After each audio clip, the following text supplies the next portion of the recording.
Freelancer in the Ninja World. Chapter 1, The Opponent is Legendary. Land of Rain, at the border. A gentle drizzle fell, drifting with the wind. Amid the curtain of rain, a caravan of merchants hurried on. In the center of the convoy, Uzumaki Senshi sat at ease. Inside one of the wagons, he faced another person, chatting away. He looked about 18 or 19 years old, with a striking head of red hair. Suddenly, a lone figure appeared in the middle of the road. He wore a black robe adorned with fiery cloud patterns, fluttering in the rain. A takigakure headband hung askew on his forehead, bearing a long slash. A gray-white hood clung to his scalp, and behind a black half-mask gleamed a pair of cold, pale green eyes. Creak. A soft sound shattered the stillness of the rainy night. Inside the wagon, Mizunai, seated opposite Senshi, was startled by the sudden commotion. He couldn't help but slide the door open slightly, peering outside with furrowed brows. What's going on out there? He appeared somewhat frail for a middle-aged man, and tension further drained the color from his face. Senshi, perched in one corner of the carriage, cast a sharp look at the figure in the rain before letting out a playful chuckle. TSK, Lord Mizunai, you've really run into bad luck this time. A rather big deal just showed up. At those words, Mizunai's heart tightened. But seeing only a single silhouette in the downpour, he relaxed a little. Don't spout nonsense. My guards are all handpicked, each of them worth 10 men in a fight. There's no need to fear just one person. Senshi glanced at him, lips curving higher. His airy tone carried a hint of mockery. That man is Kakuzu, formerly of Takigakure's assassination squad, top 5 on the black market most wanted list. Back in the Great Ninja War, he even crossed fists with the first Hokage of Konoha. A living legend. Mizunai's face went pale at once. He'd heard tales of the first Hokage's terrifying might, and a ninja who had once faced that Hokage. Struggling to stay composed, Mizunai forced a retort. You greedy brat, don't try scaring me. Why would such a formidable ninja come after me for no reason? Before Senshi could reply, a menacing pressure suddenly permeated the air. Swish. Like a gust of wind scattering a shadow in the dark, Kakuzu's form vanished, leaving only a blur behind. In the next instant, he appeared silently behind one of the guards. Countless black threads, like the tentacles of death itself, thrust straight through the guard's chest. In a heartbeat, the man's heart was ripped to shreds in a spray of blood. Thus began the abrupt, brutal slaughter. Like a phantom on the battlefield, Kakuzu used his earth grudge fear to manipulate those black tendrils, hunting his targets with grim precision. Neither the caravan guards nor the ninja Mizunai had hired at great expense could muster the slightest resistance. Before Kakuzu, they were as helpless as fish on a chopping block. Seeing this, Mizunai's face turned ashen. Sweat poured down his brow like rain, soaking his collar. At that moment, Senshi cast a roguish grin. Lord Mizunai, do you need me to deal with him? No sooner had he spoken than Mizunai practically roared, what are you waiting for? Hurry and go. Senshi merely rubbed his fingers together, chuckling. At his shameless behavior, Mizunai nearly burst a blood vessel. But with a deadly enemy present, he grit his teeth and choked back his anger, silently cursing this wandering shinobi of the rain as a pauper who'd never seen money. Uzumaki Senshi, aren't you a ninja? Once hired, you should do your duty. Senshi shook his head repeatedly, quite unlike any hot-blooded protagonist who preaches the way of the ninja. He wagged his index finger in front of Mizunai. No. I only agreed to protect you personally, my lord. As for your guards and the other shinobi, sorry, they're not my responsibility. You. Mizunai's teeth clenched. Those guards and attendants had been carefully chosen from far and wide, each bringing crucial skills he needed for his operations in the Hidden Leaf. Losing even one was a wrenching blow. Taking a long breath to steady his fury, he asked, how much? Before he could even finish, Senshi raised two slender fingers, a cunning glint in his eyes. Mizunai's expression flickered. After a brief calculation, he ground his teeth. Fine. 2,000 Ryo it is. Get out there right now and save my men. But Senshi just rolled his eyes, as though he'd heard a joke. Huh. You're not kidding, right? He's gone head-to-head with the first Hokage. Mizunai's face turned green. He forced himself to spit out words. 20,000 Ryo. Senshi folded his arms, shaking his head in clear dissatisfaction. Lord Mizunai, are you short on sincerity or short on money? Mizunai was practically grinding his molars to dust. 200,000 Ryo. Deal. At Senshi's reply, a transparent panel appeared before his eyes. New commission detected. Client, Mizunai. Objective, rescue Mizunai's subordinates. Fee, 200,000 Ryo. Difficulty, A rank. Reward, 200 commission points. Senshi smiled, satisfied. Mizunai's fee was generous, but for Senshi, it was merely the icing on the cake. What he truly valued was the system's lucrative bonus. Ever since arriving in this world, every time he completed a commission, the system would reward him with points according to the amount paid. Commissions were triggered by the client's request, the higher the price, the richer the reward, and those points could be used to draw for all kinds of prizes. Wasting no time, Senshi accepted the mission. In the blink of an eye, he flickered like a ghost, appearing opposite Kakuzu. Whoosh! A piercing whistle cut through the air. Kakuzu's hands wove seals, activating Earth Style, Earth Spear, thrusting at one of the caravan's guards. The guard's face went pale, as though he could feel death looming. But in that split second. Lightning Style, Elbow Bolt. Senshi shouted, lightning surging over his right arm, electric snakes dancing. After countless missions, he had built up a monstrous physical strength and huge chakra reserves. One might truly call him a walking-tailed beast, though he'd never compare himself to the Nine-Tails, of course. Boom! A deafening blast tore through the night as fists collided in midair. Kakuzu's arm, strengthened by the Earth Spear Jutsu, turned jet black, seemingly able to withstand any blow. Yet Senshi's punch struck with overwhelming power, a force that shook even Kakuzu, sending him skidding backward and carving two long furrows in the ground. Regaining his footing, Kakuzu's eyes glinted with surprise, locking onto the young shinobi. So, it's this kid. He swiftly steadied his breathing and calmed himself. As a regular in the Rain's black market underworld, Kakuzu recognized Senshi, though they'd rarely spoken, they had crossed paths. Now Kakuzu's gaze grew even sharper, searching Senshi for the slightest vulnerability. But Senshi showed no sign of alarm.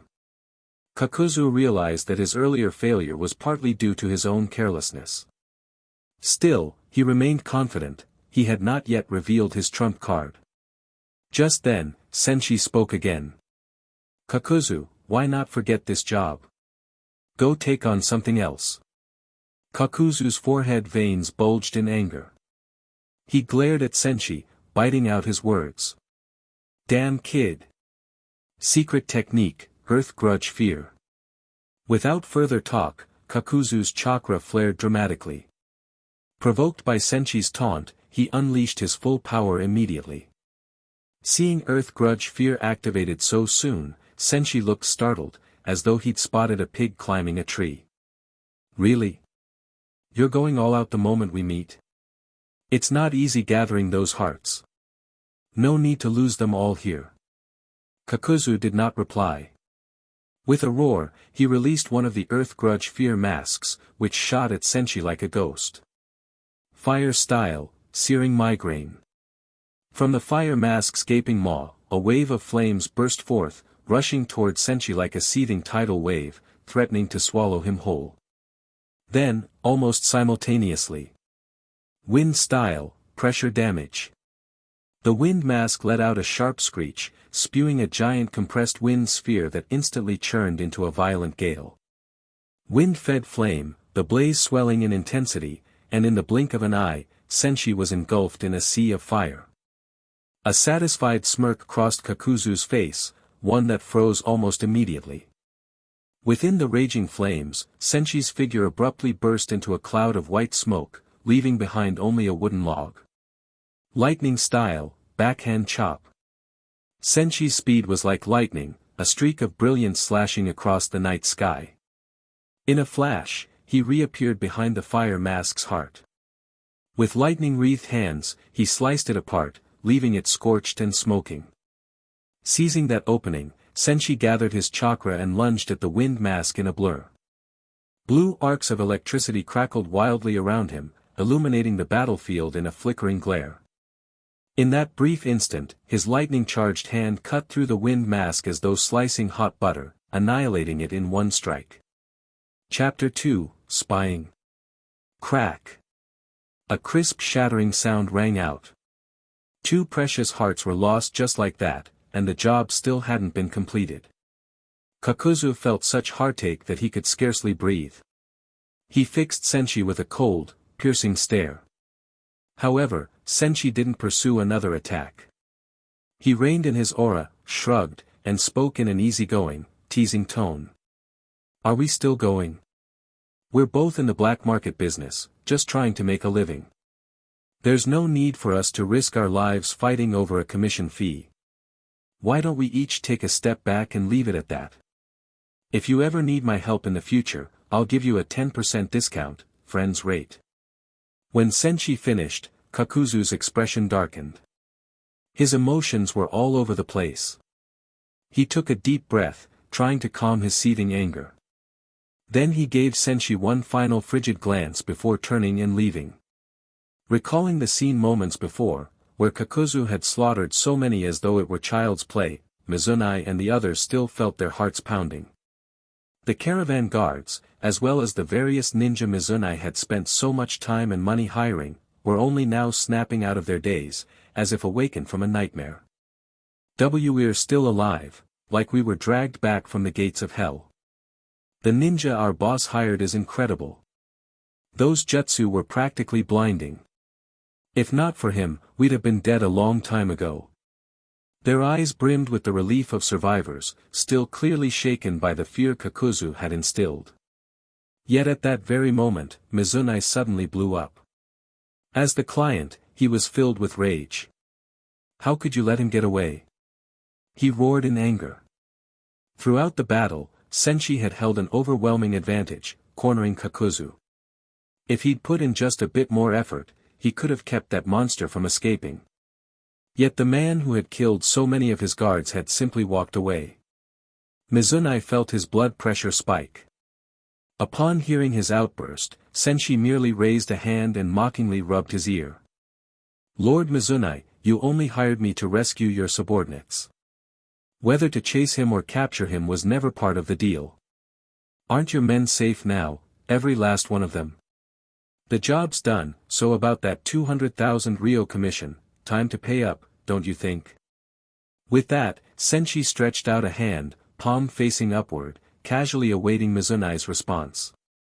The man's face twisted with anger. Though he was seething inside, he couldn't do anything but grit his teeth and hand over the money. Senshi's strength clearly outmatched even Kakuzu's, and Mizunai didn't dare provoke him further. The moment Senshi received the commission, a timely system prompt appeared. Commission completed. Reward, 200 commission points. Snatching the system reward felt like a warm breeze sweeping across him, and Senshi's face took on a contented smile. The client's payment was secondary, the system's additional reward was what really mattered. After collecting it, Senshi glanced at his status screen, new plans already forming in his mind. Name, Uzumaki Senshi. Gender, male. Age, 18. Commission points, 721. Chakra natures, fire, D, wind, B, lightning, S, water, C, yang, D, yin, D. Chakra capacity, SSS, your chakra reserves are monumental, truly astonishing. Physical strength, SS, both strength and speed far surpass elite Jonin. Talents. Heavenly Thunder, greatly boosts affinity for lightning release, higher chance to draw lightning-type rewards in the lottery. Kekkei Genkai, none. Ninjutsu. Substitution Jutsu, B-level proficiency. Lightning Release, Lightning Ball, C-level proficiency. Lightning Release, Lightning Clone, D-level proficiency. Lightning Release, Earth Slide, A-level proficiency. Lightning Release, Elbow Bolt, S-level proficiency. Lightning Release, Lariat, Lightning Plow Hot Knife A-level proficiency. After reviewing his attributes, Senshi's face lit up. He only needed 300 more points for his next 10 pull from the system. When he glanced at Mizunai, he saw the man still staring gloomily at his fallen guards and ninja. Reading Mizunai's thoughts, Senshi smiled mischievously. If you really can't let it go, just say so. I'll bring him back for you to deal with however you like. Mizunai let out a cold snort. You'd really do that out of the goodness of your heart? Senshi rubbed his fingers together, letting out a sly chuckle. 4 million flat fee. Of course, if you only want his head, I'll do it for 2 million. Or if you'd like him alive, maybe you want to recruit him, I can hand him over unharmed for 6 million. Think of it as our friends and family deal. Though Mizunai had half expected such a thing, he still stared in shock at Senshi's offer. 6 million. Are you messing with me? Senshi replied with complete seriousness. He wiped out so many of your people, and you just let him walk off. Can you stomach that? I sure couldn't. Besides, 6 million is already the discounted price. Someone who knows Kakuzu's power would ask 60 million, at least. Mizunai let out an incredulous laugh. In all his life, he had never met someone so shameless. Aren't you the one who let him walk away in the first place? And with that price, I could hire 3 of Konoha's top jonin to handle it. Why bother with you? Senshi nearly rolled his eyes. Top jonin? Right. Why not top chefs while you're at it? You haggled over a few thousand ryo earlier. Please, you think that'll get you far in Konoha? You'd be a third-class citizen at best. Meanwhile, several figures hidden among distant shrubs quietly watched the caravan. They wore white, animal-like masks and gray sleeveless flak jackets, each with a ninja blade on their back. Their protection is too strong. The plan has changed. Lord Danzo's orders, move to the backup plan. Thus, Mizunai's convoy resumed its journey. In reality, Mizunai had another trick in mind all along. His true goal wasn't mere protection but to contact a secret organization within the Land of Fire. Mizunai was indeed a merchant, yet what he dealt in were people, those with special abilities. He'd already made multiple transactions with certain Konoha ninjas, who had promised him that once this deal was done, he'd be granted citizenship in the Land of Fire. As the caravan pressed on, Mizunai grew uneasy, constantly scanning their surroundings. Something's off. According to our agreement, this should be the meeting point. He pulled out a map to double-check. Meanwhile, Senshi lounged at the front of Mizunai's wagon, continuing to pitch his services. You're really not going to reconsider? I'm not just blowing smoke, I'm on par with Konoha's elite jonin easily. And if you do want me, I'll give you a returning customer discount. Senshi was desperate to raise his strength. After all, the ninja world was far from peaceful, it was rife with dangers and alarmingly high birth rates. Though it seemed calm on the surface, a treacherous undercurrent lurked beneath, with numerous forces waiting in the shadows. And in a few more years, there would even be an alien threat invading the shinobi world. Only by becoming powerful enough could he protect himself in this turbulent land. Inside the wagon, Mizunai tuned him out entirely, sneering to himself. Go on and gloat. You swindled me out of 200,000 and let Kakuzu walk away. As if my money were that easy to take. Just as Mizunai was stewing over these thoughts, a group of Konoha ninja finally appeared in the distance. Chapter 3, The Route. Upon seeing those ninjas, Senshi felt his nerves go numb. Damn it, aren't those from Konoha's route? Has Danzo set his sights on this shipment? At that thought, a hint of delight flickered across Senshi's face. Huh, a big job's landed in my lap. Just as he was about to turn and say something, he saw Mizunai eagerly jump down from the carriage. He rushed toward that group of shinobi as though greeting family. They clearly recognized Mizunai as well. Once he got close, the squad leader at the front stepped forward. Mizunai, where's the goods? Mizunai greeted him warmly. They're on the wagon. The route squad leader continued his questioning. Are they still alive? Alive, of course. When have I ever let you down? Mizunai had worked with Root before, so he was well versed in the process. While he conversed with the few Root members, several of his subordinates hefted a large trunk off one of the wagons. Seeing how their client was cozying up to the newcomers, Senshi clicked his tongue in regret. Too bad, they aren't here to cause trouble. Feels like that's not right. Caravans typically had many such large crates filled with precious goods, gold, silver, gems, that sort of thing. But this time, Senshi guessed wrong. When the trunk was opened, inside was a pale-skinned, beautiful, red-haired girl wearing glasses. She looked about 10 years old. Judging by that bright red hair, she was almost certainly a descendant of the Uzumaki clan, just like him. Once they brought out the box, the Root operatives immediately went over to check. Mizunai boasted. This girl is the cargo Lord Danzo specifically requested. And she's not just any ordinary Uzumaki. She possesses an incredible healing ability, most injuries can be healed just by biting her. I spent a lot of effort extracting her from Kusagakure. As Mizunai prattled on, Senshi stared, stunned. Kusagakure? Healing ability? Uzumaki? He had a sneaking suspicion about her identity, which left him very surprised. Karen. How did she end up in Root's hands? Didn't she show up later for the Chunin exams in Konoha? Of course, Mizunai had no intention of clarifying that for Senshi. He took 2 steps closer to the Root members. Sirs, not only have I brought Lord Danzo's target, I even have an extra surprise. With a smug look, Mizunai pointed straight at Senshi. He's also from the Uzumaki bloodline. And he's extremely powerful, far beyond an average Uzumaki. Who knows?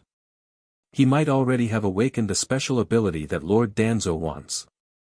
I hope that, in light of how well this job turned out, Lord Danzo will grant me official status as a citizen of the Land of Fire. Mizunai was a businessman driven by profit. Over the years, Konohagakure had thrived, and by extension the Land of Fire had grown ever stronger. Born in the backwaters of the Land of Grass, Mizunai dreamed of moving to the Land of Fire, even if it meant selling out Kusagakure's interests. The Root squad leader didn't give an immediate response. Mizunai's identity wasn't in question, the only problem with him was that he was a refined egotist.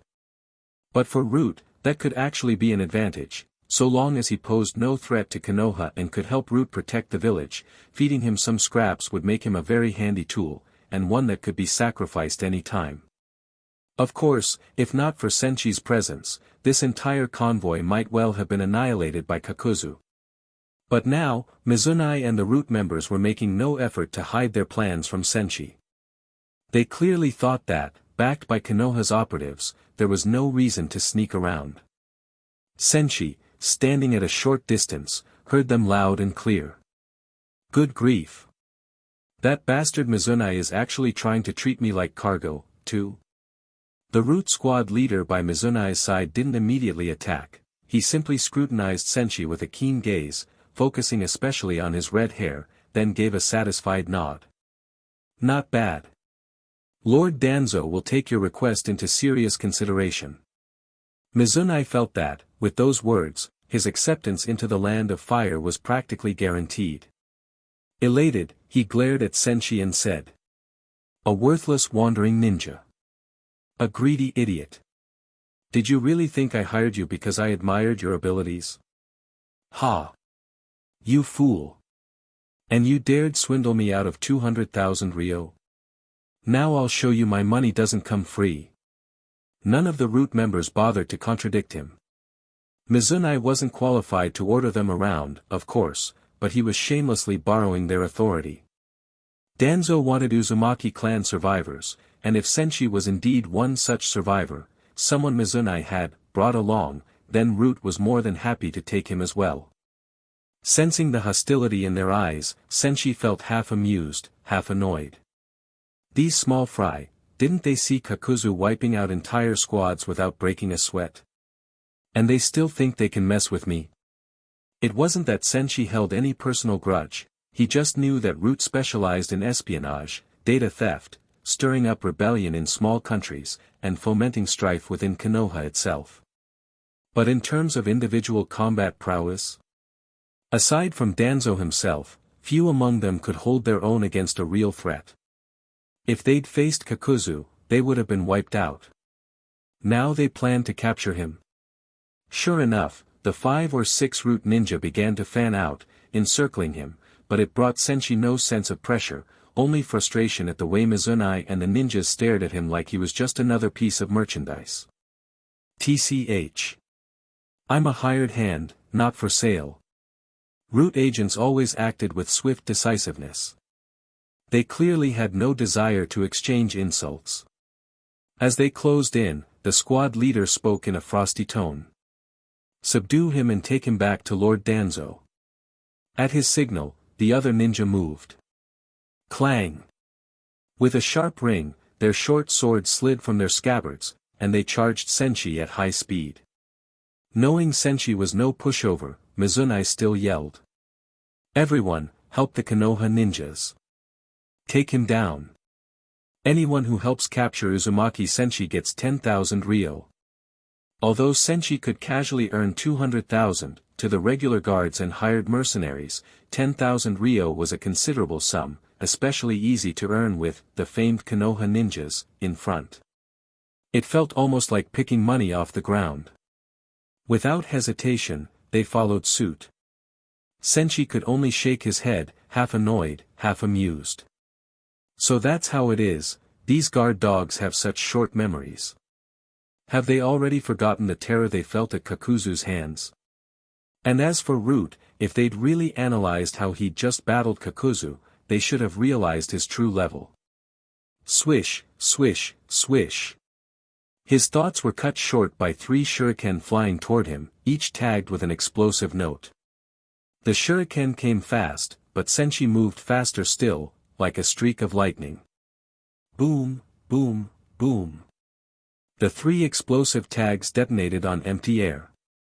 Senshi was no longer there, he was already moving at top speed. The root members strained their eyes but could only barely glimpse the blur of his motion. In the next instant, a pained cry rang out. One of the root ninjas had Senshi behind him, delivering a thunder-charged punch. Seeing his teammate in trouble, another root member acted decisively, hands flashing through seals. Mind transfer jutsu. Clearly, he hailed from the Yamanaka clan. But the moment he cast his jutsu, his eyes went wide. What's going on? He couldn't figure out why his secret technique had failed to take control of Senshi's body. Poof! Senshi burst into white smoke. A clone. Before that Yamanaka could form more seals, Senshi's real body appeared beside him, chopping into his neck with a lightning-charged hand. The man's eyes rolled back, he coughed up blood and slumped to the ground. Senshi's lightning-enhanced figure flickered through the battlefield, leaving afterimages in his wake.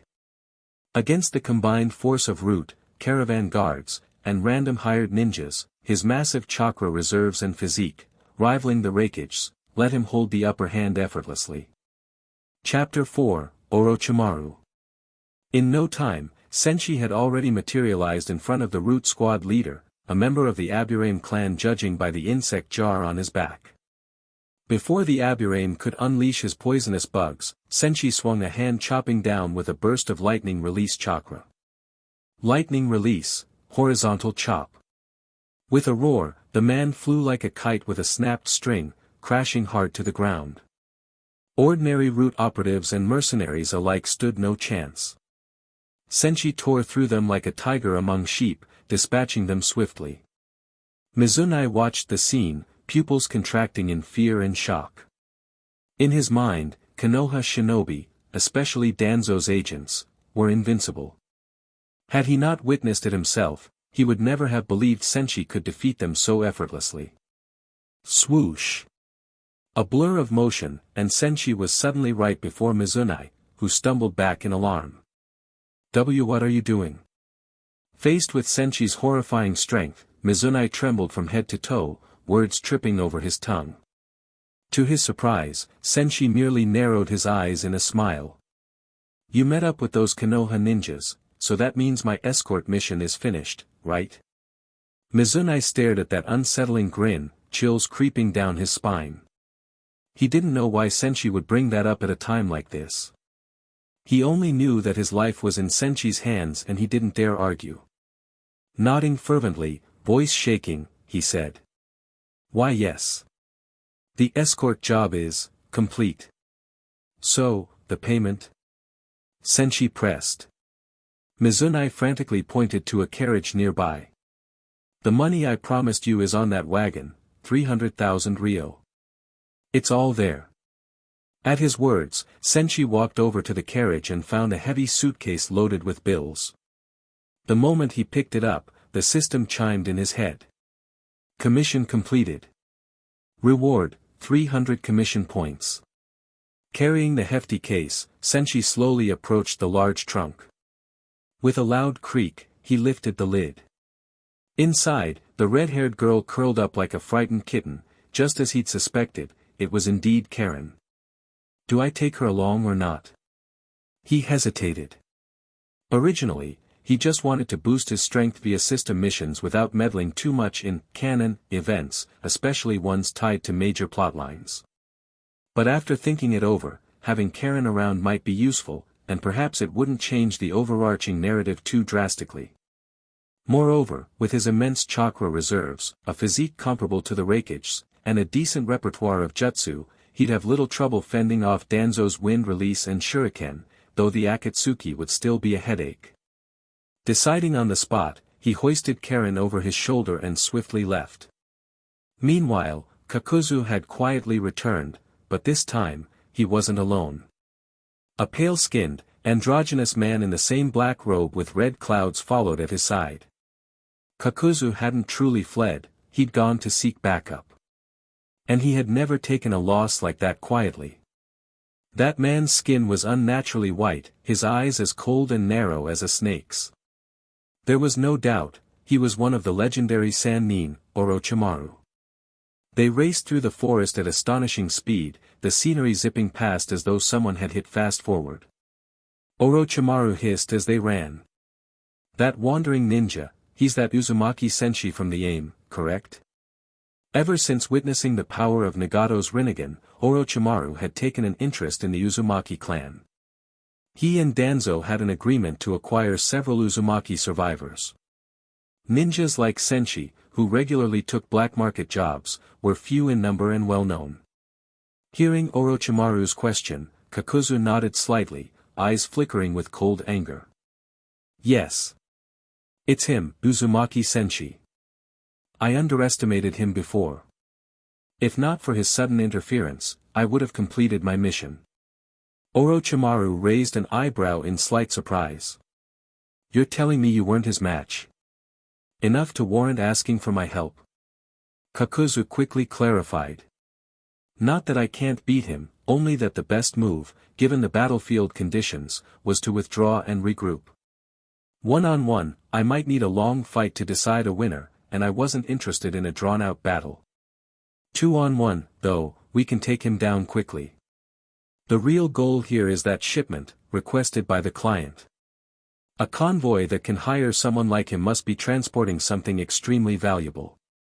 If we manage to seize it, our funding problems will be solved for a good while. At the mention of funding, Orochimaru's eyes glinted. In the Akatsuki, Kakuzu was the financial manager, always on the hunt for resources, while Orochimaru was consumed by his experiments. Money was definitely useful. He idly asked. So, once we catch him, should we kill him? Kakuzu answered without hesitation. If possible, yes. That'll stop him from interfering again. But if we can't, driving him away is fine. Our focus is the convoy's goods, not him. At that, Orochimaru nodded thoughtfully, lapsing into silence, likely scheming up some experimental ideas. After racing for a while, both of them stopped in unison, staring intently at the scene ahead. The caravan's wagon stood motionless in the middle of the road, the guards sprawled around on the ground. Even more surprising, among the fallen were several Konoha shinobi. That's, Root? Orochimaru's narrow eyes flicked over the scene in mild surprise, while Kakuzu wore a confused frown of his own. However, he didn't dwell on it. Instead, his gaze shifted quickly to the wagons. Heh! A low, unsettling chuckle escaped him, a rare sight for someone usually so grim. The reason for his delight was obvious. This was a perfect example of the sandpiper and the clam fight, the fisherman prophets. Both the caravan's guards and the Konoha ninjas lay defeated, yet the wagons loaded with valuables remained. Tisk! Orochimaru's slit pupils constricted. He'd expected a tough battle, but upon arrival, discovered that Senshi was nowhere to be seen. Chapter 5, Karen. A lush forest stretched all around, and Uzumaki Senshi strolled along at a leisurely pace. As he walked, he opened his system menu. Time for a 10 pull. 1,000 commission points deducted. Remaining points, 21. Drawing. Congratulations, you have received 10 shuriken. 2 kunai. 20 military rations pills. Earth release chakra level +1. Lightning release chakra level +1. 10 explosive tags. +2 chakra bars. New jutsu, lightning release, lightning burial. 5 shuriken. 1 kunai. Senshi frowned at the results. It felt like a total ripoff. What kind of junk is this? Seriously? Lightning burial, that's practically a suicide jutsu. Damn it, give me a refund. Shaking his head in disgust, he shifted his attention to the small girl slung over his shoulder, Karen, and began thinking about what to do with her. She looked around 10 years old, not yet the feisty young lady she would become. Despite her age, she was clearly sharp. Senshi could tell she'd actually been awake for a while but, likely uncertain about her situation, had chosen to play possum. Of course, with someone of Senshi's caliber, that little trick wasn't going to do much. After walking for a bit, he stopped, smiling faintly with an almost lazy air. Karen, sweetie, how long do you plan to keep pretending to sleep? Startled, Karen didn't hesitate. She sprang up, placing both hands on Senshi's shoulder and shoving off, trying to break free. Too bad the next instant found her dangling in midair, held by the back of her collar as though she were a kitten. Realizing the huge gulf between her abilities and his, Karen stopped struggling and let him hold her there. Seeing her settle down, Senshi put her on the ground and squinted at her. So, what's your plan? Karen just turned her head away, refusing to speak. Senshi found her little display both amusing and exasperating. He knew she really didn't have anywhere to go, her mother was deceased, leaving her alone with no meaningful place to return to. Plus, considering she'd been kidnapped, if she went back now, those same people would likely just come for her again. Though it was obvious he wasn't part of that group, she still didn't know who Senshi really was. As Senshi resumed heading toward the Amigakure, Karen followed silently behind. He expected her to ask where they were going, but interestingly, she kept quiet. They traveled on for some time. When Senshi noticed the sun edging toward the horizon, he began looking for a place to make camp. Karen had spent the entire journey secretly observing Senshi. Seeing his bright red hair and sensing that familiar chakra, she guessed he was also a descendant of the Uzumaki clan, but that alone wasn't enough for her to trust him completely. When Senshi started scanning the area, Karen thought to herself. So he's looking for a spot to spend the night. But this forest doesn't seem to have any good camping spots. Karen was clever, with strong observation and sensory abilities. After a moment, she realized what he intended. Sure enough, Senshi made his way into a wooded area, and Karen hurried to keep up. This was the wilderness, after all, there could be bears or other dangerous creatures roaming around. In fact, in the original storyline, assuming nothing changed because of Senshi's arrival, Karen had indeed once run into a bear during a test. Now, trekking alongside Senshi through the forest, she soon saw he confidently located a small stream filled with fish and shrimp, with plenty of dry wood nearby, enough to build a temporary shelter or use for fire. There was fresh water, food, and fuel. Put them all together, and you'd be set for a comfortable campsite. While Karen looked on in astonishment, Senshi drew a ninja blade. Though he didn't have Kamui's spacetime storage, he did have his system's inventory. That's where the blade had come from. Swish, swish, swish, swish. Walking into the woods, Senshi began chopping here and there in a casual yet efficient manner, leaving Karen clueless until the results became clear. Thump, thump, thump. Tree sections dropped neatly one after another, some long, some short, each piece apparently cut for a specific purpose. Next, Senshi skillfully stripped bark and wove it into ropes. He tied the logs around the perimeter in a smooth, seamless process. Before long, he had built a snug little shelter with his bare hands, complete with 2 rooms of different sizes and a couple of makeshift beds from dry twigs and straw. Karen was dumbstruck. Just a single ninja blade, and he'd constructed a functioning cabin. Meanwhile, Senshi was oblivious to just how much he'd impressed her. He simply walked to the stream, musing inwardly. If only the system would grant me would release. Then I could just clap my hands and, boom, would release Villa, ready to go. Though he'd learned a wide variety of ninjutsu, he hadn't obtained would release. At the water's edge, he didn't bother fishing normally. Instead, he carefully surveyed the creek, formed a series of seals, and pressed both palms down on the ground. Lightning release, earth slide. In the ninja world, electrofishing wasn't exactly frowned upon, so he could go all out. Crackle, crackle, crackle. Bolts of blue lightning snaked through the water. Fish floated to the surface, stunned by the electricity. Karen stood by, one hand over her mouth in wide-eyed amazement. So that's how you use lightning release. Senshi gathered up the fish and skillfully gutted and cleaned them.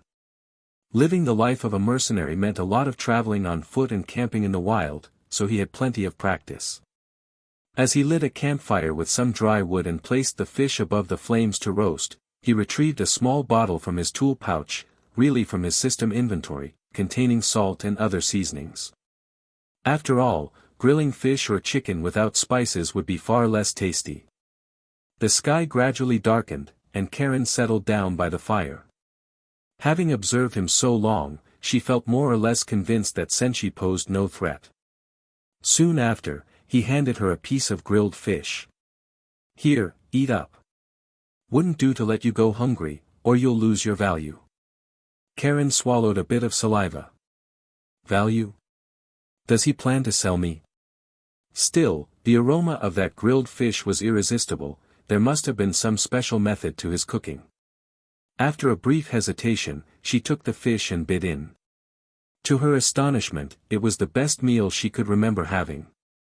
Even in such a rough setting, it tasted amazing, crispy on the outside and juicy inside, with the perfect blend of seasonings. Senshi, unaware of Karen's internal turmoil, joked as she wolfed down her food. You know, I saved you from those kidnappers, and I've been taking care of you all this time. Technically, you owe me a fee. Karen had been silent almost the entire time, likely shaken by her ordeal. Startled by his comment, she huffed. Humph. I never asked you to rescue me. And whatever those people wanted from me, they would have fed me and kept me safe until they got what they needed. Now that you've taken me away from them, that responsibility falls to you." She spoke harshly, but inside she was uneasy. She had no money to pay him, and no way could she afford someone with his skills. She also worried that if he really abandoned her, she'd be stuck in the middle of nowhere, which was seriously dangerous for someone her age. To her surprise, Senshi just burst out laughing. "Ha ha ha. I get it, you're broke, right?" At that, Karen's cheeks flushed red, embarrassed that he'd guessed her true thoughts so easily. Chapter 6, Friendly. After finishing their meal, the two cleaned up briefly by the creek and then returned to the little makeshift shelter. The shelter had 2 rooms, one larger, one smaller. Karen went into the smaller room and lay down on the little bed. After some hesitation, she finally asked. "My name is Uzumaki Karen. What's yours?" From the adjacent room came Senshi's voice. "Senshi, Uzumaki Senshi." Learning his name, Karen spoke with a serious tone. "Senshi, I don't have a single ryo to my name right now, but I can be really useful. I can earn a ton of money later to repay you." Hearing that, Senshi couldn't help but chuckle. That night, Karen hardly slept. Even though she'd made all sorts of promises, they were only words. She worried that come morning, Senshi might be gone. Senshi, on the other hand, slept very well. With his current level of strength, he had little fear of anyone causing trouble. Morning arrived without incident.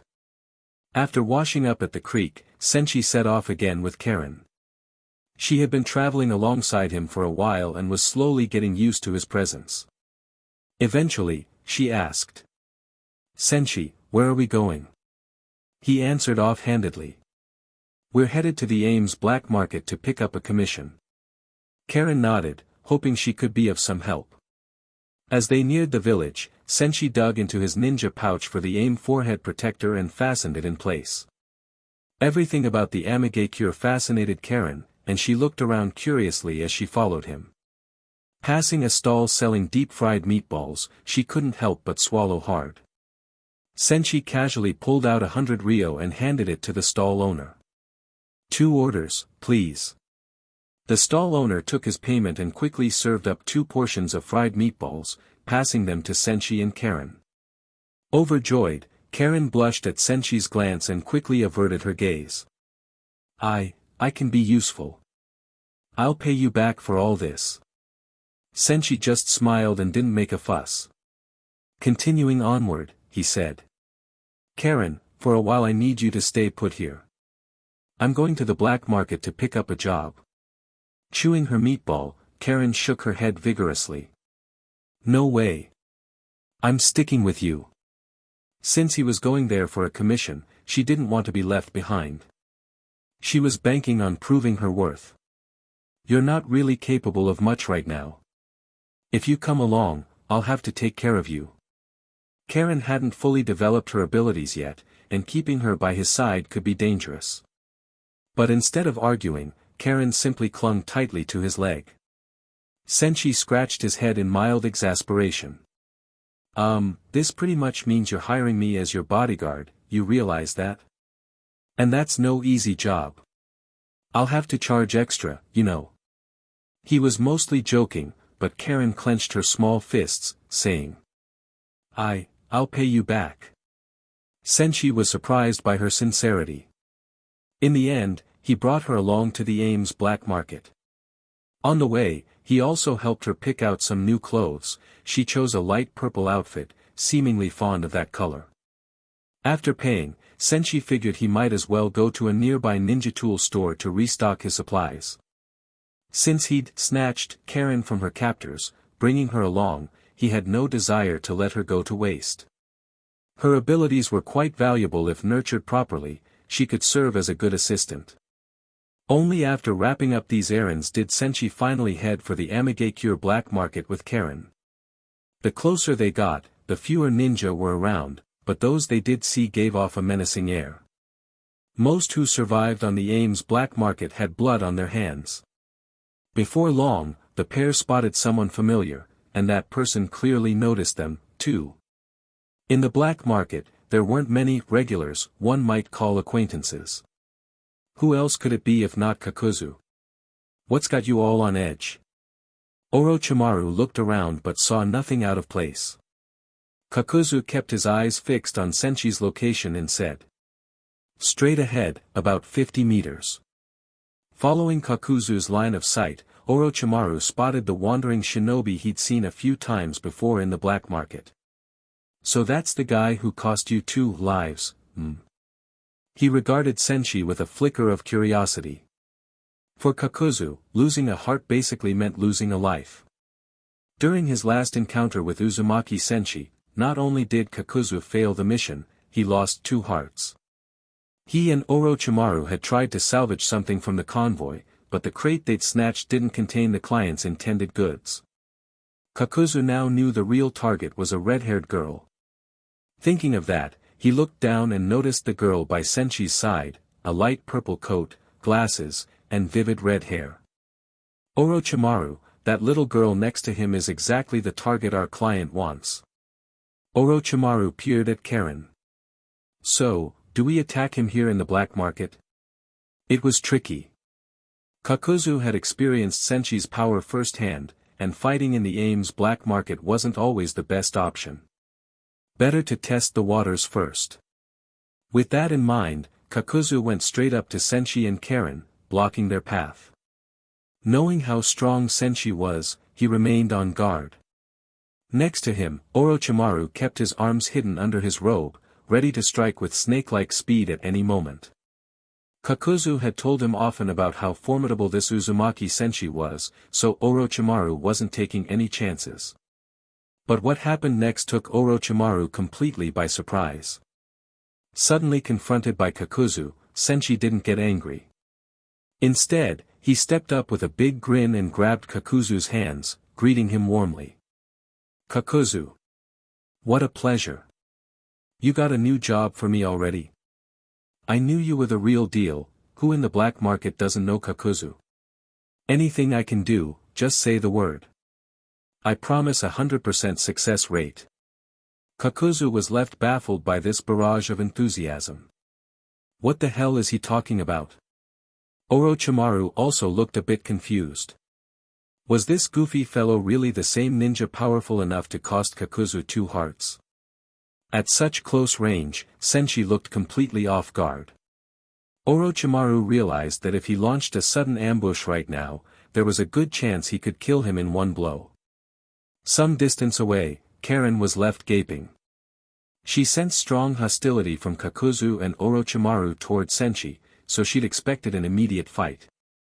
Yet everything was unfolding in ways she could never have imagined, almost like they were old buddies reuniting. Senshi's smile seemed genuinely friendly, without the slightest hint of pretense. Kakuzu found it bizarre and suspicious at the same time, and he was definitely on alert. Where's the catch? Uzumaki Senshi must be plotting something.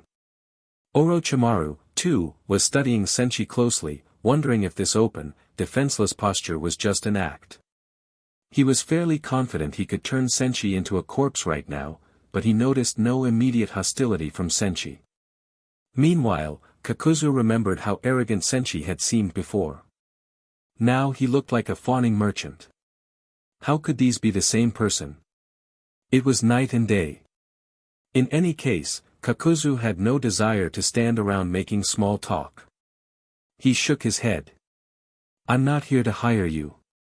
Chapter 7, My Man. Kakuzu listened to Uzumaki Senshi brag about his 100% success rate on missions and felt an urge to blast a fire-style, searing migraine right in Senshi's face. If not for this meddlesome punk, Kakuzu's last mission wouldn't have failed. When Senshi heard that Kakuzu and Orochimaru were not here to hire him, his smile vanished and he straightened up. TCH. He spat on the ground right in front of Kakuzu. "If you've got no commission, why the hell are you blocking me?" He flung Kakuzu's right hand aside, then casually grabbed Orochimaru's sleeve to wipe his own hand. "Quit wasting my time." Seeing this, Orochimaru's mouth twitched a few times, itching to pull out his Kusanagi sword and skewer Senshi on the spot. Kakuzu raised a hand, signaling Orochimaru to keep calm. Uzumaki Senshi wasn't a pushover, and there was no need to start a fight over something so trivial. Kakuzu addressed Senshi. "We don't have a job for you, but..." Senshi didn't wait for the rest. He immediately turned to leave. If they weren't hiring him, why hang around? Every moment counted in picking up more missions. Until he was strong enough to survive an alien invasion in the future, he had to prioritize taking as many commissions as possible, leveling himself up non-stop. Thanks to his mercenary system, he could potentially develop ninjutsu infinitely. Many of these jutsu might start off unimpressive, but with the system's help in refining them, they could become incredibly powerful. Moreover, his chakra reserves and physical body could continually be strengthened. He reckoned that if he kept grinding, he'd become a sage someday, though not the Mount Mayaboku kind. As he led Karen away, Kakuzu once again stepped forward to block him. Senshi halted, his face growing cold. "Don't push your luck." Kakuzu glanced at the red-haired girl Senshi was leading by the hand and said icily. "You can go, but leave the girl. She's got nothing to do with your mission, she is my target." Senshi tilted his head. "Oh." The implication was, "You really think you can take her from me with your meager skill?" Crackle, crackle. In a flash, brilliant blue arcs of lightning danced around Senshi. He was bathed in potent lightning release chakra, ready to strike at any moment. Clack. Kakuzu immediately retreated, putting distance between them while forming hand seals, prepared to unleash a jutsu. Their last encounter had taught him that underestimating Senshi was a grave mistake. This time, he'd give everything he had if a fight broke out. Swoosh. Orochimaru's hands rose instantly, also starting to form seals. Senshi's blatant disregard for the legendary Sannin had him itching to retaliate. If not for Kakuzu stopping him earlier, he would have already made a move. Around them, the black market ninjas quickly scattered as soon as they sensed a fight brewing. Anyone who had spent time here knew better than to stay close when these two were involved. Even spectating was risky, let alone getting caught in the crossfire. Uzumaki Senshi was notorious for constantly taking commissions, successfully completing them one after another without fail. Kakuzu, too, was known for being formidable. Each on their own was trouble, but together. Definitely a situation to keep away from. Sensing Senshi's rising chakra, Kakuzu eyed him with growing apprehension. Though his mask hid his expression, his mind was churning. Impossible. It's only been a few days, yet his lightning release chakra has grown this much stronger. Feeling the immense lightning power surging from Senshi, both Kakuzu and Orochimaru stiffened slightly. Kakuzu thought frantically. This guy is incredibly dangerous. The bounty on this mission isn't even that high, there's no point risking my life for something like this. Moreover, a sudden brilliant idea popped into his head. Uzumaki Senshi was also a well-known mercenary in the black market, rumored to be obsessed with money. Aren't we actually perfect partners, then? With that in mind, Kakuzu gave a couple of dry coughs. Uzumaki Senshi, I acknowledge your strength. Are you interested in joining our Akatsuki organization? If you do, you'll receive a hefty monthly reward just by completing the missions they assign. Senshi rolled his eyes. Still holding Karen's hand, he walked away, grumbling. I don't care about some small fry organization or big fry organization. Don't bother me when I'm trying to grind missions. Money didn't matter much to him anymore, he was already earning way more than he could spend. Power was what truly mattered. Then something happened that Senshi never expected. Long-term commission detected. Client, Kakuzu. Objective, Kakuzu, on behalf of Akatsuki, acknowledges your strength. Reward, upon accepting, you receive a super draw immediately. Commission points at final settlement will be doubled. Just as Senshi lifted his foot to leave, the system bombarded him with prompts. One glimpse at these new rewards stunned him. No way, a super draw. That was a guaranteed SSS-level prize. His current Heavenly Lightning talent was something he'd drawn from a super draw in his newbie gift pack. It had boosted his lightning release affinity to S level and greatly increased his chances of rolling lightning-based jutsu. It was insanely strong. And now there was a second super draw. Plus, at the final settlement for this long-term mission, the commission points would be doubled. Who could refuse that? Senshi didn't hesitate. He spun around 180 degrees, grinning broadly as he returned to Kakuzu. Grabbing both Kakuzu's hands, he exclaimed. "Kakuzu, my man. You're the best. From now on, you're my big bro. Please, let me join Akatsuki, gotta let me in." Afraid Kakuzu would change his mind, Senshi gave him a nudge and a wink, patting him on the shoulder in the most ingratiating way possible. His behavior flipped so drastically that Karen, Kakuzu, and Orochimaru were all stupefied. Karen clutched her forehead, at a loss for words. Kakuzu and Orochimaru were just as puzzled and astonished. Once again, Kakuzu studied Senshi carefully. This guy was capricious and completely impossible to read. Then again, his abilities were first-rate, even within Akatsuki, he'd be a standout. And his mercenary mindset would fit right in. After a moment's hesitation, Kakuzu said. "Follow me. I'll take you to see our leader." Orochimaru had no objections. He had his own agenda and didn't really care. Kakuzu had worried that Senshi might turn down the offer, but it turned out he was more than happy to join. However, now Kakuzu faced another headache. Akatsuki's secrecy was a huge part of its power.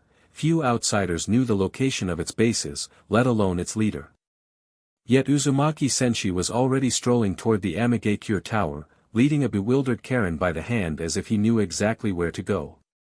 Wait, who's really the Akatsuki member here, me or him? Kakuzu couldn't help but wonder if there was any secret left in Akatsuki that Senshi didn't already know. The answer was obvious. If anything, Senshi might know even more than Kakuzu did. Orochimaru, witnessing all this, wore an intrigued expression. The ever-mysterious Akatsuki had basically no secrets at all in Senshi's eyes. Chapter 8, Joining Akatsuki as a Hired Member. Orochimaru found the whole situation amusing, while Kakuzu's mood resembled attending a funeral. He had no idea how Akatsuki's security measures could have slipped so badly that this was happening. From atop the Amigakure Tower, Nagato and Konan had long since noticed the four approaching figures. Nagato wouldn't have been surprised if it was Kakuzu bringing Uzumaki Senshi in. But seeing that Senshi was the one leading Kakuzu over left Nagato a bit puzzled. Seated on the tower's edge, Nagato observed them for a while before asking casually. "That's the famous Uzumaki Senshi from the black market, right?" Senshi's name carried some weight in the underworld, so even Nagato had heard of him. Still, Nagato always felt that Senshi was not their type, so he'd never considered recruiting him. Konan nodded. She was equally curious about why Senshi had come to the tower in the first place. "He seems very familiar with this area. It's like, he's specifically looking for us." Nagato didn't seem too bothered. At least for now, in his eyes, Senshi wasn't a threat to be taken seriously. After discussing it briefly, Konan and Nagato heard approaching footsteps. Nagato looked over and saw Uzumaki Senshi, accompanied by a young red-haired girl. That familiar color.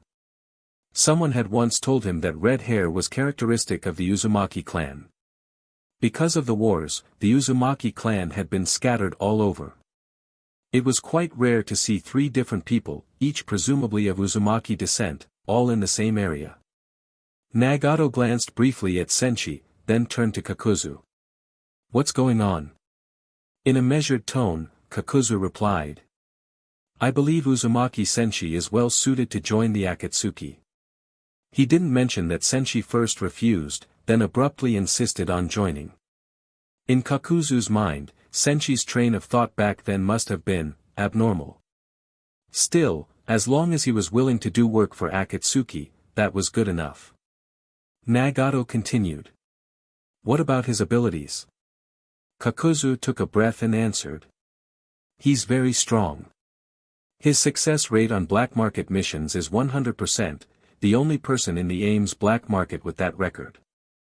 Not long ago, during one of my own missions, we crossed paths and he destroyed 2 of my hearts.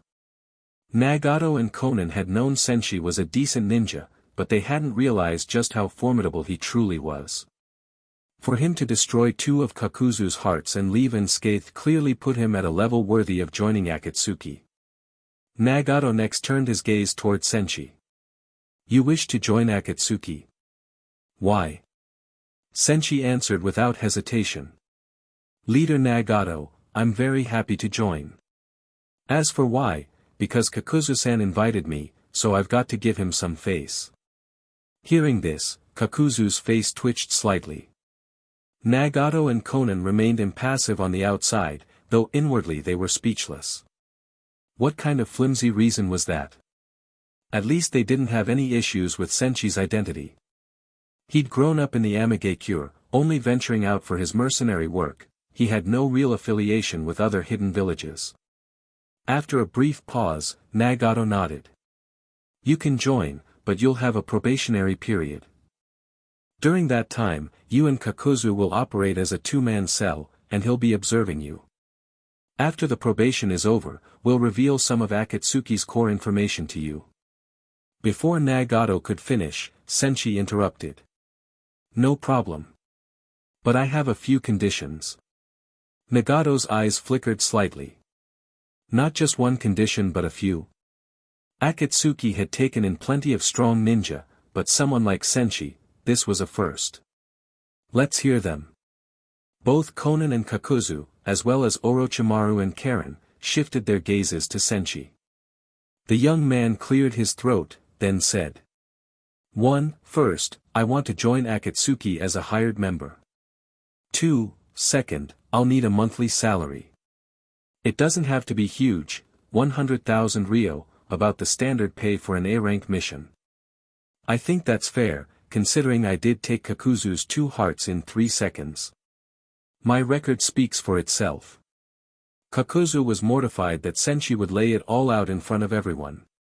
But Senshi paid no mind to the awkwardness in the air and went on. 3. Third, if the organization wants to assign me black market missions, I'll only accept commission jobs. 4. Lastly, she stays with me. Senshi lightly patted Karen's shoulder to indicate he wanted her by his side. The main reason he only asked for 100,000 was because he knew his demands might come across as too much. Asking for more money could backfire. As for the commission-only requirement, it was because of the system. The black market basically deals in 2 job types, bounties and commissions. Bounty missions typically involve killing someone or stealing something with no questions asked. The client sets a reward, the ninja completes the job, and collects the bounty through the black market. Commission jobs range from menial tasks like cleaning or tracking down lost pets, up to high-level duties like guarding a daimyo. Most ninja didn't care about the difference, but for Senshi it mattered a great deal. His ultimate mercenary system only recognized commission jobs. Any other kind of mission yielded no system rewards. At first glance, his demand seemed excessive. Nagato paused, clearly pondering, then said flatly. No. To Nagato, Senshi had the strength to join, but these conditions were too unorthodox. Akatsuki tasks tended to be very dangerous. Having Karen tagging along would be a liability. Sure, you could leave her at a safe house during high-risk missions, so that wasn't the real problem. The real sticking point was that Senshi insisted on joining as a hired hand. Akatsuki had grand, almost sacred objectives, so secrecy and unity were paramount. Letting someone join on a mercenary basis seemed entirely too unstable. After Nagato spoke, Kakuzu paused a moment, then said. Let him in. For a wandering ninja like him, Akatsuki is an excellent place to settle. I believe, given time, he'll change his perspective. Since Senshi would be paired with Kakuzu, Nagato had to consider Kakuzu's input. After a bit more thought, Nagato nodded. For the time being, Uzumaki Senshi will act as your partner. If you have no objections, he can spend this probationary period with you.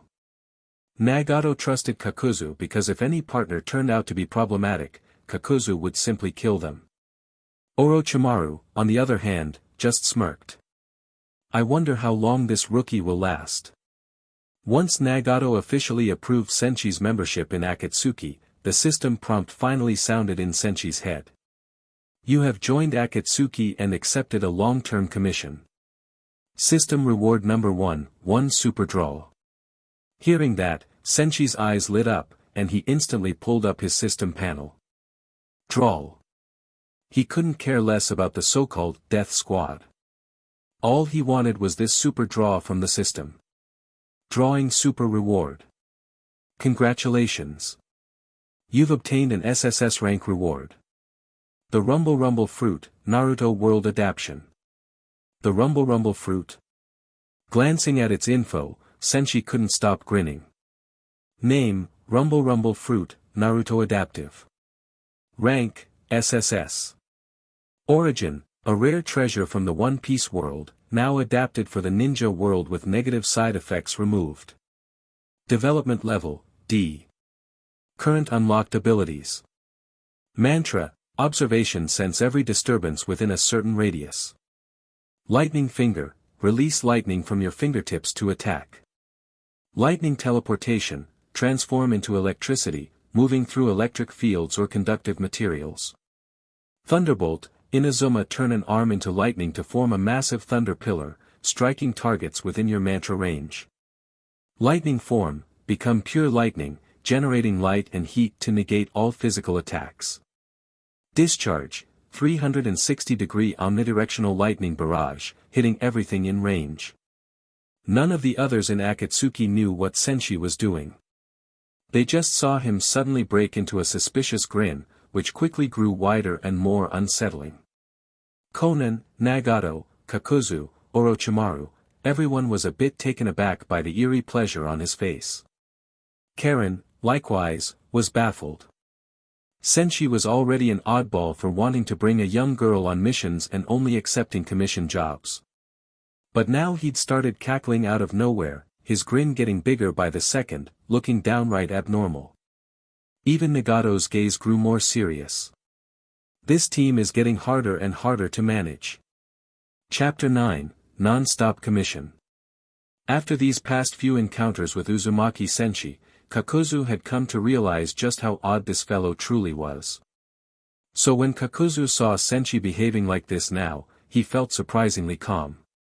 In the Akatsuki, having the occasional fit didn't matter as long as it didn't hinder completing missions. Come with me, Kakuzu's voice reached Uzumaki Senshi. Senshi did not refuse. Taking Karen along, he followed Kakuzu away. Kakuzu led Senshi to an unoccupied room in the tower. From now on, this will be your place in this hideout, for both of you. Then he said to Senshi, as for your uniform, I'll bring it to you later. Hearing this, Senshi interrupted, not just for me, get one for her, too. Speaking, he patted Karen on the shoulder. Kakuzu's face twitched slightly, but he chose not to argue over minor details. Before long, Kakuzu returned with 2 sets of black cloaks patterned with red clouds and handed one to Senshi. His tone was casual. Take the rest of today off. Starting tomorrow, you'll begin official missions. Senshi gave a slight nod. No problem, I'll be ready to start tomorrow. After Kakuzu left, Karen asked curiously, so we'll be living here for a while? Senshi walked over to a relatively clean-looking couch and plopped down, shaking his head. We probably won't come back here often. Most of the time, we'll be out on various missions. Of course, you can stay here if you like. Karen sniffed and said, "Humph. I'm not staying here. I'm following you. I told you I can be really useful." Logically, remaining in the hideout or in Amigakure would be safer for her. But in Karen's mind, sticking with Uzumaki Senshi was the safest option of all. Ha ha ha. Hearing Karen's insistence, Senshi couldn't help laughing. He got up, walked over to the young girl, and playfully ruffled her bright red hair. Karen pursed her lips, looking as though her world was ending. When dinner time came, someone from Akatsuki's logistics unit delivered meals to their room. After dinner, Karen washed up and went to her own room to sleep, while Senshi headed to the tower rooftop to experiment with the Rumble fruit's powers. An unimaginable burst of lightning coursed through him. Bright arcs of electricity crackled wildly around Senshi. Members of Akatsuki soon appeared at various vantage points in the shadows, all taken aback by what they saw. Aside from Kakuzu, most didn't truly grasp the extent of Senshi's abilities until now. They were shocked by the purity of his lightning release chakra and the sheer power of his lightning jutsu. Rumble. Boom. Boom. Boom. Boom. The phenomenon caused by Senshi's tests lasted some time before gradually subsiding. His exceptionally pure lightning release chakra and tremendous aptitude for lightning techniques made a deep impression on everyone. Having finished experimenting with the Naruto-adapted Rumble fruit, Senshi was in an incredibly good mood. He didn't linger on the rooftop in the cold breeze, instead returning to the room he shared with Karen. After a quick wash, he went to sleep. An invisible electromagnetic field soon spread outward from him in all directions. Roughly 1/8 of Amigakure lay within his field's radius. Thanks to the mantra ability, he could sense every slight disturbance within that range. Nothing else happened that night. The next morning, Senshi and Karen got up early and washed. After changing into the black cloak with red clouds, Senshi took Karen to meet Kakuzu, and the three of them left the Amigakure Tower for the black market. Both Kakuzu and Senshi were regulars in the black market with good reputations, so it wasn't hard for them to take on missions. However, when Kakuzu tried to accept a bounty mission, Senshi stopped him. "I'll only do commission jobs." Kakuzu could only sigh. "It's not like there's an endless supply of commission tasks. If you don't want to take part in a bounty mission, just wait nearby while I handle it." For Kakuzu, most targets were small fry, not worth teaming up for. But Senshi shook his head. "No can do. Only commission jobs." "Wait a sec." He suddenly realized something, startling Kakuzu, who wondered what was wrong now. "Say Kakuzu hires me to help him with a bounty mission, would that trigger the system's reward?" At that thought, Senshi brightened up. If that worked, then from his perspective all missions could become commissions. Turning to Kakuzu, he said. "Kakuzu, you can hire me to help you on bounty hunts. I'll just take half the pay." Kakuzu's eyes went wide. He muttered, "Hand over half of the reward, to hire Uzumaki Senshi." It wasn't impossible. Considering Senshi's power now, if the two worked together, they could handle any job short of assassinating a Kage. Rifling through his pocket, Kakuzu pulled out a stack of mission slips and found one. "This one's a bounty on some renegade ninja from Amigakure. There are 10 of them, scattered around outside the village, which is too much hassle. That's why I've been putting it off. The bounty's not bad, 20,000 ryo per head. Uzumaki Senshi, I'll pay you 100,000 ryo total if you help me clear it." New commission detected. Client, Kakuzu. Goal, assist Kakuzu in eliminating the Amigakure renegades. Reward, 100,000 ryo. Difficulty, B rank. System bonus, 100 commission points. Seeing this system prompt, Senshi was momentarily stunned. Whoa, did I really just exploit this loophole? Overjoyed, Senshi realized he could farm commission tasks even more efficiently this way. From then on, Senshi followed Kakuzu in a frantic mission spree, never turning anything down. With their combined power, practically a crushing force in Amigakure, they completed missions at an astounding pace. Under the range of Senshi's mantra, targets had nowhere to hide. A job that would normally take Kakuzu 3 to 5 days was now finished almost effortlessly. By nightfall, the three took rooms in an inn. Kakuzu, thoroughly exhausted, handed 30,000 ryo to Senshi. Under normal circumstances, Kakuzu wouldn't bother with low-paying tasks, but their efficiency was so high that the black market was running out of missions to dole out. Commission completed. Reward, 30 commission points. Hearing the system prompt, Senshi was delighted. Over the past days, he'd piled up a wealth of rewards, rocketing forward on his path to becoming a humanoid Ten-Tails. The next morning, at first light, Kakuzu, who had barely lain down, was woken by loud banging on his door. Bang, bang, bang. Senshi's voice rang out from the hallway. Kakuzu. Big bro Kaku. Lord Kaku. Open up. No slacking, time for more missions. Kakuzu felt a massive headache. Is this guy even human? They'd been running missions non-stop all day yesterday, and now before sunrise, Senshi wanted to head out again. Bang, bang, bang. The insistent knocks kept coming. Kakuzu lay there in bed, utterly drained. His teal-green eyes stared at the door, and he let out a weary sigh. The grayish tint to his face seemed accented by big dark circles under his eyes. This monster. For half a month straight now, he hasn't stopped. He's been running missions non-stop. Does the guy ever rest? Is money worth risking your life like this? Why does he have so much energy? Before meeting Uzumaki Senshi, Kakuzu had thought of himself as the ultimate mission addict. But upon witnessing Senshi, he had to admit he was far behind.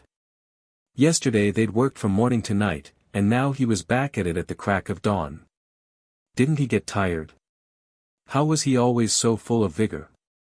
With a sigh, Kakuzu rolled over, deciding to ignore the knocking. Meanwhile, out in the hall, Senshi was checking his status screen. Name, Uzumaki Senshi. Gender, male. Age, 18. Commission points, 225. Chakra natures, fire, B, wind, C, lightning, SSS, water, B, earth, B, yang, B, yin, B. Chakra capacity, SSS+, your reserves surpass most tailed beasts, akin to a perpetual motion machine. Physical strength, SSS, far stronger than steel, ordinary ninjutsu can hardly harm you. Talents.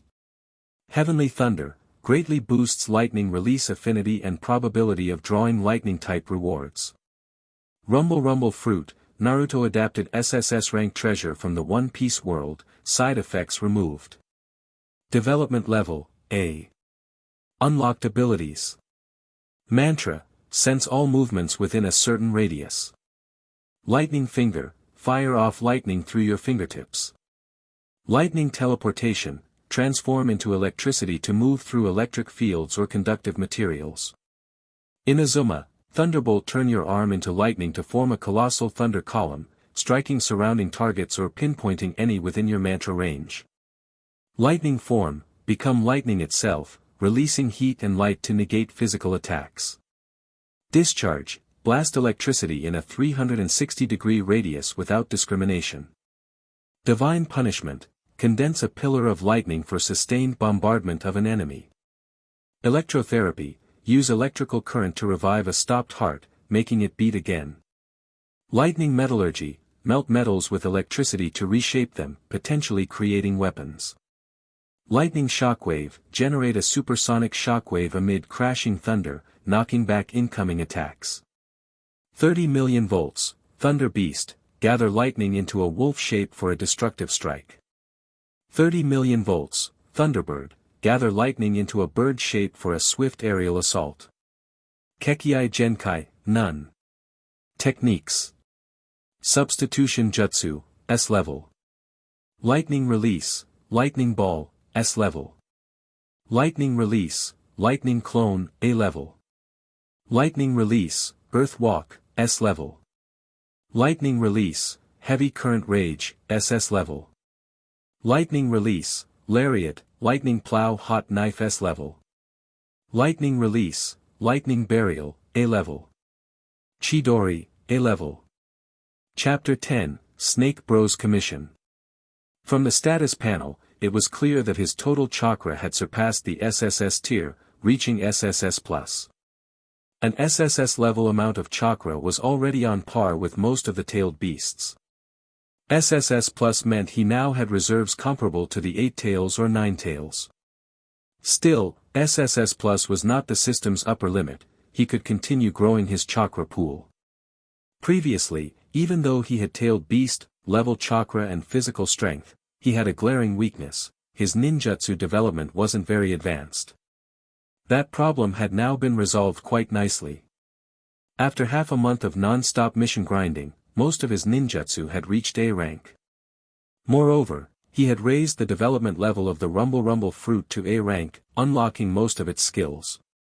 The powers granted by the fruit significantly bolstered and complemented his ninjutsu.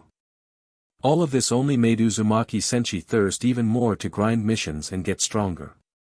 As he stood there pounding on Kakuzu's door, he thought to himself, "Let's set a small goal, step into the Ten Tails League as soon as possible. At least start reaching Ten Tails level standards in chakra reserves, physical strength, and the power of my ninjutsu." When Kakuzu did missions, he really focused on the job at hand. When Senshi did missions, he was like a student cramming practice tests, going crazy with the grind. As a result, while Kakuzu was worn out in both body and mind, Senshi felt it was barely even a start. How could this little Kaku be worn out already? At that moment, a man with pale skin, shoulder-length black hair, and strangely bewitching eyes arrived at the place where Senshi's group was staying. Orochimaru, someone who could be considered an old acquaintance of Senshi's. Orochimaru always had a strong sense of purpose and plans. Another ninja might just be passing by, but if he showed up, there had to be a reason. Seeing Orochimaru, Senshi asked nonchalantly, "What are you doing here?" For most ninja, Orochimaru was a dangerous individual. For Orochimaru, Uzumaki Senshi was probably even more so.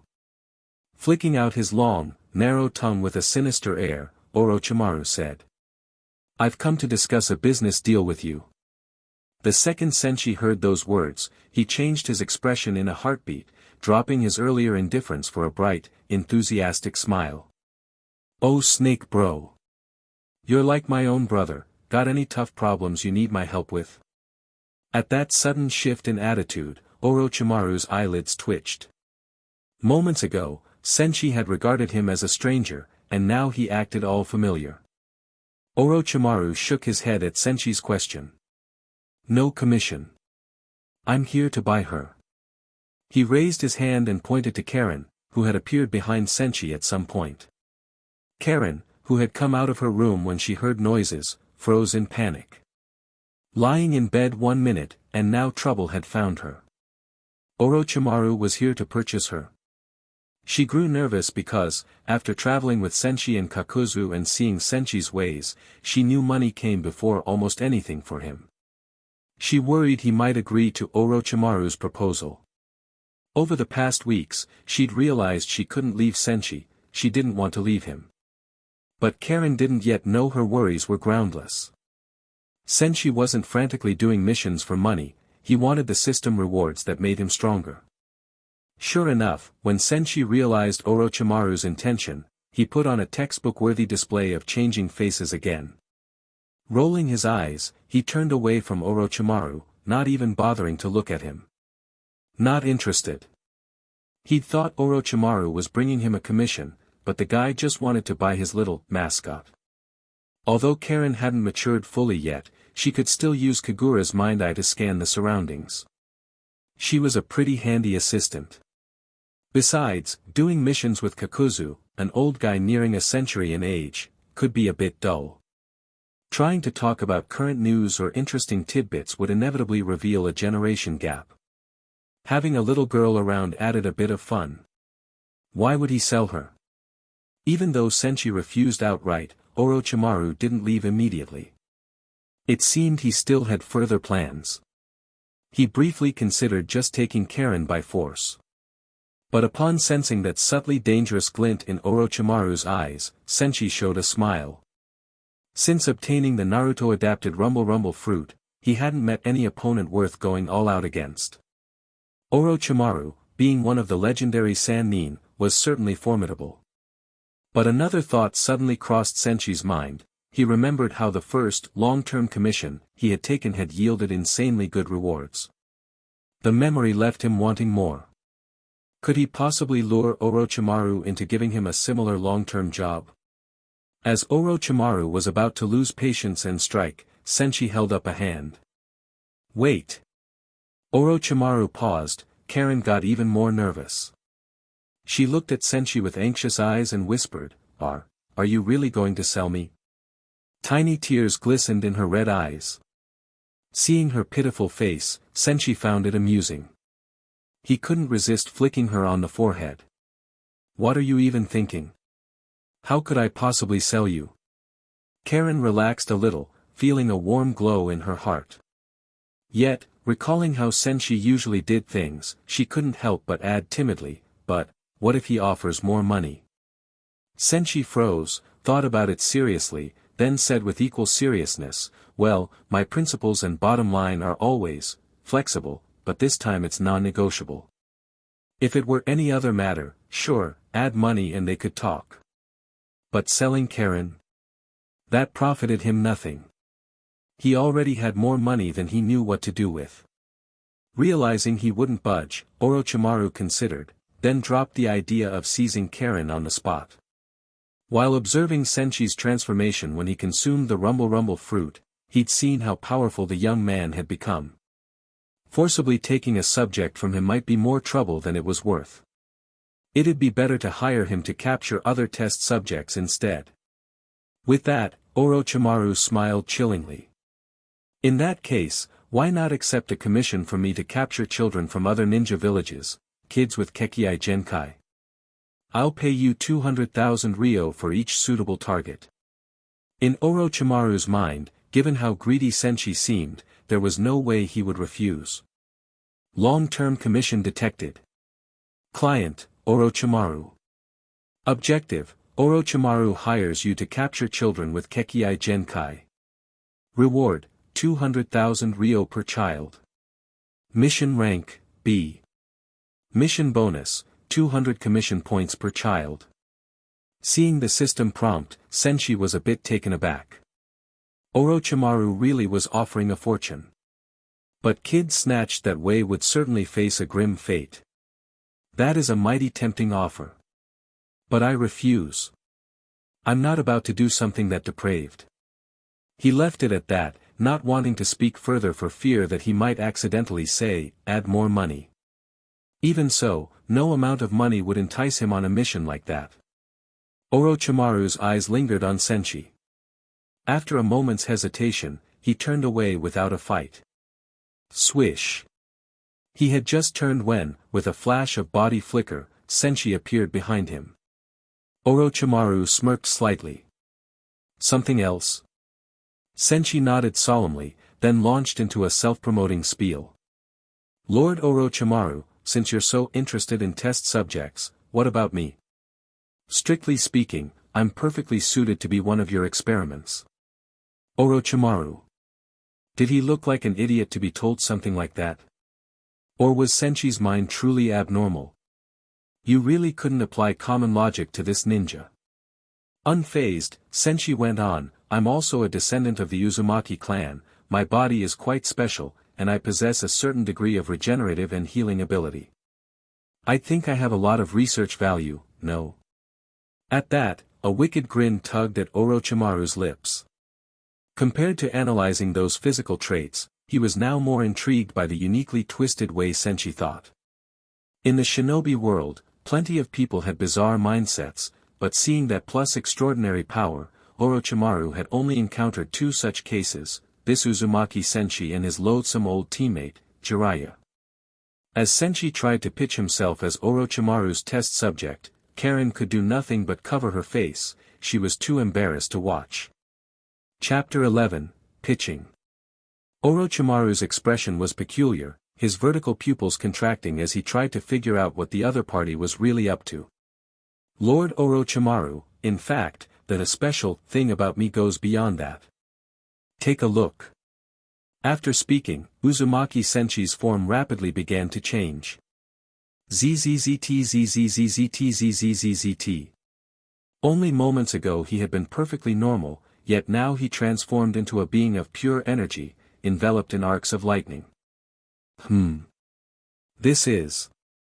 Even someone like Orochimaru, known as the great scientist of the ninja world, was astonished by the scene.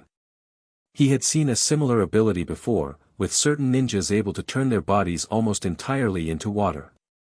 That was impressive, but it hadn't piqued Orochimaru's interest so strongly. However, Uzumaki Senshi's power here made Orochimaru's heart stir. Transforming oneself into lightning implied an extraordinary affinity for lightning release.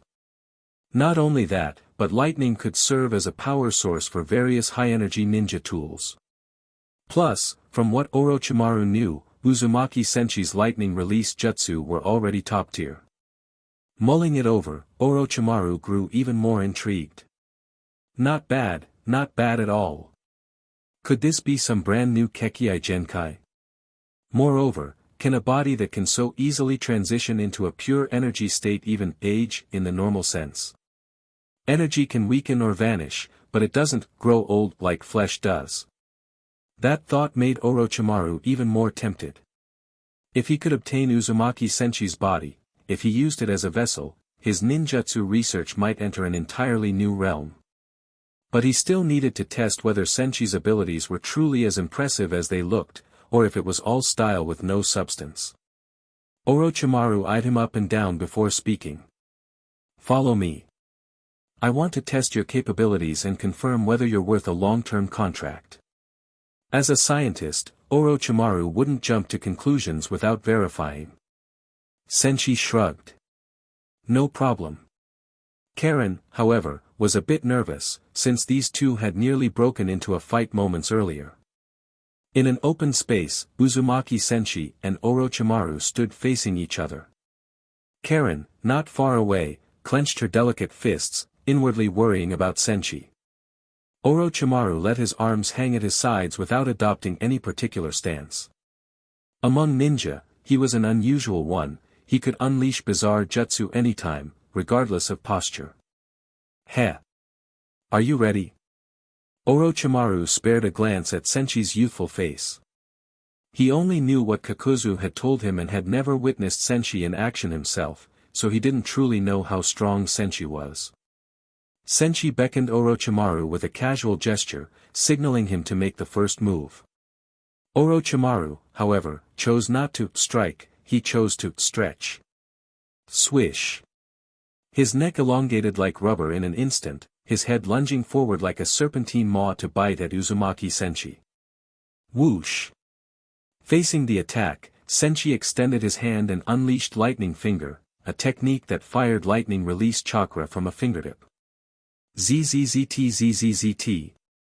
A streak of lightning shot toward Orochimaru's head, but Orochimaru's snake-like neck evaded it with ease. Twisting and turning in bizarre coils, his elongated neck finally sank its fangs into Senshi's throat. Crackle crackle. ZZZT.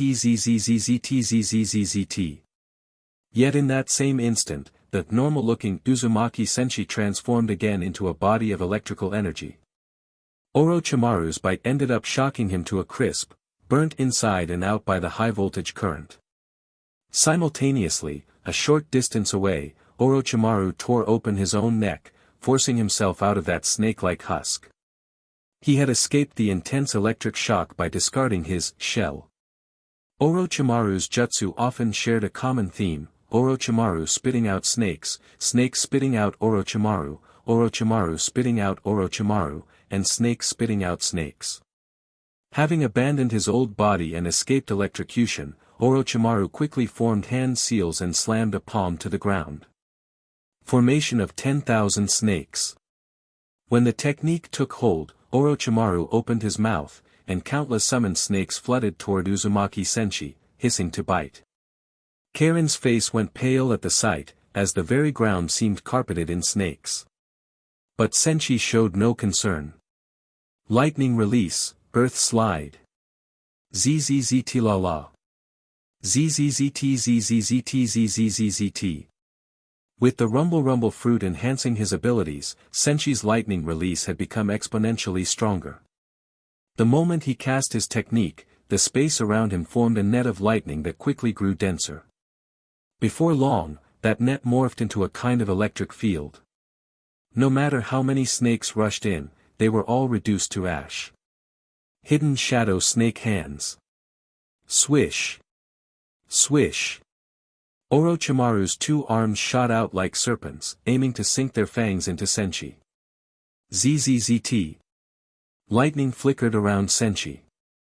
In the blink of an eye, he reappeared behind Orochimaru. Wishing to prove himself without killing his client, he had already made a plan. Lightning release, backhand chop. He drove a punch at Orochimaru's back. Thud. A dull impact rang out, and Orochimaru crashed heavily to the ground. Nearby, a huge snake opened its jaws, and Orochimaru emerged from within it. They exchanged several moves like this, neither able to best the other. Then, suddenly, Orochimaru felt a deep sense of foreboding. It was as though some force had pinned him in place, any attempt at a substitute technique would fail. That force was Senshi's mantra, observation haki, like sense. More precisely, he had locked onto Orochimaru's chakra signature. No matter how many times Orochimaru tried to shed his skin, the strongest chakra source in the area would reveal the location of Orochimaru's true body. 30 million volts, Thunder Beast. After locking on, Senshi blasted Orochimaru with a searing bolt of lightning. Roar. A fierce beastly roar echoed through the air. Countless arcs of blue lightning converged into a massive, intimidating thunder beast radiating terrifying voltage. It howled to the skies, then charged Orochimaru's real body. Orochimaru didn't dare underestimate it. Triple Rashomon. Without hesitation, he rapidly wove seals and slammed his hands onto the ground. Boom! Boom! Boom! 3 colossal demonic gates burst up from the earth in succession, blocking Orochimaru's front. Rumble rumble. Boom! Boom! Boom! Boom! Senshi's Thunder Beast plowed through all 3 Rashomon gates, but by then it had expended much of its power. It was no longer a serious threat. In a flash, Orochimaru summoned another giant snake, which crashed into the beast head-on. Boom! A deafening explosion rang out. Orochimaru vanished from the blast and instantly reappeared in front of Senshi. His strangely glowing eyes were fixed on him with fervent desire. Orochimaru was thoroughly satisfied with Uzumaki Senshi's body. Beyond its special traits, his mastery of lightning release was astounding. If Orochimaru could transfer his soul into Senshi's flesh, he might unlock countless new jutsu. Before Senshi could attack again, Orochimaru spoke first. That's enough. I've seen enough of your abilities. Next, I want to hire you, to help me with research on ninjutsu and other techniques. Even though you'd just be assisting my research, I'll pay you an A-rank mission rate of 200,000 Ryo. New commission detected. Client, Orochimaru. Objective, Orochimaru is very interested in you. Use your special constitution and abilities to assist his research. Reward, 200,000 Ryo. Mission rank, A. System reward, 200 commission points. Upon hearing this, Senshi immediately rejected him. No way. He didn't want just a one-shot deal. Judging by Orochimaru's finances and his need for research, there was clearly an opening for a long-term hire. Having already tasted the massive rewards from his previous, long-term commission, Senshi wanted more of the same. Lord Orochimaru, I have conditions if you want to hire me. First, developing ninjutsu and other technical research can take a very long time. Assisting you will eat up a lot of my schedule, so you'll need to pay more for a long-term arrangement. His meaning was obvious, pay up. Second, if I disagree with any particular research project, I won't go along with it. Third, if you need biological samples, you're strictly prohibited from cloning my cells. Fourth. By now Orochimaru fell silent. Was he really hiring Senshi to assist in research, or was Senshi hiring him to do the research? And anyway, did he actually need a long-term contract? Once Senshi was on his turf, Orochimaru had plenty of ways to take control of him. Just then, Senshi spoke again. Orochimaru, I know the reason you joined the Akatsuki. Chapter 12, Hired. Orochimaru's heart skipped a beat when he heard that. As baffling as it was, he knew Uzumaki Senshi wasn't the type to make groundless claims. My reason? What reason would that be? Though inwardly shocked, Orochimaru forced himself to sound composed. In response, Senshi spoke in a casual tone. Lord Orochimaru, didn't you join the Akatsuki because you want Uchiha Itachi's Sharingan? Strictly speaking, Orochimaru wanted the Rinnegan most of all. But obtaining the Rinnegan was too difficult, he'd already suffered a setback and now harbored lingering fears. He could only lower his sights and go after the Sharingan. Not long ago, Orochimaru had already felt that Uzumaki Senshi's intelligence was shockingly accurate. Hearing him state this so bluntly now, Orochimaru found himself even more astounded. To his surprise, Senshi went on, seemingly unwilling to stop with just that bombshell. Actually, I happen to know where to find several extraordinarily powerful Sharingan with very special abilities. You'd be interested in those, right? That statement hit Orochimaru like a surge of electricity. The Sharingan was an extremely special and mysterious Kekkei Genkai. Nobody, not even its own wielder, could know in advance exactly which powers a newly awakened Sharingan might hold. If anyone else claimed to know the whereabouts of extremely powerful Sharingan, Orochimaru would have scoffed. But Uzumaki Senshi was different, even the behind-the-scenes Akatsuki seemed like an open book to him. Orochimaru didn't understand why, but it appeared that Senshi possessed some unusually potent intelligence-gathering capability, one Orochimaru greatly valued. After thinking for a moment, Orochimaru posed a question to test whether Senshi truly had such remarkable intel. Where is Uchiha Shirsue's eye? He wanted to see if Senshi really did know top-secret information. Senshi paused briefly, then answered. One of Shirsue's eyes is in Shimura Danzo's possession. To be precise, it was in Danzo's own eye socket, while the rest of the Uchiha's eyes were grafted to Danzo's arm, an arm Orochimaru himself had engineered. So one of Shirsue's eyes was indeed with Danzo, something Orochimaru already knew. But that was an extremely high-level secret, known only to a handful of people. This made Orochimaru scrutinize Senshi once again. Just who is this guy? He was allowed to join Akatsuki, so their vetting must have found nothing amiss. Yet he knows about Shirsue's eye being with Danzo. Information of that caliber is practically top secret. Who in the world is he, and how does he know all this? Orochimaru now felt a deeper wariness toward Uzumaki Senshi. Dealing with him might prove complicated. Still, he quickly thought of something else. He might hire Senshi long-term to study this mystery ninja. If Orochimaru hired him, he could get Senshi's help with intel and gradually analyze him in detail. Once he thoroughly understood Uzumaki Senshi, capturing him or taking him down would be easier. With that in mind, Orochimaru broke into a faint smile and said. I accept. I'll hire you long-term for 500,000 ryo per month to assist me in the development and research of ninjutsu and related technologies. Congratulations. You have gained Orochimaru's approval. He plans to hire you long-term with a salary of 500,000 ryo per month to aid in his ninjutsu and tech research. Upon successful acceptance of this long-term commission, you will receive one super drawl. When settling this long-term commission, your commission points will be doubled. Reading that wave of system notifications, Senshi was overjoyed. There was a world of difference between rewards for a one-time job and a long-term job. Once he received this wave of rewards, his physical strength and chakra capacity would rival that of the Nine-Tails. Meaning in upcoming missions he could gain SSSS level chakra rewards, fully stepping into the realm of the Ten-Tails. In time, he could genuinely become a human Ten-Tails. Come with me. Now that he had confirmed hiring Uzumaki Senshi, Orochimaru spoke offhandedly. Of course, Orochimaru wouldn't carry around 1,000,000 ryo on him.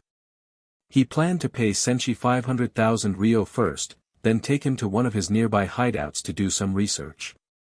Where are we going? Senshi asked casually, not seeming bothered. He hadn't yet heard the system's mission complete prompt, which suggested he had to do something like formalizing the deal with Orochimaru to finish.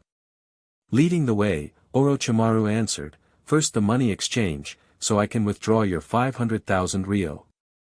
After that, we'll go to one of my hideouts. I need you to help me with some experiments.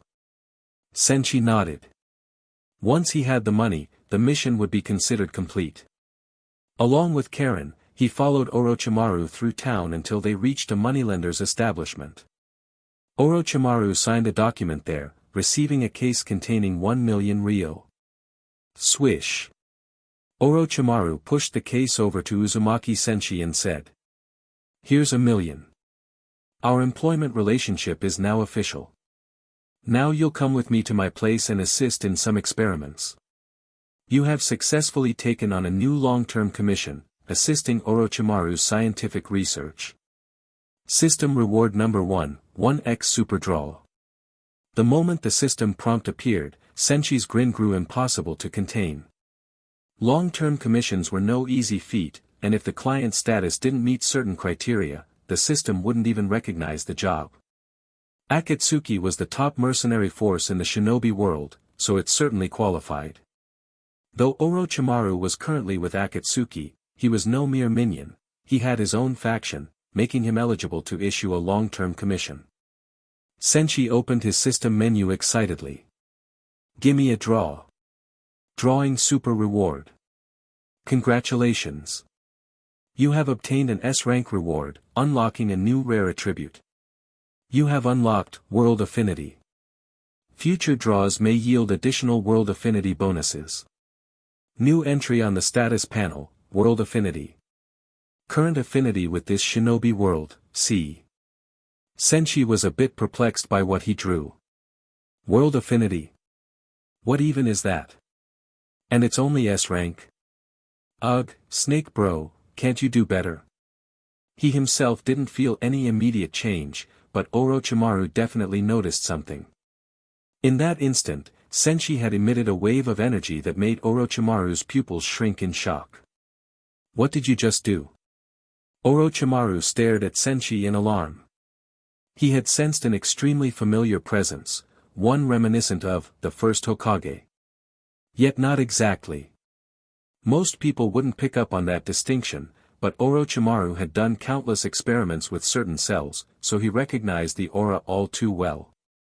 Orochimaru was already very interested in Senshi.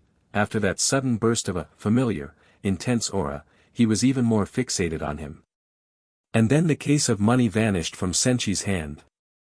Space-time ninjutsu. Orochimaru's eerie snake-like eyes flicked to the spot where the money had disappeared. He couldn't help asking. Summoning jutsu was also a space-time type, so the concept itself wasn't rare to Orochimaru. But using it with no hand seals, no visible formula, and not even a noticeable chakra fluctuation. That was bizarre. What Senshi had used was, in fact, the system space.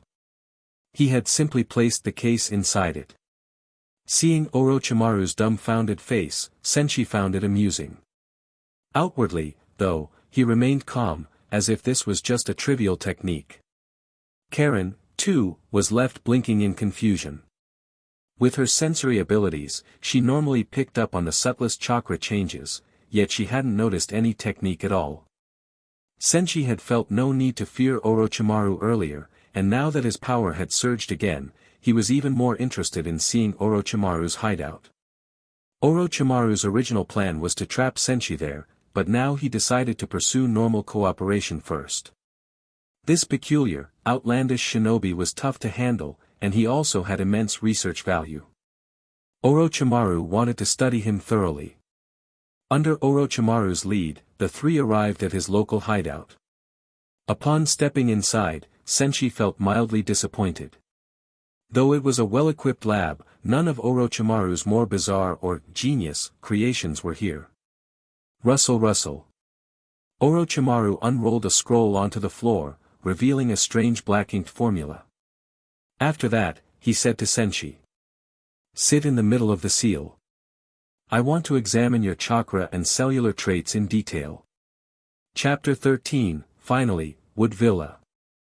Senshi, unconcerned, walked over and sat right in the middle of Orochimaru's sealing formula.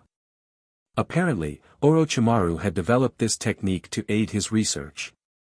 Once Senshi settled in, he could feel a special energy wave scanning his chakra. After making these preliminary observations, the look on Orochimaru's face was priceless.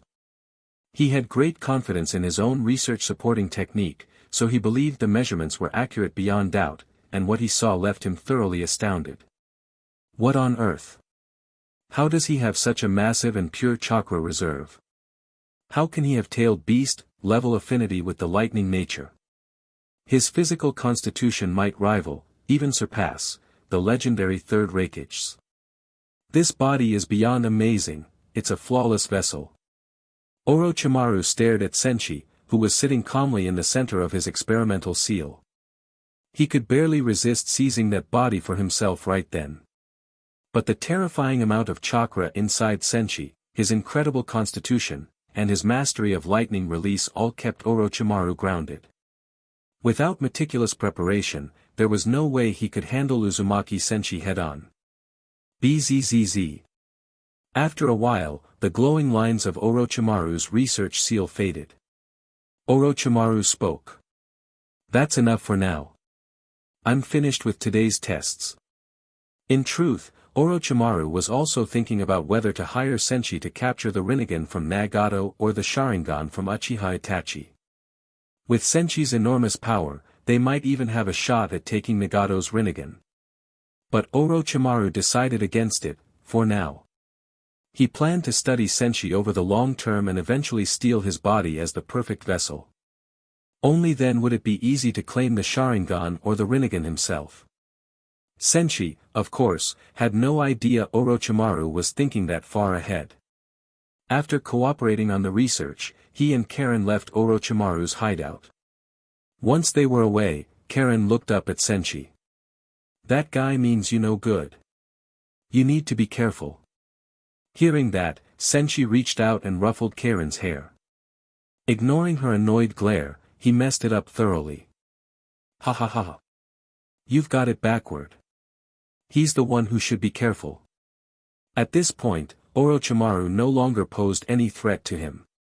Senshi was stronger day by day, certainly more so than someone like Orochimaru could handle. And as a mission fanatic, he knew tomorrow's Senshi would be stronger than today's. If Orochimaru couldn't deal with him now, he'd be even more out of luck later. Eventually, Orochimaru would end up providing his talents in various fields for Senshi's benefit. Right now, Senshi hadn't decided exactly what he wanted or how he'd use Orochimaru's assistance. Perhaps forming the strongest mercenary force in the shinobi world to fight the Otsutsuki clan. That idea sounded good, but for now, his main plan was still to grind missions non-stop and get even stronger. When he reached the level of a human Ten-Tails, or even beyond, maybe then he could literally look down on the Otsutsuki and ask them how big a psychological blow he was dealing. In the end, Orochimaru's sudden arrival had at least let Kakuzu rest for half a day. If Kakuzu knew what was in store for him over the following weeks, he'd be deeply grateful to Orochimaru. The Akatsuki had been around a long time, and Kakuzu had seen many new recruits join, fired up at first, only to slack off eventually. He assumed Senshi might be similar. But he was wrong. From the day they formed their two-man squad, every day had been relentlessly busy for Kakuzu. He started to suspect that for Senshi, 24 hours in a day somehow lasted 48. Physically, Kakuzu's body could rotate through multiple hearts, so he didn't get exhausted in that sense, but mentally, he was drained. Senshi was like a soulless mission machine, either on a mission or traveling to the next one. Like right now, the two of them were en route to yet another job. Under the starry night sky, Kakuzu could only stare wordlessly, having lost count if this was their 48th or 49th job of the day. He used to ignore lower-paying tasks, but this lunatic Senshi accepted every commission job under the sun. The two of them had made quite a name for themselves at the Rain's black market. Ninjas and local powers in Amigakure and the surrounding minor villages had all heard about these two mission grinders. So long as it was a commission request, they rarely turned it down, and their completion rate was incredibly high. More impressively, despite such speed, they maintained a 100% success record. Kakuzu knew the information but felt no joy. He watched Senshi flipping through another stack of mission briefs while traveling, and only felt a splitting headache.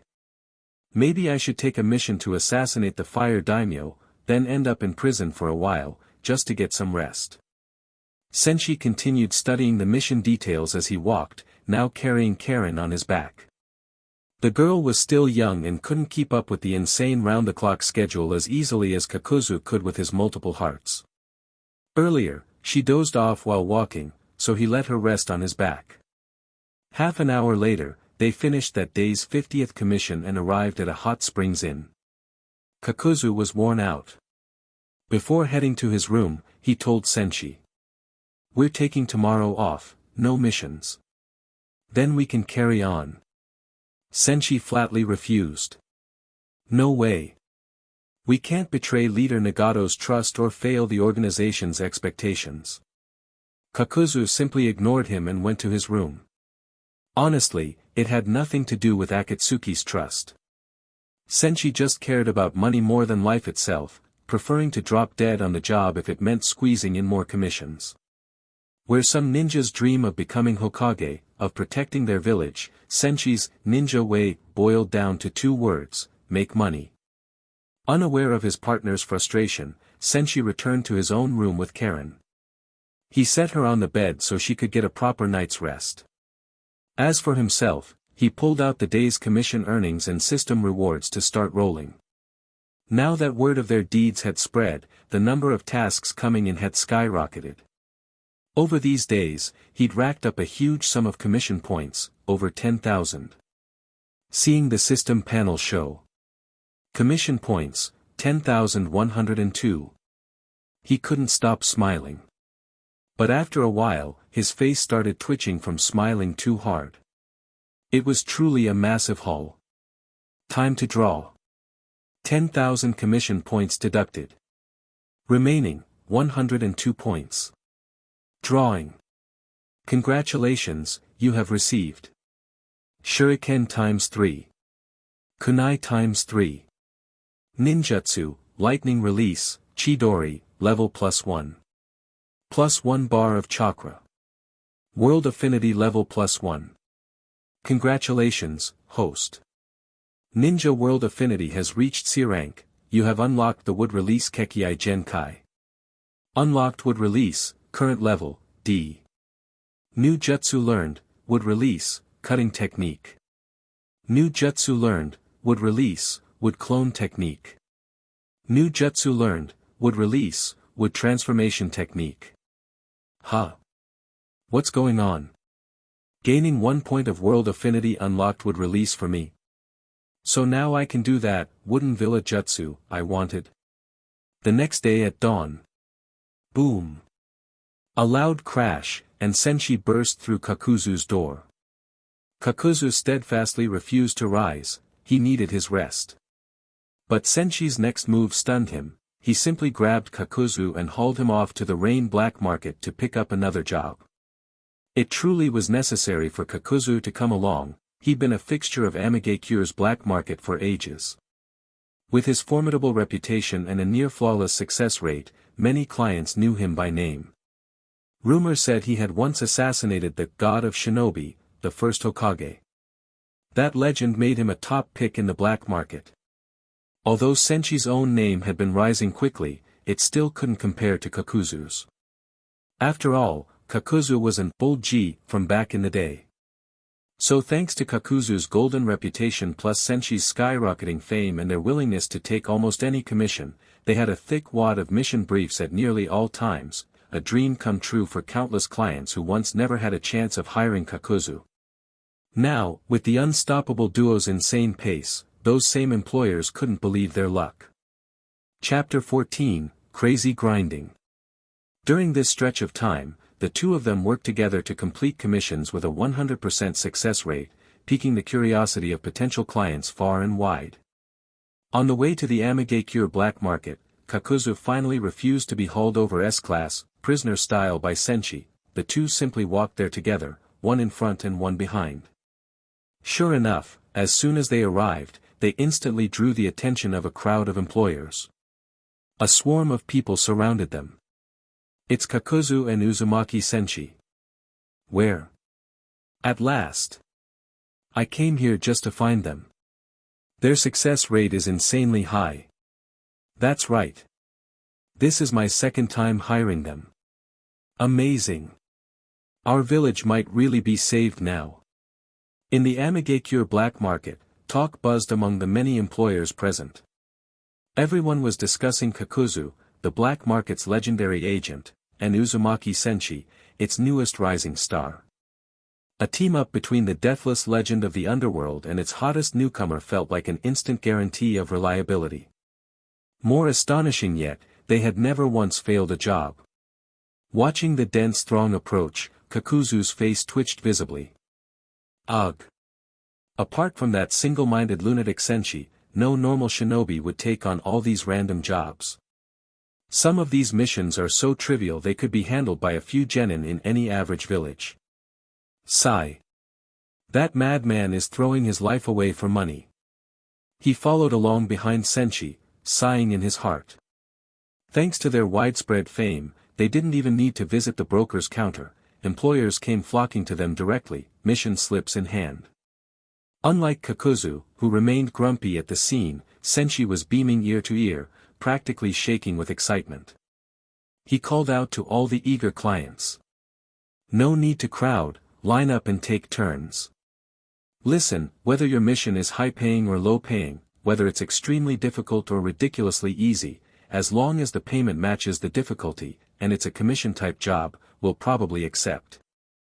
If you have questions during the contracting process, talk to Mr. Kakuzu here.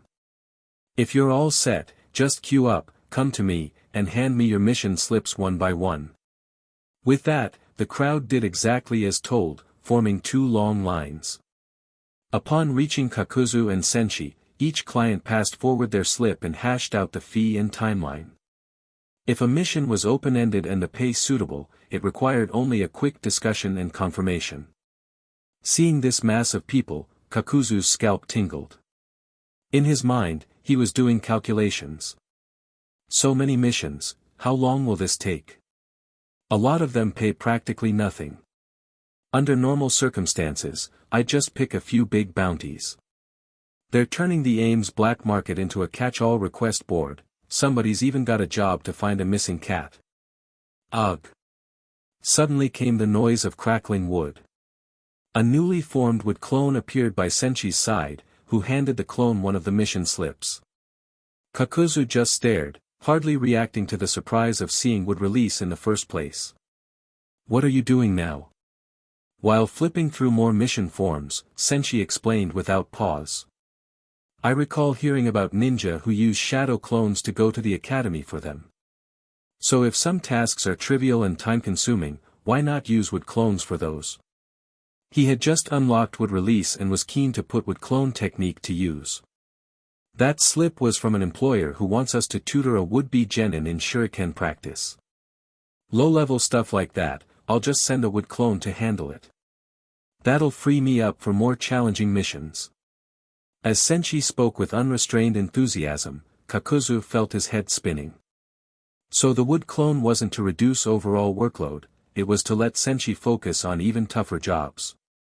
Eventually the flow of employers tapered off. Kakuzu was left holding a tall stack of mission slips, feeling vaguely unreal. Meanwhile, Senshi had at least as many. Some clients that Kakuzu refused simply circled to the end of Senchi's line and successfully handed over their requests there. Kakuzu, hand over your slips. Without thinking, Kakuzu gave him a bundle of dozens, inwardly cursing them as future headaches. But Senchi regarded them as dozens of new chances to become stronger. That's a good 50+ opportunities for me to keep pushing toward my human tentails form, he said with excitement, clapping the stack of papers in his hands. Let's go all out, grind until we drop. Kakuzu. All he could do was stare at the sky in silent misery. In the old days, employers would typically go to a village, major or minor, to hire ninja. But with Senchi and Kakuzu making waves, everyone started treating the AIM black market as an alternative. Knowing these two completed missions fast and flawlessly, most found it easier to trust them than put in a formal request at a small hidden village. Glancing at the near, dictionary-thick, file of mission slips in Senchi's hands, Kakuzu felt numb. Senchi alone had done as many missions as a small hidden village's entire staff might accomplish. It wasn't strange for Kakuzu to single-handedly annihilate such a minor village, but single-handedly matching its mission output. That blew his mind. And to top it off, Senchi had practically monopolized the entire black market job supply. Kakuzu, you look awful, Senchi commented casually, holding Karen's hand as they walked. Kakuzu responded grimly, I think we can't keep this up. It's too.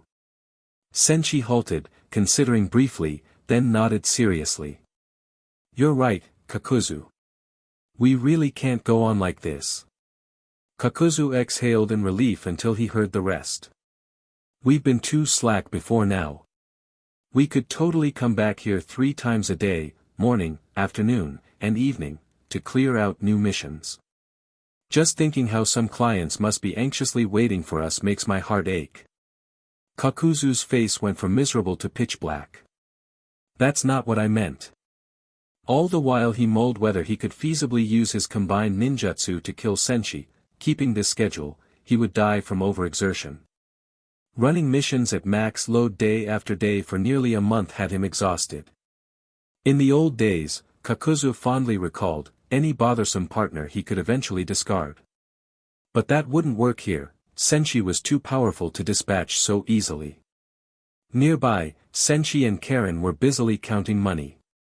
Having been around him for a while, Karen now also grasped the importance of money. Observing his obsession, she decided that seizing massive rewards through endless missions was the way to go. Ha! Karen sighed after counting for a bit. Senchi raised an eyebrow. Hands cramping. She nodded pitifully. They had far too many coins and bills to count every day. Senchi took hold of her small hands, gently massaging them. Then take breaks in between counting, rest up, and continue after that. Blushing a little, Karen turned her head away with a huff. Inside, though, she took his advice to heart. Senchi just smirked, reached over, and ruffled her hair again. Cut it out, she yelped, pounding her fists against his back. She was unintentionally training her taijutsu on him. If one day she grew up and could throw a punch like that at an enemy, well, with Senchi's body surpassing even the third Reikich's durability, he could handle her practice now. Watching them bicker, Kakuzu let out a long sigh and once more tried reasoning with Senchi. I think, we need rest days. Going like this, 24/7, will kill us eventually. A little downtime is crucial for better mission performance. Chapter 15, Akatsuki's Monthly Meeting. Kakuzu's suggestion was promptly shot down. Still poring over the mission slips, Senchi replied without looking up. No, I see that as an affront to the value of life itself. And come on, Lord Kakuzu, after this month of non-stop work, haven't we reaped enormous rewards? Whether it's the commissions we've earned or the growth in our ninjutsu, these are things the vast majority of shinobi can only dream of. Hearing that, Kakuzu snapped back. What I dream of is having at least one day of rest each week. Senchi just let out a great laugh. Ahahaha. So you do share my outlook after all, Lord Kakuzu, wonderful. Kakuzu nearly rose to slug him. Which ear of his heard that I agree with his nonsense? In truth, Senshi hadn't heard anything of the sort. He was simply strong-arming Kakuzu into consensus. Having Kakuzu along made their mission runs twice as efficient, and Kakuzu was no match for him, so he could force his partner to comply. While Senshi was thinking all this, Karen, who had just been bantering with him, had drifted off to sleep, leaning her head against his shoulder. After a brief hesitation, Senshi scooped her up in his arms. Out here in the wild, if she got sick, it'd be troublesome. As the month drew to a close, a rather important event neared. The Amigakure, High Tower. This was one of Akatsuki's main bases, where monthly assemblies were usually held. Outside, the unending drizzle of Amigakure fell continuously. In reality, that ceaseless rain was a large-scale sensory technique. If any threat entered the village, Nagato would know. Akatsuki members arrived one by one at the usual meeting spot. But this time, they didn't see Nagato, they saw Pain. Nagato's body was weakening, forcing him to hide in the shadows and lead through these proxies. Upon sighting Pain, Orochimaru's eyes flickered with intense curiosity. He'd never lost his interest in the Rinnegan, though its sheer difficulty to obtain made him bide his time. Nearby stood Uchiha Itachi, still cold and impassive, eyes never betraying his thoughts. Sasori was even more poker-faced, his real body was a puppet, so expressing emotions wasn't exactly his forte. Zetsu arrived, scanning his surroundings, and finally fixed his gaze on Konan. Where's Nagato?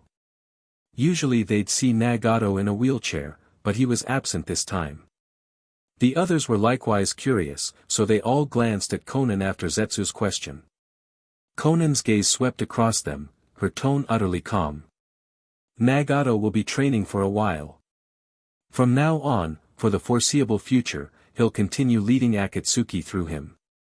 She then looked toward the body that once belonged to Yahiko. Her voice grew even quieter. You'll call him Pain. At this, all eyes focused on Pain's form. He was eerily lifelike, riddled with black chakra rods. Through these rods and the Rinnegan, Nagato controlled his paths. Pain spoke then, his voice chilly and distant. You needn't concern yourselves with such trivial matters. Akatsuki's plans remain unchanged. Our objective is still to gather abundant funds and then hunt down the tailed beasts to forge them into the ultimate weapon. The ninja world needs pain, only through suffering can it learn and grow. Though Pain's voice wasn't the same as Nagato's, the speech pattern clearly was. The usual lines about making the world feel pain were there. But whether many in Akatsuki truly believed in that vision was another matter entirely. Where's Kakuzu? And the new recruit who's been working alongside him, why aren't they here? Pain's words had barely trailed off when Zetsu looked around again, obviously puzzled. Seeing that Kakuzu was missing, along with the newcomer assigned to him, Zetsu's curiosity sharpened.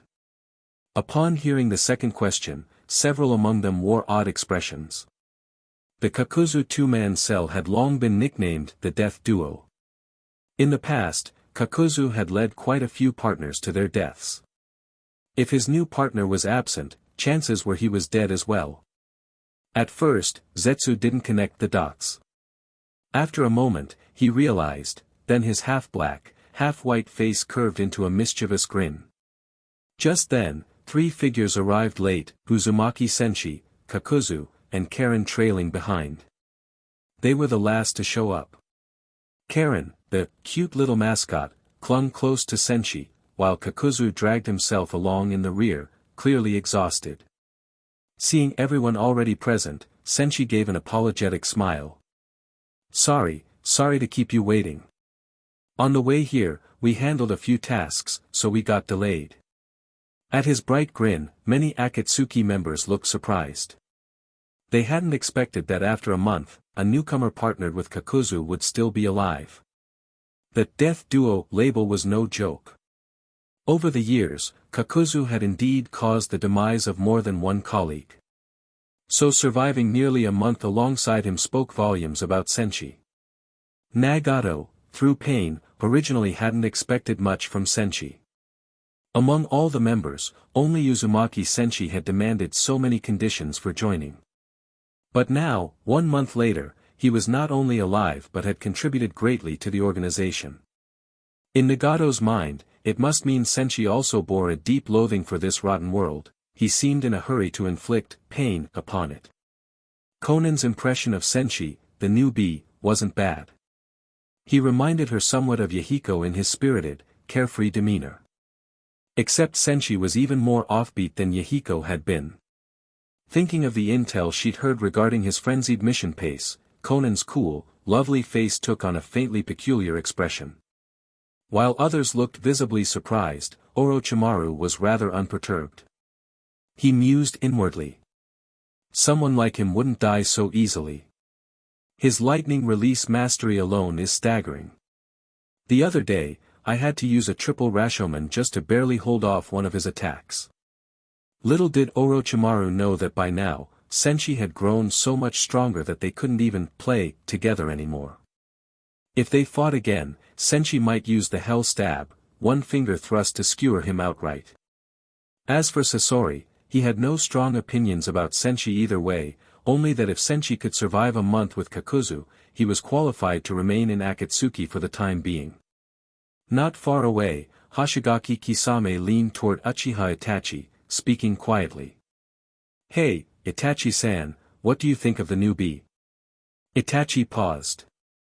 "That ninja, Uzumaki Senshi, is extremely formidable. According to what I've gathered, he easily destroyed 2 of Kakuzu's Earth Grudge Fear masks. And on the night he joined, he displayed unbelievable lightning release talent, mastery as if he were a tailed beast made of chakra." Since Senshi had never gone all out in front of them, Itachi wasn't entirely sure of his upper limits. Kisame smiled broadly. Hearing that, I'd like to spar with him to build camaraderie." Kisame, of course, had yet to experience the sting of Hell Stab and remained blissfully unwary. Itachi might have added more but kept his silence. In truth, he considered Senshi another dangerous individual, one whose presence upped the danger level of Akatsuki as a whole. Acting secretly on Konoha's behalf, Itachi concluded he'd better keep an eye on the newcomer from the shadows, gathering information. In reality, Senshi couldn't care less about destroying a village or triggering some war, he just wanted to grind until invincible. But Itachi had no way of knowing that. At last, a battered Kakuzu shuffled in, trailing behind Senshi's group. The Akatsuki members turned toward him. To their shock, he looked utterly transformed, massive dark rings under his eyes, slumped as though wrung dry. Kakuzu looked thoroughly depleted, and it showed on his face. How could he not be tired, under such a partner's insane pace? Chapter 16, Exhausted Kakuzu. As he walked into the meeting hall, Kakuzu looked dazed, like he'd been utterly drained. Seeing him in such a state rendered everyone speechless. Kakuzu had the Earth Grudge Fear technique, losing his head typically wouldn't pose much of a problem. But now he looked as if he were completely squeezed dry. What on earth had happened? Orochimaru couldn't resist poking fun when he saw Kakuzu. "Kakuzu, what on earth has Uzumaki Senshi been doing to you? You look severely worn out, don't tell me Earth Grudge Fear has its limits." Kakuzu was in such a stupor he didn't even hear Orochimaru's jab. Without a word, he found a spot to sit and rest. Partnering with Senshi these past weeks had worn him down to a husk. Once Senshi and Kakuzu arrived, Pain spoke calmly. During this period, the organization's revenue is 10 times higher than before. All of Akatsuki reacted with obvious surprise. It wasn't a mere 30 to 40% increase, it was tenfold, a 1000% jump in earnings. Hoshigaki Kisame bared his rows of sharp teeth, sounding puzzled. Does that mean the organization has some new income source? Like a normal shinobi village, Akatsuki funded itself by taking a cut, 50%, of any commission its members completed. So Kisame naturally assumed some other revenue stream must have appeared. Pain shook his head. No. The reason for such an increase is that Kakuzu and Uzumaki Senshi's duo has completed a massive number of commissions. The entire group exchanged glances again. These two were acting almost beyond reason. Their efforts had pushed the organization's income up by a factor of 10, an incredible feat. While everyone was still reeling, Pain continued. Recently, more and more people have been coming to the Amigakure for regular shinobi assignments, as well as posting requests on the black market. But the village's own ninja have been running into a serious issue. Many of them can't get any jobs. A lot of ninja complain they can barely afford to eat. Now that Nagato, through Pain, controlled the village, a more prosperous Amigakure would obviously benefit him. But in reality, it wasn't growing better at all. A village can't thrive on a handful of powerful shinobi alone. Its mid- and lower-level ninja are the foundation of that tower. They generate most of a village's wealth and, if they mature, become the next generation of elite shinobi or even mainstays. If those middling layers struggle to survive, they might desert. Should that happen, the village would be on the brink of collapse. Naturally, Nagato and Akatsuki didn't want that outcome. Zetsu gaped. What do you mean? If more clients are bringing missions here, shouldn't that make it easier for the village's ninja to find work and help it develop? He couldn't grasp why an increase in requests meant local AIM ninja were getting fewer jobs. Once Zetsu spoke, Pain shot a displeased look at Uzumaki Senshi. Ask our new recruit about that.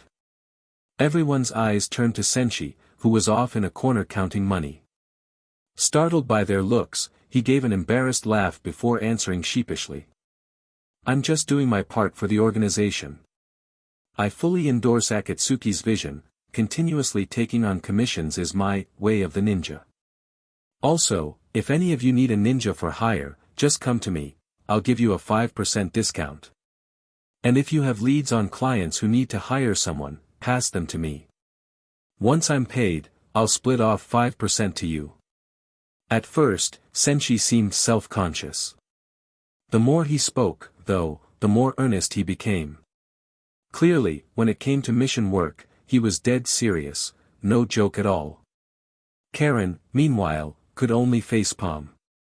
It was one thing for him to scoop up every outside commission, but now he was trying to do business with his own teammates as well. All eyes shifted questioningly to Kakuzu. He sat in the corner, still looking half dead.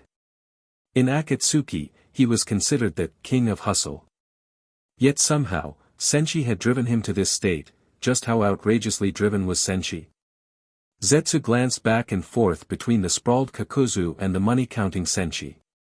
Are you telling me Uzumaki Senshi's even more enthusiastic about missions than Kakuzu? Pain nodded seriously. Precisely. Based on the intel I have. Ever since Senshi joined, he's been working day and night without pause. He uses clones to handle lower and mid-tier commissions. On top of that, he literally clears out the black market 3 times a day, morning, afternoon, and evening. So nearly every commission posted there ends up being snapped up by them. People in the black market call them the mission-killing machine. Their record, as far as I know, was 171 jobs completed in a single day. That's why the AIM's mid- and lower-level ninja aren't getting any work. When Pain finished, everyone looked at Senshi and Kakuzu in a mix of awe and disbelief. Were they even human, working non-stop like that for a whole month? And to maximize coverage, Senshi had even used wood clones.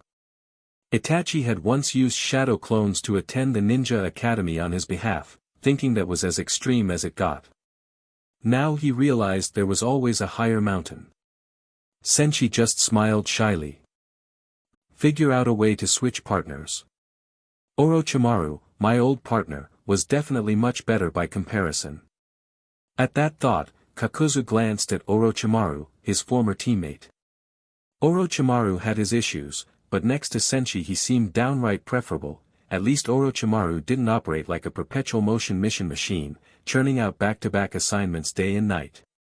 Noticing Kakuzu's look, Orochimaru immediately started to admire the scenery, pretending not to see the plea for help.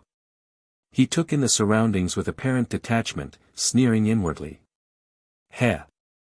The more funds the organization amasses, the more R&D expenses flow my way. At this stage, Akatsuki is mostly stockpiling resources. One of our biggest expenses is my experimental research.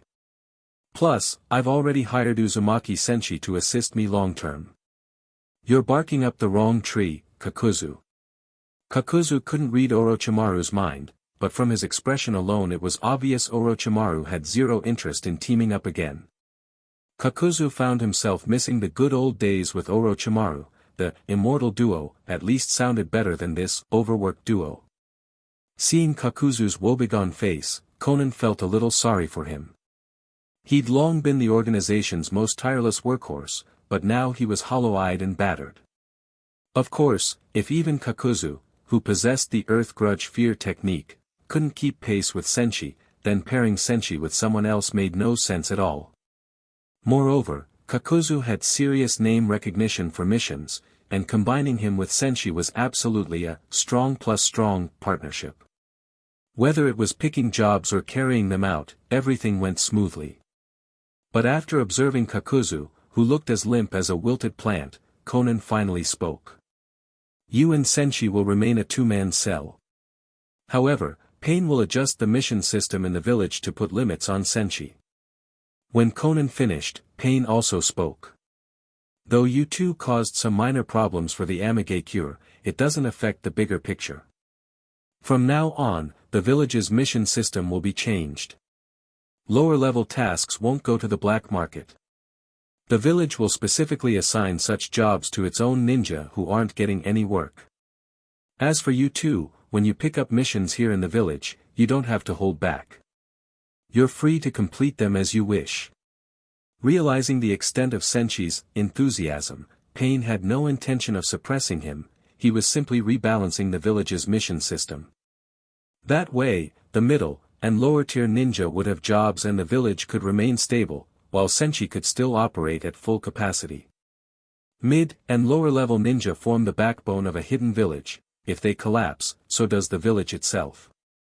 Since the Amage cure would serve as Akatsuki's base for a long time, Pain couldn't let it fall apart. But he also wanted Senshi and Kakuzu to keep up their stellar performance and make even more money. Kakuzu. Pain's pronouncement stunned Kakuzu. He was actually revising the village's mission framework to give Senshi even more room to operate, practically encouraging him to go all out. Kakuzu was basically forced to keep pace with a ramped-up Senshi.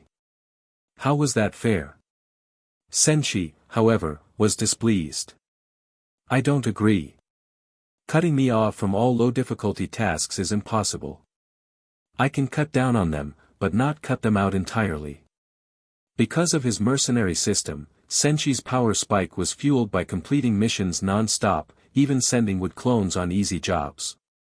If the system restricted how many missions he could do, his growth would slow, utterly unacceptable. Pain's face showed no reaction as he calmly replied. No need to rush. I have a different assignment for you. Recently, the AIM has been aggressively taking on all sorts of ninja tasks, which has affected neighboring villages. Because of that, and the matter of Karen, Kusugakure is extremely unhappy with us. I plan to hire you to handle this issue. You can deal with it however you see fit, as long as no Kusa ninja ends up causing trouble for us. I'll classify it as an S-rank mission and pay 1 million ryo. Pain clearly knew how to handle Senshi's personality. If there wasn't a commission element, Senshi might flatly ignore the instructions. But attach a price, and he had proven to be not just reliable, but dangerously efficient. With a perfect mission success rate and no apparent gimmicks, the results were guaranteed. On hearing that, Senshi perked up. Wow, an assignment just fell right in my lap while I'm standing in the Amagakure Tower. Looks like it might even have deeper potential. Recalling what he knew about Kusugakure, which specialized in learning and adapting other villages' jutsu, Senshi had a few ideas. He cleared his throat and proposed. I see 3 possible ways to solve this. 1. The worst option, wipe out every Kusa ninja who tries to cause trouble. But that's not beneficial to the village or the organization, no long-term gains, and it might provoke ongoing retaliation. 2. A better option, capture them alive and bring them in as an outer circle to Akatsuki. Our group lacks not just core members but also enough capable affiliates. 3. The best scenario, we subjugate Kyuzugakure itself, bring it fully under our control. At that, he turned to Pain, waiting for a decision. Pain. He was briefly at a loss. Ordinarily, the standard approach was to kill any hostile ninja.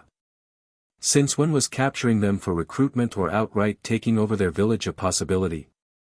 Why would I want to conquer Kyuzugakure? Don't you see how many weak ninja in the Amigakure are already a heavy burden?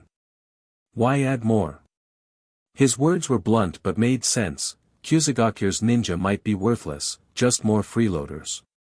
If Pain had no intention of managing day-to-day village operations, why bother bringing in another batch of low-level shinobi, as a burden?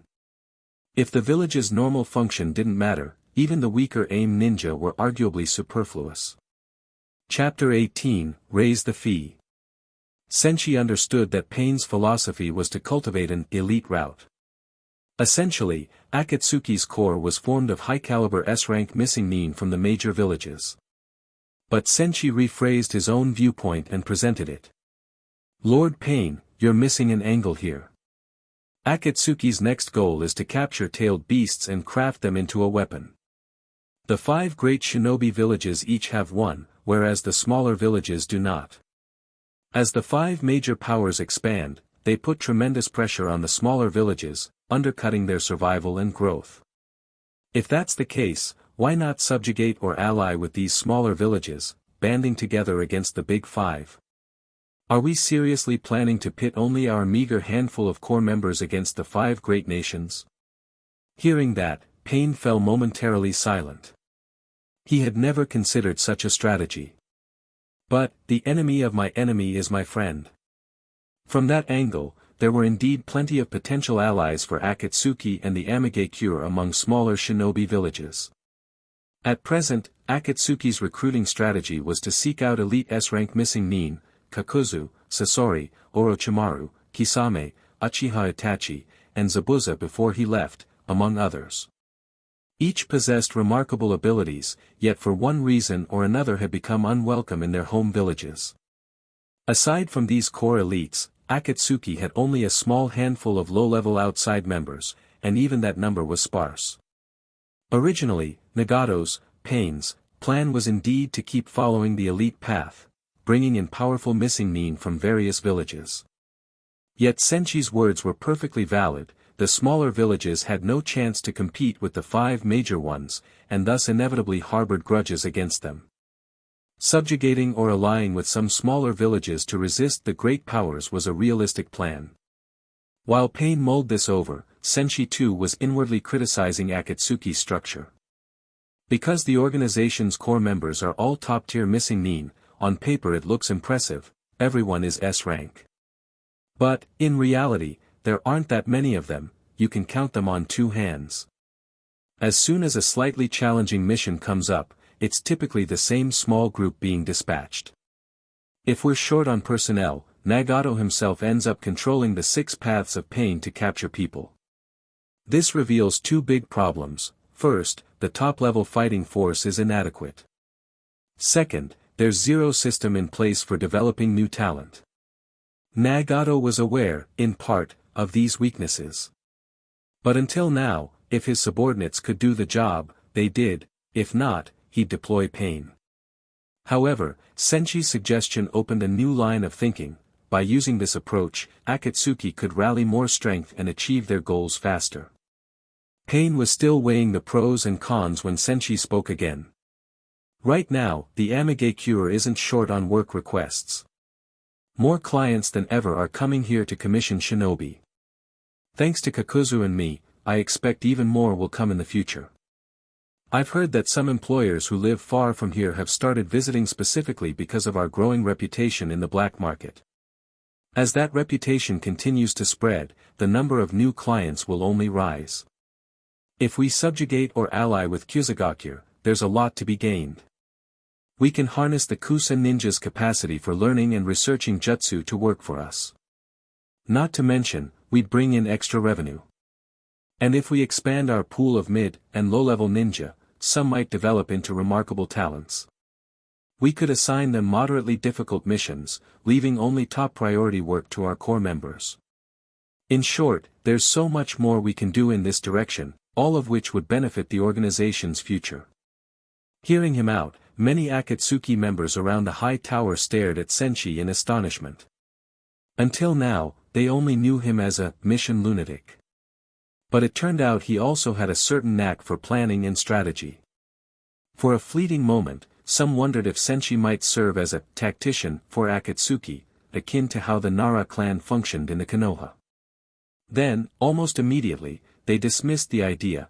Given a choice between staying at base to advise or going out on missions, Senshi would surely rush out to do more jobs. Exchanging looks, Pain and Conan silently admitted that Senshi had a solid point. He himself felt somewhat pleased. Of course, Senshi was a time traveler in disguise. His broader perspective came from a lifetime of different knowledge.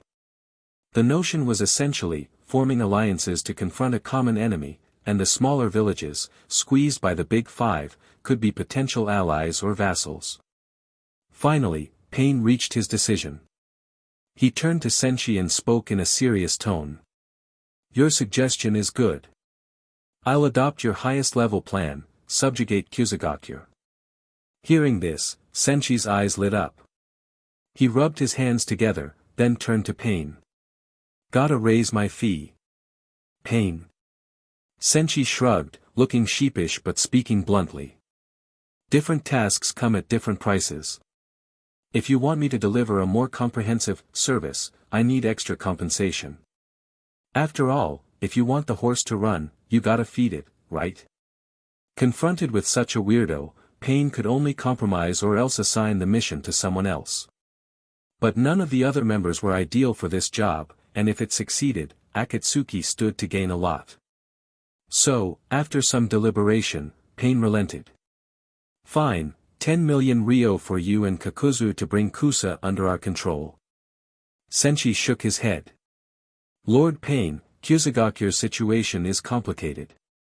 Inside the village, there are two rival factions, Kusa no Jitsu, grass fruit, and Kusa no Hana, grass flower.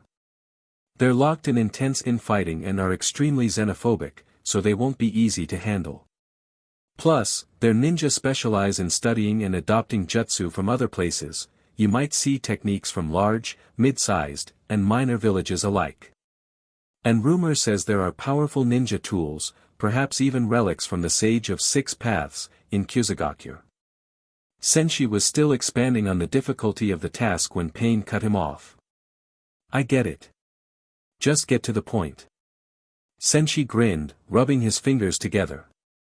"To put it simply, seizing Kusagakure costs more. I only ask you raise it to Master Chiriku's level." The mention of Master Chiriku's level had Pain and the others reflexively twitching. From spending so much time with Kakuzu, Senshi had clearly picked up some bad habits, like citing bounty postings as references for a person's value.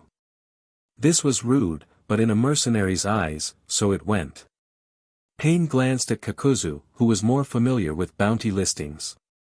"What's Chiriku's bounty?" Kakuzu answered without hesitation. 36 million ryo. He was a walking compendium of black market data, especially on big bounties. Before Senshi joined, Kakuzu had spent most of his days plotting how to eliminate these high bounty targets. Now that he was drowning in work under Senshi, he just wanted some respite. Hearing the number, Pain wondered if they should try to take out Chiriku now, just to offset the huge expense. Chapter 19, How to Subdue. It was fortunate that, thanks to Senshi's month of non-stop missions, the organization's finances had swelled substantially. Otherwise, Nagato wouldn't have had the funds to pay such a hefty commission. He lifted his head, addressing Senshi once more. "The organization will pay you 36 million ryo to subjugate Kusagakure." New commission detected. Client, Nagato, leader of Akatsuki. Objective, subjugate Kyuzugakure. Reward, 36 million Ryo. Difficulty, S rank. System bonus, 36,000 commission points. Senshi was thrilled. 36,000 commission points, enough for 36 tenpoles. This single mission was set to be a massive windfall. In the last month, despite doing scores of tasks in the AIM, S-rank jobs were scarce, and often involved assassination of notable targets in the Land of Fire like the Daimyo, the 12 Guardian Ninja, or even the 3rd Hokage himself. He wouldn't have minded picking them up, but Kakuzu had refused, saying Akatsuki was still in a dormant phase and couldn't do anything too extreme. Hence, Senshi had only been racking up a large quantity of smaller commissions, the quality being far lower. He'd felt quite envious. "All right, boss," he said, rubbing his hands happily. "No problem, leave it to me." Pain nodded curtly. "Go." Wasting no time, Senshi motioned to Karen, walked over to Kakuzu, and clapped him on the shoulder. "All right, little Kaku, enough dawdling. Time to set off." Kakuzu let out a long, weary sigh. He'd rather handle the assignment alone than be dragged along on Senshi's endless spree of side missions. Granted, there were advantages to teaming up with him. Senshi's success rate was 100%, and he was unbelievably efficient. While Kakuzu's body gradually wore down, his earnings continued to climb. That said, he couldn't even begin to rest. In the end, he had no choice.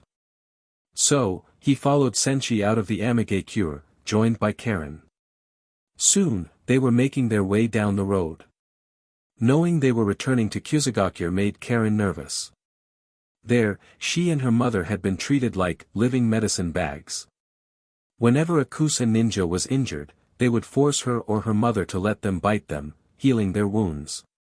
Her memories of Kyuzugakure were dark and painful. Senshi seemed to recall that, for with a small grin he ruffled Karen's hair, ignoring her protests. "No need to worry.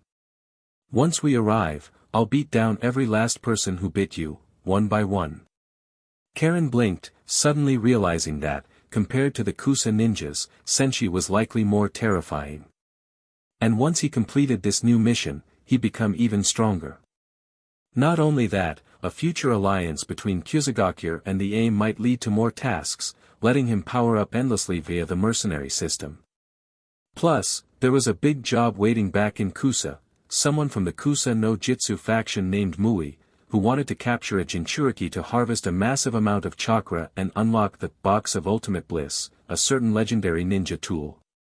Mui only needed chakra, so there was no conflict with Akatsuki's tailed beast plans. In other words, they shared a goal. Mui could become either an ally to Akatsuki or a client. In short, even before finishing this mission, Senshi felt like he'd already won. Kyuzugakure was small, located between the great powers, the Land of Fire, the Land of Earth, and others. From those nations' perspective, it was a vital buffer zone, but for Kusa itself, caught in the crossfire of multiple shinobi wars, it was hardly a blessing. Their scale was small, their politics convoluted, and they had no kage. Outwardly, they had a village head. Behind the scenes, two major factions, Kusa no Jitsu and Kusa no Hana, fought for control. Now, three figures wearing black robes patterned with red clouds walked along a road toward Kyuzugakure. Leading them was a red-haired young man with a handsome, lazy air, as if he were just out for a stroll. Obviously, that was Senshi. Next to him, Karen followed anxiously, returning to the place of her traumatic childhood cast a gloomy pall. She sighed inwardly. "So I'm heading back to that cruel place, huh? They treated mother and me as nothing but healing tools." Her mother's healing constitution allowed them to be used as human medical supplies. If a Kusa ninja got wounded, they'd bite them and rapidly heal. Karen's mother kept offering treatment until she burned out, expending all her chakra and losing her life. Worried Karen might follow the same fate, she had died in despair. After walking a bit, Senshi sensed Karen's mood souring further. He lightly patted her head again, saying, Don't fret. We'll drop by your house first and teach those fools a lesson. I'll avenge both you and your mother." Karen murmured a grateful "thank you" in a choked voice. If she'd been older, maybe Senshi would have let her take revenge personally, but at the moment, she was only around 10. He didn't want to force her into that. Trailing behind them was Kakuzu, silent for a while before finally posing a question. "How exactly do you plan on subjugating Kyuzugaku?" It was hardly a trivial task. Kakuzu, in all his years of missions, had never received such an assignment. Without breaking stride, Senshi answered casually. "Simple. Go straight to the village head and the council elders. We bribe or recruit whoever's willing, those unwilling, we dispose of." Kakuzu mulled that over, then shrugged. "Keep the obedient ones for labor, kill the rest." Simple but effective. They'd gone a bit farther when Senshi's expression shifted slightly. His mantra sense, from the rumble fruit, was constantly active, giving him wide perception. Just recently, after a month of frenzied mission grinding, he'd raised the fruit's development to S level, dramatically extending his range. Karen, too, via her Kagura's mind eye, picked up on something and urgently alerted them. "Enemies approaching, there's an ambush in the forest ahead." At that, Kakuzu's demeanor sharpened. In this past month, he'd grown used to Karen's warnings, but he was surprised by how, moments earlier, Senshi had already shown signs of detecting them. He realized Senshi's sensory prowess was even better than Karen's. Internally, he was astonished. So he not only wields an absurd lightning release, he also outperforms Karen in perception. Even as he marveled, the Kusa ninja swiftly closed in. The wide road was empty, yet they knew unseen foes were lurking nearby. Swish, swish, swish. In an instant, a volley of shuriken rained down, coming from all directions to block off all escape routes. Shup. Senshi simply took Karen and flickered aside, Kakuzu likewise vanished. The Kusa ninjas froze, unable to see how they'd moved so quickly. Boom. A crackle of thunder erupted as Senshi shot across the battlefield in a split second. Lightning arcs smashed the Kusa ninjas, leaving them in shambles. "Ah! Spare me!" They screamed in terror, but many didn't even manage that before being dispatched. Then. Clang! Senshi reappeared beside Karen, while Kakuzu stood with arms folded a short distance away. He asked. "Why not keep at least one alive to interrogate for information?" Senshi answered offhandedly. "Look at these small fry. Do they look like they know anything?" Kakuzu snorted faintly, not replying. If it had been his decision, he'd have kept the squad leader for at least some intel. But oh well. At that moment, the ones lying in ambush farther ahead realized something had gone wrong. Karen sensed the shift and quickly reported. "The ninja in the next forest have retreated, they're probably running back to Kyuzugaku to raise an alarm. What do we do?" Chapter 20, 3 Simple Things. Karen's worries were, of course, unnecessary. With no Kage-level masters at all, how could this ragtag Kyuzugaku possibly handle Uzumaki Senshi as he was now? Upon hearing Karen's concern, Senshi merely laughed. "Let them go back and report, it's perfect for making the Kyuzugaku leaders panic. Once those high-ups gather to discuss a plan, we can round them all up in one fell swoop. Otherwise, Kyuzugaku's political scene is a convoluted mess of factions. I don't even know who its upper echelon members are. If they don't cluster together somewhere, we'll waste time hunting them down individually." That explanation left Kakuzu and Karen exchanging looks. Neither had expected that the reason Senshi hadn't bothered to deal with the ninjas lying in ambush was precisely to herd the enemy leaders into one place. Meanwhile, back in Kyuzugaku, the higher-ups were indeed on high alert. They'd previously received word that their vital strategic asset, Karen, had been snatched away by a shinobi from the AIM.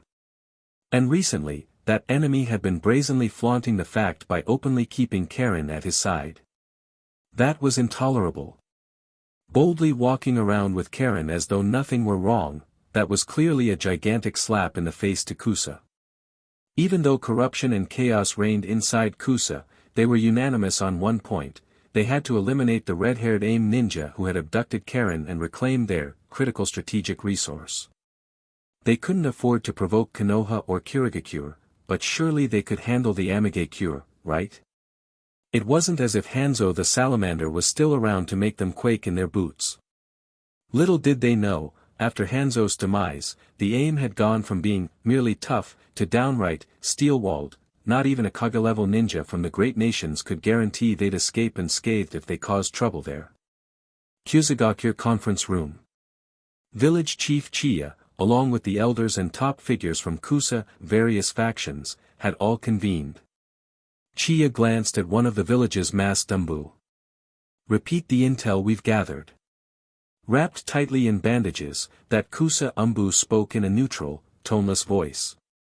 "The group we sent to retaliate against the Amigakure and bring back Karen has been annihilated.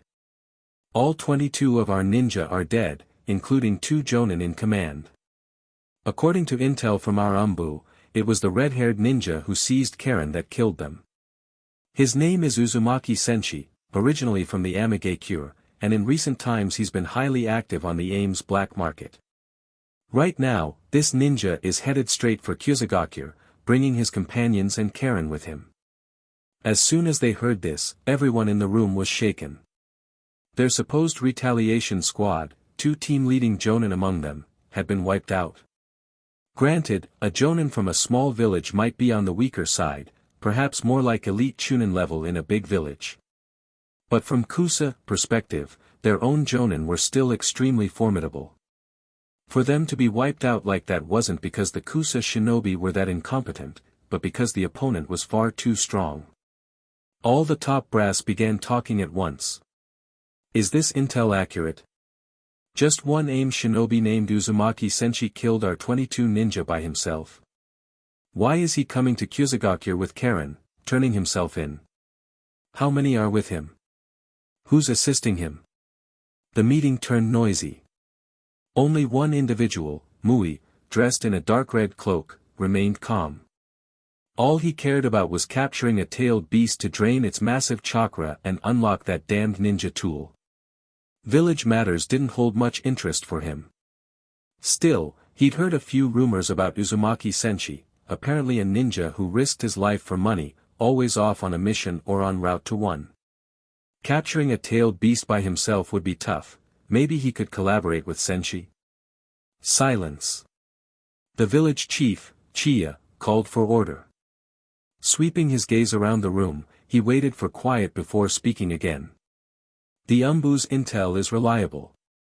Our top priority is figuring out how to handle this enemy. Kyusugakure had nothing like Konoha's gate guardians, Kamizuki Izumo and Higain Kotetsu, whose presence could even deter pain from walking through the front gate." Chiya turned the question on the room. One of the village elders, wearing the same dark red cloak as Mui, rose. A black and gold horse-themed mask concealed his face. This elder was Goemon, an old-timer of high status in the village. After scanning the assembly, Goemon spoke in a low voice. "If he was able to slaughter 2 of our leading jonin plus 20 other ninja single-handedly, his power must be extraordinary. Even in a great village, someone like that would be close to Kage level." Hearing that, Mui, who was seated to one side, couldn't help but twitch internally. Were these people really so clueless about the outside world? A single jonin from any of the 5 great villages could have handled that Kusa squad just as easily. As Mui mused on that, Chiya's eyes shifted to him. "Mui, what's your opinion?" Mui shrugged. "Find out why he's come to Kyusugakure, then decide. We don't know his purpose yet." His suggestion was instantly drowned out by other voices. "Nonsense. He's already attacking our village. Why would he want a friendly discussion? He killed 22 of our ninja, he must die here in Kusa." "Exactly. We have to kill him, or we'll hurt our village's reputation. My subordinate, Hata Shinichi, can take down Uzumaki Senshi. At the mention of his name, Hata Shinichi, another Kusa Jonin, looked utterly baffled. Am I really that strong? Nobody told me. The meeting devolved into a jumble, but they still reached a basic consensus. If this Uzumaki Senshi dared murder their people and abduct Karen, they had to ensure he never left Kusagakure alive. They'd show the aim that it was no longer the era of Hanzo the Salamander. Chiya promptly issued orders.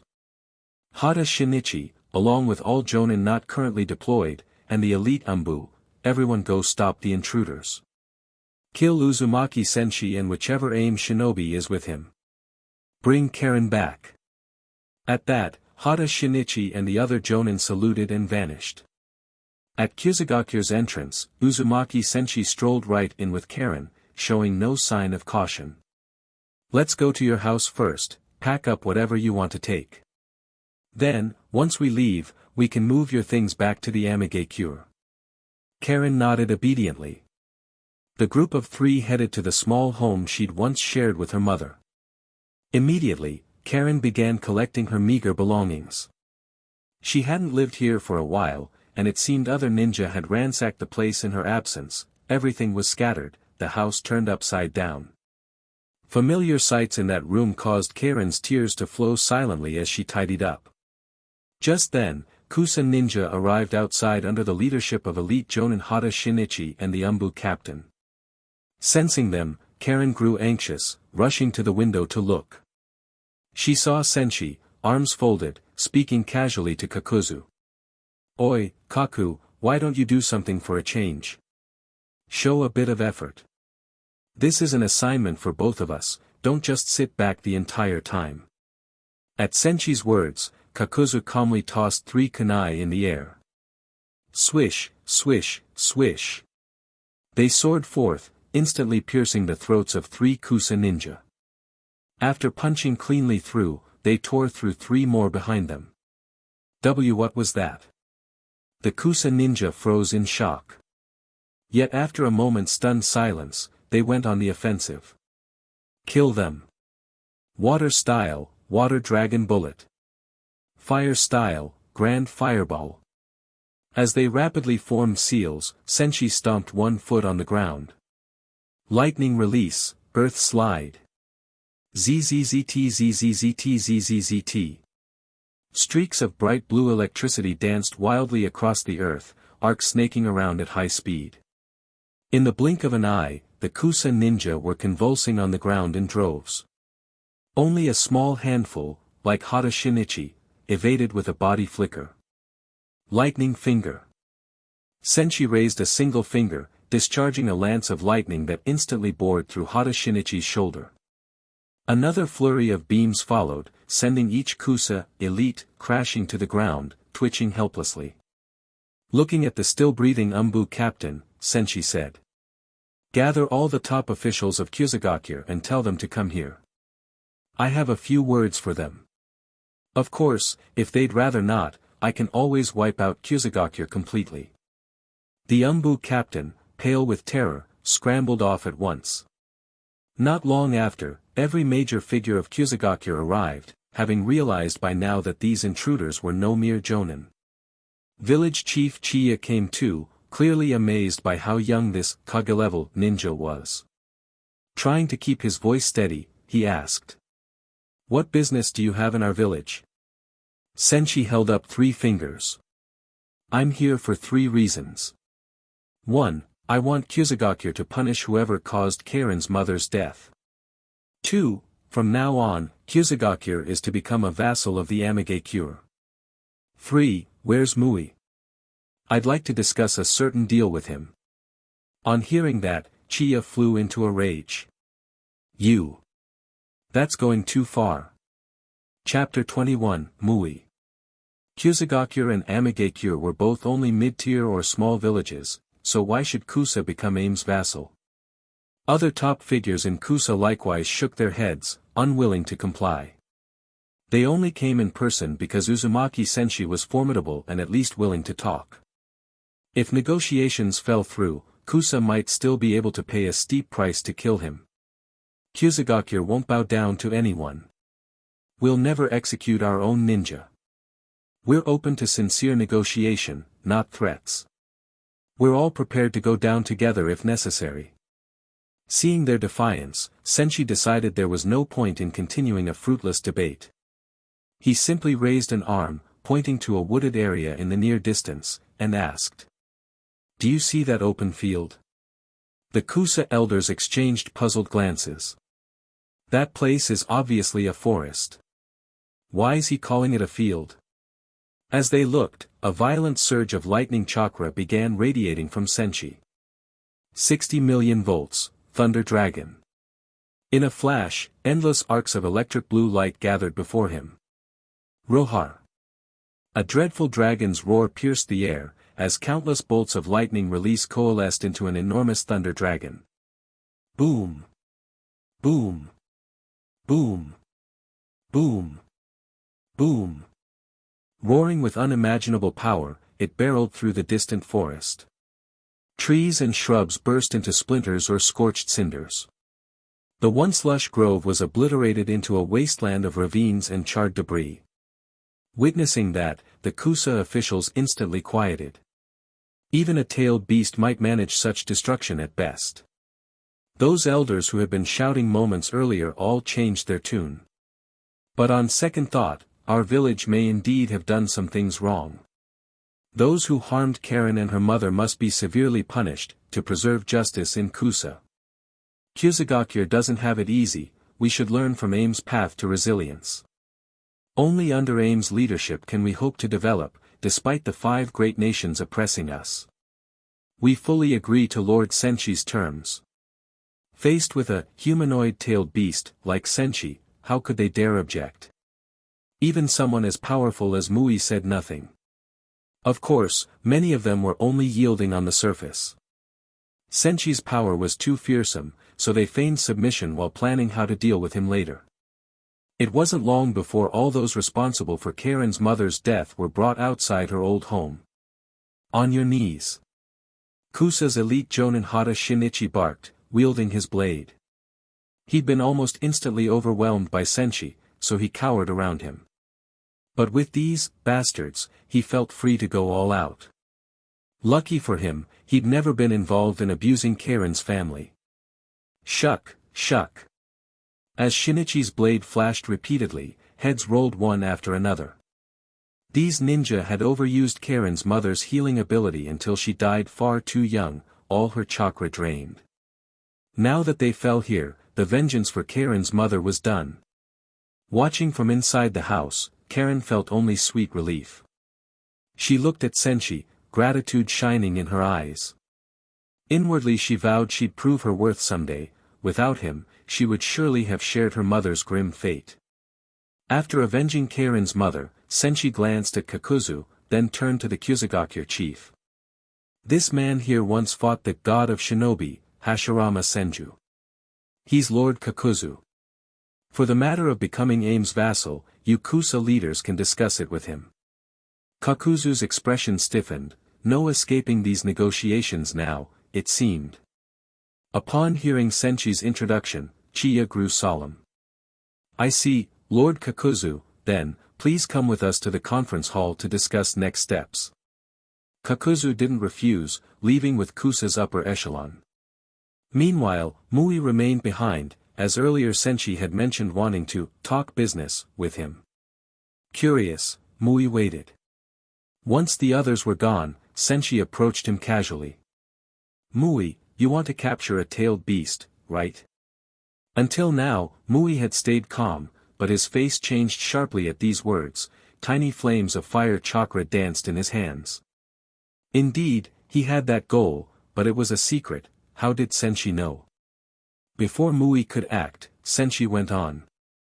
Kyuzugakyur is loaded with stubborn old fools, and honestly, the majority of higher-ups here are just biding their time, hoping to backstab me later.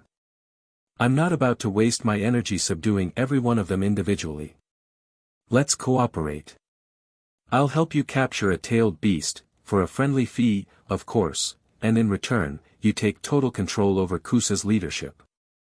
You saw my power just now. And while capturing a tailed beast is tough, for me it's far from impossible.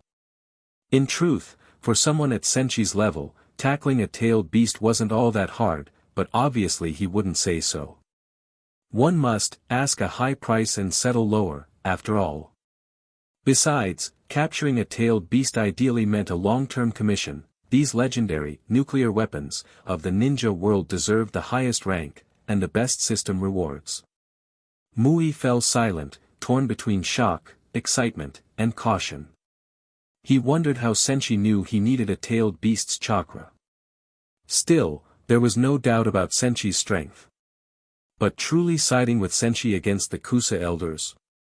He recalled how his attempts to approach that box of ultimate bliss had been obstructed by these same entrenched old-timers. They really do need removing, he thought. Under them, Kusagakure is doomed to languish, no future at all. At last, Mui turned to Senshi. What do I need to do? Senshi smiled in satisfaction. You only need to do this. The Kusa leadership had no idea their sleepless night was about to begin. Bang! At the village head's mansion, Senshi kicked in Chiya's door. Entering, he saw nobody in bed. Chiya had instantly fled through the window. The man was spooked. He thought they'd stabilized Senshi earlier, yet here he was, attacking again at night. Making it to the rooftop, Chiya finally caught his breath, only to find Senshi and Mui already waiting. The one in his bedroom had just been a wood clone.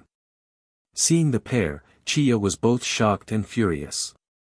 What do you two think you're doing? Mui. Are you trying to destroy Kusagakure? He got no further. With a mere point of Senshi's finger, a surge of lightning struck him, robbing him of any ability to move. Mui dashed up. Fire release, heavenly prison. A fiery palm struck Chiya, releasing black crossed seal markings that spread across his body, sealing away all his chakra and leaving his fate entirely in Mui's hands. And that was only the start. Every bigwig in Kusagakure would share a similar fate. Elsewhere in the village, on another rooftop, a figure sped along, an elder named Guema, dressed in his dark red cloak, black and yellow horse mask.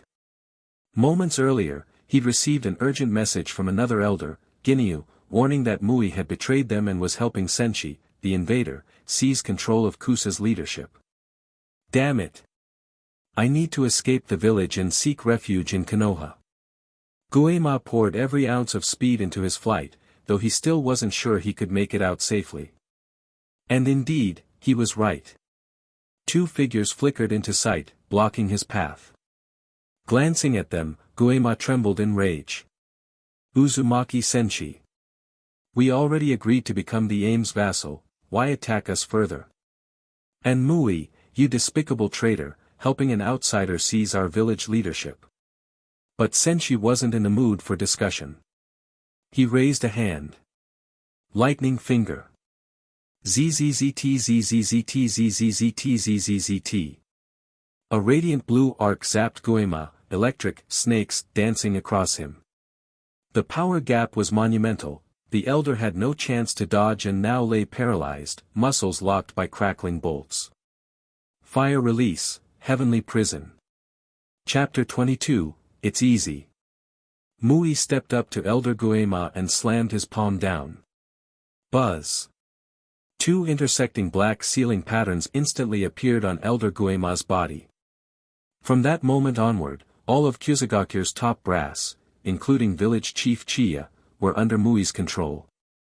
What do we do next? Having subdued Elder Guema, Mui turned his head to ask Uzumaki Senshi. Together, the two of them had moved with astonishing speed, using fire release, heavenly prison to seal every one of Kusa's higher-ups. Now Kusagakure was effectively in Mui's hands, or rather, in Senshi's hands as well. Senshi mulled it over and then said to Mui. Next, keep a close eye on these Kusa elders. I've already agreed to our partnership, no need to worry. You must know my reputation in the Ames black market. Tomorrow I'll lead the team back to the Amigakure. In the meantime, you handle what's left here in Kusa. Mui nodded slightly. He did trust both Senshi's reputation and his power, and for now, there was simply no better partner available to him. Once he finished speaking with Mui, Senshi returned to the Kusagakure Inn for the night. Nothing else happened until morning. Early the next day, Senshi took Karen with him to knock on Kakuzu's door. Swish.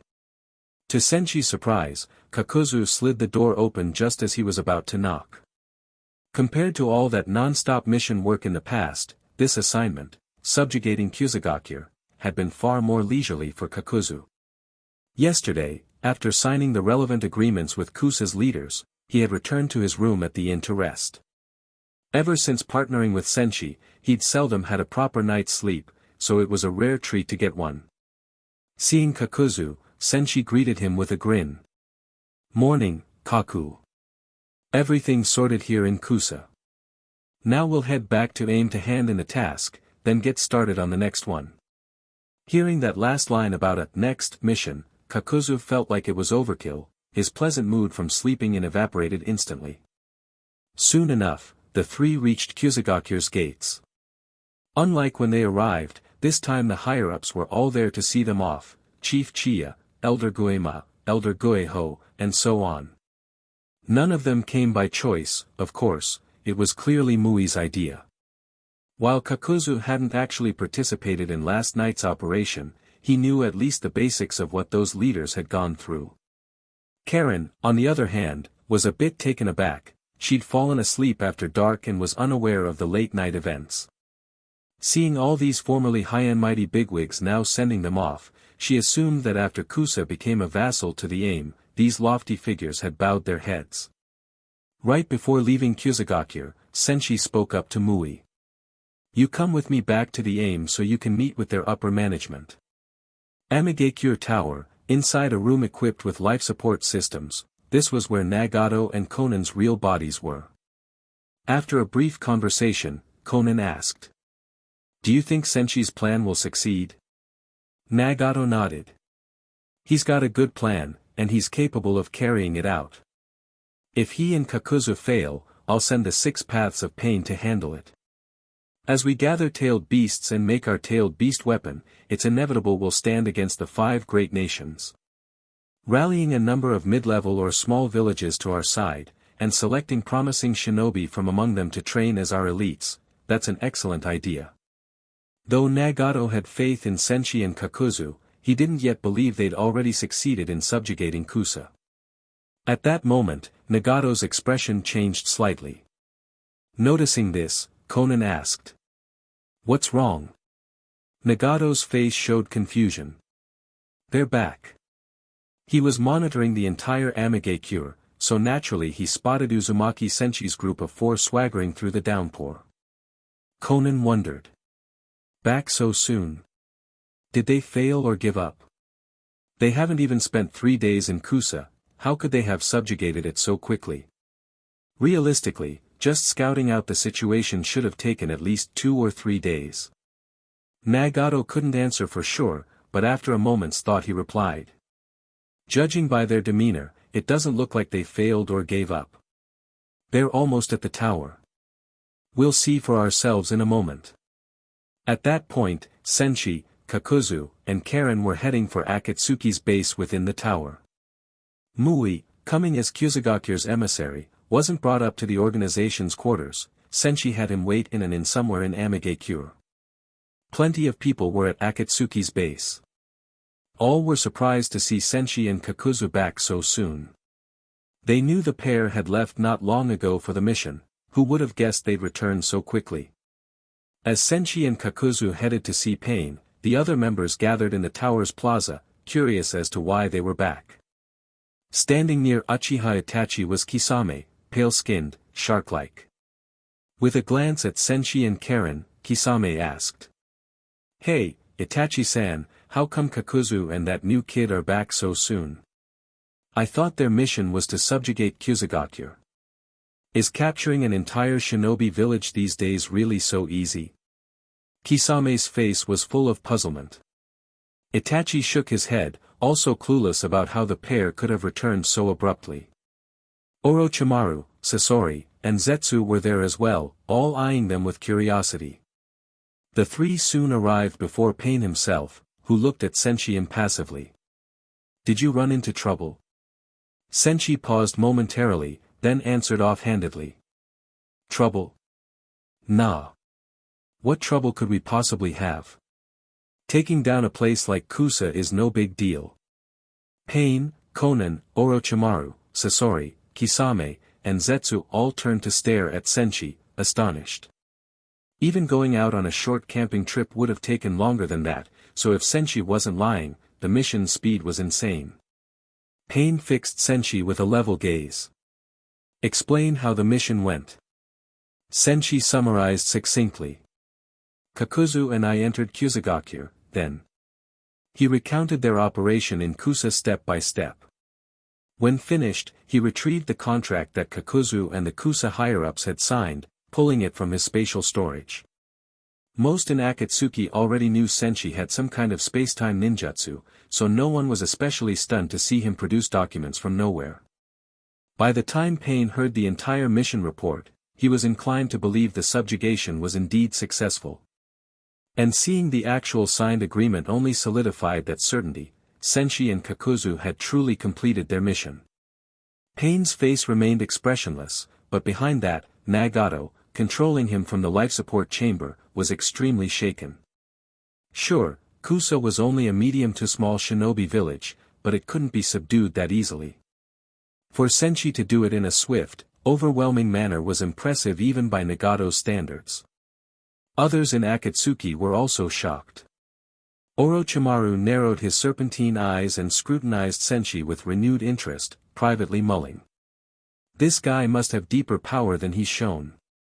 Also, he was so successful partly thanks to some unknown intelligence network. In his account, there wasn't even any info-gathering step, he seemed to know everything about Kusa already. That's how he and Kakuzu could finish so decisively in under 2 days. Orochimaru had already been eyeing Senshi as a potential, perfect vessel, ever since witnessing his uncanny lightning release abilities. Now Orochimaru was also intrigued by Senshi's apparent intel network, somehow extremely efficient and unfathomable. His private investigations found no trace of an actual network. That only made Senshi's sources more mysterious. Itachi, for his part, grew even more wary of Senshi. Akatsuki was composed of formidable missing men, but even among them, Senshi stood out. At first, Zetsu felt the same shock as everyone else. Then suspicion dawned on him, it all seemed too smooth. He said aloud. Isn't it possible that Mui and Kusa's leaders teamed up to pull a trick on you? They realized they couldn't beat Senshi and Kakuzu, so they faked surrender in collusion with Mui. For all we know, they might already be off seeking help from Konoha or some other faction. Given Zetsu's notorious cunning, he even double-crossed Madara in the end, his inclination to suspect trickery was no surprise.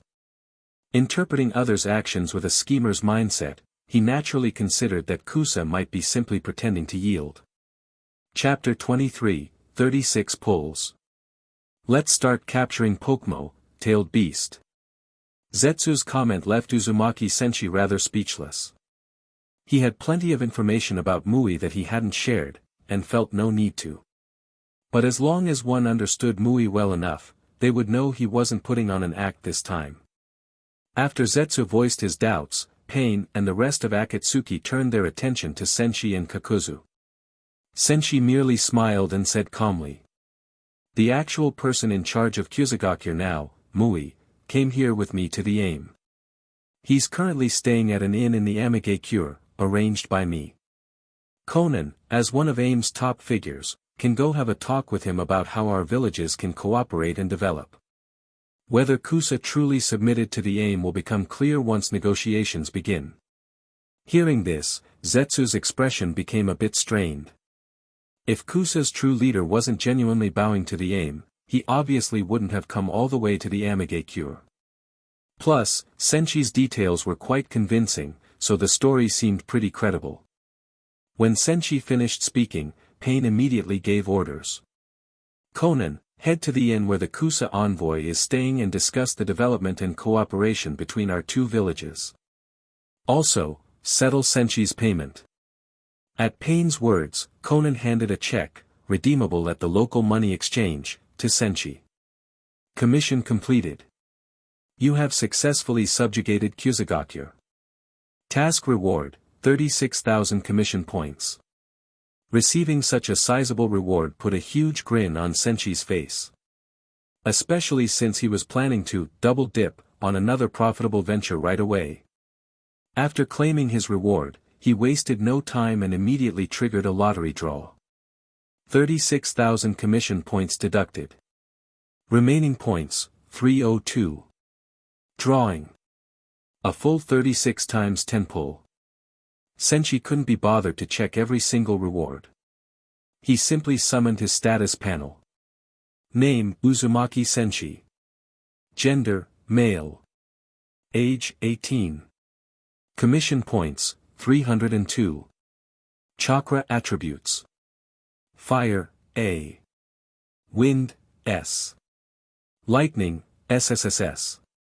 Water, A. Earth, S. Yang, S. Een, S. Chakra reserves, SSSS.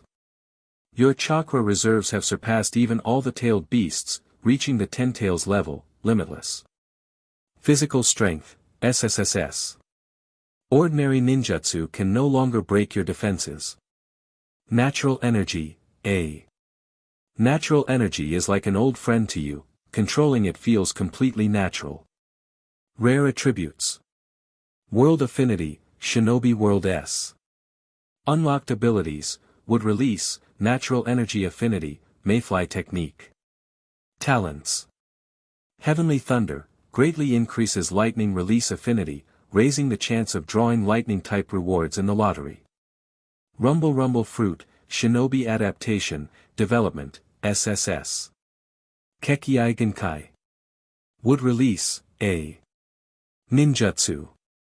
Would release, would clone, A. Would release, cutting technique, A. Would release, link up house, technique, A. Mayfly technique, S. Substitution jutsu, S. Lightning release, lightning ball, S. Lightning release, lightning clone, S. Senshi scanned it. Natural energy. Sage mode. So raising world affinity unlocked something like that. Mayfly technique? Where'd that come from? Did getting more affinity let him learn White Zetsu's moves? He felt a bit baffled. But all of that was minor in comparison. He'd finally gotten what he wanted most, would release, Grand Villa technique. Seeing that, Senshi eagerly rubbed his hands, keen to test it out. But on second thought, he turned back to Pain. Yo, Pain bro, so next on the list is catching a tailed beast, right? Pain was taken aback. Indeed, Akatsuki was planning to capture tailed beasts, but definitely not now. After a brief pause, Pain shook his head. The organization isn't ready. Directly facing the 5 great nations at this point would be unwise. Senshi simply wagged his index finger. No, no, no. There's no need to face all 5 big villages. Then he leaned in, lowering his voice. I know a tailed beast that's currently roaming free, with no Jinchuriki at the moment. His words clearly surprised Pain. A wild-tailed beast? Senshi nodded firmly. That's right. Although whether it might get a Jinchuriki in the future, who knows? Pain had been hesitant, but hearing that changed his mind swiftly. We'll capture that tailed beast. They needed 9 tailed beasts in total. Nabbing one now would complete 1/9 of their overall plan, so obviously they'd go for it. Once he saw Pain resolve himself, Senshi eyed Pain with a grin, lightly rubbing his thumb and forefinger together. You get what I mean, Pain bro. At that, Pain felt a headache brewing. After pondering a moment, he said. 10 million. That's the best the organization can do at the moment, we still need funds for the Kusa Alliance. Last time, you already fleeced us badly. New commission detected. Client, Nagato. Objective, capture a tailed beast. Reward, 10 million Ryo. Difficulty, S rank. Task bonus, 10,000 commission points. Seeing this new mission, Senchi's face lit up. He was perfectly content with the payment. Why? Because he intended to double dip. Mui was also after a tailed beast, so he'd first accept the job from Pain, then approach Mui for another job. If Nagato couldn't pay more, Mui could foot some of it. And if he could push Mui to make it a long-term contract, so much the better. After accepting Pain's commission, Senshi turned to leave. Pain watched him go, his gaze turning somewhat grim. Why does that guy know so many secrets? He's not only awfully familiar with Akatsuki, he also seems to know the tailed beast status in detail. Where's he getting such intel? Could there be some special investigative ninjutsu out there? Naturally, Senshi had no clue Pain was now viewing him with growing suspicion. He was busy mulling over intel on the Three Tails. After a moment's thought, he realized he should bring Kisame along for maximum efficiency. The Three Tails was in the land of water, and Kisame knew that territory well. For a smoother, more efficient mission, having Kisame was ideal. Swish. In the next instant, Senshi's body flickered right back in front of Pain. Pain's stern, watchful expression froze for a moment. Awkward. He truly hadn't expected Senshi to come back right after accepting the commission. Clearing his throat, Pain asked. What is it? Senshi answered casually. The tailed beast I'm going after is in the land of water. Kisame is well versed in that area, so I'd like him to join the operation. At that, Pain thought briefly, then nodded. All right. Capturing a tailed beast needed to be a one-shot success with no slip-ups. If the big nations got wind of it, they'd strengthen security, making future captures much harder. Having sorted that out with Pain, Senshi went to find Mui. On seeing Senshi, Mui asked. How'd it go? When do you plan on scouting out the tailed beast and capturing it? Senshi answered straight away. We're leaving right now. But before that, I'd like us to sign an employment contract. Mui. He was quite surprised by Senshi's reply. He hadn't expected him to set off for the tailed beast hunt so promptly. Truly a diligent man. Still, he nodded in agreement. Seeing Mui's ready acceptance, Senshi smirked, feeling even more confident. Catching a tailed beast, you know it won't be quick and easy. I'd prefer a long-term contract, 2 million Ryo per month. Long-term employment contract. Mui had not anticipated that Senshi would require such a deal right before departing. Hadn't they already discussed this? But given Senshi's strength, 2 million a month was hardly unreasonable. For the tailed beast he'd been dreaming of. After pondering for a bit, Mui nodded. Congratulations. You have earned Mui's trust. Mui is now hiring you long-term to capture a tailed beast, paying 2 million Ryo per month until you succeed. Objective, capture a tailed beast. Reward, a super draw once the goal is achieved. When settling this long-term contract, commission points will be doubled. Chapter 24, A Lackey's Lackey. When the system notification popped up, Senshi was left dumbfounded. Why is the super draw this time only granted after finishing the task? Is it because this mission has a clearly defined objective? What a letdown. Shaking his head, he sighed. Lackey? Senshi mused with amusement. They really weren't giving the future sixth Mizukage much respect, if his bounty was only 10 million. But these definitely weren't just for laughs. He planned to take them all. For these bounty missions, he'd likely put them under Kakuzu's name. Everything could be picked up that way. Chapter 25, We Need Them Alive. By the time Uzumaki Senshi and Karen left the black market, Senshi had acquired a whole stack of mission request forms. With those in hand, he cheerfully departed the black market alongside Karen. Meanwhile, Kisame was having a far less leisurely time. Shortly after entering the Kirigakure, the local shinobi were already on his tail. On the surface of a huge lake near the Kirigakure, Kisame stood, brimming with battle lust, gazing at the several ninja who had him surrounded. Ha! A bunch of nobodies, did they really come here to die? Kisame spoke nonchalantly, looking at the several shinobi encircling him. Only, those he dismissed as nobodies were probably anything but. Among the ninja surrounding Kisame, the leader had long brown hair, with lengthy bangs covering her right eye. She was robed in a deep blue mantle, carrying herself in a casually languid manner. That person was none other than Terumi Mei, who, in the original Ninja World timeline, would become the 5th Mizukage shortly before the 4th Shinobi World War. Behind Terumi Mei stood a shy-looking boy wearing glasses. He gripped the Hiramakari, a double-handled sword. In the original timeline, this boy would become Chojuro, the future 6th Mizukage. Standing beside him was his superior's personal guard, Gonbi, while another figure, Ao, a jonin of the Kirigakure who possessed a Byakugan, completed their group. Water style, hidden mist jutsu. Terumi Mei quickly formed hand seals, expelling puffs of white vapor from her mouth.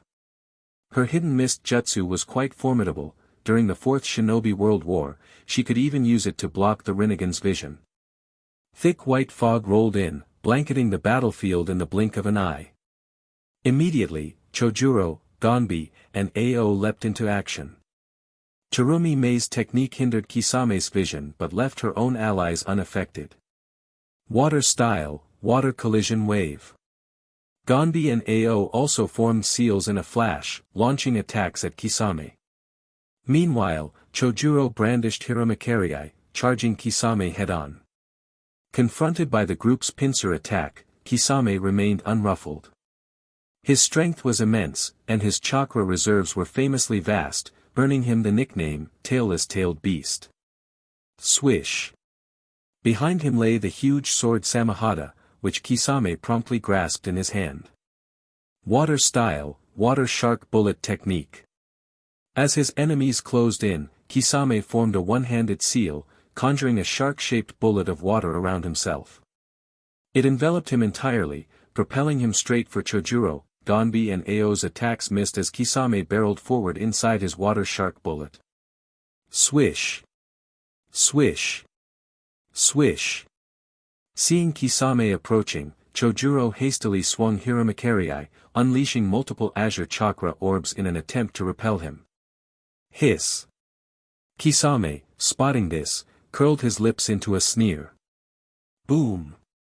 The bandage's wound around Samahata tore apart instantly. Then Kisame struck repeatedly with that great sword, directly consuming every chakra orb fired from Chojuro's Hiramakari. Chojuro! Watch yourself! Terumi Mei's voice sounded from not far away. Clang! At the same moment, Kisame swung Samahata down hard at Chojuro, summoning all his strength. Chojuro raised Hiramakari to block. TCH. Though this strike didn't knock Hiramakari out of Chojuro's hands, it rattled him enough to make his arms go numb. Fortunately, Terumi Mei's next move arrived just then. Water style, water dragon bullet. Despite facing Terumi Mei's attack, Kisame looked calm, quickly forming seals with his free hand. Water style, great shark bullet technique. Whoosh! Vast torrents of water surged skyward. A colossal shark took shape in midair and spat out a huge water bullet from its mouth. Boom! Rumble rumble rumble. 2 water bullets clashed overhead, sending countless droplets flying, like a sudden tempest. Meanwhile, thud! Blocking Terumi Mei's jutsu, Kisame snapped up a leg, landing a swift kick. Harnessing his monstrous strength, he slammed it straight into Chojuro. A dull boom rang out from Chojuro's abdomen, and his one-armed lock against Kisame was broken as he was kicked flying. Chojuro! Are you alright? Terumi Mei asked urgently. Gonbi and Ao likewise glanced worriedly over. Water style, water prison technique. For shark's rain. Just as Chojuro arced high through the air and crashed into the water, Kisame immediately performed water prison. A huge sphere of water swelled up, enclosing Chojuro at once. Simultaneously, Kisame slapped his palm on the lake's surface, causing 4 sharks to leap forth, lunging at Terumi Mei, Gonbi, and Ao. Water Style, Water Dragon Bullet. Without hesitation, Gonbi formed seals again, using the water dragon to intercept the shark-like surge heading his way. Boom! The water shark surge collided with the water dragon, exploding into 1,000 smaller sharks that rained down on Gonbi like a ferocious storm. Crash! After deflecting some of the smaller shark water projectiles, Gonbi's form burst into scattered droplets. He had been using a water clone to take the brunt of the attack. His real body rose from beneath the water's surface elsewhere, already bearing numerous wounds. Water Style, Water Formation Wall. While Gonbi was tangling with Kisame, Ao grappled with the 4 sharks' rain. Boom! Splut splut splut splut. Kisame's 4 watery sharks smashed Ao's water barrier, exploding into 1,000 tiny shark-like streams that pounded his water formation wall like torrential rain. Splash! The water barrier burst, turning into a spray of droplets. The remaining miniature sharks continued to crash down on Ao. He removed his eye patch and activated the Byakugan, hurriedly analyzing and dodging. After a tense scramble, sweating profusely, he finally managed to dispel Kisame's prior technique. Meanwhile, Terumi Mei seized that chance, spitting furiously. Lava Style, Melting Apparition Technique. A swath of orange-red acidic fluid spread out, directly engulfing 2 of Kisame's water sharks, dissolving them in an instant. This jutsu was strong enough to corrode even Susanoo, so melting Kisame's water sharks posed no problem. But Kisame had already dashed close to Terumi Mei. Wielding Samahata with fearsome force, he smashed it down ferociously. Boom! Thump! Terumi Mei's figure shattered. Naturally, it was just a water clone left behind. Her real body had reappeared behind Kisame. Lava Style, Melting Apparition Technique. Water Style, Exploding Water Shock Wave. Off at some distance, Terumi Mei cast lava release yet again, while Kisame, capitalizing on his overwhelming chakra, used exploding water shock wave to push back with sheer volume. Boom boom boom boom. At first, her lava was dissolving Kisame's exploding water, but his chakra reserves were unfathomably deep. As Terumi Mei's jutsu began to falter and run out of steam, Kisame's technique remained at full power, showing no sign of weakening. Water Style, Water Prison Technique. Rather surprisingly, Terumi Mei used that jutsu on herself, forming a protective bubble of water around her. Though Kisame's exploding water shock wave knocked the sphere around, Terumi Mei wasn't harmed, merely plunging down into the lake with a splash. Seeing this, Kisame was overjoyed. He planned to leap into the air and unleash a great exploding water shock wave so the moment Terumi Mei surfaced, he could annihilate her. If that didn't finish her, he'd merge with Samahata and kill her underwater. While Kisame's superb battle instincts guided him through each step of his plan, an unexpected voice called out from a short distance away. Wait, wait. We need them alive. Alive. A corpse isn't worth the bounty. That new arrival was none other than Uzumaki Senshi.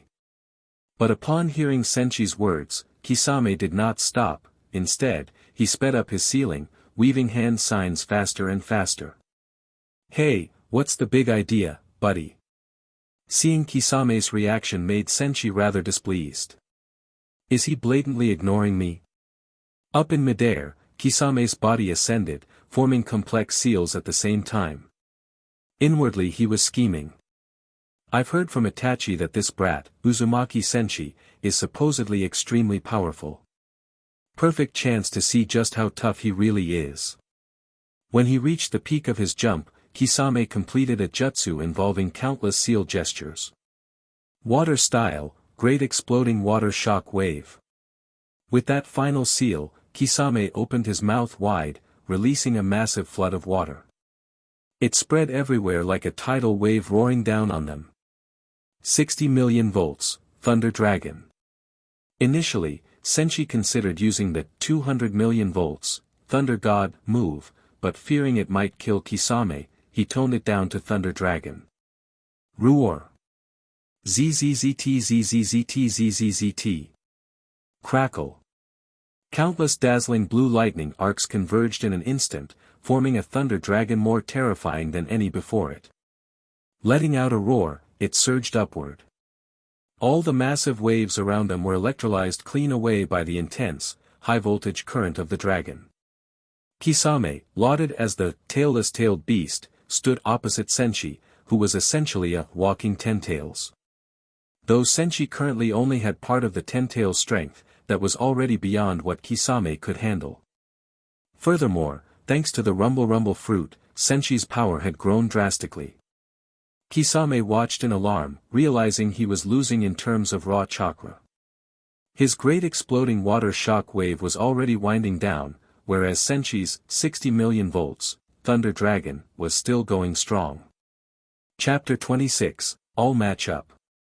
Kisame could feel that the chakra fluctuations radiating from Uzumaki Senshi hadn't diminished in the slightest. Not daring to let his guard down, he immediately tried to use the giant blade Samahata to absorb the lingering energy of Senshi's jutsu. Samahata could devour other ninjas' chakra without ever being sated, but if it tried to take in the Ten-Tails chakra, there was a possibility it would be like a snake trying to swallow an elephant, bursting from overconsumption. However, at that moment, Samahata was only absorbing a minuscule portion of Senshi's chakra. It wasn't anything close to all of it. Lightning Release, Hell Stab, Four-Finger Thrust. Samahata was still struggling to ingest the huge volume of energy contained in Senshi's 60 million volt Thunder Dragon, when Senshi's figure appeared right in front of Kisame. Boom! Kisame couldn't make any move whatsoever before Senshi struck him directly, sending him flying. If Senshi hadn't purposely avoided Kisame's vitals, if he hadn't held back the brunt of his power, and if he had used the even stronger one-finger thrust, Kisame at this very moment wouldn't be just gravely wounded, he'd have been torn to pieces. Thud. Kisame went soaring high and came crashing down hard, left completely subdued. If Senshi hadn't pulled back at the last moment, Kisame would have been cleaved in half by now. Samahata. Transfer Chakra. Kisame gripped Samahata, his voice weak. His gaze, fixed on Senshi descending slowly in midair, couldn't conceal the lingering dread in his heart. Too strong. This guy, he's way too strong.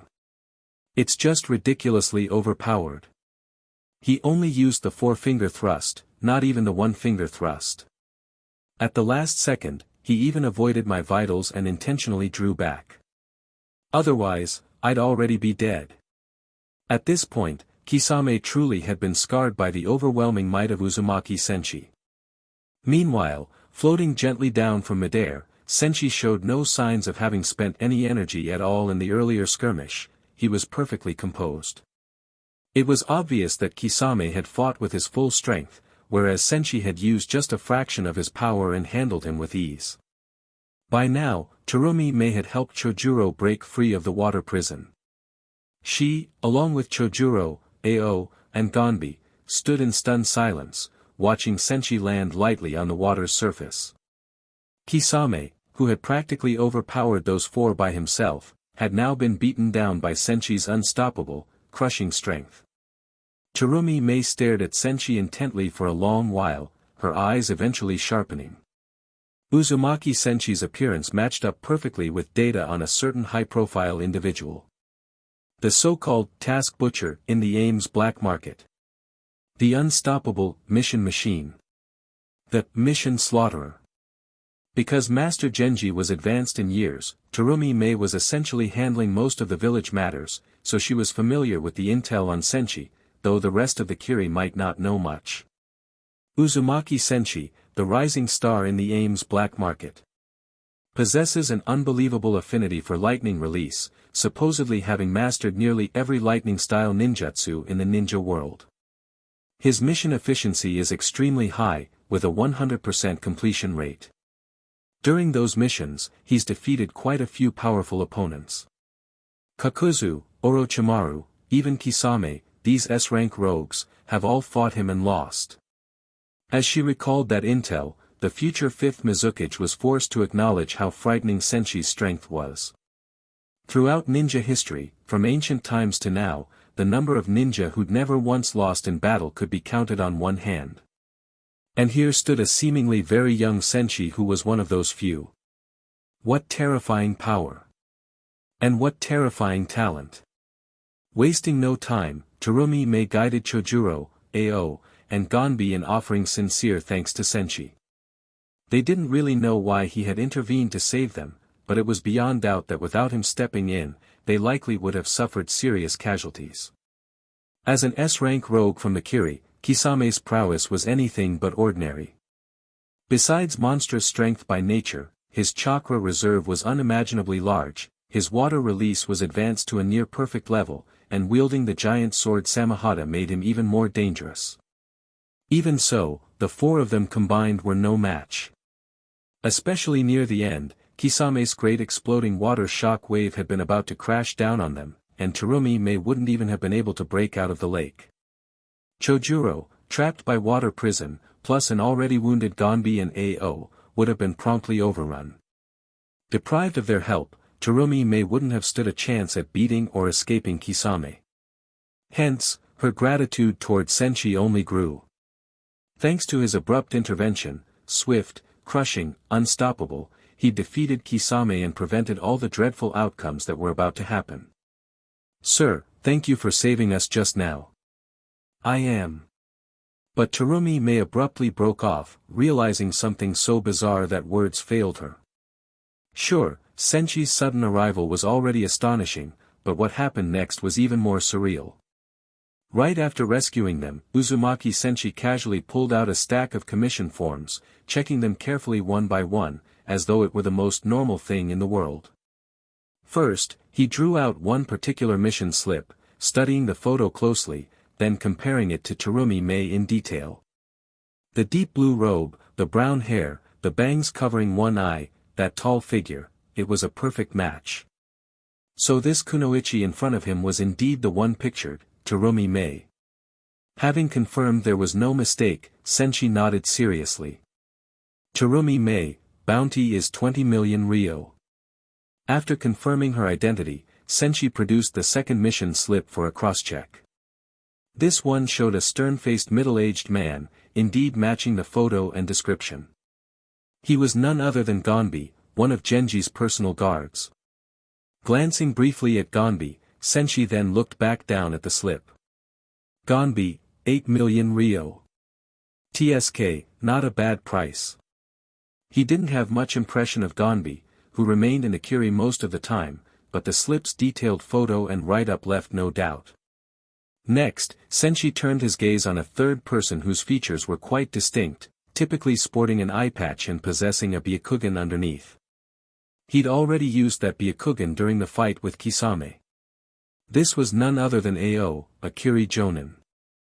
Holding that slip, Senshi commented offhandedly. Ao, 15 million ryo. After turning over Ao's assassination slip, he rifled through the stack for another. At last, he grabbed one that matched the bespectacled youth holding Hiramakari a short distance away, Chojuro. Comparing him carefully to the photo and the descriptions, Senshi confirmed his identity. Chojuro, 10 million ryo. TSK, TSK, TSK. Chojuro, you need to work harder. Seems they only value you at 10 million. With Terumi Mei and her three companions all identified, Senshi's face lit with delight. He gave them a look like they were pieces of cargo, saying, "All right, if I snatch the four of you all at once, that's a combined bounty of 53 million ryo. Even though your group's not too impressive, your total price is quite acceptable." The excitement on Senshi's face was obvious as he slapped the stack of forms with satisfaction. These four people were worth a great deal. If he took them down, who knew how many routine commissions it would equal? Many of the minor missions his would clones finished paid only 10,000 or even less. Excluding the system's own compensation, normal fees alone would require thousands of small commissions to make as much. He was fortunate his chakra was unlimited, he could send wood clones on all sorts of menial tasks without personally leaving. That was how he'd managed to clear out so many black market missions single-handedly. While Senchi's thoughts raced in that direction, Terumi Mei, Ao, Gonbi, and Chojuro had no idea. But his last remarks instantly raised their alarm to maximum. We're in trouble. His target is us. He's unbelievably strong, everyone watch out. Ao spoke with a mix of wariness, anger, and helplessness. Even the four of them together had struggled with Kisame, only to be thoroughly outclassed.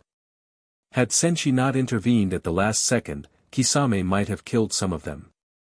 Now, here was someone far more terrifying than Kisame, someone who had downed Kisame in one blow, leaving him no chance to fight back. Knowing Senshi might intend to capture them, Ao couldn't think what they could do. Beside Ao, Gonbi said nothing, but readied himself fully, resolved to die if need be. Inwardly, Gonbi was puzzled, where on earth did such a formidable ninja come from? Even among the 5 great villages, there aren't many young geniuses this strong. Chapter 27, How much for my teammate? Sigh. So many troubles in the Kirigakure nowadays. Not only did the S-rank rogue Kisame appear, but also a mysterious, unbelievably powerful ninja has shown up in the village. Gonbi felt waves of powerlessness. Facing someone as formidable as Uzumaki Senshi, any desperate struggle on their part likely wouldn't amount to much. At Gonbi's side, Chojuro gripped his Hiramakerii blade, his eyes, behind his glasses, full of an unprecedented heaviness. This young Kirigakure prodigy would never have anticipated the mission to take such a turn.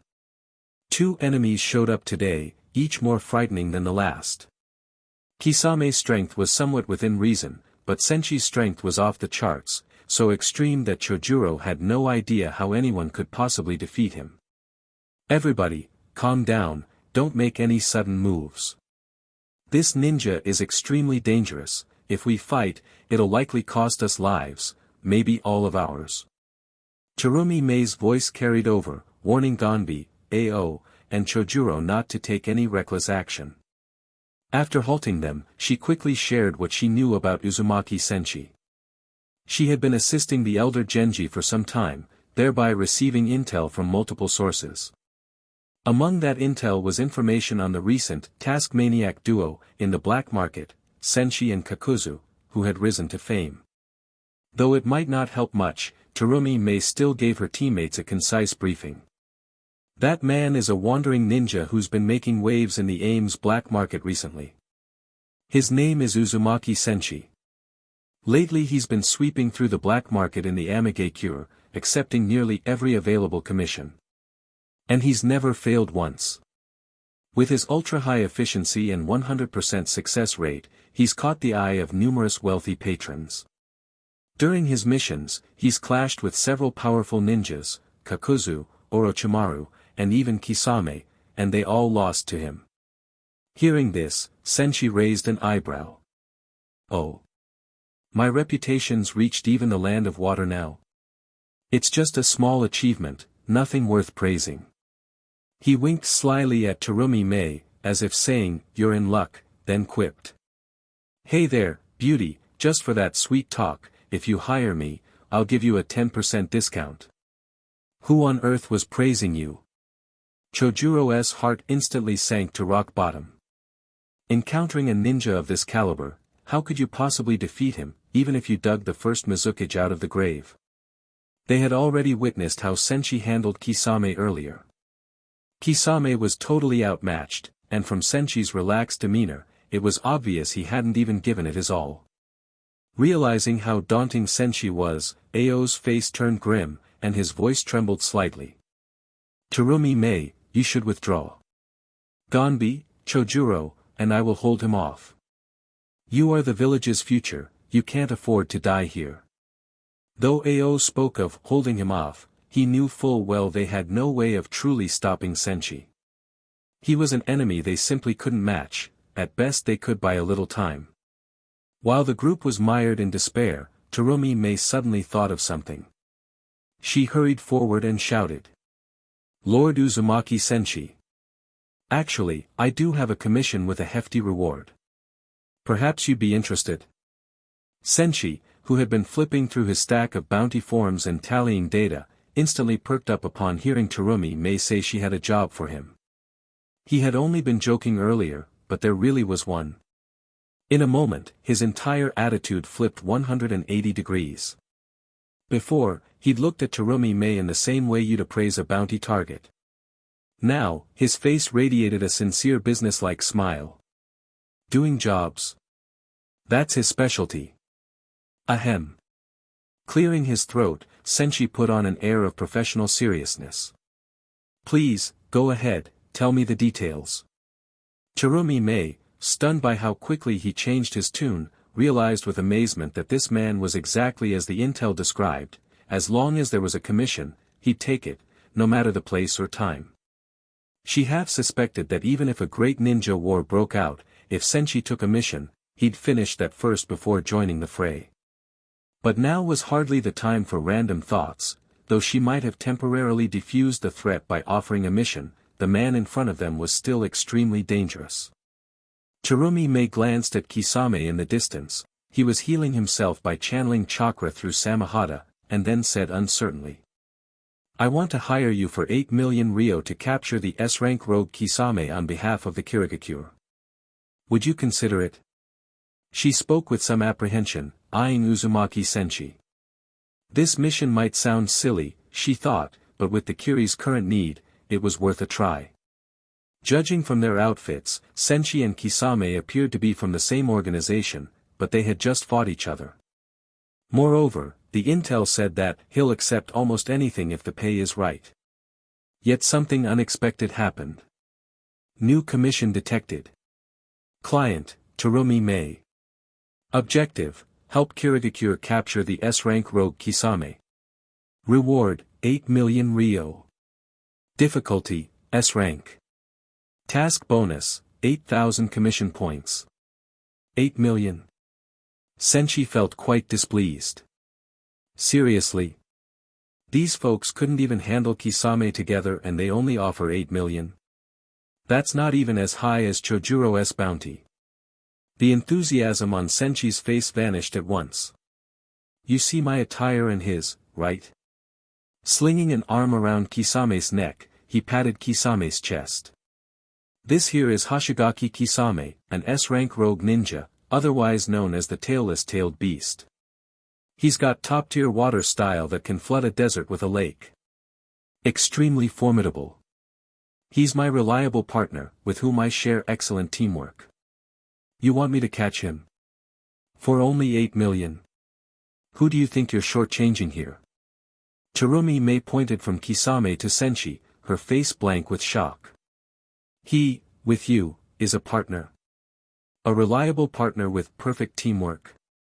But just a moment ago, you were beating him half to death. Of course, she didn't dare say that out loud.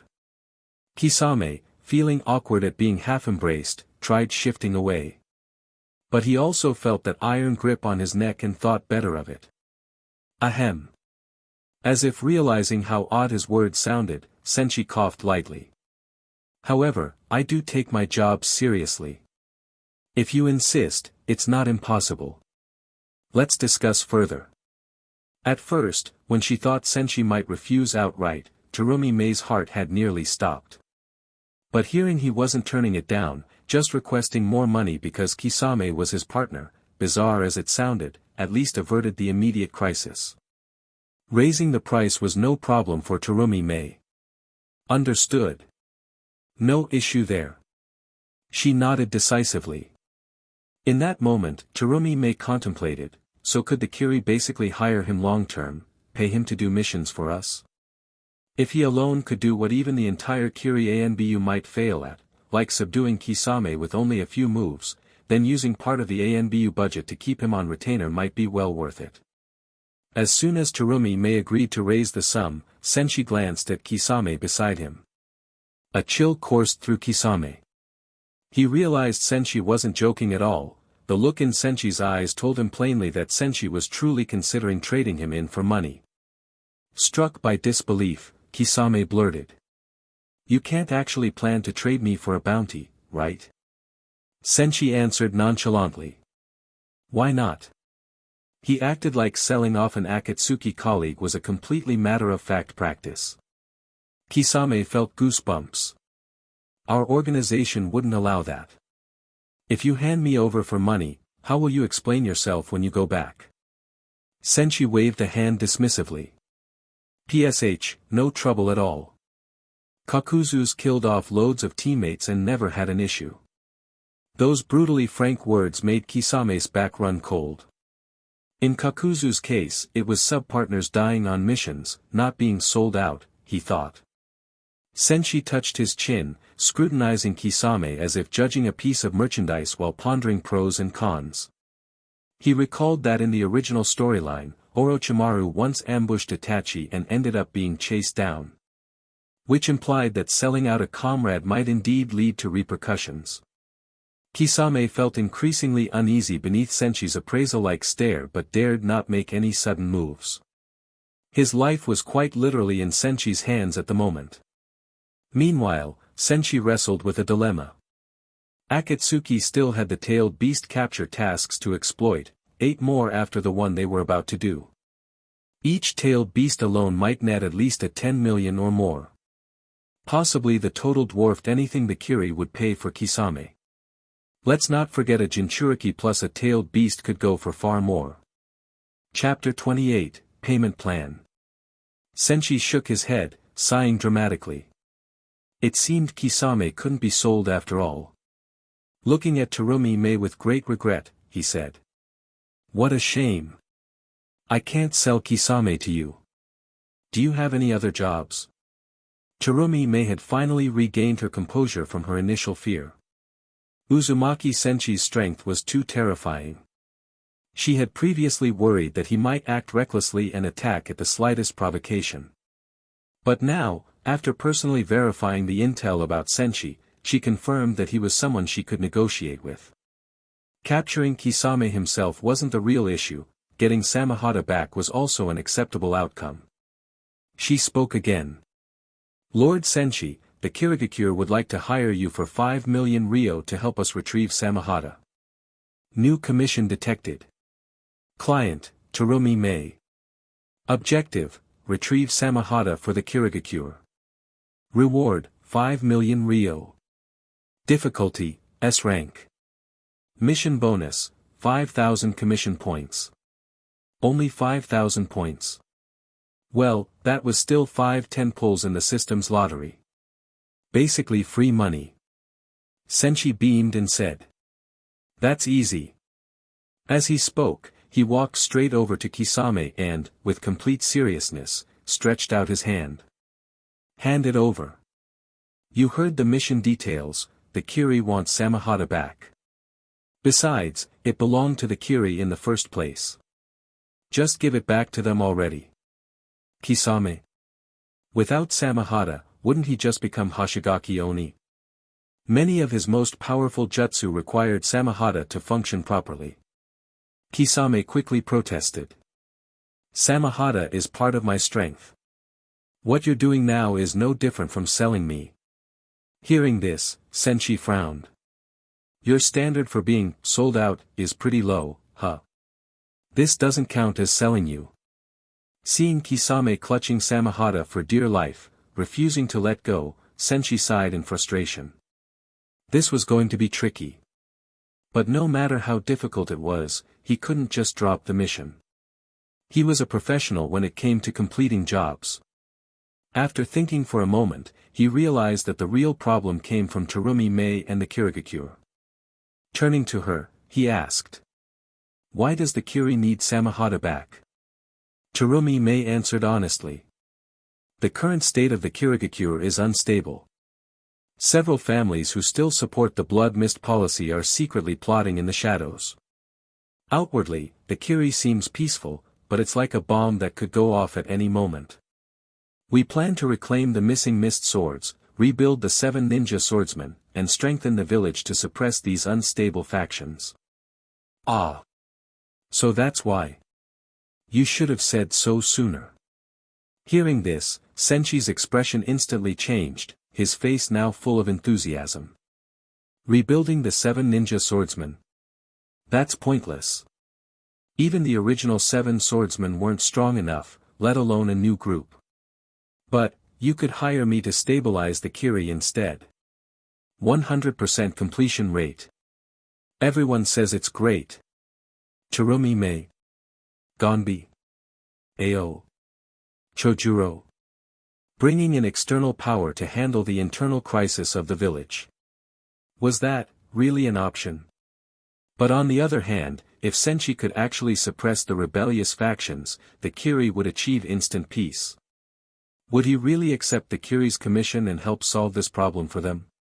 Chirumi Mei and the others were skeptical. But regardless, it was worth a shot. Senshi, having made his pitch, now waited for their reply. With his mastery of lightning release and the power of the rumble fruit, dealing with the rebels would be as easy as child's play. Even if the first Mizukichi himself crawled out of his grave, Senshi could just shove him back in. After a brief moment of thought, Chirumi Mei decided to go for it. There was no better alternative right now. If it worked, the benefits for the Kiri would be enormous. She and Genji had been struggling with these underground factions for far too long. She looked seriously at Senshi. Lord Senshi, we accept your proposal. We will hire you to deal with the problem in the Kiri. However, we'd like to know your price. Senshi answered immediately, without hesitation. 100 million ryo. Chojuro jumped in shock. 100 million. That's way too expensive. Chirumi Mei, Gonbi, and Ao's expressions also shifted rapidly. That price was outrageous. The Kirigakure's budget was already stretched thin, they needed money for everything. Where were they supposed to pull 100 million ryo from? Chirumi Mei sighed. The Kiri has only just emerged from the dark age of the blood mist, and our expenses are massive. We simply don't have that much money right now. The smile on Senshi's face vanished instantly. No money. That's a problem. You guys may be broke, but your enemies are loaded. As he spoke, he pulled out a stack of bounty papers. The Blood Mist faction has bounties on most of the current Kiri leadership. Genji, 30 million ryo. Chirumi Mei, 20 million ryo. Ao, 15 million ryo. Chojuro, 10 million ryo. Gonbi, 8 million ryo. Chojuro, who already struggled with self-confidence, became even more depressed. His bounty, although it wasn't the most important thing, as a future 6th Mizukichi, this still stung his ego. But Senshi ignored all that and started doing the math for Chirumi Mei's team. I'm already giving you a bargain price at 100 million ryo. Let's be reasonable, this is the lowest I can go. Senshi felt his pricing was extremely fair. But Chirumi Mei's concerns were valid. The Kiri had just barely recovered from the Blood Mist era, and they desperately needed funding in many areas. The 4th Mizukichi, Yagura, had left the village in chaos. For years, the village stagnated under his rule. It wasn't until his death that Genji took over and started rebuilding. Even now, the remnants of the Blood Mist faction continued to cause problems. The Kiri had to spend money fighting them and also repairing the damage they caused. At the moment, the Kiri simply couldn't afford to pay Senshi 100 million upfront. Of course, there was also a risk. What if Senshi took the money and ran? Or worse, what if he played both sides, taking money from both them and the Blood Mist faction? Though unlikely, the possibility existed. Seeing their hesitation, Senshi sighed. He was really interested in this Kirigakure commission. But if they weren't willing to pay, then it was pointless.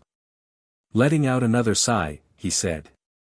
If the Kiri really can't afford this, I guess I'll have to go take a job from the other side. That immediately sent a chill down Chirumi Mei, Gonbi, Ao, and Chojuro's spines. Bringing Senshi onto their side would be expensive. But letting him join the enemy? That would cost them far more. Chirumi Mei's mind raced, and she quickly responded. Could we pay in installments? 10 million per month, for a year. Additionally, aside from payment, we'll remove restrictions on you taking commissions in the Kiri. You'll be able to accept missions from both the black market and official village requests. Long-term commission detected. Client, Kirigakure. Objective, assist Terumi Mei in stabilizing the Kiri by eliminating threats. Reward, 10 million Rio per month, for 1 year. Bonus, super draw upon mission completion. Long-term missions award double commission points at settlement. Senshi. Wait, this is great. Senshi grinned. A long-term contract? Should he start offering payment plans to more clients? Even better, Terumi Mei had granted him permission to take missions in the Kiri. This was perfect. Thank you for supporting this fanfic. And because of that, I have a proposal for the readers. For every 100 Power Stone equals 1 bonus chapter. Although some chapters are longer at 3k words and will be equivalent to 200 Power Stone, please spare me for this. Please vote. Add to library. Patreon.com/Bleem. Currently you can read 50 chapters ahead of others. Check my Patreon. More fanfic and more chapters there. Comment. 14 comment. Vote.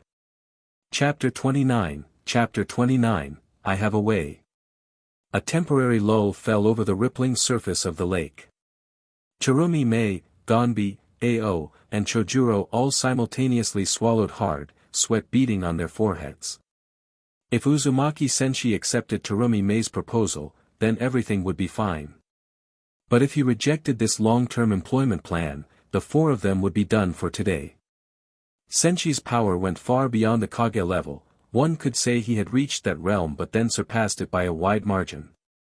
Among the historic Kage-level ninja of the 5 great nations, there likely weren't many who could defeat him. At this point, Senshi wasn't really hesitating, he was just double-checking his mission panel. The previous long-term assignment he'd worked so hard to acquire.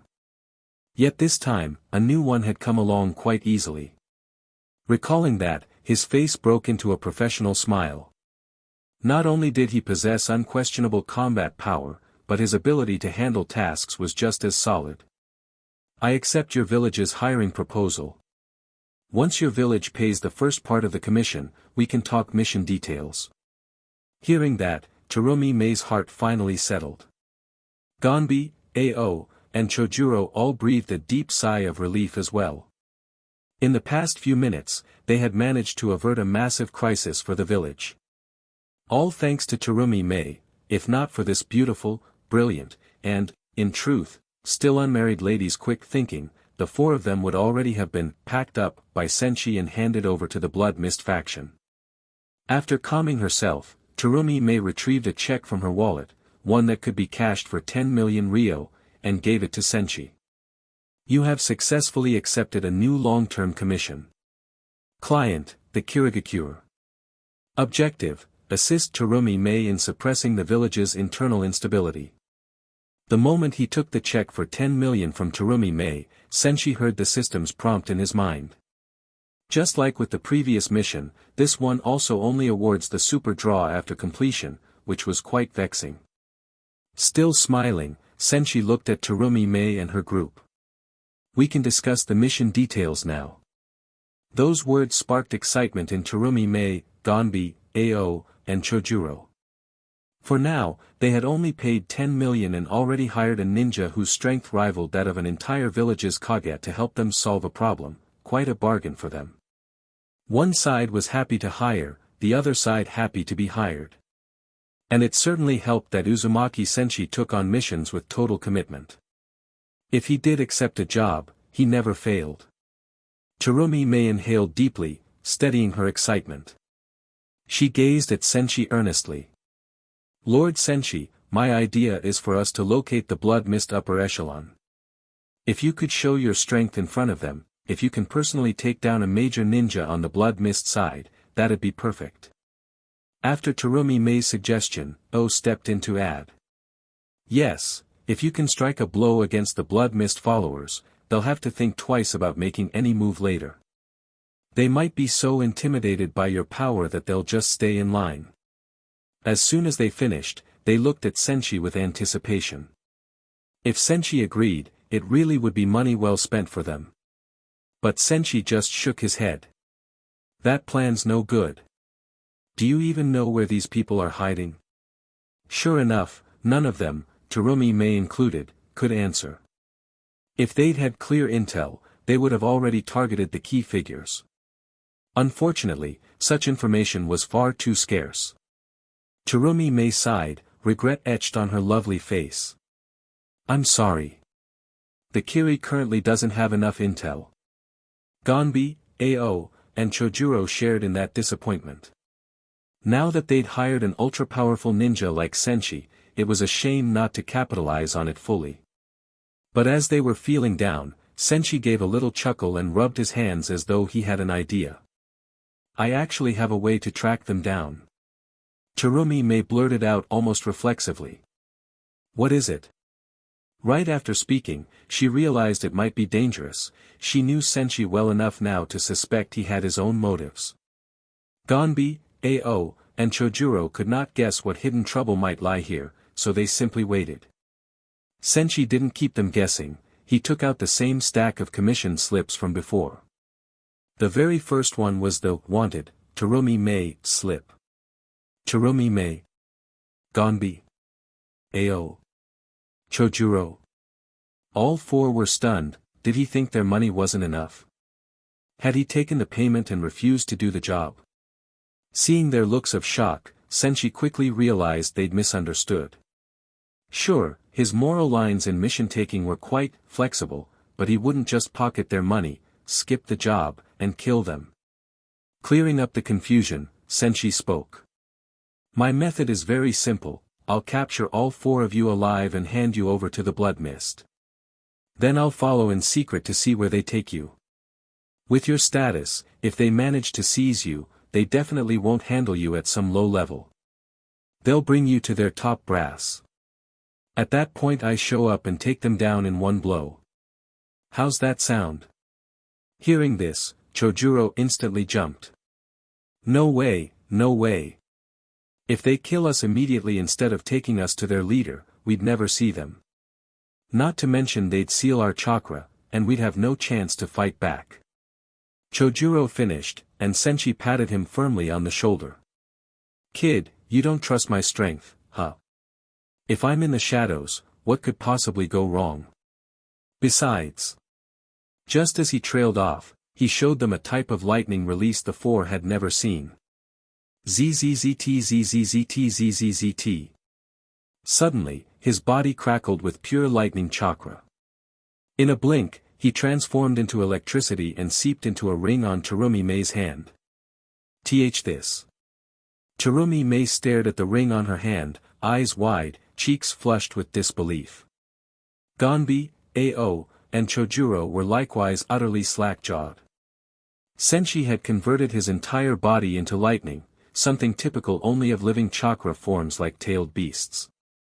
Or was his lightning affinity on the same level as a tailed beast's? Moreover, to hide inside the ring without any visible chakra flow. If she hadn't seen it herself, she would never believe it.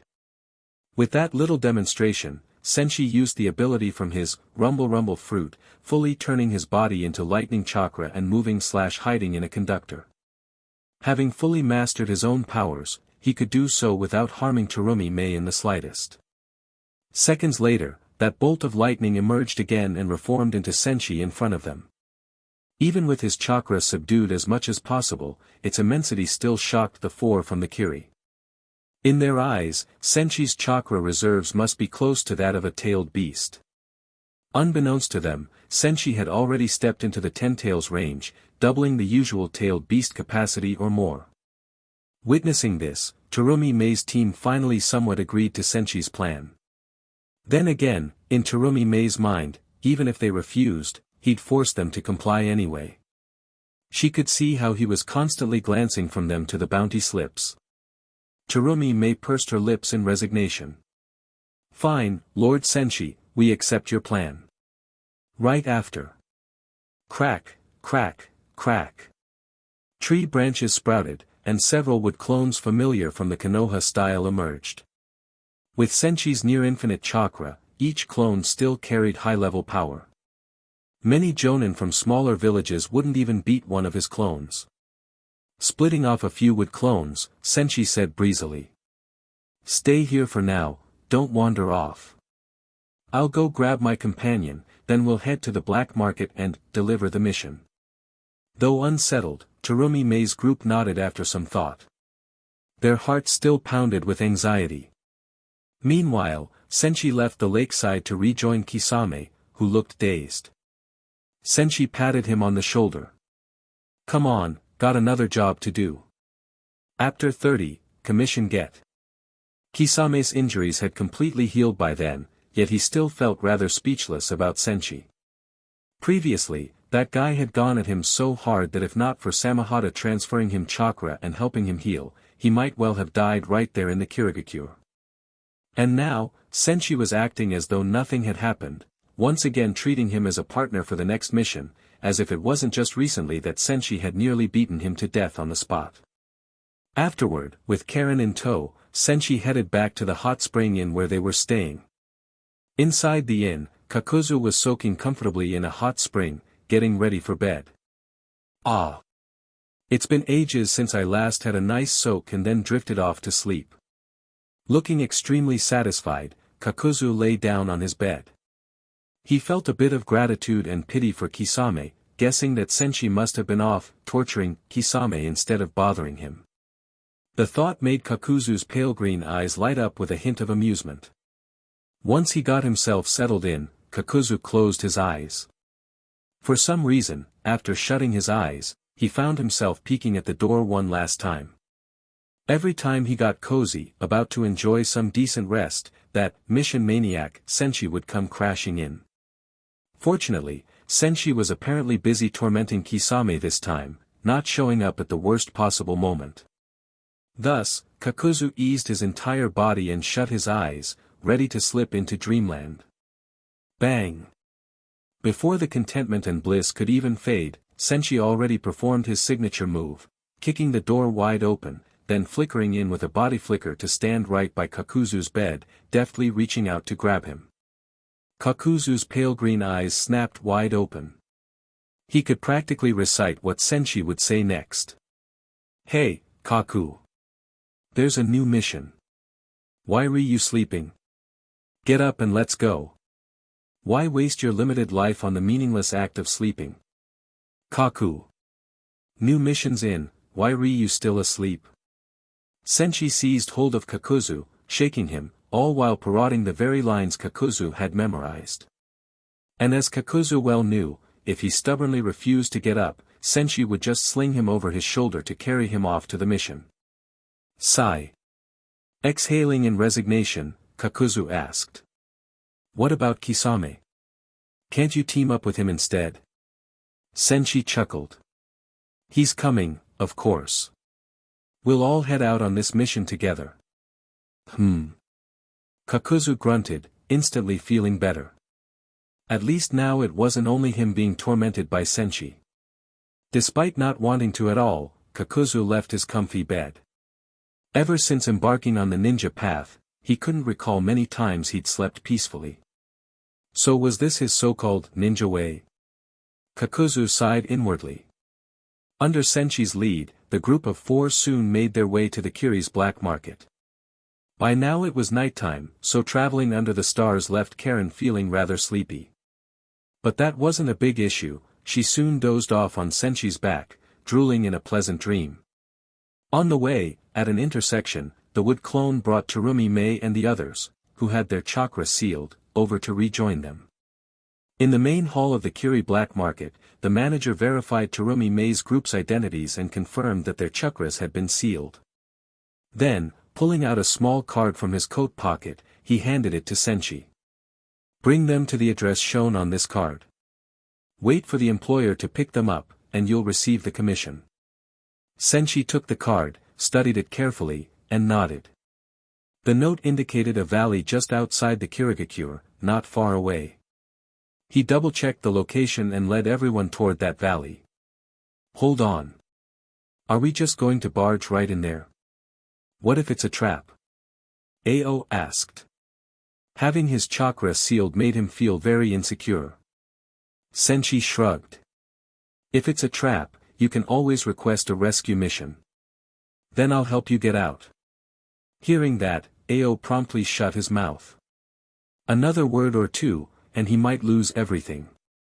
So Senshi followed the route on the map, approaching that valley. Places like that were scattered around outside the Kiri. This one was where the Blood Mist shinobi had been told to meet and take the targets, completing the transaction. Leading the Blood Mist's forces here was Kondo Ryu, a jonin of the Kiri with 2 swords strapped to his back, eyes never leaving the valley entrance. Swish! A Blood Mist ninja flickered into view behind him, dropping to one knee to report. Lord Kondo, the targets are approaching. Kondo Ryu nodded slightly. How many came? Are Terumi Mei and the 4 of them truly captured? The reporting ninja stated. They came with 4 people, 3 capable shinobi and a young girl. Among the 3 shinobi, one is Kiri's own S-rank rogue Kisame. The other 2 are Kakuzu, well known in multiple black markets, and that newly famous AIM black market shinobi, Uzumaki Senshi. As for Terumi Mei's group of 4, they have indeed fallen into their hands and had their chakra sealed. Hearing this, Kondo Ryu felt fully reassured. He even let out a grin revealing shark-like teeth. So it's the Senshi, Kakuzu combo, huh? No wonder they're said to have a 100% success rate at missions. They so easily captured Terumi Mei's group. Bring them to me. Yes, sir. With that, the ninja vanished via another flicker. At the valley entrance, Senshi had already deployed his mantra-style perception, covering the entire area. He could sense every movement. He even discovered a big fish from the Blood Mist lurking about. But he wasn't in a hurry, he wanted to follow the trail all the way up the chain and take out the Blood Mist higher-ups in one swoop. Swish! A Blood Mist ninja used the body flicker technique to appear before Senshi. Lead the way. Senshi said, as though he'd anticipated the ninja's arrival all along. Surprised for a second, the man guided Senshi's party forward to meet Kondo Ryu. Watching from the valley, Kondo had also seen them and became more polite upon seeing Senshi's group. Approaching Kakuzu, he handed over a box. Kaku, here's your commission fee. Have a count. Senshi waved, calling out to Kakuzu. He was already accustomed to that routine, the job was taken under Kakuzu's name, then they split the proceeds 50-50. Kakuzu couldn't quite understand why Senshi, that shameless swindler, even needed him when Senshi was fully capable alone. But after counting the money twice, verifying no issues, Kakuzu felt a rush at the sight of so much cash, he'd get a decent share. His earlier annoyance at being rudely awakened vanished at once. Meanwhile, Kondo Ryu and his subordinates checked on Terumi Mei's group, confirming they really had sealed chakras. Kondo decided to take them to the faction's base.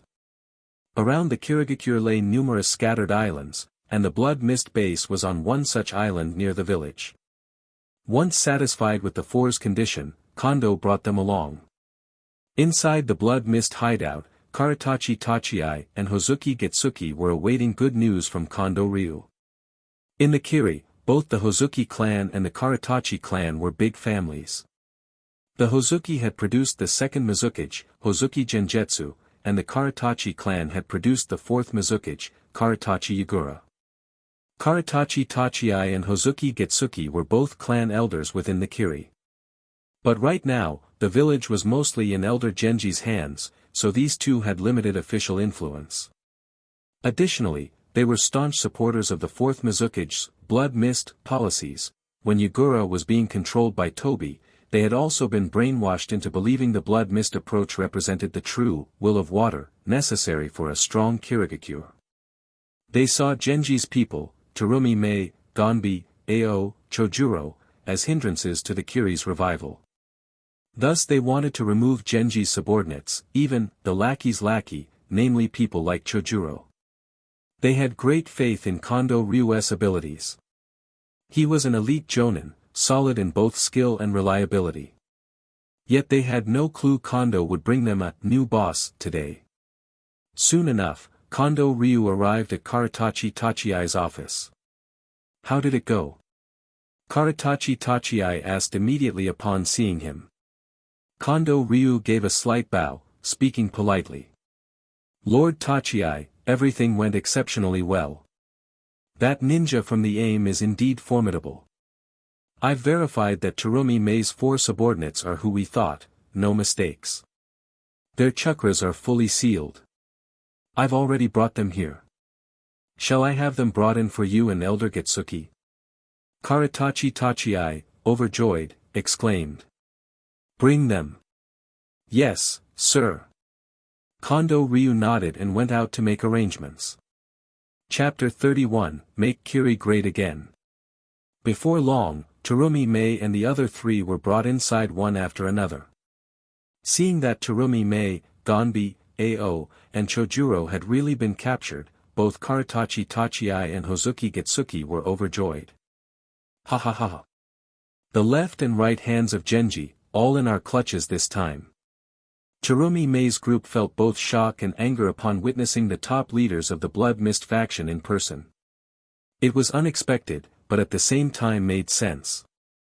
Karatachi Tachiai was of the same clan as the 4th Mizukage Karatachi Yagura, and the Hozuki clan was closely allied with them.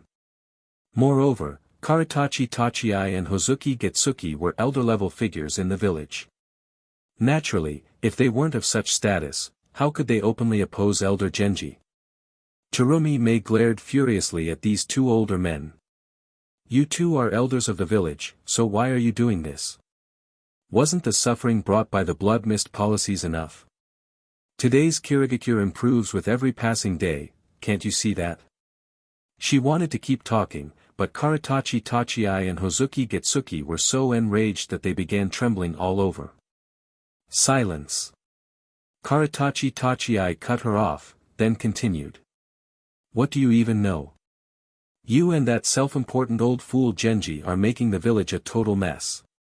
The people is growing weak, the village has lost its fighting spirit, like a beast with no claws. Only the Blood Mist can make the Kirigakure great again. The more Karatachi Tachiai spoke, the more agitated he became, finally breaking into a bout of coughing. But Hozuki Getsuki, just as stubborn as he was, didn't give Terumi Mei a chance to retort. He followed up Karatachi Tachiai's words. You've allowed easy contact with the outside. That's how dangerous figures like Uzumaki Senshi or Kisame get to roam the village at will. If we had stuck to the Blood Mist path, how could such threats ever enter the Kirigakure so easily? And frankly, his remarks left Terumi Mei at a loss. But she wanted to say that even if the 4th Mizukage Yagura himself were exhumed to guard the village gates, it wouldn't be enough to stop a monster like Senshi. Thinking along those lines, Terumi Mei organized her thoughts and spoke. This was just a special case, it had nothing to do with the village's direction. Uzumaki Senshi is a ninja who can rival an entire village's Kage, cooperating with him only benefits our village. Today's Kiri is worlds apart from the old Kiri. People's lives are improving, you can see more smiles on their faces. Under Lord Genji's leadership, every aspect of the village is steadily growing better. What she said was factual, facts speak for themselves. No matter how argumentative Hozuki Getsuki might be, he couldn't just flat out lie about that. Still, they refused to recognize Genji or the current village. In the past, the Blood Mist had represented the highest authority, giving them supreme power. Under Genji's combination punches, their Blood Mist arrangements had been scattered. Now, the common folk and even the village's ninja were no longer as easy to manipulate. If things went on like this, it would spell trouble for them. Karatachi Tachiai and Hozuki Getsuki had also heard of the Uchiha incident in Konoha. When you don't hold on to the village's top power structure, you can end up marginalized and face genocide. They didn't want the Karatachi clan or the Hozuki clan to suffer the same fate as the Uchiha. Therefore, Genji had to die. And if Terumi Mei's group wouldn't surrender, they too had only one path, death. Hozuki Getsuki, disinclined to keep arguing, simply pressed the issue. So, Terumi Mei, do you want to live or die? That question made Terumi Mei's expression, as well as those of her companions, shift subtly. While they knew Uzumaki Senshi was somewhere nearby, Hozuki Getsuki and his men were so close, if Senshi was even a little late rescuing them, these four could be killed at any moment. Terumi Mei merely gave a cold snort as her response. Both Karatachi Tachiai and Hozuki Getsuki understood her meaning. Looking at Gonbi and the others, Hozuki Getsuki added. Well, Terumi Mei's apparently tired of living, how about you lot? Gonbi raged. I'll never betray Lord Genji. He's the one truly working for the village's betterment. Under him, every aspect of the Kiri is steadily improving. Only by steadfastly supporting Lord Genji can the Kiri have a brighter future. As for the likes of you, your high-sounding speeches are purely self-serving hypocrisy. His words hit a nerve with Karatachi Tachiai and Hozuki Getsuki. Indeed, they simply wanted maximum benefit for themselves. They had once enjoyed the largest slice of power under the blood mist but had been shoved to the sidelines after Genji came into control. Hozuki Getsuki, not wanting to keep quarreling, drew a kunai and pointed it at Gonbi. You're about to die, yet still running your mouth. Gonbi glared back defiantly. Seeing that look made Hozuki Getsuki uneasy, so he directly ordered Kondo Ryu. Kondo Ryu, kill him. Yes. Without hesitation, Kondo Ryu unsheathed the swords from his back, stepping up to Gonbi. Without saying a word, he raised his blade for a decisive blow that would end Gonbi's life. Bang! But the sword did not fall. Not only that, Kondo Ryu himself was knocked flying by a figure who appeared out of nowhere, using raw brutal strength to send him crashing violently away. Boom! In the next moment, Kondo Ryu's body smashed into Hozuki Getsuki's desk, shattering it to pieces. Swish! Swish! Swish! Such a huge disturbance caused countless blood mist ninjas to flicker into the room, instantly forming a protective formation around Karatachi Tachiai and Hozuki Getsuki. The intruder who had shown up so suddenly, blasting Kondo Ryu aside, wore a cloak of black with red clouds. He was none other than Uzumaki Senshi. Clang! A sharp sword hum sounded as Senshi lifted the blade. In a blink, he followed with several palm strikes on Terumi Mei's group, each blow dispelling the sealing technique that suppressed their chakras. In an instant, the ropes binding them fell to the ground, and their chakras, previously sealed, were restored. Having done that, Senshi cheerfully introduced himself. Let me introduce myself, I'm Uzumaki Senshi from the Amage Cure. I've accepted a long-term commission from the Kiri to provide strategic deterrence against threats inside the village. Karatachi Tachiai and Hozuki Getsuki could clearly pick up his meaning. Karatachi Tachiai looked furious. You took our bounty job, then broke the deal, is this your so-called professionalism? Senshi cocked his head, looking offended as he pointed to Karatachi Tachiai. Don't go slandering me. I could sue you for defamation. The one who took your bounty mission was Kakuzu, not me, Uzumaki Senshi. I was just assisting him while he caught people. I have nothing to do with you. Karatachi Tachiai, outraged, gestured to Kakuzu. But you're clearly from the same group, same uniform. Senshi shrugged nonchalantly. So what? We just happen to have matching outfits. If you keep slandering me, I'm not gonna be polite. His retort left the room in dead silence. They can do that. Kakuzu stood there dumbfounded. Each time he believed he'd finally witnessed the bottom of Senshi's shamelessness, Senshi would prove him wrong. Is that why you go through the same routine before every mission? I see now, it was all part of your plan, Uzumaki Senshi. Chapter 32, Subduing the Blood Mist Factions. Terumi Mei also felt a lingering sense of dread. She was very clever, and immediately understood the implication in Uzumaki Senshi's words: only tasks he personally accepts are his responsibility. As for Kakuzu's tasks, Senshi would only kill, not bury, so to speak. It looked like any missions in the future had to be entrusted to Senshi himself. Terumi Mei silently rejoiced that her own task hadn't been posted on the black market.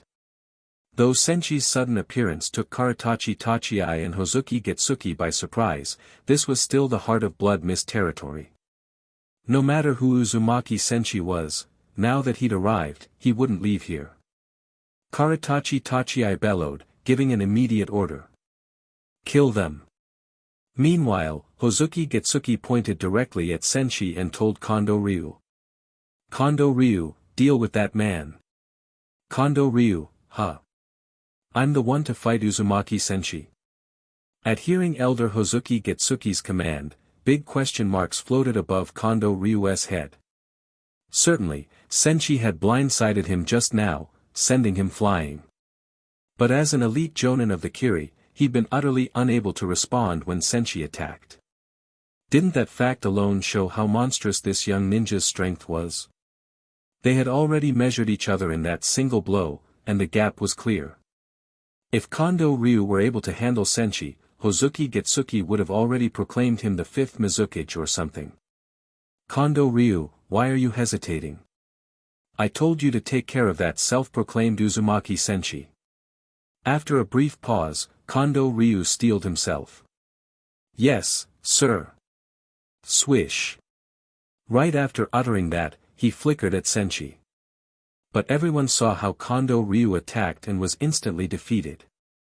Lightning release, backhand chop. The moment Kondo Ryu tried to body flicker close, Senshi's hand, wrapped in lightning chakra, slammed him. In the next instant, Kondo Ryu was blown away even faster than before, crashing down beside Elder Hozuki Getsuki, his life or death unknown. Anyone else from the Kiri who leaped forward to attack Senshi met the same fate.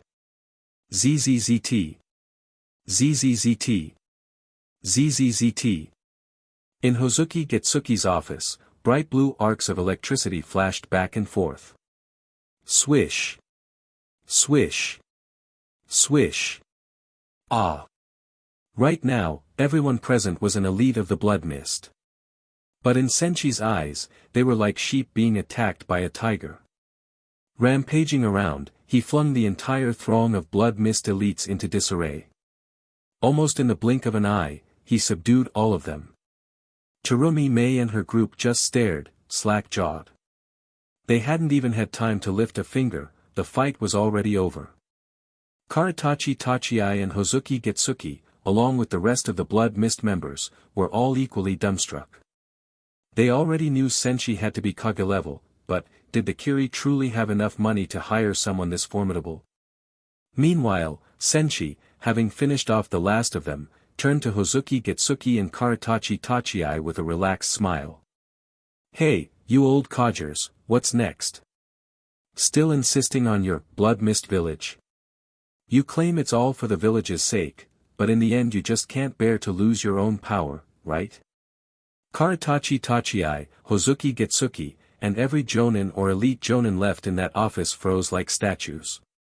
They had, after all, seen how Senshi had captured Terumi Mei's group, an undeniable display of his might. But now, witnessing him casually thrash their entire lineup of upper-level shinobi. It was all too unreal. Those many jonin and elite jonin, each with formidable skill in normal circumstances, had turned into mere decorations against Senshi. Even Kondo Ryu, whom Hozuki Getsuki had high hopes for, had been instantly dealt with. The room fell into dead silence. Inside that spacious office, everyone stared at Senshi in utter shock. Hozuki Getsuki and Karatachi Tachiai bore unmistakable fear in their eyes. After a long hush, Hozuki Getsuki hurriedly broke the silence. Rather than addressing Senshi, he spoke to Terumi Mei. Terumi Mei. I've bled for the Kiri, I've made contributions, I've risked my life for it. You can't kill an old man like me. He wasn't lying, he really had achieved much for the village. Hearing him, Karatachi Tachiai chimed in. I've done the same. They were afraid. Standing before this monstrous, human-tailed beast known as Uzumaki Senshi, fear gnawed at them. Senshi's power far exceeded any usual means of dealing with him. Even the Kiri's most legendary first or second Mizukichi would be no match for him. At that moment, Senshi didn't continue attacking. After all, the long-term contract he'd signed with Terumi Mei and her people only required him to subdue the internal threats, no need to kill them outright. Moreover, he knew the Blood Mist folks were stubborn survivors. Even after the Fourth Great Ninja War, remnants of the Blood Mist faction would occasionally pop up, wanting to revert the village to the Blood Mist era. Meaning there would be more jobs in the future. Keeping them alive now would guarantee more trouble later, which, from Senshi's perspective, meant more tasks to profit from. You had to harvest them strategically. In Senshi's mind, he was amused at the idea that the future Mizukichi would pass down a saying, whenever the village is cornered and helpless, call upon Lord Uzumaki Senshi. Or something similar. While Senshi was entertaining those mischievous thoughts, Terumi Mei fixed Hozuki Getsuki and Karatachi Tachiai with a cold stare. If you can keep your men in line, ensuring the Blood Mist remnants don't damage the village or hinder Lord Genji's work, then, in light of your past service to the village and any potential usefulness you still have, I'll spare you this time. Truthfully, she did want to slice both of these old men down, but couldn't. If the Blood Mist lost its leadership and fell into chaos, the village could face even worse disruption. Without Hozuki Getsuki and Karatachi Tachiai, who knew what lunatic moves these renegades might attempt? Besides, the Kiri had remained weak for too long, and the Blood Mist shinobi were still an important force safeguarding the village. It was better to rein them in, making them subservient, rather than simply kill these two. Even from the standpoint of the village's future and safety, the two couldn't just be eliminated. Terumi Mei herself wasn't aware what a prime candidate she was to become Mizukichi. Even though she wasn't Mizukichi yet, she was already tackling problems from a Mizukichi's perspective. Recalling how she'd earlier saved the four of them from Senshi's hands with a moment of quick thinking, and now with how she was handling Hozuki Getsuki and Karatachi Tachiai, one could say she was doing an excellent job at every step. Realizing all this, Gonbi, Ao, and Chojuro looked at Terumi Mei with admiration and relief.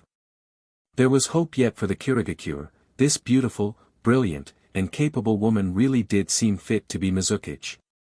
Even Hozuki Getsuki and Karatachi Tachiai were slightly moved. If Terumi Mei had supported the Blood Mist approach, they likely would have backed her the same way they'd followed the fourth Mizukichi. But in their eyes, she had been brainwashed by that old Kaja Genji, wanting to do reforms, which they found laughable. Of course, neither of them dared say that out loud, not with Senshi, this human ten-tails, looming over them. After a brief moment's hesitation, Hozuki Getsuki and Karatachi Tachiai finally nodded. Very well, we'll rein in our subordinates and help defend the village. But that doesn't mean we've betrayed the ideals of the fourth Mizukichi. If the village fails to improve under Genji or anyone else, we'll always seek to restore the Blood Mist. For that, we and every Blood Mist ninja are willing to sacrifice our lives. Hozuki Getsuki's statement rang loud and clear. Strictly speaking, they did have motives, public and private, for pushing the Blood Mist approach. One might see the shinobi world as placid now, but before each of the previous three great ninja wars erupted, things also appeared calm. The Kiri's only hope of escaping that destruction was to close its gates and grow strong alone. Terumi Mei saw no point in debating these two old fanatics further. They had their will of water, she had the welfare of the village. There was nothing left to discuss, logically speaking. And who decided that the will of water belonged only to the fourth Mizukichi, anyway? Having confirmed that these two old men would restrain their men and guard the village, Terumi Mei and her allies didn't linger. Senshi, for his part, had finished his strategic deterrence mission. The Blood Mist folks would likely dream of him as their boogeyman from now on. After that mission wrapped, Senshi's group returned to the Kirigakure. Now, Senshi was treated as an honored guest. With Terumi Mei mediating, he'd solved a pressing headache for the Kiri. Even though he'd basically just shown up at the Blood Mist base and played his part, for quite a while the Blood Mist faction would remain subdued. Looking at Senshi, Terumi Mei politely invited him. Lord Senshi, on behalf of the Kiri, I'd like to host a banquet for you and your companions. Banquet? Senshi's eyes lit up. He believed that, if you're not enthusiastic about feasting, there's something wrong with your thinking. But at the same time, feasting was important and so were missions. Should he delay a job for the sake of a banquet? While he was inwardly wrestling with this, Kisame broke in. Uzumaki Senshi, haven't you forgotten we still have serious business to do? Serious business? Hearing Kisame's reminder, Terumi Mei and the others instantly tensed up. Of course, they all realized Senshi, Kisame, and Kakuzu, three extremely dangerous ninjas, with Kisame and Kakuzu being S-rank rogues, could not have come to the Kirigakure simply for sightseeing. A group like that was bound to have a purpose. Senshi shrugged. Serious business? Oh, right, don't worry, it's nothing big. I've already prepared. Certainly, he hadn't forgotten the mission assigned to him by the Akatsuki and the long-term commission from Mui, both related to a tailed beast. Chapter 33, 3-in-1, Bonus Chapter. Mui wanted to draw a tailed beast's chakra in order to open the box of ultimate bliss. And as for pain, he never specified whether he needed a plump, well-fed tailed beast or a malnourished tailed beast. Neither Pain nor Konan could possibly anticipate just how toxic Uzumaki Senshi could be. After spending a stretch of time alongside him, Kakuzu had become severely sleep-deprived and malnourished, his body in a bad state. That was bad enough, but now. They were supposed to capture a tailed beast, yet Senshi might even starve the tailed beast. Both Kisame and Kakuzu exhaled in relief when they heard Senshi speak. They had been very worried that this brother of theirs would get carried away, go off feasting, and forget the assignment from their organization. They were even more worried that he might get blinded by a woman's charms, and then they'd have to report to Pain. This is a big problem. Our pal Senshi got caught up in lust and can't be trusted. Luckily, the worst never happened. Senshi was perfectly clear-headed, bursting with confidence. Other than being slightly torn about whether or not to attend the banquet, he hadn't slacked off at all in his dedication to the mission. Clapping Kisame's shoulder, Senshi said. Lead the way. There's a very large lake around the Kirigakure. Our target's lurking there. Kisame. Kakuzu. Terumi Mei. And Gonbi's trio. With just one offhand line, Senshi threw 6 people into utter confusion. Kisame really wanted to say, dude, do you actually not even know where the Three Tails is? You boasted to Pain you knew there was a lone-tailed beast around here that you could easily reel in. Kisame's lips twitched, and he couldn't resist speaking. Near the Kiri, there's basically nothing but lakes. I can take you to whichever sort of lake you want, but out of all those lakes, I've got no idea which one has our target. Senshi grew annoyed. Then what good are you? In his squad, nobody could just loaf around. Karen's role in the group was support, scouting, emotional pick-me-up, plus serving as a human adding machine for counting money. Kakuzu was the century-old establishment and golden brand at the black market, helping them accept missions. If necessary, he could be a secondary DPS, plus the secondary money counter. Kisame, however, didn't even know which particular lake among those near the Kiri held the Three Tails. Did that mean he was of no use? Meanwhile. Swish swish swish. Kondo no led a team of Blood Mist shinobi, repeatedly using the body flicker technique to rush along. As they traveled, one of the ninjas, sounding anxious, piped up. Lord Kondo no, are we really doing this? If the Three Tails goes on a rampage, the village will suffer too. Kondo no shot him a cold look. Our faction's influence in the village is continuously weakening. So. I'd rather make a misstep than do nothing at all. We'll provoke the Three Tails into rampaging. Once Genji and the others are powerless to handle its rage, we'll appear, use our secret arts to subdue the beast and return it to the lake. Then, once again, the Blood Mist shinobi shall be heroes who saved the village. In the Kirigakure, only the Blood Mist can act as saviors. All of Kondo No's conversation with these Blood Mist shinobi fell under Uzumaki Senshi's mantra. He realized that even combined, Hozuki Getsuki, Koku Tachiai, and Kondo Ryu didn't have the knack for scheming that Kondo No had. The man's spur-of-the-moment plan was on a wholly different level from those three spinning tops. Truly splendid, no further words needed. This was Uzumaki Senshi's evaluation of Kondo No. The Kirigakure, with a talent like him, will always keep me busy with new missions. Kondo No spontaneously produced such a big drama, just imagine what he could do with proper planning. The village's fresh wave of chaos would definitely yield fresh commissions. Noting Kondo No's scheme, Senshi offhandedly said to the people around him. Come with me, I know where our target is now. Everything is going according to plan. Kisame and the others all exchanged looks. What do you mean, according to plan? This is definitely off script. All of them were sure that Senshi had no real idea where the Three Tails was. Kisame and Terumi Mei's group immediately followed Senshi, flickering along at high speed. Kisame's side needed to capture the Three Tails, Terumi Mei and her allies wanted to keep an eye on them, to see what they were up to. After traveling for a while, they spotted Kondo No and his subordinates. Senshi's voice rang out to the group. Kondo No's team plans to use a secret technique to push the Three Tails into a frenzy and wreck the village. Terumi Mei, do you want to handle them yourselves, or hire me?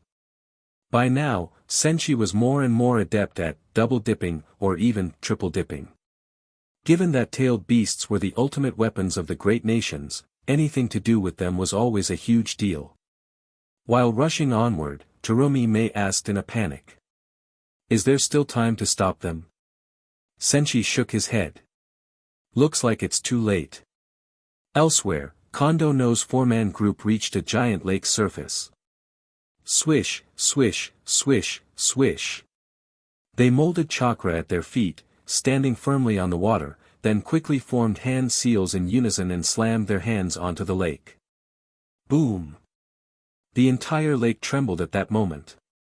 Soon, a fearsome, violent aura began surging from the depths up toward the surface.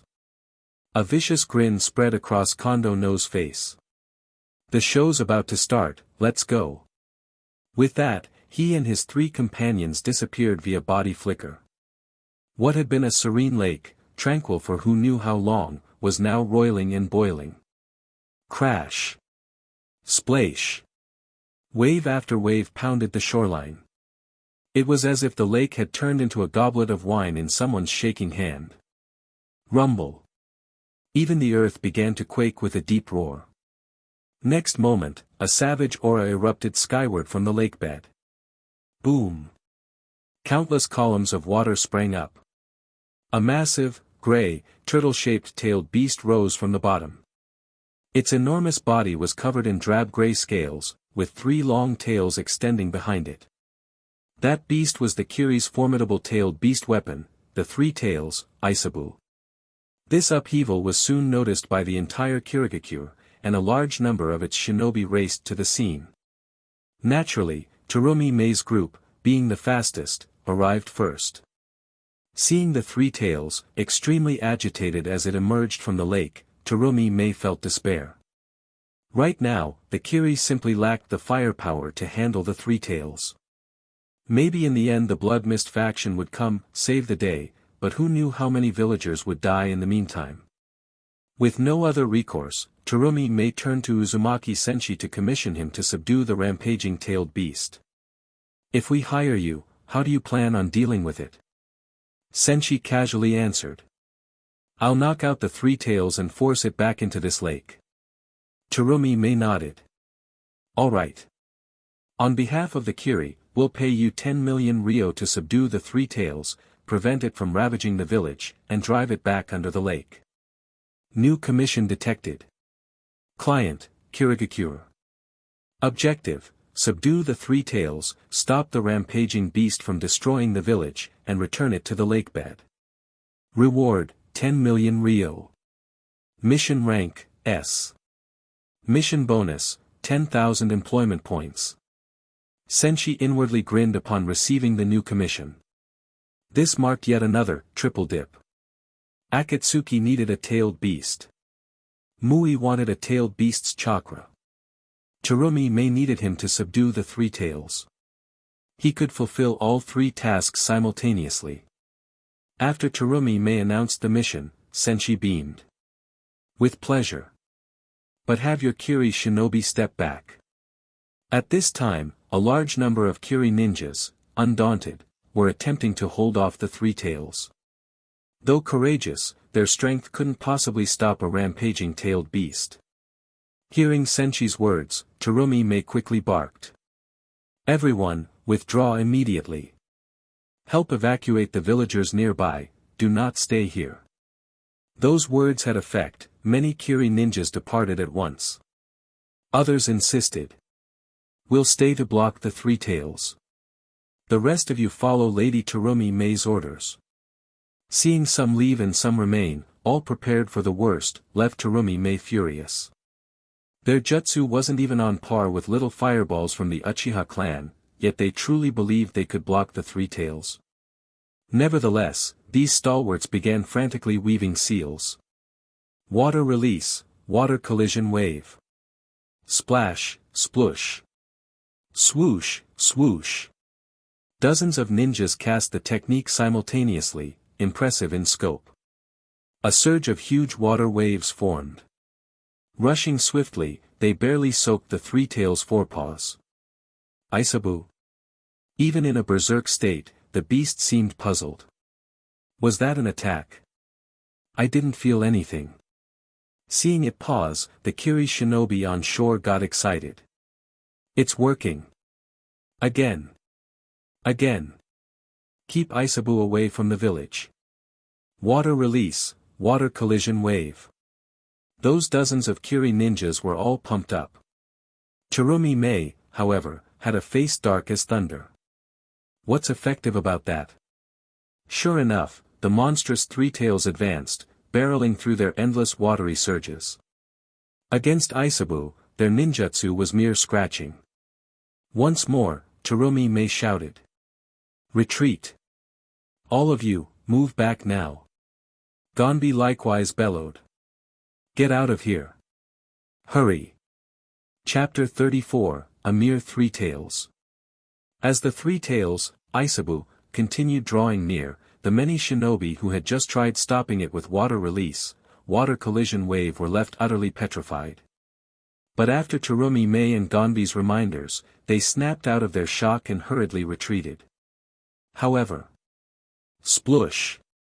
All of a sudden, Isabu slapped the surface of the water, sending giant surging waves rolling back with tremendous force. Splash. WHSSH, WHSSH. Huge breakers slammed into those Kiri shinobi, sending them flying in all directions. Not only did a number of shinobi get tossed around by the violent currents, even the huge rocks along the shore and some of the trees in the nearby forest were swept up by the waves. These idiots. Terumi Mei felt utterly helpless. She had already given clear orders, but these fools hadn't listened. What could she do? Professional matters ought to be handled by professionals. And no one was more professional than Uzumaki Senshi, the job harvester, from the Amage Cure. Seeing the three tails, Kakuzu and Kisame both adopted serious expressions. Kakuzu asked Senshi. Do we have a plan of attack? Senshi replied offhandedly. You two just watch from the sidelines. Leave this to me. Given his current abilities, a mere three tails was no problem at all. Meanwhile, Elder Genji, and the other senior figures of the Kiri, as well as the Blood Mist leaders, arrived at a spot not too far away. Terumi Mei and Gonbi quickly moved over to Genji's side. Although Genji was already quite advanced in years, he remained devoted to the village's well-being. The moment something went wrong, he rushed to the scene as fast as he could. Seeing Terumi Mei, he instantly asked. What is going on here? Terumi-Mei did not conceal anything and recounted what she knew. Lord Genji, this was caused by those blood mist scoundrels. They used a secret art to force the Three Tails into a rampage, and now they've hidden away somewhere. When she finished, Genji and the other top brass of the village looked grim. Genji anxiously pressed. Do you have a way to deal with this? All eyes turned to Terumi-Mei. In truth, many of the senior Kiri shinobi had already begun treating Terumi-Mei as the future 5th Mizukage in training. Hearing Genji's question, she answered candidly. I've spent 10 million ryo to hire a certain powerful ninja to handle this. From the Kiri leader's viewpoint, short of an actual Kage-level ninja, perhaps an exceptionally strong one at that, no one could hope to handle a tailed beast rampage. They naturally assumed Terumi-Mei was being swindled. Genji could only ask.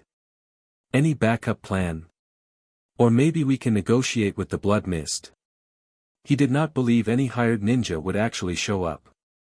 And even if one did, Genji doubted they would have the strength to quell the Three Tails.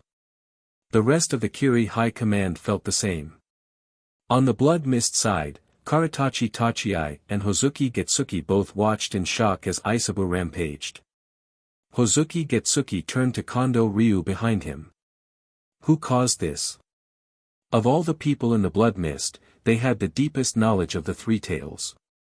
Seeing it go berserk, Hozuki Getsuki immediately knew someone from their side must have triggered it. Although they had reached a verbal pact with Terumi-Mei earlier, as long as no evidence tied them to this, Genji could do little to them.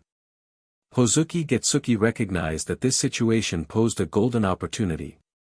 The Genji faction had no means of dealing with the Three Tails. In the end, surely only the Blood Mist shinobi could settle things, making them out as saviors once again.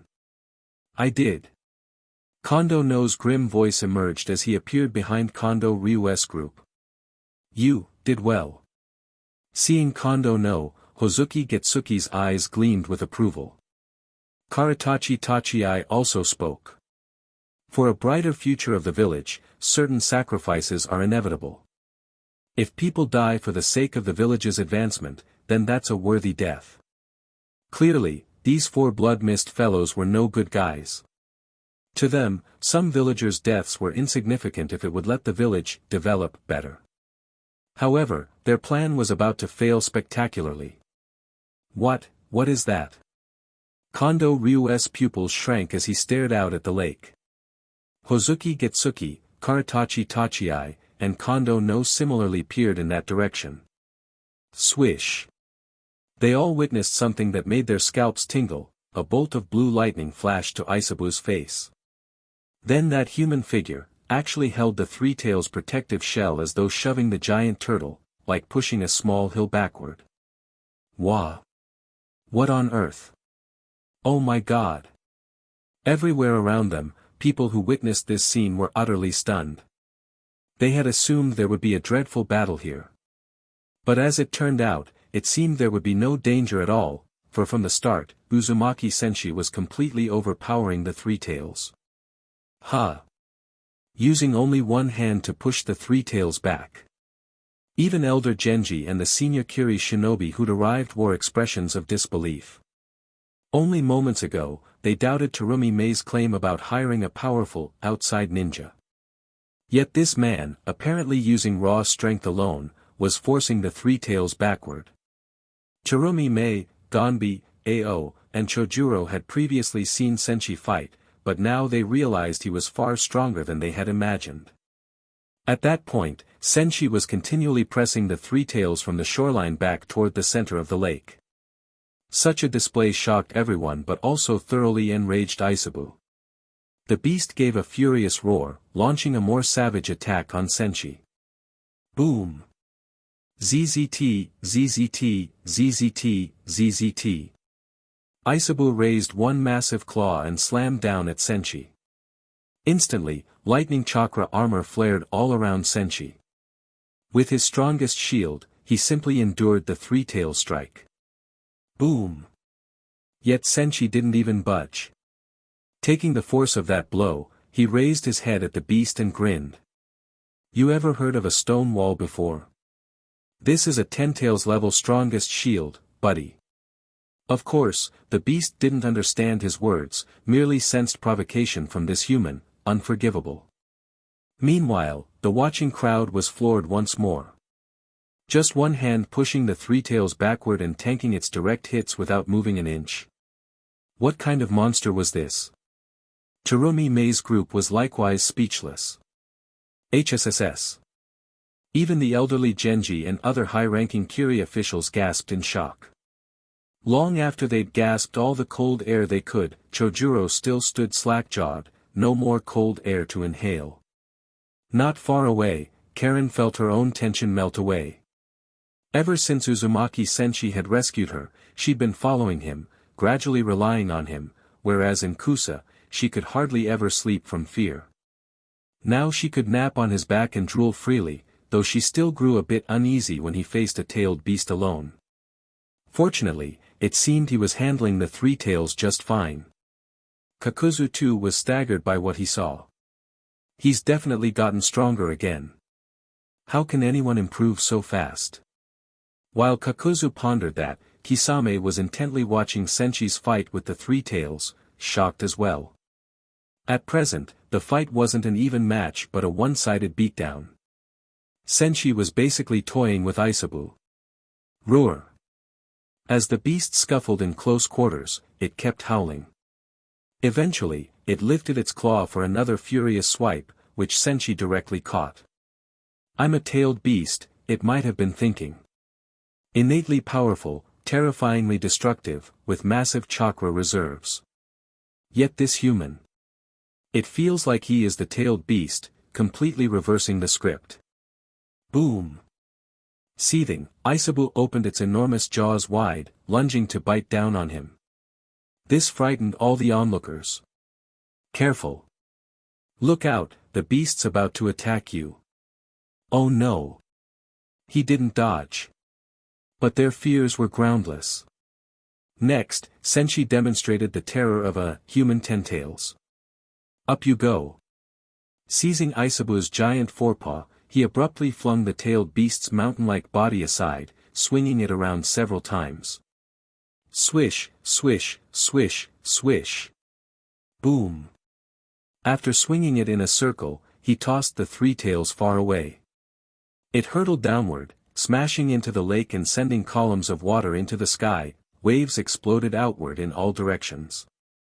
Everyone who saw it was dumbfounded, never having expected such an extreme mismatch. They'd thought this would be a precarious battle, yet from start to finish, Senshi had it well in hand. Rumble. Of course, Aisabu wasn't so easy to tame. Rising from beneath the churning water, the creature lifted its massive head again. This time, an intense flow of chakra built up at its mouth. It was gathering water chakra into a high-pressure bullet, nearly on par with a tailed beast bomb. Water release, Great Water Mass Bullet. Chapter 35, This Ninja is Too Powerful. With a furious roar from the three tails Aisabu, a gigantic water sphere shot out at astonishing speed, heading straight for Senshi. 30 million volts, Thunder Beast. With a wave of his hand, Senshi summoned a massive, storm-like beast formed of crackling blue lightning. ZZZT, ZZZT, ZZZT. Huge arcs of lightning flashed and danced, exuding a terrifying aura. The colossal thunder beast collided head-on with Aisabu's water release, Great Water Mass Bullet. Boom! Rumble! As the giant sphere of water and the 30 million volt thunder beast clashed, pillars of water exploded in every direction. But Aisabu's Great Water Mass Bullet stood no chance against the thunder beast. Bang!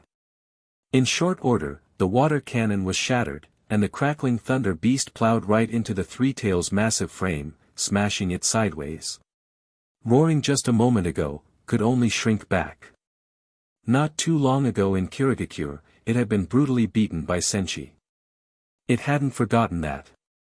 Realizing that Senshi and Mui only wanted its chakra and weren't planning to kill it, the three tails could do nothing but resign itself. It couldn't win and couldn't flee, what else could it do? After intimidating the three tails into submission, Senshi turned his attention to Mui, watching him open the box of ultimate bliss. A massive amount of chakra was drawn from the three tails, fed through Mui's technique, and funneled into the enormous black box. As Mui watched the box of ultimate bliss rapidly charge up, his excitement surged. Karen, staring at the box, felt an ever-growing sense of foreboding. Even Kakuzu, who had been quietly conserving energy, murmured as he looked at that ominous black object in the distance. "I've got a feeling something is about to happen. Is this tool really as legendary as people say? Once opened, can it really grant any wish?" Clearly, Kakuzu was asking Senshi. Although Senshi had mentioned something about the box to Mui earlier, he hadn't said exactly what would happen once it was opened. Smiling at Kakuzu's question, Senshi responded casually, "It's definitely something special, but just watch. No matter what happens. It's fine. I'll handle it." As Senshi chatted with Kakuzu, the box of ultimate bliss reached the verge of opening. Click, click. Mechanical sounds whirred from inside the box, and the massive mask on one of its sides trembled. Seeing this, Mui, overjoyed, rushed to the box. He looked at it and shouted, "Please bring my son back to life." Right after he voiced his wish, the huge mask that had just trembled slowly rose. Thus, the legendary ninja tool known as the Box of Ultimate Bliss opened. Creak. Boom. A large panel slammed down, sending clouds of dust drifting into the air.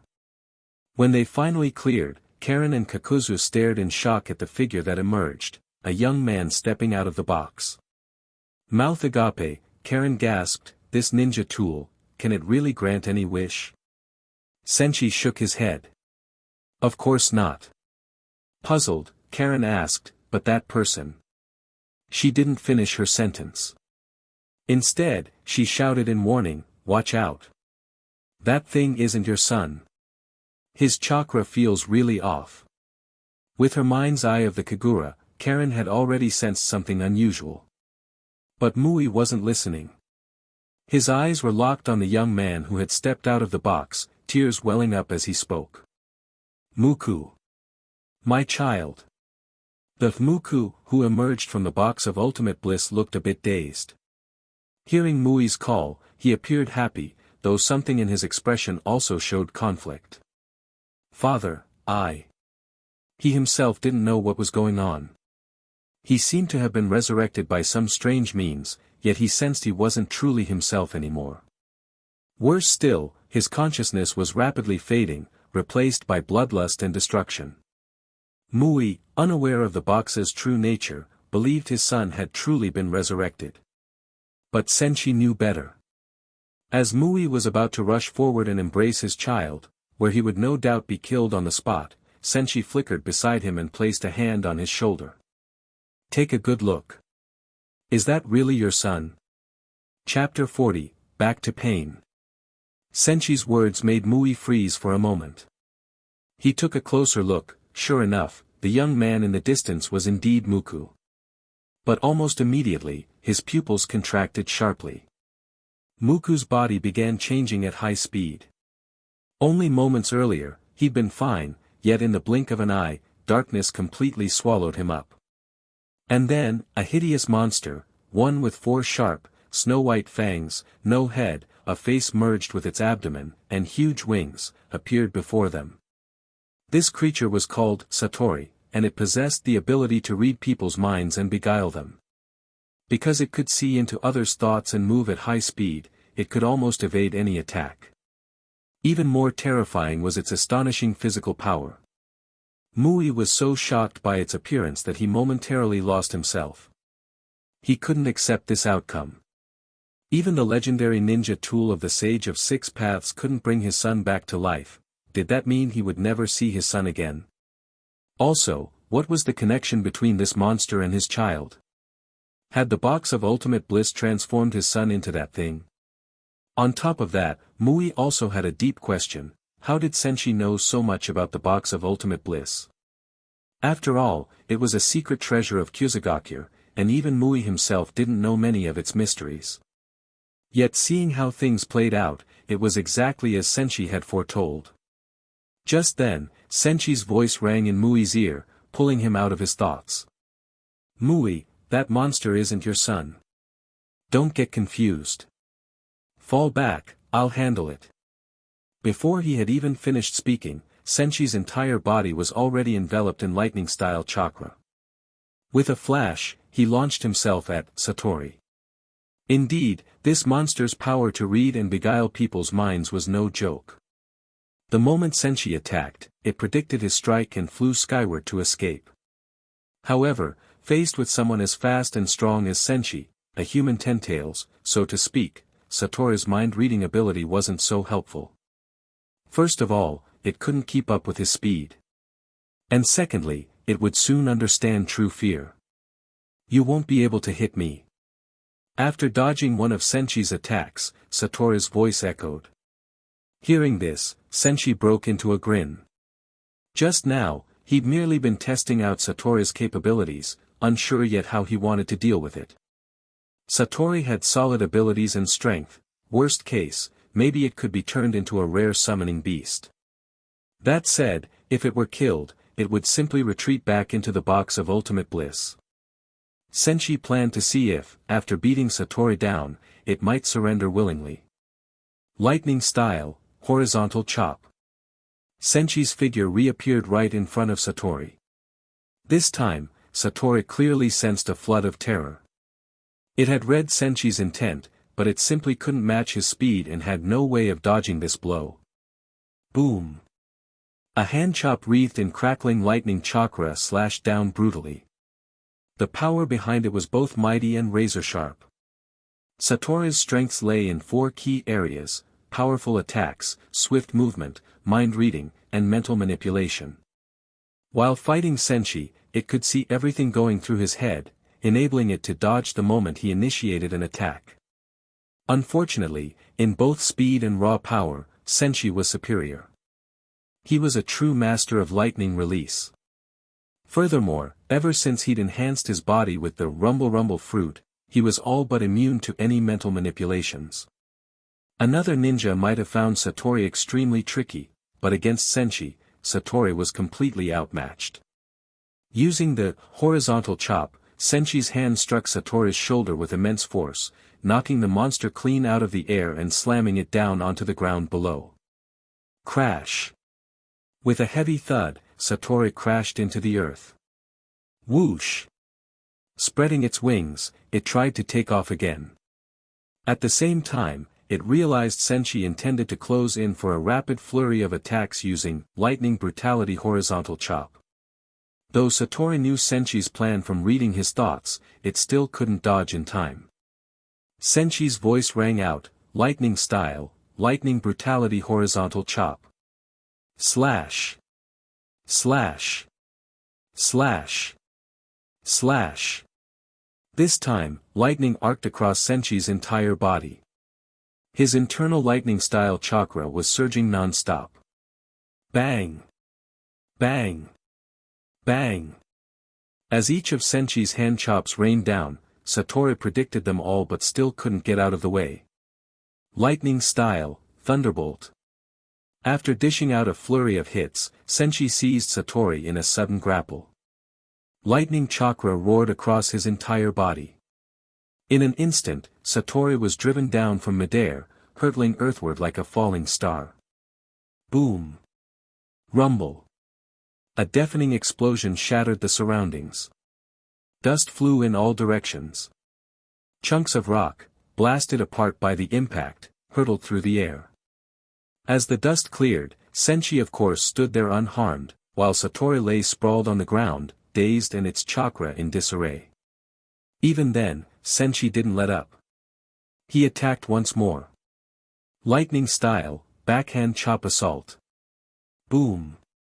Left and right, Senshi pounded the monster with a dozen punches. Satori let out a series of piercing shrieks and then dissolved into a mass of black chakra, fleeing back into the box of ultimate bliss. Clang! Clack! When Satori's chakra returned, there was a sound of mechanical movement from inside the box. Moments later, the box snapped shut again. Senshi watched Satori's final retreat as it transformed into black chakra and slipped back inside, pondering thoughtfully. So this thing is a chakra-based life form, like a tailed beast. In elemental form, I guess I could also be considered a chakra-based life form. In any event, Senshi had dealt with Satori in just a few moves. Mui and the others were still somewhat dazed. Although Satori had been utterly suppressed the entire time, they could see it was undoubtedly dangerous. From their vantage point, Satori had predicted all of Senshi's attacks, but because Senshi's lightning release far outclassed Satori's speed, it never had a chance. Mui had briefly pictured himself facing Satori and realized that with his own attack and jutsu speeds, he'd hardly stand a chance of landing a blow. When Senshi sent Satori packing back into the box, Mui and the others approached, all wearing grim expressions. Mui, in particular, looked awful. He had spent years planning to resurrect his son through the box of ultimate bliss, only to discover the truth was nothing like what he'd imagined. Gazing at the box in the distance, Mui began thinking about how to handle such a dangerous item. The box of ultimate bliss can be fully charged if it absorbs a large amount of chakra. If it ever opens on its own and that monster Satori comes out again, that'll be a nightmare. Maybe I should just sink it to the bottom of the ocean. Or keep researching it. He immediately abandoned that second notion. There was no point in studying something so dangerous. While Satori was indeed strong enough to be worth researching, to Senshi, it was almost trivial. There was no reason to risk their lives over something so useless for their level. As Mui was wrestling with his thoughts, Senshi smiled and said, "Mui, the box of ultimate bliss really is a relic of the Sage of Six Paths, but as you just saw, it can't grant any wish. Once it's opened, it simply releases a terrifying monster. It runs very deep, and I'm not sure Kyuzugaku is equipped to handle it." Mui nodded gravely. Given Kyuzugaku's current strength, dealing with Satori would be exceedingly difficult. Even after a period of development, facing that monster would bring heavy casualties. Frowning, Mui looked at Senshi and asked, "Lord Senshi, do you have any good ideas for dealing with this dangerous tool?" Senshi nodded seriously. "Hand this relic over to me." Before Mui could respond, Elder Guema, wearing a horse-themed mask, immediately objected. "Absolutely not. This is a Kyuzugaku treasure, no matter what. Besides, you just said it's incredibly dangerous. Why do you want it?" Senshi snorted dismissively. "Elder Guema, if you had any idea what goes on outside this village, you wouldn't ask such a naive question. Yes, I'm well aware that this relic runs deep, and you guys can't handle it. But I'm different. In the Kirigakure black market, I'm known as the Ocean of Missions. This is nothing. So let me take this dangerous ninja tool off your hands." Of course, Elder Guema was reluctant to let such a powerful relic go so easily. But Senshi shut him down with just a few words. "That monster Satori isn't dead, it fled back into the box. Who knows when it'll reappear? Are you sure you don't want me to take this ninja tool away?" Hearing this, Elder Ginyu and the others looked at each other, expressions changing. After a brief exchange, Ginyu spoke up. "Lord Senshi, if Mui has no objection, then please take the box for safekeeping. Senshi might be fearmongering, or he might be telling the truth. Either way, if Satori came out again, Kyuzugaku might be doomed. In that case, it was much wiser for them to hand over the relic to Senshi, forging a stronger alliance in the process. And everyone could see Senshi already had a good relationship with Mui, who basically held all the power in Kyuzugaku. Giving him the relic as a gesture of goodwill would only strengthen their ties. Having a powerful ninja like Senshi as an ally was worth more than some finicky old artifact. Seeing Ginyu's stance, Senshi turned his gaze to Mui. With a slow nod, Mui agreed. Keeping it in Kyuzugaku would be a ticking time bomb. Nobody here was strong enough to defeat that monster. "Oh, right, Mui, this completes your commission, yes?" At that, Mui took out a check worth 20 million ryo, which could be cashed at a money exchange, and handed it to Senshi. Senshi accepted it and heard the system prompt in his mind. Long-term commission complete. Employer, Mui. Commission objective, capture a tailed beast. Reward, 20 million Rio. Mission rank, S rank. Mission reward, 4,000 employment points, plus 1 super draw. At this point, his employment points were quite substantial. He had already made a huge haul from Kirigakure.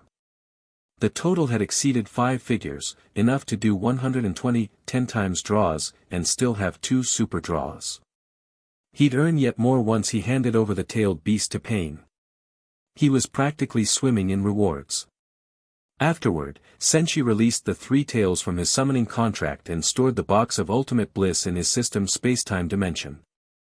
Mui had seen him use dimensional storage jutsu many times before, so it no longer surprised him. With Kusagakure matters settled, Senshi wasted no time. Together with Kakuzu and Karen, he departed for AIM. After traveling for a while, Senshi stopped. Kakuzu looked at him curiously and asked, "What's wrong?" Senshi replied offhandedly, "One of my wood-style clones accepted an escort mission. The caravan should be along soon, so let's wait a bit." Kakuzu, long accustomed to this, said nothing further. Undertaking missions continuously while on the move was simply part of Senshi's nature by now.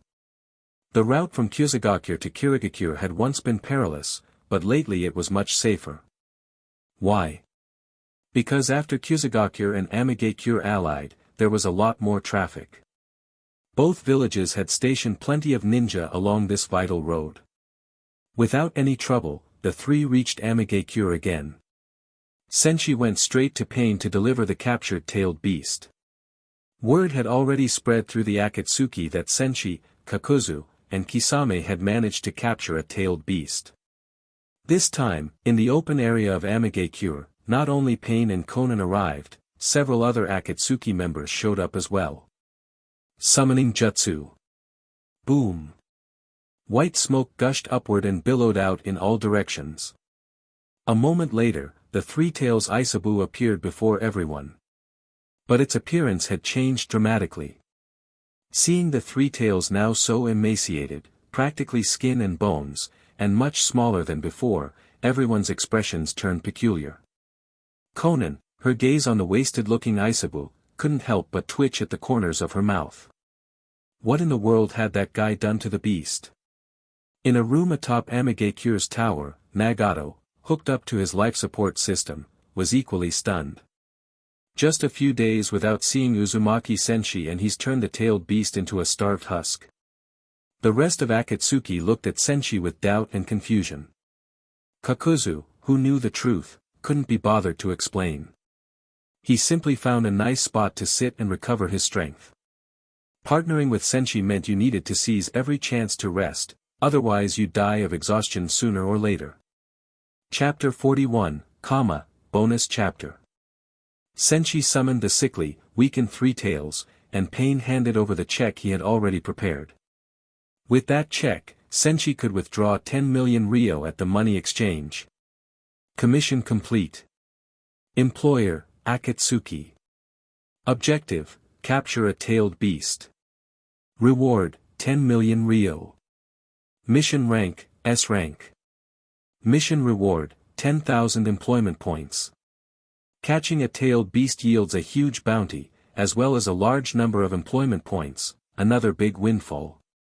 Nagato couldn't help marveling once again at Senshi's abilities. According to his plan, capturing tailed beasts was supposed to be a long-term project, requiring meticulous preparation. But to his complete surprise, Senshi had already brought in a tailed beast so quickly. Not only that, but Senshi's Kage-level combat power and astonishing intelligence skills had left Nagato even more amazed. It was as if Uzumaki Senshi alone had better intel than the entire Akatsuki. After pondering for a moment, Nagato used the Deva Path of Pain to continue talking to Senshi. "Do you happen to know the whereabouts of any other tailed beasts? Ideally, one that's also alone, like the 3 tails." Senshi heard this and appeared thoughtful. "Another tailed beast that's on its own? I don't think so. Wait a second. After thinking a bit longer, Senshi's eyes suddenly lit up. If my information is correct, Takigakure might have one as well. Just as he was about to explain more, a swirling vortex-like ripple appeared. An instant later, the masked man wearing the tiger-striped mask stepped out using his space-time ninjutsu. At this point in the Akatsuki, aside from Senshi, nobody seemed to know the masked man's true identity. Even Nagato still believed the man in the mask was Uchiha Madara.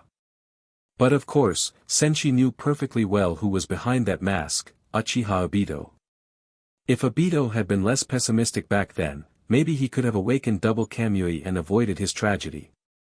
Unfortunately, there was no if in life, and one of Obito's Sharingan eyes was still with Kakashi, so the idea of dual Kamui and using Susanoo was out of the question. When Pain saw Uchiha Madara appear, he said to Senshi, "You may leave now. We'll discuss this later."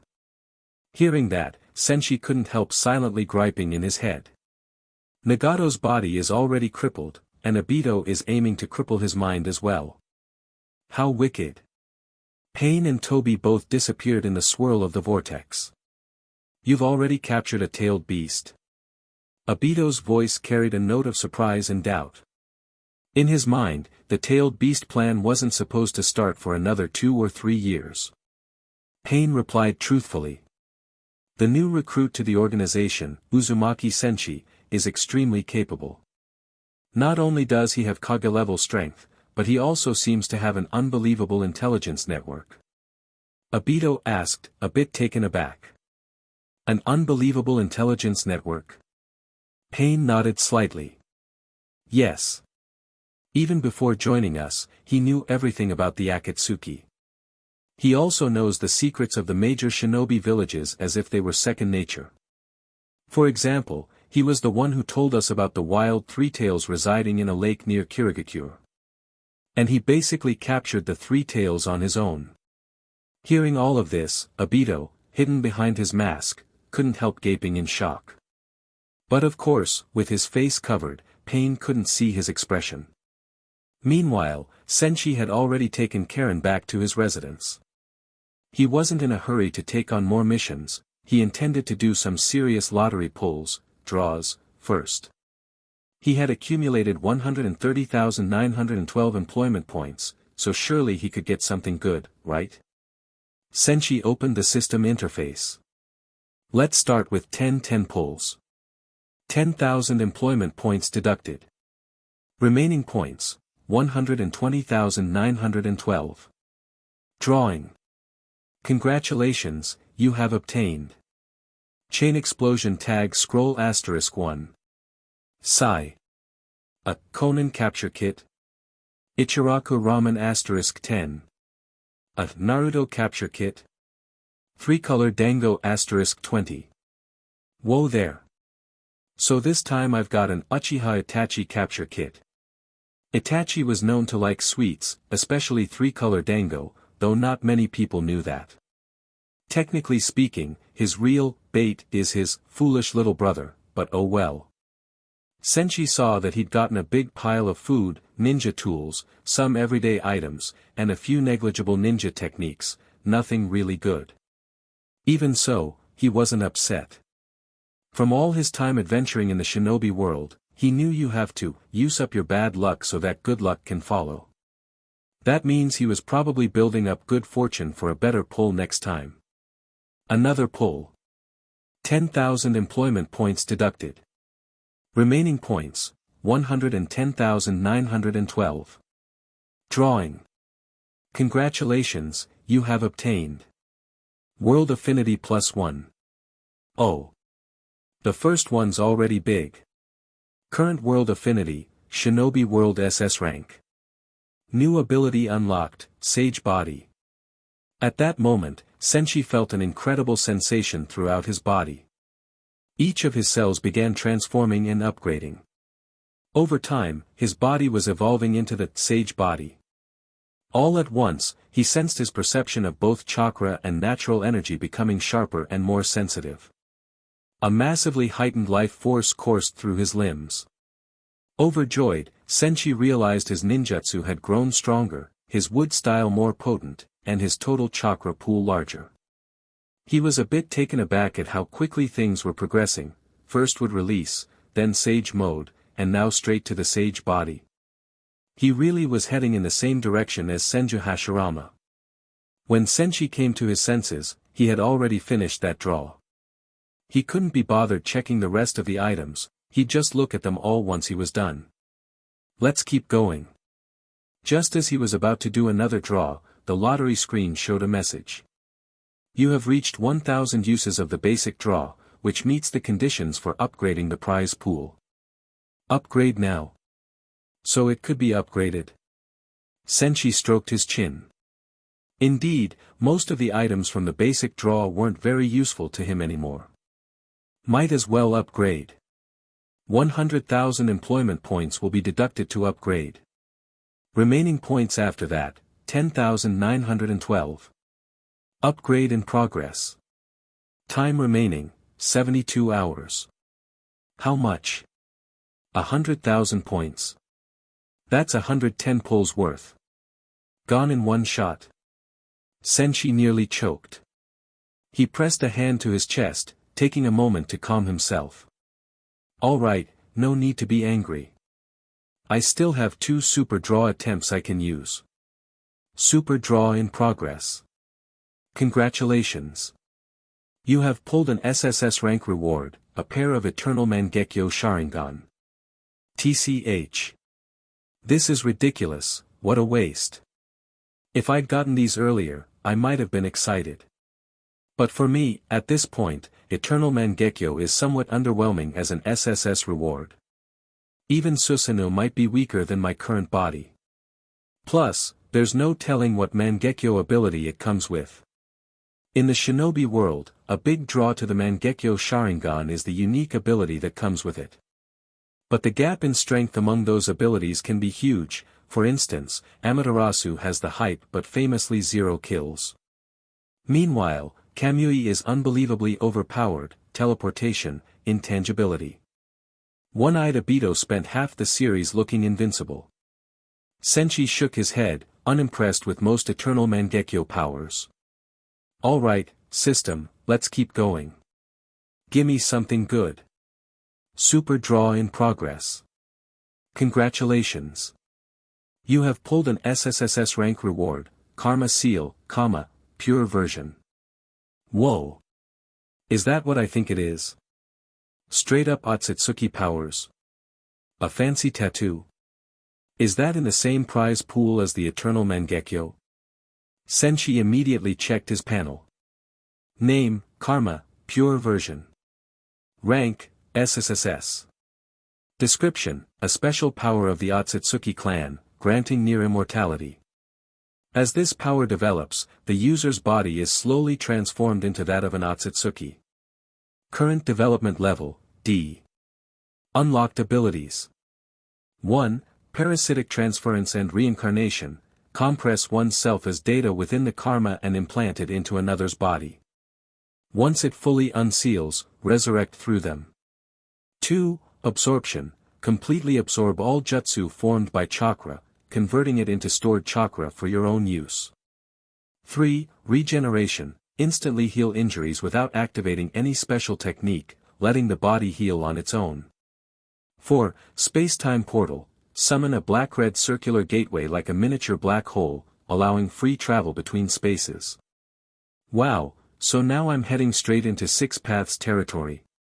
Senshi used it without hesitation. A diamond-shaped mark appeared in the center of his palm. Right then, Karen, who was following him, moved closer. Huh. When did you get a tattoo, Senshi?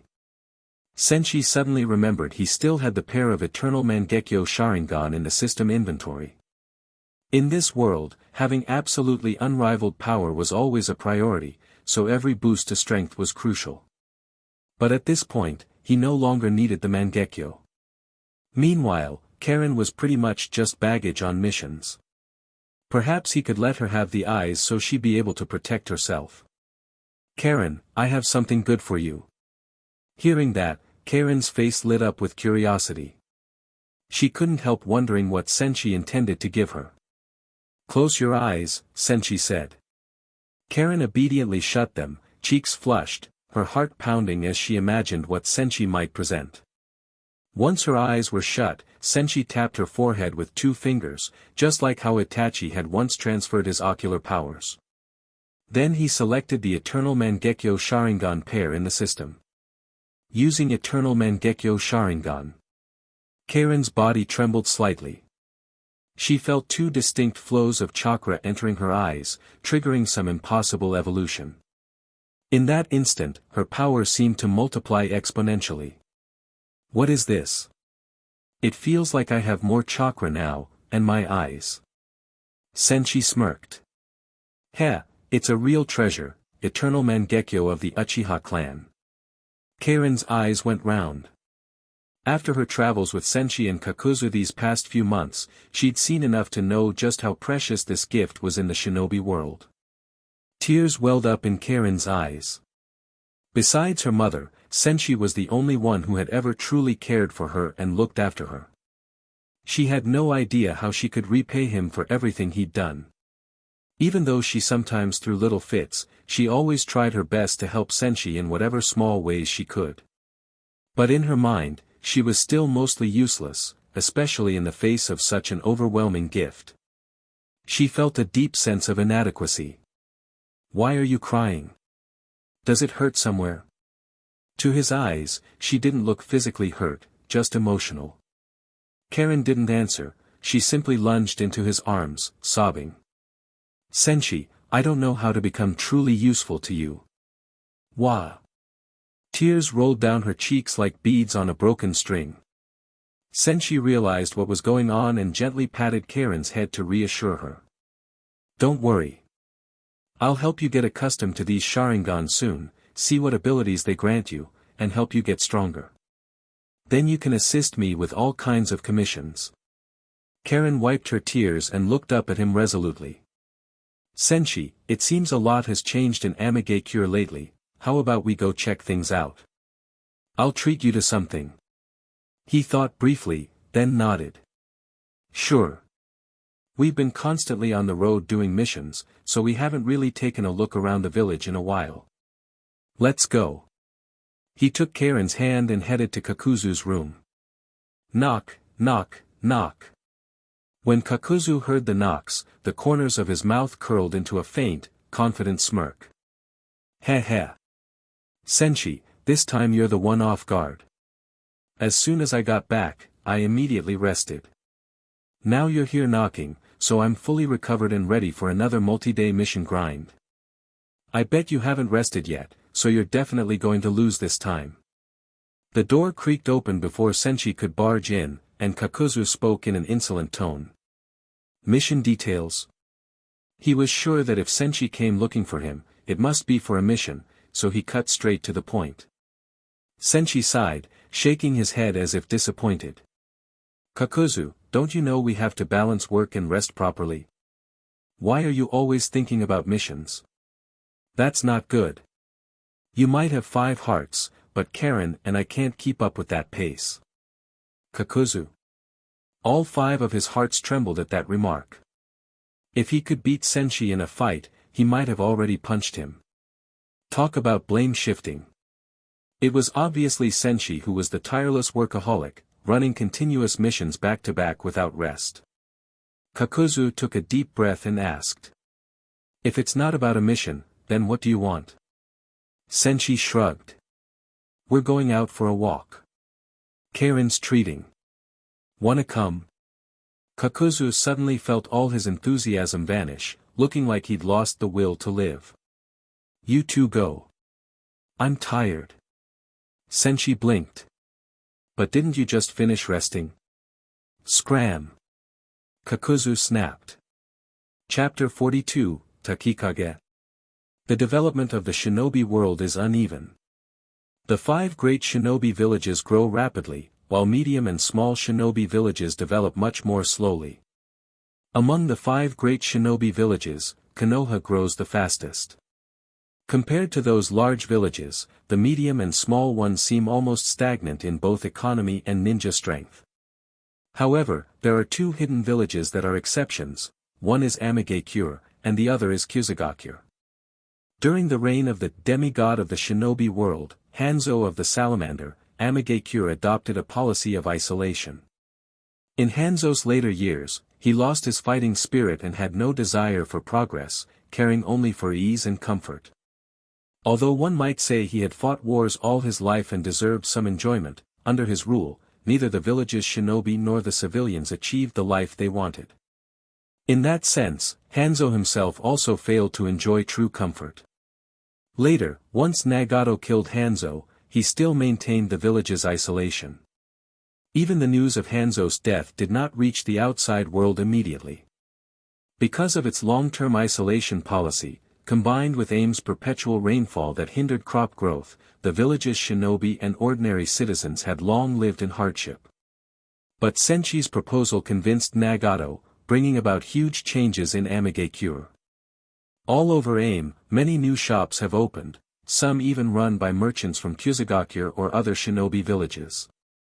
After the village opened its gates to the outside, numerous development opportunities arose.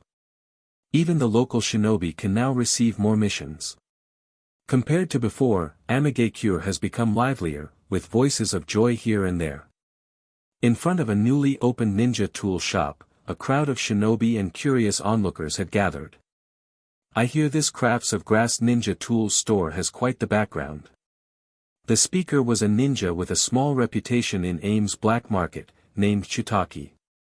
What's so special about this shop? His companion, evidently less informed, had no clue about the store's origins. That companion was also no ordinary individual, his name was Salamander Taijima, a distant branch member of the Salamander clan. Fortunately for him, that distant connection meant he wasn't closely tied to the clan, otherwise, he might already have ended up buried alongside them. After hearing the question, Chitaki said smugly. The name Crafts of Grass suggests it's a ninja tool store jointly established by the Land of Crafts and the Land of Grass. Shinobi from Kusagakure excel at learning, research, and analysis of ninjutsu and ninja tools, while craftsmen from the Land of Crafts are masters at actually making those tools. Working together, they're sure to produce top-quality items. Not only that, you can see they also sell ninjutsu scrolls. Once I've saved enough money, I'm definitely going to buy the famed Uchiha clan's great fireball technique from Konoha, so I can learn it myself. Land of Crafts is Takumi village. As he spoke, Chitaki's eyes were full of longing. Right now, he only knew some basic jutsu and simple taijutsu.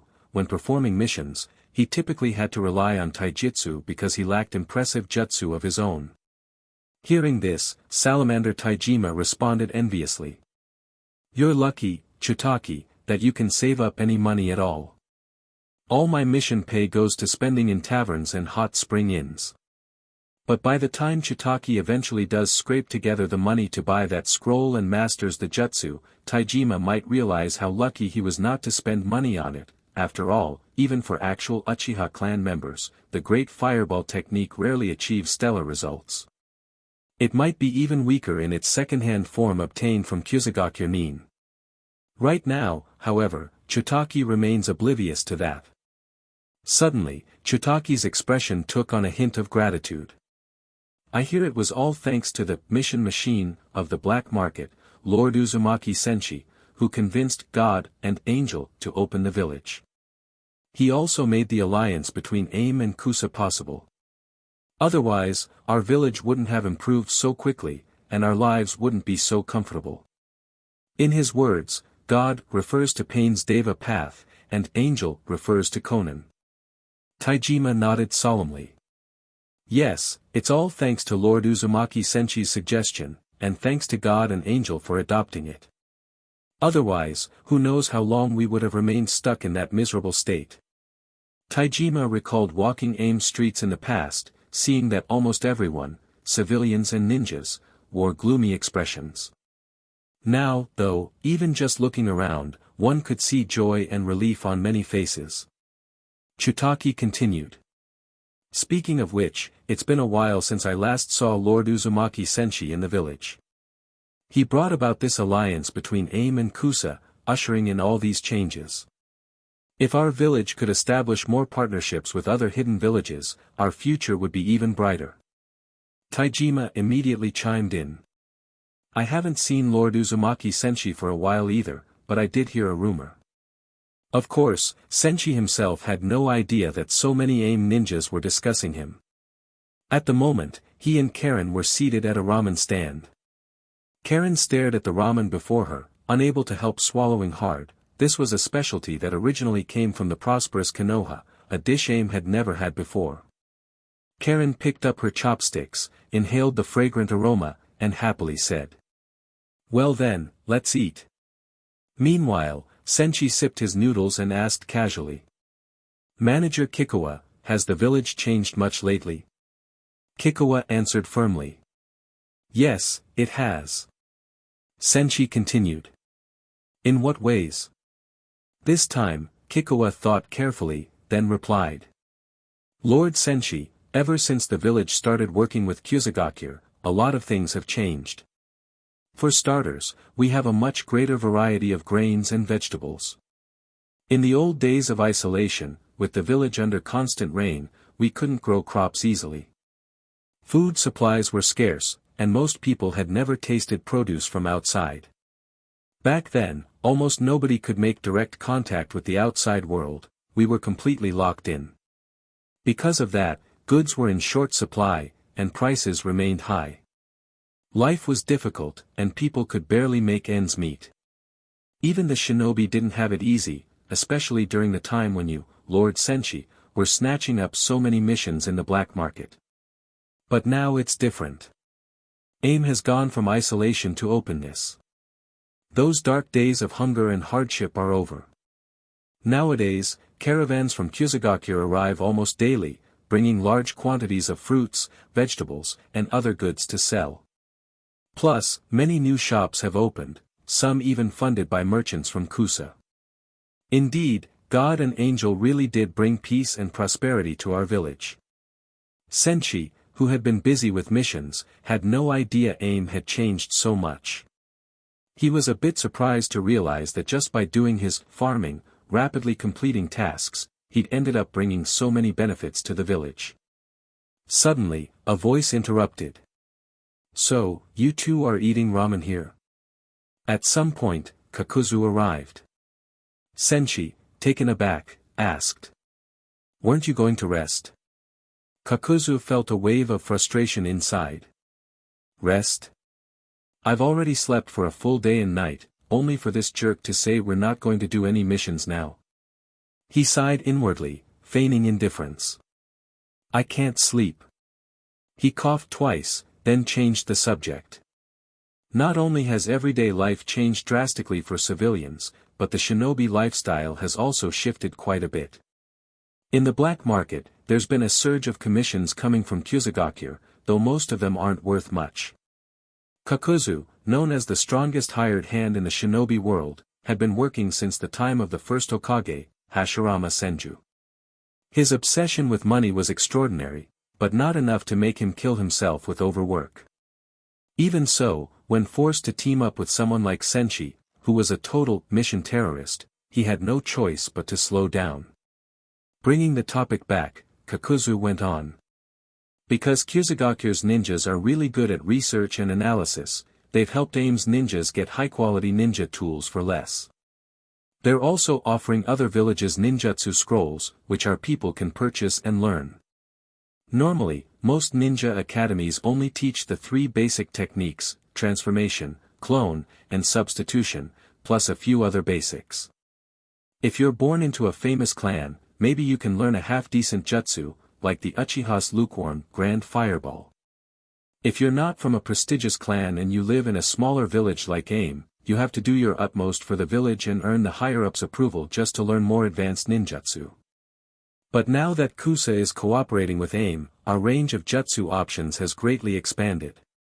After listening to both Kikuwa and Kakuzu, Senshi realized how promising this joint development among small and medium hidden villages could be. As he mulled it over, he thought to himself. Interesting. Just by uniting AIM and Kusa, they've already changed so much. There are plenty more small and medium hidden villages in the shinobi world. If they all formed alliances and shared their resources, each village could develop rapidly. And the more prosperous the villages become, the more missions get generated. The more missions there are, the more benefits I can get from the system. So in simple terms, if I can help the small villages unite and grow, I can keep farming missions to get stronger. Excited by this revelation, Senshi reminded himself he couldn't slack off. Even though he now had the karma seal, essentially a step into the realm of the Otsutsuki, who knew if that would trigger an early arrival of those celestial Otsutsuki beings. He still needed to keep improving, continually training his rumble fruit and karma to their fullest extent. By the time the Otsutsuki arrived, maybe he could take them all down and feed them to the Ten-Tails or exploit them for new energy sources, or something else. That was all in the future, though. For now, he needed to unite as many small and medium hidden villages as possible. Uniting a bunch of these smaller villages won't be easy. We managed it with Kyuzugakure and Aim by having me and Mui take down the top brass in Kusa. But that trick won't work for every village. I'll have to rely on a mix of force and interests, see who's open to cooperation. But there are so many such villages, which one should I start with? Senshi found the idea of forging an alliance among the small and medium villages quite appealing, but it wouldn't be simple. If they only appeared to submit, it could cause trouble later. After thinking for a while, Senshi glanced up at Kakuzu, whose past he knew all too well. This was a missing nin from Takigakure. Legend said he'd once been ordered to assassinate the first Hokage, Hashirama Senju, and ended up fleeing with serious injuries, or possibly throwing some shuriken from 800 miles away, depending on the rumors.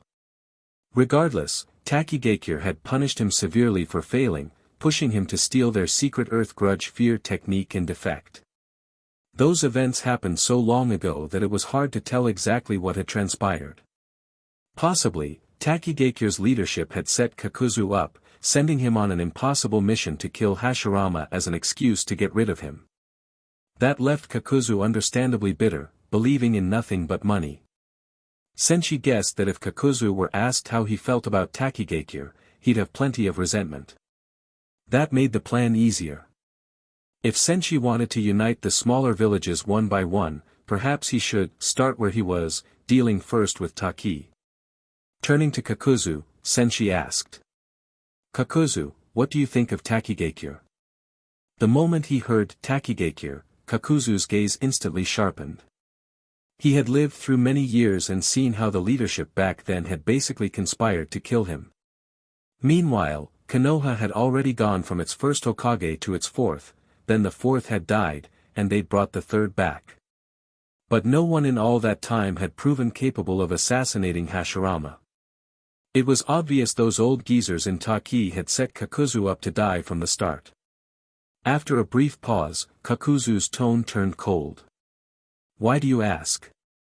Senshi brushed it off casually. I'd like to hear your opinion of Takigakure. Kakuzu's face changed slightly, and after another pause, he answered icily. I have no opinion. What's in the past is in the past. Without hesitation, Senshi asked. Kakuzu, do you want to become the Takikage? Chapter 43. Kakuzu. Even though Takigakure is only a small shinobi village, it's rather special. Among all the villages outside the 5 great nations, it's the only one that has a tailed beast. The 7 tails, Komiai, is sealed in Takigakure. That alone sets it apart from all the other medium or small villages.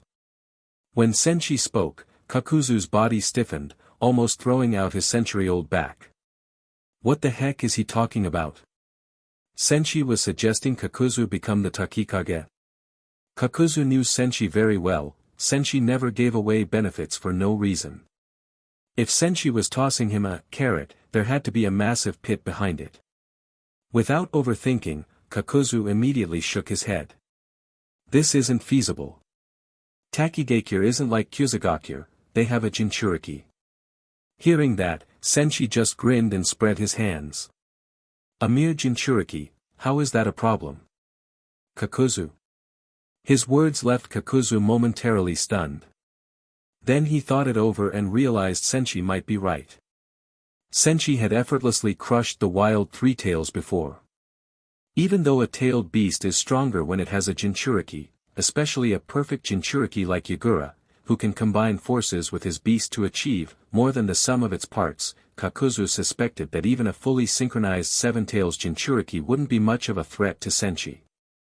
In Kakuzu's judgment, Senshi's real strength already exceeded that of the 5 Kage, he was practically beyond Kage. Seeing Kakuzu's conflicted expression, Senshi shrugged. No hurry. I'll give you 3 days to think about it. Over the next 3 days, his system would be upgrading anyway, so he planned to spend some time exploring the village with Karen. Once Karen finished her meal, Senshi activated his spacetime transportation ability.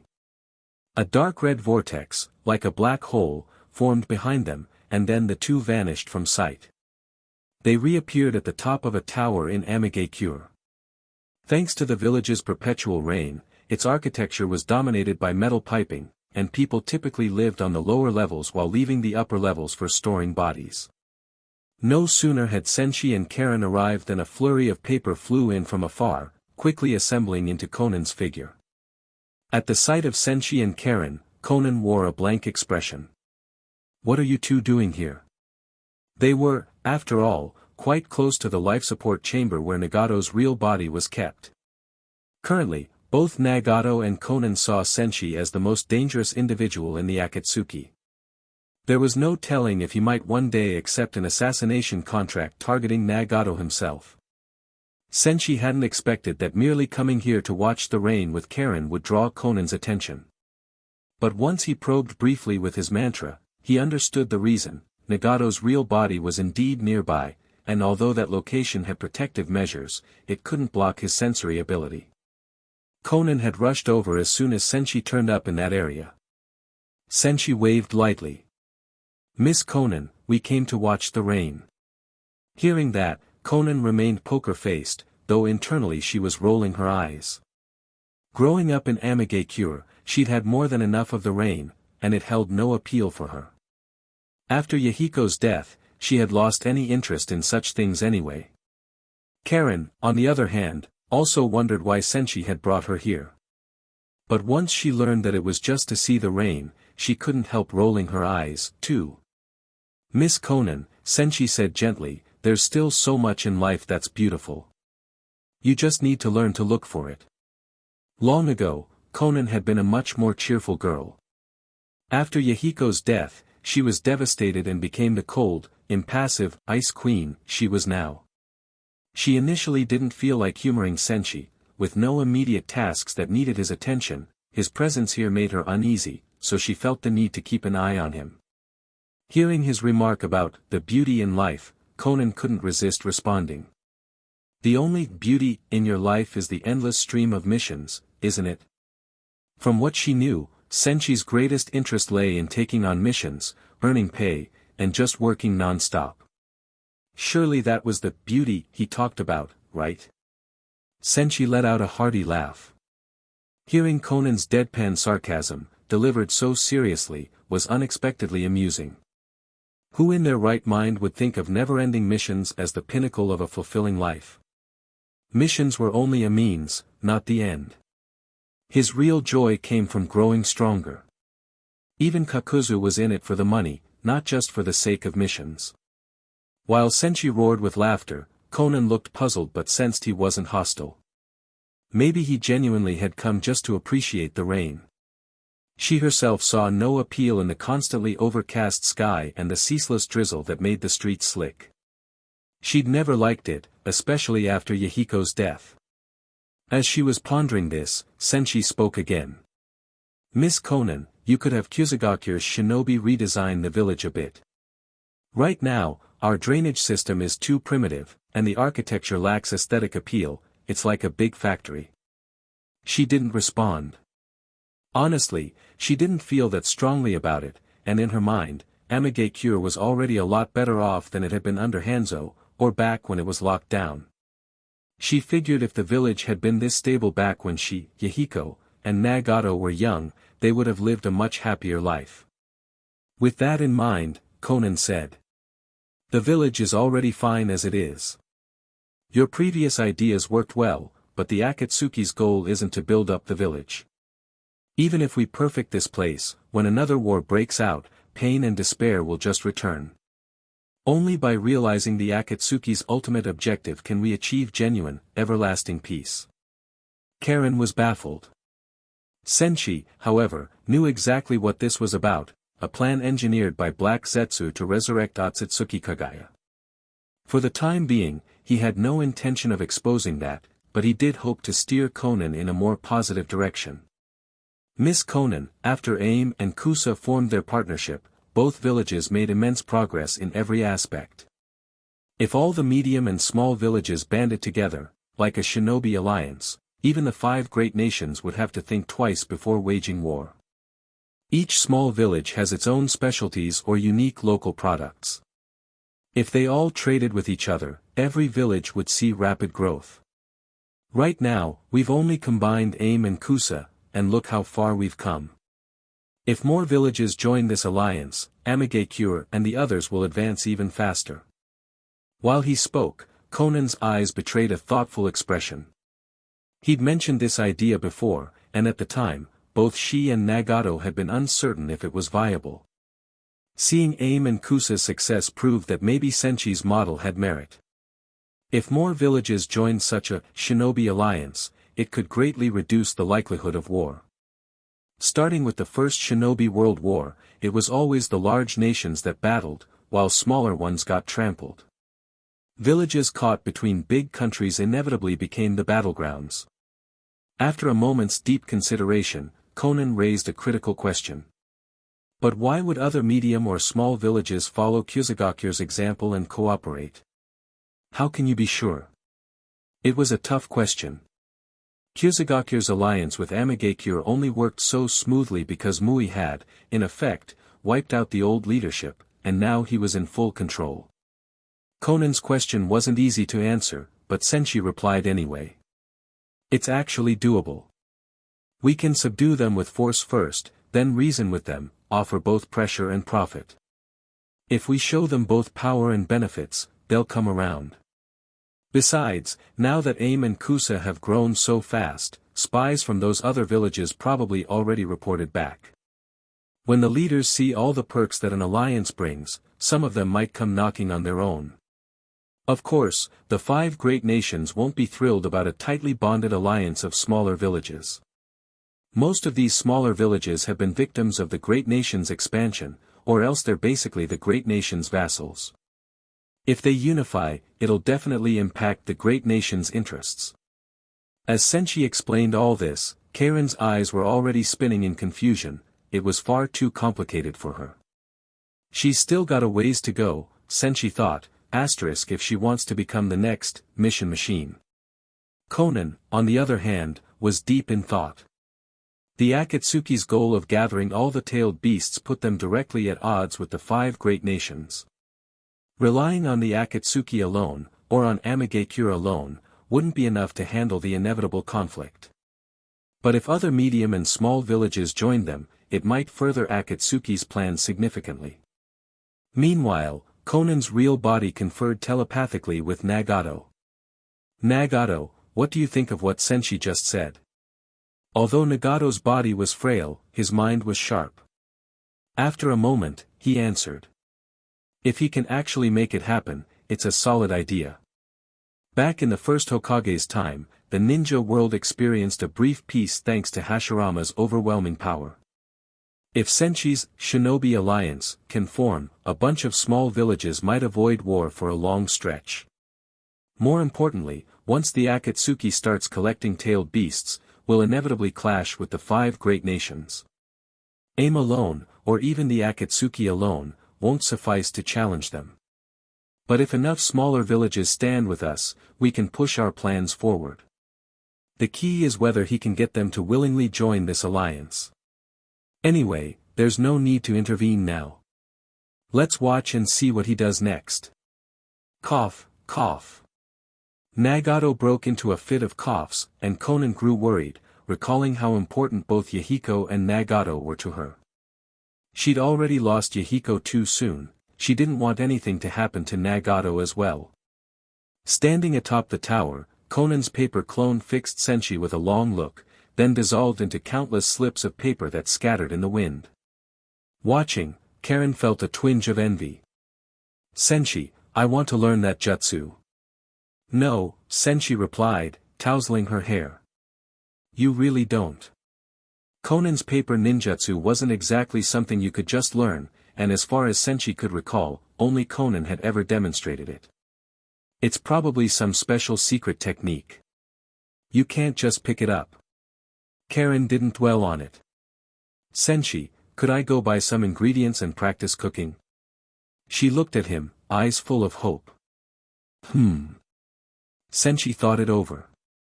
Sure, but if it turns out badly, you have to eat it yourself. It won't be bad at all. Karen exclaimed, and then a transparent vortex appeared before her. In a flash, she vanished from their room. Senshi couldn't help shaking his head, half amused. He'd apparently steered Karen astray, now she was using kamui for even the simplest outings. He could imagine the look on Obito's face if he ever saw someone else using dual kamui. As for Senshi himself, he had his own system storage for space-time needs, and he also had his even faster, more convenient comma for teleporting. Before long, Karen returned with a bunch of groceries, heading straight for the kitchen. Hold on.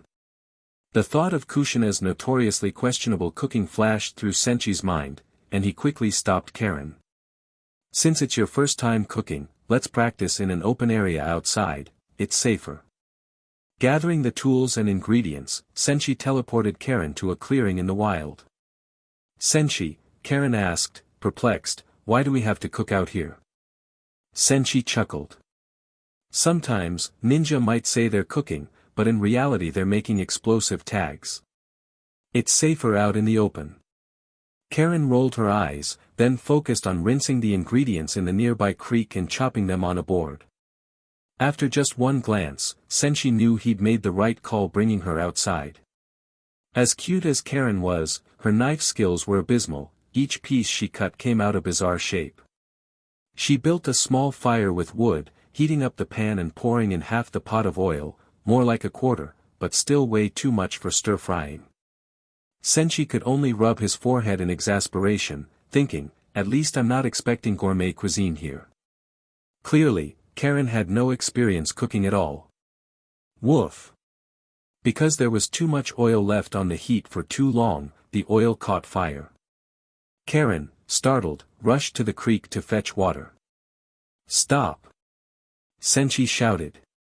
He grabbed the blazing pot, covered it with a lid, and cut off its oxygen supply. The flames died out quickly. He didn't bother explaining why that worked, he figured it might be over Karen's head right now. Better she just know that, when this happens, do that. Failure is the mother of success, though. After that first mishap, Karen learned not to pour in so much oil or overheat the pot. She decided to try frying meatballs this time, but the oil still splattered everywhere. Susanoo. Initially, she was a bit scared. Hot oil splatters could burn her skin. But if she put herself inside Susanoo and used it to manipulate the cooking utensils, she was perfectly safe. What the? A short distance away, Senshi gaped at the sight. Karen can already use Susanoo.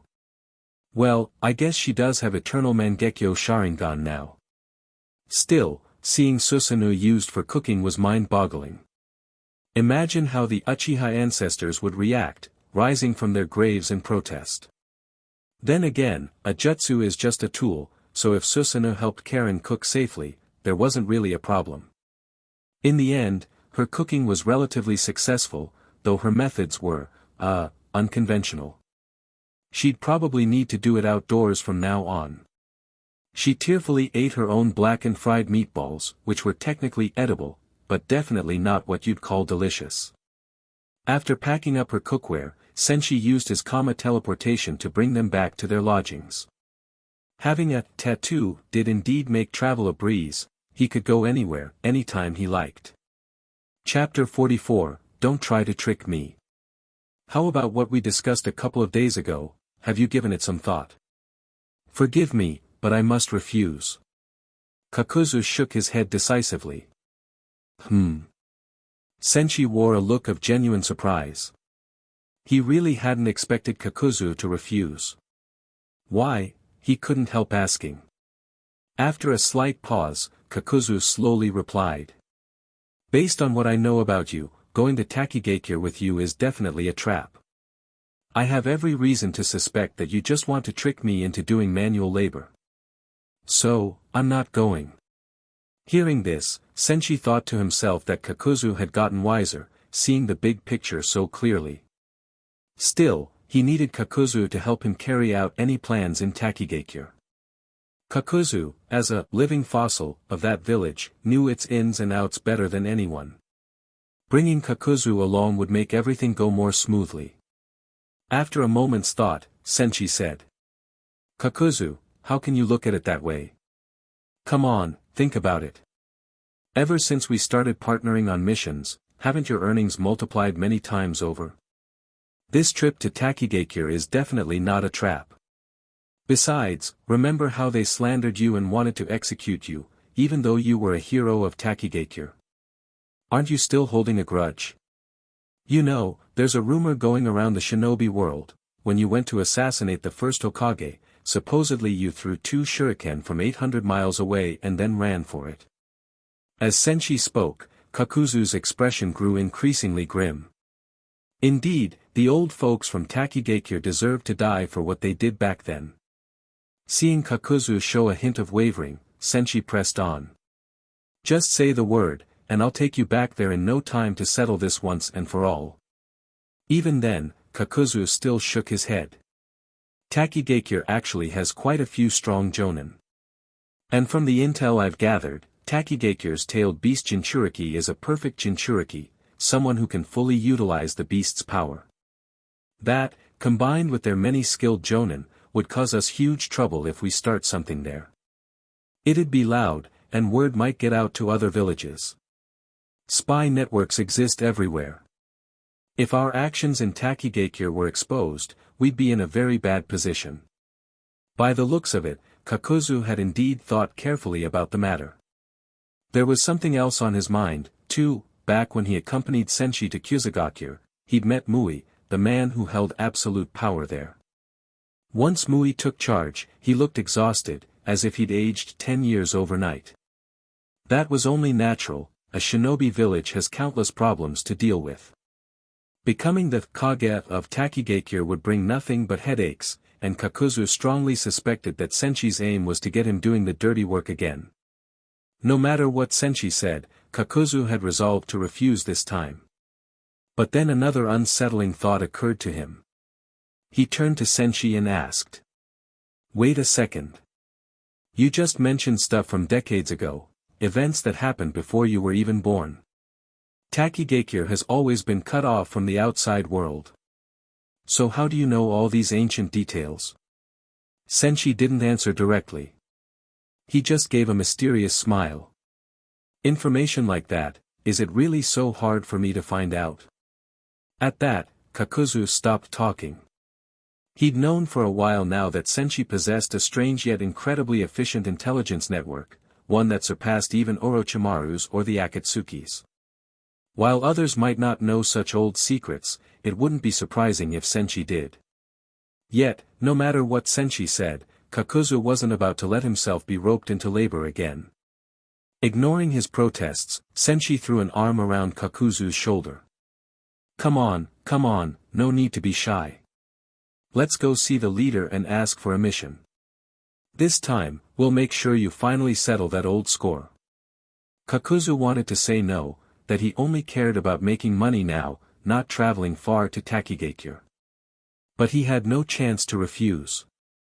Senshi activated the Kama space-time portal, grabbing both Kakuzu and Karen, and they vanished on the spot. Atop Amigakure's tower. In the open space where the Akatsuki usually met, Senshi, Kakuzu, and Karen arrived shortly afterward. Before long, the Deva path of Pain and Conan dropped down from above. Observing through Pain's eyes, Nagato felt a headache coming on. For most other Akatsuki members, even when assigned missions by the organization, they weren't particularly motivated. They traveled on foot, sometimes not even bothering with a carriage or using body flicker. Senshi was the anomaly, overly enthusiastic, always hungry for action. If there was a mission, he took it right away. If there wasn't one, he'd invent one himself. Worst of all, it was never a trivial matter, either capturing a tailed beast or forcibly bringing a shinobi village under Akatsuki's, or his own, influence. He was efficient, yes, but also ridiculously expensive. First he subdued Kyuzugakure with brute force, then he captured the three tails from Kirigakure. Now, seeing Senshi, Kakuzu, and Karen all looking eager, Nagato couldn't shake a sense of foreboding. Dropping onto the platform, Pain and Conan confronted Senshi. "Uzumaki Senshi," Pain said. "What do you want this time?" Senshi answered without hesitation. "Leader, I intend to press on and subdue another medium-small shinobi village." Nagato, back with his real body, involuntarily twitched at Senshi's words. Sure enough, he thought wryly. This guy either captures tailed beasts or takes over villages, no middle ground. Out loud, the Deva Path's voice was calm as ever but slightly less imposing than usual. "Which village?" "Takigakure," Senshi answered. Nagato, listening through Deva Path, was taken aback. Pain simply said. "Reason?" Senshi had already prepared his talking points. There are many benefits to taking over Takigakure. 1. Takigakure is secluded behind a great waterfall. Once it's under our control, we can set up a secret base there. 2. They have something called the hero water, which greatly increases a ninja's chakra. I'm not sure if they still have it, but it's worth checking. 3. Among the smaller hidden villages, Takigakure has some of the best overall skills. Their many jonin would bolster Amigakure's high-end fighting force. 4. Most crucially, even though it's just a small village, Takigakure has a Jinchuriki. Those who possess treasure often suffer because of it. We can't just leave that alone. We'd be missing a big opportunity. While Senshi spoke, Pain and Conan listened carefully. Indeed, what he said was logical. This kind of takeover would benefit both the Akatsuki and Amigakure. But after a brief silence, Pain shook his head. No. Senshi looked baffled. Why not? Having already subdued Kyuzugakure, he found it highly rewarding. Even though his main body was standing there chatting with Pain, his wood-style clones were busy in Ames Black Market and in various parts of Kusa, constantly accepting and completing missions. Even his summon, Kuromaru, hadn't stopped working since they signed their contract. All that work netted him not only vast wealth but also tons of system rewards. If Takigakure also joined the emerging Shinobi Alliance under Ames' lead, that meant more missions, more points, more growth. Pain's refusal was based on sound reasoning. Takigakure is different from other villages. The Land of Waterfall has close ties with the Land of Fire, and Konoha maintains frequent interaction with them. We can't treat them as we did Kyuzugakure. The daimyo of the Land of Fire won't sit idly by. The Akatsuki isn't ready to face the great nations head-on yet. We don't have enough manpower. We can't move on Takigakure now. Nagato, frail though he was, still thought clearly. Unlike a certain Tsuchikage who might become muddle-headed with old age, Nagato's decision-making and situational awareness remained sharp. If the Land of Rain suddenly seized a faithful subordinate of the Land of Fire, the Fire Daimyo would definitely retaliate. At this stage, Amigakure and the Akatsuki were not ready for that. Senshi immediately bristled, speaking with dramatic flair. You and the organization may not be ready, but I am. All I need is your say-so, and I'll go subdue Takigakure right this moment. As for any pressure from the Land of Fire, don't worry. If you give the word, Assuming you cover my expenses, I'll just go kidnap their daimyo for you. He was stirring up trouble without a care. Truthfully, Senshi wasn't bothered by any threat from Konoha. He'd grown so strong, so fast, and had few reasons to fear them. Nagato, watching through Pain's eyes, nearly choked on Senshi's words, coughing violently. He knew Senshi wasn't bluffing, the guy feared nothing, had terrifying power, and was developing even faster. But even so, Nagato wasn't willing to say yes. The last time Senshi pulled off a grand achievement, capturing a tailed beast, it had caused Nagato quite a bit of trouble. If Senshi now went after Takigakure, that would drag the Land of Fire into the conflict prematurely, and neither the Akatsuki nor Amigakure could afford that yet. Hence, Pain, controlled by Nagato, spoke with earnest seriousness. The organization needs time to prepare. Once that's done, whether it's subduing smaller villages or capturing tailed beasts, we'll have major hiring opportunities for you, and you'll get your big paychecks. But not yet. In other words, Nagato was handing Senshi a promise of future bounty. And he actually meant it. Even without Senshi, the Akatsuki would still pursue all the tailed beasts. Senshi's presence just made success more likely. But right now, they simply weren't ready. Seeing that Nagato was firmly opposed, Senshi realized there was no pushing it for the moment. Over on Kakuzu's side, he silently let out a long breath of relief. He was certain Senshi's plan involved using him as a workhorse. With Pain's refusal, he could finally take a break.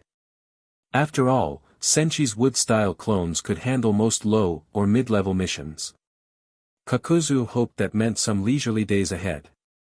But back home, as Senshi was sighing in disappointment, an unexpected visitor appeared. Senshi's mantra had detected him in advance. It was none other than Orochimaru, a member of the Akatsuki.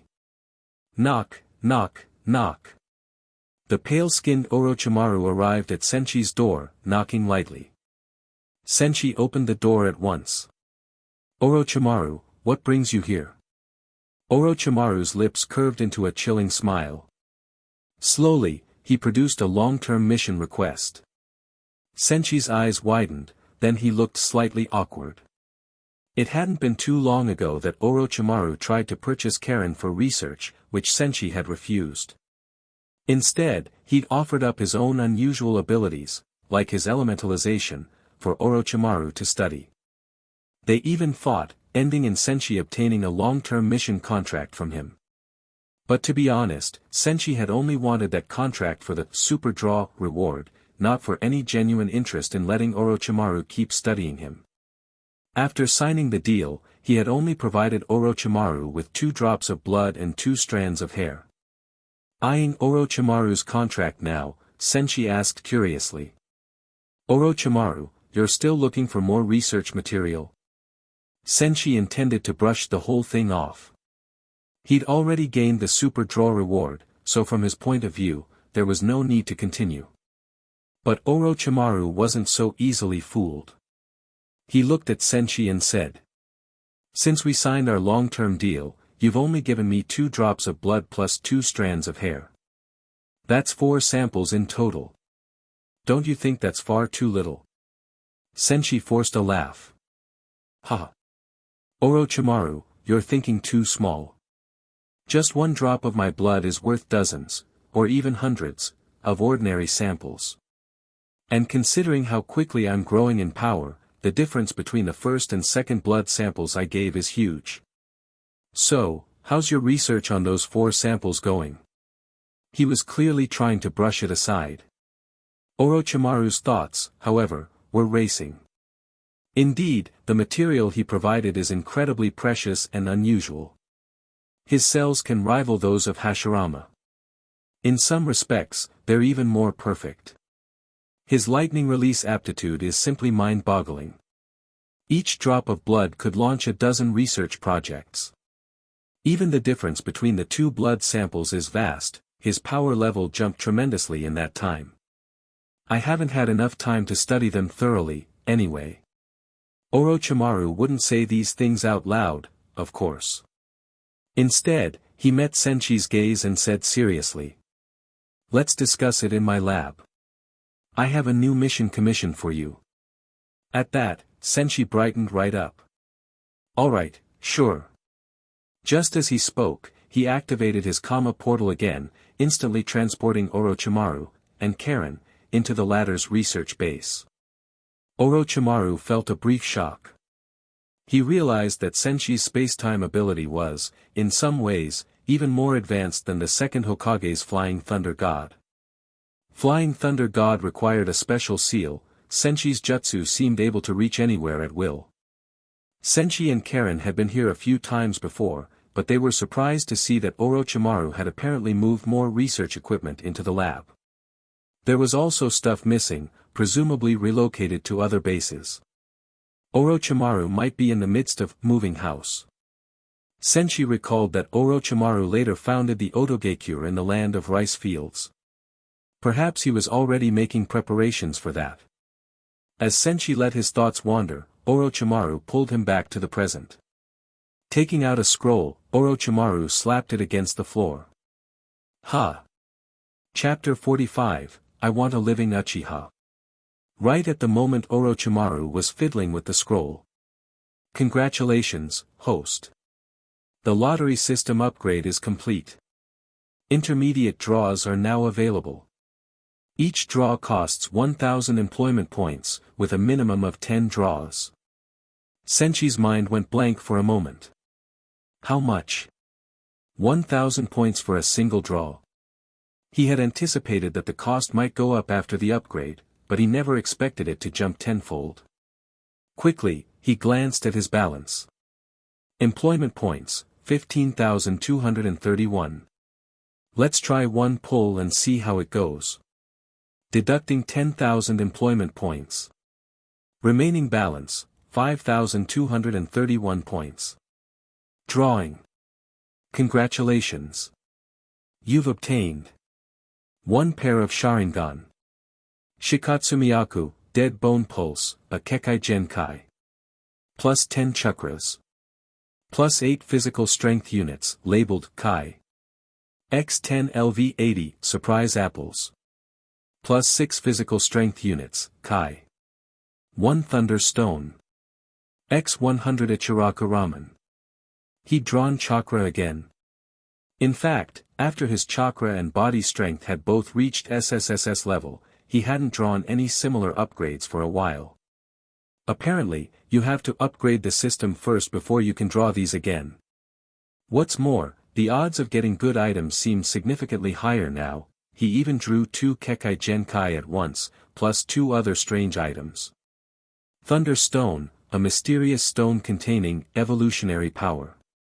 When carried, it enhances lightning-type techniques. LV80 Surprise Apple, from what Senshi recalled, its flavor improved with the surprised level. The higher the LV of shock or fright, the tastier it became. One came from Toriko, and the other from Pokemon. He never expected that after the upgrade, he'd start drawing items from other worlds. Before he could think more on the matter, Orochimaru finished his preparations. Black patterns crisscrossed the floor, stretching out in all directions, reminding Senshi of the human transmutation circles from Fullmetal Alchemist. Compared to the first time he saw Orochimaru's research seals, this one was clearly much larger and more complex. Having laid everything out, Orochimaru turned to Senshi. Based on our long-term employment contract, you're obliged to cooperate with my research on your chakra. Now please follow the agreement, go sit in the center of the array and refine your chakra. I need to observe and study it. Senshi heard this and didn't refuse. After all, it was a trivial matter. He soon went to the center, sat down, and began molding chakra. Orochimaru observed the readings from a nearby instrument, his expression impassive, but inside he was utterly shocked. What's going on? It hasn't even been that long since I last checked him. How has his chakra level increased so drastically? He was taken aback. Senshi's total chakra now exceeded the maximum this array could even measure. If Kisame, famous for his tailless-tailed beast level of chakra, knew how much Senshi had, he'd likely surrender his nickname on the spot. But Orochimaru's only concern was, how on earth had Senshi achieved such explosive growth? Beyond that, Senshi's chakra quality had also soared. Anyone familiar with tailed beast chakra knows that all equal amounts of chakra are not the same. 1 unit of Tentail's chakra far outstrips 1 unit of a common genin's. Yet Senshi's chakra was now, by far, the highest quality Orochimaru had ever observed. Add in that Senshi possessed an unbelievable affinity for lightning release, and Orochimaru couldn't help but wonder. Just how powerful is he at full strength these days? Even he might not know. Finishing his observations, Orochimaru carefully recorded the data on a scroll, then opened his mouth, and a snake shot out, swallowing the scroll in one gulp. Senshi noticed and instantly recognized the infamous Orochimaru spitting snakes, snakes spitting scrolls scene. He couldn't help making fun of it in his head. Obviously, Orochimaru had no clue what Senshi was thinking. After putting the scroll away, Orochimaru turned to Senshi. "There's another matter I want to discuss." Senshi rose, looking at Orochimaru. "What is it?" Orochimaru glanced at Karen and licked his lips. "I need a pair of Sharingan." He gazed at Karen's eyes with undisguised envy. Though his greatest wish was still the Rinnegan, he had seen with his own eyes how that was out of reach. Failing that, obtaining Sharingan would be the next best thing. For most people, acquiring a Sharingan is extremely difficult. Just look at how Kumogakure tried to abduct a Hyuga clan princess for their Byakugan. But for Senshi, it shouldn't be much trouble. After all, he'd already transplanted a pair of Mangekyo Sharingan into Karen. Realizing Orochimaru's aim, Senshi smirked in his mind. "That's easy enough. 10 million Ryo, and I can get you a pair right away." "It's just a pair of Sharingan," he thought. "I literally just drew a set." Once Orochimaru issued the commission, Senshi could hand over a jar containing the eyes on the spot. Of course, in reality, he wouldn't do it that simply. He'd probably disappear for a few days to pretend it was a grand undertaking, so he could justify the reward. But Senshi didn't expect Orochimaru to shake his head and clarify. "Perhaps I didn't explain my requirements clearly. Let me be more specific. I don't only need a pair of Sharingan.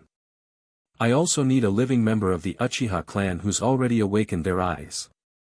Without an Uchiha's physique, normal people can't handle the chakra drain of Sharingan. Not everyone is like your Uzumaki clan, with massive chakra reserves. And I have no intention of turning into a Kakashi-like weakling after transplanting them." For a second, Senshi was left speechless. "Orochimaru, that's putting me in a tough spot. You know how many living Uchiha are left in the world?" "Exactly 3. Counting on his fingers, he explained. "We've got Uchiha Obito, Uchiha Itachi, and Uchiha Sasuke. That's it. Obito's a Cyclops, only one eye. I assume you're not interested in him. Itachi's off limits because he's part of Akatsuki, and I don't want to clash with the organization and ruin all my future missions. Plus, Sasuke's around Karen's age, a total little brat. What would you even do with him?"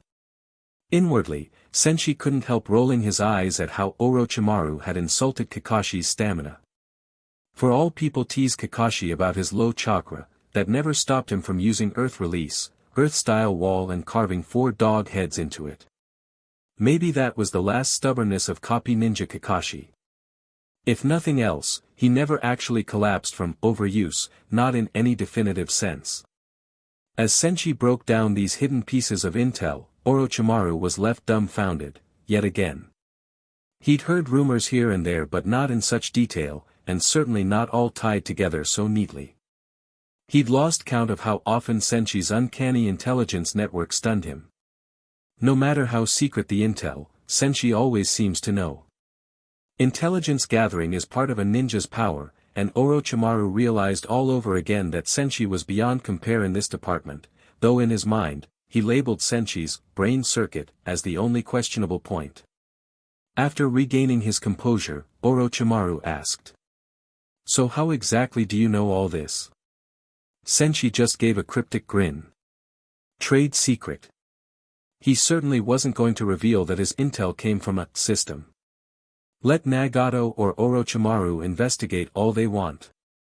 Their conclusion would always be, this intelligence network does not exist in the real world. Seeing no way to pry it out of him, Orochimaru decided to make use of Senshi's mysterious intel-gathering services indirectly. He pondered for a moment and said, "Tell me more about that Cyclops then, Obito, was it?" Truth be told, Orochimaru felt he had no choice. If Itachi was protected by the Akatsuki, and Sasuke was too young with underdeveloped Sharingan, Obito might be the only option left, even with a single eye. Senshi felt a bit surprised by the question. Wait, you're really going for that Cyclops? Forget it, Orochimaru. He only has one eye, so half the abilities are missing. A lot of Sharingan's powers won't work properly. He wasn't lying. That was pretty much the reality. Shimura Danzo, arguably the man who had the most Sharingan, still couldn't use Susanoo effectively. The eyes mostly ended up as disposable tools for Izanagi or whatever else. Orochimaru frowned as he mulled it over. Well, can't I just find another Sharingan somewhere to make it too? Aren't you the one who supposedly knows where to get them? After all, Orochimaru's knowledge of the Uchiha line wasn't very comprehensive. Senshi was momentarily dumbstruck by his idea and quipped. Ha! Wow, you're really something else. But it's no good. If it isn't the pair that originally belonged together, it won't offer the full potential. Many of the high-level Sharingan abilities wouldn't work. Obito and Danzo both had spares, and neither of them could develop Susanoo. The real point is, the pair of eyes need to be a matched set. Of course, there is a vanishingly small chance that Obito has a spare stored away somewhere and just never bothered to use it, but I doubt it. Seeing Orochimaru's face darken, Senshi rubbed his chin thoughtfully. Though, come to think of it, I do know where Obito's other eye is. At that, Orochimaru lit up, hope flashing across his features. Just when I thought all was lost, here's a glimmer of possibility. If Obito could recover his missing eye, then he'd be a perfect host body with two intact Sharingan. And Orochimaru, being an old client of Senshi's, understood how things worked. He saw Senshi was silent after dropping that remark, so he cut to the chase. How much? Senshi let out a sly laugh. These eyes have abilities far beyond anything you can imagine. The other person who holds Obito's Sharingan is one of Konoha's top jonin, an elite among elites, someone the village secretly grooms as a Hokage candidate. Taking his eye means going against the entire Konoha, which is huge. You're from there, so I don't have to explain its power. So yeah, this won't be easy. On top of that, Obito himself isn't some random nobody, he's allied with our leader Nagato. Making a move on him also puts us at odds with our organization. In short, one word for you, complicated. That's why we're talking at least, 100 million Ryo. Orochimaru, wah. He was momentarily dazed by all that extra intel. So Obito, the kid who was the fourth Hokage's student, someone he'd barely paid attention to, had not only survived, but also ended up cooperating with Nagato. How is that even possible? 1,000 questions ran through Orochimaru's mind. If Senshi's intel was true, it meant Obito was no mere tailender, but someone who'd made it to Nagato's level in secret. Orochimaru couldn't begin to guess what had transpired to make that happen. Still, he mulled it over. First, did he still want a perfect Uchiha host body at all? Yes, absolutely. He'd seen Uchiha Itachi's prowess, he knew how enormous a boost Sharingan could provide. The stronger he was, the more research he could do, and the fewer ninja could hamper him. Second, if Senshi's intel was correct, only 3 legitimate Uchiha remained, ignoring the possibility of transplanting the Mangekyo from someone like Karen, who already had it from a transplant. She had vast chakra reserves from her Uzumaki lineage, making her a good host, but Orochimaru would still have to get past Senshi to get her. And if he could get past Senshi, why stop at Karen? He could go after Senshi's body directly. Chapter 46, Madara. After pondering it thoroughly, Orochimaru realized that spending 100 million ryo to hire Uzumaki Senshi to bring him a living member of the Uchiha clan seemed to be the only viable option. In more practical terms, no matter how he twisted and turned, Uchiha Obito was still the only real choice. Senshi waited patiently while Orochimaru stood there, lost in deep thought, clearly digesting all the intel. Meanwhile, Senshi wondered to himself, could Orochimaru actually fail to come up with 100 million ryo? It sounds like a lot, but really, it isn't that much, right? After waiting a bit, he saw that Orochimaru still wore a conflicted expression, so Senshi took the initiative. Well, Orochimaru, have you made up your mind? Orochimaru paused and asked. Are you absolutely certain there are only 3 living Uchiha left in the shinobi world? Senshi nodded solemnly. That's correct. A mercenary doesn't lie. Everyone in Akatsuki knows I'm honest to a fault. Don't pretend you haven't noticed. Orochimaru continued. And about needing an original pair of Sharingan, if it's not the matching pair, the eyes can't unleash their full power. Is that information reliable? He had carefully weighed the idea that Obito might really be his only option.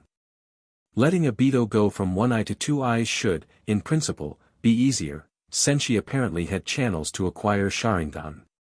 If they captured Obito, he could simply implant another Sharingan into him. But if the eyes had to be Obito's original pair, that meant going after Konoha. At the moment, Orochimaru wasn't eager for a head-on clash with the village. Senshi answered without hesitation. Yes, absolutely.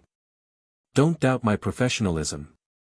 Hearing that, Orochimaru asked further.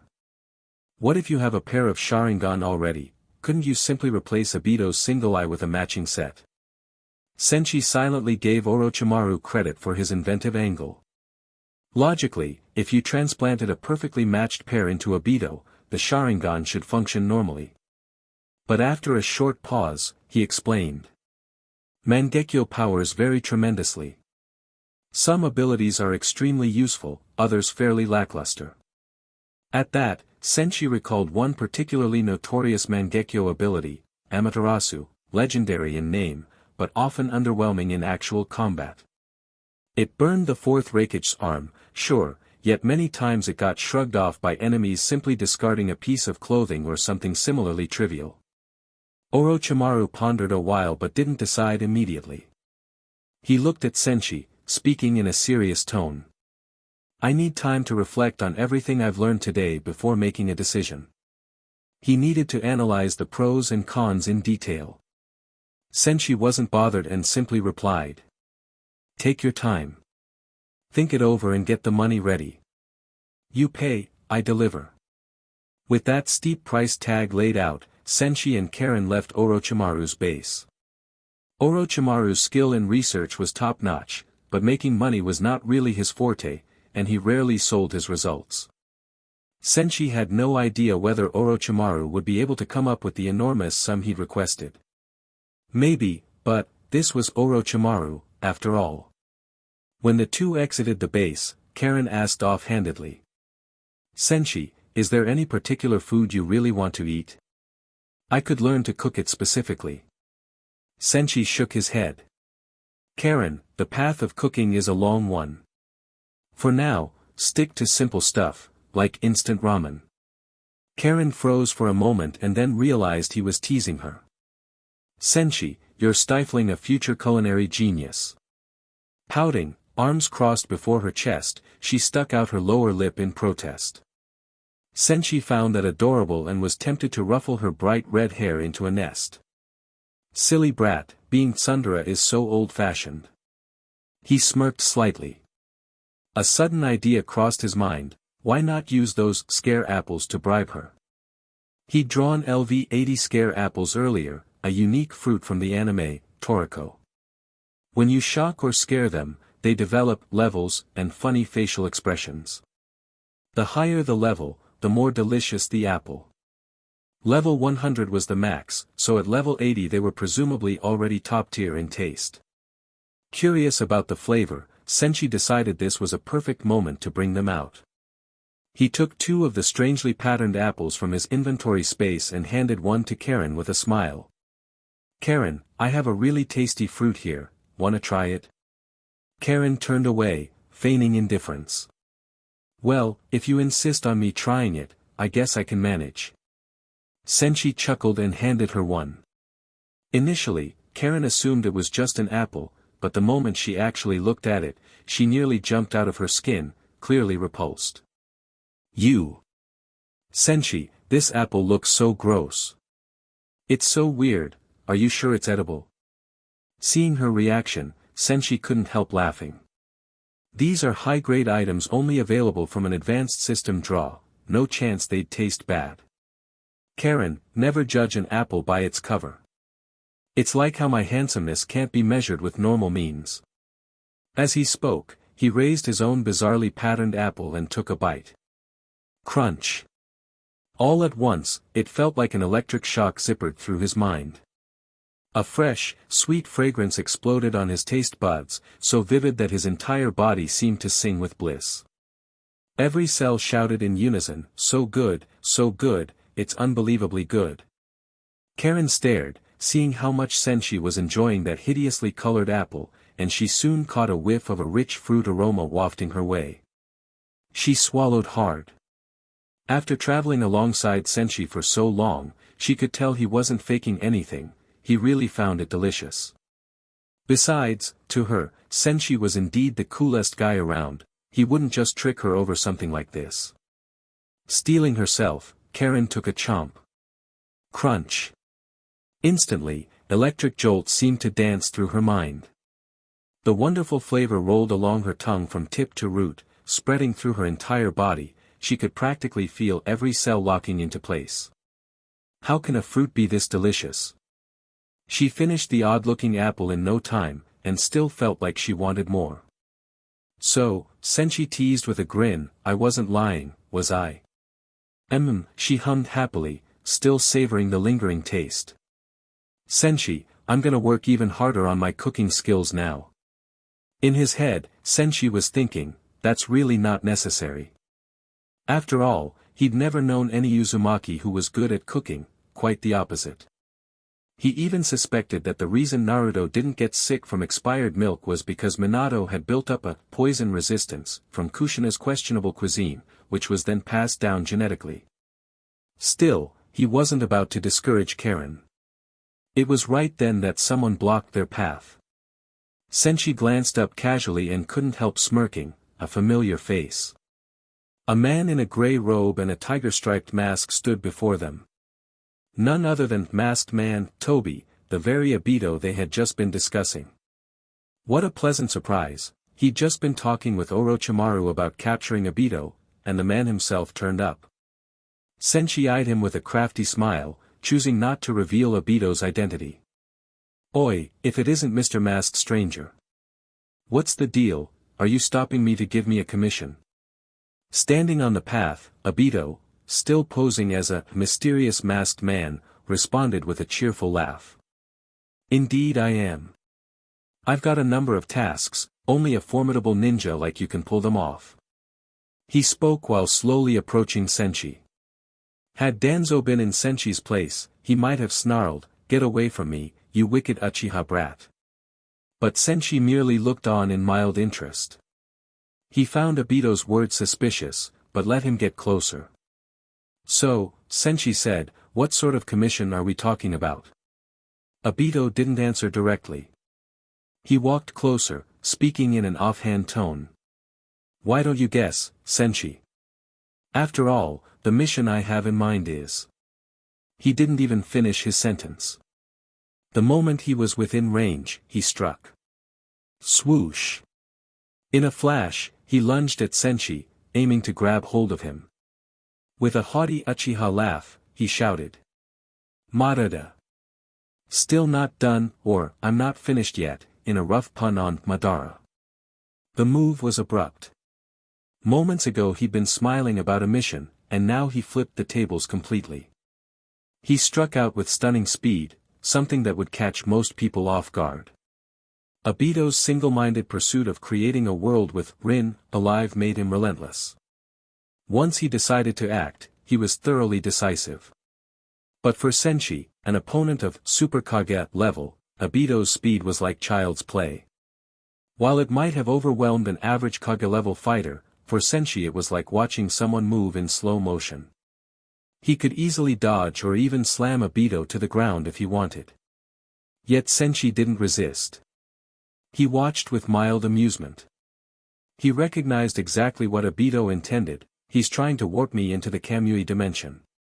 But so what? Senshi had plenty of space-time tricks of his own.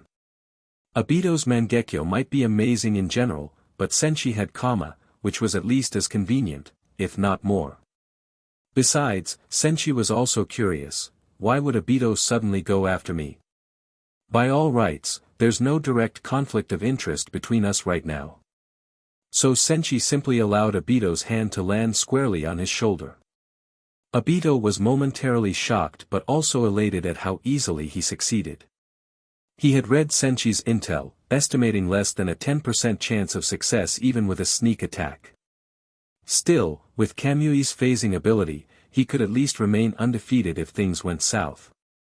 But who would have guessed it'd be so easy? As he activated his Mangekyo and started warping Senshi, Obito couldn't help thinking. All the intel I got from Nagato and elsewhere must be exaggerated. According to them, I had little chance of success, yet look at this, I caught him flat-footed. In Obito's mind, Senshi clearly didn't live up to the hype. He didn't realize that Senshi had briefly entertained an urge to grab him by the throat and say, in a voice reminiscent of Tobirama, "Evil little Uchiha brat. Is this all you've got?" But Senshi was in a good mood and didn't want to ruin it by humiliating Obito. Once Obito's Mangekyo power triggered, Senshi vanished into the swirling distortion of Kamui. Inside the Kamui dimension. Buzz. A translucent vortex churned within that gray, cubic space. Senshi landed lightly on one of the box-like structures. Honestly, the Uchiha clan's Sharingan was quite fascinating. Depending on one's mental state at the time of awakening, you might acquire all kinds of strange abilities. Some were mediocre, some were top-tier. Obito's Kamui happened to be formidable, especially in the old days of Mangekyo. But in the era of Karma Seals, it wasn't nearly as unassailable. After all, any wielder of Kama could teleport freely. That left Obito's once groundbreaking Mangekyo overshadowed. For Senshi, being dropped into this space was no big deal. He felt no alarm at all. If he wanted, he could easily make Obito sweat.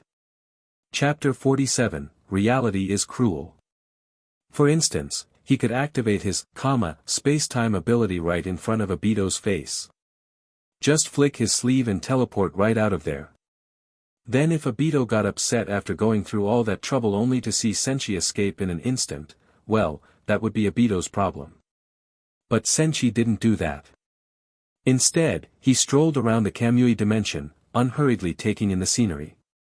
The Kamui dimension was a predominantly gray alternate space filled with numerous rectangular cuboid structures, giving it a somewhat artistic feel. Of course, Senshi himself wasn't much into art, for now, the Akatsuki's art duo hadn't fully formed, only Sasori was obsessing over art at the moment. After observing for a while, Senshi noticed that the edges of the Kamui dimension were pitch-black emptiness, like a void where nothing could be seen. After wandering around a bit, Obito apparently finished his own preparations and also entered the Kamui dimension. Seeing Obito, Senshi simply smiled, giving him no chance for his usual nonsense about being Uchiha Madara, or whatever. He cut right to the chase, calling out Obito's identity. "So, Toby, why'd you bring me in here?" "Obito?" Senshi's direct words nearly made Obito's eyes pop out. Indeed, Senshi's guess was spot on. Obito had been planning to intimidate Senshi by invoking the "I am Uchiha Madara" routine. Those words were practically on the tip of his tongue, but he forced them down. Truth be told, Obito's usual tactics in normal mode were limited to two main skills. 1. Skill number 1, claim to be Uchiha Madara. 2. Skill number 2, use Kemui. Both of these were meaningless against Senshi. Right now, pretending to be Madara would be downright comical. More importantly, how on earth did Senshi know his true identity? And there was another thing Obito didn't know. If he dared to get all serious in front of Senshi and say, I am Uchiha Madara, given Senshi's personality, Senshi would probably play along and reply, long time no see, son. I'm Uchiha Taijima. Which was Madara's father. Unfortunately, Nagato was just too earnest to see through Obito's deception. Senshi's real reason for revealing Obito's identity so bluntly was to make Obito get on with whatever he was planning. Otherwise, if Senshi spent too long hanging around in here, the red-haired girl waiting outside might get so anxious that she'd go barreling around in Gundam mode to look for him. Meanwhile, on another wide road, Itachi and Kisame were traveling together on a mission. These two were often called the environmental protection ancestors of the shinobi world, the true walking duo, because, no matter how far the mission location was, they went on foot, never even riding in a carriage. They were all about zero emissions. As they walked, Itachi got Kisame to share more about Senshi, especially since Kisame and Senshi had traveled together when capturing the Three Tails Isabu. Moreover, Itachi had heard from Kisame that he and Senshi had actually fought once. Thinking it over, with no expression on his face, Itachi asked calmly. When you fought Uzumaki Senshi, did he fight you seriously? The reason Itachi brought this up again was because there were all sorts of baffling things happening around Senshi. As someone who quietly gathered intel on every member of the Akatsuki, Itachi had been watching since the day Senshi joined. He was certain most of his observations about Senshi were accurate. But when he lined up all the data, it painted a terrifying picture. The first time Senshi fought was against Kakuzu. According to Kakuzu, although he lost to Senshi, he could have easily escaped, though that statement might be questionable. Still, it's a fact they fought, and Kakuzu survived. Based on how strong Senshi had recently become, if he intended to kill Kakuzu now, Kakuzu would stand no chance at all. Yet only a few months prior, Senshi would have needed a significant effort to kill Kakuzu. Now he could likely do it in one move. Even in the eyes of a prodigy like Itachi, that growth was inconceivable. Was there any shinobi left in a one-on-one who could stand against Senshi? Itachi felt he had to take Senshi more seriously, investigating him further without revealing his own status as a spy. Senshi's growth was abnormally fast. Kakuzu, of course, had no idea that in Itachi's mind, he had become a measuring stick for power. He could add it to his resume, I once fought the first Hokage, Hashirama Senju, and came away with no definitive outcome. Then I fought the modern Superkage ninja, Uzumaki Senshi, and walked away unscathed. Moreover, he didn't dare chase me. It wouldn't be a total lie, Senshi at that time didn't have any reason to pursue him. If Senshi's reputation someday shook the entire ninja world, Kakuzu could ride that wave of notoriety, becoming the black market's MVP. Back to Itachi and Kisame. After exchanging random chatter, Kisame answered Itachi's question about his battle with Senshi in Kirigakure. Honestly, Itachi-san, I don't think Senshi fought me seriously that time. Kisame was the kind of straight-laced shark man who'd actually weave all 44 hand signs for the water release, water dragon bullet jutsu. He basically didn't lie. On the vast lake in Kirigakure, their clash was more of a test of Senshi's skill than a life-or-death fight.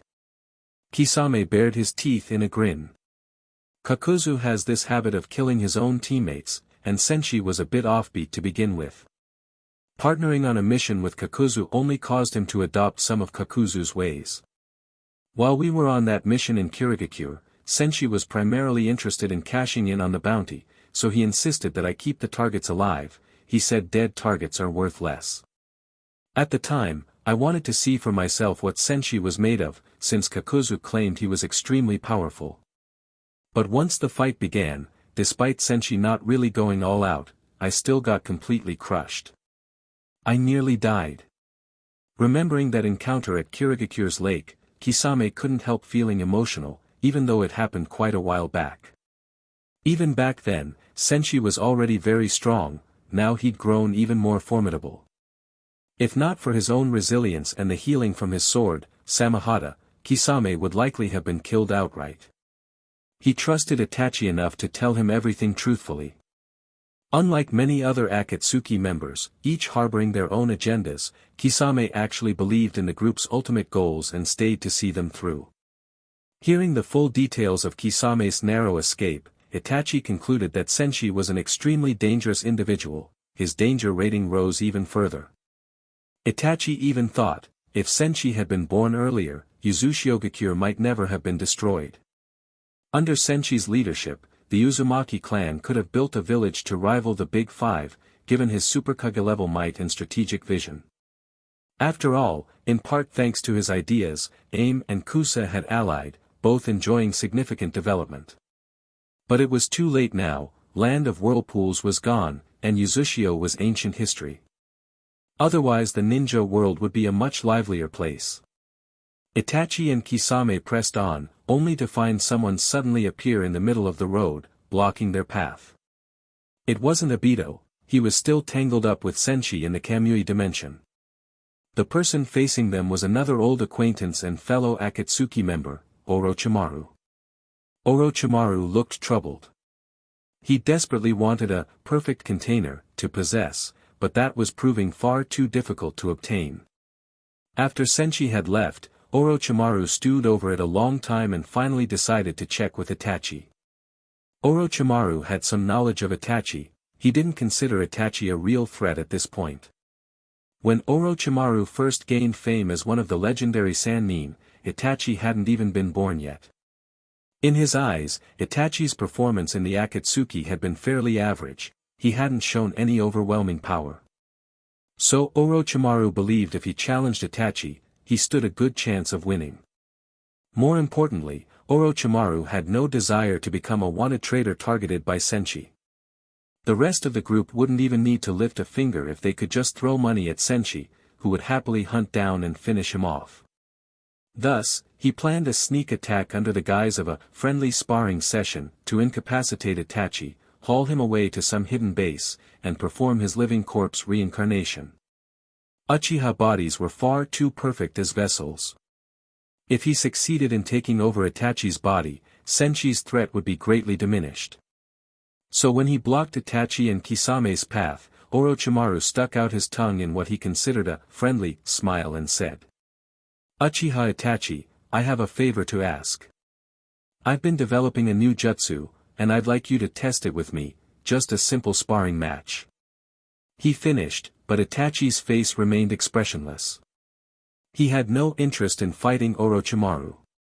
In his life, only two things truly mattered, the growth of his foolish little brother, and his undercover mission. Beyond that, he couldn't care less. Meanwhile, Kisame felt curious, a battle between Konoha's two rogue nin? He chuckled. Orochimaru was once labeled one of the Sannin by Hanzo the Salamander, no small feat, while Itachi-san is known as one of Konoha's top geniuses. Who's stronger? It'd be interesting to find out. How about you two spar a bit? As Kisame spoke, he politely cleared space for them. In the forested path, Itachi stood still, expressionless. He had zero interest in fighting, but since Orochimaru clearly wasn't going to let them go without a confrontation, Itachi resigned himself to it. Hands still tucked inside his robe, he regarded Orochimaru with a bored gaze. So arrogant. Seeing that, Orochimaru assumed Itachi was just begging for death. He planned to teach this brat a lesson he wouldn't forget. Swish, swish, swish, swish. Summoning Jutsu. Orochimaru's hands flew into seals, aiming to use Edo Tensei to distract Itachi, and then swoop in to snatch the cocky little Uchiha. On the sidelines, Kisame was puzzled. After Orochimaru said arrogant, there was silence. Kisame scratched his head and muttered. Could Orochimaru have fallen prey, to a genjutsu? He found it unlikely. When he did missions with Itachi, they often encountered enemy ninja where battles went back and forth. Although, strictly speaking, Itachi tailored his effort to avoid revealing his full potential as a spy, so Kisame hadn't truly seen Itachi go all out.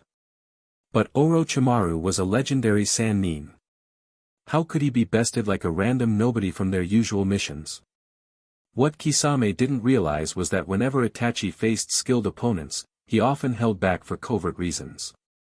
This time, against Orochimaru, there was no such need.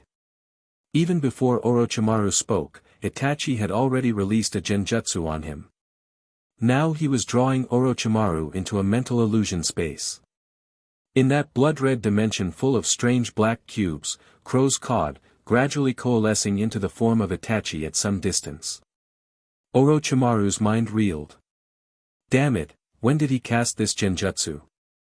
He hadn't even noticed Itachi's trigger. Sharp iron spikes appeared out of nowhere, pinning Orochimaru in place. This was Itachi's demonic illusion, shackling stakes technique, which leaves its victim completely immobile, unable to defend or counter. Itachi's illusion self stared at the immobilized Orochimaru without a word, then disintegrated back into crows. The outcome was decisive. Orochimaru had been one-shot by Itachi's genjutsu right at the start of the fight.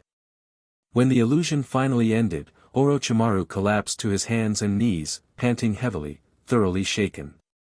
At that moment, one truth stood out more than ever: the Uchiha clan possessed an absolutely perfect body for his reincarnation. If he could have just dragged Itachi away, even the threat of Senshi might be reduced. But the brutal reality was, he wasn't even Itachi's equal for a single exchange. Chapter 48, Tobi is scared. Meanwhile, Kisame was watching Orochimaru kneel on the ground, gasping for air, and felt quite astonished. What the heck? Is that all one of the legendary Sannin can do? That was way too anticlimactic. Kisame had expected a fierce clash between two major powers, yet it turned out Orochimaru, contrary to his legendary reputation, got dispatched by Itachi in an instant. After releasing his genjutsu, Itachi said nothing.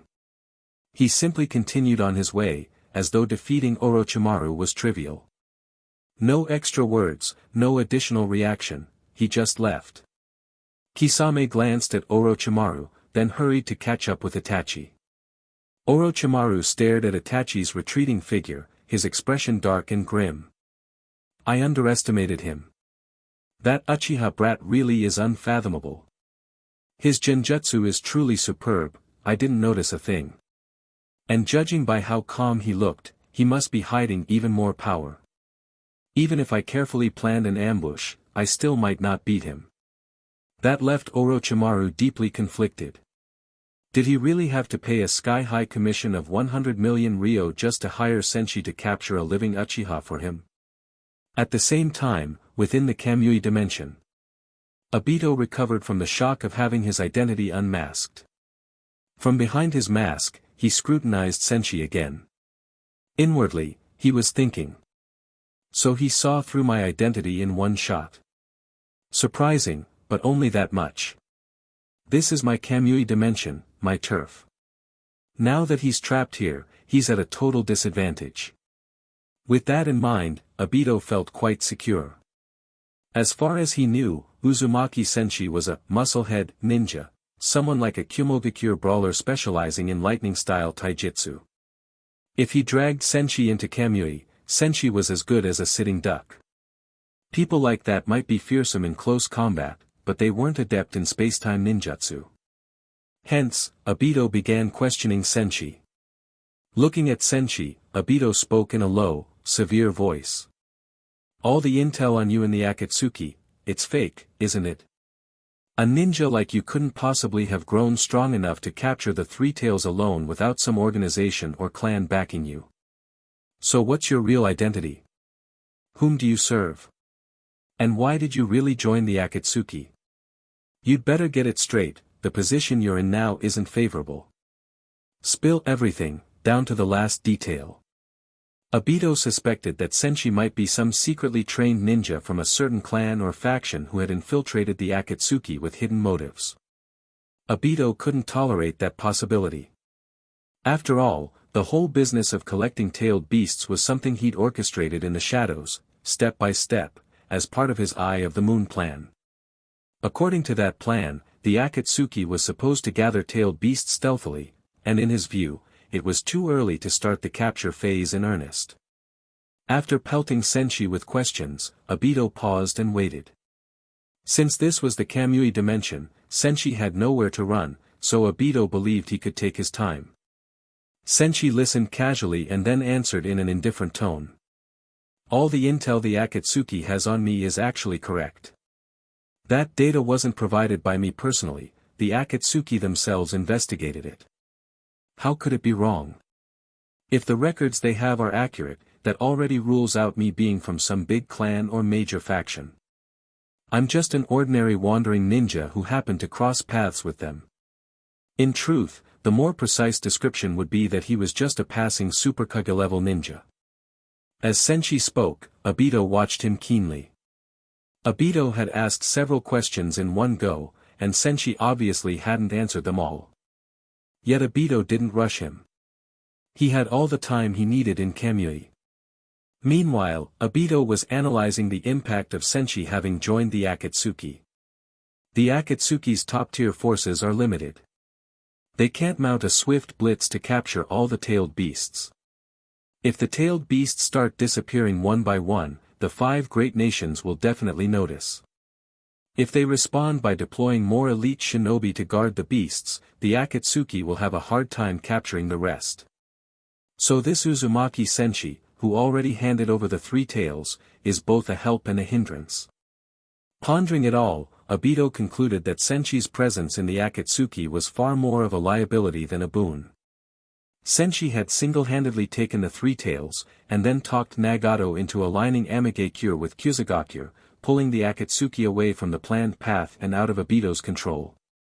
Obito didn't realize it wasn't entirely Senshi's doing, and that Nagato also had a different aim. Regardless, the organization was now on a course that didn't match his. Obito grew suspicious. Did Senshi have premeditated reasons for joining? What was his actual goal? Unable to figure it out, Obito pressed Senshi point blank. Uzumaki Senshi, you've had time to consider. Now tell me, did you join the Akatsuki as part of some scheme? What's your real objective? His single Sharingan flared with intensity. Senshi, for his part, looked serious and answered. Obviously for the missions. Nagato seemed like he had a lot of them. If Senshi's first encounter had been with Danzo's route instead of Kakuzu, he might have already forced Danzo into early retirement and taken over the group. That might have been amusing. He could inherit Danzo's door-slamming legacy, monopolize all of Konoha's mission requests, and so on. But that was all theoretical. With his unique information advantage, he could have set up anywhere, in Konoha or the other great nations. Of course, Obito didn't believe that. He was certain Senshi was hiding something. Heh. Senshi, that's no fun. Plus, I'm just trying to gather some intel, I'm not out to kill you. Are you sure you don't want to be honest? Senshi shrugged helplessly. I'm telling you the truth, Toby, don't get carried away imagining things. Besides, aren't you the one collaborating with the Akatsuki for that particular goal? You've seen Akatsuki's situation, and you've seen my capability. The organization is short on members and lacks high-end strength. Relying on them alone to hunt tailed beasts could take ages. Waiting is painful, isn't it? But me, I can do missions faster than anyone else. How about hiring me for your plan to gather tailed beasts? Senshi's intention was to advertise his services. Obito needed manpower regardless of his objectives, and he could delegate tasks to Senshi, if he was willing to pay. On hearing that, Obito was startled. Senshi seemed aware of the real reason behind collecting tailed beasts. Not only that, Senshi's claim about his mission efficiency was no boast. Obito stroked his chin. No question your efficiency is impressive. But I don't plan to pay you. Senshi got angry. So he wants to exploit me for free? That was outrageous. Senshi had hoped to earn some commissions from Obito's myriad scheming. But if Obito wasn't going to pay, that was that. Senshi had no intention of working for free. If you're not paying, forget it.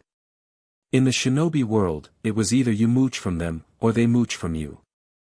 No way would Senshi let Obito mooch off him.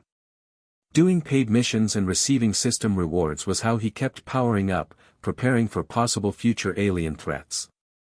Obito might have been willing to hire Senshi if the price wasn't so high, but he had no money saved and didn't care about wealth. At that point, negotiations broke down. After some thought, Obito decided to confine Senshi in Kamui for a while. Maybe after being locked up, Senshi would become more compliant, making negotiations easier later. So Obito said. Uzumaki Senshi, do you realize where you are? This is a personal dimension created by my Mangekyo Sharingan. Once you're trapped here, you can never leave.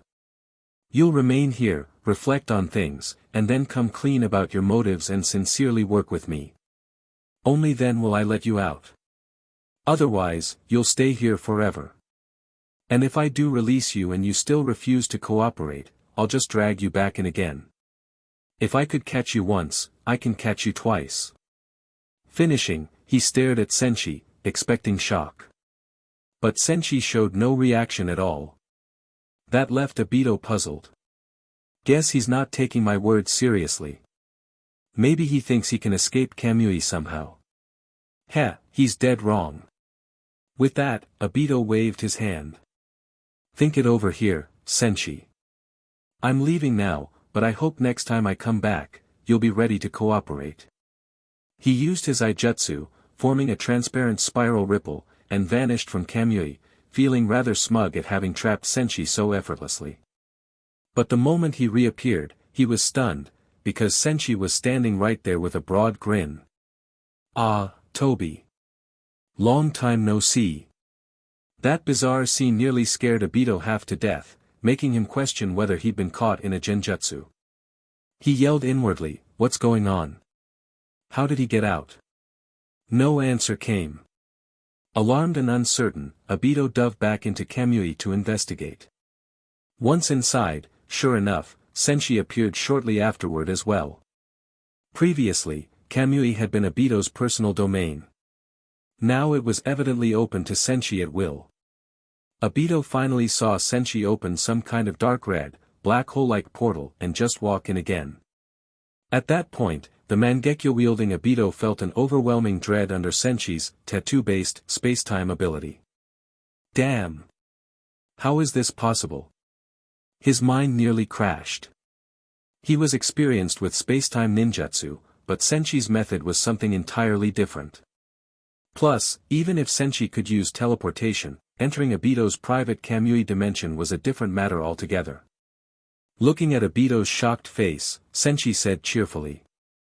If you hadn't brought me in here, I never would have known where this dimension is located. Now that I do, thanks, by the way. Though Senshi hadn't yet decided how he might use the Kamui realm, he could certainly imprison enemies he didn't want to kill. Or maybe he'd find other creative uses for it in the future. Hearing his casual remark, Obito felt both fury and dread, his already contorted features twisting further. A storm of thoughts raged in his mind. Other than Kamui, the only space-time jutsu he was familiar with was Flying Thunder God, but what Senshi had just demonstrated was on another level. Near-instant activation, apparently able to break into Kamui itself, too frightening. Senshi became a genuine threat, and the situation looked dire. Without a word, Obito cast his Mangekyo and fled again via Kamui, determined to find safety and rethink his approach. Senshi pursued him instantly, but by the time he stepped outside, Obito was gone. Tapping his chin, Senshi used his sensory ability, mantra, to sweep the area, then shrugged. Looks like he's run off. From not far away, Karen's concerned voice called out. Senshi! What happened? Chapter 49, Orochimaru's 100 million Ryo commission. Karen had already activated her Eternal Mangekyo Sharingan and summoned her pink Gundam. Hearing her call out, Senshi narrowed his eyes and grinned. "Don't worry, we were just talking business." But it looks like the other side wasn't very sincere. With that, he couldn't help inwardly complaining about Obito. Showing up empty-handed to negotiate? Total waste of time. At least he now had a bead on Obito's whereabouts. Indeed, just a moment ago, Senshi had left a marker inside Obito's Kamui dimension. If he wanted to catch Obito later, the guy couldn't possibly run far. Right then, someone leapt through the forest, arriving at their location with a few quick bounds. It was none other than Orochimaru. He glanced at Karen, surrounded by that pink Susanoo, and, spotting the striking Eternal Mangekyo in her eyes, couldn't help feeling envious. He'd already come to appreciate the terror of the Sharingan when he fought Itachi. If only Senshi were willing to hand Karen over, he'd skip all the trouble.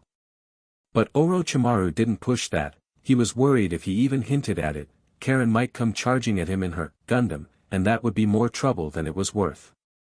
Besides, his recent misadventure with Itachi had taught him an important lesson: if you want something done right, leave it to a professional. If Senshi fought Itachi, the outcome would almost certainly be different. But Senshi had already said he didn't want to break with the Akatsuki, so capturing Itachi was off the table, leaving Obito as Orochimaru's only viable option. Approaching Senshi, Orochimaru exhaled a long, helpless sigh and got straight to the point. "Lord Senshi, if it has to be Obito, so be it. I'll pay the fee." Senshi was a bit surprised Orochimaru came back so quickly. He'd named a sky-high price of 100 million Ryo for the commission. That wasn't just a few tens of millions, it was an astronomical sum. Still, Orochimaru wouldn't be getting fleeced for no reason. There was probably no one else in the shinobi world who could handle this mission. After all, thanks to Obito's Kamui, you needed space-time powers just to keep him from escaping.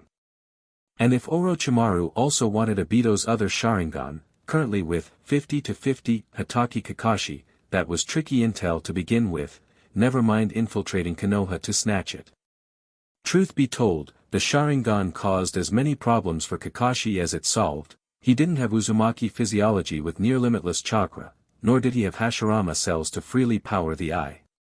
On top of that, he only had the one eye to begin with, limiting its full potential. Later, he'd even developed Chidori, a unique lightning release technique that required no Sharingan at all.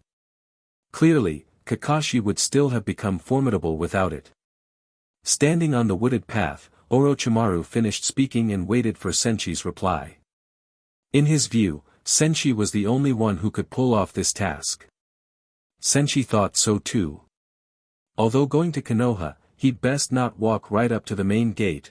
After all, the two gate guards there might be 6 paths, level, security forces. In future arcs, no matter who assaults Konoha, Nagato or anyone else, they practically never come in through the main gate. Perhaps they're afraid of crossing that unstoppable pair, 6 paths Higain Kotetsu, and 6 paths Kamizuki Izumo. Joking aside, once you're inside Konoha, you also have to remember never to underestimate any so-called genin. In this village, lowly ninja have a habit of pulling off the impossible, like in the fabled incident where the 7 ninja swordsmen of the mist got turned into 3 treasures of good fortune by a single Konoha genin. Not to mention the notorious, eternal genin, Mariboshi Kosuka. There's no end to these Konoha tall tales. Senshi didn't plan to decline Orochimaru's job, though. The only question was whether Orochimaru could really produce such a massive sum of money. Eyeing Orochimaru, Senshi asked exactly that. "You got 100 million Ryo lying around so quickly? You've got all those labs, equipment, experimental materials, a troop of subordinates on your payroll. Are you sure you can scrape together that much without messing with me? Because if you're playing games, you won't like what happens. Lab work is expensive, how could you have saved that much?" Senshi knew Orochimaru well. Sharing those details out loud left Orochimaru with a sour expression. Indeed, in the shinobi world, the most critical factor is often information. Why had Asuma Sarutobi, Jiraiya, and the 7 ninja swordsmen of the mist suffered in certain encounters? Because intelligence can make or break you. Orochimaru had bases all over and many underlings, but hearing Senshi casually recite the details of his operations was hardly pleasant. After a short pause, Orochimaru said. At the moment, no. But soon, I will. I have ways of acquiring that much. So long as you accept the mission, I can take steps to secure the funds. He had no intention of cheating Senshi. Considering the huge gap in power between them, if Orochimaru tried anything funny, Senshi might just take a Konoha job to arrest the missing Nin Orochimaru on the spot. Orochimaru soon added. Based on the intel you provided, Obito's other Sharingan is in Konoha. So you can start anytime. I want you to deliver me a living, complete Uchiha, not a one-eyed version. Too bad Shisui was gone, otherwise that Susanoo with one eye guy might dispute whether both eyes were truly needed. Ding! A new employment mission has been detected. Client, Orochimaru. Mission objective, capture Obito and retrieve his second Sharingan. Commission fee, 100 million Ryo. Mission rank, S. Mission reward, 100,000 employment points. Seeing that pop up, Senshi didn't hesitate. Evidently, Orochimaru was serious, and yes, he did have a way to cough up the 100 million. Senshi smiled indifferently as Orochimaru spoke. Don't worry. Leave it to me, I'm a pro. Orochimaru had no doubt of his competence. After all, it was hard to find anyone else in the shinobi world who'd completed so many missions with a 100% success rate. Still, Senshi couldn't help wondering how Orochimaru had been pushed to take this step so quickly.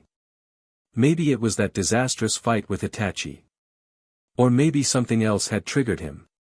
Having accepted the mission, Senshi heard Orochimaru ask. How long do you need to wrap it up? Instead of answering directly, Senshi replied with a question. How soon do you want it done? Orochimaru thought for a moment. Within 3 months. Can you deliver a living Uchiha with both eyes in that time? Senshi nodded firmly. Not a problem. Just get my commission ready, then wait for word. Orochimaru had zero doubts about Senshi's reliability. Handing this off to him, Orochimaru planned to start gathering the commission money. He'd have to find some hapless, big spender. Obviously, he might go running to an old buddy, Danzo. Through Danzo, he might extract funding to cover the expense, since Danzo relied on Orochimaru's research for many of his own shady projects. So, leaving Senshi behind, Orochimaru headed out in good spirits. As he walked, he told himself. No doubt about it, Senshi has the skill. And from my fight with Itachi, plus all the intel I've gathered on the Sharingan, I'm more convinced than ever that the Uchiha body is the perfect vessel. Once I have it, with my talents, I'll soon be able to unleash the clan's full power. Just as Orochimaru went to secure the fee, Senshi was readying to act. If Orochimaru asked him to capture other Uchiha, like Itachi or Sasuke, Senshi might weigh the pros and cons more carefully. But capturing Obito the shit-stirrer, whose Kamui had forcibly tried to drag him in? No need for second thoughts. Besides, Obito had basically just tested him, flaunting his Mangekyo and ignoring Senshi's tattoo powers. Meanwhile, Orochimaru wasn't bluffing. The moment he left, he hurried off to contact Danzo, the first Hokage of pots and kettles, and secure the money. With Danzo's backing, he'd gather enough experimental funds to carry out their mutual dark dealings. Somewhere in Konoha's root base. Achoo! Danzo sneezed out of nowhere. He silently grumbled, those evil Uchiha brats, there are barely a handful left, yet still they cause trouble. He had no idea that via a chain of cause and effect, he was about to lose 100 million Ryo thanks to the Uchiha. Back on Senshi's side, once Orochimaru departed, he started preparing for the mission. If someone asked him to take down the other remaining Uchihas, he might hesitate. But Obito, the prime problem child of the ninja world? No problem. Besides, Obito had just tried to Kamui him without offering a single coin. When Orochimaru went off, he was visibly content. Before long, Senshi was about to leave as well. At that moment, Karen, glancing up at him, asked curiously. Senshi, we're going after Obito, so that means we have to go to Konoha again, right? Historically, the land of whirlpools had been Konoha's close ally, but when her homeland was destroyed, Konoha hadn't been able to help them. Karen, as an Uzumaki descendant, knew the story well but had never seen Konoha herself. So if she got to go there with Senshi, for a mission, she'd be delighted. Senshi nodded with a slight smile. Yes, Karen. We're in for a busy stretch. But before we head to Konoha, let me fill you in on Konoha's urban legends. Karen's pretty Mangekyo eyes flashed with confusion. Tilting her head, she asked. Urban legends? What do you mean? With a serious face, Senshi explained. There's special tidbits of intel about Konoha that few outsiders know. First off, avoid using your Sharingan around Konoha, or they might brand you an evil Uchiha. Next, if you run into a green-skinned, Kappa-like ninja who keeps shouting about youth, don't say the word youth within earshot, he might go berserk. And then there's. He rattled off a string of so-called Konoha tall tales. Karen listened attentively, practically tempted to pull out a notebook from her Kamui dimension and record every bit of nonsense. Senshi described how Konoha apparently had so much talent they stationed 2 six-paths level guards at the main gate, forced another potential 6 paths level shinobi to open a ramen shop, and so on, purely to entertain her. After joking around, he activated his Kama spacetime ability, conjuring a dark red, black hole-like portal in front of them. A moment later, they reappeared in their own room. Karen, he said casually, go pack up, we're about to head out for a while.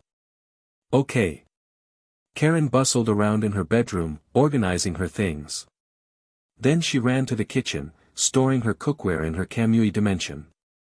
At this stage, her usage of the Sharingan was basically limited to Gundam cooking mode.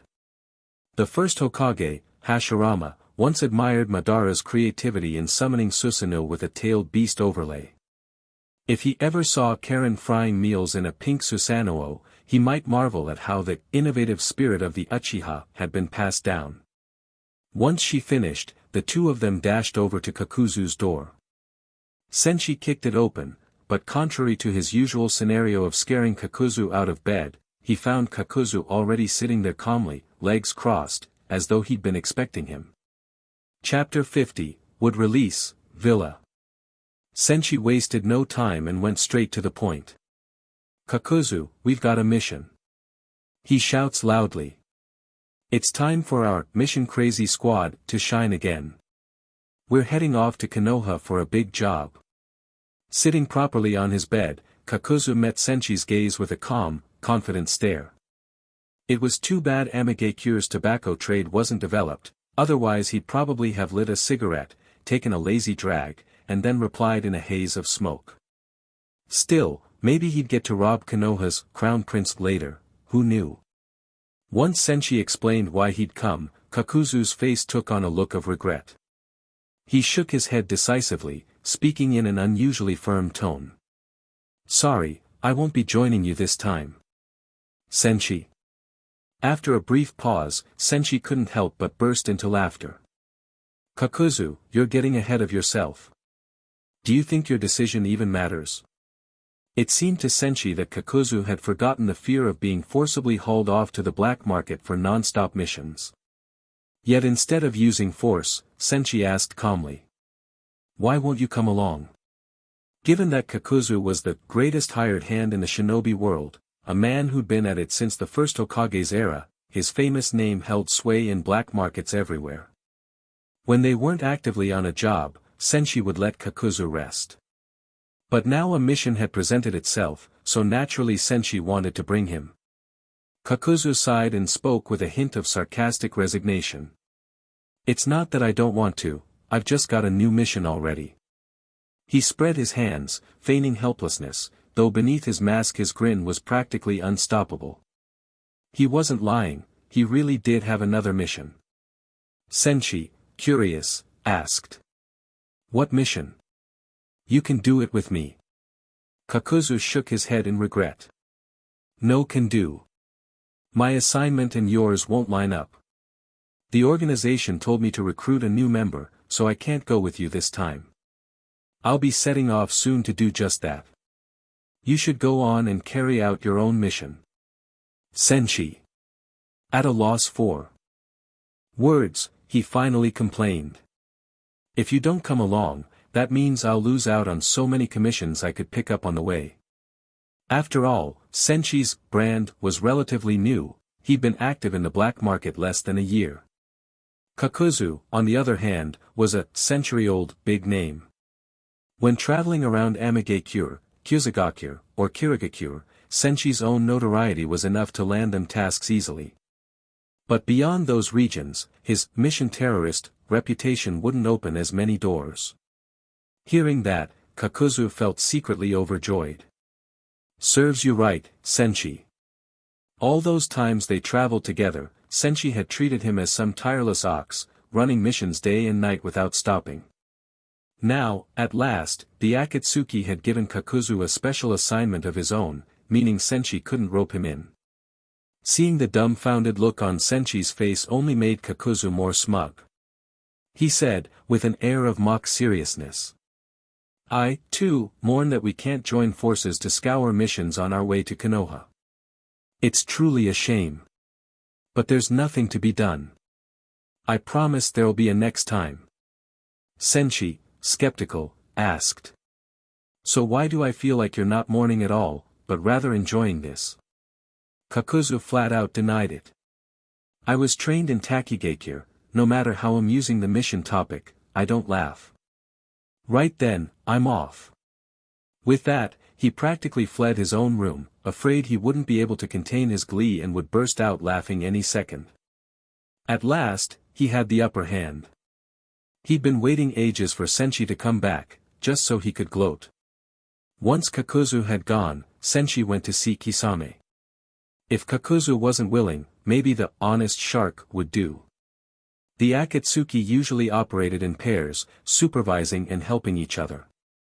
True, sometimes people worked alone or in larger teams, but going with two was standard. Senshi used his mantra to locate Kisame and then teleported there via Kama, bringing Karen along.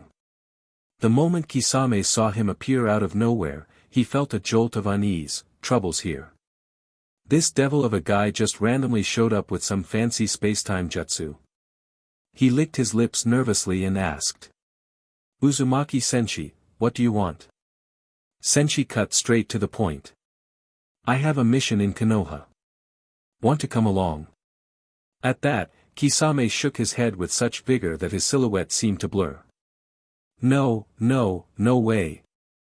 Though honest, Kisame had learned from experience. Teaming up with others might be draining, but teaming up with Senshi was downright suicidal.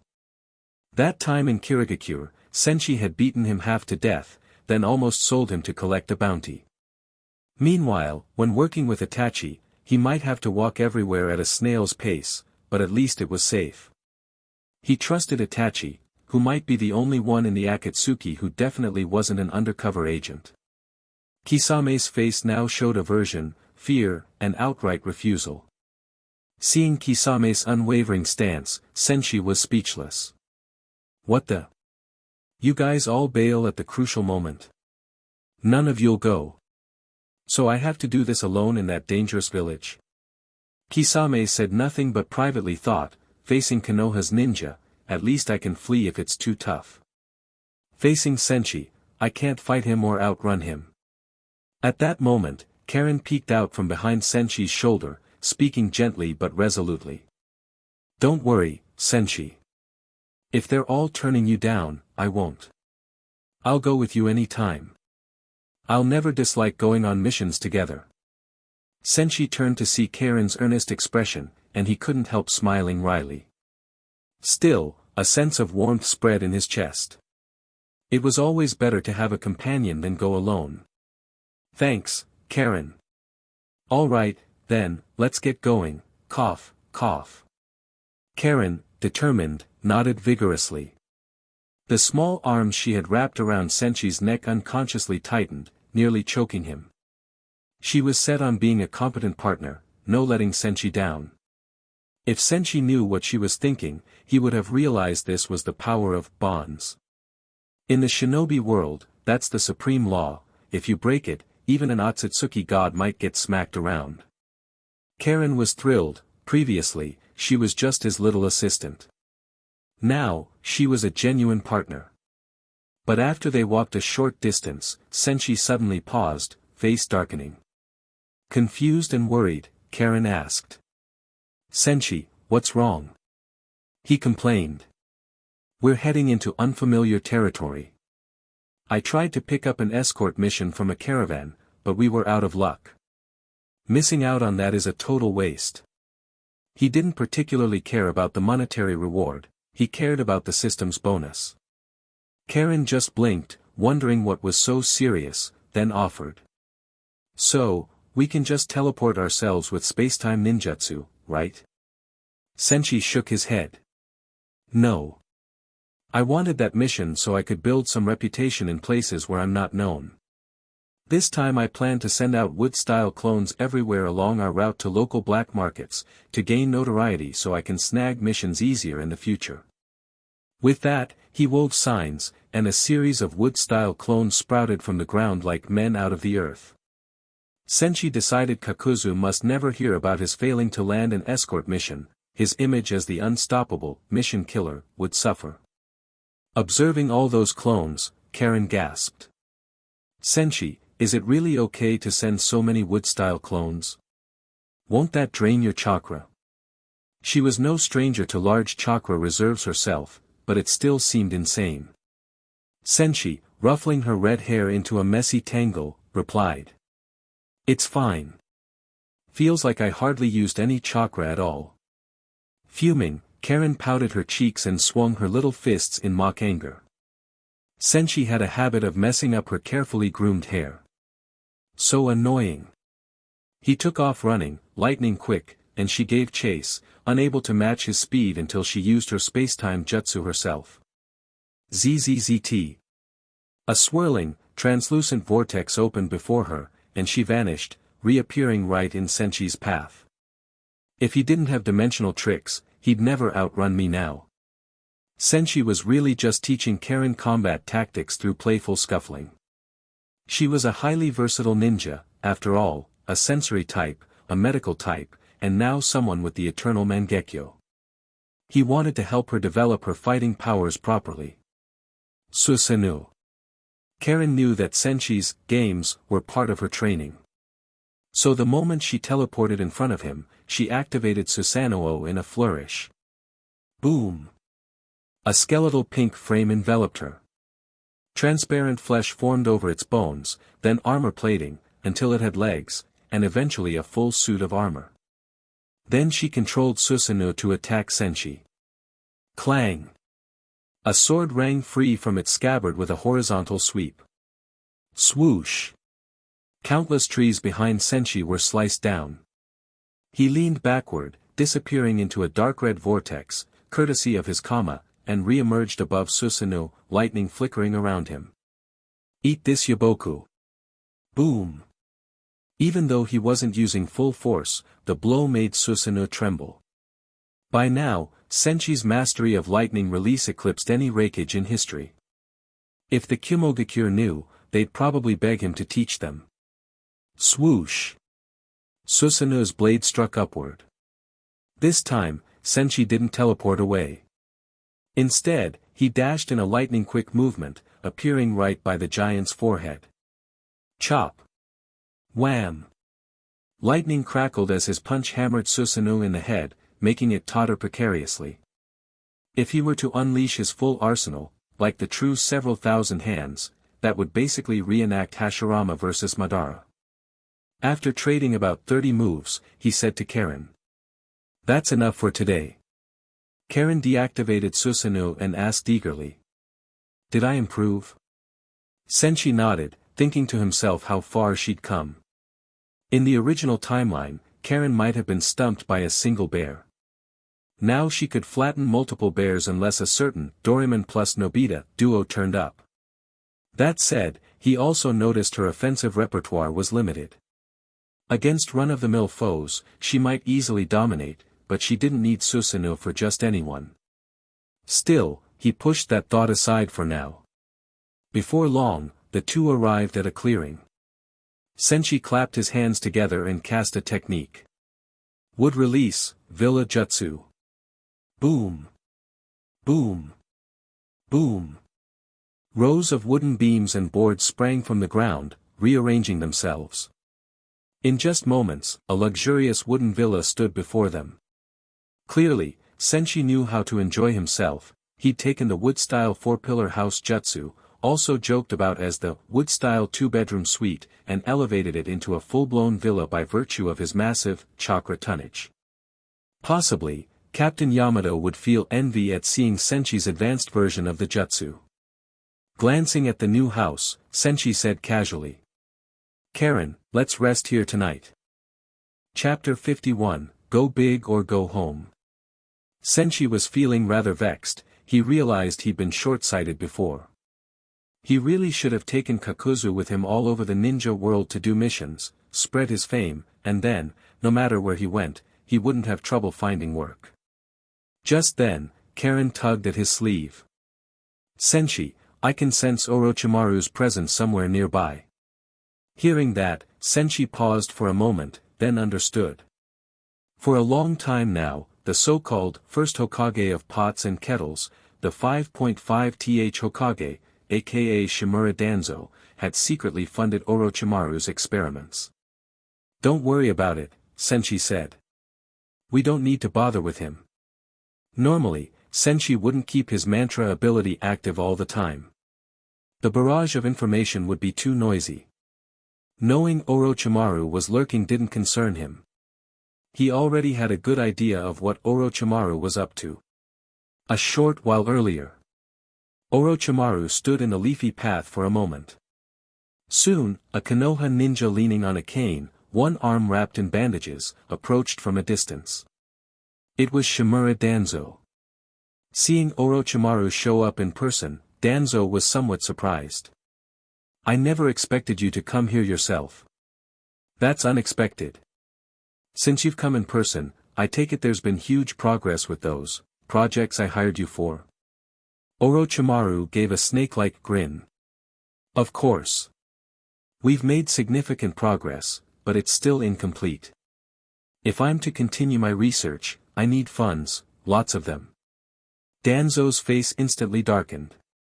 Orochimaru, I've heard that many times now. You should know how much I've already invested in these projects of yours. I need to see real results. Results that satisfy me. Otherwise, I won't be putting in another Rio until you present something worthwhile. Orochimaru felt a twinge of frustration.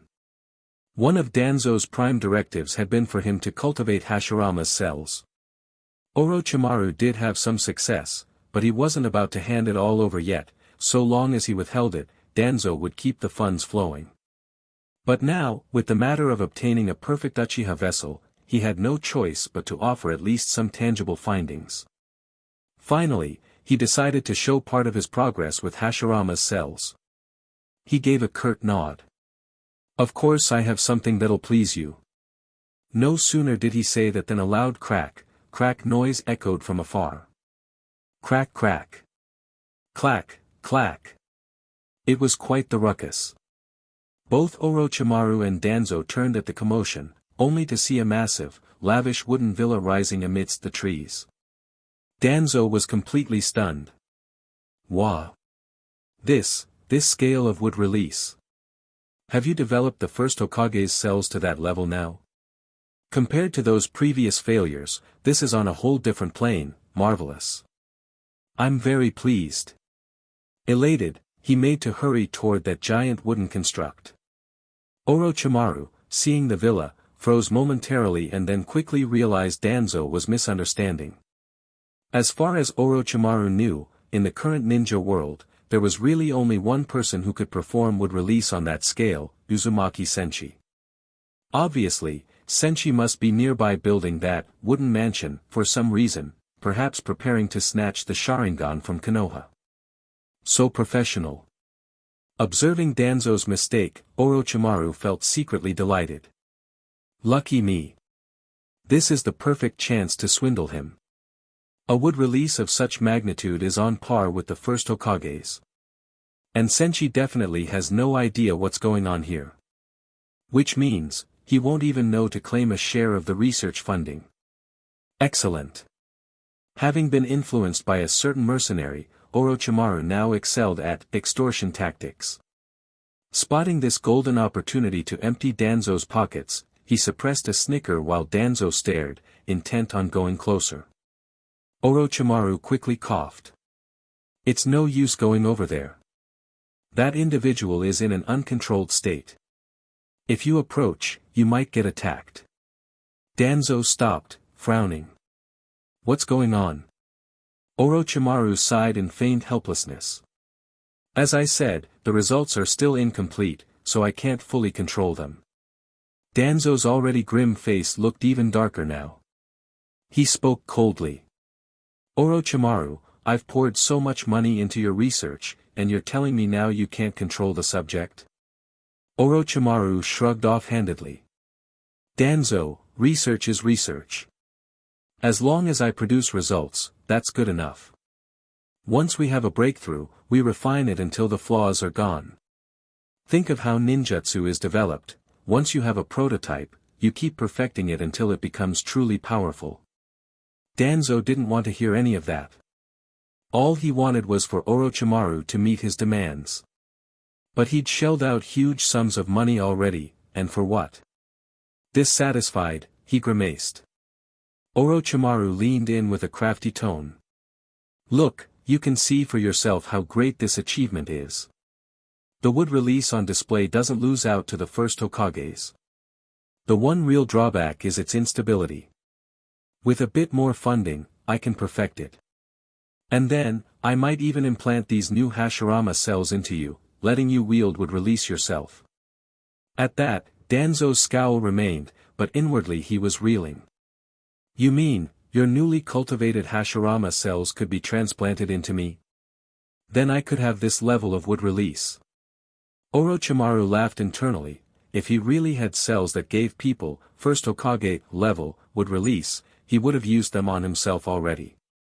Still, when Danzo asked, he solemnly nodded. Yes, these cells are nearly perfect, fully transplantable.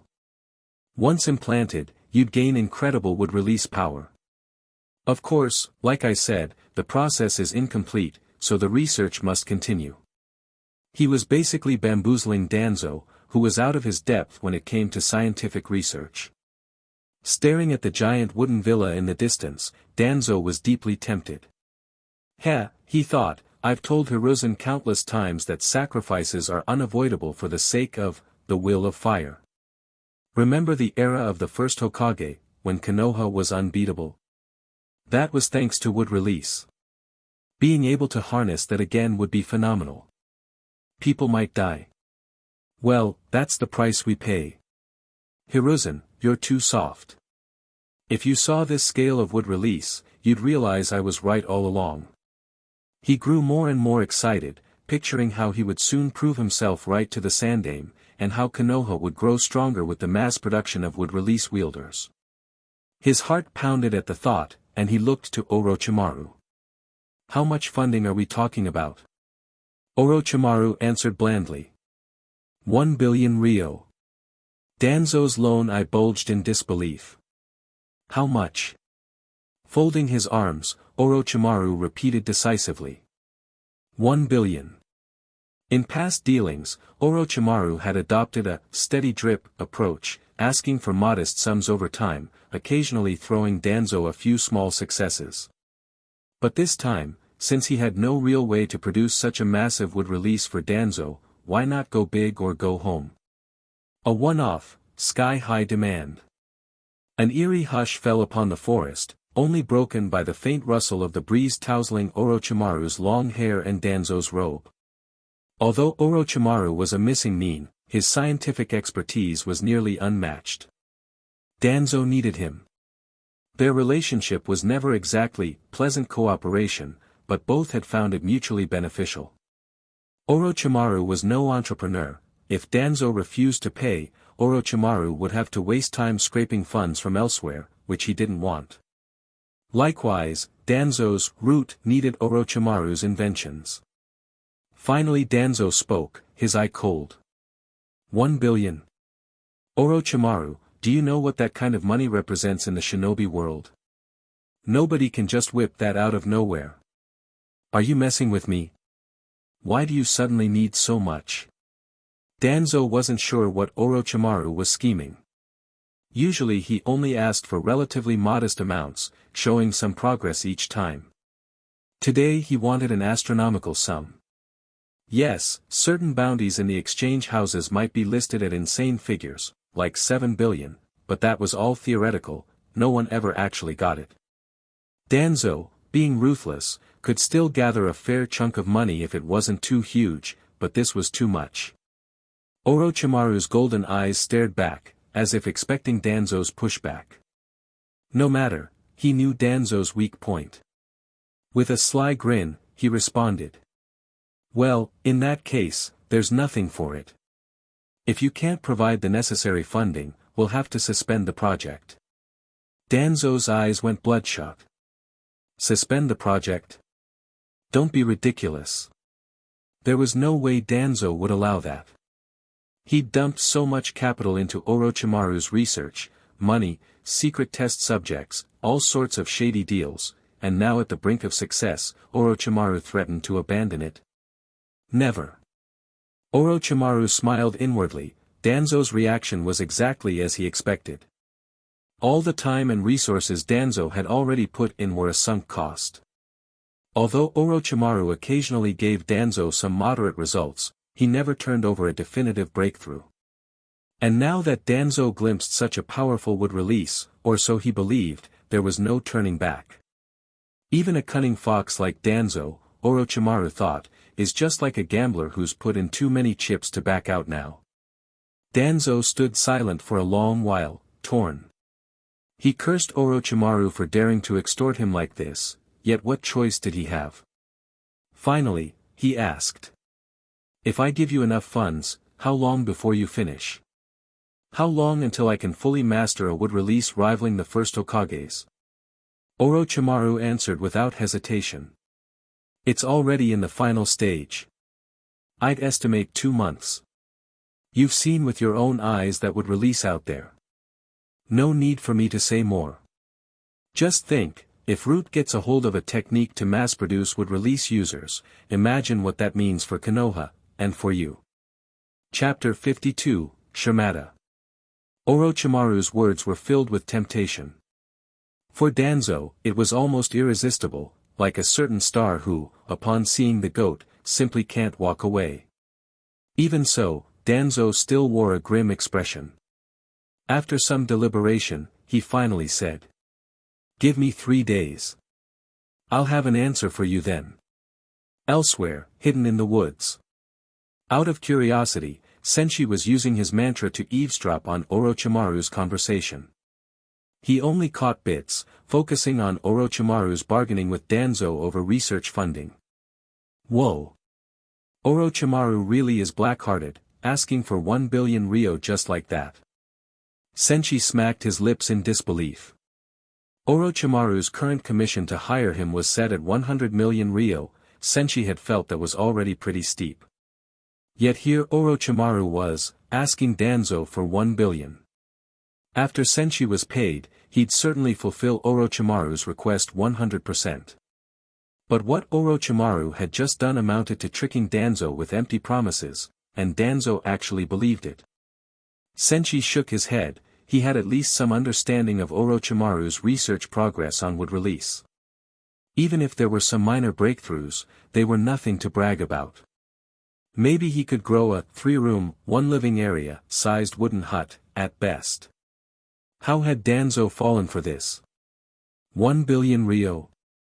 Orochimaru was unbelievably bold, planning to con Danzo out of that huge sum. Then Senshi grinned to himself. The more money Orochimaru wrings out, the better. After all, Orochimaru's money basically ends up being my commission. Most of Orochimaru's jobs can't be handled by ordinary ninjas, sooner or later, he'll have to hire me anyway. He was pretty much on the mark. Orochimaru's big haul from Danzo would mostly go toward paying Senshi to do tasks. Orochimaru had discovered that although hiring Senshi was expensive, he always got perfect results. Better to let a professional handle things while he stayed in his lab. Senshi soon sighed again, musing that Danzo must be quite good at raising funds. That guy actually has the leeway to get 1 billion. If he were the one giving me a mission at that price, I could take off on the spot.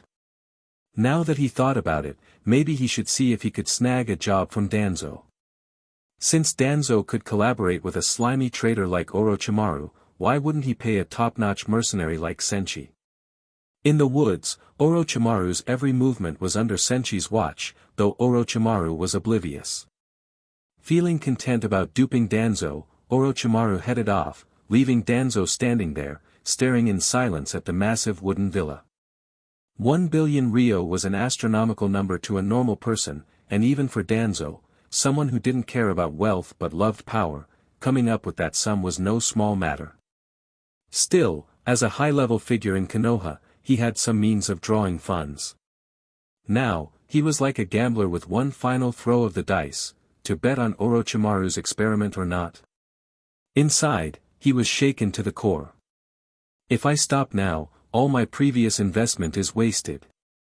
If I go all in just this once. He let out ragged breaths.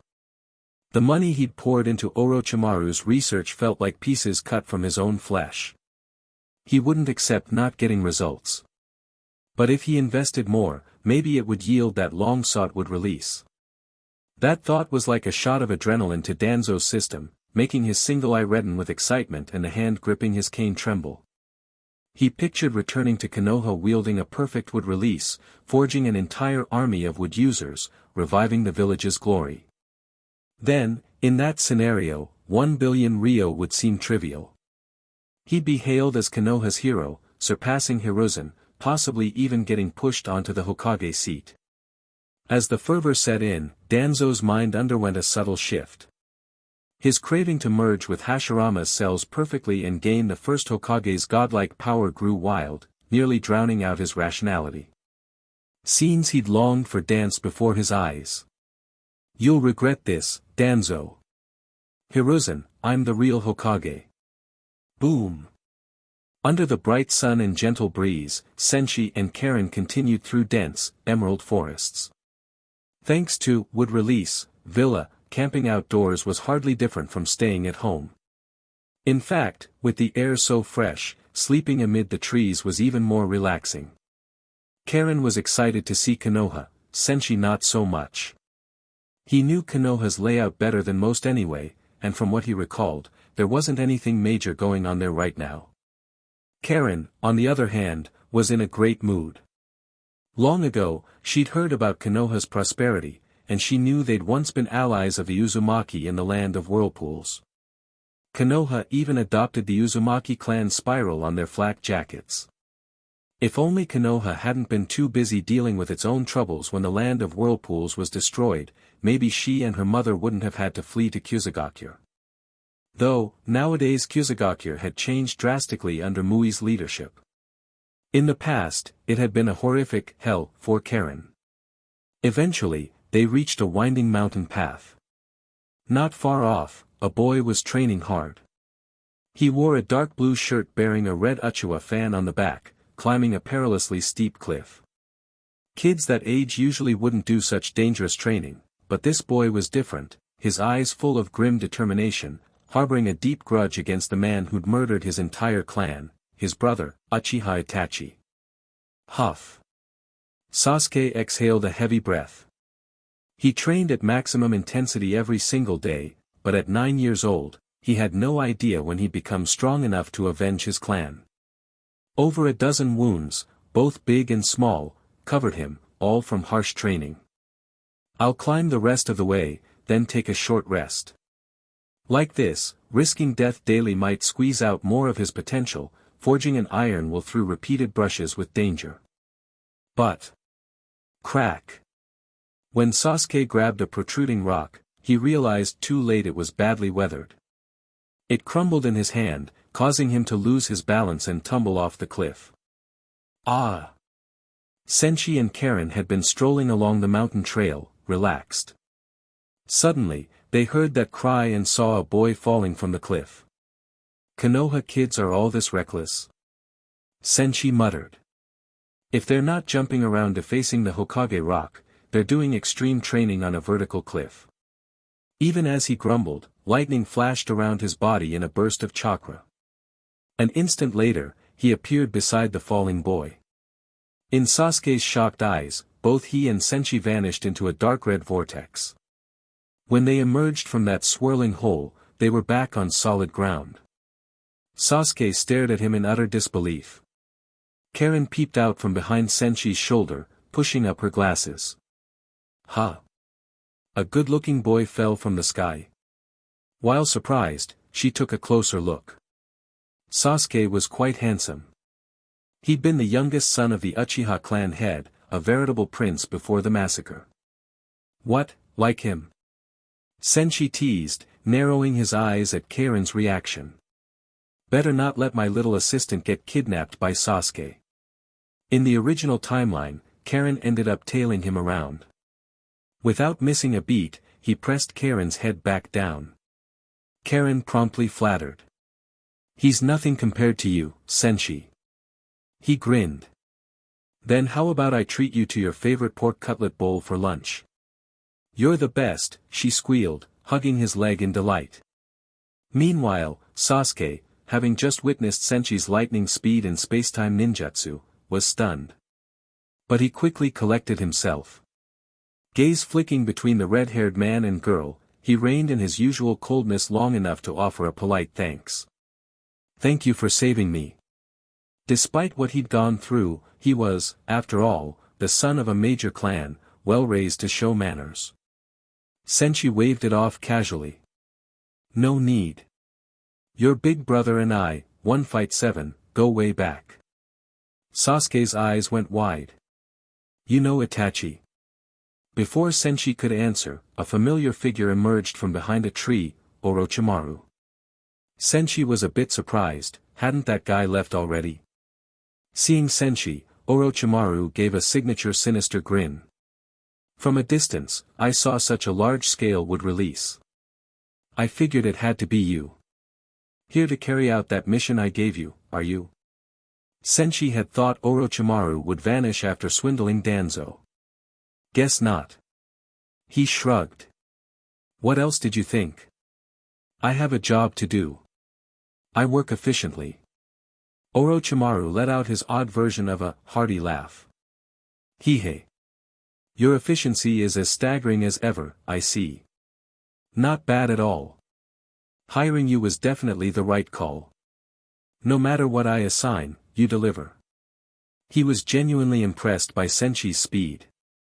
Now he understood why so many people specifically went to the Ames black market seeking Senshi's help. Senshi just gave a faint smile. Right? So, what is it, you got another task for me? After all, I know you just got a truckload of money out of Danzo, right? He snickered knowingly. If Orochimaru had indeed closed the deal, Senshi wanted his cut. Orochimaru was taken aback. He hadn't felt Senshi's presence at that distance, yet somehow Senshi knew about his conversation with Danzo. It dawned on Orochimaru that Senshi could eavesdrop from far beyond normal perception, meaning if Senshi so desired, not even a 5 Kage summit would remain secret. That was a terrifying notion. He forcibly buried those thoughts. Ahem, I haven't actually received that money yet, Orochimaru hedged, worried Senshi might ramp up his fees otherwise. He was about to say more, but then pointed at Sasuke and changed the subject. Who's that kid? When did you adopt another stray? Originally, Orochimaru hadn't seen Sasuke at 9 years old. Senshi considered brushing off the question, but a wicked idea flashed through his mind. With a smirk, he glanced at Sasuke. That strange laugh sent a shiver down Sasuke's spine. Senshi said to Orochimaru. "You mean you don't recognize him? This is the living Uchiha you've always dreamed of. You see him with your own eyes and can't tell?" Orochimaru's pupils shrank. "Huh? He is?" Senshi shrugged. "He's Uchiha Sasuke, the last surviving member of Konoha's Uchiha clan. Interested in acquiring this living Uchiha?" At that, both Sasuke and Karen went rigid with shock. Karen glanced at Senshi, flabbergasted. "He's got to be joking, right?" Sasuke, for his part, was even more horrified. "Have I just run into human traffickers? And not just any, this guy has spacetime ninjutsu. Shimada." There was no way to run. Chapter 53, almost lost a couple billion. He's Uchiha Sasuke. At that moment, Orochimaru's expression was equal parts shock and bewilderment. He never expected that, in a complete fluke, a living member of the Uchiha clan would just run into him like this. But after giving Sasuke a once-over, Orochimaru lost interest. The boy before him was still tiny, probably not even 10 years old. What good would it do Orochimaru to take in a child so young? Even if he was from the Uchiha clan, at that age he could barely have developed the Sharingan. If Orochimaru chose this kid as a vessel, he'd have to figure out how to make the child awaken the Sharingan himself. Most importantly, some Uchiha ended up in their 70s or 80s still stuck with a single Tomo Sharingan. What if this boy was one of those cases? Who could he complain to then? While turning these thoughts over in his mind, Orochimaru couldn't resist blurting out. "How much?" "Senshi." Just now, Senshi had only been teasing Orochimaru by casually offering Sasuke. He never imagined Orochimaru would actually ask the price. If the figure were suitable, maybe there'd be a real deal on the table. Looking utterly surprised, Senshi exclaimed. "I was just joking, and you're taking it seriously? He's just a kid, you don't even spare children." "Heh." Orochimaru let out a cold chuckle, seeming to defuse the awkwardness. Then he added. "If you've got time to run your mouth here, why not hurry up and bring me the person I actually want?" Clearly annoyed, Orochimaru turned and left. Inwardly, though, he was considering, if he ran out of other options, maybe raising this little Uchiha wasn't impossible. But right now, he still had Uchiha Obito, who at least had awakened the Mangekyo. Wasn't a Mangekyo user far better than some little kid? After Orochimaru left, Sasuke remained wary, keeping his eyes on Uzumaki Senshi. Both Orochimaru and Senshi gave off an extremely dangerous vibe. Sasuke had initially thought Senshi was kind-hearted, seeing how he saved him. But from the conversation with Orochimaru, it looked like Senshi wasn't exactly a good person either. At the moment, Sasuke pegged Senshi as someone who knew Uchiha Itachi, an apparent child trafficker. A very dangerous man indeed. Internally, Sasuke grew anxious. Damn it. I never should have trained near the village outskirts.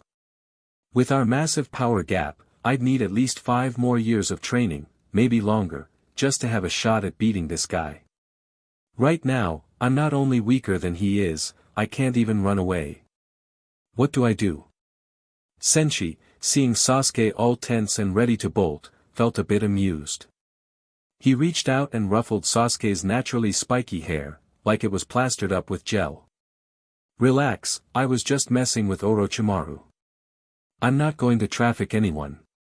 If you feel it's not safe here and want to go home, go ahead. Karen's eyes sparkled at the sight of Sasuke's hair getting turned into a messy bird's nest. She let out a soft giggle. Hee hee. At last, it wasn't only her hair being messed with, someone else was sharing the misfortune. Sasuke, hair all mussed, turned his head away sullenly. But he realized Senshi apparently had no intention of capturing him, so he didn't run off immediately. Shooting Senshi a cold, serious glance, he asked. Where is Uchiha Itachi? Senshi arched a brow. You want to see Itachi? Sasuke's tone became icy. I'm definitely going to kill him, with my own hands. Hearing that, Senshi had a peculiar thought. What if I told this kid the entire truth, like about Itachi's real motives? Wouldn't that ruin his hatred-driven path of awakening the Sharingan? That might infuriate Itachi. The next time the brothers met, Sasuke would still be stuck at a Tsutomu Sharingan, all his drive gone. Itachi would see that the account had been ruined. While it seemed entertaining, Senshi decided that might be too mean-spirited. Looking at Sasuke, he said in a mocking tone. If you want to get revenge on Itachi, you're still way off. Go home and train harder. With that, Senshi took Karen and walked away. Sasuke could only glare at his retreating figure in frustration, fists clenching so hard they creaked with tension. He was furious, but he also knew Senshi was right. Itachi had been a top genius of the Uchiha clan, and Sasuke's own talent was clearly behind that. He'd need far more effort to become strong enough for revenge. Resolving himself, Sasuke vowed. Increase the intensity. I have to train harder. This still isn't enough, not nearly enough. I'll add 2 more hours of training today. Steeling himself, he wasted no time resuming his punishing regimen. A short distance away, as they walked, Karen suddenly asked. Senshi, would I stand any chance of defeating Itachi? That question gave Senshi pause. After all, Itachi had his innate gifts, whereas Karen had him helping her cheat, so to speak. Logically, a cheat-powered ninja shouldn't lose to a mere genius, right? Thinking for a moment, Senshi replied. Karen, if you actually want to face Uchiha Itachi, you'll need more growth first. She nodded seriously and asked. How much more do I need to grow? Senshi put on a solemn expression, held his fist above her head at some height, and said. At least this much. You're nowhere near it yet. Humph. Senshi's just treating me like a kid again. I didn't mean physical height. Karen realized he was toying with her. She'd meant growth in terms of power, not how tall she was. Wait a minute. I feel like I'm forgetting something. As Senshi teased her, a sudden jolt of realization shot through his mind. A memory sparked. The Uchiha clan was once the top noble family of Konoha. They'd been there since the village was founded, building up massive wealth over generations. With the clan all but wiped out, Sasuke was the sole heir to everything. Couldn't that make Sasuke one of the richest individuals in Konoha? Danzo might be good at wringing out money, but not even he could easily seize that entire fortune overnight. Which meant Sasuke, a mere kid, might secretly be Konoha's biggest landowner or something. Oh, man. Senshi thought. I let this big catch slip right under my nose. He silently berated himself. You've grown complacent, Uzumaki Senshi. That was a prime target for a huge business deal, and you nearly missed it. Without delay, he spun around to go back for Sasuke. Senshi, why do you look so upset? Karen asked, hopping onto his back and leaning near his ear. Just moments ago, he'd been joking around, and now he looked dead serious. He answered reflexively. I lost my money. Huh? She blinked. Impossible. Even if pigs flew, you couldn't lose your money. How much did you lose? Karen knew he always stored his money in a space-time pocket, how could it ever get lost? Senshi sighed tragically. Not sure yet, but maybe a couple billion I let slip. A couple what? Karen's cute face scrunched in confusion. By the time Senshi and Karen returned, Sasuke hadn't gone back to the village or moved too far away. He was simply training on another precarious cliff, an even safer spot, pushing himself to climb relentlessly. Or rather, over-relentlessly. Huff. Clinging to the rock face, Sasuke thought back to his encounter with that red-haired man who'd casually said he was Itachi's friend, and then bluntly told Sasuke he was nowhere near strong enough. How dare he belittle me? I'll just train that much harder. In the end, I'll kill that man. Just then, a dark red vortex opened out of nowhere, and Senshi appeared right beside him. In the blink of an eye, like a teacher catching a student who'd been dozing off, Sasuke jerked in fright. Ack! A few loose rocks tumbled from where he'd been gripping. Sasuke glanced over. You again. What do you want now? Changed your mind about capturing me? He was certain Senshi must have regretted letting him go and now intended to snatch him. A friend of Uchiha Itachi can't possibly be a good person.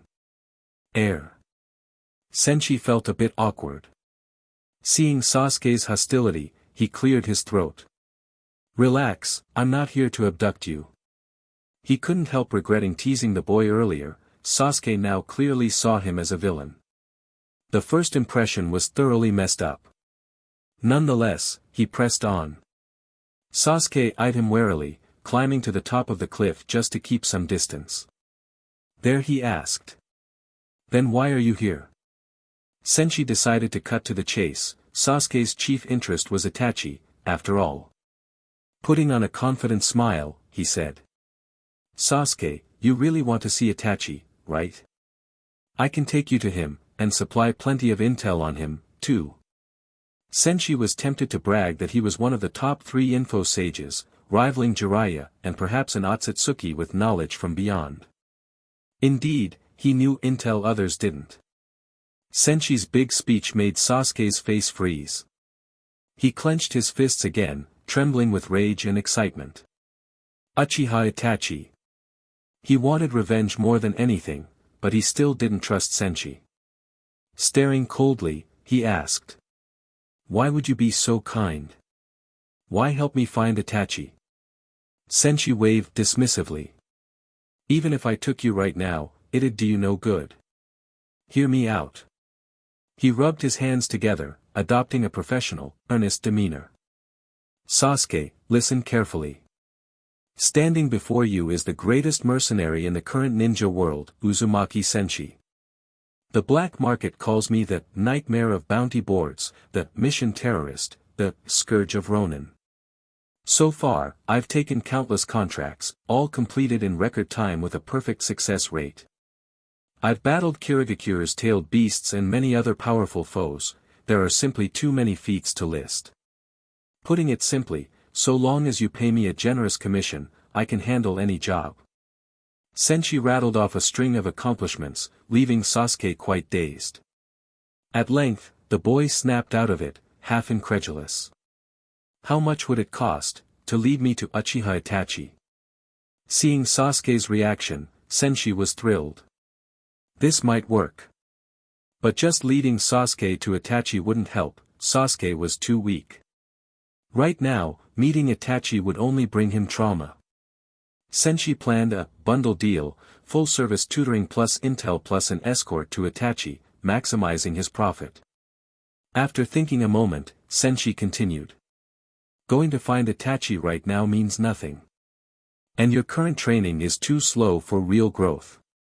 If you want to locate Itachi and beat him, you need a powerful ninja to act as your personal tutor, to train you rigorously. I can do that, take you to him and train you until you're strong enough to defeat him. Chapter 54, Teacher Senshi. Senshi wasn't just bragging. No matter how formidable Itachi, who could take on 7 opponents at once, might be, he still wouldn't stand a chance against this cheating powerhouse, Senshi.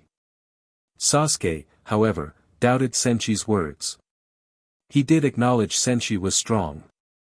Whether it was the random display of powerful lightning release or his easy use of spacetime ninjutsu, both seemed extremely formidable. But Uchiha Itachi was a legendary genius of the Uchiha clan, and Sasuke questioned whether Senshi could really surpass him. After some thought, Sasuke said, "How do I know you actually have the strength to beat Uchiha Itachi?" Senshi had been waiting for this question. He'd just finished talking a big game, and Sasuke, a young kid, possibly didn't fully follow. The easiest way to prove something to Sasuke was to let him see it with his own eyes. Hence, Senshi planned to perform an encore of what he'd done in Kyuzugakure, this time in a flashier, more eye-popping way. Raising one hand, he pointed at a dense, thickly forested area in the distance and asked Sasuke, "Do you see that open field out there?" Sasuke couldn't tell if his eyes were failing, his ears were failing, or if it was Senshi who had a screw loose. After a moment of perplexity, he frowned at Senshi. He couldn't fathom what Senshi was talking about. That place was obviously a lush, leafy forest. Falling silent for a bit, he said, "Don't speak nonsense. I'm not some gullible little kid you can trick." Senshi, hearing that, only smiled. In the next instant, lightning release chakra roiled across his entire body. Boom! A surge of immense, explosive energy erupted from Senshi. His aura was far too strong, far too frightening. Sasuke and Karen, the two little ones, were nearly flattened by its weight. Gathering all of his lightning chakra, Senshi fixed his gaze on that thick forest. Then, in a voice devoid of emotion, he said, 60 million volts, Thunder Dragon. The moment he spoke, the world seemed to change color. Roar! From Sasuke's viewpoint, a thunderous dragon's roar erupted, shaking the land. The next second, an oceanic volume of lightning chakra flooded from Senshi's body. An enormous thunder dragon, vast enough to blot out the sky like a raging river, began to condense. Boom! An unbelievably dangerous aura surged at that moment, shocking every nerve in Sasuke's body. After appearing, the dragon roared skyward once more. Then, crackling with lightning, it charged toward that distant forest, brimming with annihilating force. Boom! Rumble, rumble. Boom! Boom! Boom! Boom! Suddenly the ground quaked, wind and sand whipped through the air, and the sky seemed to darken. That once verdant forest was facing a catastrophe.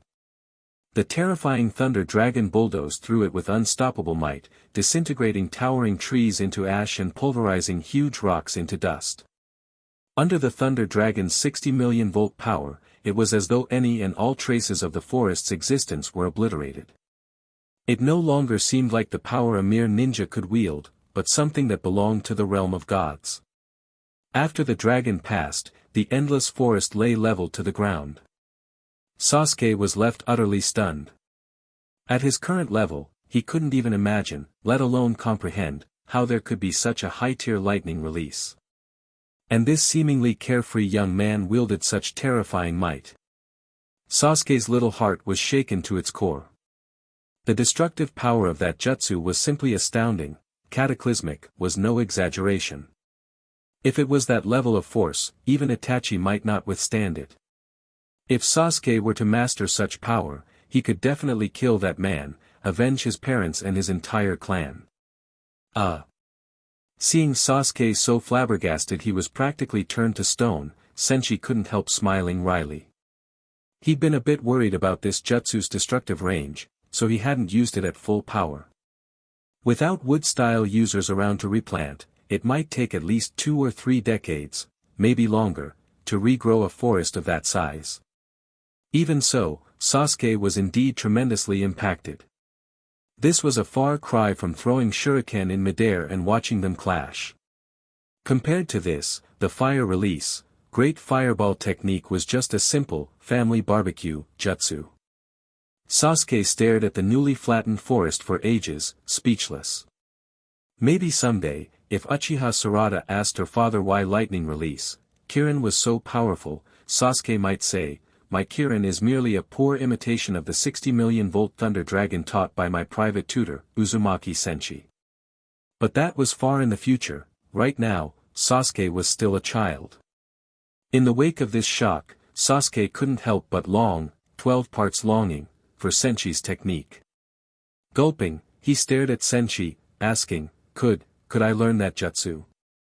Hearing that, Senshi nodded, then shook his head. "You're more suited to lightning release than fire release, so I can certainly teach you lightning release and guide your training. But to cast something on that scale, you'll have to grow first." Nearby, Karen ran over. I know. He still needs to grow about this much, right? She reached up and measured a point above Sasuke's head. Senshi immediately lifted Karen and set her behind him. I'm trying to sell an important client here, please don't interrupt, or we won't make any money. Continuing in a gentle but persuasive tone, Senshi pitched himself to Sasuke. Lightning release is notoriously tricky to control, but don't worry, I'm the greatest lightning release user in the ninja world today, the GOAT, if you will. I'll personally teach you lightning release and guide your ninjutsu training. Who knows? One day, you might even inherit my mantle. He didn't really have much experience teaching, but no matter, he'd worry about that later. In fact, he boasted honestly, any lightning jutsu in the ninja world, he had probably learned through diligence and effort, and to a high level at that. He basically knew them all. Teaching a gifted kid like Sasuke would be easy as pie. Standing at the top of the cliff, Sasuke was deeply intrigued by that 60 million volt thunder dragon. After hearing Senshi's pitch, he thought for a moment before saying. If I hire you as my private tutor to guide my ninjutsu training, what will it cost? Senshi was overjoyed inside. Sasuke definitely had the potential for cheating. Uchiha Sasuke was Indra's reincarnation, he lost to Asura's reincarnation, Naruto, over and over. But maybe with Senshi's help, he could truly break the cycle. The only question, would that cause Naruto to go dark? Probably not, Naruto's heart was strong. As for whether Sasuke would outstrip Naruto permanently, even Senshi wasn't sure.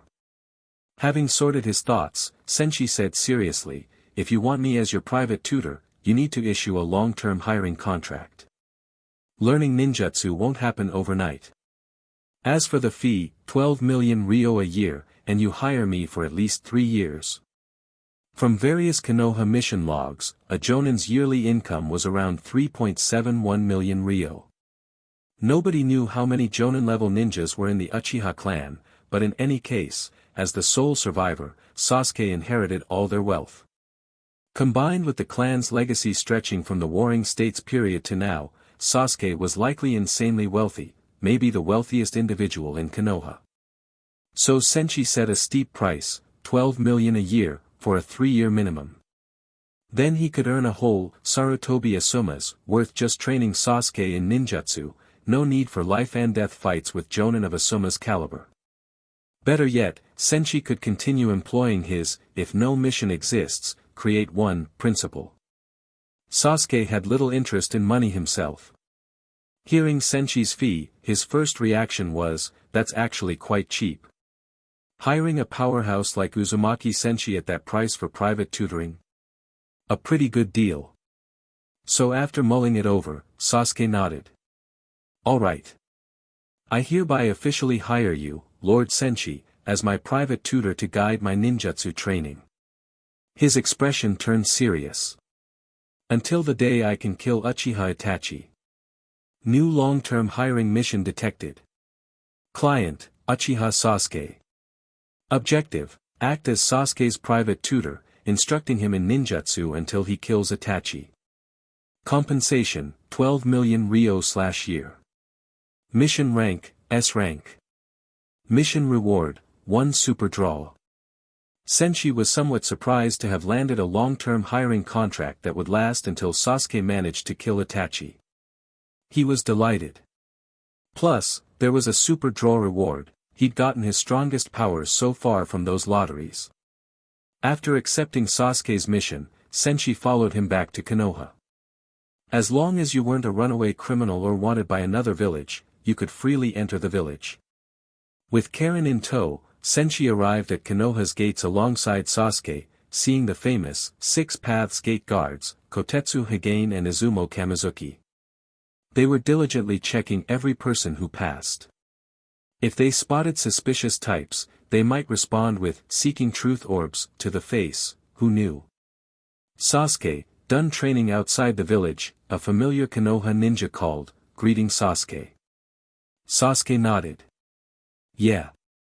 He frequently left to train near the village, it was no secret among the ninjas. After a standard security check, Senshi and Karen also entered Konoha. Sasuke led them to an apartment building in the center of the village, not to the Uchiha compound. Hiruzen Sarutobi worried that if Sasuke kept living where his parents and entire clan had been killed, it would hurt him psychologically. Besides, the Uchiha district was somewhat remote and unsafe, so Sasuke was placed in an apartment building downtown. Sasuke was slightly envious of Karen. She, apparently Senshi's assistant, could always stay by Senshi's side and train. Before long, Senshi, Karen, and Sasuke reached his apartment. Sasuke lived with no neighbors, the entire row of apartments belonged to him. Bringing Senshi and Karen inside, Sasuke said. "Teacher Senshi, from now on, you and Karen can stay in the room next door. Or if you like, any room on this floor is fine. Really, I bought the entire floor." Senshi's eyes flickered with a bit of surprise. Karen thought the delicate-faced boy was unbelievably rich. Who just buys an entire floor like that? "Alright, we'll take the room next door," Senshi said. "Prepare yourself, I'll come by later to teach you ninjutsu." At that, Sasuke stared expectantly at Senshi, asking. "Teacher Senshi, does that mean I can someday learn the same jutsu you used to level that forest?" Senshi paused for a moment. "Once you reach the right stage of growth, you can learn a similarly powerful lightning release. But for now, your chakra capacity isn't enough for something on that scale. Let's start with a more basic lightning ninjutsu." That, basic, wouldn't be Chidori, which was pretty high level, A rank. Starting with something that tough would crush the kid's confidence.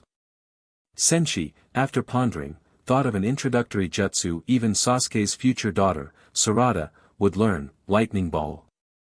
Obviously, though, training in the apartment was too dangerous, they could accidentally demolish the place. After running a quick ninjutsu test on Sasuke, Senshi said. "Tomorrow morning, find an open area in the village. We'll officially begin training your first lightning-style jutsu." Sasuke was quite excited. "Got it, Teacher Senshi." With that settled, Senshi and Karen returned to their own room. Once they were back, Karen spoke up right away. "Senshi, I want to learn ninjutsu from you tomorrow, too." Chapter 55, No Idea, 30 Asuma, Stingy, what the? Senshi suddenly had an idea. Karen's talent for medical ninjutsu was even better than Haruno Sakura's. Sakura had become a medical ninja because of her fine-tuned chakra control. Meanwhile, Karen, a descendant of the Uzumaki clan, possessed a unique constitution with inherent healing abilities. She was practically born to be a medical ninja, especially since her healing power could even mend Tsunade if she were split in half. Why not take Karen to find Tsunade? If he had her train under Tsunade to pursue the path of a medical ninja, she might very well surpass the so-called Princess Tsunade in skill. And if it didn't seem possible at first, Senshi could figure out a way to make it possible. Night fell. Sasuke soon turned into rest. Karen wasn't picky about where she slept, and having Senshi by her side gave her a strong sense of security. Once bedtime came, she conked out immediately. Buzz. On the rooftop of the Konoha apartment building, a dark red vortex appeared. Senshi's figure emerged from it moments later. Mantra. Right after arriving, Senshi wasted no time and activated his mantra. Gradually, his awareness spread over the entire Konohagakure. He wanted to locate Kakashi's position. Truth be told, his one-eyed Sharingan was of mixed benefit to Kakashi. In the long run, it was probably more harmful than helpful. Because he only had one Sharingan, Kakashi couldn't use most of its true abilities. And the Sharingan consumed a huge amount of chakra. Carving those dog heads on the earth-style wall was his last act of defiance, so to speak. Without that eye, he wouldn't be stuck in a constant state of fatigue. He could use his natural gifts more effectively to develop his own ninjutsu. Kakashi might have kept the Sharingan because it was Obito's legacy and will. Even if he realized it was both good and bad, he refused to part with it. But now Senshi intended to make that difficult choice for him. Yet after Senshi swept the village with mantra multiple times, he couldn't find Kakashi anywhere. He's not in the village. Maybe Kakashi's out on some Umbu assignment. At this point, Kakashi should be serving in the Umbu, often leaving the village on missions. Realizing Kakashi wasn't around, Senshi vanished once more. If Tsunade were in the village, he would have been keen to pay this Konoha princess a visit.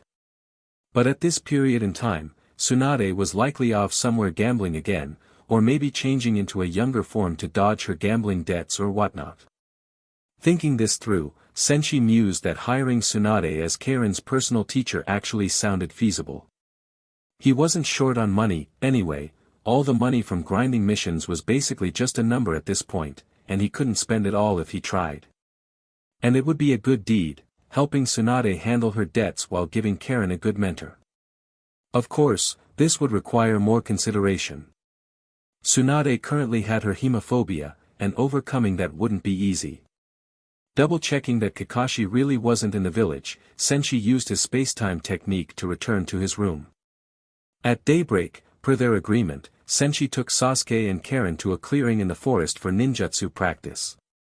First, he explained certain hand sign essentials to Sasuke. Pa. Lightning release, lightning ball. Senshi clapped his hands and called out a jutsu, bringing it into reality. Having the ultimate version of the rumble fruit reinforcing his body, plus his years of extensive training, meant that he no longer needed hand signs for such a basic lightning-style technique. Simply clap and shout, and the jutsu was done. ZZZT. ZZZT. ZZZT. ZZZT. The lightning ball technique can condense a certain number of bright gold lightning orbs in front of the user to attack a target. Boom. Boom. Boom. With very little effort, Senshi generated 9 brilliant golden thunderballs at once, sending them crashing into the distance. Even so, he still ended up knocking down part of the forest. But that wasn't really a problem. Next he activated wood release, reforestation technique. Clapping his hands again, Senshi let Sasuke witness the whimsical power of someone with a sage body and would release. The trees he'd just destroyed regrew in almost no time at all, returning the forest to its original state. Seeing the destructive strength of Lightning Ball, Sasuke was intrigued. But before starting, he had a question. Teacher Senshi, if you used this jutsu at full power, what would happen? Senshi didn't hesitate. Have you ever seen a sea of stars? Stunned, Sasuke went silent. He grasped Senshi's implication. If he unleashed Lightning Ball with his full might, he could conjure an entire skyful of radiant golden orbs, like shining constellations, a jutsu that might wipe out an entire hidden village or even a small country. Senshi didn't know exactly what Sasuke was thinking, but he'd never intended to do anything like destroy entire villages or nations. Sasuke proceeded to try forming Lightning Ball, performing the necessary hand signs. His talent for lightning release was quite high. After several attempts, he finally managed to cast it once. He only produced a single orb, and he lost control fairly quickly, causing it to dissipate. But for someone his age, it was already impressive. While Senshi and Sasuke were working on ninjutsu training, Danzo was also on the move. Clutching his heavy cane, Danzo walked toward Konoha's treasury, mind racing. Damned Orochimaru. His experiments burn money like crazy. It was tolerable before, but now he wants me to fork over 10 billion Ryo all at once. Apart from the village's treasury, where else can I get that kind of money? Damn, if only I'd kept that earlier haul instead of turning it in. Muttering to himself along the way, after a while, he reached Konoha's vault. As Hokage's advisor, no one stopped him. Over the years, Danzo had seized a lot of funds in the name of protecting the village. Admittedly, he'd used the vast majority for official business. He didn't even have heirs. Just look at the Sarutobi clan and how much they spent on daily life, it could dwarf his personal expenses for years. But 10 billion was huge. If Hiruzen caught wind of it. Huff. Arriving at the treasury's entrance, Danzo paused once more, hesitating. 1 billion Rio equaled the combined wealth an entire group of elite jonin might amass in a lifetime. And now Shimura Danzo was about to borrow it from the village. He vacillated a while, then made his choice. Once Orochimaru's research is finished, the village can once again command the first Hokage level would release. Then Konoha will be great again, exalted, the #1 power in the ninja world. And I, Shimura Danzo, after transplanting would release, then leading the effort to train new wood-style ninjas, can become the greatest Hokage in Konoha history. At that thought, Danzo no longer hesitated. Pulling out the key, he opened the vault doors. Like elsewhere in the ninja world, the Land of Fire also has extensive black markets. As the greatest mission terrorist and top black market mercenary, one of the so-called 3 great intelligence sages, self-proclaimed, Senshi couldn't resist visiting one while in Land of Fire. Leaving Sasuke behind to train in lightning release, Senshi took Karin and headed to the black market near Konoha. In the lands around Konoha, not only is there a black market, but also supposedly one of Orochimaru's research labs. Maybe, while Konoha is searching high and low for Orochimaru, he's hanging out in some lab near the village, doing his experiments without a care. Because Konoha is the biggest, most prosperous, strongest overall, so the black market near it is jam-packed with all sorts. The more people, the more conflicts, and hence more shady commissions that can't be handled via normal routes. And there's big money to be found in some of these. Senshi was flipping through request forms at the black market, brimming with interest. Bounty target, Fukuda Kiyomu. Objective, assassinate and bring back the corpse. Reward, 7.8 billion Rio. Senshi eyed it calmly. He'd seen this one in other black markets as well. Being one of the 3 great intelligence sages of the ninja world, he knew almost nothing about this big shot aside from the name and the 7.8 billion bounty. If he had intel, he would certainly have taken the job for that monstrous reward. Bounty target, Yamashita Kenshin. Objective, assassinate the daimyo of the Land of Fire. Reward, 1 billion Rio. TSK, no wonder the Fire Daimyo's net worth is equal to 30 Asumas, Senshi mused. He knew where the daimyo was, but if he killed him, he'd ruin any chance of future business with the Land of Fire. Killing the golden goose wasn't wise. Bounty target, Utakata. Objective, capture the 6-tails Jinchuriki. Reward, 50 million Rio. He'd seen that in other black markets too, someone wanting the 6-tails. But 50 million was pretty stingy. A tailed beast's Jinchuriki ought to be at least 100 million, right? Bounty target, Tsunadeheim. Objective, find Tsunadeheim and help the employer collect her gambling debts. Reward, 100 million Rio. What the? Tsunade's gambling debts must be colossal if someone's posting a 100 million reward to track her down. But from what I've heard, Tsunade wouldn't be easy to find, and even if you did, forcing her to pay might not go so well. Shaking his head, Senshi kept scanning job requests. Meanwhile, he lamented. If Kakuzu was here, I could do the old left-hand, right-hand trick of awarding my own bounties. But alone, I can't. Sigh. Kakuzu, you're letting me down. After complaining, he and Karin left the main black market building. Meanwhile, at the Akatsuki base, Uchiha Itachi reappeared before Kisame. Not long before, the leader had assigned him a solo mission, he'd just returned.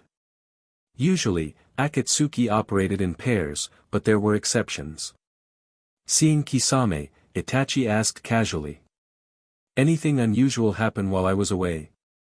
He was really asking for intel on Senshi, he hadn't seen that guy since coming back. From the time Senshi joined Akatsuki, Itachi's evaluation of his danger level had kept rising. Something special? Kisame repeated, face impassive, then grinned, well, Uzumaki Senshi left Amigakure. Does that count? Itachi frowned faintly, do you know where he went? Konoha. Kisame snorted. He even tried to trick me into going with him. But I'm not stupid enough to let him get me killed for the organization. Hearing that, Itachi's face remained unreadable, but inside he was roiled by a storm of worry. What on earth? That guy went to Konoha. Itachi knew all too well about Senshi's methods. Even Kisame, an ally, had nearly been sold off in Kirigakure. Senshi was a dangerous individual who'd do anything for a job. So now that he'd gone to Konoha, Itachi, a former Umbu elite, had lots of intel. He knew the area around Konoha was unsettled. Some folks in the black market had been wanting to abduct children with Kekkei Genkai. Normally, Konoha's great name deters small-time mercenaries from messing with them, but Senshi wasn't just any mercenary. He was strong to the point of lawlessness, with no scruples. Given Senshi's overshadowing skill, maybe even Superkage level, he'd do whatever he wanted, fearlessly. Realizing all this, Itachi's brow furrowed slightly, and his expression shifted. Chapter 56, Swaggy Snake Bro. Uchiha Itachi's judgment was undeniably correct. Shimura Danzo was always coveting the Sharingan, and Orochimaru likewise wanted a living Uchiha as a vessel for his living corpse reincarnation. With the Sharingan being one of the ninja world's top-tier bloodline limits, it was impossible for others not to covet it. Thinking of this, Itachi could no longer stay calm. If he had a spacetime ninjutsu, he'd wish to teleport straight to Konoha right now. Kisame, seeing that Uchiha Itachi looked anxious to leave again, was a bit puzzled. Itachi-san, you're heading out once more. You just got back from a mission, aren't you going to rest? He was starting to suspect that maybe Itachi had caught the Senshi virus and, out of nowhere, had become super enthusiastic about missions. Of course, Itachi might just have other urgent matters to handle. Normally, the Akatsuki's workload wasn't that high. From his time teamed up with Itachi, Kisame had grown used to a slower-paced life. Both of them were the type to take it easy, unless their leader assigned a mission. Uzumaki Senshi, however, was a complete outlier in the Akatsuki, practically a beast who treated taking missions like rest. After Kisame's question, Itachi didn't hide anything. In an extremely calm tone, he said. I need to go to Konoha for a bit. Kisame. When he learned Itachi intended to go to Konoha to find Uzumaki Senshi, Kisame immediately started dissuading him. Itachi-san, why go after that Senshi fellow? That guy's not normal, I strongly suggest you keep as far away from him as possible. He still remembered how that man nearly beat him half to death in Kirigakure and almost sold him off. Even with his iron-hard mentality, he was left with an unshakable trauma. Kisame had no intention of seeing Itachi team up with Senshi. If Senshi had another bout of madness, who's to say he wouldn't sell Itachi off too? Kisame didn't want to lose Itachi-san.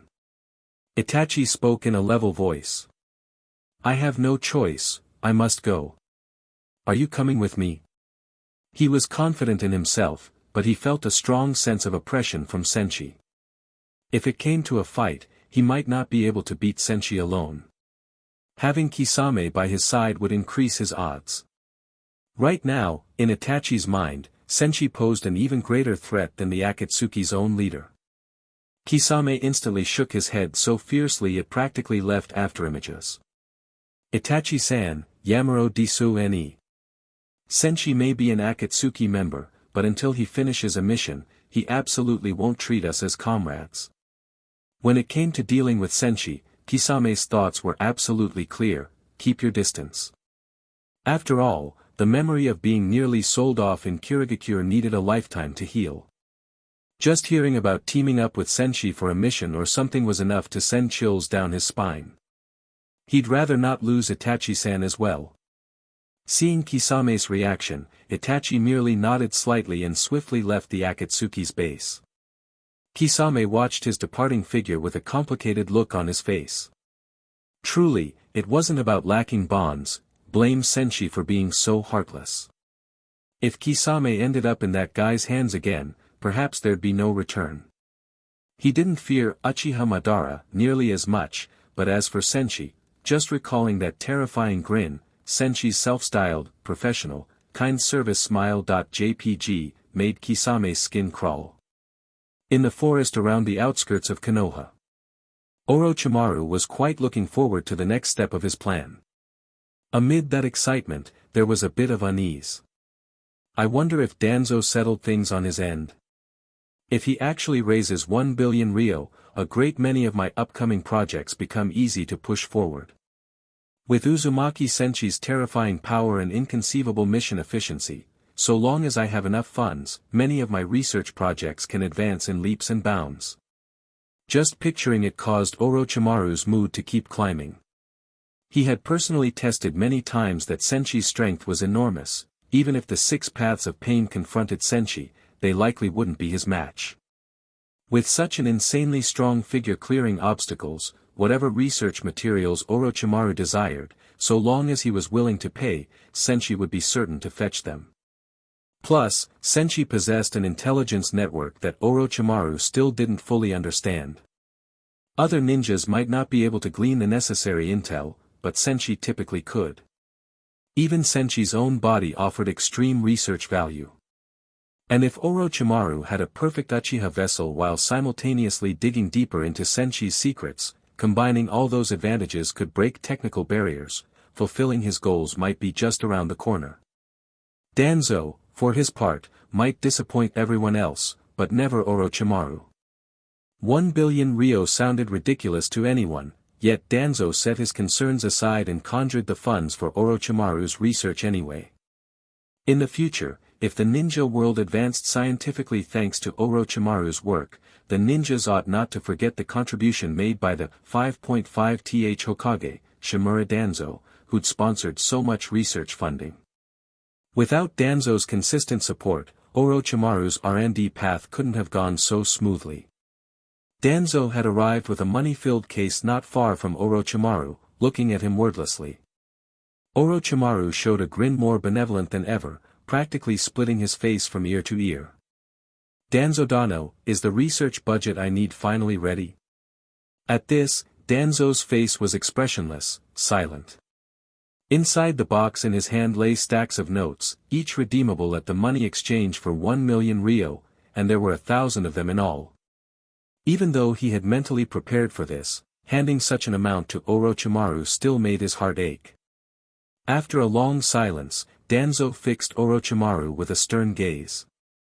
Let me ask one last time, how long do you need to deliver results? Orochimaru paused, then said. Conservatively, 2 months. But I'll hurry as much as I can. Not only that, I can use the technique to train as many would release capable ninjas as you'd like. Very soon, Konoha will stand at the pinnacle of the ninja world, thanks to you. Hiruzen-sensei is far too soft, only your doctrine is correct. That last remark struck Danzo right in the heart. He'd told the Sandaime countless times that this gentle approach to governing was flawed, and that he personally proposed superior strategies on many occasions, only to be overruled by Hiruzen's, I am Hokage. Recalling that, Danzo stared at Orochimaru, speaking in a grave voice. 1 month. I want to see results in 1 month. If a month passes and I'm still not satisfied, I assure you, you'll regret it. Orochimaru was well aware how Danzo operated. They'd worked together a long time, so Orochimaru knew perfectly well his means. He was certain Orochimaru grasped the stakes. If Orochimaru tried to cheat him, it wouldn't end well. Seeing Danzo's look, Orochimaru gave his trademark amiable smile. Once, he never could have spoken so professionally. Understood, Danzo-dano. I'll skip meals and sleep if I must, to give you a satisfactory answer ASAP.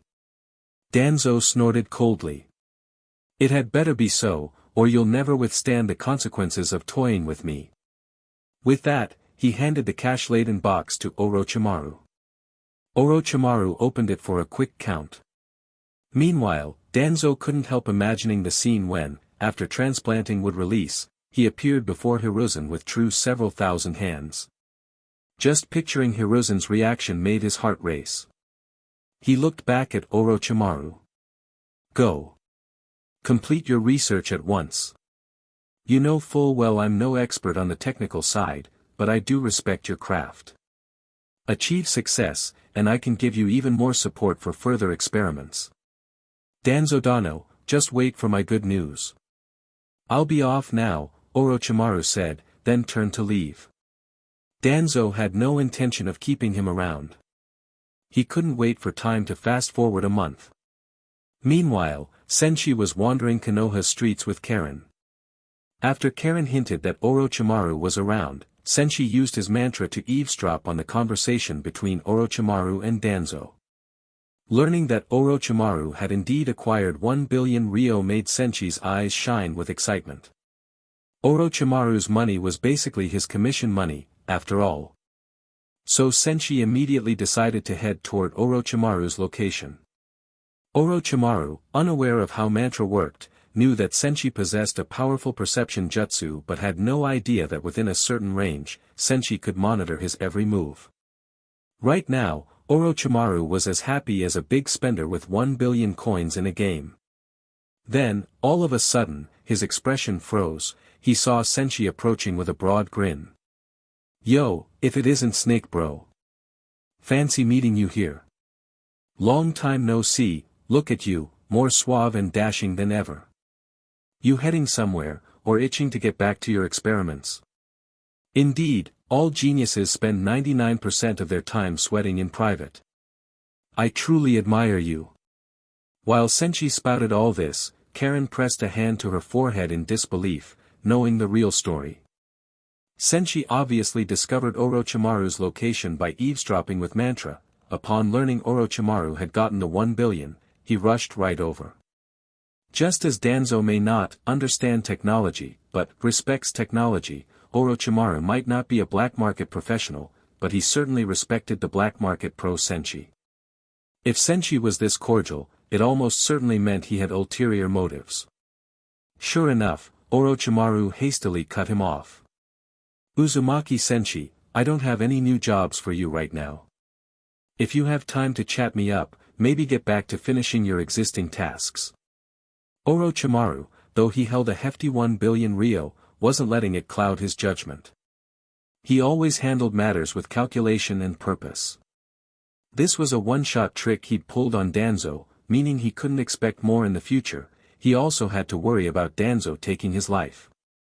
So on tasks that required Senshi's terrifying power, he'd gladly pay, but otherwise he'd try to save his funds.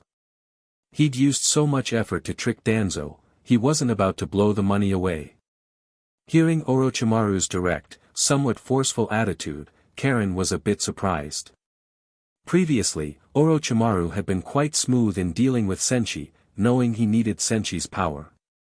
Now, apparently flush with cash, Orochimaru was acting casual, borderline rude.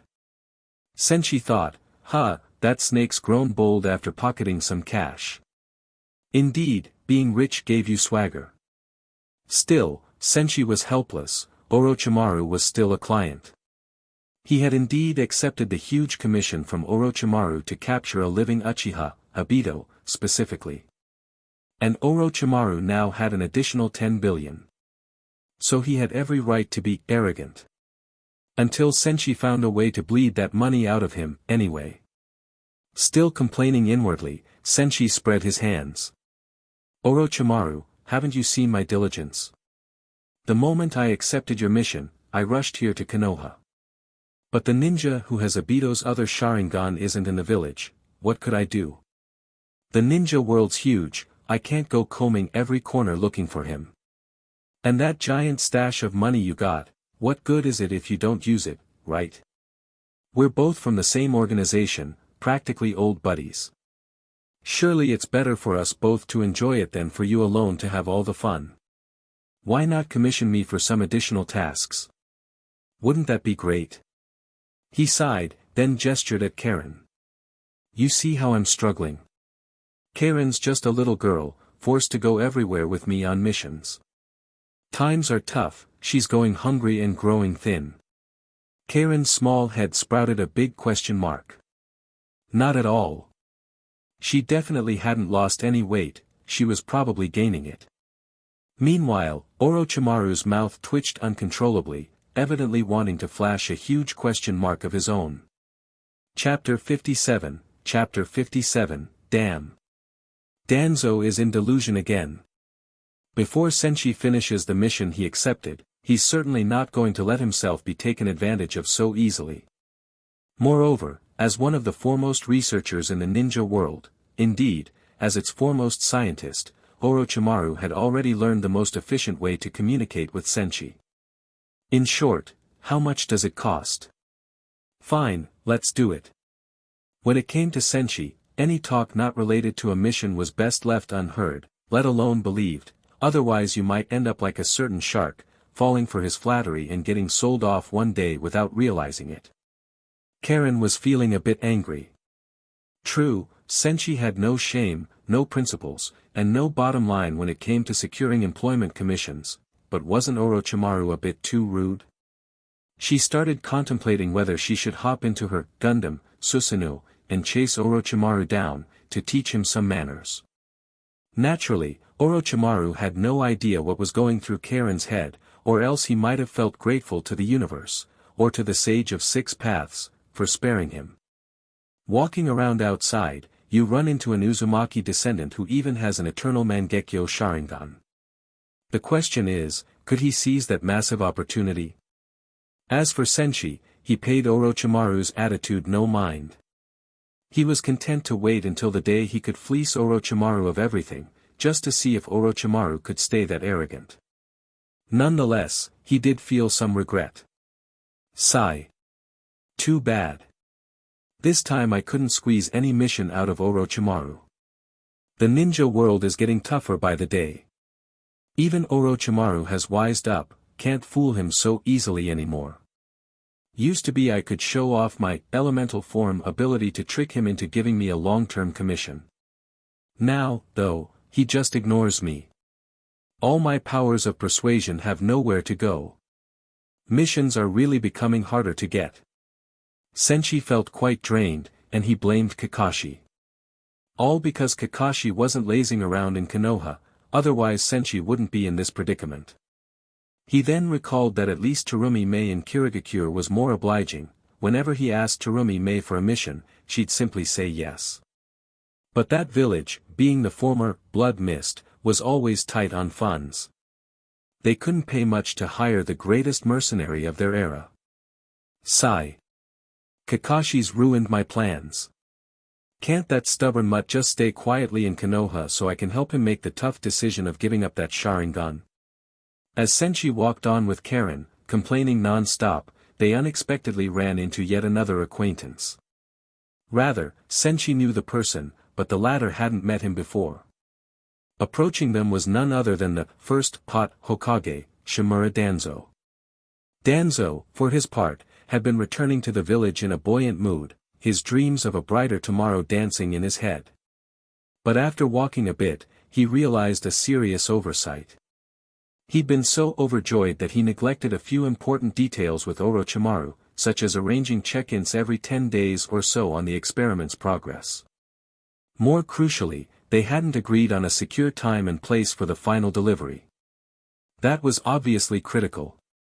If Konoha gained true mastery of wood release, it would take the village's power to new heights, but if something went awry with Orochimaru, or if other villages learned of the experiment to cultivate perfect Hashirama cells, enemy shinobi might try to seize those results.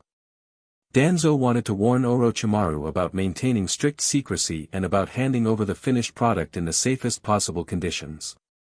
Until that was settled, Danzo couldn't rest easy, so he circled back. He hadn't expected to run into two unknown shinobi on his way. Seeing how they dressed, Danzo frowned.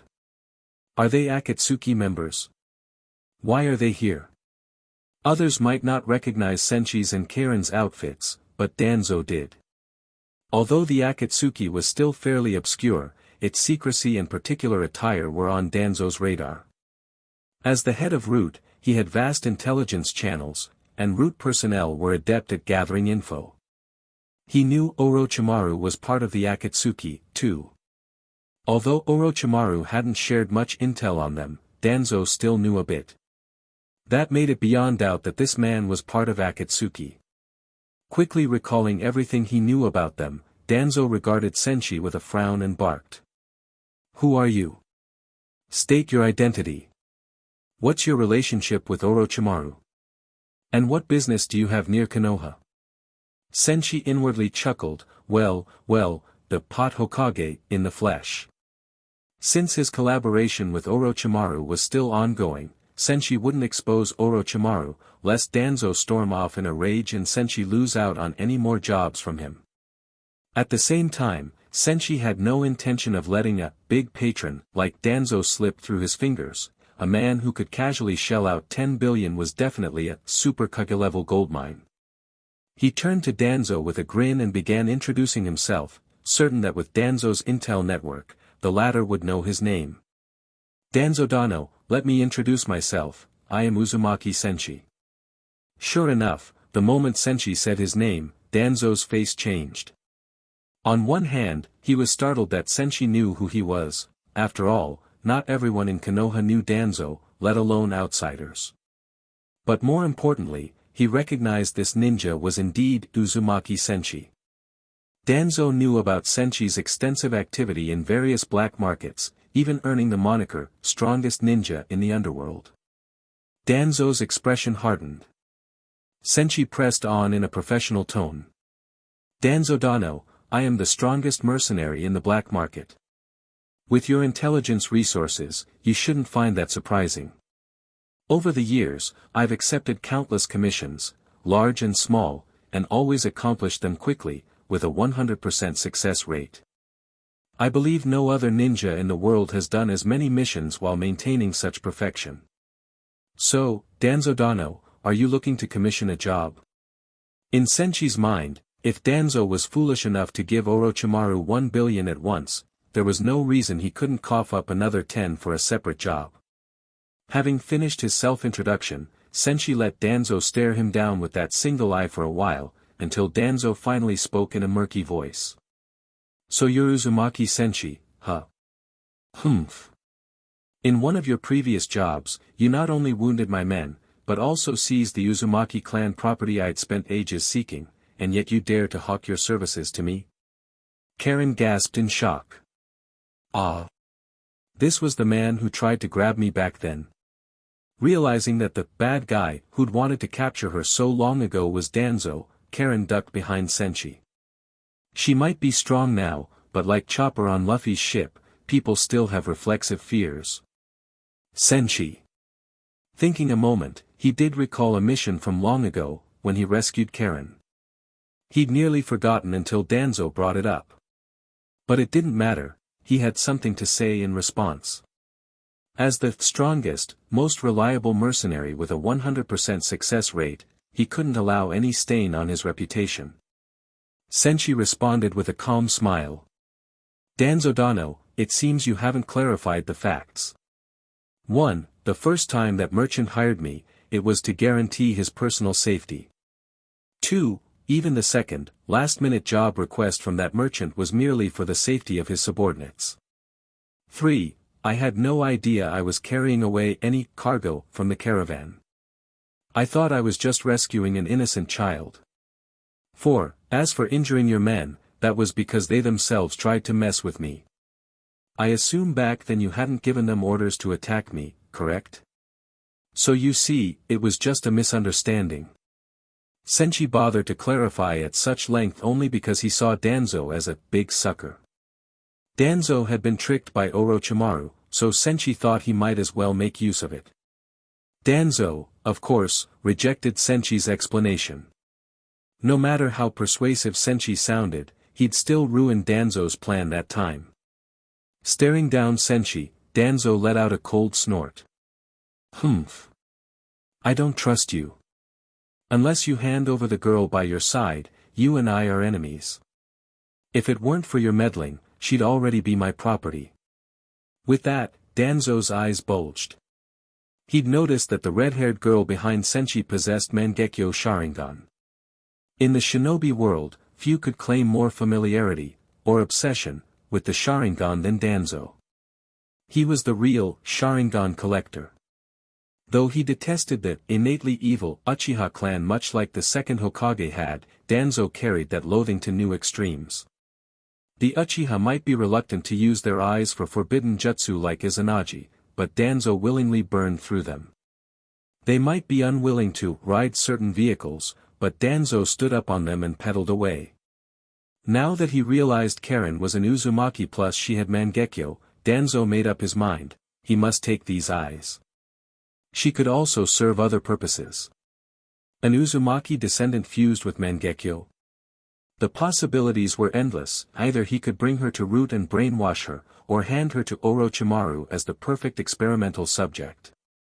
If Orochimaru had such a pristine sample, maybe even more advanced scientific accomplishments would emerge. As Danzo's greedy gaze locked onto her, Karen shrank behind Senshi, thinking, this old man is terrifying, he wants to capture me again. But she was ready. If that scary codger made even the slightest move. Danzo again addressed Senshi. Uzumaki Senshi, you're sure you won't hand over that Uzumaki child behind you? You really want to make an enemy of me? If not for your interference back then, she would have long since become my property. Hearing this, Senshi felt an angry laugh bubble up, a hint of killing intent flickered in his eyes. Danzo, can you not see she's already one of my people? As for what happened before, I've explained it thoroughly. Danzo's glare remained sharp, the cross-shaped scar on his chin twisting menacingly as he let out a derisive chuckle. Uzumaki Senshi, I know everything about you, whereas you know nothing about me. In that situation, do you really mean to fight me? Chapter 58, Beaten. Announcement. At this point, Danzo was wrestling with two possibilities: should he fight Senshi head-on, or try to commission a mission from Senshi that would have him hand over Karen? He didn't ponder it too deeply. After all, he had just given Orochimaru 1 billion ryo, and unlike the Sarutobi clan, who basically had wealth to rival a small nation, he wasn't rolling in money. Truth be told, once Sarutobi died, 3,000 Sarutobi troops were still around, but after Danzo died, there was no Shimura group anywhere. When both families joined Konoha, they were lauded as great clans, but by now, calling Danzo's remaining resources even the landlord's last bits of grain would be overpraising him. Hence, in simple terms, if Danzo was to get what he wanted, he would have to do it himself, grab it with his own two hands. He also had another motive for taking action. Long ago, if Senshi hadn't meddled and injured his men, then Karen would have belonged to him, either working for the Umbu by now or serving as an intern in Orochimaru's lab. Danzo, of course, didn't realize that even without Senshi, a few of his root men would never have been able to handle Kakuzu. Having reasoned that far, Danzo stopped hesitating and decided he would make the first move against Senshi. From what he'd gleaned, Senshi was strong, but Danzo considered himself the kind of ruthless man who'd once dared to plot against the god of shinobi, Hiruzen Sarutobi. Even years later, he would charge forward with only a kunai against a Susanoo, so facing some mere mercenary, he naturally felt confident enough to strike. Karen's two Mangekyo Sharingan were as good as a giant lure to him. Now that he'd seen them, there was no turning back, he had to obtain them. A man of decisive action, Danzo, his mind made up, immediately attacked. Senshi was a bit surprised that Danzo would actually be the first to strike. But before he could do anything, Danzo had already made a move. Whoosh! A kunai instantly appeared in Danzo's hand. He still liked to open a fight with a kunai, just like how Naruto always liked using multi-shadow clone at the start of his battles. While Danzo brandished the kunai and rushed in, Senshi had no intention of going easy on the first pot Hokage. In order to show the man proper respect, Senshi decided to unleash a small but deadly finishing blow. 60 million volts, Thunder Dragon. Ruahar. A thunderous dragon roar shattered the air, echoing through the forest. ZZZT. ZZZT. ZZZT. ZZZT. In a split second, lightning flashed and boomed in a dazzling, violent swirl of electric arcs. A formidable thunder dragon, savage and dominating, took shape in the blink of an eye. A suffocating aura of destruction spread in all directions. Its sheer pressure enveloped Danzo completely. Face to face with that thunder dragon, Danzo glanced at the kunai in his hand and seemed to have second thoughts. In the next instant, the destructive power of that draconic lightning slammed into him. Even a hardened man like Danzo couldn't hold back a blood-curdling scream. Yet his screaming didn't last long, his body was carbonized almost immediately. Super high-voltage lines in real life might carry 1,000,000 volts, 60 million volts was roughly 60 times that. How could a mere mortal body stand it? In the ninja world, sure, some people might get redeemed, but Danzo only got darker the more you looked at his deeds.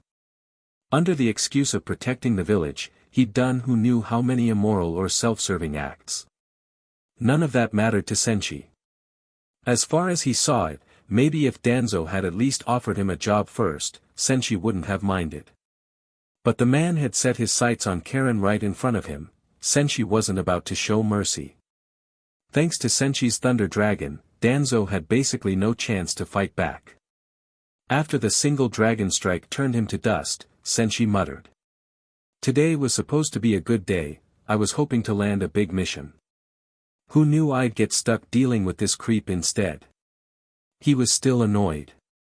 Earlier he'd run into Orochimaru and gotten duped, but couldn't do anything because Orochimaru was at least a paying client. Danzo, on the other hand, was being insolent, with no mission in hand. Not only that, he dared make a move on Karen, Senshi's assistant. The nerve. Senshi's 60 million volts, Thunder Dragon was a massive AoE jutsu, covering the sky like a storm. Unless you had something like Flying Thunder God, there was no dodging it.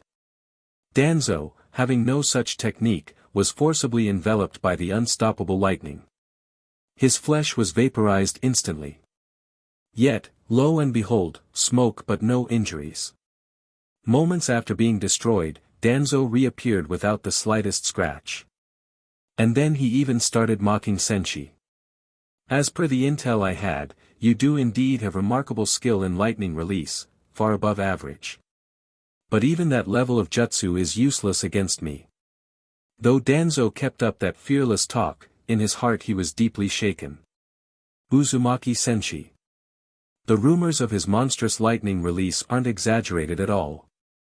Meanwhile, Karen, who did have an eternal Mangekyo Sharingan but wasn't an Uchiha by blood, had no clue about the forbidden jutsu Danzo had just used. Seeing him completely unhurt after taking that giant thunder dragon, she was stunned. It was her first time watching someone tank Senshi's lightning and come away looking fine. But Senshi, for his part, knew all too well about the Sharingan's secret moves and had intelligence about Danzo. Danzo's attempt to feign invincibility was basically someone from the past trying to show off in front of an expert. He'd planned to intimidate Senshi with his super casual, you can't kill me act, only to find Senshi unimpressed.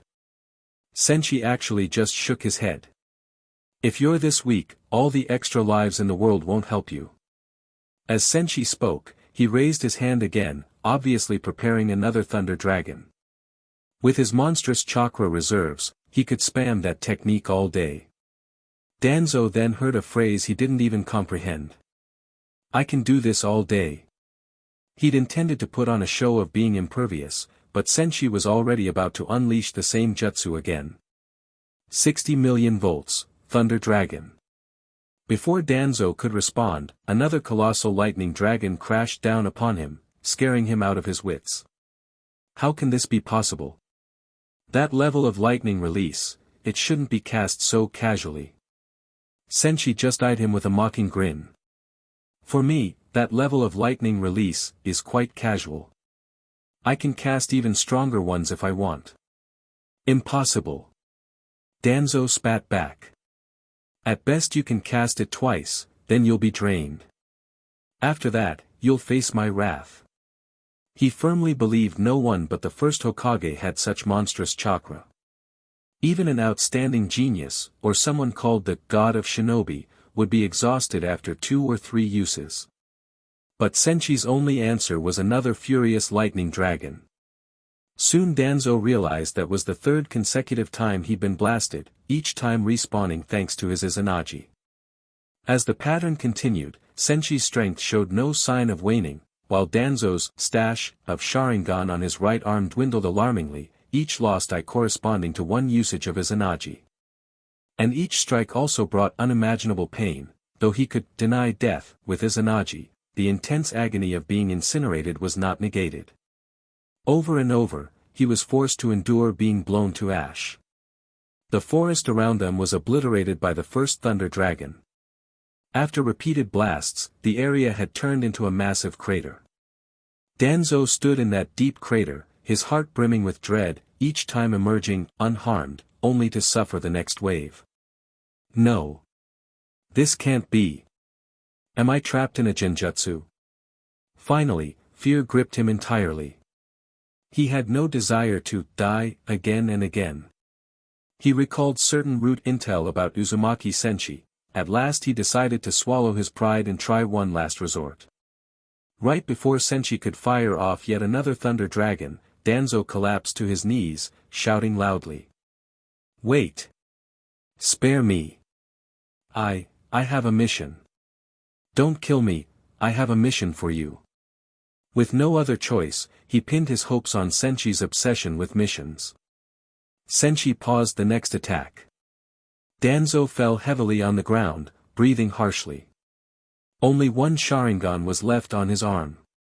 Observing that Senshi had halted, Danzo let out an inward sigh of relief.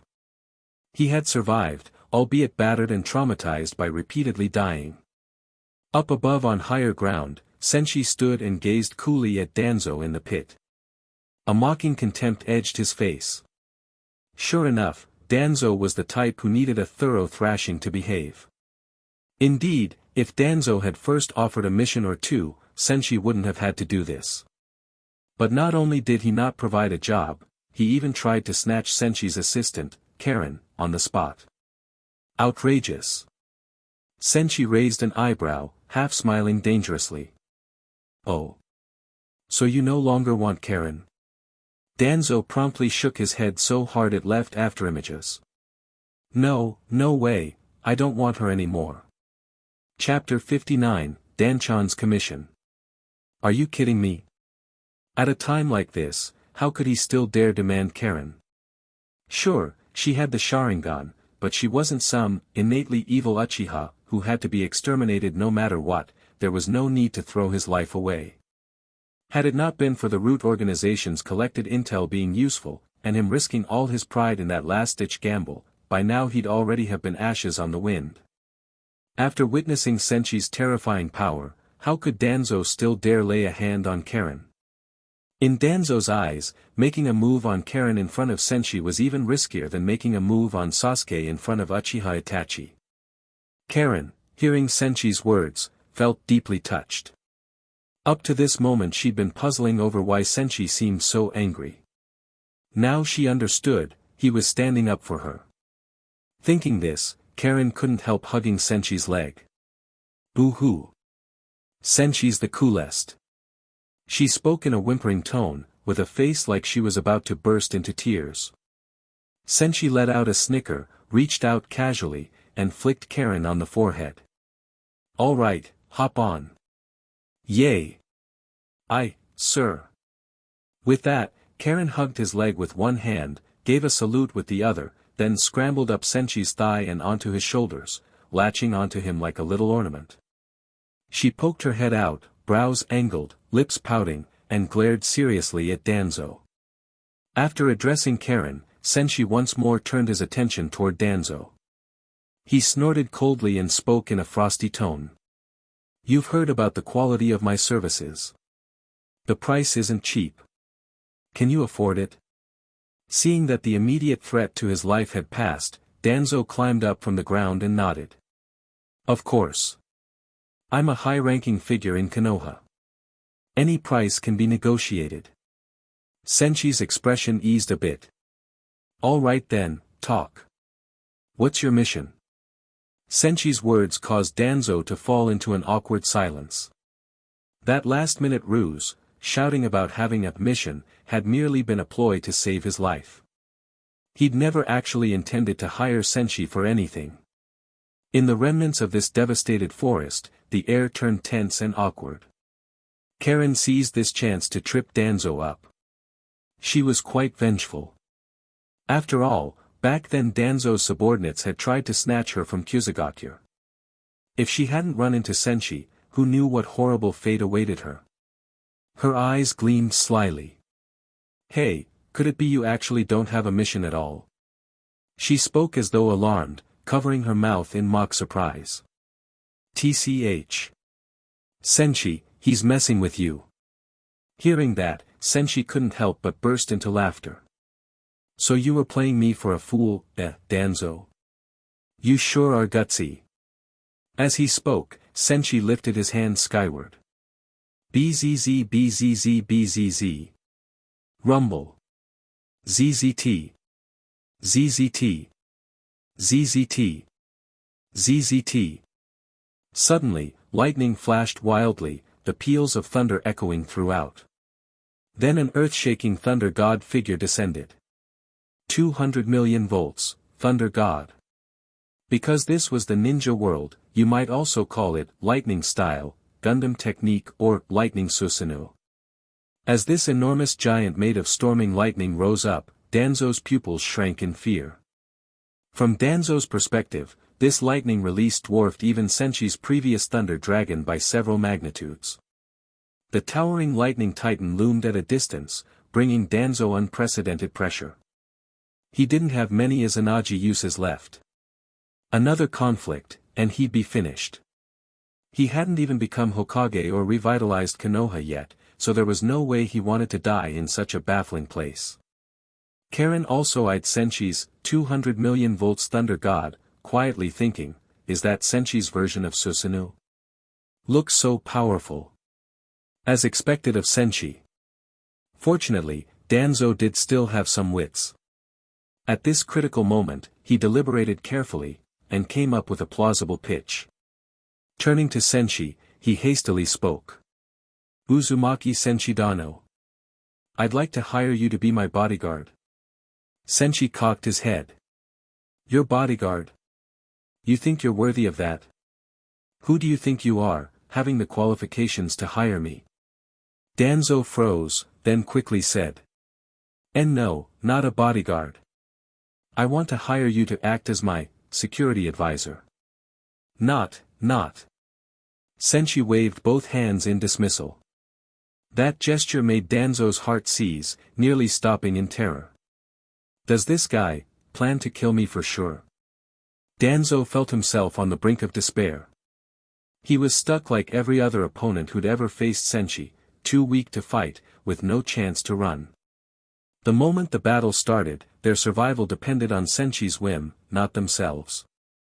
Senshi spoke again. "Little Dan, you got one detail wrong." Danzo frowned inwardly. "What did I say wrong?" Senshi, not bothering with suspense, sneered and explained. "It's not that you want to hire me to protect you or serve as your security advisor.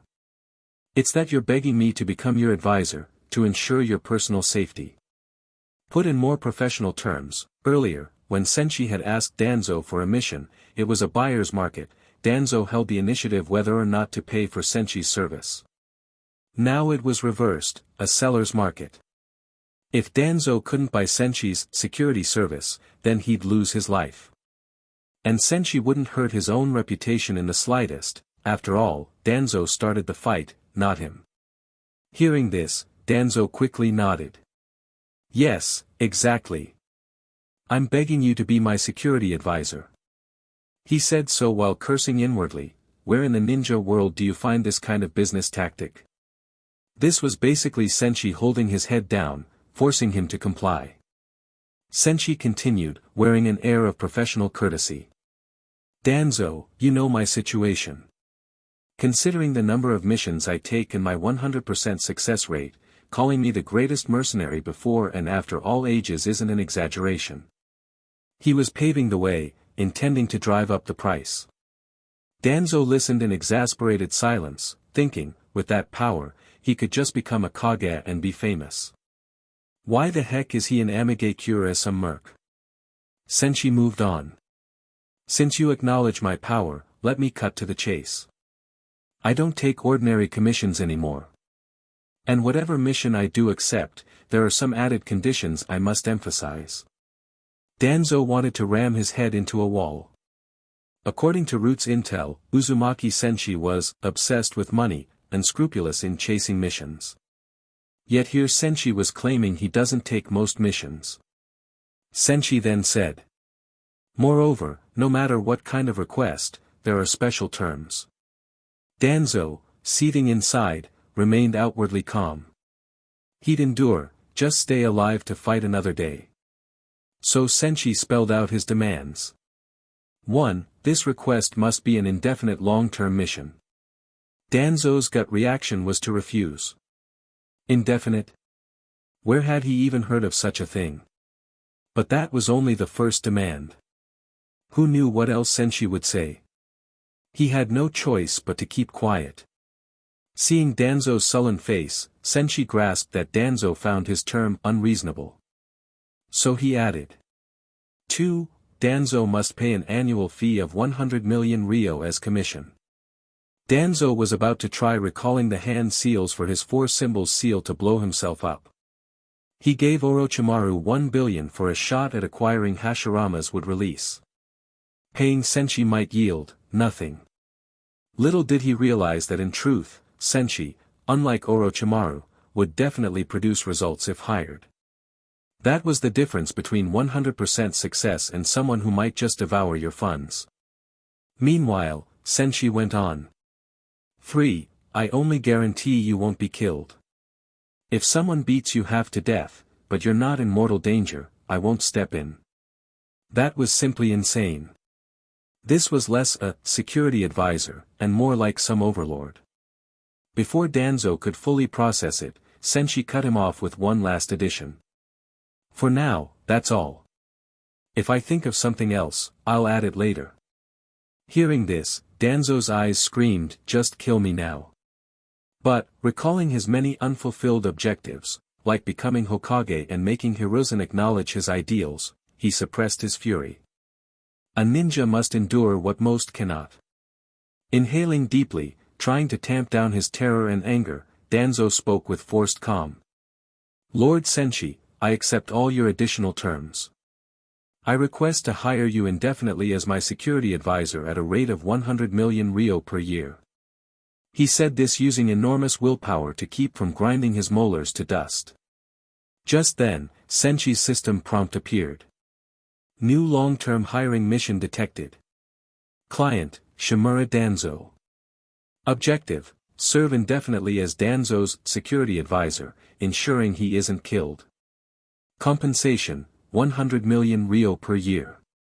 Mission rank, S. Mission reward, 1 super draw. Senshi was thrilled. Meeting Danzo, he'd only hoped to squeeze a bit of money, yet Danzo ended up proffering his face to be slapped, along with a super draw chance on top of that. How very polite of him indeed. Accepting the mission immediately, Senshi smiled. Dan-chan, since you sincerely beg me to be your security advisor, I'll mercifully agree. From today on, you can rest easy and leave your life in my hands. Danzo. He was flabbergasted by Senshi's monstrous power and equally monstrous logic. And, as it turned out, Senshi wasn't done showing off. Senshi clapped both hands. Would release, would clone technique. Boom. The ground beside Senshi cracked, and a wooden clone grew rapidly into shape. Then Senshi turned to Danzo with a slightly disdainful expression. Dan-chan, given your status, you're not likely to face any big-name assassins. A single wood clone will be more than enough to protect you. Trust me, this is a big win for you. Danzo nearly exploded on the spot. He was paying 100 million a year, only to have a wood clone follow him around. Had he any heart condition, he'd surely be dead by now. However furious he felt, there was nothing he could do. Where else in the ninja world could he find anyone powerful enough to stand up to Senshi? Right now, Senshi was practically the new Hashirama in the Warring States era. Unlike Hashirama, who had an Uchiha Madara to check him, Senshi had free rein to do whatever he liked. Chapter 60, Tobi's Rant. Seeing this, Danzo couldn't help but feel sorry for all the other ninjas living in Senshi's era. Unless Senshi died young like Hashirama, they'd never see their chance to rise. What Danzo didn't know was that Senshi had already begun playing with tattoos. Handled correctly, that ability would grant him eternal life.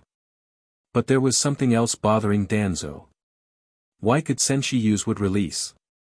Danzo had clearly seen that just now, with a mere clap of his hands, Senshi instantly and smoothly produced 7 wood clones. It was obvious that Senshi's skill with wood release was far beyond normal. But this was wood release. Danzo recalled how much trouble it took him back then to produce even one unexpected asset like Yamato.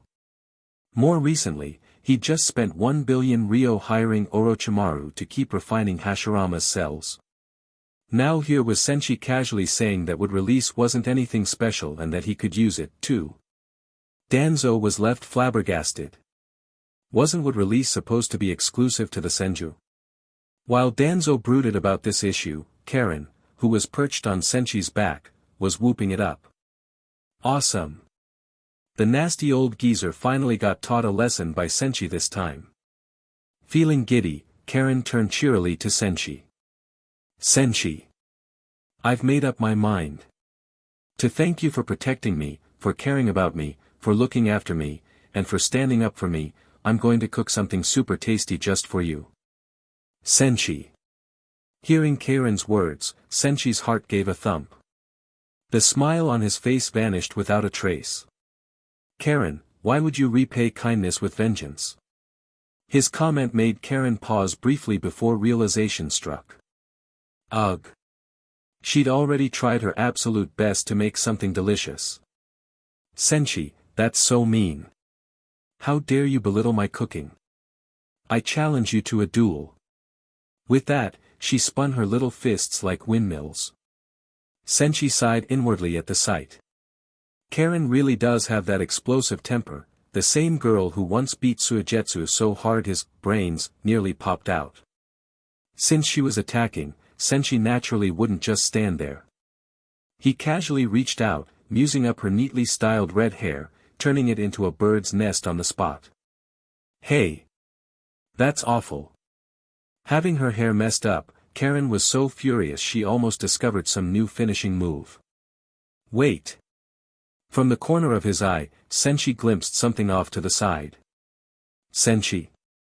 And what are you still doing here, meddling? As he spoke, Karen poked her head from over his shoulder, smirking triumphantly and making a silly face at Danzo. After today's events, Danzo likely wouldn't want to lay another hand on her in his entire life. Killing is one thing, but repeatedly dying in agony, even if Danzo survived, Senshi had effectively killed him several times. There was no way he'd be free of psychological trauma. You damn kid, if you didn't clarify the rules, how would I dare take action? What if he had made a move, only for Senshi to say, your name's Danzo, so you've chosen the path of death? Regardless of his inward curses, Danzo let out a relieved breath. I'll take my leave, then. With that, he vanished, body flickering away like a frightened dog. It really had been too dangerous. Without the Sage of Six Paths watching over him, he'd have been finished here. Danzo fled at full speed, continuing for quite a distance without stopping. That life he almost lost could be considered borrowed. He'd only prepped for the possibility of confronting Orochimaru. Who'd have imagined that in this day's ninja world, practically no one could stand up to that blasted monk Senshi. He finally halted after running a good long way, panting for breath. He had no idea Senshi had actually been merciful in his own way. According to Senshi, if other Earthlings were dropped into the ninja world, they would kill Danzo on day 1, or, at latest, in the mid-game. But Senshi merely ripped him off once. Danzo, of course, didn't appreciate that. He stood there, face dark as could be, glaring at the sky. Uzumaki Senshi. Today, I. Halfway through his outburst, a wood clone, lurking who knows where, suddenly appeared in front of him, smirking dangerously. Danzo's remaining words stuck in his throat. He had to force a change. "The weather sure is lovely." Finished, Senchi's wood clone snorted, saying nothing more. Danzo eyed the wood clone with a blank face, but inwardly boiled with rage. In that moment, he fully realized. Damn it! This so-called wood clone isn't here to protect me at all. It's clearly here to monitor my every move. Danzo regretted everything. One moment's negligence had provoked a foe far beyond his abilities. He even started wondering how things might have gone if he'd just cooperated with Senshi, like a normal employer, hiring him for some mission.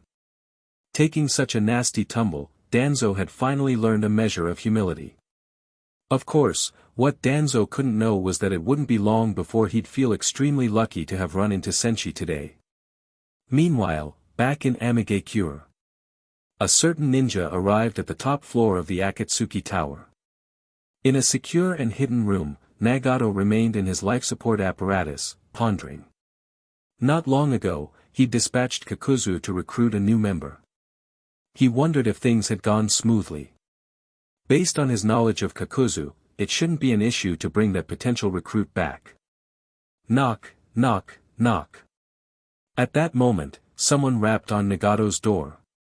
Nagato, in a calm voice. "Conan, is that you? Has Kakuzu come back?" There was no response from outside. Creak. Next second, the door opened.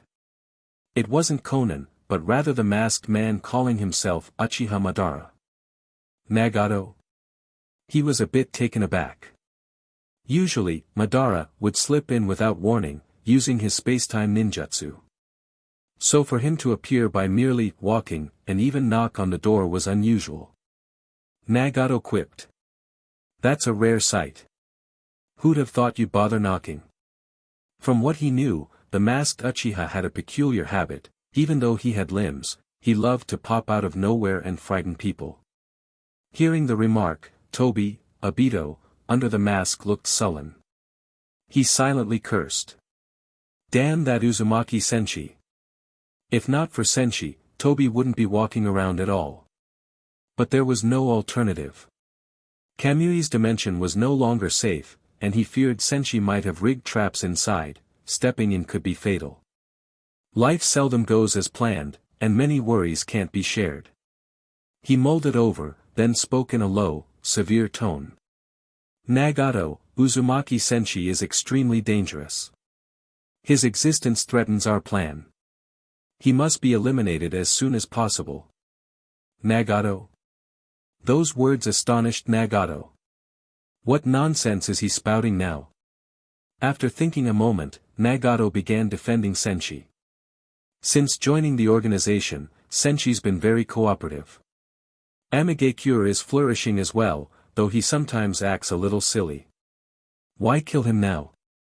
You know, in the few months since he joined, Akatsuki's revenue has surpassed what we made in the last few years.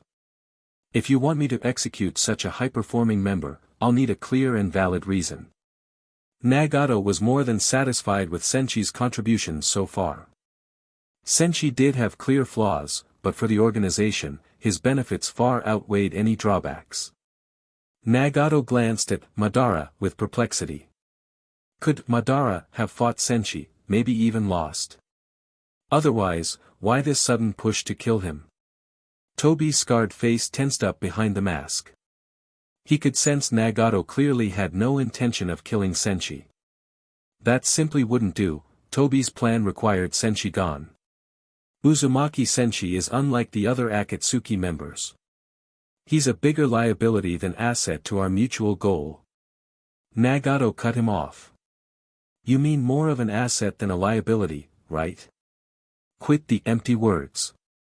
I want real reasons. He had no idea what might have transpired between this self-proclaimed Uchiha Madara and Senshi, but he had zero intention of going after Senshi now. He also hoped the masked man wouldn't do anything rash against him. Tobi couldn't be convinced so easily. Indeed, the Uzumaki clan had always been adept at convincing others, like the future Naruto, who claimed not to be eloquent yet always ended up changing people's hearts, or the present top mercenary Senshi, whose barrage of 60 million volt thunder dragons had forced even someone like Danzo to reflect on his mistakes. Nagato, alas, was not swayed. Again Toby insisted. Senshi is a highly unstable factor. Neither you nor I can fully control him. Why not just kill him? Stunned, Nagato paused. Senshi unstable. Impossible. Every mission Nagato assigned, Senshi handled flawlessly. Within Akatsuki, Senshi was the most reliable of all, perhaps more so than Nagato himself. After a moment's silence, Nagato pressed. In which way is Senshi unstable? From the intel I have, he's the very model of reliability. He's taken on loads of missions big and small, but his completion rate remains 100%. Even Nagato found that incredible. No matter how strong a ninja, it's supposedly impossible to handle so many jobs without ever messing up. Yet Senshi never slipped up.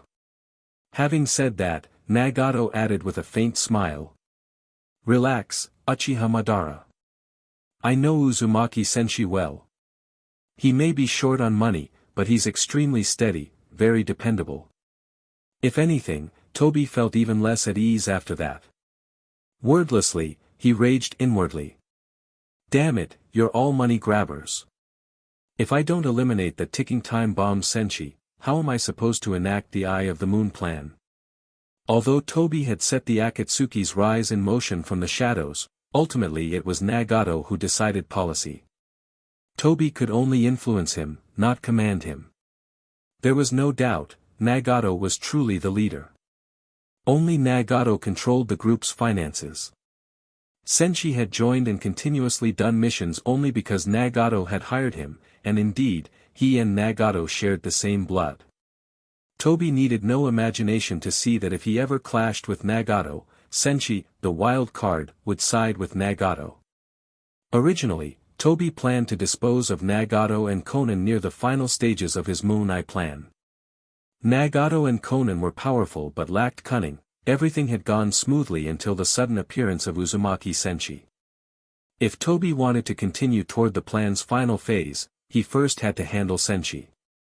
Yet just days before, Toby had realized Senshi was more than he could cope with. Senshi could enter and exit Kamui's dimension freely, denying Toby his best trump card. Toby no longer dared step inside, fearing Senshi might be waiting. Ever since that confrontation, Toby had been pondering how to kill Senshi, concluding that only Nagato's power, specifically the Rinnegan, could possibly do it. But again, matters weren't going his way. Nagato, typically easy to manipulate, refused to budge this time. Toby was stumped.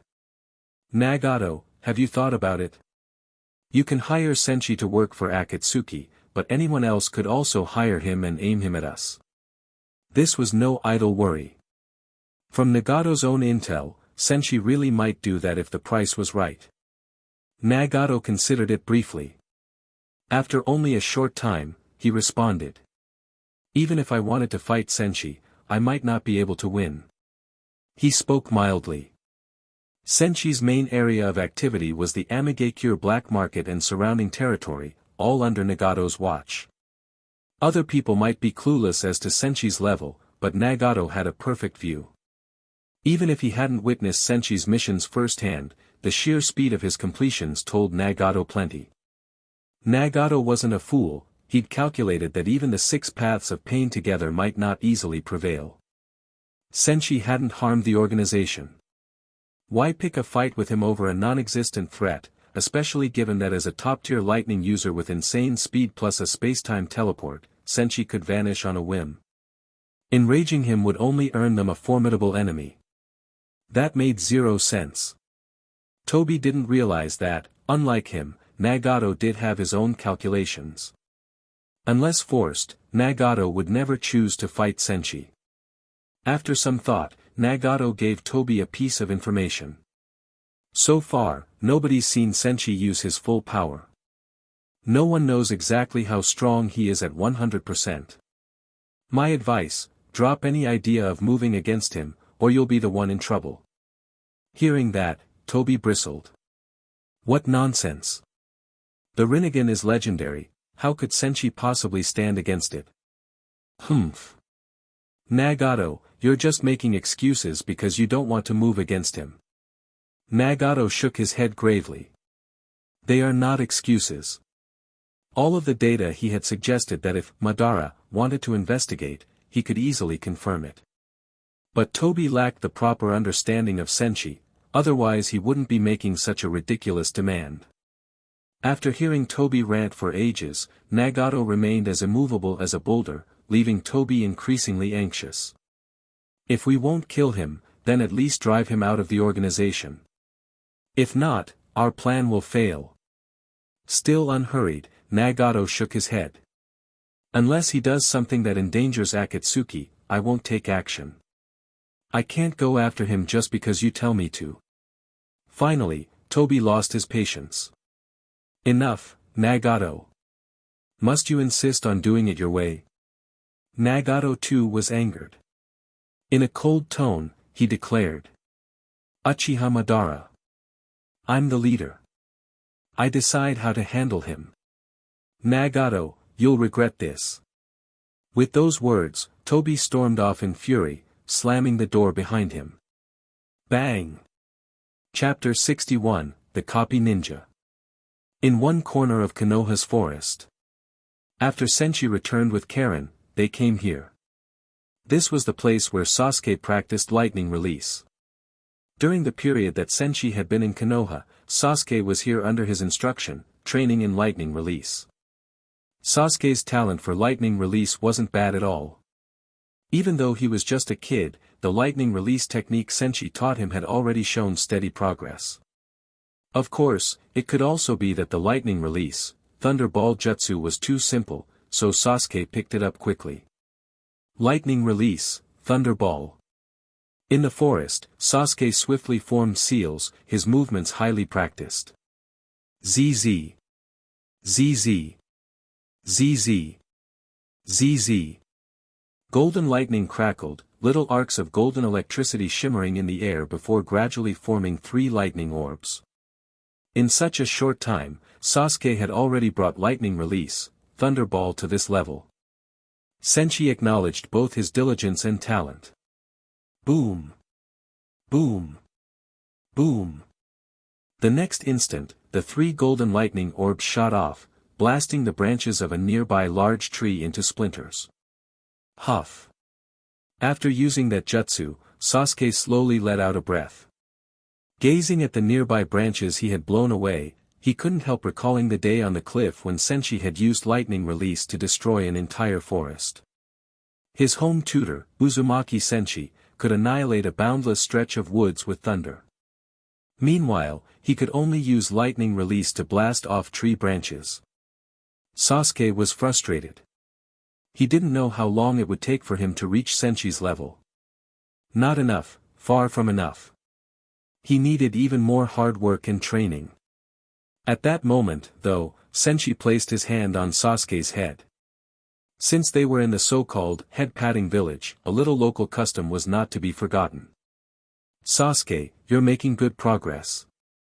Hearing Senshi's praise made Sasuke a bit happy. But then Senshi ruffled his hair into a bird's nest again, instantly spoiling his mood. From behind Senshi, Karen saw Sasuke's newly messed up hair and laughed gloatingly. Pft pft. But she was obviously celebrating too soon, because right then, Senshi reached out and patted her little head as well. While rubbing Karen's head, Senshi said. Karen, you have to work hard too, alright? Karen immediately pushed his hand off her head in protest. She had spent a decent amount of time making her hair neat and smooth and was not interested in going full bird's nest again. Sasuke, that's enough training for today, Senshi said. I'll take you both to get some good taste grilled food. Sasuke hesitated but still nodded in agreement. Since his clan was wiped out, he'd been living alone. He hired Senshi to be his personal tutor and started training under him. Now, having learned his first lightning release technique from Senshi, he found that Senshi's presence was overlapping with a memory in his mind. Once upon a time, that person also cared for him and guided his training. Yet now, that same man had become someone he absolutely had to kill. But Sasuke didn't know that the Uchiha clan's tragedy was a tremendously complicated matter. Though Uchiha Itachi did bear responsibility for the clan's downfall, of all the people Itachi might have let down in his life, Sasuke was not truly one of them. While Sasuke was deep in thought, Senshi had already grabbed the two youngsters, Sasuke and Karen, one in each hand and hauled them to the door of the Good Taste grilled shop. After seating themselves, they ordered a bunch of items. Before long, all sorts of aromatic and visually appealing dishes were laid out in front of them. Staring at the mouth-watering spread, Karen's big eyes sparkled. "I'm gonna dig in." With that, she started wolfing down the food at lightning speed. Watching her, Sasuke's mouth twitched. "She's so tiny, can she really eat all that?" Senshi glanced over at Sasuke, giving him a mild smile. "We'd better eat, too, otherwise she'll finish it all." Sasuke nodded. "All right, then. I'll start, too." Compared to Karen, Sasuke's eating style was much more polite. After they finished eating lunch, Senshi took Sasuke and Karen to a small river in the village. Judging by the surroundings, it seemed to be where Naruto had once tried fishing during his childhood. But this time, Naruto wasn't there fishing. Because Naruto was the village's Jinchuriki, a very special status under Umbu's surveillance, Senshi, for the time being, wasn't planning to make contact with him until he completed his tasks. Sasuke was extremely diligent. After a simple break, he was already planning the rest of today's training. Senshi saw Sasuke's expression and was somewhat taken aback. He'd brought them to the riverside to fish, actually. Of course, Karen might just spear fish. With her Mangekyo Sharingan, she could aim precisely, guaranteed to hit every time.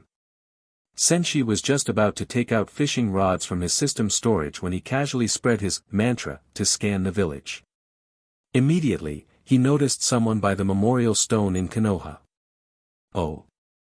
As soon as Senshi realized who it was, a flash of delight crossed his eyes. Kakashi had finally returned. Realizing that Kakashi was back in the village, Senshi said to Karen. "Karen, you and Sasuke stay here to train a bit. I have some business to take care of." After that, he activated his tattoo spatial jump, opening a dark red portal behind him. Senshi didn't appear right next to Kakashi but rather behind a tree out of sight. A swirling dark red hole emerged, and in the next second, Senshi materialized behind a masked man, Tobi, who had also come to that place for presumably the same reason, to pay respects at the memorial stone. Of course, Tobi had no idea that Senshi was behind him. He'd always liked using Kamui to show up behind people, giving them a scare. Now the tables were turned. Before the memorial stone, Kakashi stood staring at names that held great significance for him. Each time he returned from a mission, he had grown accustomed to visiting that place. Out on missions, he would inevitably end other ninjas' lives. One day, perhaps his own life might be ended by some other ninja. His father, Tsukumo Hatake, his mentor, the fourth Hokage Minato Namikaze and wife Kushina Uzumaki, as well as his best friends Obito Uchiha and Rin Noara, all lay here. Kakashi stood silently before the memorial stone, unaware that not far off, Tobi was watching him. Nor did Tobi know that behind him, someone else, Senshi, was quietly observing him in turn. When Senshi had scanned the village with Mind Net earlier, he not only found Kakashi but also spotted Tobi, that Kamui, Hidden Tears, man. For Senshi, that was definitely a stroke of good fortune. In Senshi's view, Tobi had committed numerous atrocities after Rin's death left him blackened. So Senshi thought it best to end Tobi's crimes. But Tobi hadn't noticed Senshi behind him yet. Senshi, delighted to return the favor, spoke up. "Hey, Tobi-kun. Why were you here?" Tobi. Hearing Senshi's voice was like a death knell for Tobi. He had never expected to run into Senshi inside Konoha. Right away, he jolted in fright, nearly losing his footing in the tree.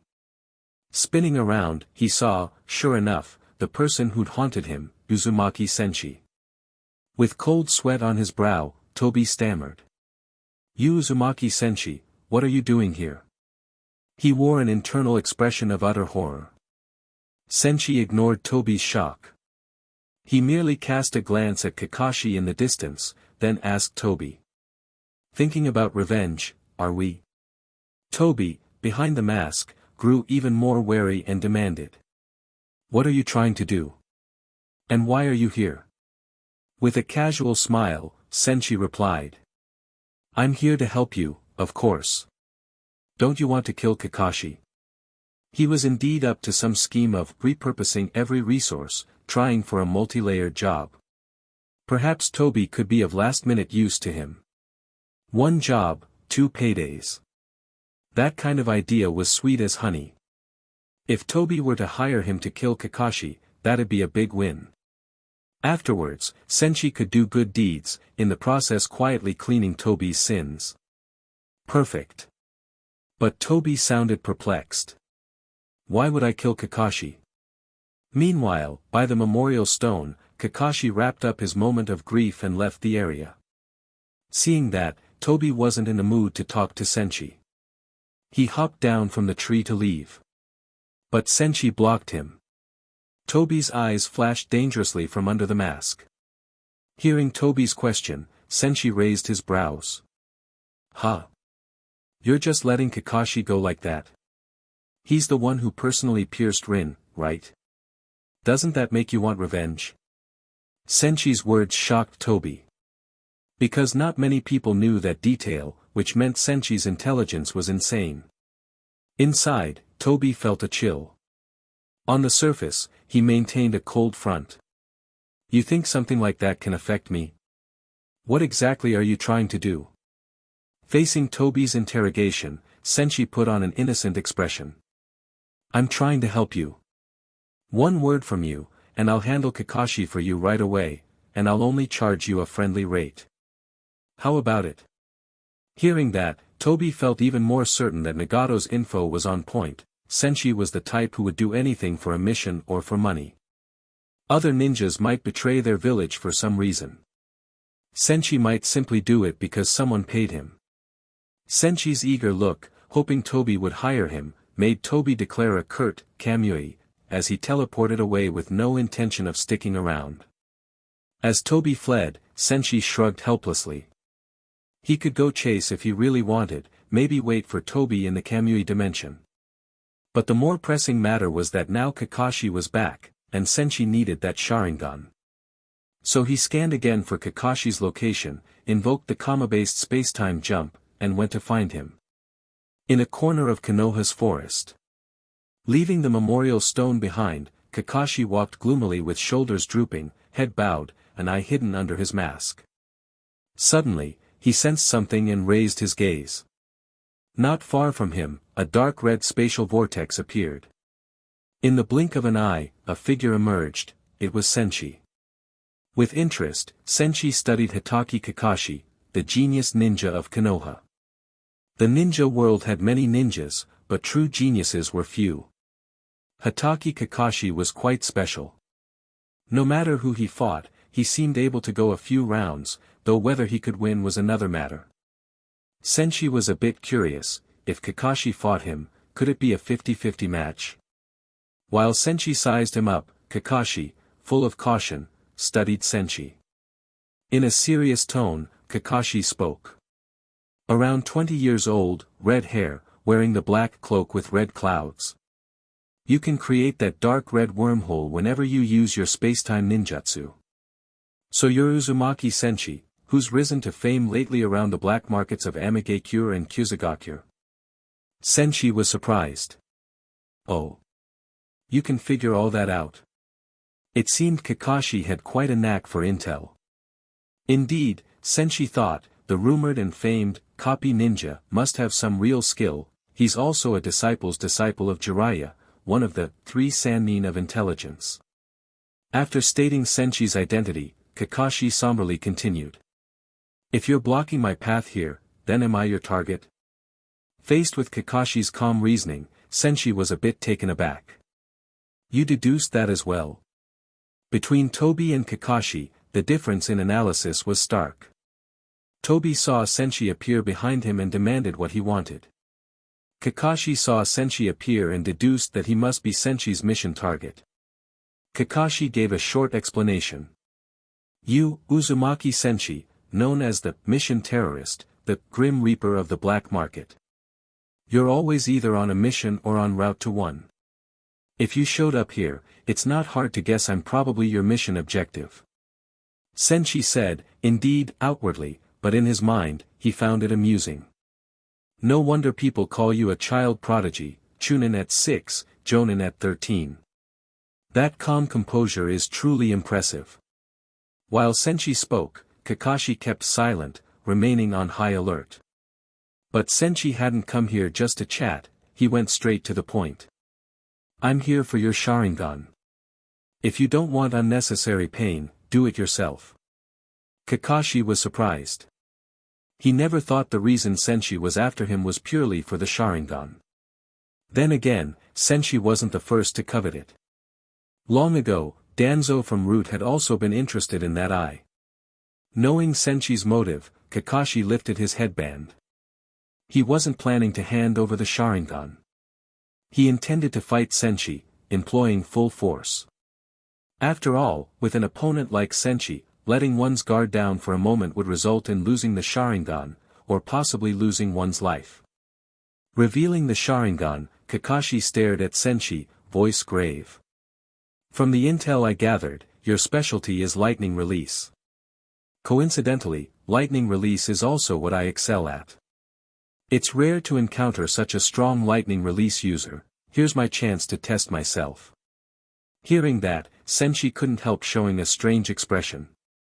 Test your lightning release, against me? Even the successive rakeage might not be able to measure up. If the full mark for lightning skill was 10, Senshi's was at least 20. No matter how gifted Kakashi was, facing the god of lightning release still left him no edge. But from Kakashi's viewpoint, that was precisely the plan. Chidori. Facing Senshi, Kakashi gave his all. He opened by using his strongest lightning release, Chidori. ZZ. ZZ. ZZ. ZZ. Piercing arcs of electric blue energy danced around Kakashi's right hand. Violent lightning release chakra was poured into it with all the speed he could muster. Kakashi believed he might only get one chance in a fight with Senshi, so he went all out from the start. Senshi noticed Kakashi's move and found it slightly amusing. Attacking me with lightning release, he's serious? Confronting Kakashi's charge, Senshi just used his rumble fruit ability. He turned his body intangible, so to speak, elementalizing himself. Boom! One strike from Chidori went right through Senshi's heart, but at that moment, Kakashi's face suddenly tensed. The situation felt bizarre. Senshi hadn't dodged or blocked, he let Kakashi stab him. Sure enough, Kakashi's Chidori had pierced where Senshi's heart should be. Yet his feeling was off, he hadn't pierced actual flesh. On top of that, having his heart run through didn't harm Senshi at all. He still stood there smiling, no sign of injury. Senshi shook his head, recalling something interesting. In the Fourth Shinobi War, the Second Mizukage had thoroughly boot-camped the allied shinobi forces. Maybe Senshi would give Kakashi a little boot camp as well. Kakashi, that won't work. As soon as he spoke, he casually kicked Kakashi, sending him flying backward. Kakashi twisted midair, flipping once, and managed to stabilize his stance. Staring at Senshi, he found the man's clothes and body completely unscathed. Kakashi couldn't figure it out. Possibly Senshi possessed a jutsu akin to the Hozuki clan's hydrification. He had never heard of a technique letting body and clothing both transform. But there wasn't time to dwell on that. If Senshi's intangible-like ability was truly unstoppable, this would be dire. Kakashi's expression turned grave. He realized he might be facing the strongest enemy in his entire career. Senshi gave a bored yawn, addressing Kakashi in a tone that sounded half scolding, half pitying. As the #1 genius in Konoha, your lightning release is only at this level? Or have you gotten complacent from all that talk about being Konoha's first technician and copy ninja Kakashi? Kakashi's talent was undeniable. Even in a great village like Konoha, few could rival him. But due to the burden of his Sharingan, plus mastering so many jutsu, he might have neglected refining his own specialty, particularly in the era before leading Team 7.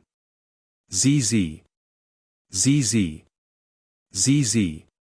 Kakashi, unaffected by Senshi's mocking, kept carefully observing with the Sharingan. After a moment, he made another attack. Chidori. Though Senshi was strong, Kakashi believed he had a sliver of a chance. He attacked again, wanting to see if the intangible-like jutsu was truly invincible.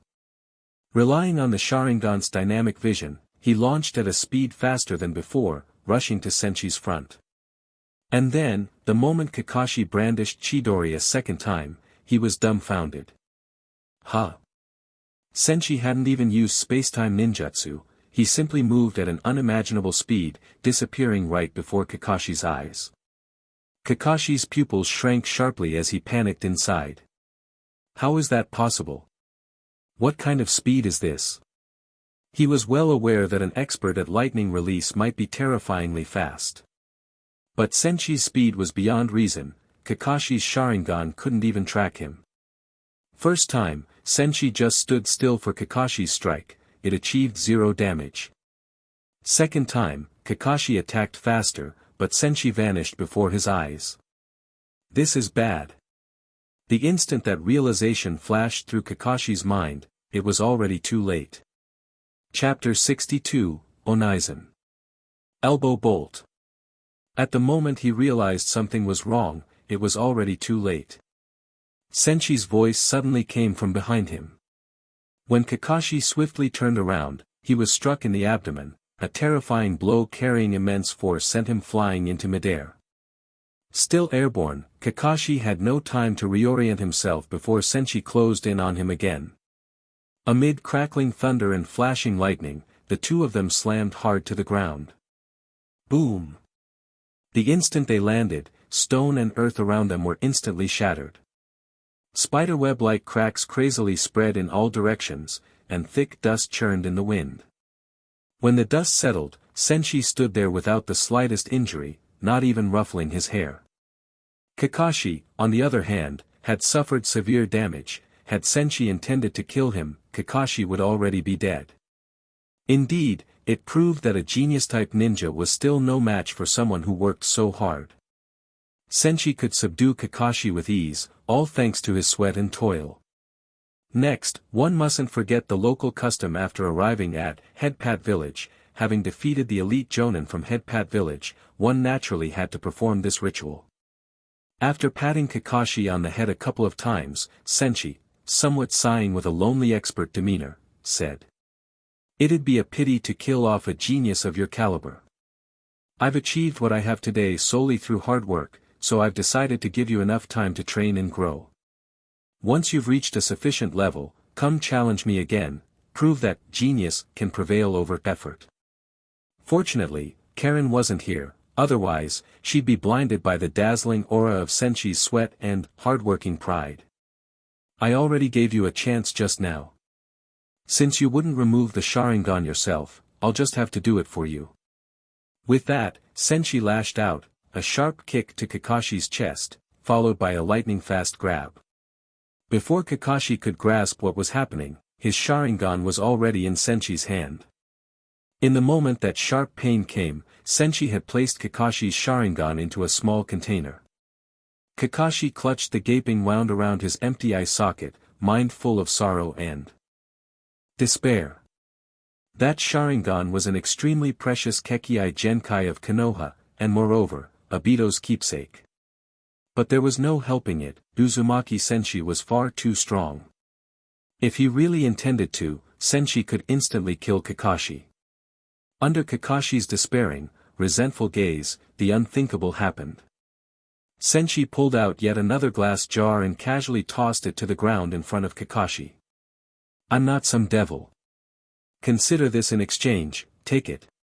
2 for the price of 1. You actually come out ahead. Inside the clear glass jar lay a pair of crimson, 3-tomo Sharingan. For a moment, Kakashi just stood there, stupefied. A surge of unspeakable shock flooded his heart. What on earth was going on? Senshi had seized his single Sharingan, yet then tossed him a pair in return. Kakashi was completely baffled, frowning as he stared at those 2 eyes, his mind racing with questions. That original Sharingan was Obito's bequest. Could there be some hidden secret behind all this? Or did it have something to do with Obito? But how could that be possible? Obito was already. In a swirl of chaotic thoughts, his confusion only deepened. By that time, Senshi had used his spacetime ninjutsu and vanished. Kakashi looked at where Senshi disappeared, his heart filled with shock and conflicting emotions. He simply couldn't fathom why Senshi did that, nor figure out how Senshi could so easily toss him a pair of Sharingan, one of the ninja world's most valuable Kekkei Genkai, just like handing out candy. One should note, not long ago, in its quest to capture the Byakugan from Konoha, Kyomogakure had racked its brains and still failed. Hinata Hyuga's Byakugan was still safe. That same incident had cost Hyuga Hisashi his life. Yet Senshi had just casually left him 2 3-tomo Sharingan. Kakashi didn't realize that if Senshi had enough employment points, he could possess more Sharingan than even Danzo did. Senshi had no clue what Kakashi might be thinking. By then, he'd already gone to find Obito.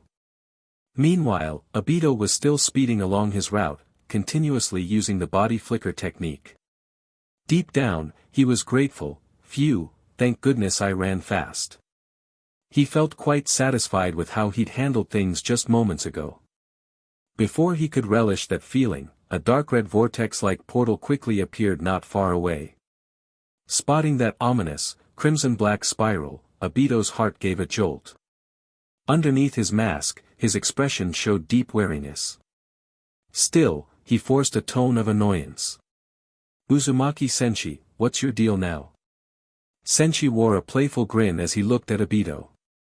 I'm here to do you a favor.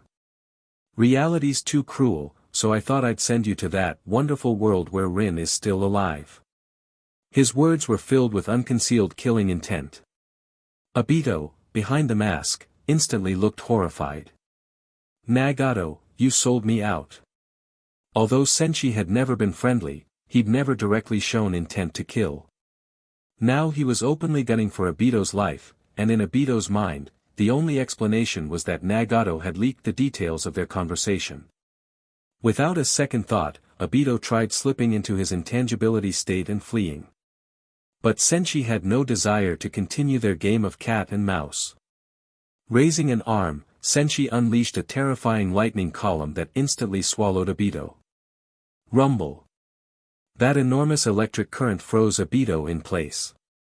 When the flash of lightning dissipated, Obito's eyes bulged wide, and he collapsed like a wooden dummy. Baka na. Thud. Thanks to Senshi's delicate mastery of lightning chakra, the attack fully incapacitated Obito but wasn't overly injurious. Whether Obito had spent his life standing tall was uncertain, but at the moment, he was definitely laid out flat. Bending down, Senshi grabbed Obito by the collar, hefted him over his shoulder, and hummed a tune as he went to deliver his package. 1 billion, Rio 1 billion, Rio, a lifetime of spending doesn't run out. Although Orochimaru's commission this time was for 100 million Rio, Senshi reasoned it was all effectively his money in the long run. In Orochimaru's research base near Amigakure, Orochimaru was busy with experiments. As the man who single-handedly propelled the ninja world's technology forward, Orochimaru was always willing to devote time to his research. Some joked that if Orochimaru died, the ninja world's science and tech would be set back by 200 years. In Senshi's view, that estimate was actually on the low side. This time, Senshi had come to present him with an ideal new vessel, someone with dual kamui. If Orochimaru combined that with his own knowledge, who knew what new horrors, or benefits, might visit the ninja world. Once Orochimaru was done with his transmigration, Senshi might keep farming missions from him. Orochimaru would stir up trouble, Senshi would pick up the job of subduing him, and thus keep raking in missions. Plop. A dull thud sounded as Senshi casually tossed Obito, limp as a rag doll, onto the floor near Orochimaru. At the same time, from inside his cloak, Senshi produced a glass jar and placed it on Orochimaru's workbench. Then he stuck out his hand with practiced ease. Mission complete. Pay up. Orochimaru took in the sight of Obito, half dead on the floor, and the glass jar containing a Sharingan on his bench. An icy grin of delight appeared on his pale face. Already finished? That's you all over. I haven't even set everything up, and you've already brought him here. Senshi shrugged nonchalantly. Your side of things is your business. As far as I'm concerned, the mission is done. Fork over the payment. Not wanting to waste time with Orochimaru, once he turned in the mission, he'd get a ton of employment points, then do a big spree of draws. Orochimaru, jar in hand, threw a greedy glance at Obito lying on the ground. With a sinister tone, he said. Relax. Even if I tried to stiff someone, I wouldn't dare stiff you. Finished speaking, Orochimaru went to fetch a chest containing an array of checks, each redeemable at the money exchange for a total of 100 million ryo. Handing it to Senshi. Senshi received the chest, and at that moment, the system's mission complete alert sounded in his head. Client, Orochimaru. Mission objective, deliver Uchiha Obito, along with his other Sharingan, to Orochimaru's base. Reward, 100 million ryo. Mission rank, S. Bonus, 100,000 employment points. Hearing that, Senshi happily clapped his hands. 100,000 points, another huge windfall. Looking at Orochimaru, he felt like seeing a fat sheep. Though Tsunade was rumored to be a fat sheep as well, collecting her gambling debts was no easy feat. Meanwhile, Orochimaru was far simpler to exploit. A fake big sheep, Tsunadeheim. A real big sheep, Orochimaru. Another genuine sucker, Danzo. Cheerfully, Senshi said to Orochimaru. Pleasure doing business, pleasure doing business. Looking quite eager, he shook Orochimaru's hand. Snake bro, so what's next? Orochimaru's eyes narrowed. Once I finish my transference, I have many matters to attend to. Half true, half false. He wanted to see whether, after obtaining a perfect Uchiha vessel, he could somehow get his hands on Senshi as well. The Uchiha clan was once his notion of a perfect host, but that was before. Right now, the perfect host he coveted might be Senshi the Uzumaki. If he could take over Senshi's body, he'd have free reign in the ninja world, able to research whatever he pleased. Hearing Orochimaru's words, Senshi felt a twinge of regret. Who knew how long Orochimaru would need to prepare for his living corpse reincarnation? If Orochimaru could immediately assign him another mission, that'd be great, but it was no matter. You couldn't just keep fleecing one sheep forever. So Senshi raised a thumb. I'll wait for your good news. With that, he departed. Orochimaru promptly picked up the jar containing the Sharingan, then carefully hefted Obito, making for the depths of his lab. He might not have scored the absolute best vessel in one go, but after seeing Uchiha Itachi's display, he was more certain than ever that an Uchiha body was the ideal container, and now he had a perfect Uchiha. Excitement churned in his heart. Once he successfully completed the transference, his strength would soar, and many of his long-shelved plans would be set in motion. In the Hokage's office at Konoha's Hokage Tower, Hiruzen Sarutobi had just finished his latest stack of paperwork. He tidied the documents, stretched, and planned to go check on Naruto. But at that moment... Knock, knock, knock. Someone rapped on the door with urgency. Come in, Hiruzen responded at once, not wanting to keep them waiting. What's happened? The Umbu agent before him, belonging to his own forces, spoke in a somewhat nervous tone. Lord Hokage, the treasury has been robbed.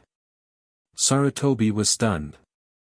The village's funds were kept there, a store of the mission pay shared by the ninja after so many tasks. He shot up from his seat. When did this happen? And how much was taken? Soon Hiruzen would learn it wasn't about how much money, but how many billions of Ryo had gone missing. After taking inventory, it appears a total of 1 billion Ryo were taken from the treasury. Ha! Hiruzen's heart sank. 1 billion Ryo stolen. Even if Konoha's economy was relatively strong, that was an astronomical sum for the village. They had to find out who was responsible. Hiruzen hurried to the treasury, where Umbu had already begun a thorough investigation and cross-checking. Arriving, Hiruzen asked the masked Umbu around him. Any developments? One Umbu squad leader stepped forward to report. The treasury itself, and the area around it, show no signs of forced entry or damage. So we suspect someone entered normally and removed the 1 billion Ryo themselves. The squad leader's wording was tactful. They said, someone had entered normally. But only a few people in the entire village had the key to the treasury or the authority to come and go normally. Even though the Umbu leader hadn't spelled it out, the third Hokage could deduce it. Hiruzen's aged face darkened in anger. So it was an inside job after all. Shaking his head, he reasoned. I can't believe any of the village's ninja would do such a thing. This must be handled discreetly. Keep it classified, no leaks. No one must speak of it. As Hokage, he had a lot to consider. If people found out a high-level Konoha ninja, or even top management, had taken the money, it would spark a major crisis of trust. After carefully examining the treasury inside and out, Sarutobi reached the same conclusion as the Umbu. Very likely it was an inside job. If that was correct, he already had a suspect in mind. Among the entire Konoha, who was more audacious, unscrupulous, and cunning than Danzo. Danzo had done few good deeds in his life, and quite a few shady ones. This time, he wouldn't even need to take blame for something he didn't do, because it actually was Danzo's doing. He had walked off with 1 billion Ryo from the treasury. Returning to his office, Sarutobi wore a severe, icy expression as he declared. Tell Shimura Danzo, Mitokado Hamura, and Udatane Kohara to come here at once. Inform them that something's happened in the village, and we need to discuss it together. Nodding, the Umbu left to summon the 3 senior Konoha advisors. Elsewhere in the forests of Konoha, a swirling dark red portal materialized. Long-term employment mission accepted. Client, Shimura Danzo. Goal, provide indefinite safety consultant service, ensuring Danzo is not killed by others. Reward, 100 million Ryo per year. Rank, S. Mission bonus, +1 super draw, plus 100,000 employment points. 2 celebrations at once. Clearly, the wood clone with Danzo had already collected the money. Senshi was in a cheerful mood. He'd gotten 200,000 points in total, time to draw to his heart's content. Plus another 100 million Ryo, he could never spend it all. In fact, Senshi's finances had already reached a ridiculous level, now it was even more bottomless. Those 200k employment points would yield who knew how many good items. Indeed, his system storage already held quite a few treasures. At this rate, someday he'd be able to form an entire ninja army from them and sail across the stars. Or he could just wait until the Otsutsuki arrived to stir things up.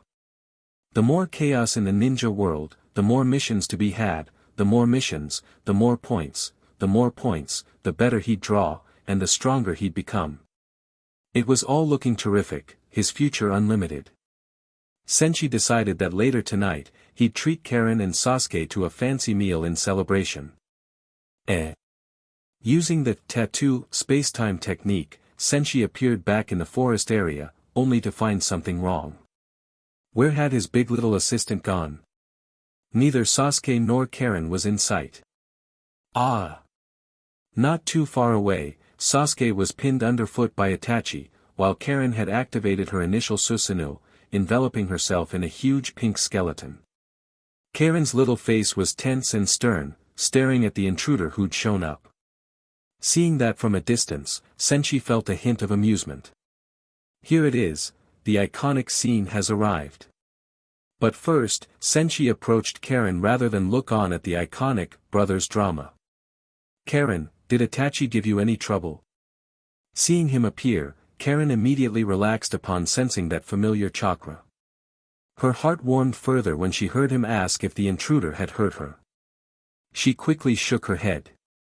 Senshi, that guy didn't do anything to me. Hearing that, Senshi folded his arms and turned to watch the drama not far away. Uchiha Itachi, sporting his Mangekyo, stood aloof, eyes cold, stepping on Sasuke. Foolish little brother. If you want to kill me, then hate me, loathe me. And survive in disgrace, run, cling to life.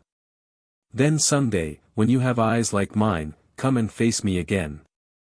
Sasuke, hearing those words, clenched his teeth so hard it seemed they might shatter, his eyes filled with fury. He desperately tried to stand and fight, but at present, the gap between him and Itachi was far too large. There was nothing he could do. As for Itachi, his own emotions were complicated.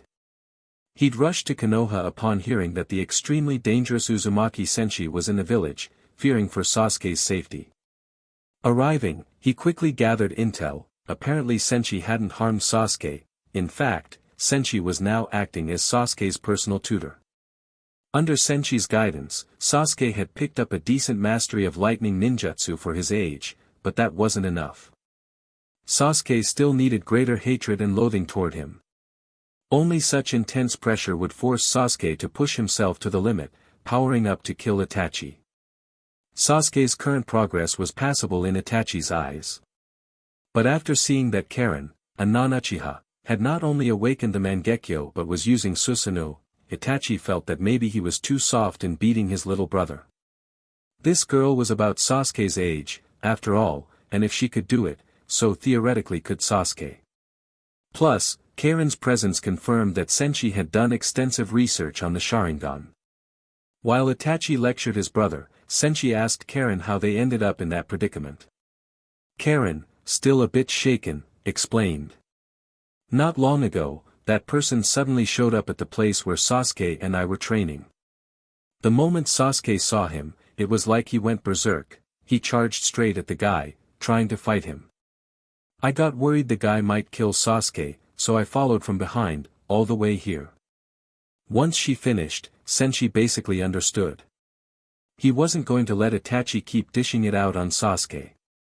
Sasuke's development was fine at its current pace, and besides, Sasuke was Senshi's employer and student. As the teacher, Senshi couldn't just stand there watching Itachi thrash his pupil. Senshi walked toward Itachi and Sasuke. First, he addressed Itachi. Ichienai-san, that's enough. If you keep pounding on my client, I'll have to get serious with you. Then switching faces in an instant, he gave Sasuke a friendly smile. Sasuke, since we're teacher and student, how about I give you a friends and family discount to take him out for you? Deal? Hearing this, Uchiha Itachi remained expressionless outwardly but felt a deep strangeness inside. He already knew Senshi had great power, but was this man's personality truly suited for teaching his kid brother? A bizarre image flashed through his mind. One day in the future, Sasuke sidles up, hands rubbing together, wearing a mischievous grin. Onaizen, got any job leads for me? Come on, we're bros, I'll cut you the family discount. Itachi shuddered a little, goosebumps rising all over. Chapter 63, Itachi got cornered. Sasuke lifted his head with difficulty, forcing out each word. I will definitely kill him with my own hands. In fact, even if Senshi hadn't spoken, Itachi felt that what he did to Sasuke this time was pretty much enough. For the near future, his foolish little brother would certainly have the drive to train desperately. So Itachi withdrew his leg, completely ignoring Sasuke. Sasuke, from beginning to end, glared daggers at Itachi. If not for his severe injuries limiting his movement, he would have gotten up again to fight Itachi with all his might. Seeing that Sasuke had been released, Karen hurriedly ran over. Noticing his severe wounds, she prepared to use healing technique. But then Karen felt a bit awkward. In the past, whenever Senshi asked her to practice medical ninjutsu, she would always be studying cooking instead. Like today, while Sasuke was diligently training, Karen went to the little river and started fishing. Ah, shoot, Sasuke's really hurt, and he's such an important client to Senshi. Senshi, what do we do? Karen hastily looked to Senshi for instructions, thinking that if he said so, she could let Sasuke bite her to heal. Unexpectedly, Senshi looked quite unconcerned, waving a hand and remarking. Don't worry about it, Ichienai-san. This is just how these brothers say, hello, friendly sibling greetings. You'll see. One day, after Sasuke grows strong, he'll beat Itachi half to death in return. Uchiha Itachi, meanwhile, aimed a guarded gaze at Senshi. Uzumaki Senshi, what's your purpose in coming to Konoha? For such a dangerous person to appear in the village, Itachi worried about Sasuke's safety while also worrying for Konoha itself. From what he learned via Kisame, Senshi could crush and subdue Kirigakure's tailed beast single-handed. Should Senshi wreak havoc in Konoha, no one would be able to stop him. Hearing Itachi's question, Senshi casually set Karen down and, rather bored, flicked his fingers. And what business is that of yours? He cared not for Itachi's concerns. As a professional mercenary, Senshi wore a perfectly amiable smile for his paying clients, but for someone like Itachi, who had no money to offer, there was no need for courtesy. He certainly didn't expect any high-paying requests from Itachi. Senshi's words made Itachi, usually expressionless, frown a bit. He simply didn't know Senshi's agenda in coming to Konoha. All that was clear was that Senshi had arrived, become Sasuke's tutor, and also gone around the Land of Fire's black market. Apart from that, Itachi didn't know what Senshi had done. He had noticed a section of forest, destroyed by a lightning technique, likely Senshi's doing. Thinking of this, he couldn't help but once again marvel at Senshi's lightning release talent. Under Senshi's guidance, Sasuke would surely grow to an inconceivable level. While Itachi was pondering, Senshi yawned idly and asked in return. What about you, Ichienai-san? What are you doing in Konoha? Weren't you here just to beat my client, and student, to a pulp? Should I consider that you're picking a fight with me? Itachi quickly recovered his usual calm. He answered in a steady tone. I was just passing by, taking a look. With that, he turned away, intending to leave. He didn't want excessive contact with Senshi, let alone a confrontation. If they came to blows and Senshi injured him badly, Sasuke might climb up to finish him off, thus ruining his plan entirely. Likewise, Senshi had no intention of fighting Itachi. Sasuke hadn't requested any beat Itachi commission, so what would be the point? Just as Itachi was walking away, Senshi's eyes suddenly lit up with an idea. A dark red swirl portal appeared, blocking Itachi's path. Immediately, Itachi's stare grew vigilant. Senshi, with a playful expression, chuckled. Far off, Karen watched Senshi's expression and wore a sly little grin. Clearly Senshi was about to trap someone again.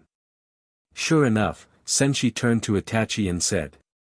You gave my client a beating and frightened my little assistant, Karen.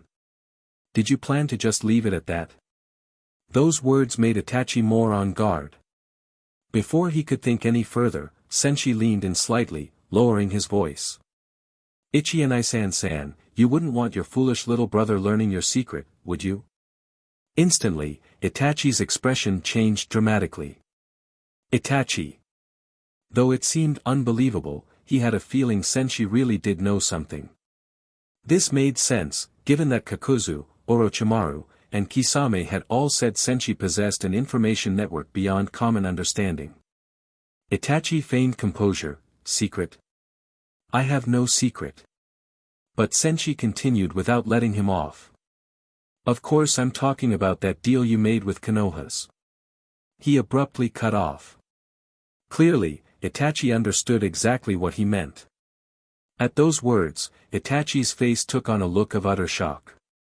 He glanced sideways at Sasuke and Karen. Karen was healing Sasuke, who winced under her not-so-practiced healing jutsu. Neither of them was paying attention. Only then did Itachi let out a breath. He took a deep breath and said, "Say it, what do you want?" He decided to handle this crisis for now. Senshi evidently knew about his arrangement with Konoha's top brass. Should that come to light, it would ruin the game he'd set up for Sasuke's growth. Seeing Itachi yield, Senshi smiled. "I'm short of a partner on missions right now."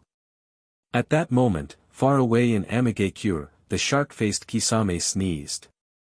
He still had no idea that he'd effectively lost his partner without even being on scene. Itachi pondered a while. He recalled Kakuzu, who had the Earth Grudge Fear technique that made him near immortal. Yet even Kakuzu couldn't bear working with Senshi, regularly emerging with dark circles and a hollow gaze as though drained. And Kisame had told him about nearly being sold off by Senshi in Kirigakure. This post was downright hazardous, let someone else do it. Hence, Itachi shook his head firmly. "I refuse." But Senshi obviously wouldn't let him off so easily. He needed an assistant. Given that this assistant was Uchiha Itachi, a local who could handle things in Konoha's black market, he was the best possible candidate. Senshi gave him a cunning look. "Ichienai-san, you're sure? Then don't blame me." Senshi faced Sasuke in the distance and raised his voice. "Sasuke. I've got a big secret you might want to." "Wait." Itachi pinched his brow, vexed. This fully unscrupulous approach left him no room. He had no choice but to surrender. With a weary sigh, he asked, "What do I need to do?" Senshi, seeing Itachi's capitulation, knew it was because he had leverage with Sasuke. He grinned. "Simple. I need you to gather up all the black market jobs around Konoha." "Itachi?" Shocked, Itachi echoed. "All the black market jobs around here?" Sure enough, the Land of Fire was among the 5 great shinobi nations. Konoha was the strongest shinobi village. Hence the black markets in Land of Fire were the largest in the ninja world. So, all. Yet Senshi was unwavering. "Yeah. Ichienai-san. We're picking up every single black market commission in the Fire Country, near Konoha." Senshi cheerfully slung an arm around Itachi's shoulder, all smiles.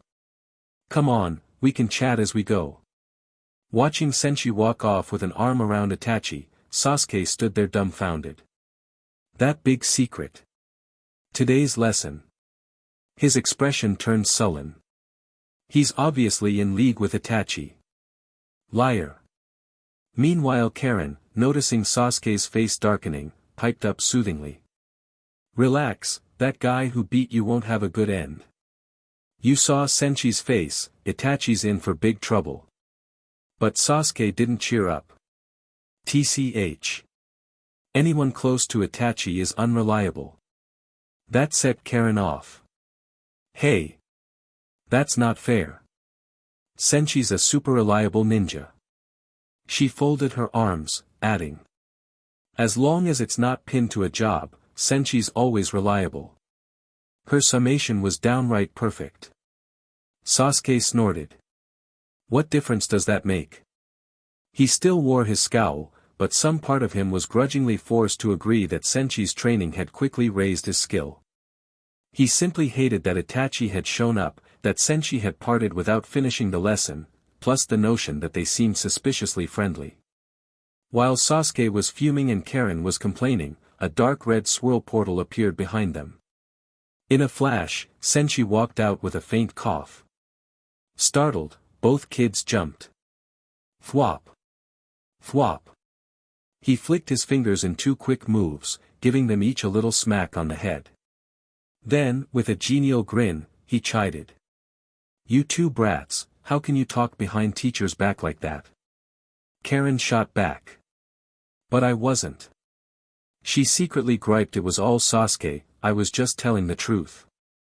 Of course, Senshi had never genuinely been angry at these two. He'd come back now for two reasons. 1. Leave a wood clone to protect them both. 2. Assign them new training tasks. Pop. Senshi clapped his hands together with a commanding little shout. Wood style, wood clone. Cracks split the ground beside him. A moment later, a wood clone identical to Senshi sprouted up. That done, Senshi turned to Karen, patting her bright red hair. Karen, you'll stay here practicing the healing jutsu. Go fish some injured fish of varying severity, then try to heal them completely. Karen immediately drooped. She'd never been very motivated in ninjutsu training. Senshi himself hardly ever gets injured. And if he does, I can let him bite me, so what's the big deal about learning medical ninjutsu? Isn't it simpler to refine my cooking? So, where are you going? She asked in a forlorn tone. Senshi flashed a broad grin. I'm heading out with Itachi to the black market for some tasks. Karen had known it, only the words, mission, could get him so fired up. Having settled Karen, Senshi turned to Sasuke. Until I return, your main mission is to generate 10 thunder orbs at once. This will push your mastery of the technique, your chakra reserves, and your fine control to the limit. Senshi had laid out a stable path for Sasuke to develop, intending first to fortify his basics thoroughly. Once Sasuke's foundation was solid, Senshi would pass on more profound lightning release jutsu. Weak foundation leads to shaky results. Sasuke kept thinking about Itachi. Humph, liar. He turned up his nose, all standoffish.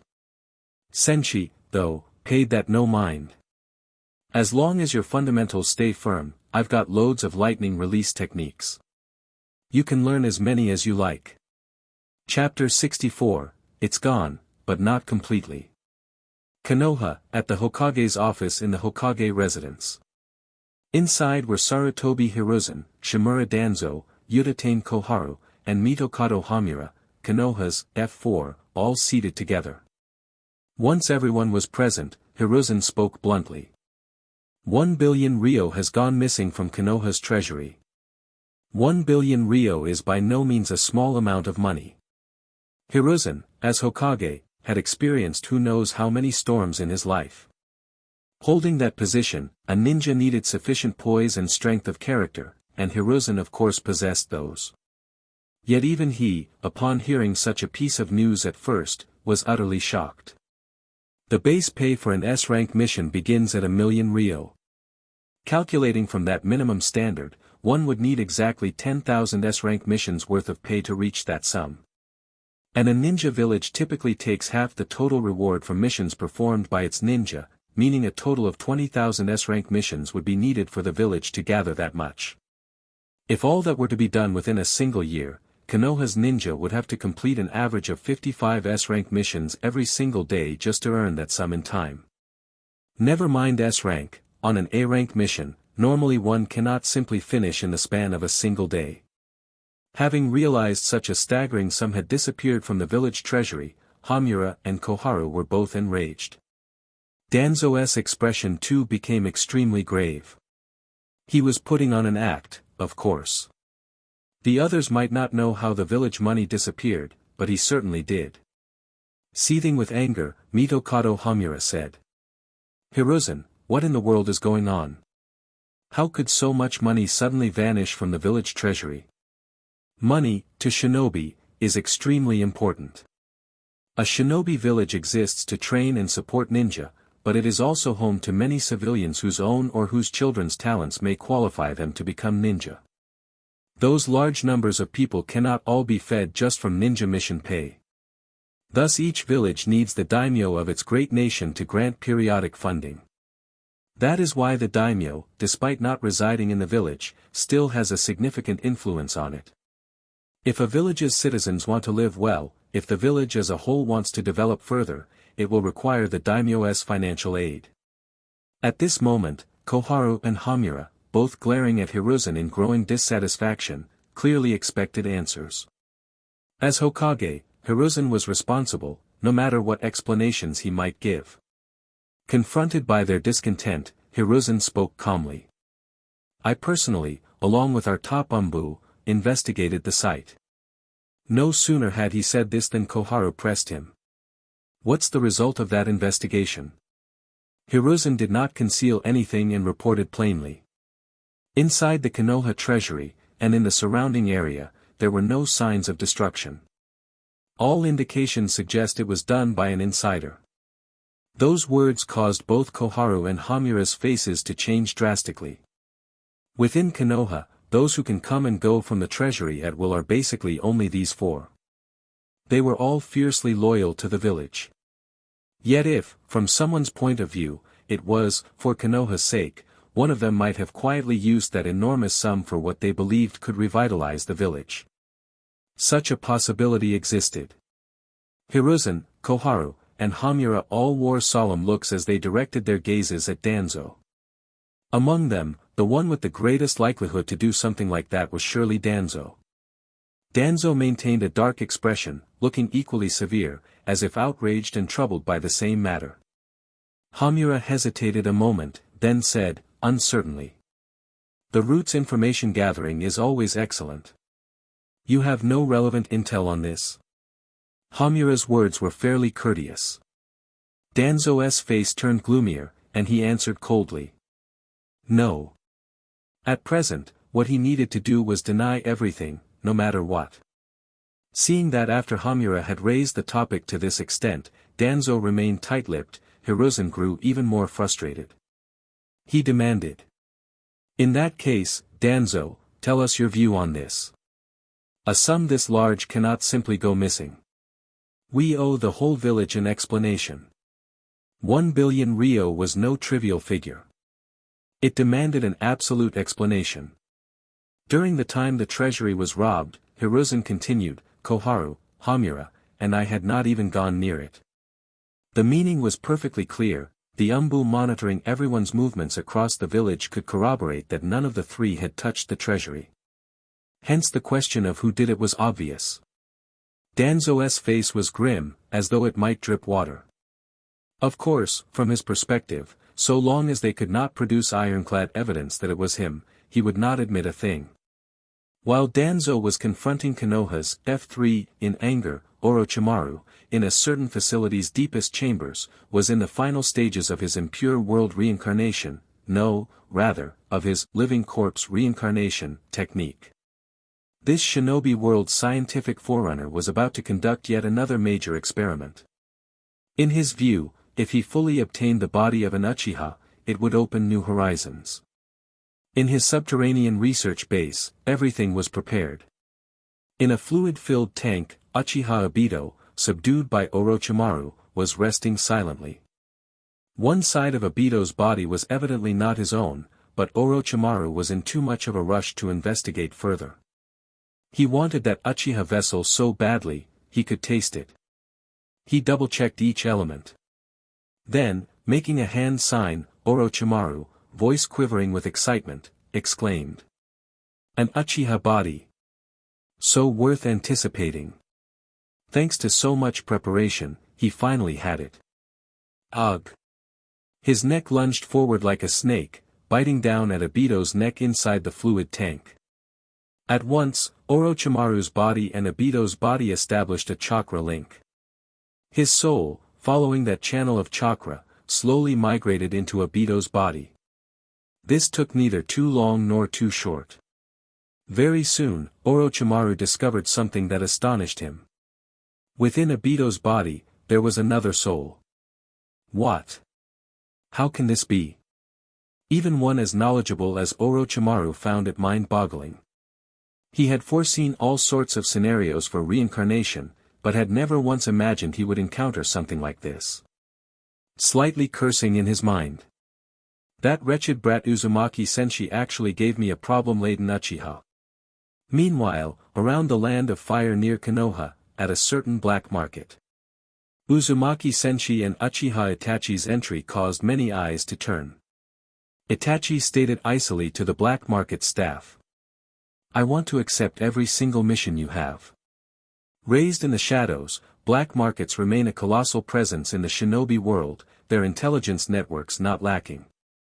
The moment Senshi and Itachi walked in, some staff recognized them, especially Senshi, who had come not long before. But Itachi's request left the black market manager perplexed. All the missions here? You want to accept them all? Itachi, expressionless, nodded. Yes. How can you possibly finish all those missions? Hearing that, Senshi just chuckled. Are you sure you understand my mission abilities?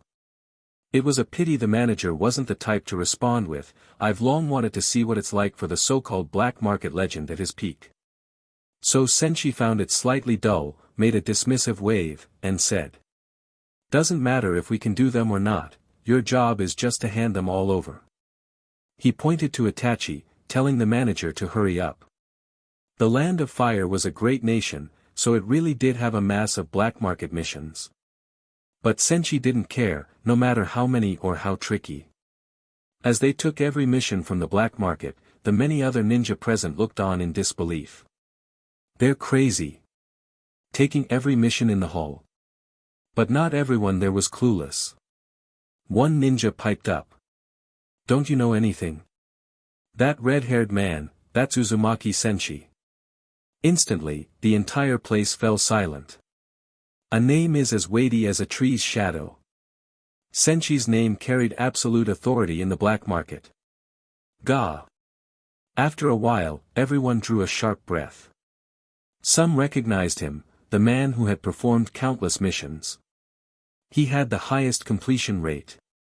He was known as the mission terrorist, with a record that far surpassed even that of Kakuzu, who had been working as a bounty hunter since the first Hokage's era. Furthermore, Senshi had maintained an unbroken 100% success rate, truly a legend. None in the hall dared protest any further. Soon Senshi and Itachi swept the entire black market's tasks into a stack of commission scrolls. Observing that stack in Senshi's hands, Itachi stood by quietly. So many missions, where does one even begin? Senshi shot him a broad grin, patting him on the shoulder. All right, that's done. Let's go handle them right away. As if reading his partner's thoughts, Senshi said. We'll finish the tasks we have, then come back. By the time we're done, these guys will have stacked up a few more. Perfect timing. Itachi. He found he was at a loss for words. So many missions, and Senshi actually wanted them all done. He recognized that these tasks ranged from trivial to extremely dangerous. Each day you completed one or two, you might eventually get through them in a normal scenario. But Senshi wanted to swallow the entire backlog at once. He couldn't help but recall Kakuzu's haggard face, or Kisame's claims of nearly being sold off. Indeed, partnering with Senshi was akin to riding a runaway horse. At that moment, Senshi clapped his hands. Would release, would clone. In a flash, cracks split the ground, and multiple wood clones rose up in a row. The clones lined up for instructions, each collecting various mission scrolls from Senshi. Indeed, Senshi's plan was to delegate huge amounts of work to his clones, so they could scatter and complete tasks in parallel. Seeing that, Itachi felt an odd sense of déjà vu.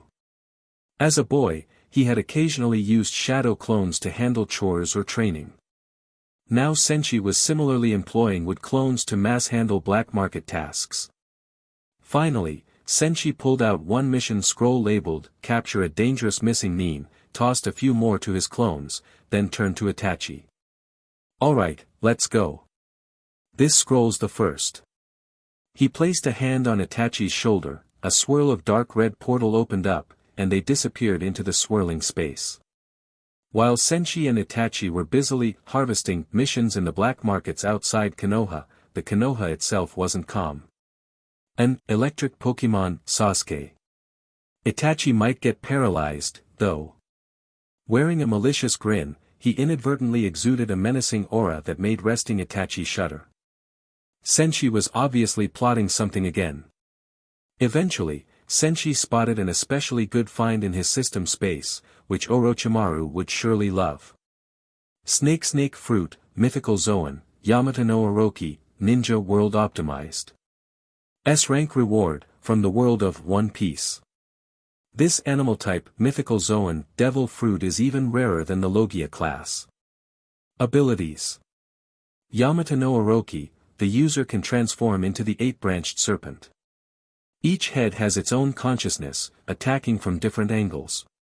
Multiple lives, each head represents one life. Every time a head is destroyed, the user loses that one head. Destruction of all heads results in death. In the original One Piece, Black Maria's Oni form was overshadowed, but the real example of the Yamata no Orochi fruit user was Kurazumi Orochi. Despite the legendary name, his on-screen performance was rather unimpressive. But in Orochimaru's hands, it would be a perfect match. He would surely play around with 8 conscious serpent heads to the fullest, especially with his cunning. Moreover, having an animal-type fruit would solve Orochimaru's physical stamina shortfalls. In the Naruto world, chakra arises from the combination of physical and spiritual energy. So an animal-type fruit's augmented physique and 8 serpent heads might well handle the chakra consumption from a transplanted Sharingan. Plus, each head means 8 lives, aligning perfectly with Orochimaru's pursuit of immortality. Seeing that this was so ideal, Senshi's grin spread wider. But obviously, I can't just give it to him right away. Orochimaru still has 900 million left to spend, after all. Observing Senshi's increasingly radiant smile, Itachi felt goosebumps all over. At the same time, in Amigakure, at the Akatsuki base. At long last, the organization welcomed a new member, Haiden, the immortal Jashin Zealot. Perhaps the dimmest mind among Akatsuki. He might be strong, but not bright. If Senshi gave him a ninja mosquito as a summon, Haiden could blood curse from anywhere. Inside the Akatsuki base, Haiden was trying to sleep but found it even rougher than in Jashin's cult. After all, Jashin's cult at least let him rest enough. Bang, bang, bang. Suddenly, the bedroom door reverberated with loud knocks, waking Haiden. "Damn it, I'm gonna kill you," he yelled, eyes bloodshot. The door opener was Kakuzu. Kakuzu, feeling quite proud these days, back with the usual gig of forcibly dragging people to do missions. Not like with Senshi, where Kakuzu ended up the one being forcibly dragged around. Kakuzu saw Haiden's threat and just said, "You've slept over 2 hours. Now we go to the black market to collect bounties." 2 hours. In normal times, a shinobi got far more rest than that. Yet for Kakuzu, used to Senshi's insane pace, restricting Haiden's rest to 2 hours was child's play. Haiden was furious, but it was no use. He followed a disgusted Kakuzu to the black market. The stench of corpses there made him want to retch, complaining incessantly. He detested black markets, but Kakuzu thrived on them. TSK, no wonder Senshi always said Kakuzu had a match made in heaven with bounty collecting. Meanwhile, at one of Orochimaru's labs, a swirling, dark red spacetime portal abruptly appeared near Orochimaru and Kabuto. On seeing it, Orochimaru's eyes glinted coldly. He gave a cryptic smile.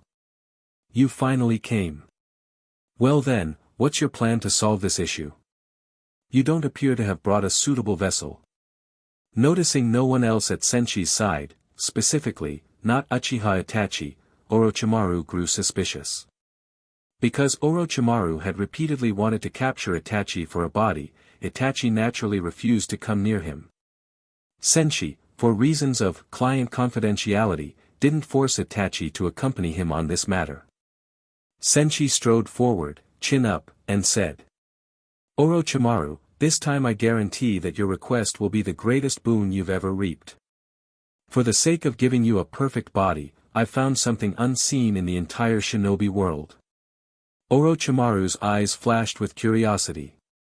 He wouldn't easily believe that something Senshi brought could truly be unique to their entire world, but given his knowledge of Senshi, it might be feasible. So he asked. What is it? Senshi then took out a bright red fruit with curious patterns, shaped somewhat like a pineapple, setting it atop the lab desk. Orochimaru's eyes were full of surprise. Regardless of how rare it might be, he had never heard or read of such a fruit, nor seen anything like it. Behind him, Kabuto asked. Lord Orochimaru, what's that? From his wheelchair, Orochimaru shook his head. I don't know. I've never seen anything like it. Then he cast a suspicious glance at Senshi. You trying to fool me with some unknown fruit? Senshi found this amusing, sighing. Orochimaru, you really should learn more.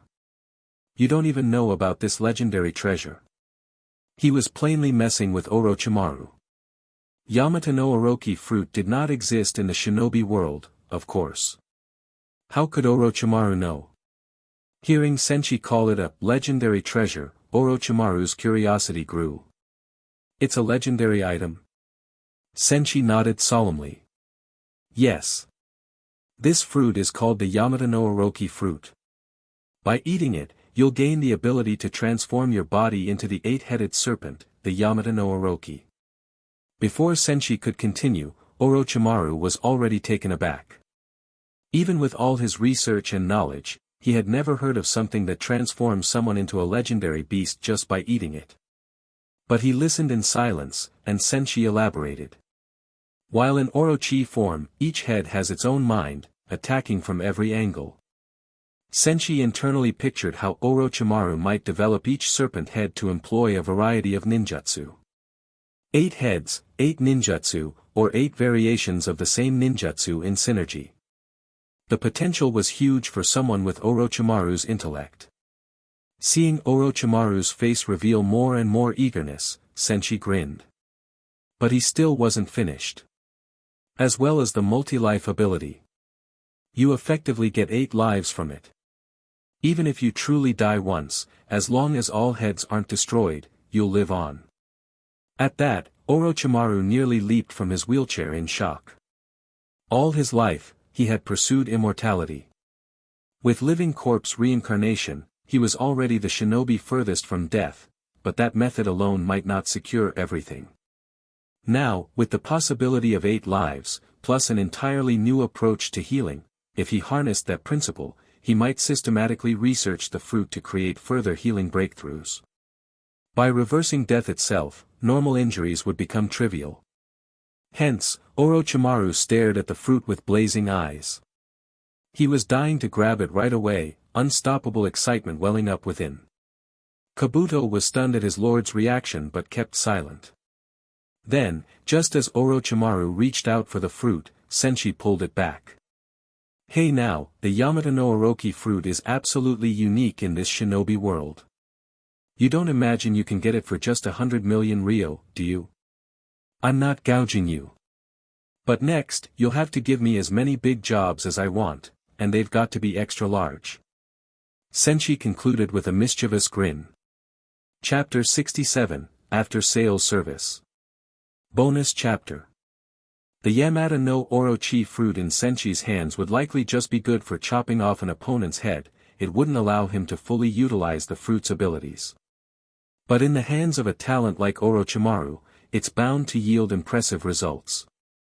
Senshi had also overlooked another thing, that Yakushi Kabuto would actually be a great fit for this fruit, too. In some ways, Kabuto might be an even more significant candidate. Under the curious gazes of Senshi and Kabuto, Orochimaru decisively consumed the Yamata no Orochi fruit. He took one spoonful and swallowed it down. A strange expression appeared on Orochimaru's face. After a while, he couldn't help but burst into wild Uchiha-style laughter. Ha ha ha ha. It was clear that the Yamata no Orochi fruit had already begun to strengthen and modify his body. He was visibly undergoing some changes. Boom. In the next instant, Orochimaru's appearance changed dramatically. One after another, 8 serpent heads emerged, Yamata no Orochi heads, continuously shedding skin. Senshi saw that the very first head looked somewhat like Orochimaru's face. In the beginning, it was a deep green color, whereas the other 7 heads and necks were a lighter, turquoise shade. However, as time went on, one of Orochimaru's serpent heads kept molting, clearly indicating further transformation. Senshi couldn't help but exclaim with admiration, "Nicely done, Snake Bro. You only just ate the fruit, and already you've pulled off a new trick." Crack, crack. The deep green snake head bearing Orochimaru's features began to shed its skin bit by bit. Gradually, it changed from a deep green to a pale white. This newly emerged white serpent head already resembled Orochimaru's original form by 7 or 8/10. Heh! At this moment, Orochimaru's lips curled into a satisfied grin. This Yamata no Orochi fruit was even more perfect than he'd imagined. Orochimaru was sure that, after the fruit's transformation, this new body of his was, in the truest sense, the ultimate perfect vessel. It had become a vast treasure trove, filled with inexhaustible wealth for him to discover. Meanwhile, the other 7 Yamata no Orochi serpent heads were also shedding skin. There was no doubt, Orochimaru really was a master at playing with snakes. Given to him, this snake fruit would be fully developed to its maximum potential. Behind Orochimaru, Kabuto watched the incredible changes unfolding. Internally, he made a silent decision: he had to save up money. After all, only Senshi could get hold of these snake fruits. Seeing the astonishing results on Orochimaru, Kabuto's desire for such a fruit was overwhelming. He needed to save up. Once he scraped together 100 million ryo, he would commission Senshi to get him one as well. Senshi was unaware of how deeply Kabuto had been affected by Orochimaru's transformation. Unwittingly, he'd gained a potential big client. Orochimaru excelled at research and development, while Kabuto specialized in technical integration. Even if the Yamata no Orochi fruit might not appear again, there was a chance another snake fruit would show up. Kabuto could pay up and post a task for fruit retrieval. Crack, crack. At this point, Orochimaru's remaining 7 serpent heads finished molting. The discarded green skin lay on the ground, while the 7 newly revealed heads resembled those of the 8 branches technique. Pfft. Generously, Orochimaru demonstrated one of his best-known ninjutsu, snake sword ejection, after completing the molting. All 8 of his new serpent heads each spat out a sword. Senshi found it interesting, but since Orochimaru had only just consumed the fruit, he couldn't yet unleash its full power. Otherwise, he might even perform snake spits out Orochimaru, Orochimaru spits out snake, and so on. Eyeing the now transformed Orochimaru, Senshi asked with keen interest, "Orochimaru, want to go out and spar?" He was quite curious about just how strong Orochimaru had become with the Yamata no Orochi fruit's ability. Heh heh. The middle head swallowed back the Kusanagi blade and let out a cold laugh. It wasn't that he looked down on Senshi or believed he could win, but rather that he simply wouldn't risk a life so casually. Before, when he lacked the Yamata no Orochi fruit's power, Senshi might have gone easy on him. But now that Orochimaru basically had 8 lives, Senshi would almost certainly show him a strength he had never seen before. Sure enough, that was precisely what Senshi was thinking. Since Orochimaru could die up to 8 times, not going all out would be disrespectful to those 8 lives. Nearby, Kabuto was enthralled by Orochimaru's display of his newfound powers. He wanted these abilities for himself, desperately. He couldn't wait to keep up with Lord Orochimaru's progress. Moments ago, Senshi hadn't noticed, but now he caught the eager glow in Kabuto's eyes beneath his glasses. He immediately understood, Kabuto clearly coveted such abilities. Senshi walked over, patted Kabuto on the shoulder, and said, "Kabuto, the treasure lies somewhere in the shinobi world, just work hard and save up." Orochimaru overheard this exchange but didn't mind. He had never been stingy about passing things on, even with Sasuke, who might well kill him someday. He gave it his all. And in his view, Kabuto was an excellent student. Once Kabuto progressed further, Orochimaru might hire Senshi to obtain a similar fruit for him. Given Kabuto's talents, he'd surely develop its powers to their full extent, just as Orochimaru had. Back in Konoha. At the memorial stone, Kakashi stood once again, silently facing row upon row of carved names. Some time ago, he had asked the third Hokage to assign personnel to investigate whether Obito was still alive. The third Hokage had agreed. But a long time had passed, and there weren't many clues. So far, there had been little progress. Kakashi wasn't certain if his suspicions were correct. If Obito was alive, where was he now? What had he been doing all these years, and why hadn't he returned to the village? None of those questions had an answer. Thud. Just then, behind Kakashi, came the sudden sound of something heavy falling to the ground. Kakashi flinched and turned around, just one glance, and he felt as though lightning had struck him. He saw Obito. Though his appearance was drastically different from the boy Kakashi remembered, there could be no mistake. It was his dear friend. What on earth is going on here? Seeing Obito unconscious, his life signs uncertain, Kakashi rushed over. He was stunned yet overjoyed, his friend was truly still alive.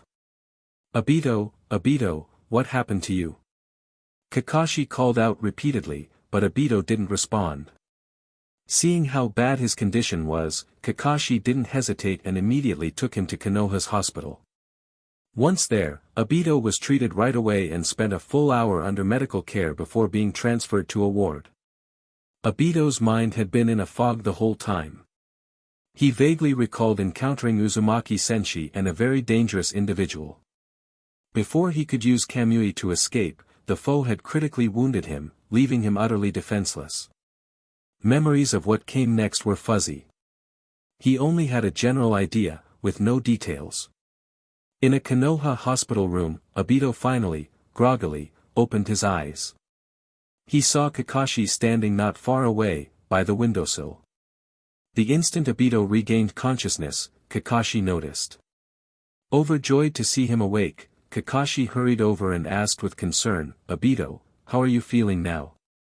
Why haven't you returned to the village?" Kakashi wanted to say so much more, but his words caught in his throat because he saw that both of Obito's eyes were Sharingan, the kind with a spiral pattern. He recognized that right eye in particular, it had resided in Kakashi's own socket for years. Seeing that, Kakashi felt shock and a tinge of loss. "So that's it. You hired Uzumaki Senshi to take back your Sharingan?" Kakashi's question jolted Obito, and in that moment, he realized his mask was nowhere in sight. Obito stared back at Kakashi, then used Kamui, instantly disappearing into a swirling vortex. "Obito, wait." Kakashi reached out, trying to stop him, but grasped only empty air. Even if he called out at the exact moment Obito invoked his jutsu, Obito still wouldn't stay. A faint swirl formed in a hidden underground chamber. Obito, still weak, tumbled to the ground. This was the place Uchiha Madara had once used to save him, a very safe hideout. Though, Uzumaki Senshi's power was so fearsome that safe now was only relative. At the moment, Obito was both agitated and furious. He landed in a heap, breathing heavily. He had been battered severely this time, first beaten nearly to death by Senshi, then subjected to Orochimaru's meddling. Though Orochimaru's living corpse reincarnation had failed to take him over, due to Obito's unique body and his Zetsu cells, it had still done damage. Now Obito slumped on the ground, curiously sensing the effect of having two Sharingan once again. That part at least improved his mood. Damn it, just you wait. He had warned Nagato that Senshi was a major problem, but Nagato paid no heed. And look where that got him, nearly killed. Curse that Uzumaki Senshi. Curse that Orochimaru, and that fool Nagato. They'll pay for this. I won't just let it go. In Orochimaru's research base, Orochimaru had reverted from his Yamada no Orochi serpent form back to normal. He was exceedingly pleased with Senshi's after-sales service. After the Yamada no Orochi fruit's enhancements, his body was now the ultimate vessel. He already had plans to push more of his experiments forward. Orochimaru glanced at Senshi. As expected of the black market's strongest mercenary, a ninja reputed for keen insight. I'm very satisfied with this outcome. Senshi brushed aside the compliment. If Orochimaru wanted to cozy up, fine, but the next step was for him to commission more missions. Having dealt with Senshi extensively, Orochimaru knew him well. Strictly speaking, Orochimaru was likely Senshi's top client. After a brief consideration, Orochimaru said, I need the Sharingan and Byakugan Kekkei Genkais. Have you got a way? Senshi found it amusing. Did he have a way? He possessed the production channels, the sales channels, even at the zero-cost procurement channel if needed. Of course, rarity meant a higher price, and he had to get Orochimaru to pay willingly. Senshi stroked his chin and made a show of looking troubled. The Byakugan? The Sharingan? Those are Konoha's most prized Kekkei Genkai. Orochimaru cut him off. He knew these lines hinted at a high fee. I need them in a form that can be perfectly used. Acquiring a Kekkei Genkai is no small feat, being able to use it perfectly is even harder. Still, there was one thing nobody doubted, while Senshi might charge an outrageous sum, he would always deliver. Having roamed the ninja world for years, Senshi's acting skills were top-notch. Seeing his pained expression, Orochimaru frowned slightly. Inwardly, he mused. So obtaining a perfectly usable Kekkei Genkai is really that difficult? Even this kid Senshi looks unsure if he can pull it off. Senshi frowned for a moment longer, then told Orochimaru, getting the Sharingan and Byakugan bloodlines isn't easy. Getting them in perfect working condition? Even more difficult. Orochimaru, are you certain that's what you want? Hearing that, Orochimaru's spirits lifted. After all, you get what you pay for. In the ninja world, if Senshi couldn't handle a mission, nobody else in the black market likely could. Orochimaru thought it over and finally said, name your price. Senshi casually replied, 100 million ryo for the Sharingan, and 100 million ryo for the Byakugan. Orochimaru patted his ear, as though suspecting that the Yamada no Orochi fruit's transformation had damaged his hearing. Irritated, he said, Uzumaki Senshi, that's not how a quote is supposed to go. Senshi grinned. The Uchiha clan is practically wiped out. There are hardly any people in the entire ninja world who can provide Sharingan. Orochimaru nodded. All right, so for a pair of perfectly usable Sharingan, I'll pay 20 million ryo. In his view, that price seemed fairly reasonable. He even felt some regret about the past. Back when he left Konoha, he hadn't gone to the Uchiha clan to snatch a few Sharingan eyes. Of course, if Orochimaru had actually done that, he might never have made it out of Konoha in one piece. 20 million ryo. Ha, that would barely cover a pair of single-tomo Sharingan. Orochimaru, you clearly have no clue about the going rates.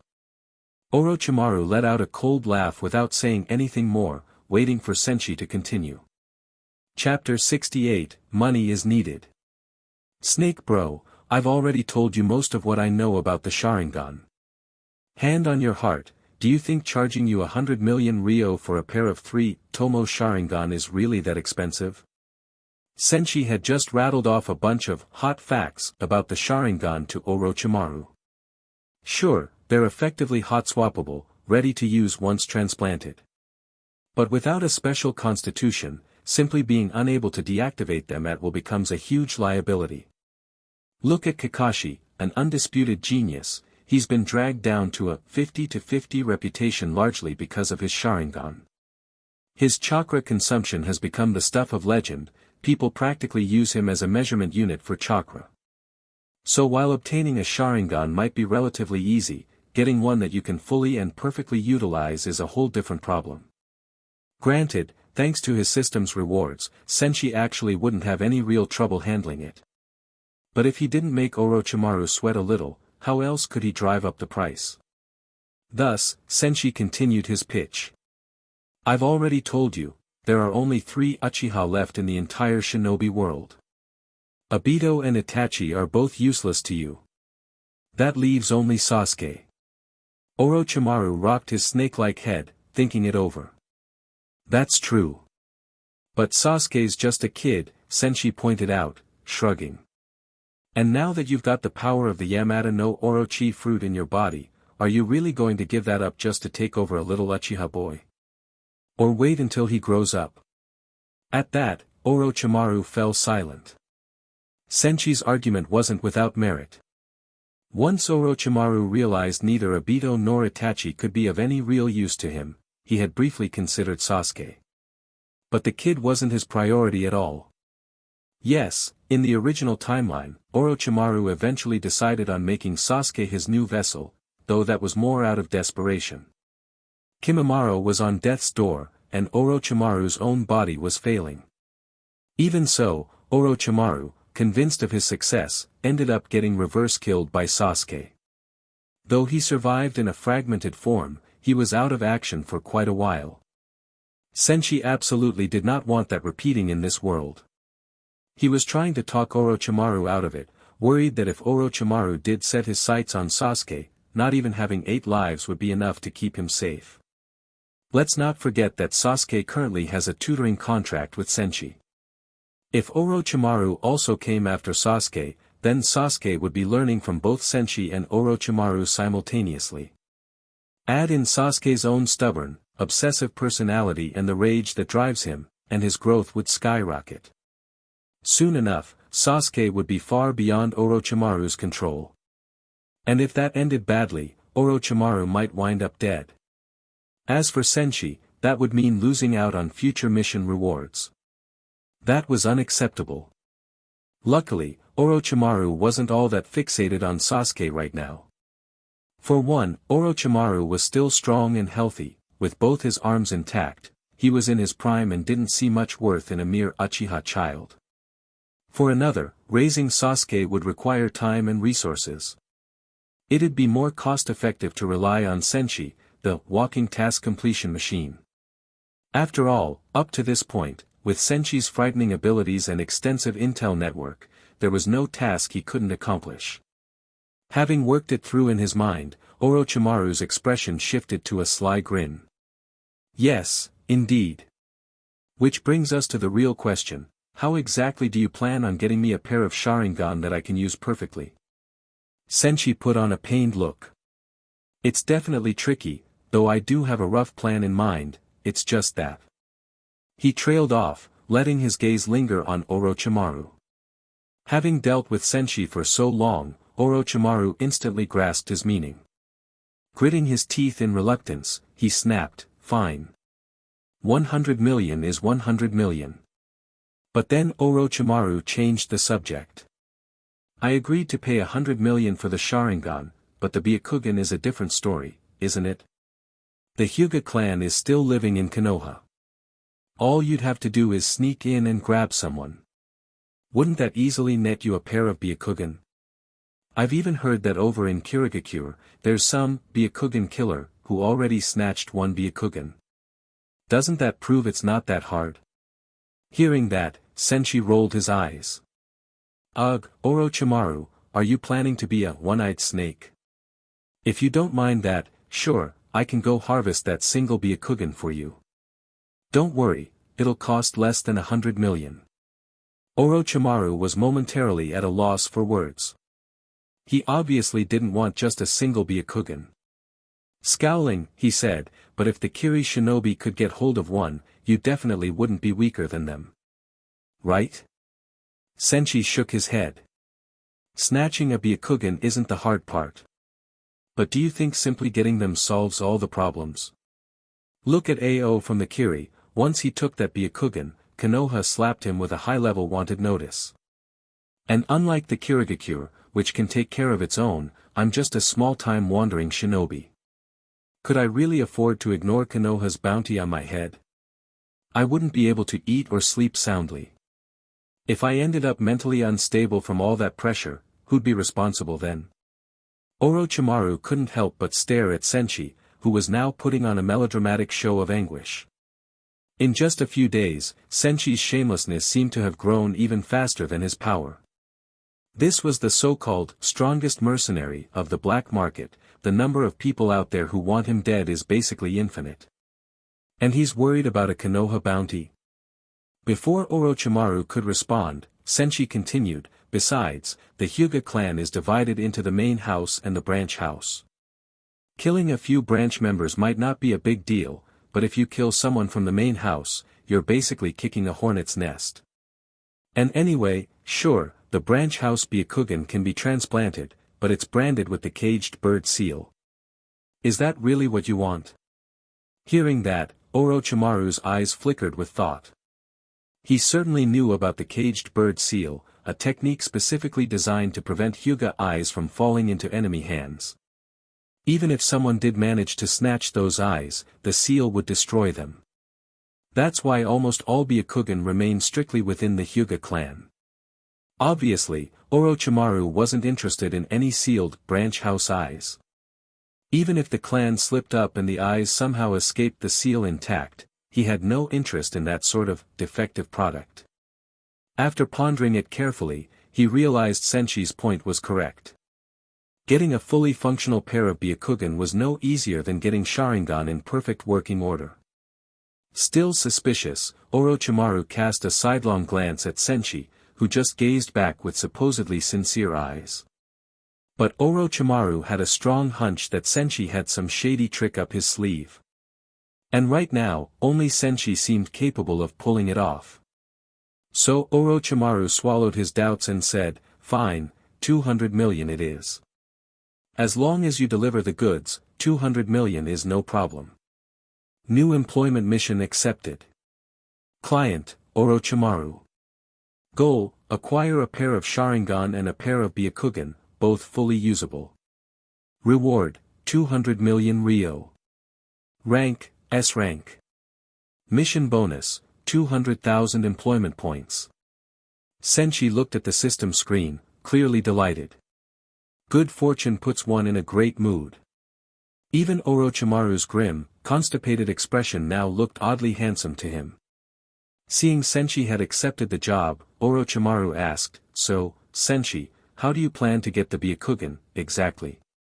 At that, Senshi shot Orochimaru a meaningful glance and spoke in a cryptic tone, perhaps granting the branch house freedom from the caged bird seal could earn their loyalty. At that point, obtaining Byakugan would be an easy matter. With those words, Senshi invoked the power of his ability, disappearing from the spot. He left Orochimaru there, shocked into silence. Outside the black market, Senshi stepped out of the distorted space. The story he'd just spun to Orochimaru was largely nonsense. He could accomplish the real process more simply. But how else could he stress how hard his job would be, and justify that hefty fee? When you're out in the field, you have to inflate your own importance. Think of how massive this plan sounded, just to get Orochimaru 2 pairs of eyes he could use. Didn't that deserve a 200 million Ryo payout? With that in mind, Senshi hummed a tune as he headed back inside the black market. Obviously, he wasn't going to deliver the Byakugan or Sharingan to Orochimaru right away. He figured he'd do a few black market missions first and drop them off later. The pay for these smaller black market missions wasn't huge, but even the smallest crumbs add up. Never underestimate the value of small tasks, Senshi mused. With that, he pushed open a door and said, "Itachi, I'm back. You must be bored after such a long break. It's time we teamed up again for some missions." He was referring, of course, to Uchiha Itachi, an incredible brand name just sitting here. Letting him go unused would be a crime.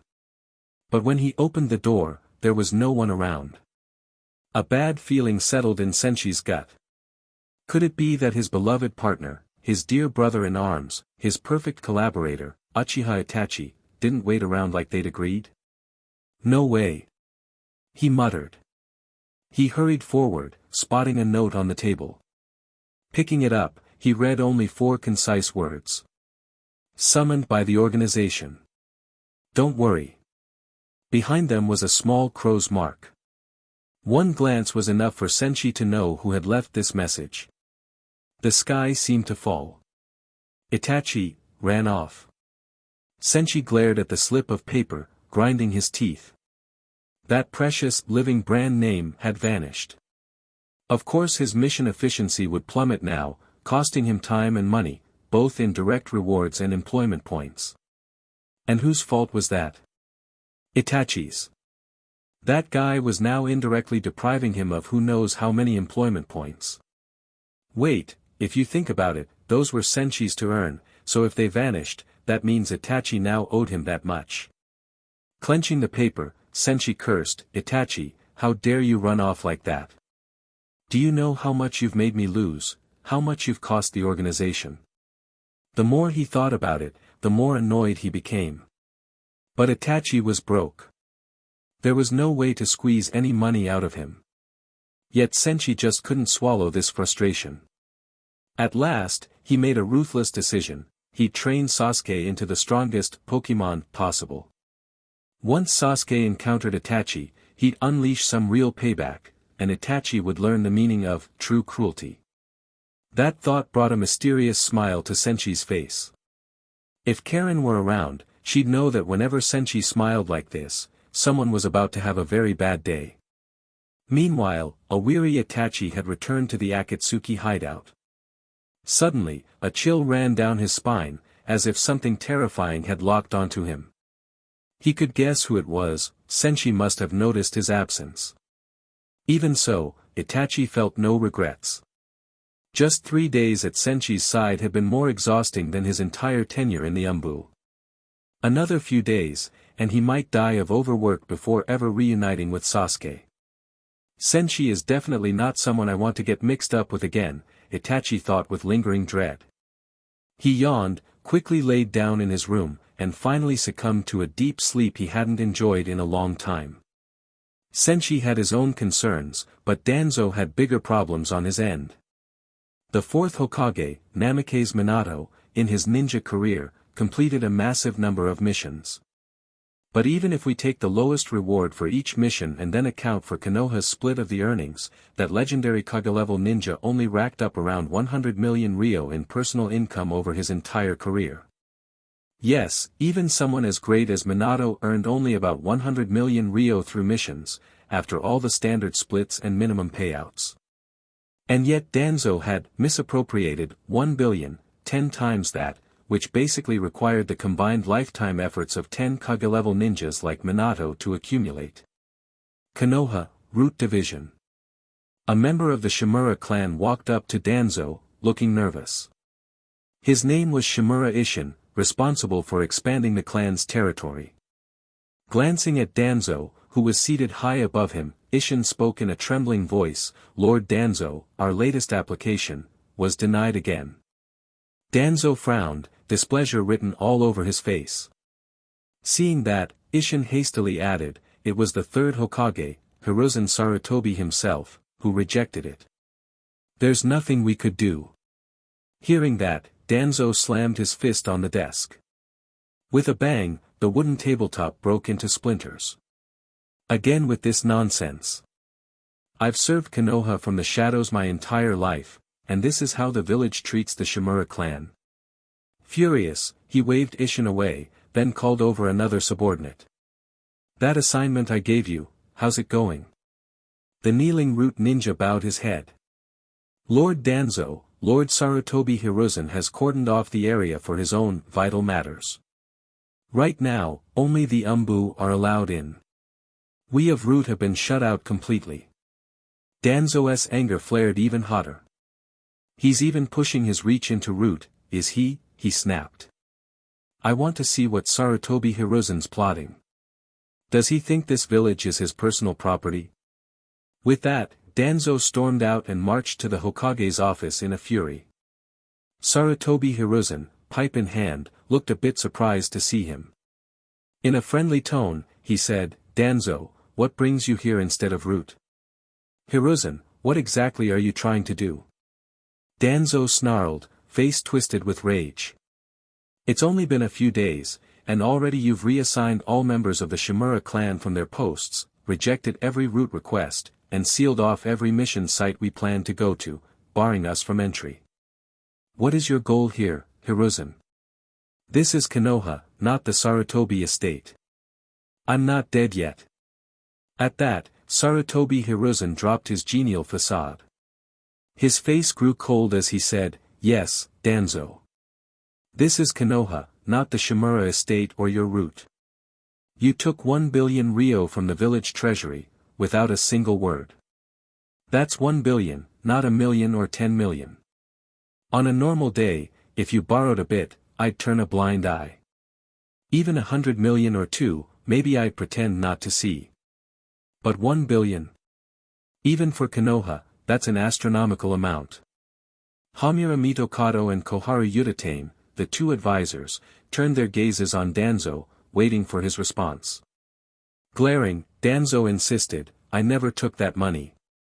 Sarutobi Hiruzen gave a mocking laugh. "I don't care if you did or didn't, until that 1 billion ryo reappears in Konoha's treasury, you'll keep being blocked at every turn. And I don't mean for a day or two, I mean indefinitely, Danzo. Do keep that in mind." It was obvious he was refusing to back down. Danzo was stunned. Hiruzen was sounding more like the fearless god of shinobi he had once been, not the old man he'd grown used to. Even so, Danzo believed it would only be temporary. He was convinced that, by rights, he should be Hokage. If not for certain events back then. He bit down his resentment. All he needed was the power of Hashirama's cells. If he could recreate another Senju Hashirama for Konoha, even if only partially, he could bring the entire ninja world to its knees under his command. And here came Hiruzen, constantly trying to thwart him. Proof that Hiruzen was unfit for the Hokage's seat. Smoldering, Danzo hissed, "You'll regret this, Hiruzen." In response, Hiruzen shot back, "Danzo, I'm the Hokage." Neither man would yield. The tension was thick, each glare like a dagger. At that point, Koharu and Hamura intervened. "Danzo, this time you really went too far. That sum of money must be returned to the treasury. Otherwise, how could we explain it to the daimyo?" Danzo turned to look at them, realizing that basically all of Konoha's top brass had sided with Hiruzen. Seeing no way to fight them all simultaneously, he left without another word. Indeed, as Hiruzen had said, this was Konoha, not the Shimura estate nor route. If Danzo had actually been Hokage, well, that 1 billion would all be used for Konoha, not a single coin going to himself. Right now, he could only hope Orochimaru would hurry up with some breakthrough. He imagined the scene: if Orochimaru cracked the secrets of Hashirama's cells, maybe he could awaken true several thousand hands or deep forest emergence, some technique that would let him personally humble those 3 old codgers. Then all his troubles would be solved. Humph. With that thought, Danzo snorted and stomped out. Sarutobi Hiruzen watched him go, then sighed. Danzo was growing more reckless by the day. Could it be that he is just too old to rein him in? Shaking his head, Hiruzen turned to Hamura and Koharu. "We can't allow Danzo to run amok like this any longer." Back en route, Danzo unleashed his rage, "Damn that Sarutobi Hiruzen. This time he's even convinced Koharu and Hamura to take his side. Hokage. That seat should have been mine." He roared and ranted, letting off steam, but he knew full well that all of Konoha's upper echelons had turned against him. If this continued, the Shimura clan and route would have no room to operate. That gave him a pounding headache. Waving over a trusted subordinate, he barked, "Go give Orochimaru a message, find out how his research is going." Just as the root ninja was about to depart, Danzo stopped him. "Also tell him that no matter what, he needs to produce some tangible results soon." The subordinate nodded and vanished. Left alone, Danzo could only stifle a groan and pin all his hopes on Orochimaru. If Orochimaru could at least show some preliminary finding, anything at all related to Hashirama's cells, then Danzo could use that to pacify the third Hokage. Just proving the funds had been put to good use would force Koharu and Hamura to back off, leaving only Hiruzen. And Hiruzen alone wasn't enough to remove him. Root's courier moved quickly, and soon Orochimaru got Danzo's message. But Orochimaru had no intention whatsoever of catering to that old man's wishes. What a joke, showing off something just to please Danzo. Orochimaru could see perfectly well that the man had already paid out that jackpot of 1 billion ryo. He had no more oil left to squeeze out. Why should Orochimaru stick around to indulge him? Still, with Danzo's eyes on him, staying too close to Konoha was now inconvenient. Not that Orochimaru was scared of him, but the old fool would keep pestering him. Moreover, Orochimaru had another idea altogether. So he summoned Kabuto. "Kabuto, pack up. We're leaving." Kabuto obeyed, though he asked, puzzled, "Lord Orochimaru, if we're leaving now, where are we going?" Eyeing Kabuto, Orochimaru smirked. "To Kumogakure." Hearing that, Kabuto was even more confused. Kumogakure. What were they going to do there? Orochimaru, spotting the unspoken question, explained. "That Senshi fellow is indeed convenient, anything we want, he can get. But his prices are atrocious. Even though we have a few 100 million ryo on hand, at the rate Senshi collects payment, we'll be broke soon enough. So I have a plan to squeeze a hefty sum out of Kumo." As Kabuto listened, excitement glinted in his eyes. He had long coveted Orochimaru's Yamata no Orochi fruit. If Orochimaru's plan worked and they made a fortune, Kabuto might be able to afford such a fruit for himself. Eagerly, Kabuto packed up their things and set off with Orochimaru to Kumo. Chapter 69, Electric-type Pokemon, Sasuke. Not long after, Senshi returned to Konoha. Without delay, he headed straight for the Uchiha district. Once there, he saw his wood clone teaching Karen and Sasuke. The Pokemon, Sasuke, was drenched in sweat from ninjutsu training and didn't notice Senshi's arrival. But Karen, being a sensory-type ninja, had sensed him already. She dashed over and climbed onto his shoulder at once. Senshi smiled and patted Karen's red hair, feeling his mood brighten considerably. After enjoying that warmth for a moment, Karen tilted her head in curiosity. "How come you came back alone? Where's the other one?" The instant Karen asked this, Senshi's expression turned cold. "Itachi? He had something to deal with at home and went back early."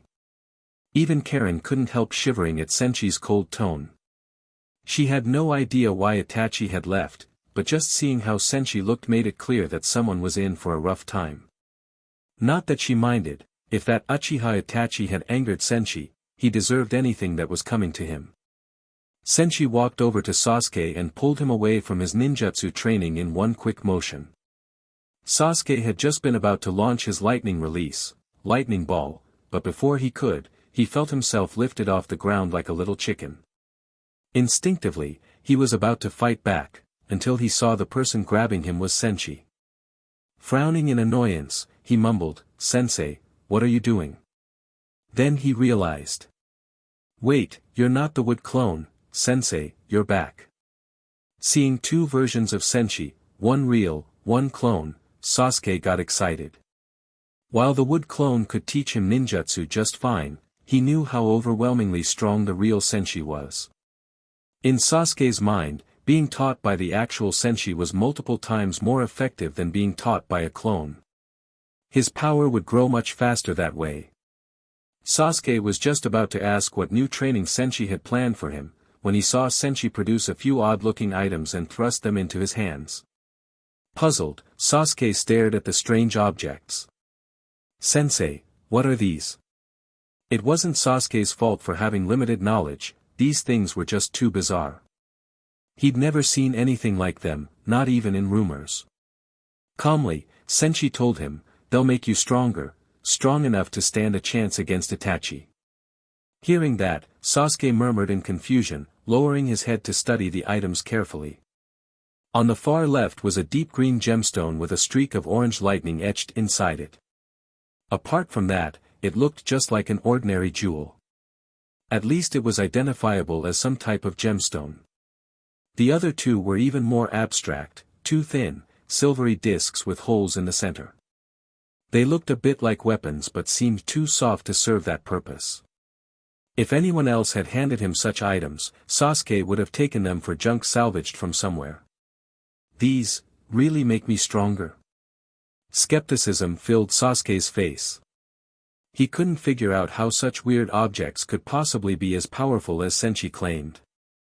But Senshi nodded resolutely, as if utterly certain. Inwardly, he was fuming. Sasuke, I'm seriously going all in here. With these things, you'd better beat the crap out of Itachi for making me lose a fat paycheck. I'll make him regret every choice he made. While Senshi's mind raced, Sasuke just looked clueless, worried that maybe his teacher had been traumatized somehow after traveling with Itachi, enough to dump this random stuff on him. Could it be, Itachi actually drove Sensei insane, worried that I'd catch up to him if Sensei trained me further? The more Sasuke thought about that possibility, the more convinced he became, and the angrier he felt. Damn you, Itachi. I swear I'll kill you. Senshi, oblivious to Sasuke's wild speculations, just said, use your lightning ball. Though still confused, Sasuke nodded. Lightning release, lightning ball. The moment he conjured the lightning ball, something felt off. A mysterious energy surged out of the thunder stone in his hand and flooded into his body. As the lightning ball grew, the powerful energy radiating from the stone boosted it even further. For the first time, Sasuke realized that this unremarkable jewel was in fact a precious item capable of amplifying his lightning-style jutsu. It was astonishing, almost terrifying. The lightning chakra from the stone was so strong that Sasuke, with his current skills, simply couldn't manage it. The lightning ball swelled beyond his control and exploded, blasting Sasuke like a kite with a snapped string. He flew backward before collapsing in a heap. Only after a while did he manage to force himself upright, suppressing the pain that racked his whole body. He stared at the huge crater on the ground, forgetting how disheveled and dirty he looked. His eyes shone as he turned them on Senshi. Sensei, that was really my jutsu that did that? Senshi smiled and nodded. Truth be told, he was surprised, too. The Thunder Stone's amplification was stronger than he'd anticipated. For Senshi, who already had advanced lightning abilities, thanks to the Rumble fruit's power, that stone barely did anything, like a drop of water added to an ocean. Besides, he found it inconvenient to carry items around for an extra boost. But in Sasuke's hands, it caused a huge change. Senshi stroked his chin, now fairly certain that giving Sasuke the Thunder Stone had been a good decision. By this time, Sasuke had managed to limp up to him, still brimming with excitement. Although his hair and clothes were singed, Sasuke's eyes gleamed with joy. He never expected that odd jewel would be so powerful. And his teacher hadn't just given him the jewel, he had 2 more peculiar items besides. Earlier, Sasuke had dismissed those silver discs as trash, but now he was bursting with curiosity.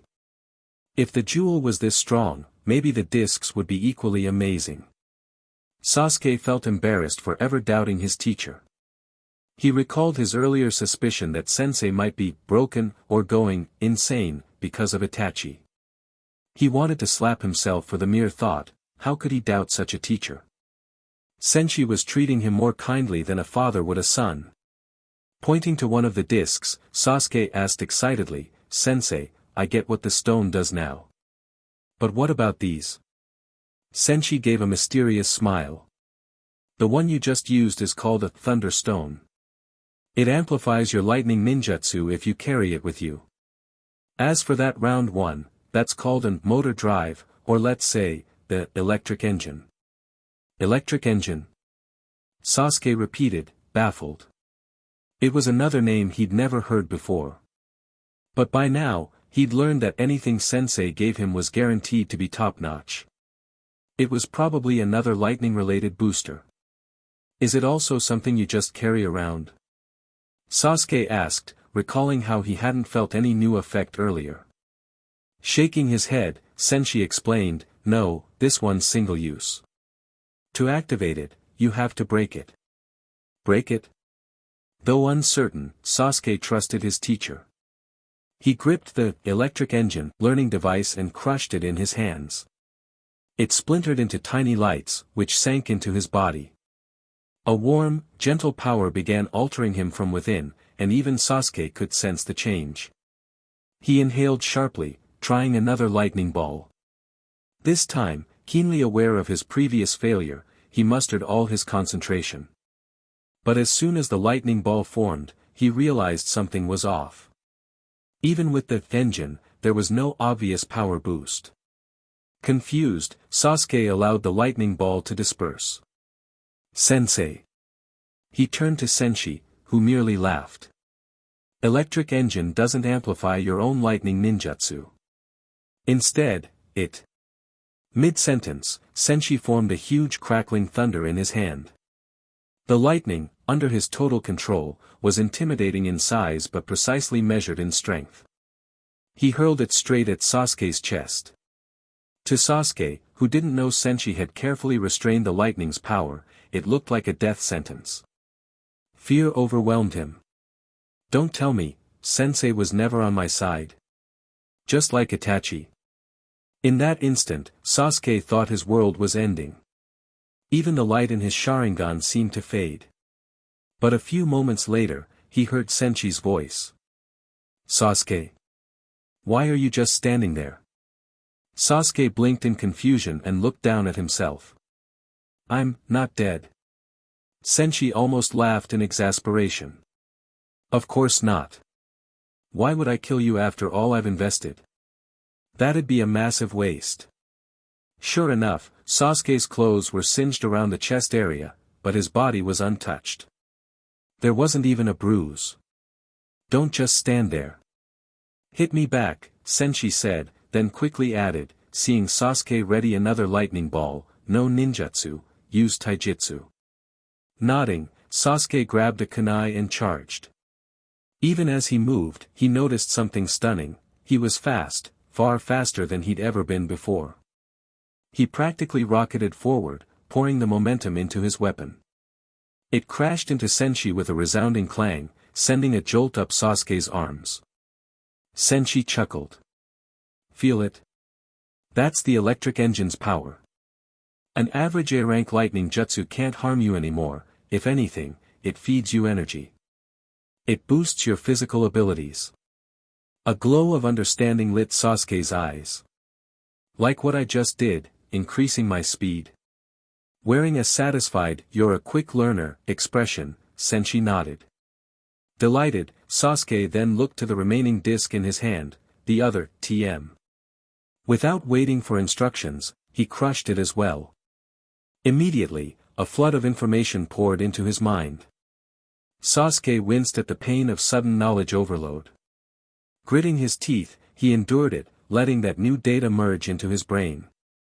"Thunder Punch, this taijutsu is unbelievably powerful, and I just learned it in an instant." Sasuke mumbled in awe. The learning device didn't just teach him the concept, it etched the muscle memory directly into his body. He could now execute Thunder Punch as though he drilled it hundreds of times. One single device saved him what could have been months or even years of training. Sasuke grasped just how precious it was. If these learning devices could be mass-produced, no shinobi village would ever bother running a ninja academy again. Well, except Konoha, which would probably still insist on preserving the will of fire.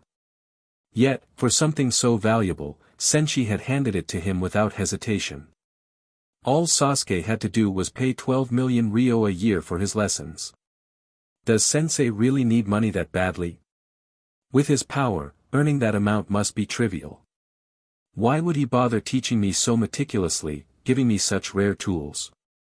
Touched by the realization, Sasuke felt a surge of emotion. From Senshi, he sensed a deep warmth, a bond. Ever since that night of the Uchiha massacre, he hadn't felt anything like this. His heart brimmed with gratitude. He started thinking that maybe the only reason Senshi even charges tuition is so Sasuke wouldn't feel guilty accepting so many benefits. Sasuke's earlier resentment, born from Senshi going off with Itachi, the traitorous Uchiha, vanished. He never imagined that once Senshi returned, he'd shower him with 3 incredible gifts. Compared to that man he hated so deeply, Senshi felt more like a true big brother. Unaware of Sasuke's emotional whirl, Senshi simply said, "Why don't you test out your new powers?" Sasuke responded like a thrilled child who just received a brand new toy. He recalled the fresh knowledge in his head and activated Thunder Punch. Golden arcs of electricity danced around his right fist as he shot forward like a cannonball, slamming into the target area. He still had the electric engine's speed boost active. When combined, the result was more than just 1 + 1 = 2. Boom! Amid thunderous noise, lightning surged outward in a destructive wave, snapping the trees ahead and toppling them in a neat row. The force of Thunder Punch was terrifying. Senshi, watching Sasuke, nodded in approval. Calling Sasuke back, he said, "Good. Now that you have this level of strength, I can stop worrying." Sasuke's face lit up, but a strange feeling nagged at him. A heavy sense of foreboding crept in, and sure enough, Senshi's next words hit him like a bolt from the blue. "My task in Konoha is finished. I can leave without worrying now." It was as if someone had doused Sasuke with ice water. He stared at Senshi, stunned. "Sensei, must you really go?" Seeing Sasuke's reluctance, Senshi tousled his hair. "Of course. I'm Akatsuki's top mercenary. If I stay here, who knows when Konoha might decide to wipe me out in one fell swoop." Sasuke fell silent.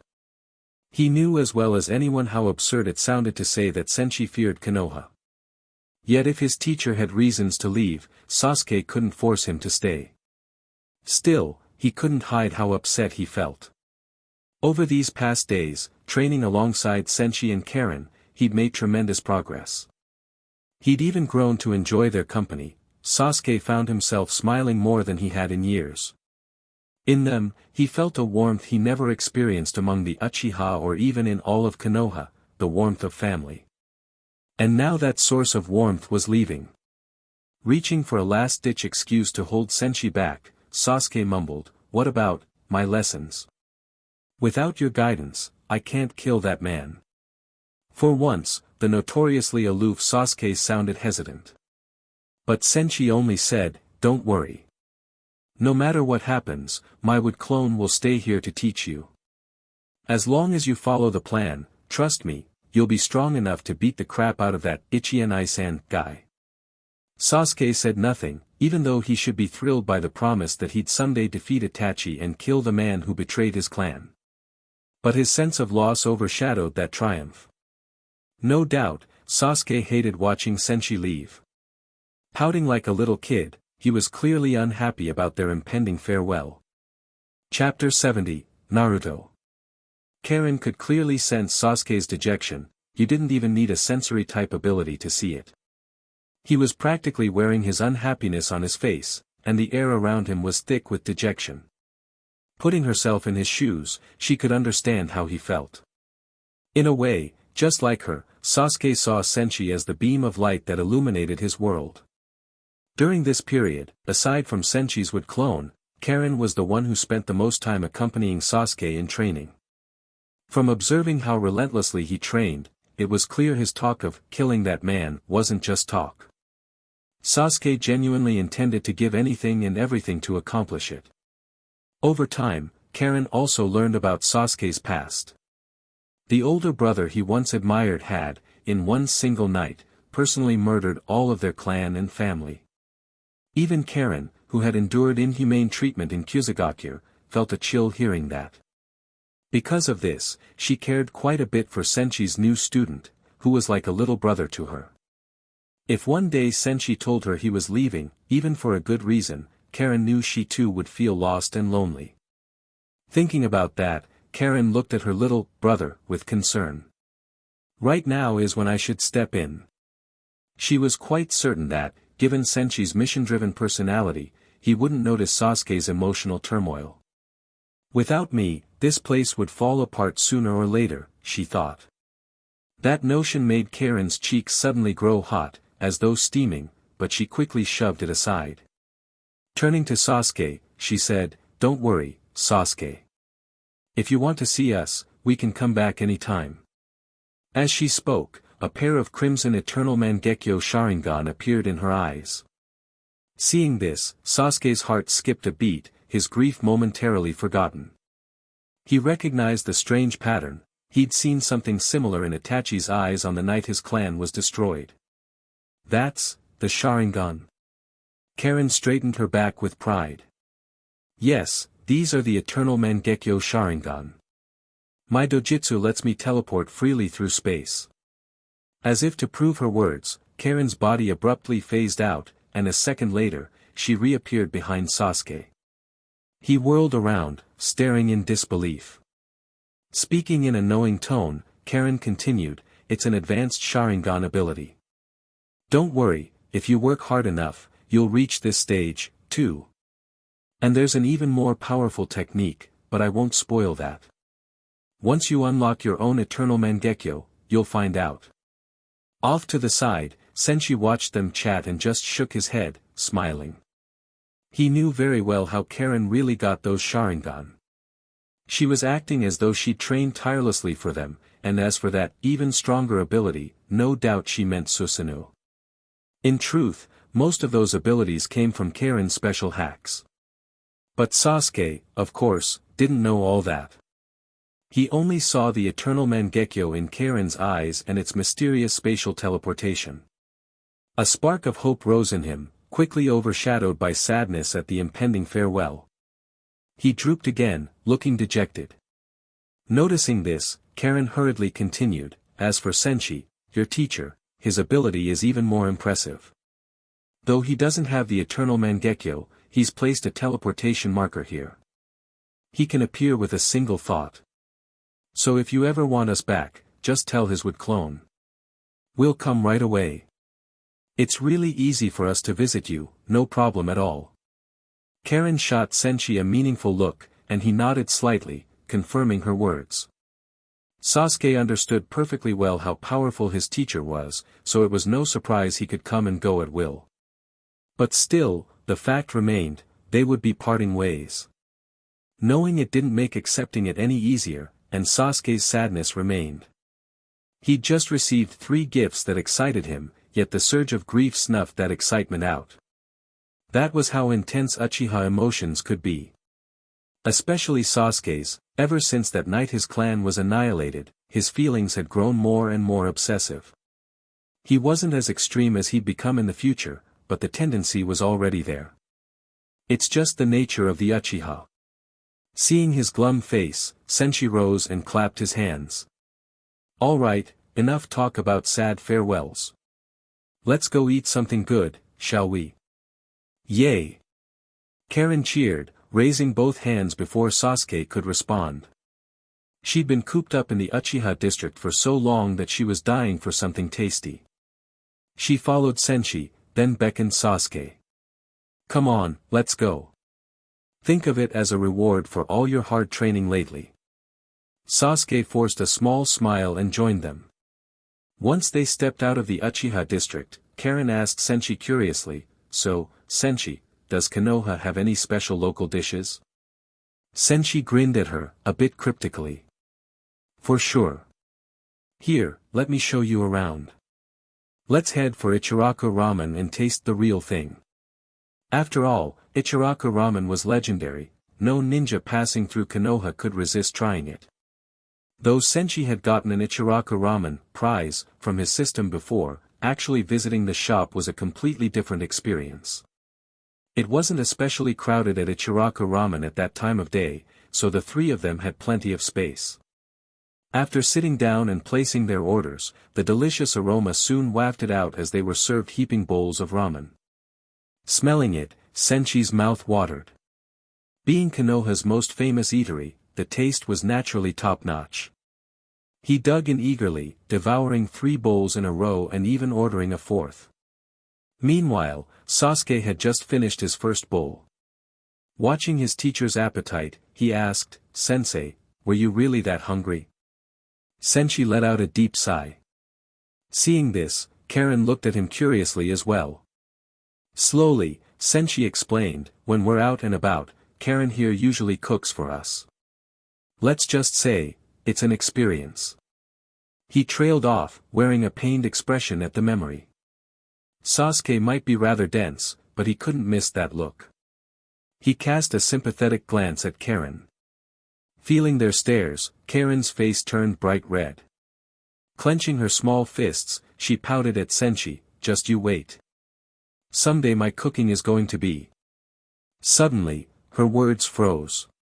Her gaze shifted to the entrance of Ichiraku Ramen. Senshi followed her line of sight, noticing a scrawny blonde boy with goggles, a whiskered face, standing outside the shop, wearing a faintly envious look as he watched the three of them. Or perhaps he envied their big bowls of ramen, or maybe the closeness between them. Sasuke was also surprised. "That dead last kid?" Karen said quietly, "I'm sensing a familiar aura around him, very much like yours, Senshi." She glanced back and forth between the boy outside and Senshi, but they certainly looked nothing alike. Could the kid be an illegitimate son, and he just took after his mother's looks? Before she could spin more theories, they heard people outside shouting at the boy. "Fox demon, get out of here. Who let you come around? Yeah, scram. If you don't leave, we'll kill you. Stinking fox. Beat it." A few children even picked up rocks and hurled them at the boy. He, being small and slow, couldn't avoid them all, and soon bruises dotted his limbs. Crestfallen, he turned to run away, until Senshi spoke up. "Sasuke, bring him in." Though Sasuke didn't understand Senshi's reasoning, he obeyed at once. He leapt out, flaring his chakra, Sharingan gleaming, and fixed a glare on the stone-throwing kids. Scram! His cold command, underpinned by intimidating chakra, sent them scurrying in terror. Thanks for helping," the blonde boy murmured, looking Sasuke up and down. Of course he recognized the prodigy Uchiha from the academy, the popular kid all the girls liked. Naruto, always ostracized, found Sasuke's popularity unbearable at times. "He's the type I hate the most." Frowning, Naruto mumbled, "Why did you help me, Sasuke?" Normally, Sasuke wouldn't even involve himself, his mind focused on avenging his clan and killing Itachi. He had no strong opinion about Naruto either way. But right now, his teacher had given him a mission. So he responded with rare patience. "My teacher wants to see you. Come with me." Chapter 71, Senshi Virus. Hearing that, Naruto glanced curiously into the ramen shop. "Is it Iruka-sensei?" "I don't see him." Sasuke ignored Naruto's question. He turned back toward the inside of Ichiraku Ramen. "Come in," he said. Though Naruto was still puzzled, he followed Sasuke inside, partly out of curiosity. Once inside, he could finally get a proper look around. Other than Tucci, the owner of Ichiraku, there were two people sitting at the counter, a red-haired girl about his age, and a very handsome young man. Yet for some reason, the instant Naruto's eyes landed on that young man, he felt a strange sense of familiarity and closeness, like the warm feeling one gets from a family member.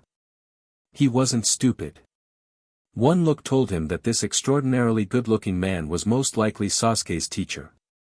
But when had Sasuke gone and found himself a new teacher? Wasn't that why Sasuke was the #1 student at school, because he had a private tutor? I'd sure like to have a teacher like that too. All sorts of thoughts swirled through Naruto's mind. Even though this was Ichiraku Ramen, and Tucci was one of the few people in the village who didn't give him weird looks, Naruto still lowered his head upon seeing Uzumaki Senshi. Senshi, for his part, glanced at Naruto, who looked uneasy. Inside, he found it almost laughable. This early in the timeline, Naruto was still the kid who sat alone on the swing, watching others get picked up by their parents, wishing he had someone like that too. The sheer loneliness and longing inside him were intense. That the village could treat the hero's child in such a way was incomprehensible. A sudden idea flashed in Senshi's mind. Without a word, he pushed over a freshly made bowl of ramen, untouched by chopsticks, to Naruto. "Go ahead and eat. F for me." Naruto swallowed hard, and his stomach rumbled audibly. He was starving, but he couldn't believe that a stranger was offering him free food. Of course. Senshi nodded. Thank you, big bro. Naruto broke into a trademark grin, plopped onto the stool, and started wolfing down the ramen. Don't rush. Senshi gave a wry smile. If it's not enough, order another.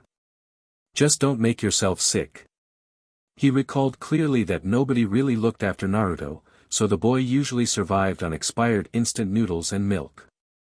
It was pretty much a miracle he never keeled over and died, thanks to his robust Uzumaki bloodline.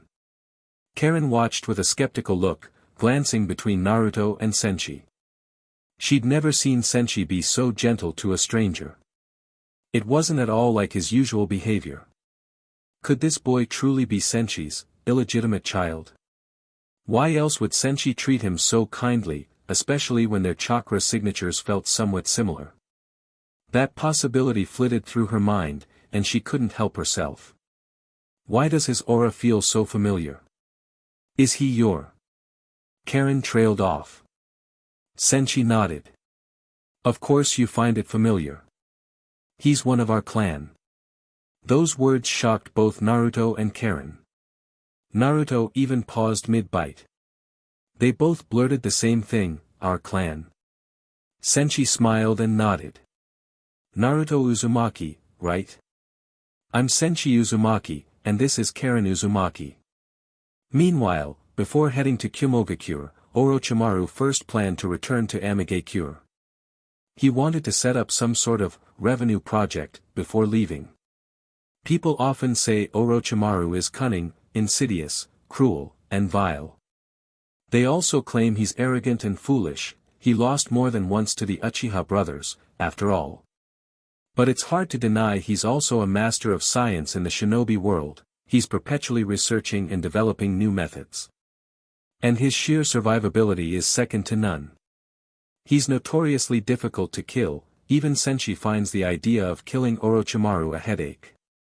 Even without his extra 8 lives from the Yamata no Orochi fruit, Orochimaru had techniques like the Orochimaru-style body replacement technique, living corpse reincarnation, curse mark resurrection, and so on. Now, with the fruit enhancing him and granting multiple extra lives, Orochimaru was practically the definition of legendary cockroach. He was so adept at preserving himself, he could still birth a synthetic child in the new era and even send him to study in Konoha. It's an apt example of his unmatched self-preservation methods. Yes, he's cunning, insidious, possibly deranged, but his scientific prowess is top-notch. Otherwise, how could he have invented so many groundbreaking things in the shinobi world? Heck, he even developed tattoos before the village started doing fancy Mangekyo contact lenses. And so he was better than some stubborn old fossils at adapting and learning, especially from Senshi. After so many dealings with Senshi, and taking so many losses, even a pig would have picked up a thing or two. Orochimaru was no pig, he was a genius. Senshi's greatest skill is the 2 birds 1 stone trick, a single mission, and somehow he gets paid from both sides, with both sides feeling grateful to him. It's ridiculous. Senshi always ends up with his pockets full, yet no one really seems to feel cheated. It's almost beyond comprehension. But Orochimaru had gleaned Senshi's method: if there's no existing demand, create one, then simultaneously satisfy both parties. That's the heart of Senshi's double-dip strategy. Orochimaru wanted to put that into practice. Therefore, since he already planned to go to the Kumogakure, why not drop by Pain's place first and secure a tailed beast capture mission? That way, he could execute his own plan while also scoring payment from Pain. After all, the Kumo holds not one, but 2 tailed beasts. Now that Orochimaru was so much stronger with Senshi's help, snagging a tailed beast along the way didn't seem out of reach. Still, Orochimaru couldn't help but feel a bit weird. He had joined the Akatsuki originally to investigate Uchiha Itachi, staying aloof from most missions and rarely interacting with his partner. He never imagined he would end up actively requesting an Akatsuki mission one day. But what could he do? He needed money. He still had a few 100 million Rio, but in a sense, that money was already earmarked for Senshi. Because if you want Senshi, the one who charges sky-high, borderline criminal fees, to do anything, you have to be prepared to keep paying. He's like a black hole, once he starts working for you, it's hard to stop paying him. Yet he's so good at what he does that you can't just abandon him. It's a love-hate relationship. Hence, Orochimaru decided he must seize every opportunity to make money. If Senshi is the terrorist in the black market, Orochimaru intends to be the same in the Akatsuki. With that in mind, he returned to aim and approached Pain with confidence. "Pain," he said, voice low yet resolute, "I'm here for a mission. I can take down the tailed beast in Kumogakure. Just leave it to me." Hearing that, Pain was momentarily stunned. He was full of questions. Orochimaru, asking to undertake a tailed beast capture mission. He studied the figure before him carefully. It was undoubtedly Orochimaru. That voice, that posture, maybe if the guy's face were covered, Pain would have mistaken him for Senshi, since Senshi was the one always asking for jobs. But the Akatsuki were notorious slackers, nobody except Senshi usually came looking for missions like this. Could Senshi's personality be contagious? Was Pain under a genjutsu? But that was impossible, he had the Rinnegan, so visual illusions wouldn't affect him. Did Orochimaru develop some flashy sound-based genjutsu? Confused, Nagato, the man behind Pain, felt a headache coming on. The Akatsuki members were all rogue shinobi, each with their own rebellious nature. Leading them was never easy. But ever since Senshi joined, everything started getting turned on its head. First, the previously most diligent member, Kakuzu, was forced to take breaks because he couldn't keep up with Senshi's mission, harvesting. Now, even Orochimaru, someone who was all about his own research and cared little for organizational tasks, was voluntarily coming to take a mission. And he wanted to capture a tailed beast in the Kumo, of all places. It was as if the world had flipped upside down. Still, speaking through Pain, Nagato maintained a stern stance. The Kumogakure belongs to the land of lightning. With our current strength, we should avoid direct conflict with any of the 5 great nations. Orochimaru immediately took offense. If they weren't going to fight Kumo and capture the tailed beast, there'd be no mission, and hence no payout. That also meant no funds to commission Senshi for anything. Unacceptable. Akatsuki should get moving on the tailed beast capture plan. We're much stronger than before, Orochimaru pressed. Besides, we already have the 3 tails sealed away. If the 5 great nations find out, they'll likely ramp up their defenses. We should capture at least one tailed beast from a great nation to see how they respond. Starting with the Kumogakure seems right. Nagato fell silent, pondering. He was inclined to refuse because he didn't trust Orochimaru's motives. This man had layers of hidden agendas. But logically, Orochimaru made a valid argument. The Akatsuki nowadays, bolstered financially by Senshi's efforts and Kuzugakure's annexation, plus the Land of Rain's rapid development, was far stronger than before, strong enough that the shinobi world could no longer ignore it. Meanwhile, the Kumogakure, with its typically abrasive diplomacy, had already offended many nations and had few true allies. It might not be able to rally an effective counterattack against the rising power of Akatsuki. Furthermore, the tailed beast plan had to keep moving. Why not use this opportunity to see how the 5 great nations would react? With that reasoning, Nagato nodded slightly. Indeed, they owed a lot of their rapid growth to Senshi. That same Senshi was being slandered by Obito, aka Madara, who wanted to remove him from the organization. Nagato frowned, wondering if he should ramp up the intensity next time Madara showed up unannounced. But he kept those thoughts to himself and spoke through Pain. All right. I'll let you handle capturing the Kumo's tailed beast. Bring Sasori with you. He's your partner. Orochimaru frowned. Sasori. The name rang a bell, that guy who turned himself into a human puppet in pursuit of eternal art. Yes, Sasori was theoretically his assigned teammate, but Orochimaru never really teamed up on missions, preferring to do his own research. They had collaborated on research once, but they never truly got along. Sasori was big on puppet transformations, while Orochimaru was about body modifications. Different approaches to immortality. Moreover, Orochimaru wanted the mission profit all to himself. Why share it with Sasori? So he insisted, no need for Sasori. A single-tailed beast isn't worth worrying about. I can deal with it alone. Nagato, however, sounded displeased. Don't underestimate the tailed beasts, Orochimaru. Even if you're confident you can handle one, the Kyumo holds two. And that doesn't include their entire village's response. It's impossible for you to leave unscathed. With Sasori's help, you'll be safer. Besides, we have a rule in Akatsuki, operations are done in pairs. Even Senshi never refused that. Orochimaru scowled. Like I said, Sasori and I don't get along. Not only does it not help, it might even reduce our efficiency. Nagato stood firm. Regardless, tailed beast capture missions always require two-person teams. In reality, it was only partly about safety. The other goal of pairing members was that in the Akatsuki, full of rogue ninja with their own secrets, nobody completely trusted anyone. Working in pairs was also a form of mutual surveillance, less chance both members would conspire to betray the group. Noting Orochimaru's reluctance, Nagato continued, if you refuse Sasori, you'll have to wait. Senshi said he'll be back soon. Perhaps the two of you can do it together, your success rate would be higher.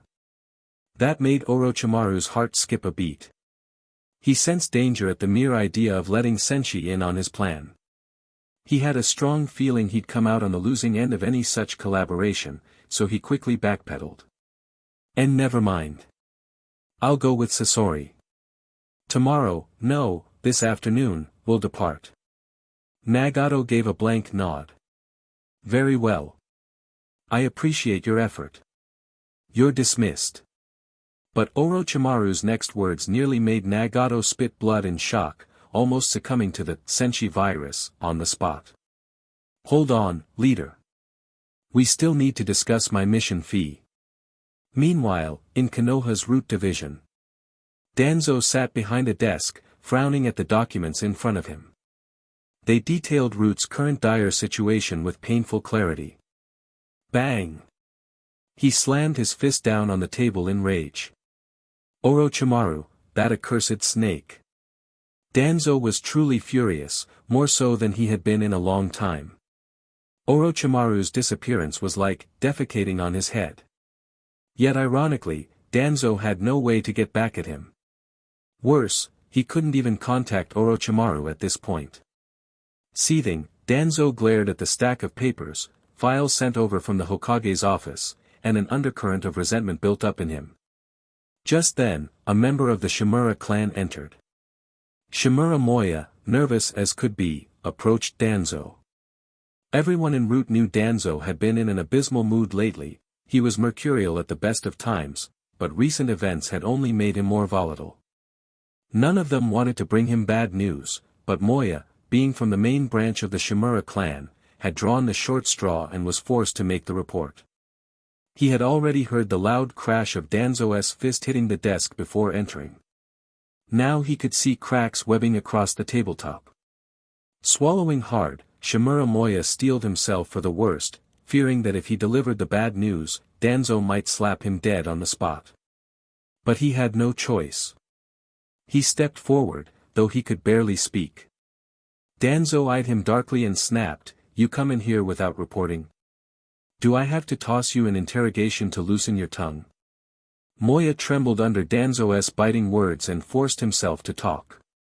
Danzo-sama, the Shimura clan's monthly provisions, the Hokage-sama refused to approve them.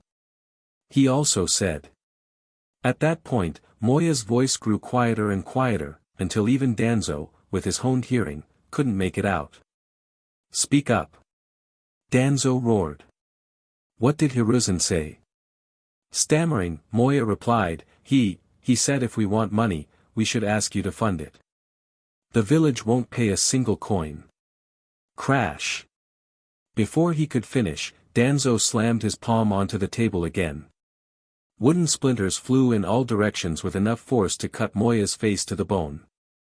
Streaks of blood trickled down, but Moya dared not utter a single complaint. He only bowed his head, trembling.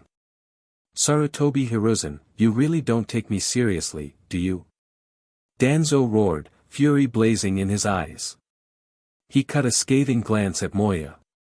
You've made your report, now get out. Grateful to escape, Moya fled without another word. Danzo stared after him with open malice. Ever since he diverted that 1 billion ryo from Konoha's treasury, he hadn't had a single easy day. The other village elders, the so-called Konoha F3, had been pressuring him non-stop, leaving him no wiggle room. And it was all thanks to Orochimaru. Just the thought made his blood pressure spike. Ever since I struck that deal with him, not one piece of good news has come my way. And now he's vanished entirely, leaving me to face all the heat alone. Even for Danzo, it was becoming overwhelming. Pacing in his root office, he reflected that he'd already dispatched his own forces to find Orochimaru. How could so much time pass with no news at all? Just then, a masked root ninja flickered into the room. Danzo-sama, we've visited Orochimaru's research base. He's gone. All the research facilities have been taken, and the site has been thoroughly cleared. We found no useful clues or research results.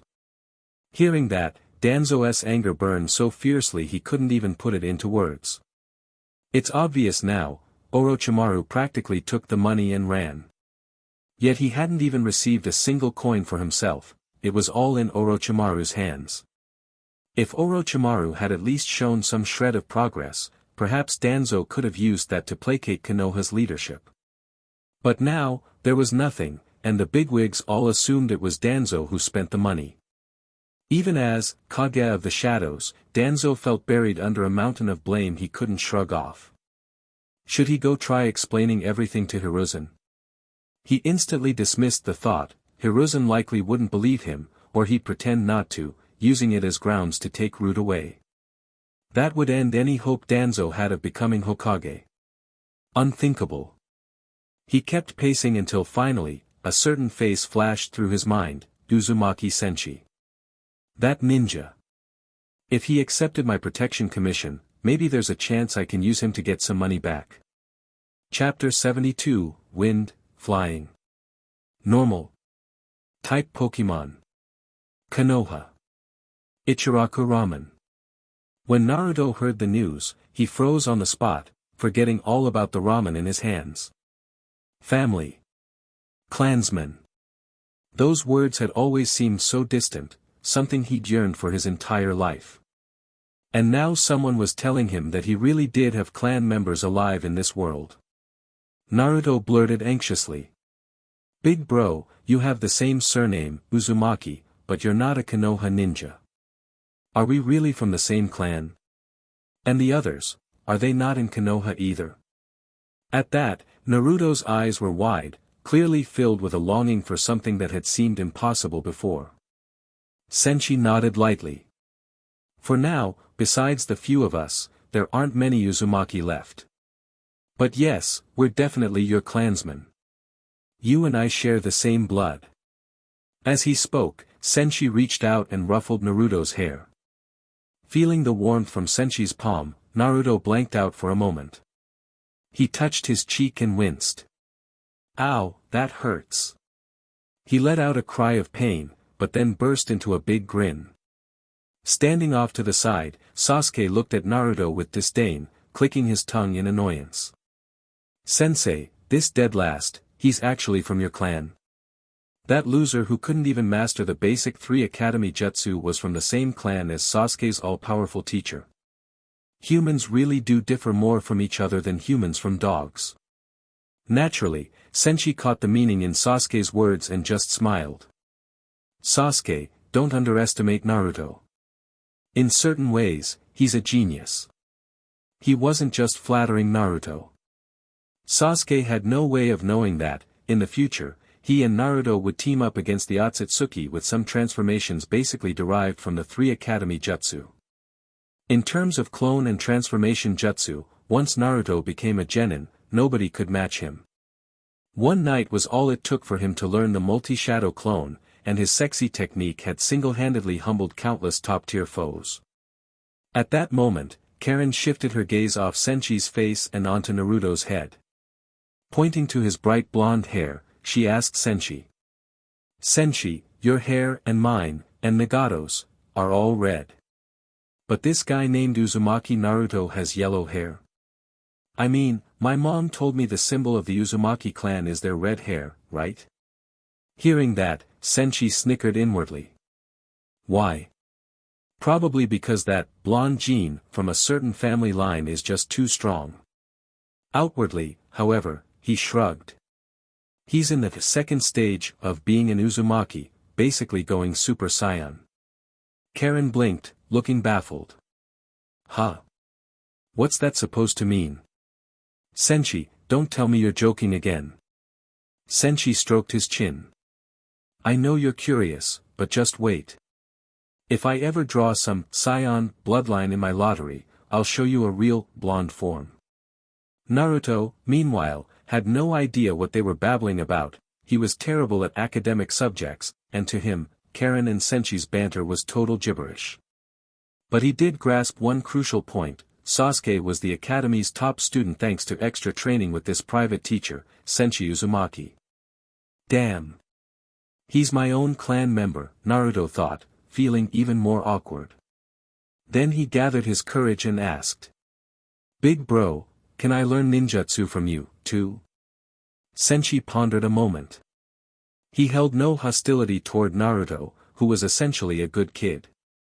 Sure, Naruto was a bit of a brat at the start, but he was still likable enough, especially with how hard he'd had it. The only problem was that Naruto had no money, unlike Sasuke, who had a fortune. Still, a young sapling can grow into a fine tree. Naruto was definitely a high-potential investment for the future, and maybe he'd team up with Sasuke for some co-op missions down the road.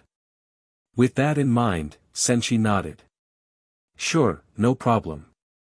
The instant he said that, a system prompt echoed in his head. Congratulations. The trusted allies count has reached 4. The strongest mercenary corps module has been unlocked. You may form a mercenary corps with your allies. Whenever any member completes a mission, you'll receive 50% of their mercenary point rewards. Senshi's eyes went wide. What the? A strongest mercenary corps. So this is the new feature. Where's my standard grinding system from before? Have I been working my butt off all this time for a management sim add-on? If I'd known this earlier, I would have gathered a crew of unstoppable Pokemon a long time ago. Senshi felt some regret. He could have formed bonds left and right instead of slogging through missions alone. He had lost out on who knows how many draws. He heaved a deep breath, opened his system interface, and sure enough, besides his usual system menu, there was now a mercenary corps interface. 4 character cards were displayed below. 1. Name, Karen Uzumaki. Gender, female. Age, 9. Bond level, 99/100. Current strength, S. Potential, SSS. Overall rating, SSS. 2. Name, Kakuzu. Gender, male.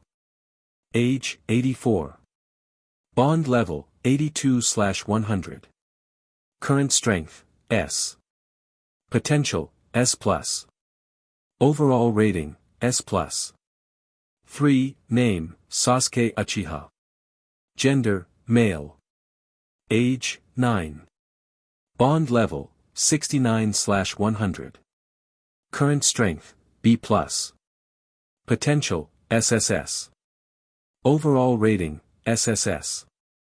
4. Name, Naruto Uzumaki. Gender, male. Age, 9. Bond level, 61/100. Current strength, C. Potential, SSS. Overall rating, SSS.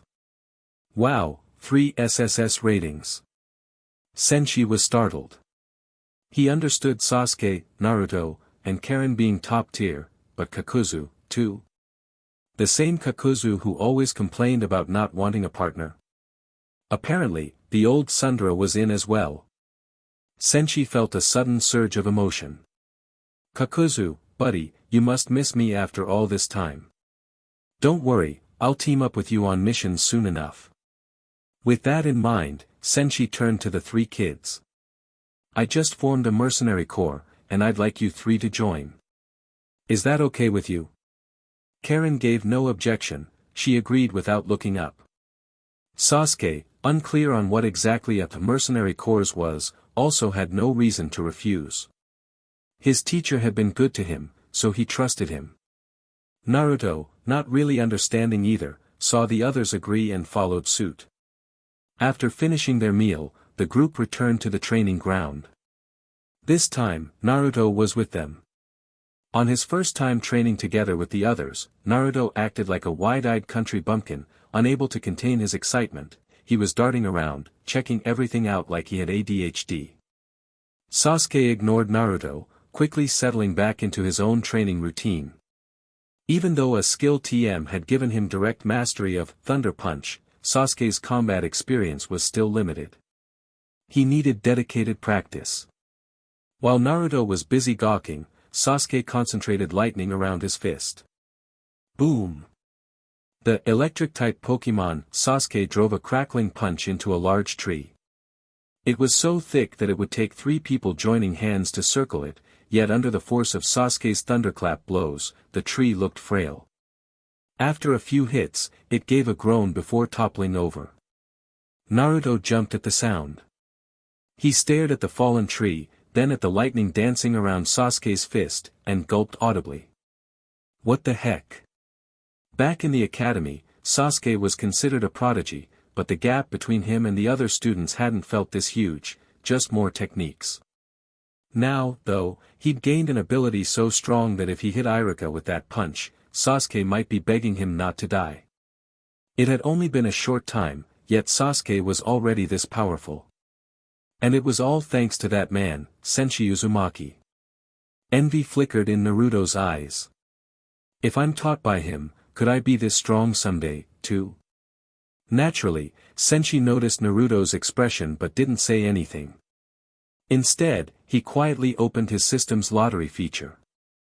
-100,000 mercenary points used.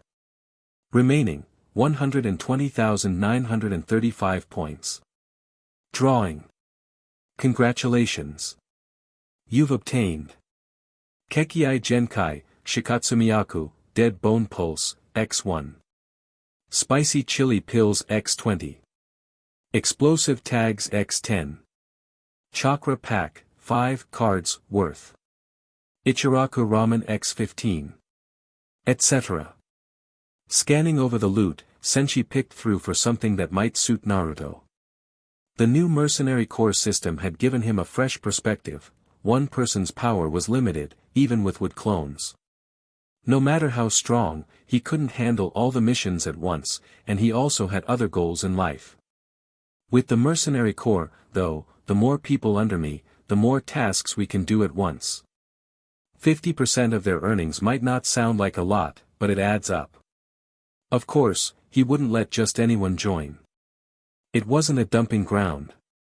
But the ones already in, Karen, Sasuke, Kakuzu, and now Naruto, were worth investing in. Karen had her eternal Mangekyo with double Kamui, and even if she mostly used Susanoo to cook, your average ninja couldn't handle her. Sasuke had his brand new Pokemon skill set and was still growing. Kakuzu was a veteran from a past age, brimming with experience. That left Naruto, whose talents were still untapped. Senshi planned on leaving Konoha soon and couldn't stay to teach Naruto much. While his wood clone would keep instructing him, that wouldn't accelerate Naruto's power as dramatically. If Naruto, and Sasuke, etc., eventually started completing missions themselves, Senshi would earn half their mercenary points. This was a solid investment opportunity. He also knew Naruto's overall potential. With the Nine Tails and Uzumaki lineage, he had monstrous chakra, easily 100 chakra bars, so to speak. And once Naruto learned the multi-shadow clone jutsu, he'd become a perfect grind machine. While thinking it over, Senshi's eyes suddenly locked onto a promising item. Skill TM, Aura Sphere. Generate aura from within your body and fire it at an opponent. This attack will never miss. Senshi couldn't help grinning.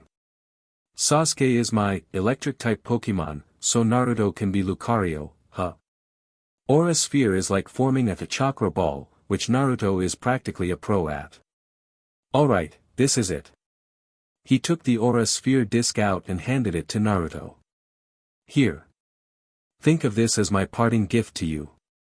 Naruto blinked in confusion, accepting the thin, round disc. Sensei, what's this?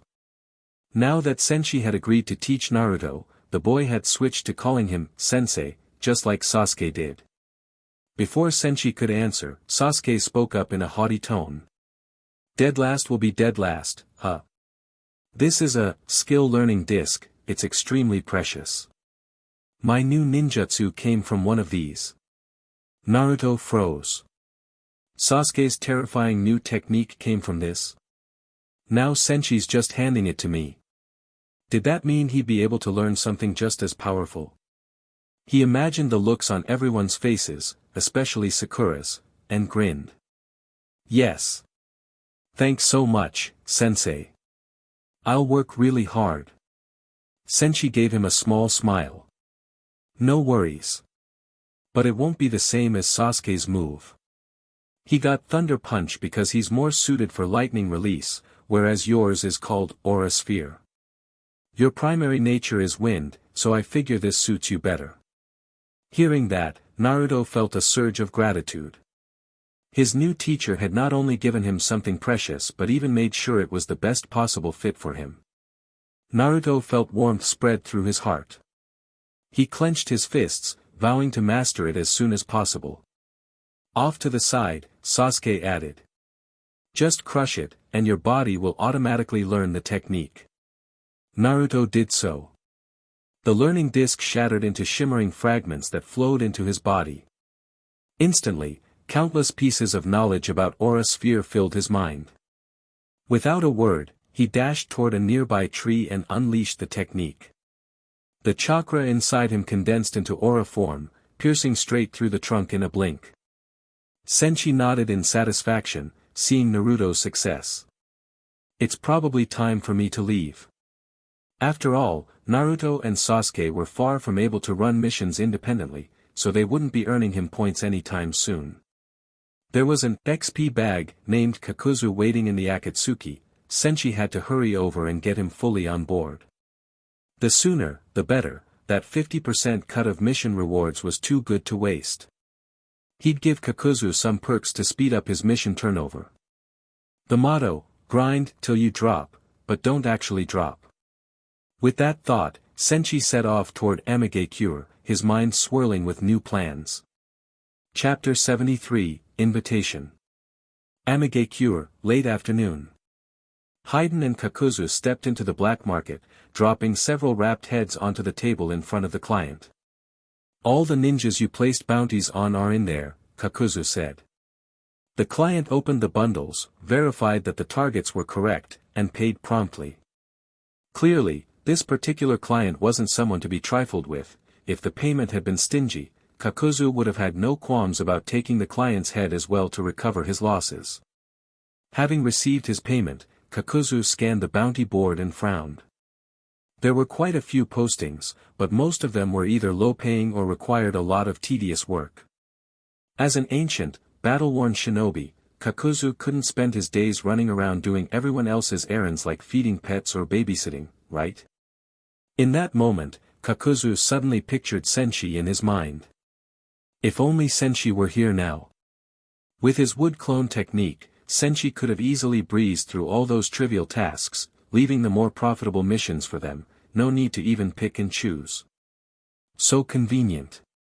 Phew. Kakuzu sighed heavily.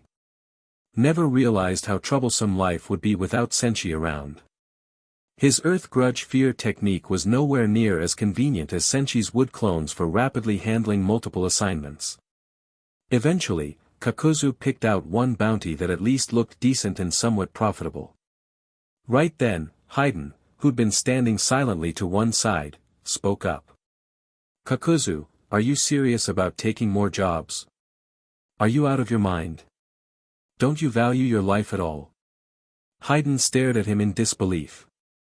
Ever since joining Akatsuki, they hadn't stopped working for a second. Haydn was getting fed up. He joined Akatsuki to spread his faith, not to get bogged down in endless chores. With Kakuzu dragging him from one job to another, he had no time to preach the word of Jashin. Kakuzu felt a twinge of annoyance. At first, he'd thought Haydn was a decent partner. He'd even lowered his usual mission workload to avoid scaring off the newcomer. After all, even someone with immortality might get bored if forced to do tasks at the breakneck pace Senshi used to work at. Kakuzu considered himself reasonable. And here Haydn was, complaining at only a fraction of the usual intensity. "All right, let's take a short break," Kakuzu said. He considered it pretty generous. 10 minutes was plenty. After all, when he was with Senshi, they practically worked non-stop, back-to-back missions without respite. But Haydn only grew more agitated, feeling this was the final straw. He snapped, "A break for just a few minutes. You really are insane, Kakuzu. If someone else wants these bounties, they can have them. I'm done doing this with you." With that, Haydn spun around and walked off, as though afraid Kakuzu would try to stop him. Kakuzu frowned, watching him go. Why doesn't that guy have any passion for missions? He let out a deep sigh. Since Senshi left, my income has obviously taken a massive hit, he thought gloomily. This doesn't bode well. So he accepted one more bounty, completed it half-heartedly, and returned to his own place. Approaching his front door, Kakuzu spotted the faint footprint Senshi had left behind, triggering a wave of nostalgia. He mumbled something under his breath, then opened the door, mind churning with the idea of possibly talking to Nagato about reteaming with Senshi. Perhaps it was a case of daytime thoughts, nighttime dreams, but Kakuzu suddenly thought he was hallucinating.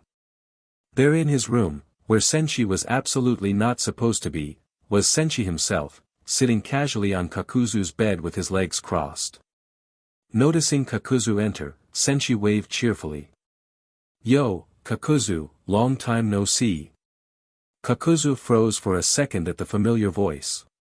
Then, a possibility struck him. He slammed the door with a bang and began to regulate his breathing, trying to calm his disordered chakra. This has to be a genjutsu, he told himself. There's no way Senshi would conveniently appear right after I was just thinking about him. Besides, Senshi should be out on a job around this time. How could he be in my house? Once he was sure he'd steadied himself, Kakuzu pushed the door open again. Inside, Senshi was still there, grinning as though nothing had happened. Senshi, who'd just been greeting Kakuzu, was left staring at the now shut door, question marks practically floating over his head. What the heck? What's Kakuzu playing at now?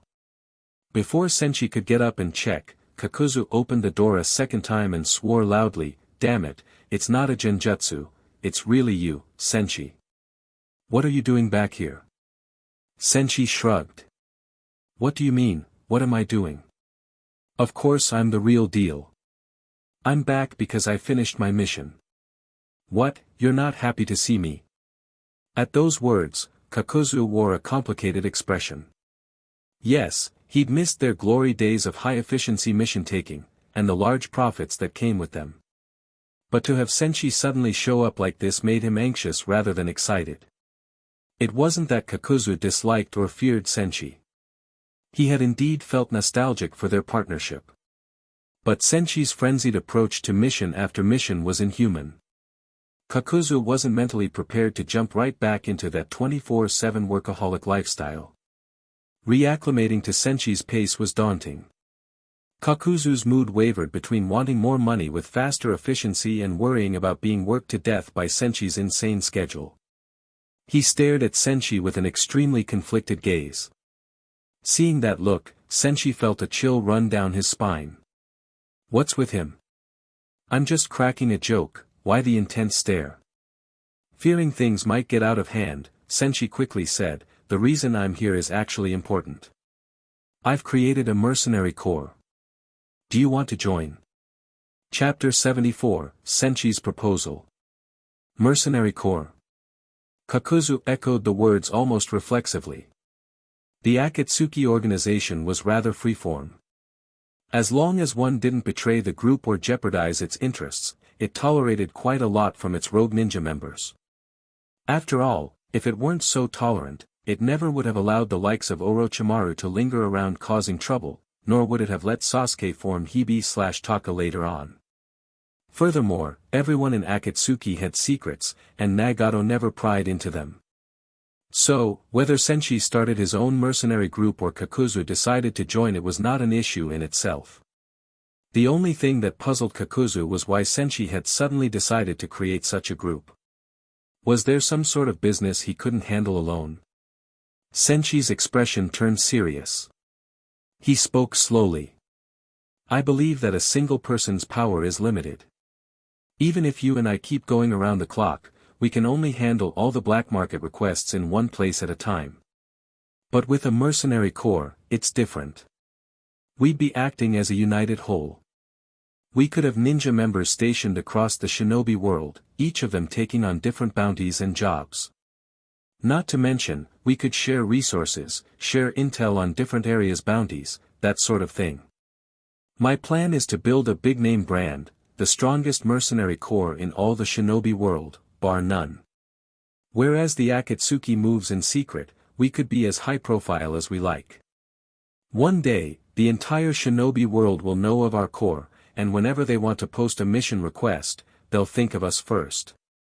Listening to Senshi's impassioned vision, the old fossil, Kakuzu couldn't help but feel a hint of excitement. If the corps turned out as strong as Senshi hoped, then they could pick and choose high-paying bounties at will. Sounded pretty tempting. So he asked, who else is in this mercenary corps of yours?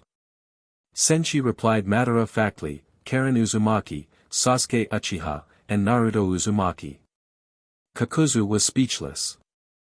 Senshi had talked it up with grand phrases like, the strongest mercenary corps in the shinobi world, and, absolutely guaranteed mission success, yet aside from Senshi himself and Kakuzu, who hadn't joined yet, the rest were all a bunch of little kids.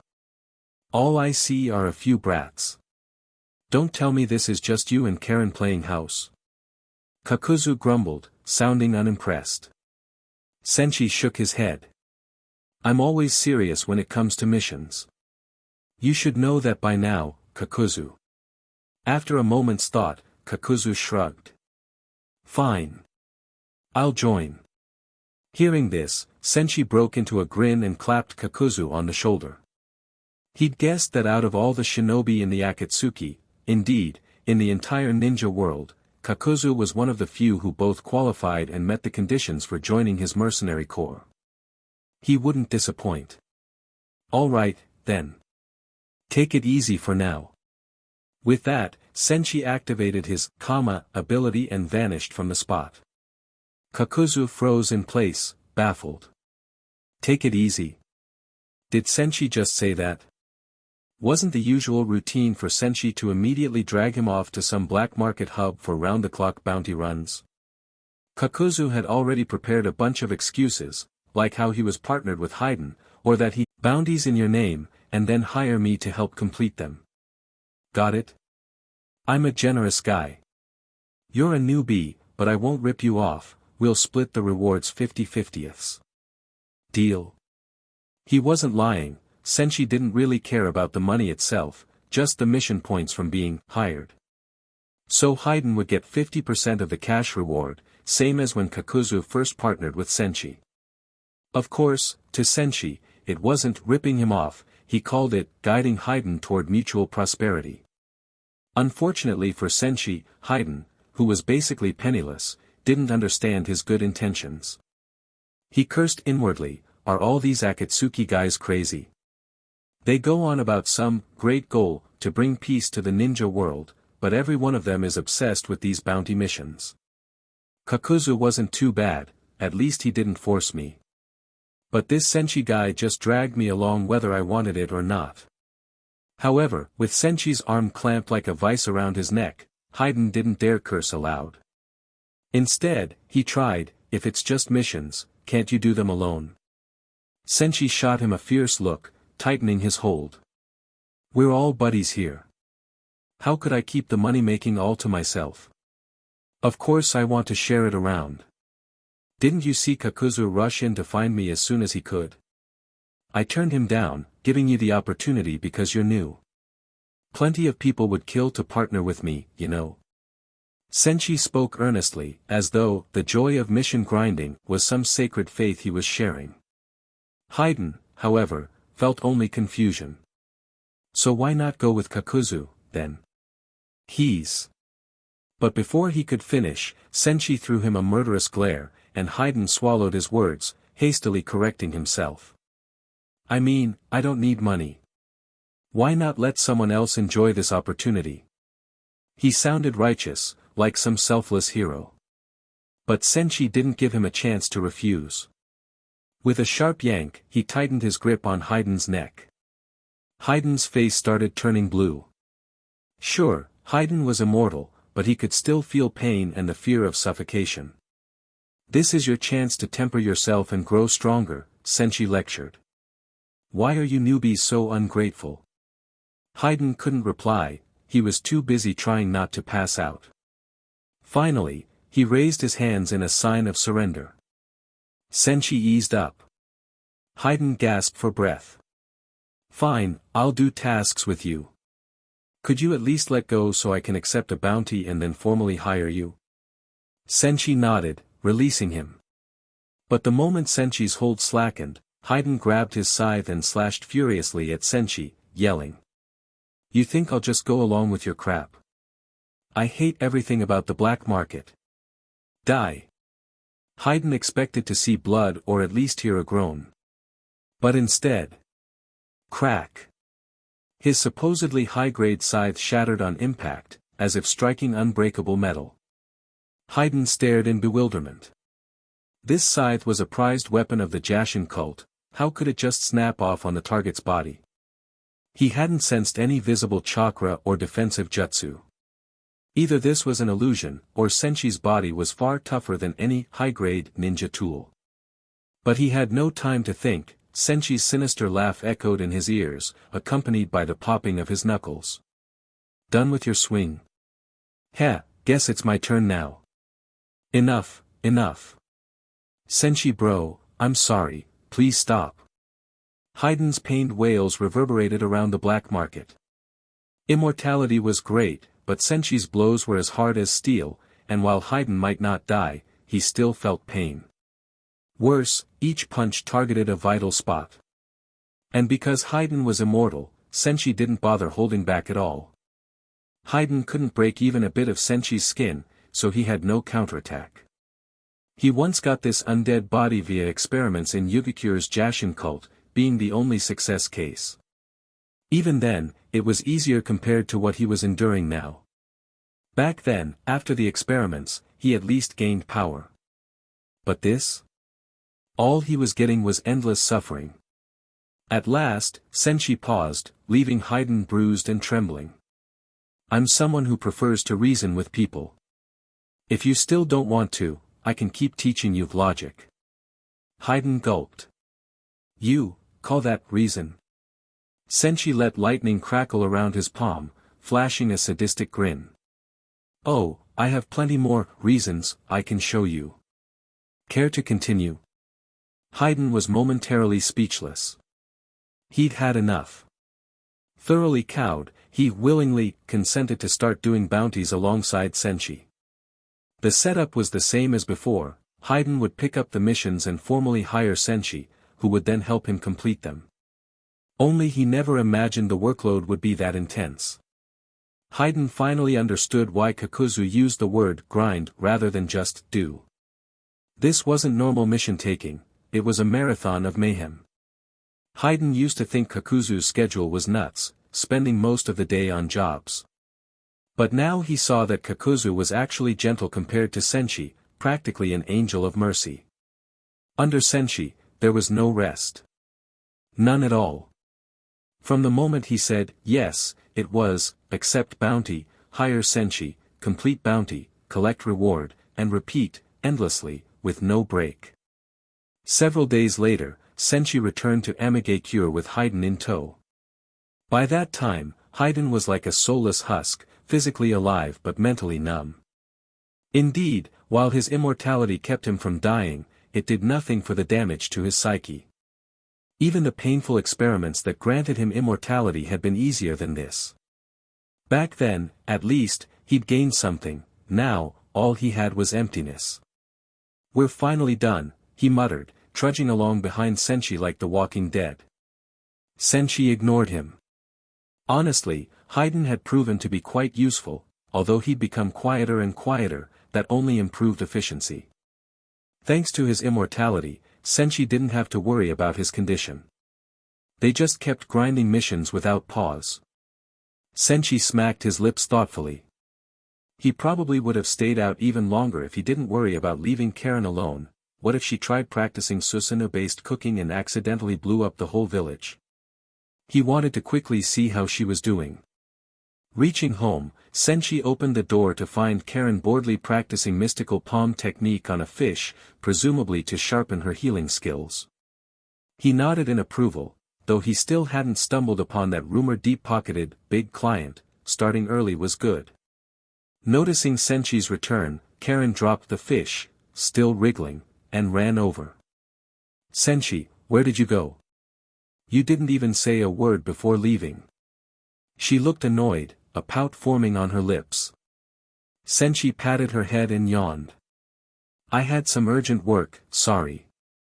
Next time I'll let you know. At that, Karen's expression softened. Then she noticed the utterly dejected Haydn trailing behind him and asked curiously, who's this?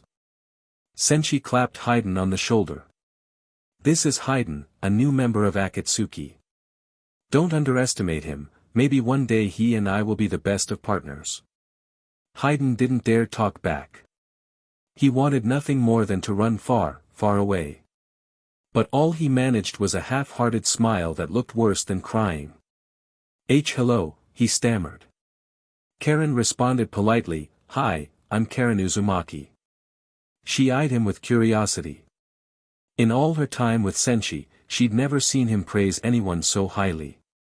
So she figured this Haydn must have some remarkable skill. In her mind, even Haydn's half-dead face took on the aura of some mysterious shinobi. However, Senshi soon clapped his hands, cutting their introduction short. All right, let's grab some good food and celebrate our new partner's arrival. Karen cheered up at the mention of a feast.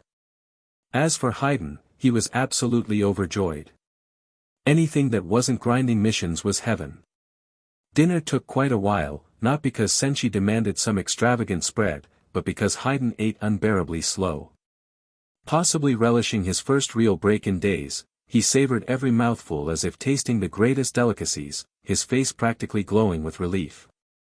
That only made Karen more intrigued.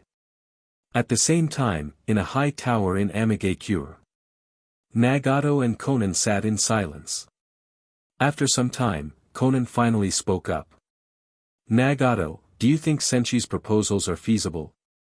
Nagato paused. He recalled the grand blueprints Senshi had painted. Yes, he was well aware Senshi had his own motives, but the idea itself held great appeal. After thinking it over, he murmured, regardless of what Senshi's personal agenda is, moving forward with this would be beneficial. Sheltering refugees and founding a ninja academy benefits both the organization and the Land of Rain. In the short term, it's also beneficial for the whole ninja world, giving those displaced people a place to go, so they don't have to suffer out there. War orphans would have a way to learn and survive, avoiding bitter memories. Konan glanced at him sympathetically. She could see Nagato was recalling their own tragic past. She comforted him, but a ninja academy, by nature, trains ninjas. In the short run, it's kind to orphans, but eventually they'll become combatants, people who take lives on the battlefield. Hatred will only spread, continuing the cycle we seek to end. The chain of hatred doesn't break, it just grows, leading to future wars. Only our plan can truly end that cycle and bring permanent peace. Nagato nodded. True, but I still think we should proceed. 1. It helps keep Senshi at ease. 2. It's ultimately a positive development. The organization doesn't have to spend anything since Senshi's footing the bill, and it might be a favor we can call in later. Conan agreed. After a few moments, she remembered something and asked, what about Uchiha Madara? Still no contact. Nagato shook his head. I've tried every previous method we had, but nothing works. I'm not sure if he's deliberately keeping quiet or if something happened. Conan frowned, worried. Did he just vanish completely? Could he be plotting something in secret? He was the demon of the ninja world, it's concerning. Nagato sighed. I doubt it. Our overarching goals should still be aligned. He wouldn't sabotage our main objective until it's complete. But, he did come to me once, urging me to deal with Senshi, and I refused. After that, he never showed up again. Conan found that perplexing. Would a figure like Uchiha Madara really go into hiding just because of such a minor dispute? Could he be mad at us? She mused aloud. She couldn't imagine such a legendary figure being so petty. But then again, this was the ninja world, anything was possible. Think maybe he's run into trouble. Nagato thought it over and shook his head again. I can't imagine what could be so major that he couldn't handle it. But there's no way for us to verify any of this right now. So, with no clues and no way to reach him, all they could do was keep their doubts bottled up. Chapter 77, Bakayero, Konoyero. Land of Lightning, Kumogakure. The Land of Lightning boasts beautiful natural scenery, blue skies, white clouds, and towering peaks, like a paradise outside the world. Some parts of Kumogakure can be a bit noisy, though. Thunder echoes frequently around the misty valleys, and near Killer Bee's place, the thunder might have a distinct rhythm. That rhythmic backdrop allowed him to make his debut at a young age as a naturally gifted rap star, and now he's the #1 rapper in the ninja world. Even Senshi would have to give him a thumbs up and say, SKRRT. Orochimaru and Yakushi Kabuto entered the Land of Lightning this time without too much hassle. Their arrival in Kumogakure was relatively smooth. Orochimaru wasn't here to cause trouble, he came to make money. So at the village entrance, he had Kabuto inform the Kumogakure ninja that they had important matters and needed to request an audience with the Raikage. Shortly after the Kumogakure ninja left, Darui, one of the 4th Raikage's most trusted subordinates, appeared at the village gate. Orochimaru was a well-known, extremely dangerous figure in the ninja world, so the Kumo was taking his arrival seriously. Darui examined Orochimaru and Kabuto carefully, then asked, Orochimaru, why do you want to see Lord Raikage? Orochimaru smirked coldly. That's for me and the Raikage to discuss. Darui frowned. He really didn't want Orochimaru getting involved in any Kumogakure affairs, this ninja was very troublesome. But the Raikage was easily the kind of man who feared nothing. Judging by his scornful expression when he heard the news, scoffing at the legendary Konoha Sannin who's so dangerous, the Raikage didn't seem to take Orochimaru seriously at all. After a moment's hesitation, Darui told them, you can come with me to see Lord Raikage, but I'll say this in advance, if your visit isn't friendly and you have other intentions, the Kumo will take the harshest possible measures against you. Lead the way, Orochimaru replied, disregarding Darui's warning and urging him to move along. Darui scowled but said no more, doubling his vigilance as he led Orochimaru and Kabuto toward the Raikage's office. Even now he had no idea what Orochimaru's real purpose was, leaving him distinctly uneasy. Under Darui's guidance, the pair made their way through the Raikage's building and into his office. The 4th Raikage, sat there dominantly, confident and intimidating. Relations between Kumogakure and Konoha weren't the best. The damage the three legendary Sannin inflicted on the Kumo during the war was quite significant. Although the Raikage agreed to meet Orochimaru, he had already decided that no matter what Orochimaru wanted, he'd make sure Orochimaru suffered a bit. The fourth Raikage looked at Orochimaru and began hurling mocking words straight to his face. So, the so-called brilliant student of the third Hokage, Orochimaru, now wandering like a stray dog, has come to our Kumo for help. Hearing the Raikage sarcasm before Orochimaru could respond, Yakushi Kabuto spoke in a flat tone, "Raikage-sama, please treat Lord Orochimaru with respect. Or is the Kumo's remote location to blame for your barbaric approach? Is this how your village welcomes guests, with such crude manners?" The Raikage had planned on provoking Orochimaru. This was his way of trying to pick a fight. He hadn't expected Kabuto to butt in. Perfect. Orochimaru hadn't taken the bait yet, but his assistant did. Boom. The Raikage's aura flared as he roared, "There's no place here for you to talk. Get out." A split second after his outburst, he cloaked himself in raging blue lightning chakra and darted at Kabuto with terrifying speed. Hiss. Orochimaru let out a sinister laugh and unleashed his hidden shadow snake hands. Several snakes shot out from his sleeve, violently striking toward the Raikage. Boom. A deafening crash echoed through the Raikage's office. Dust and rubble flew everywhere, and part of a wall collapsed into a huge opening. Orochimaru and the fourth Raikage flew out through that gaping hole. Darui and Yakushi Kabuto followed in pursuit, chasing after the Raikage and Orochimaru. The two landed on a wide platform nearby. Despite the ferocity of that collision, Orochimaru stood there calmly as if unaffected, which left the fourth Raikage puzzling over how. That brief clash happened in a flash, but they had noticed something. Orochimaru's reflexes could keep up with his taijutsu speed, and his raging lightning chakra, which normally cut through anything, hadn't devastated Orochimaru as expected. Though known for being rash, the fourth Raikage was no fool. He snorted, "Humph. So you came prepared. What you saw just now was only a warm-up." Orochimaru smirked. A warm-up? If that's the level of Kumogakure's lightning style, maybe you should pick a different title instead of Raikage, to avoid embarrassment. It was a bold provocation indeed. But Orochimaru had reason to feel confident. Previously, he'd fought against a lightning-style user whose power had reached terrifying heights, Senshi Uzumaki. Compared to him, the Raikage's lightning release felt underwhelming. After all, Senshi's lightning style was so advanced, he could fire 60 million volt lightning dragon blasts at will.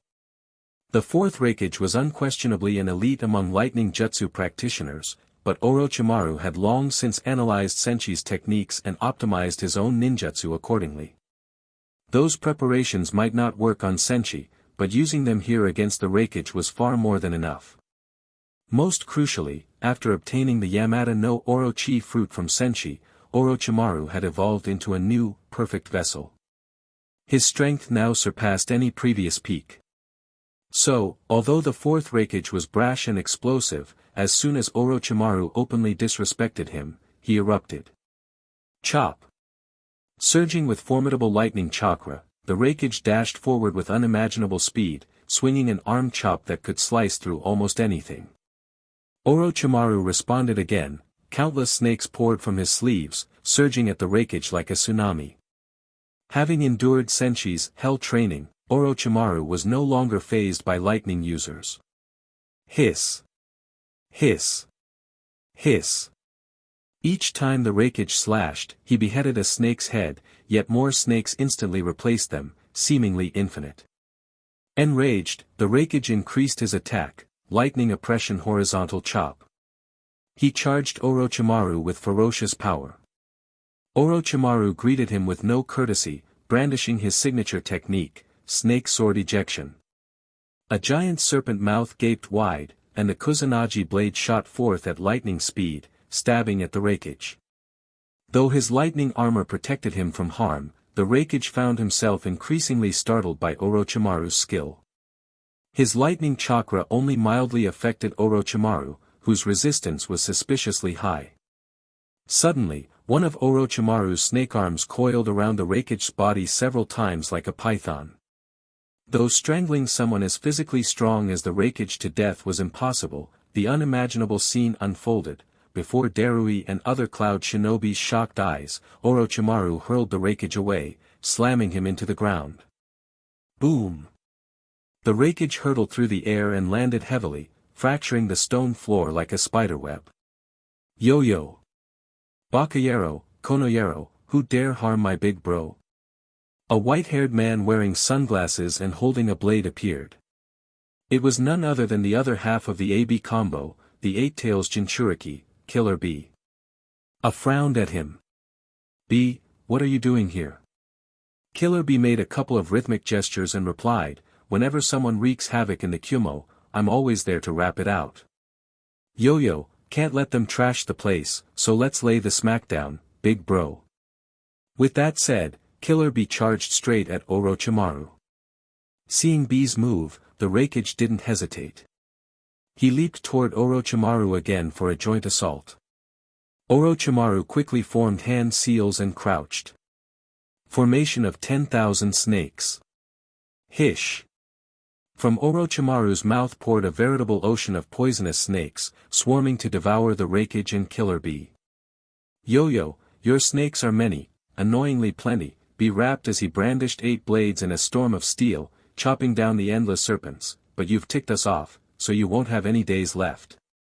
Oh. He kept rhyming non-stop, as befitted the ninja world's rap star. Meanwhile, the Rakige unleashed his advanced lightning oppression horizontal chop to keep shredding the snakes. The Orochimaru standing before them was far stronger than they'd expected from past intel. Once known for being unkillable, now he had risen to nearly unbeatable. Indeed, Orochimaru had never been in such a peak, tyrannical condition. Observing how the AB combo hacked away at the serpents, Orochimaru decided to raise the stakes. Yamada no Orochi form. Formation of 10,000 snakes. Gwawa. Orochimaru transformed, his single head multiplying into 8. Before, 1 head spewing snakes already troubled the AB combo. Now 8 heads simultaneously flooded the area with a storm of serpents. In an instant, B and the Rakige found themselves in a sea of snakes, a world of slithering scales. The numerous Kumonin watching recoiled in terror. Orochimaru looked too calm, hinting he still wasn't at his limit. Realizing Orochimaru's strength exceeded intelligence reports, the Rakige prepared to get serious. He turned to Killer B, B, you ready? The Rakige resolved to use a fusion technique with B, yo-yo, oh no oh no. We might be out of tricks. B rapped, but we can still do our double lariat, oh yeah, yo-yo. As soon as he finished, B and the Rakige sprinted at Orochimaru from opposite directions in a blitz. Double lariat, guillotine drop. Their speed peaked, attacking Orochimaru from 2 sides at once.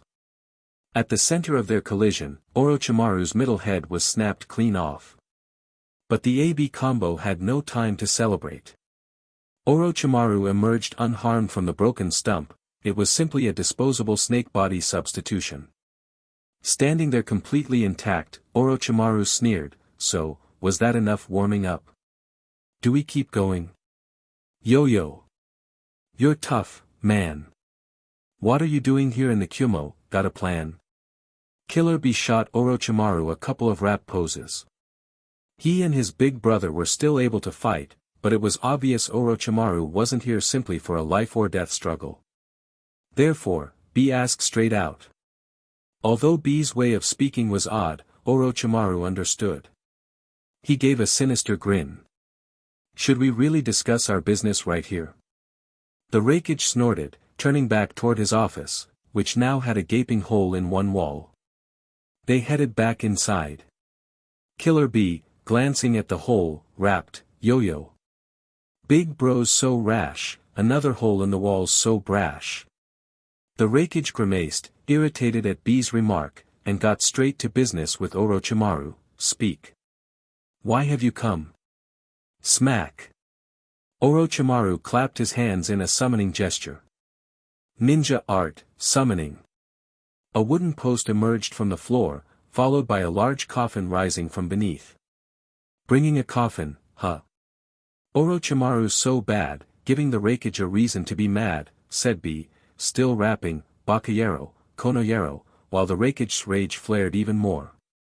Who shows up and summons a coffin in his office? That was basically picking a fight. Noticing the Raikage about to explode, Orochimaru hastily added, "Don't get riled up just yet. You'll be grateful in a moment." His words puzzled both the Raikage and B. Orochimaru formed more seals. Tiger, snake, dog, dragon.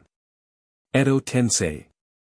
With a burst of white smoke, the coffin lid fell away to reveal a figure inside, shocking both the Raikage and B. Inside was the third Raikage, A's father.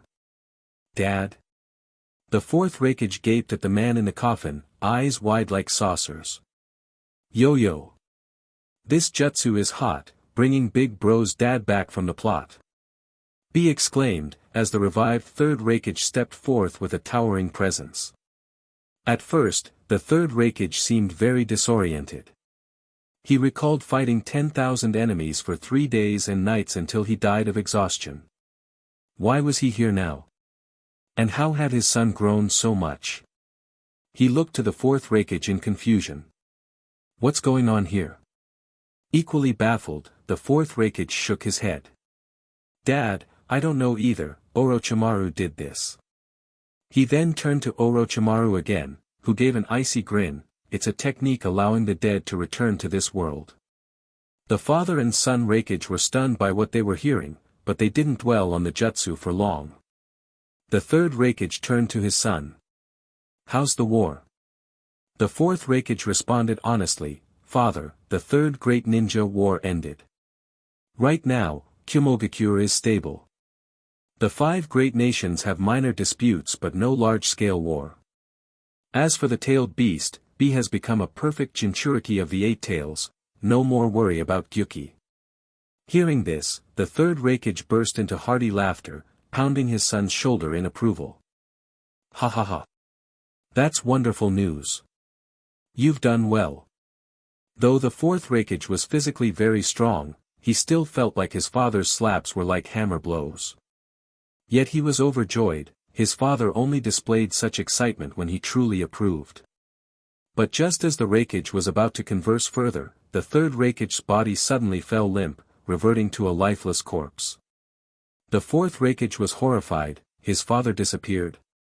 B was stunned too. Bakayero, Konoyero, Orochimaru's so cruel, brought back the third, then made him vanish. You better explain in a flash, or else you'll get smashed. The fourth Raikage also snarled, Orochimaru, what the hell did you do? Where's my father? With an eerie laugh, Orochimaru said, as you saw, this jutsu is still in its infancy. It can only last this long, though your fatherly bond is strong, I can't help much more right now. If you want this technique perfected to last longer, Raikage-sama, well, that depends on you. He was spouting nonsense. In truth, the third Raikage disappeared because Orochimaru cancelled the Edo Tensei himself. After witnessing that reunion, he guessed both the Raikage and B would be very interested in improving it. Meanwhile, in Konoha's Ninja Academy, many students gathered to watch 2 classmates spar. One was the school's top genius, Sasuke Uchiha. The other was the universal deadlast of the school, Naruto Uzumaki. Typically, Sasuke should have crushed Naruto in a practice match, yet reality proved otherwise. Sasuke was strong, yes, but today he was far stronger than usual. While that was plausible for the school's genius, what shocked everyone was that Naruto's strength wasn't inferior to Sasuke's at all.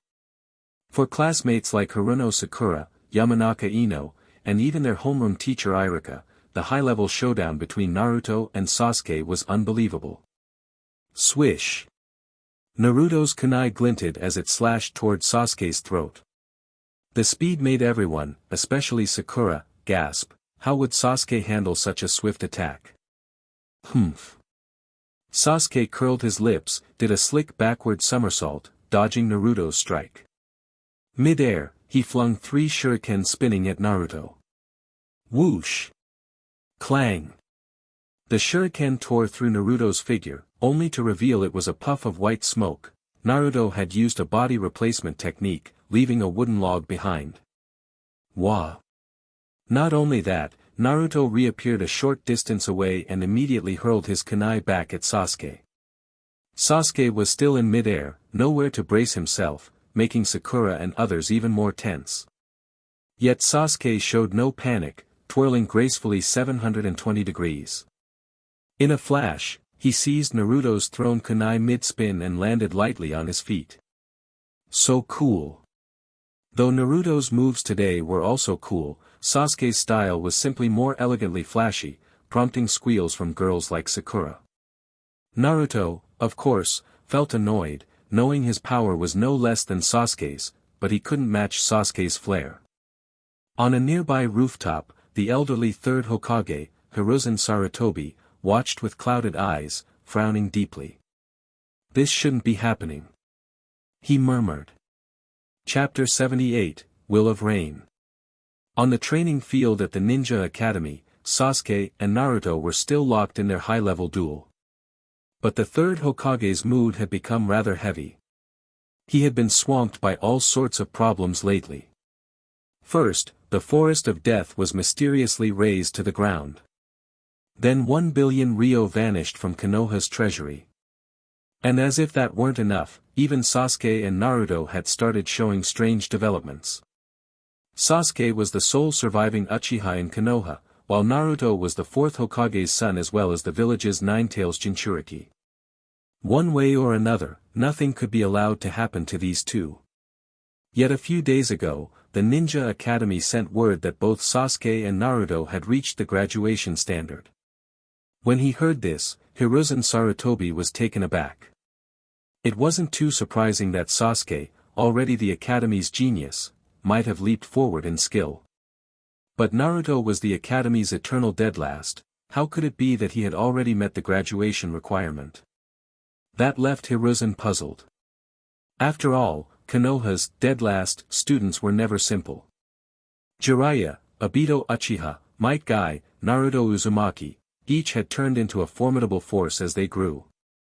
Even so, from the intel Hiruzen had at the moment, Naruto's sudden surge in ability looked extremely fishy, prompting him to come check in person.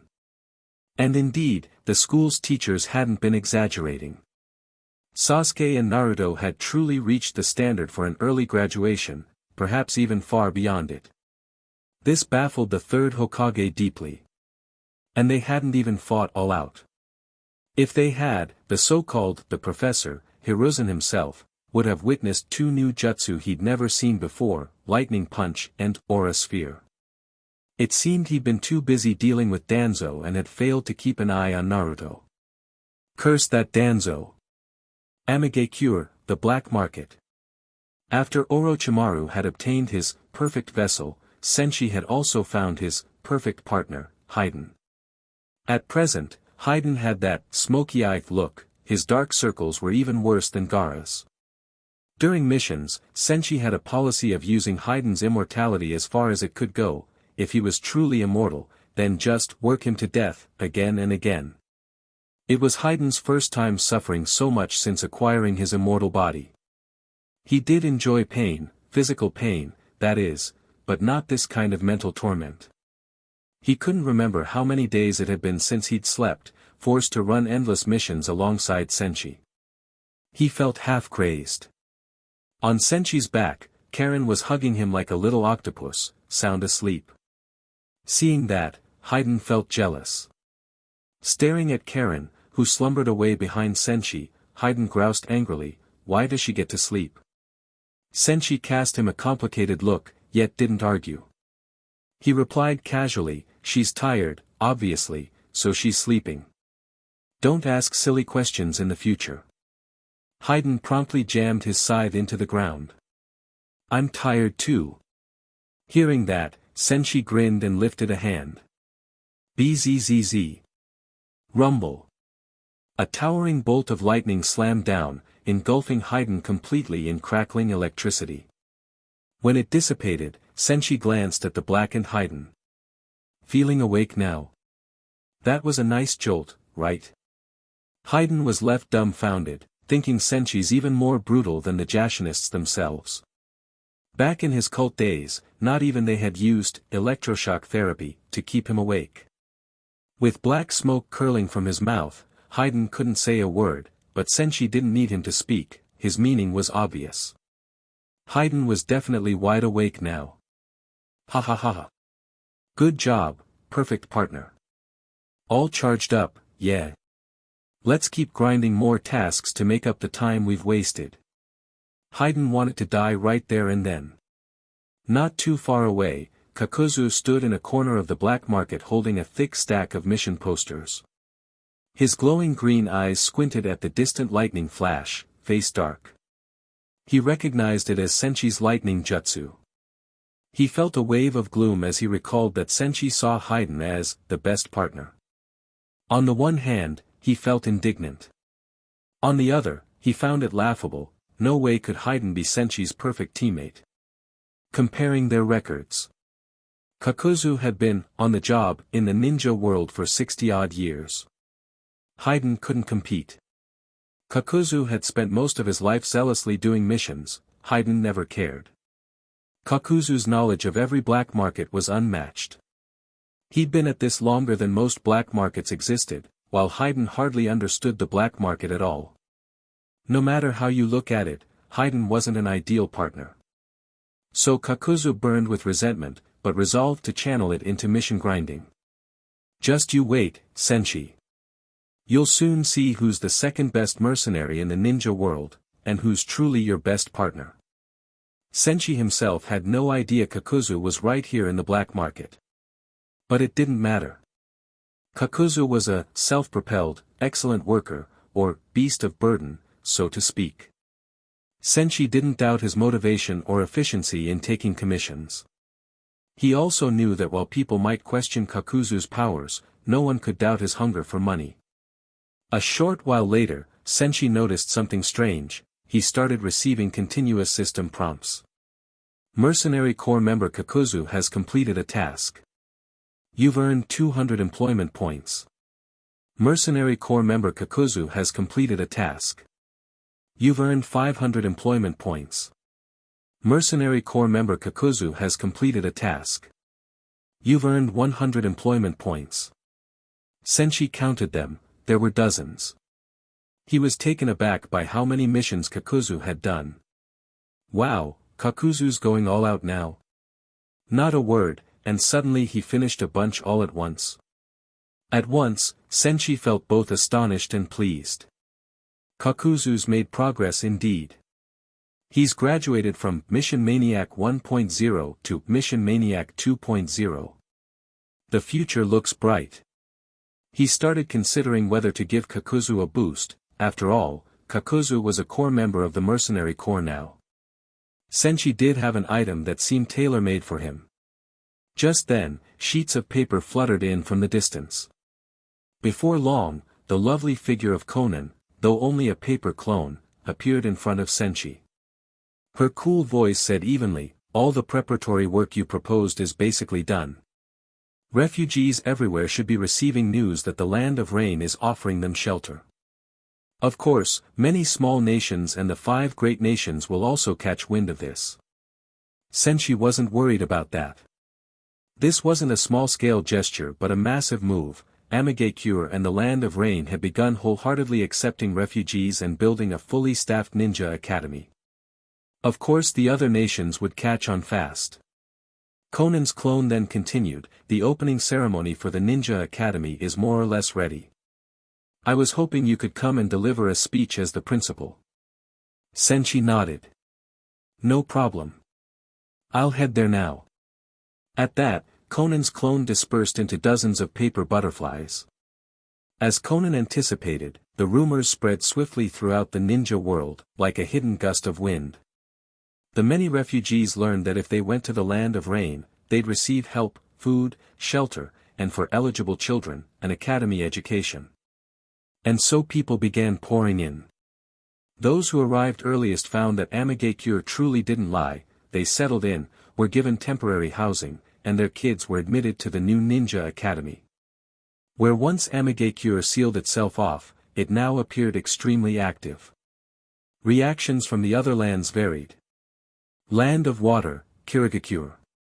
Inside the Mizuki's office, the elderly Genji and Terumi Mei were discussing Amagakure's new developments. Genji lapsed into a thoughtful silence upon hearing the news. Being so old, he found the village's administration a heavy burden, so he often asked Mei's opinion. After a moment, Mei spoke, "Genji-sama, after we in Kirigakure opened up, now Amagakure has followed a similar path. That proves our plan of openness isn't wrong. We should further expand communications and cooperation with the outside." He nodded slowly. Kirigakure's situation isn't identical to Amagakure's. Still, I agree with your viewpoint, but changes must be made gradually. Because the Kirigakure is bigger, many vested interests complicate reform. If they pivoted too abruptly, it could lead to backlash. Even so, Mei couldn't help feeling a pang of envy for Senshi. In Amagakure, a smaller shinobi village, he could do whatever he wanted. She already knew that Senshi had proposed building a ninja academy and taking in refugees, with everything going smoothly. While she faced endless hurdles in the Kiri. Life was so unfair. Land of Earth, Iwagakure. Inside the Tsuchikage office, the third Tsuchikage, Anoki, had also received intelligence about the Amagakure's changes. Sturdy-faced Akatsuchi and the future Legkage, Kuratsuchi, were both standing by. Anoki studied the intel for a while, then gave a cold laugh. "They're just asking for trouble." In his view, the Land of Rain was a small nation. Accepting so many refugees would prove unbelievably difficult, enough to cripple large countries, never mind a small one. When Akatsuchi asked, "Anoki-sama, is there something wrong with what they're doing?" he explained that Amagakure was biting off more than it could chew. Land of Lightning, Kumogakure. The hole in the Raikage's office had already been patched up. The fourth Raikage read over the intel on Amagakure, frowning in puzzlement. He simply could not figure out why that little village would take in countless refugees. Yo-yo. The Raikage's perplexed. What's Amagakure's pretext? Let the homeless be left, or do we see them as guests? Killer Bee freestyle rapped at his side. In the Raikage's eyes, Amagakure was tiny and already had plenty of its own problems. Taking in refugees meant piling on more trouble, a pointless burden. So for now, he'd just keep an eye on them. He was more concerned about reviving his father, the third Raikage. If that succeeded, it'd be huge for him and for Kumogakure. Land of Wind, Sunigakure. Standing before an endless desert, the fourth Kazekage, Raza, had also heard the news. The Land of Wind daimyo had been slashing Suna's budget, forcing Raza to use his magnet release to pan for gold in the desert to keep the village afloat, like panning billions from desert dust. There was no way they could do what Amagakure was doing. Mulling it over, Raza guessed the Amagakure intended to build itself up by welcoming more residents and forging a more productive ninja academy, gathering more money-earning ninjas. If they actually pulled it off, it could be of great benefit. Raza was admittedly a bit envious. Land of Fire, Konohagakure. Inside the Hokage's office, Konoha's F3, Hiruzen, Hamura, Koharu, gathered yet again, a frequent occurrence these days. They had to thoroughly deal with the matter of Danzo's embezzling 1 billion ryo, and on top of that, the Amagakure now seemed to be up to something. Konoha, which had relatively solid intel, was baffled by Amagakure's behavior. Collecting refugees cost tremendous sums, with no short-term benefit: food, housing, management resources. Even the wealthy Land of Fire didn't do that. They realized that in general, each country left refugees to fend for themselves. Only in Land of Fire, they might find a way to blend in, but they wouldn't receive official help. True refugees often lived miserably, like Karen and her mother, who fled to Kusagakure after Yuzushiyogakure's downfall and ended up being used like living healing potions. Karen's mother died young from exhausting her life force to heal others. Hiruzen was pensive and felt that something about Amagakure's transformation smelled fishy. Where there's strangeness, there's a catch. That closed off, mysterious Amagakure had abruptly opened its doors and changed everything in the blink of an eye. He just couldn't figure out what was going on. Just then, an Umbu ninja arrived to report, "Lord Hokage, in the last few days, after class at the academy, Naruto has been going to the Uchiha district. Both Sasuke and Naruto have been training at the Uchiha compound." Hiruzen, who'd witnessed Sasuke and Naruto's progress, had asked for further investigation. But hearing that result only deepened his confusion. They're alone. Only those two? The Umbu nodded. Yes, Lord Hokage. Based on our findings, no one else has been teaching them. They're just training together every day in the Uchiha district. Hiruzen thought, how can their progress be so great with only the two of them? At the same moment, in that Uchiha compound, Sasuke and Naruto were likewise puzzled. Why had their teacher vanished all of a sudden? Fortunately, the wood clone of Senshi reappeared before long, so they asked eagerly, "Teacher Senshi, where did you go just now?" Sasuke stared curiously at the clone. Wearing a faint smile, the clone answered, "A fly came snooping around just now. I hid to avoid causing trouble." "No worries, carry on with your training. Even if Umbu or even the third Hokage came, they might not detect a well-hidden wood clone."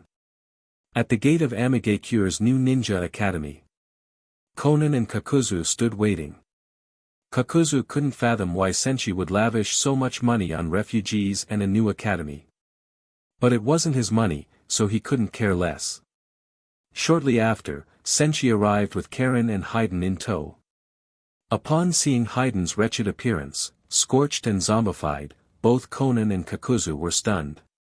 Konan's expression softened in sympathy at Haiden's miserable state, not knowing what horrors he'd endured to end up like this. Kakuzu's face darkened. He still firmly believed he was Senshi's best partner, not Haiden. But that hardly mattered, Senshi clearly knew how hard Kakuzu had been working. Indeed, Senshi had planned to give Kakuzu a gift. Now that they'd met, he might as well do it right away. Approaching Kakuzu, Senshi grinned. "Kakuzu, well done. You sure knocked out a ton of missions lately." "Humph," Kakuzu snorted, inwardly surprised that Senshi seemed to know how busy he'd been. But Senshi didn't mind his cold attitude. Kakuzu was a key member of the Corps, having earned him a lot of points these past few days. Senshi pulled out a suitable item for Kakuzu. "Here, this belongs to you," he said, handing Kakuzu a disc. It was a skill TM4, battle armor, described as battle armor, protected by a sturdy shell. You won't have your vital point struck by the enemy's attacks. For most people, that might not be too helpful, because being slashed anywhere can be fatal. But for Kakuzu, it was perfect. His only real weakness was that all his hearts could be destroyed. In the original timeline, that was precisely how he died. With this, each heart would be protected, making him effectively unkillable. "What's this?" Kakuzu asked, peering skeptically at the thin disc. Senshi didn't bother explaining in detail, he simply used it on Kakuzu directly. Crack, crack, crack. A mysterious, powerful force flooded Kakuzu's body, wrapping each of his hearts in a fortress-like shield. Kakuzu jolted, wide-eyed, quickly realizing that this barrier was unbelievably tough. As long as his heart stayed intact, he couldn't die. Now that they were so heavily protected, he was practically invincible. He looked at Senshi, caught in a swirl of emotions. Senshi hadn't forgotten this longtime partner's contributions after all. Senshi, reading Kakuzu's expression, patted him on the shoulder. "Good job, Kakuzu. Keep it up." Kakuzu was nearly moved enough to say, "So long as you don't abandon me, I'll work myself to the bone." But Senshi didn't require that kind of vow, he just needed Kakuzu to keep toiling away like an ox or horse, the backbone of the Corps. A short distance away, families from Amagakure, Kyusugakure, and other places were dropping off their kids at the new ninja academy. Spotting Senshi, many offered grateful bows. They understood that without Senshi, none of this would exist. It was his idea and his funds that built it. That must be Headmaster Senshi. Let's remember the face of our benefactor, said a middle-aged woman, holding a sickly child as she gazed toward him. Hearing her mother's words, the little one studied Senshi curiously, committing his face to memory. Further off, a stern father with his wife and kids arrived at the school gates. Taro, once you're in this ninja school, study hard. Don't let Headmaster Senshi's kindness go to waste, he said. The boy nodded firmly, yes, father. I understand. In small clusters, villagers watched the opening ceremony from a distance, whispering among themselves. We owe it to Lord Senshi that our lives in Amigakure are getting better. Yes indeed, Senshi got Amigakure and Kyusugakure working together. It's helped us a lot. In Kyusugakure, we also used to be chaotic. With Lord Senshi's assistance and Lord Mui's governance, the Kusa is getting better each day. People felt hopeful. They looked forward to sending their own children here in the future. Karen, standing beside Senshi, felt a surge of happiness at the sight. Senshi patted her head and asked, Karen, would you like to attend the ninja school? She immediately shook her head like a rattledrum. No way. I want to stay with you. Smiling, Senshi didn't force her. Karen's skill was already high enough that she hardly needed lessons in an academy. After talking a bit, Conan's cool but pleasant voice rang out, the opening ceremony is about to start.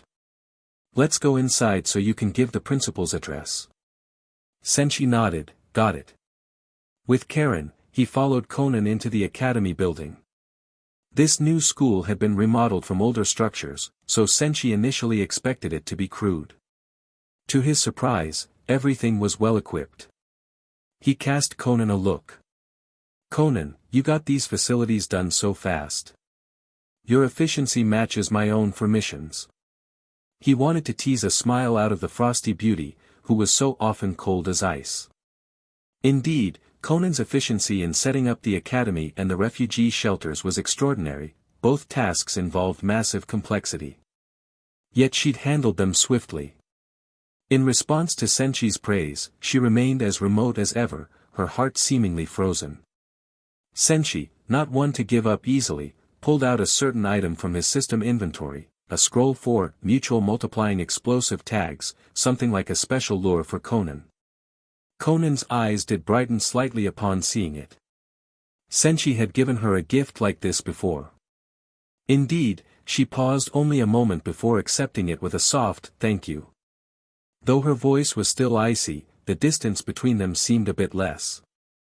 Once that small interlude passed, Senshi refocused on the main business. With the academy built, they still needed to keep track of the refugees. The more people that came, the more he could pick out truly talented kids and train them. That would help Amigakure, help the Akatsuki, and help expand his mercenary corps. Eventually, Senshi also intended to instill something akin to an will of rain in this academy. But that raised a question. What exactly were those rain ideals, will of rain, anyway? Chapter 79, where the rivers flow lightly, the rain continues unceasing, as long as life goes on, missions never end. Speaking of the will of rain, one cannot avoid mentioning the benefits of grinding missions. 1. Earning commissions. 2. Growing stronger. 3. Contributing to your village. A single endeavor achieves 3 aims, naturally something worth actively promoting. Wherever the river's flow dwindles, the rain continues unceasing. Wherever missions lie scattered, the grinders toil endlessly. Under Conan's guidance, Senshi made his way toward the podium near the Ninja Academy's front. Thanks to preparations over the past few days, the academy now had quite a few young faces. As they walked, Conan gave him a quick rundown of the students' backgrounds. The academy students come from 3 main sources, she said in her cool voice. Senshi asked casually, which 3? One group is from Amigakure, one group is from Kyusugakure, and a small number are children of refugees. Although the ninja world wasn't presently embroiled in a major war, small-scale skirmishes never stopped. And due to the impact of previous shinobi world wars, many small countries and medium-sized villages had vanished entirely. Consequently, the ninja world was never short on refugees. Since Amigakure put out the call that they were sheltering displaced people, those who lived closest in the neighboring regions of the Land of Rain had already arrived. As Senshi and Konan surveyed the children in the ninja academy, the chatter of a new generation, wide-eyed and full of curiosity, was fixed upon Angel-sama, Konan, and their principal Senshi. They'd already been told that soon the angel and principal Senshi would come to preside over their opening ceremony. Senshi was hugely famous in Amigakure. His appearance caused many of the kids to whisper excitedly. "Look, it's Principal Senshi. The strongest mercenary in the ninja world, the black market legend who's completed the most missions, with a 100% success rate. So that's the rumored mission terrorist of a principal." Of course, Senshi and Konan heard their hushed mutterings.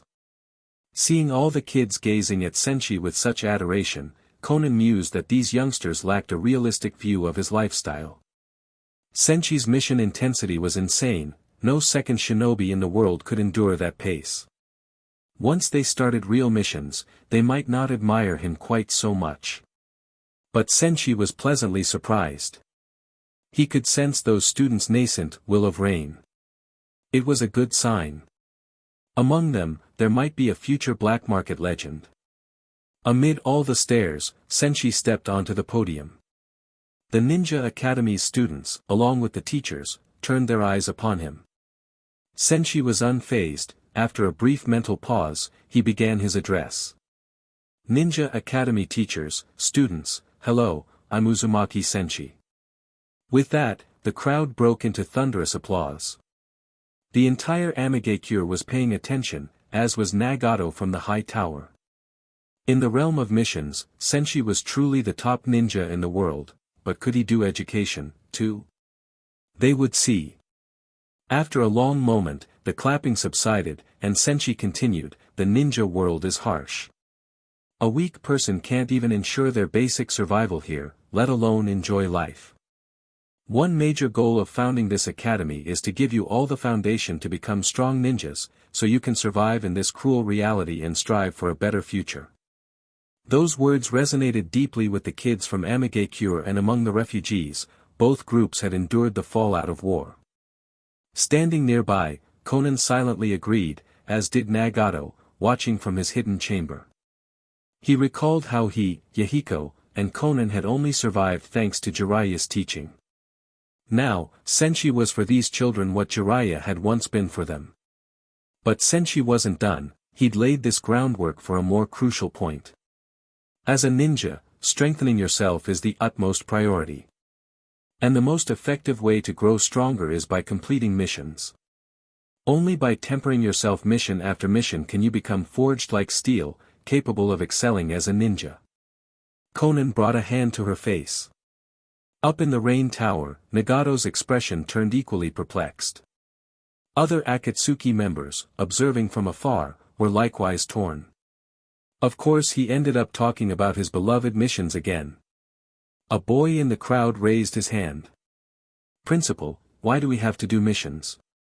Though young, he'd asked a question as deep as any philosophical riddle. No problem for Senshi, though. He spoke in a profound tone. "Why do people climb mountains? Because the mountains are there. Why do people hunt animals? Because the prey is there. Why do ninjas do missions? Because the missions are there. Carrying out tasks and solving problems is the essence of a ninja's existence." Thunderous applause broke out once more. Senshi still wasn't finished, knowing this might be his only chance to instill the will of rain. He recalled how in the Konoha's Ninja Academy, graduates all carried the will of fire. That was a testament to Konoha's success in education. So he had to push further. "I hope all of you will look at the endless rainfall of Amigakure and grasp the will of rain. The rain here falls without pause, throughout the year. So it should be with your journeys as ninja, even on missions, keep that will of rain in your hearts. Where the rivers flow lightly, the rain continues unceasing, as long as life goes on, missions never end. Senshi wasn't sure if that would get them to adopt his grind no matter what approach, but if it worked, it'd be worth it. From the rain tower, Nagato almost wanted to halt his rain tiger at will technique on the spot. What will of rain is this? It's basically spreading Senshi's task virus to the entire next generation. But within the academy, these brand new students, fired up, were shouting. Where there is life, there must be missions. Where there is life, there must be missions. Where there is life, there must be missions. Conan thought these kids might be doomed, while Senshi felt fulfillment and joy. His will of rain had now been passed on. After finishing his exhortation, he glanced at his mercenary core system page, thrilled to see that a few new seedlings had emerged, presumably some kids who'd fully embraced the message. They were younger than Karen, their abilities weak for now, but Senshi didn't mind. The system could help them power up in time. With the ceremony continuing for a bit longer, Senshi and Conan afterward toured the academy. Though newly established, it had all the facilities a ninja school needed. Senshi checked some lessons, confirming that everything seemed fine. Then he prepared to leave with Karen and Haydn, presumably to go on more missions. However, as he was getting ready, Conan arrived. Senshi, Nagato wants to see you. Senshi's eyes lit up, good news. Nagato might have a commission. No shortage of big jobs in Akatsuki, like capturing all the tailed beasts. Sure. He invoked his power, bringing Karen and Haydn with him in a distorted space warp toward the rain tower. There, Tendo Pain, the Deva path, waited. Senshi figured he'd use this chance to wring a big fat mission out of Nagato. He greeted them casually, so, what's up? But Nagato, speaking through Pain, dropped a bombshell. Orochimaru accepted the tailed beast capture mission and went to Kumogakure. Kumo has 2 perfect Jinchuriki. I fear Orochimaru and Sasori won't be enough, I want you to support them. Senshi's face darkened at once. That damn snake, he stole the job I'd had my eyes on. He got angrier by the second. Orochimaru, you ungrateful bastard. I gave you that Yamata no Orochi fruit, was that not enough? Not only do you refuse to post more missions, you even stole the tailed beast missions you knew I wanted. That's intolerable. Land of Lightning, Kumogakure. Orochimaru was currently counting his money. He might have only just begun, but already he'd earned plenty from the 4th Reikage. Opposite him sat Sasori, hidden within his Hirako puppet, sounding distinctly unimpressed. Orochimaru, how long are you going to count that money? We need to go capture the tailed beast. I've no time to waste. Their partnership was frosty, they shared a desire for immortality but chose different paths. Orochimaru clung to biological immortality, Sasori made himself a puppet for eternal life. No wonder they didn't get along. Just then, a swirl of dark red space tore open nearby. Orochimaru's eyes gleamed, Senshi's trademark portal. So he finished my commission and came to deliver the goods. He thought. But as Senshi emerged, Orochimaru grinned sinisterly, did you bring me the Byakugan and Sharingan I asked for? This time, Senshi was not joking around. His face was grim, saying nothing. Standing behind him, Karen wore a look of mischievous glee, something was about to happen. Orochimaru suddenly felt a lurch of unease. Though he'd just fought fiercely against the 4th Reikage and Killer Bee, that was nothing compared to how Senshi could toy with him. Sasori quietly stepped back to watch. He'd never met Senshi personally but had heard of his rapid rise. He was curious whether Orochimaru might get flattened, but if so, perhaps Sasori could collect a powerful new puppet. Aware of the tension, Orochimaru tried placating Senshi. What's going on? If there's a misunderstanding, we can talk. Senshi snorted coldly and snapped, Snake, I hear you snatched the tailed beast capture mission from the organization. Quite brave, huh? If anyone else had said that, Orochimaru might have returned the sarcasm. But from Senshi? Orochimaru did not dare. He felt this was so unfair, he never knew Senshi was eyeing that tailed beast mission for so long. Seeing the tension, Karen popped out and added mockingly, he must be out of his mind. Doesn't he know Senshi's been waiting on that mission? He's messing with the big dog. Orochimaru's mind raced, the threat emanating from Senshi set off every alarm. He could still die, 8 times, technically. Feeling an intense crisis, he spoke hurriedly, it's all a misunderstanding. I heard you asked Nagato for that mission, but he refused, citing fear of provoking the great nations. So I took it up in your stead, specifically to let you do it. I was doing you a favor. Senshi's expression remained skeptical, you expect me to believe you were trying to help. At that moment, Karen leapt at the chance to keep poking, don't buy it, Senshi. Orochimaru's words can't be trusted. If he didn't want the job, why come to Kumogakure in the first place? Orochimaru felt singled out, Karen clearly hated him for having once tried to purchase her from Senshi. Now she was stirring the pot. In desperation, Orochimaru hastened to provide proof. I came here ostensibly to capture the tailed beast, but it's really just a cover. My main aim was, money. Look, I already made plenty from the rakeage. He pointed to the chests full of cash not far off. Then, to seal the deal, he posted a mission, Senshi, I'll pay you 100 million ryo for a long-term hire. Please assist me in capturing Kumo's tailed beasts for Akatsuki. Mission accepted. Client, Orochimaru. Objective, aid Orochimaru in capturing the tailed beasts of Kumogakure. Reward, 100 million ryo. Mission rank, S rank. System bonus, 100,000 employment points. At the moment that system alert rang, Senshi's frosty expression instantly melted. With a broad grin, he walked right up to Orochimaru. Snake bro, you shouldn't have. You quietly lined up such a big job for me, how thoughtful. Orochimaru was secretly relieved but also exasperated. So to Senshi, when there's a mission, I'm Snake bro, otherwise, I'm just a target to kill. Great. Sasori, lurking nearby, felt disappointed, he'd expected a cataclysmic battle. Orochimaru, one of the legendary Sannin, cowering before a younger upstart. Pathetic, he thought, and sneered from within Hirako, Orochimaru, you've really lost your nerve. Groveling to this newcomer, working with you is shameful. But Orochimaru just ignored him. Sasori had no idea how terrifying Senshi really was. Senshi, having settled the matter with Orochimaru, barely spared Sasori a glance.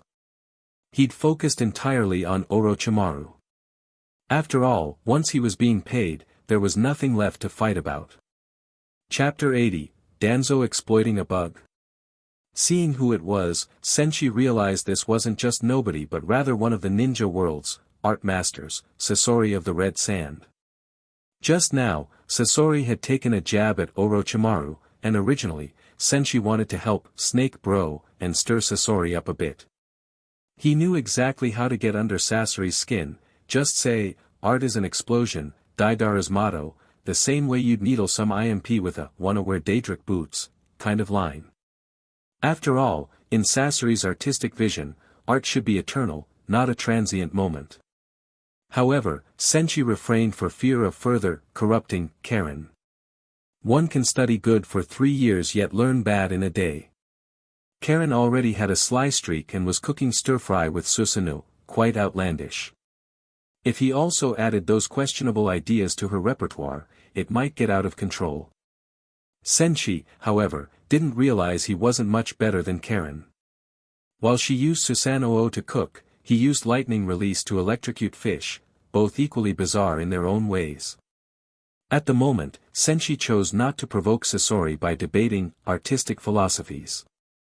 Instead, he eyed this Akatsuki member with great interest. A daring thought sprang to mind. Flesh is weak, ascend to machinery. How about recruiting Sasori the puppet as my partner? Once that idea hit, it began spiraling uncontrollably. Haydn might have immortality, but if you pushed that body too far, it still needed time to recover. Plus, while Haydn couldn't really die, he did get tired, so Senshi had to keep electrifying him with lightning release to recharge him. Using lightning pillars to jolt him had its drawbacks. Several times Haydn passed out, foaming at the mouth, completely unresponsive to any further electric prodding. But a puppet has none of those problems, it never gets tired. If it wears out, you just replace some parts. Moreover, Sasori had another advantage, he hated wasting time. He detested waiting around, which fit perfectly with Senshi's plan for endless, round-the-clock missions. The more Senshi mulled it over, the more convinced he became that Sasori was a perfect fit. Hence, without much ado, he simply came out and asked. Sasori, do you need to sleep? Do you experience fatigue? Can you do missions 24/7, without rest? Sasori. Hearing Senshi's words, Sasori's entire puppet body felt dumbstruck. What on earth is he asking? And why such bizarre questions, right off the bat? While Sasori's mind buzzed with question marks, Karen turned her curious gaze on the strangely dressed Sasori. Is Senshi targeting this weirdo? If anyone could pull that off, only Senshi could. Had Karen known what was on Haydn's mind, Haydn would likely raise a timid hand. He'd been worked to the bone many times, too, collapsing with foam in his mouth, but he was still forced to keep going. Although Orochimaru could be thick-skinned and shameless, Sasori had just mocked him, so of course Orochimaru would return the favor by throwing Sasori under the bus. After Senshi asked, Orochimaru eagerly explained Sasori's situation. Sasori uses a puppet body, so he doesn't experience biological fatigue. Nor does he need normal human sleep to recover his energy. He only requires 3 to 4 hours of rest before resuming work fully refreshed. Upon hearing that, Senshi was deeply disappointed. He still wastes 3 to 4 hours a day on something as trivial as rest. That's worthless. In Senshi's mind, a proper ninja should treat mission work as a form of self-care, with low-intensity battles like yoga sessions. Sasori converted himself into a puppet, yet he still needs that much rest. What was the point? 4 hours of sleep a day? Even that sickly Uchiha Itachi can go 3 days without sleep to grind missions with me. Realizing Sasori wasn't living up to his perfect partner fantasy, Senshi shot him a look of disdain, shaking his head. Nope, this won't do. You're way behind Haydn and Kakuzu. In Senshi's imagination, Sasori seemed like the perfect partner. But reality was far less kind. Sasori's actual specs failed to meet that ideal teammate standard. While Senshi and Orochimaru whispered to each other, Sasori grew furious. From a distance, he saw them conversing as though he were some lamb waiting to be slaughtered, analyzing him top to bottom, and it utterly enraged him. Sasori was also confused. What on earth are these two plotting? Finally convinced Sasori had no future as a partner, Senshi lost all interest in that useless trash. He pulled out 2 bottles that Orochimaru had been craving, one containing a pair of Sharingan, the other a pair of Byakugan. The moment Orochimaru saw them, his eyes lit up. Carefully, he took the bottles, beaming with joy. As expected of the black market's top mercenary, your speed is as impressive as ever. It hasn't even been long, but you brought me the Byakugan and Sharingan I needed. While speaking, from behind Orochimaru emerged a snake's head spitting out a sealing scroll. Orochimaru handed it to Senshi. Your payment of 200 million ryo is sealed inside this scroll. Take a look. Senshi accepted the scroll. Plucking Karen off his back, he passed it to her. Karen, do your thing. Having his little assistant act as a human money counter, Senshi was delighted. Upon receiving Orochimaru's payment, a system prompt rang in his ear. Commission completed. Client, Orochimaru. Objective, obtain suitable Byakugan and Sharingan. Reward, 200 million Rio. Mission rank, S rank.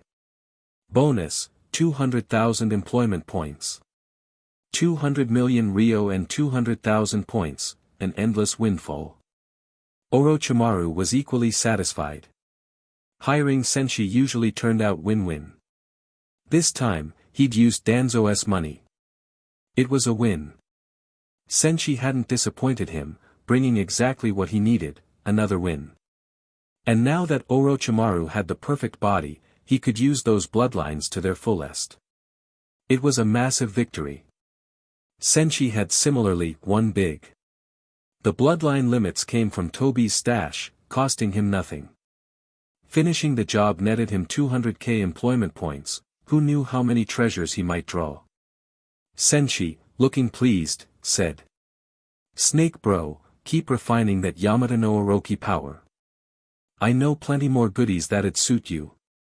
Between the lines, that meant, keep making money, lots, and I'll supply anything you need. Orochimaru's money plus Senshi's goods made for an unbeatable duo. With that, Senshi waved goodbye. Behind him and Karen, a dark red, vortex-like portal appeared. A moment before leaving, Karen peeked over Senshi's shoulder to make a silly face at Orochimaru. Having traveled with Senshi for so long, she had grown mischievous. At the moment, Senshi wasn't in a rush to capture the tailed beasts in Kumo, he returned to Amigakure instead. The Ninja Academy, the refugee camps, lots of projects awaited. Above all, his will of rain needed thorough dissemination. Orochimaru watched them leave, sighing, Sasori, you're lucky you came out unscathed from Senshi. Sasori replied icily, do you assume he can handle me? I'm nothing like a coward such as you. Along the path to eternal art, I fear nothing. Once again, Sasori went straight for the throat with personal jabs at Orochimaru. Orochimaru shot him a cold look. That Sasori still needed daily rest didn't mean the concept was wrong, just that his technology wasn't perfected yet. If Orochimaru aided him with his own research, Sasori could well end up blessed with the ability to work 24/7 without rest. Then Sasori would understand the terror of Senshi's non-stop mission schedule. For now, Orochimaru had the Sharingan and Byakugan he'd long coveted. He didn't want to linger. He told Kabuto, pack it up. We're heading back. Hearing this, Kabuto set about sealing up their belongings in a scroll. Sasori called after them. Wait. Going back. Our mission hasn't made the slightest progress, how can we just leave? Orochimaru nodded.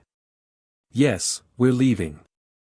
Sasori sneered, Orochimaru, are you so terrified of Senshi that you've lost your mind? Our mission is incomplete, and you want to run? Orochimaru gave a sinister laugh. The moment that man took on the job, it was over. I have no desire to waste time here. I'm returning to my research. Enough chatter. Without a shred of hesitation, he walked off. Sasori looked on, dumbfounded. Has Orochimaru lost it? Kumogakure has 2 perfect Jinchuriki, and he's convinced Senshi alone can manage it. Sasori suspected Orochimaru had gone insane. He'd heard of Senshi, knew he was strong, but didn't believe any single ninja could handle 2 perfect Jinchuriki.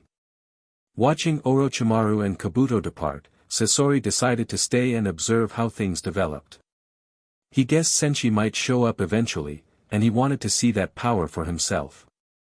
Truth be told, Senshi had accepted Orochimaru's tailed beast mission, but it wasn't urgent, and he'd headed back to Amigakure for other tasks. By the time he returned, the aim might be thriving with ninjas who embraced his will of rain. Over the years, the 5 great nations had fought to their heart's content, leaving small countries and villages in ruins. War had uprooted countless families. None would have imagined a day when a village actually welcomed refugees wholeheartedly. And Nagato, Konan, they realized again how terrifying Senshi was. By himself, he could fund an entire village's finances. He'd poured enormous sums into the ninja academy and the refugee shelters, yet still acted as if he was flush with money. Indeed, the Uzumaki clan, renowned for fuinjutsu, had been coveted by many forces in the ninja world, leading to the destruction of Uzushigakure and the land of whirlpools after the Third Great Ninja War.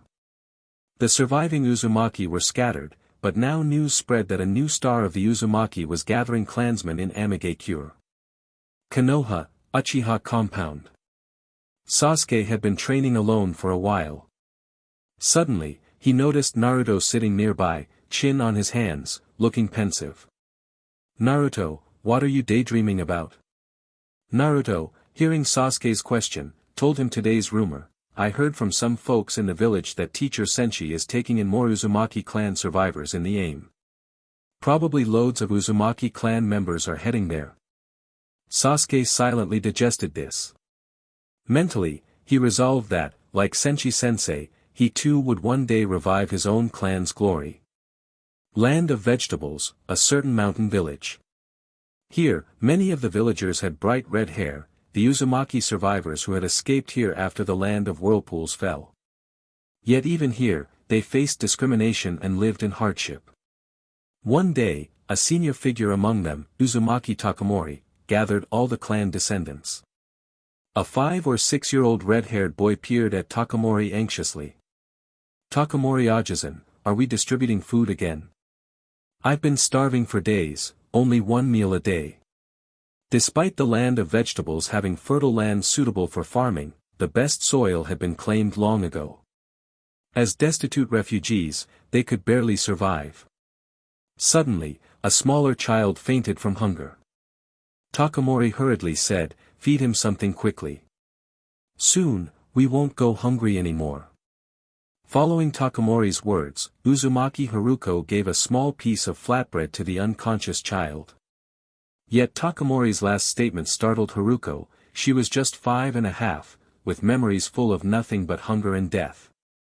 Before coming here, she and her parents had wandered endlessly. Her father fell ill, her mother starved soon after, then her sister.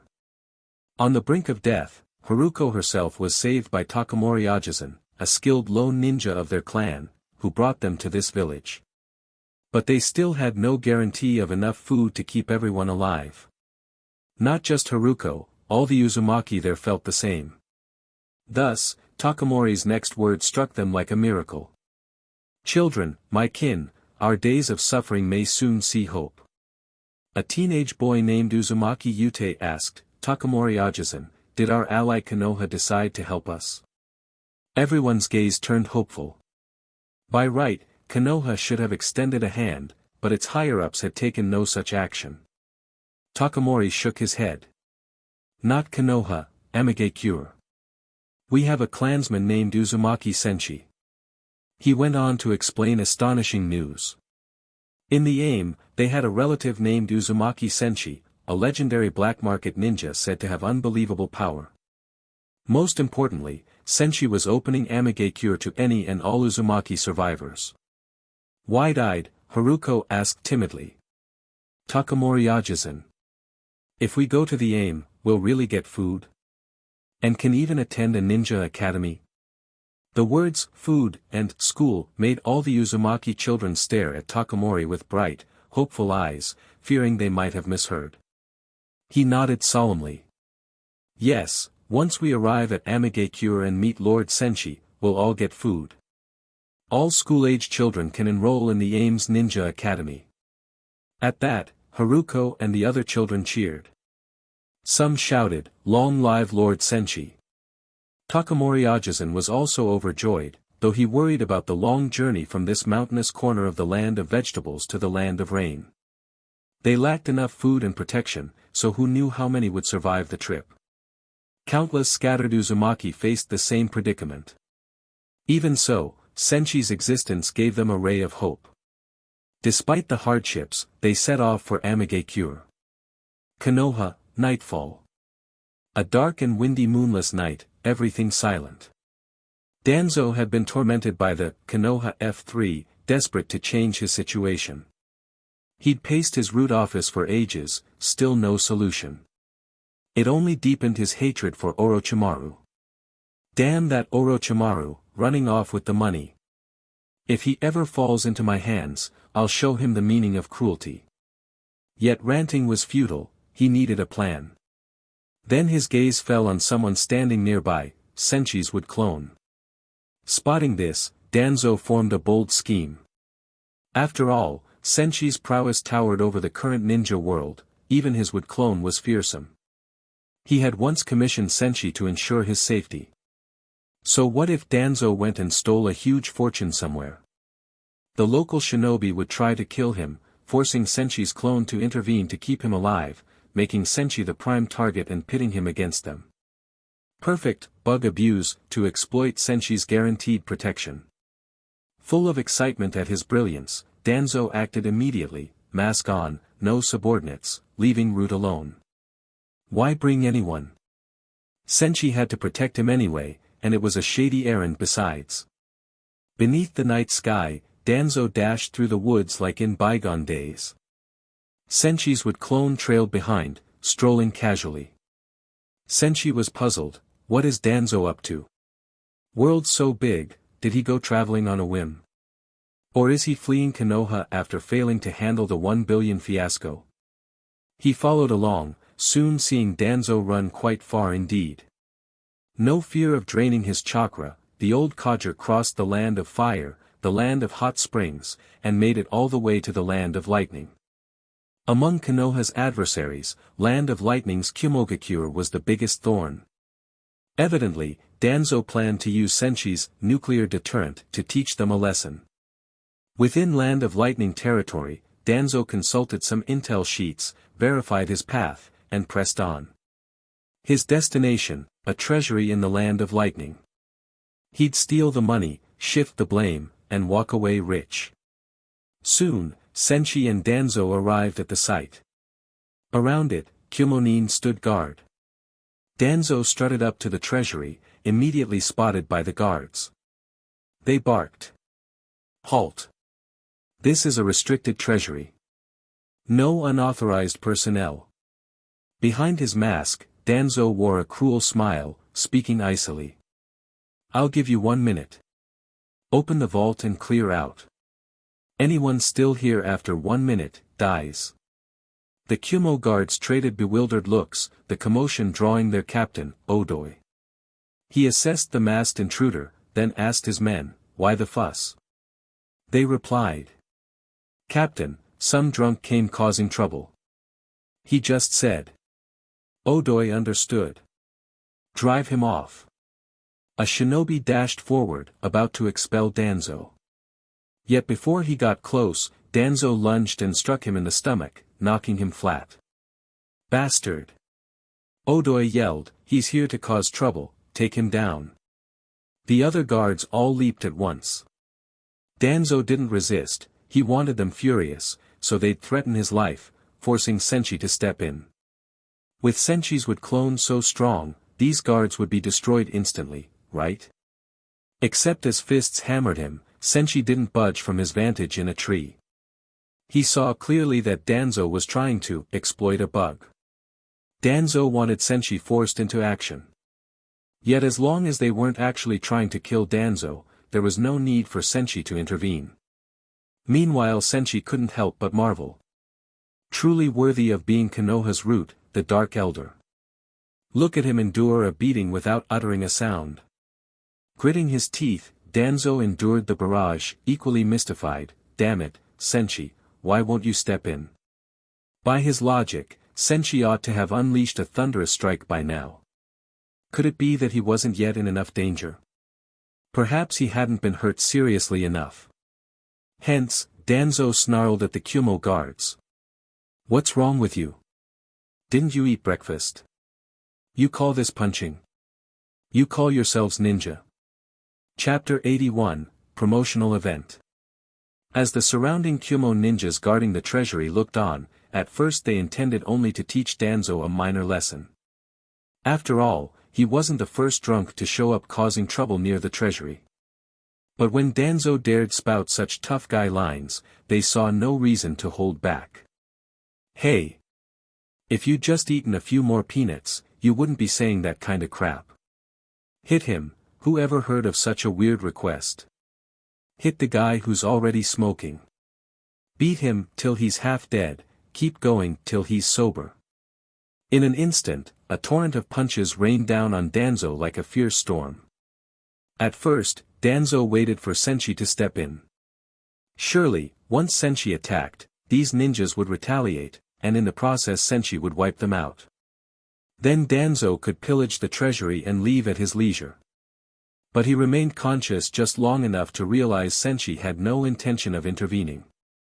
Before he could growl or complain, he lost consciousness. From his vantage point, Senshi had been watching Danzo carefully. Seeing that Danzo had only been knocked out, his life not in real danger, Senshi had no urge to step in. When the guards finally got tired of beating him, they quietly carried off the barely breathing Danzo, then dumped him at Konoha's hospital entrance the next morning, and left without a trace. All was calm that night, until dawn brought shocking news that rattled Konoha's top ranks. The so-called Konoha F3 raced to the hospital, utterly stunned. In the intensive care ward, there lay Danzo, bandaged up head to toe like a mummy. Konoha's F4, the Hokage plus the other 3 elders, would never have expected to be meeting again under these circumstances. Danzo had regained consciousness, raging inside while bound in white bandages like a mummy. Another person might have wept bitter tears of regret, but not Danzo. He was no ordinary man. Instead, he seethed with anger at Senshi. He tried to exploit Senshi's rules, only to get burned instead. As long as he wasn't about to die, Senshi simply wouldn't lift a finger. Danzo, just what happened? Hiruzen Sarutobi demanded, looking extremely serious and more than a little furious. How could the man who was supposed to assist the Hokage get beaten to a pulp like this in his own village? Did that mean Konoha was no longer safe for anyone? If even Danzo couldn't protect himself, what about ordinary villagers? Hamura Mitokado and Koharu Udatane wore equally grim expressions. Their foreheads were creased with worry. After questioning the hospital staff, Hamura spoke in a low voice. We must punish the culprit severely. I spoke with the doctors. Apparently in the entire history of Konoha Hospital, they've never treated anyone so horribly injured. Hearing that, Hiruzen and Koharu both nodded earnestly. The statement nearly made Danzo break his composure, for he himself hadn't realized he'd been beaten that badly. Inwardly he cursed Senshi. Damn that Uzumaki Senshi, I put my trust in you, only for you to screw me over. Of course, the truth was that his attempt to exploit a loophole had backfired. Senshi always demanded 2 payments for 1 job, and Danzo was only paying for 1. He'd been daydreaming. Not long afterward, Senshi's would clone relayed everything to Senshi himself, who was sitting at his office desk in the Amagakure's Ninja Academy. PFFF. He nearly spat water everywhere, laughing the moment he got the news. If there had ever been a more hilarious operation than Danzo's, Senshi couldn't recall it.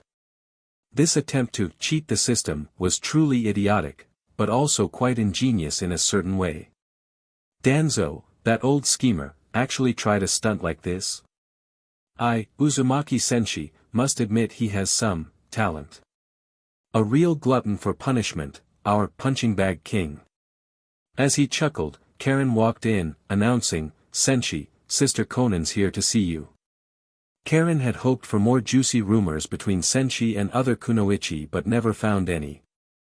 She did approve of Sister Conan though, and was waiting to see if there'd be any sparks. Unbeknownst to her, Senshi's personal life wasn't as dramatic as she imagined. Karen's train of thought aside, Conan soon arrived at the office. Senshi asked, Conan, what's up? Then, out of nowhere, he reached over and tousled Karen's neatly brushed red hair into a bird's nest, prompting her to retaliate with indignant little fists pounding his lower back.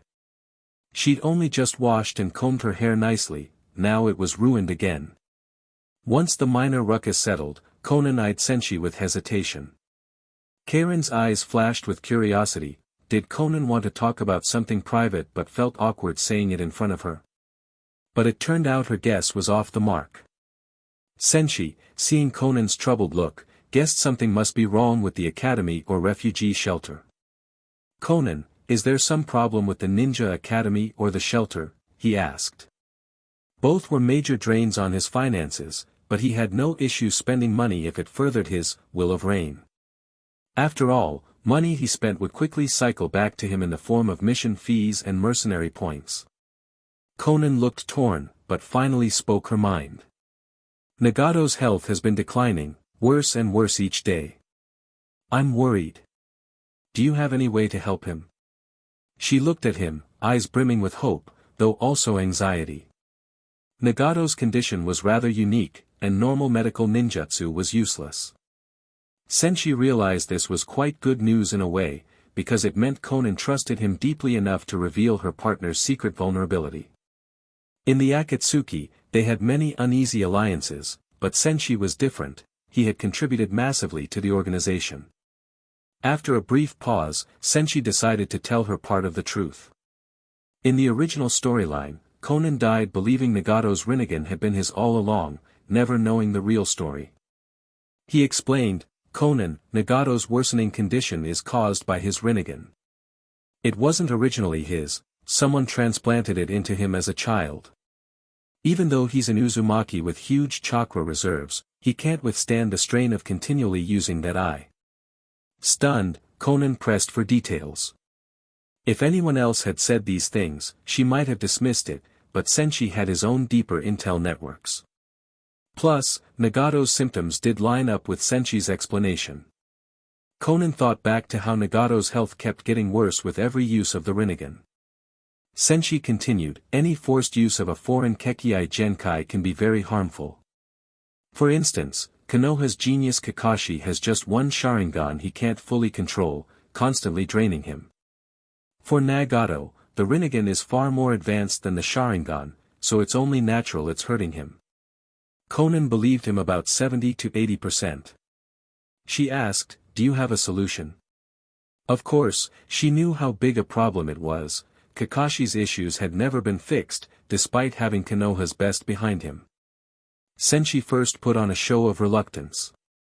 "Well, Conan, the easiest way to halt Nagato's decline is to remove the Rinnegan. But as the leader of Akatsuki, he can't really give it up." Conan's face sank with worry. Indeed, continuing to use the Rinnegan would ruin him, but throwing it away was impossible. Senshi saw her distress. The time was right to reveal the next step. Coughing lightly, he added, "Removing his eyes is the normal method, but there's another way that can solve Nagato's problem forever." Conan's eyes lit up. "Really? A method to let him stay healthy and keep the Rinnegan?" "Yep," Senshi assured her. Before she could question, Karen chimed in, "Sister Conan, if Senshi says he can do it, he absolutely can. I've never seen him fail at anything." Yes, Karen was the perfect little assistant, backing up Senshi's claims. Conan still had a tinge of skepticism, though. Senshi wasn't known for medical skills, nor was Konoha able to fix Kakashi's issues. Could he really fix Nagato's Rinnegan problem? So Senshi decided to show her a success story. Orochimaru used a technique called living corpse reincarnation, Fushir Tensei. When it fails, you're almost guaranteed to be left in a near-death state. Not long ago, he failed and was on the brink of death, but I saved him. And he's now better than ever. Karen, nodding fervently, insisted, "Yes indeed. Orochimaru was in terrible shape at that time." She was merely bluffing, because she actually wasn't present during Orochimaru's operation, but she played the loyal assistant role perfectly. Shocked, Conan asked, "You saved Orochimaru from the brink of death? And he's totally fine now?" When Senshi nodded, she realized that might mean he truly could help Nagato. But she needed details. Senshi interpreted her unspoken question. "So, do you want me to treat Nagato? If that's what you want, I can do it, but..." He put on a troubled face. "Conan, we're all in Akatsuki together, but this won't be easy, and you should understand what I mean." He paused, a hint of teasing in his voice. Conan rolled her eyes.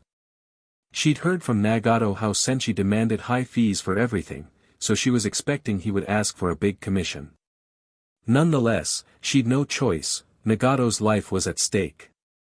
Meanwhile, in one of Orochimaru's bases. Orochimaru wore a hospital gown, lying on a bed. He'd rushed back here from Kumogakure, having gained both the Sharingan and Byakugan, eager to transplant them. He'd desired the Sharingan for a long time, ever since being overpowered by Itachi's dojutsu. In the past, he'd feared his body wasn't strong enough to handle the transplant, but now, thanks to the Yamata no Orochi fruit, he felt invincible.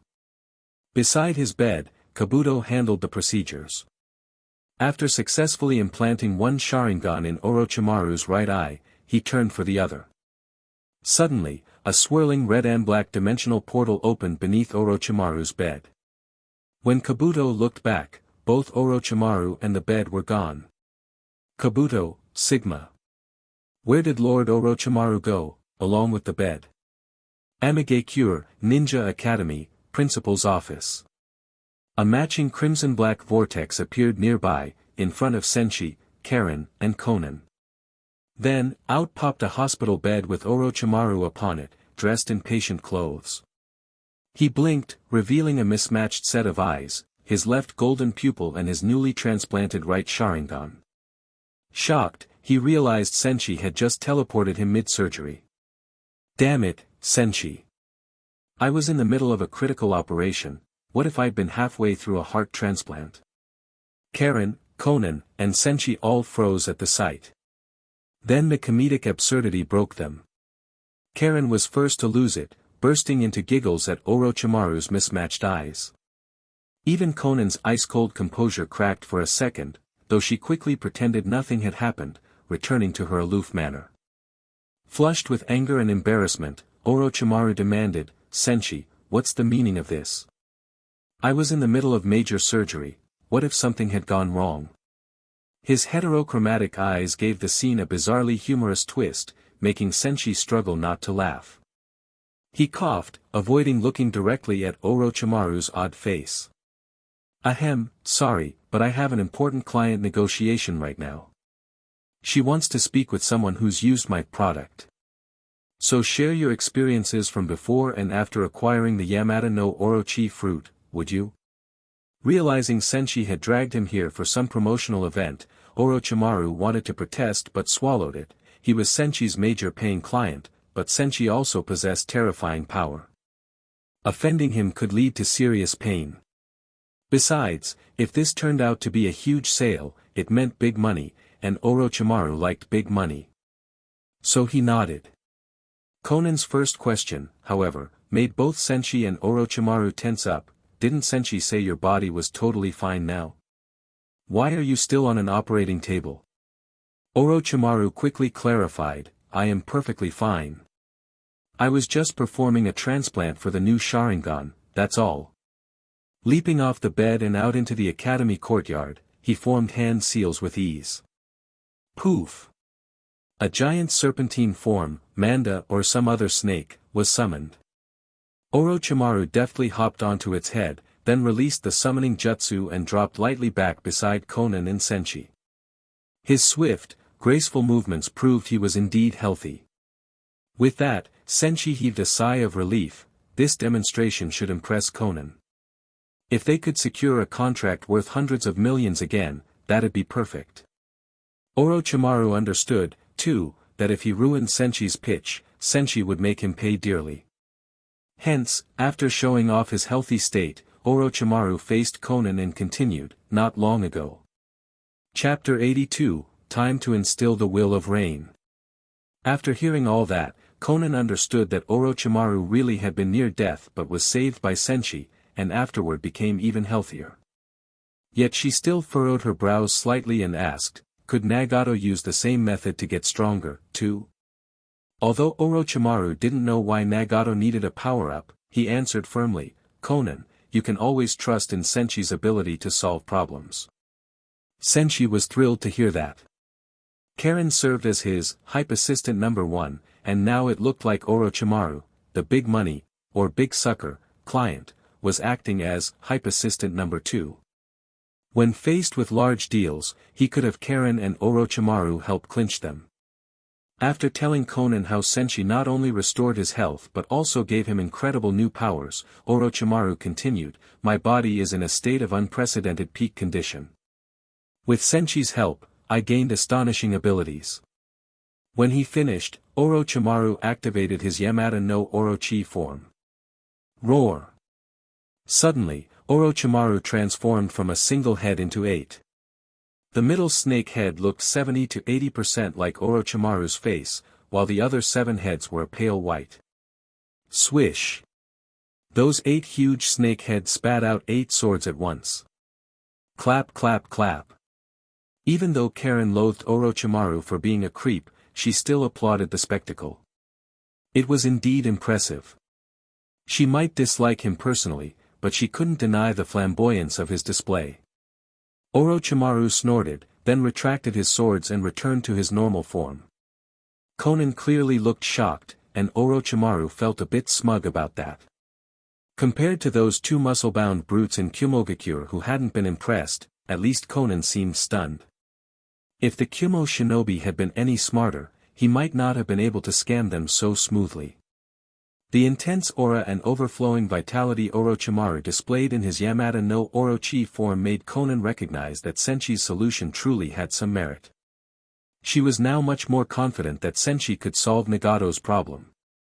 Still, thinking of Orochimaru's new form, she spoke quietly to Senshi, "The commission fee isn't a problem, but can you find a fruit that won't turn Nagato into a snake? Having 8 snake heads is rather disgusting." Senshi, degree. Orochimaru. Conan's words left Senshi momentarily speechless and Orochimaru thoroughly offended. "Who says 8 snake heads are ugly?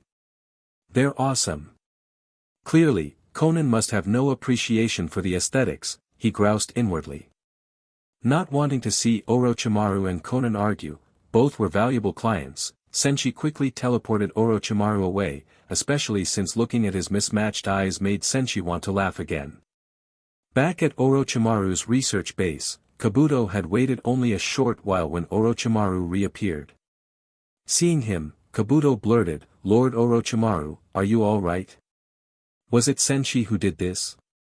Orochimaru nodded. "Yes, it was Senshi who teleported me." Hearing Orochimaru was okay, Kabuto breathed a sigh of relief. "Then shall I continue the surgery on your other Sharingan eye, my lord?" But Orochimaru waved him off, a serious look on his face. "Kabuto, I have a question, and I need you to answer me truthfully." Adjusting his glasses solemnly, Kabuto replied, "Yes, Lord Orochimaru, ask away. I'll be completely honest." Looking intense, Orochimaru asked, "Does my Yamata no Orochi form have artistic beauty?" A fair question for Kabuto, whose sense of art was unique. Even if Orochimaru sprouted a face on his belly, Kabuto would likely find it splendid. He answered candidly, "Lord Orochimaru, your Yamata no Orochi form is absolutely the pinnacle of ninja world art." With that, Orochimaru was reassured. Obviously, Conan either didn't understand art or lacked taste. If both he and Kabuto saw that 8-headed snake form as the peak of beauty, then the problem must be with Conan's aesthetics. Meanwhile, in the Amagecure's principal's office, Senshi and Conan were still discussing the mission. Conan's only complaint, besides wanting Nagato to recover, was ensuring he wouldn't look like a snake monster. Senshi wasn't bothered by that at all. If Conan had insisted Nagato get 8 heads as well, that might have been difficult. The Yamata no Orochi fruit wasn't necessarily going to reappear in the draws, but there were plenty of other possibilities. Seeing Senshi so quiet, Conan came closer and added, "Price is no object. Just don't give Nagato the snake look." Senshi realized this was his chance to name a high price. If she didn't want an 8-headed outcome, fine. He'd just have to keep pulling new fruit from the system. He mulled it over briefly, then said, "Conan, I'll offer you a special friends and family price, a total of 150 million Ryo, and I'll resolve Nagato's condition." That was certainly not cheap. Chiriku of the Guardian Shinobi 12 was only worth 30 million ryo. Senchi's price was effectively the cost of 5 Chiriku. But Conan could handle it. The Akatsuki had money, and this was a worthy cause. Spending 150 million for Nagato's well-being was a bargain. After some thought, Conan agreed, all right. I'll pay you 150 million ryo to fix Nagato's health. The system pinged in Senchi's ear. New employment mission accepted. Client, Conan. Goal, solve Nagato's health problem. Reward, 150 million ryo. Rank, S rank. Mission bonus, 150,000 employment points. Senshi was thrilled. He'd just earned a massive sum from Orochimaru, and now an equally huge job from Conan. And fixing Nagato's body was easy, he'd simply use the system's draws. Senshi gave Conan a genuine smile. No problem, Nagato's health is as good as fixed. Conan, believing in Senshi plus Orochimaru's demonstration, felt assured. Yes, Senshi asked for steep fees, but in return, he really did deliver results. With Nagato's body steadily weakening, Conan had been extremely worried. Now, with Senshi's help, her burden lifted. She left the office feeling lighter, other tasks done, the village thriving. At this rate, everything was improving for the Amigakure and the Akatsuki. After Conan left, Senshi abruptly sensed something via his wood clone. Sasuke was longing to break past his current plateau. Knowing that, Senshi mused, maybe it's time to teach Sasuke and Naruto about the rain concept of perpetual mission grinding. Life never stops, neither do missions. He also realized it had been quite some time since he'd last visited those seedlings in person. If he ignored them too long, they might grow crooked. So he decided to head to Konoha again soon. But first, let's try Karen's medical jutsu. He planned to take her along to meet some newly arrived Uzumaki refugees. At the Land of Rain border. Under Uzumaki Takamori's leadership, Uzumaki Haruko and the others had finally arrived. But after such a grueling trek, they were near collapse. Along the way they'd encountered bandits, all bore injuries. Takamori's right arm was numb and useless. Haruko and the rest were exhausted, half-starved, lucky to be alive only because Uzumaki blood gave them robust bodies. Thud. A 4-year-old child tumbled to the ground again, too weak to continue. Takamori anxiously said, any food left? Give him some, once we cross this forest, we'll be in Ames territory. But everyone shook their heads. Haruko said softly, Takamori uncle, we've had no food since noon yesterday. Her words plunged them into despair. They'd already lost some clan members. Now, so close to the Land of Rain, they couldn't bear more deaths. Haruko hesitated, then offered, I'll check the forest for berries or something for Jiro. She hobbled toward the trees, only to spot eerie green eyes flickering in the darkness. The others gasped, a pack of wolves encircled them. Takamori was too injured to fight, and the rest were half dead from exhaustion. Would they all be eaten? Just then, a swirling portal of red-black space appeared, and Senshi and Karen popped out behind Haruko. A giant wolf lunged for Haruko at that very moment. Ah! She paled in terror, sure she was done for. But an unfamiliar red-haired, big sister, popped up at her side, calmly raising a hand. Susanoo. Boom! A pinkish skeletal giant materialized, instantly shredding the wolves. Even the alpha wolf was finished in a couple of moves. The displaced Uzumaki group looked on in shock. But they soon noticed this young man and young lady, like them, had striking red hair, clearly they were also Uzumaki. Scanning the starving, skeletal clan members, Senshi pulled out a pile of toasts and packaged breads from his system storage, handing them out. At that, Karen's eyes lit up, Senshi, they're nearly fainting from hunger, right? Why not let me cook them a good meal? She recalled she tried Susanoo cooking before. Senshi quickly stopped her. Please don't. They're in no shape for your style of cooking right now. Just use your medical ninjutsu, that'll be enough. Meanwhile, Conan strolled through the busy streets of Amigakure. Thanks to Senshi's efforts, it was bustling with new residents and returning refugees. Many villagers wore cheerful expressions. People greeted Conan with reverence. "Look, it's Angel Sama." "Wow, you're right, she's so pretty." "She's smiling more ever since Senshi-sama came back." Conan, previously known for her cold beauty, indeed wore a faint hint of warmth these days. Onlookers whispered that Senshi must have done something else beneficial for the village, making Angel Sama happy. Her fleeting smile appeared and then vanished, but that single moment of spring-like radiance enchanted everyone. Konoha, Uchiha District Training Ground. Naruto and Sasuke had just finished an intense spar and sat at the side to rest. Naruto, panting slightly, joked, "Sasuke, you keep this up and I'll surpass you real soon." Sasuke sneered, "Ha, dead last. You think you can beat me? Come back in 100 years. His mouth said so, but in truth, Naruto's rapid improvement had forced Sasuke to push himself harder than ever. No way would he allow this loudmouth deadlast to leave him behind. Nearby, Naruto's mind skipped to something else. "We deserve a reward after such awesome training. Would be perfect if we could grab a bowl of Ichiraku ramen right now." Sasuke rolled his eyes. What's so special about that? He wasn't a fan of Ichiraku ramen, but Naruto always tried to drag him there. Indeed, Naruto's favorite pastime was hoping Iruka-sensei or Sasuke would treat him at Ichiraku. Naruto just shrugged. In the end, ramen was ramen. Sitting under the twilight sky, he felt that after training with Senshi, his life had changed dramatically. He and Sasuke were now the two strongest in the academy, with Iruka and the other students recognizing his strength.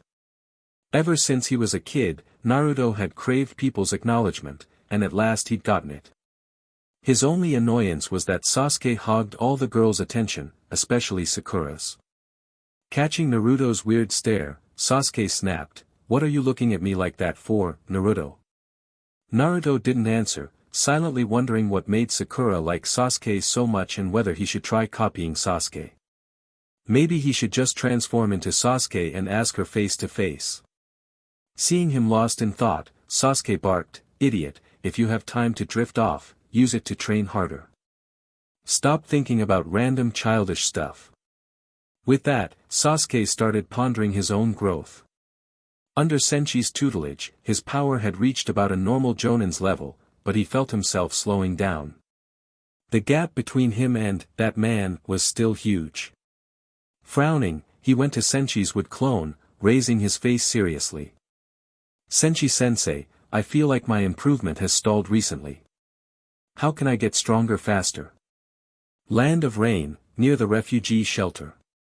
Senshi and Karen had just finished settling the new arrivals from the Uzumaki clan. The stories of their hardships were dreadful. Without their sturdy constitutions, many would have died of starvation long before.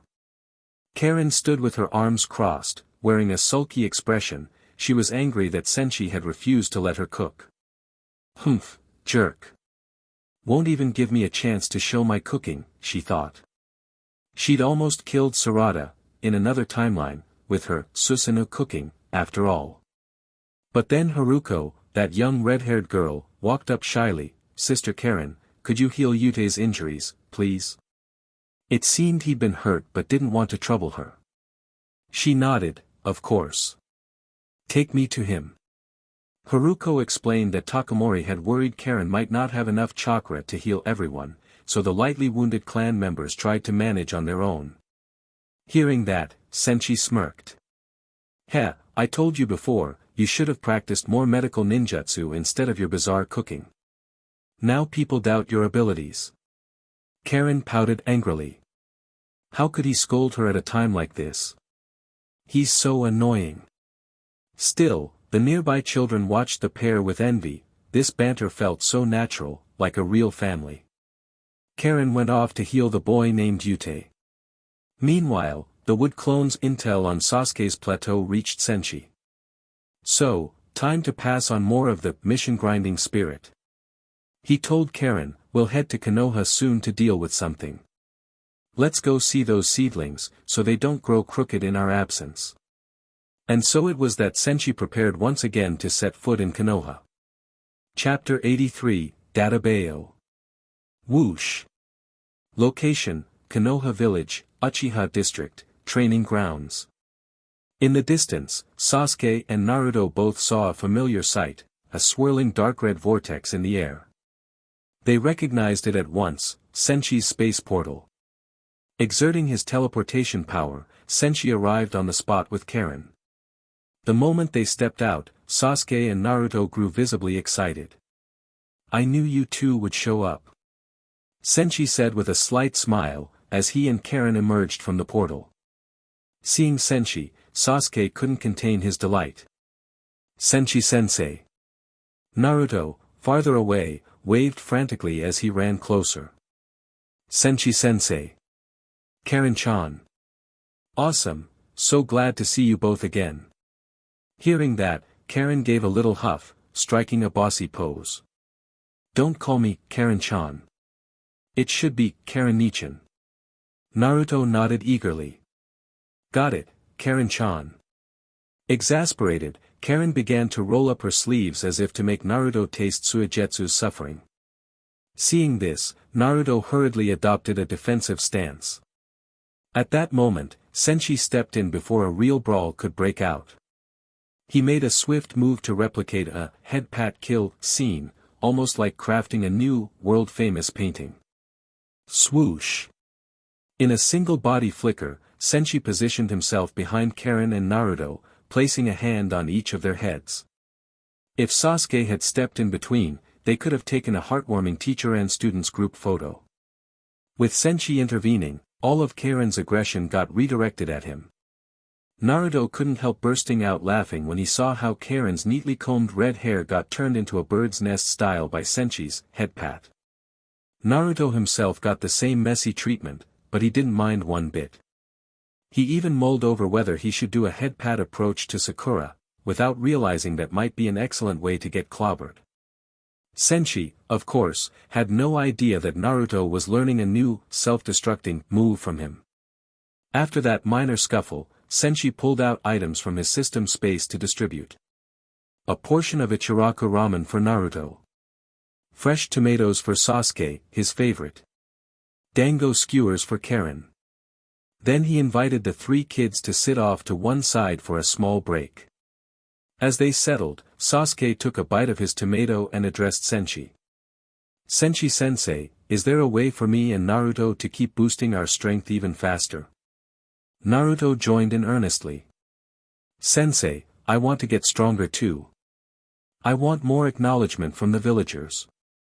Senshi felt quite gratified. He'd been waiting for them to ask that question and open the way to his lessons. Clearing his throat, he began. To get stronger fast, you need a clear goal and constant effort. I'm not some prodigy, nor was I born into a prestigious clan. The reason I've come this far is simple, I focus on missions, pouring in endless sweat and giving my all. Sasuke and Naruto listened with rapt attention. Sasuke, especially eager, said. Please guide us, Senshi-sensei. Senshi put on a serious expression, becoming somewhat solemn as he declared. The only way, the one and only, to power up quickly is to do missions. Lots of them, at a furious pace. You'll gain experience from each job, tempered in live combat, forging yourself through the tasks until you truly transform. That's the surest path to real strength. At first, the boys were stunned. Senshi realized he needed to explain further or they wouldn't grasp what made doing missions so crucial. Doing missions has many benefits, he went on. First, it sharpens your problem-solving skills. Second, you can see your strength surge through practical experiences. Finally, once a mission is over, you also get paid for it. It's a perfect trifecta. In short, to grow stronger, you must do lots of missions. Understand? Naruto and Sasuke still looked a bit doubtful. Sasuke pointed out, but sensei, plenty of ninja in Konoha have spent years doing missions, yet they haven't gotten that strong. Senshi waved a hand, that's because they're not taking enough missions. Only when you accumulate enough quantity do you get a qualitative leap. Their mission count is too low, and they don't push themselves, so they don't see rapid progress. Just then, Karen, fulfilling her role as excellent assistant, gave a personal testimonial. Amichim. I'll confirm Senshi is telling the truth. He's grown so strong precisely because he spent uncountable years with basically non-stop missions. Karen wasn't spouting nonsense. She'd followed Senshi around for a while now and had never seen him do typical training. For him, each mission was effectively rest and practice combined. Her eternal Mangekyo Sharingan had clearly witnessed how Senshi, by piling on tasks, built up power enough to dominate the ninja world. Hearing about Senshi's success, plus Karen's endorsement, Sasuke and Naruto started to believe. If Senshi-sensei and Karen said so, how could it be wrong? Eagerly, Naruto said, then let's do it, Dadabayo. Sasuke and I will start taking missions. Sasuke nodded in agreement. No wonder our progress stalled lately, turns out we haven't done enough missions. From now on, we'll spare as much time as we can to take on tasks. That's how we'll keep advancing. Naruto concurred wholeheartedly. Senshi felt a rush of joy, exactly as planned. If these two thrived under his guidance, they'd become unstoppable mission machines, generating a flood of points for him. Doing missions equals money equals half of the mission points for Senshi's system. Still, correct direction wasn't enough. He needed a proper incentive so they'd truly embrace the mission grind. So Senshi told them. After you formally start taking missions, I'll keep track of every reward you earn. Once you truly get rolling, for every piece of pay you bring in, we'll record it carefully. They blinked, not sure why he'd bother tallying money. But Senshi had thoroughly planned it. He would get 50% of the employment points from each mission they did. Once they earned him enough points for 10 draws, he'd share 1 draw with them. It was a bit underhanded, they do 10 draws worth of work, and he grants them 1. But that was how middlemen function. Meanwhile, these two gained freebies they'd never have otherwise. Anyway, seeing their confusion, Senshi explained further. Each time you accumulate 20 million Ryo from missions, you'll get to do a lucky draw for a special reward. If you get something on par with the items you've already received, like the Thunder Punch or Aura Sphere skill discs, your strength will jump again. At that, Sasuke and Naruto's eyes gleamed in excitement. Sasuke, Thunder Punch. Naruto, Aura Sphere. Sasuke, Thunder. Naruto, Aura. They were all fired up. Doing missions was already killing 3 birds with 1 stone, but now with an additional draw, it was effectively quadruple the benefits. If they drew something as powerful as their existing moves, they'd get even stronger in no time. Senshi absolutely wouldn't fill those draws with worthless items like 1 Ichiraku ramen or generic sweets. He might draw such things for himself, but for them, he'd try to pick things beneficial to them. Indeed, he was more generous than Orochimaru. That snake had once taken Danzo's money and left him high and dry. Karen, upon hearing Senshi's plan, was instantly intrigued. She popped out from behind him and said, Senshi, I want to do missions too so I can join the draws. She regarded mission rewards as easy pickings, her pink Susanoo would mow down all resistance. Not to mention her eternal Mangekyo eyes never wore out. But Senshi pressed down on her head, replying, no need for that. As my assistant, you just do your job. If Sasuke and Naruto wholly matured, they'd collectively overshadow even the legendary warrior duo, unstoppable in missions. Meanwhile, he wanted Karen to keep focusing on daily tasks, and not blow everything up with cooking. Scowling, Karen retreated a short distance, pouting. Hey, don't underestimate me. I awakened a brand new ability. It might even trouble you, you know. Senshi arched a brow. Oh. Then show me. Grinning smugly, Karen took a stance and shouted, adamantine sealing chains, gold release, sealing bind. Whir. A series of iron chains materialized at lightning speed, coiling around Senshi and holding him tight. Senshi was surprised that Karen had actually mastered the Uzumaki clan's legendary sealing chains so quickly. Even a severely weakened Kushina could shackle the Ninetales with those. In his training program, Karen had obviously soared. Mildly impressed, he flexed once and broke free instantly. Not bad, he praised. Karen felt crushed. She had pinned all her pride on that newly awakened ability, but Senshi busted it in under 0.1 seconds. Meanwhile, Sasuke and Naruto were dumbfounded at how quickly Senshi had escaped. That said, being able to restrain him at all, even for an instant, was a remarkable feat for someone so young. Seeing Karen slump in disappointment, Senshi patted her head. It's a very strong and useful power. In future tailed beast captures, it'll be vital. Just like that, her face shone again.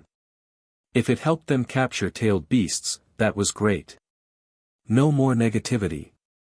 Afterwards, Senshi resumed teaching. He wanted Sasuke and Naruto to truly get into mission grinding. They had soared thanks to learning Thunder Punch and Aura Sphere, but Naruto was nowhere near unstoppable. So Senshi gave them pointers on mission execution.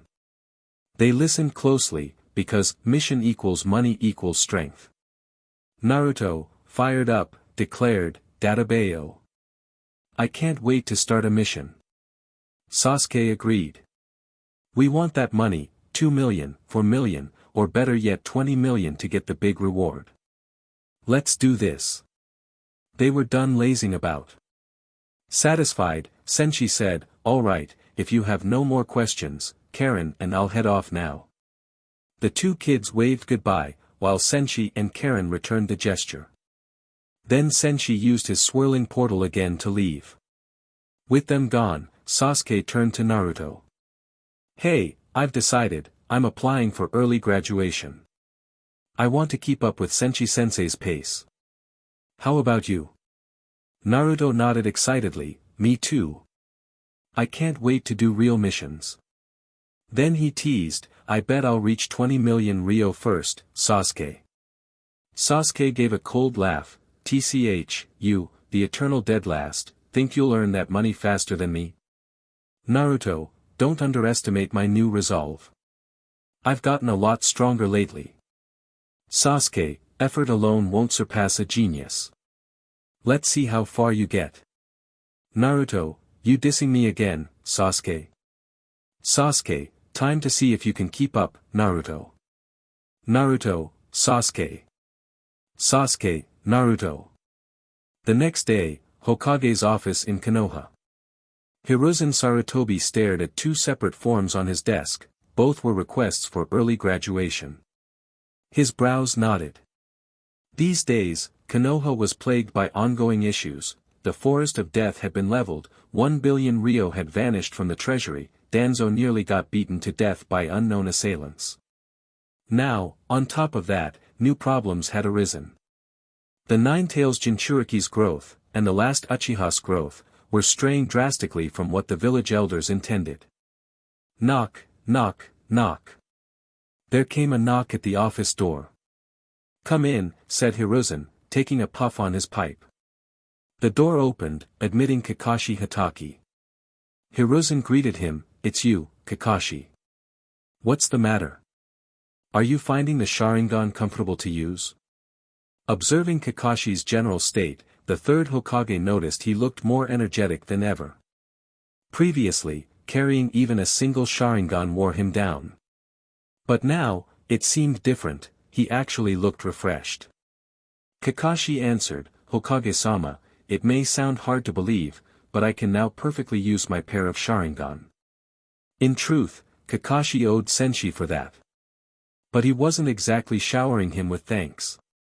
Thanks to Senshi, Kakashi had gained a brand new set of eyes, enabling him to open or close them at will. Before, Obito was a high mecha, two-person pilot, and for a long time neither had a stable mecha. Now, though, once Kakashi developed his Mangekyo, he and Obito could theoretically pilot a mech battle in the Valley of the End or wherever. Hiruzen was surprised. He'd noticed Kakashi possessed a normal pair of eyes, meaning he could close the Sharingan at will, but he hadn't realized Kakashi was fully in sync with them. No discomfort or abnormalities, the Hokage asked, worried there might be hidden traps. If those eyes malfunctioned mid-mission, Kakashi could be in grave danger. Kakashi assured him, Lord Hokage, these eyes fit me so naturally, it's almost like I was born with this bloodline. Using them feels completely normal. If only Danzo weren't in the hospital, he might dispatch Root to investigate whether Kakashi had some evil Uchiha lineage. But right now, Danzo was laid up, and no further trouble had begun. Chapter 84, Aurora. Kakashi had carefully researched and tested the pair of Sharingan he now possessed. His conclusion was that they were unbelievably convenient. Before, the Sharingan Obito had given him couldn't be deactivated, placing a huge burden on him. In battle, he had to finish things quickly or withdraw promptly, otherwise, if a fight dragged on, his chakra would run out. That was why he developed the activate Chidori and finish it fast style of combat. He simply couldn't afford a prolonged fight. But now everything was different. His Sharingan brought only benefits, no drawbacks. Having both eyes perfectly adapted to him boosted his abilities exponentially. He explained all these new experiences with his upgraded Sharingan to the third Hokage, who merely nodded. Hiruzen Sarutobi had no idea why Senshi would provide Kakashi with a perfectly compatible pair of Sharingan, but it was, in the end, a good thing for Konoha. Even so, Hiruzen felt an even greater wariness toward Uzumaki Senshi. Acquiring even a single Sharingan was extremely difficult. Not only could Senshi get hold of them, but he could also provide a pair that perfectly meshed with Kakashi's body. What kind of terrifying power was that? Was Senshi indirectly flexing his muscle in front of Konoha, signaling them not to meddle in his affairs? Seeing the Hokage frowning in silence, Kakashi spoke up. Hokage-sama, now that I've fully recovered, I'd like to begin investigating Uchiha Obito's whereabouts immediately. Please grant me permission. Kakashi had previously applied for this, and the third Hokage had agreed. But today was different, though Kakashi had once been free to handle that matter, there were now more pressing issues for him. Hiruzen remained silent, simply handing Kakashi 2 applications from his desk, requests for early graduation. Having been in the Umbu, Kakashi was fairly informed about all manner of intelligence. Seeing the names on these applications, he was rather startled. The Ninetales Jinchuriki and the lone surviving member of the Uchiha clan want to graduate early. During wartime, it was normal for strong students to graduate early to defend the village. Sometimes you'd see children as young as 3 on the battlefield. But in peacetime, early graduation was rare, unless the student was remarkably gifted and had learned all they could from the academy. Hiruzen nodded slightly. Yes, it's these 2 kids requesting early graduation. I went to the academy recently and observed them sparring. Their abilities far surpass the graduation standard, they really can graduate early if they want. The Hokage's words surprised Kakashi. Based on what the Hokage implied, Naruto and Sasuke had to be special geniuses. But if that were the case, why hadn't anyone heard about it before? Just then, Hiruzen pulled him back from his thoughts, continuing. Naruto is the village's Ninetales Jinchuriki, and Uchiha Sasuke is the last flame of the Uchiha clan. Their identities are extremely sensitive, both are crucial to Konoha, so nothing can be allowed to happen to them. Konoha is in a turbulent period, and I need you to handle these kids. Kakashi frowned. He still wanted to investigate Obito first. Obito's sudden appearance both thrilled and bewildered him, giving him an uneasy feeling that this whole business was complicated and dangerous. But Hiruzen gave him no chance to refuse, adding. I want you to approach them and see if any hostile village has secretly contacted them, or if there's any unusual factor behind their sudden leaps in strength. Since the third Hokage had put it that way, Kakashi couldn't say no. Although he was anxious to track down Obito, Naruto was his teacher's, the fourth Hokage's, child, and naturally Kakashi didn't wish for anything bad to happen to him. So he nodded. Understood, Hokage-sama.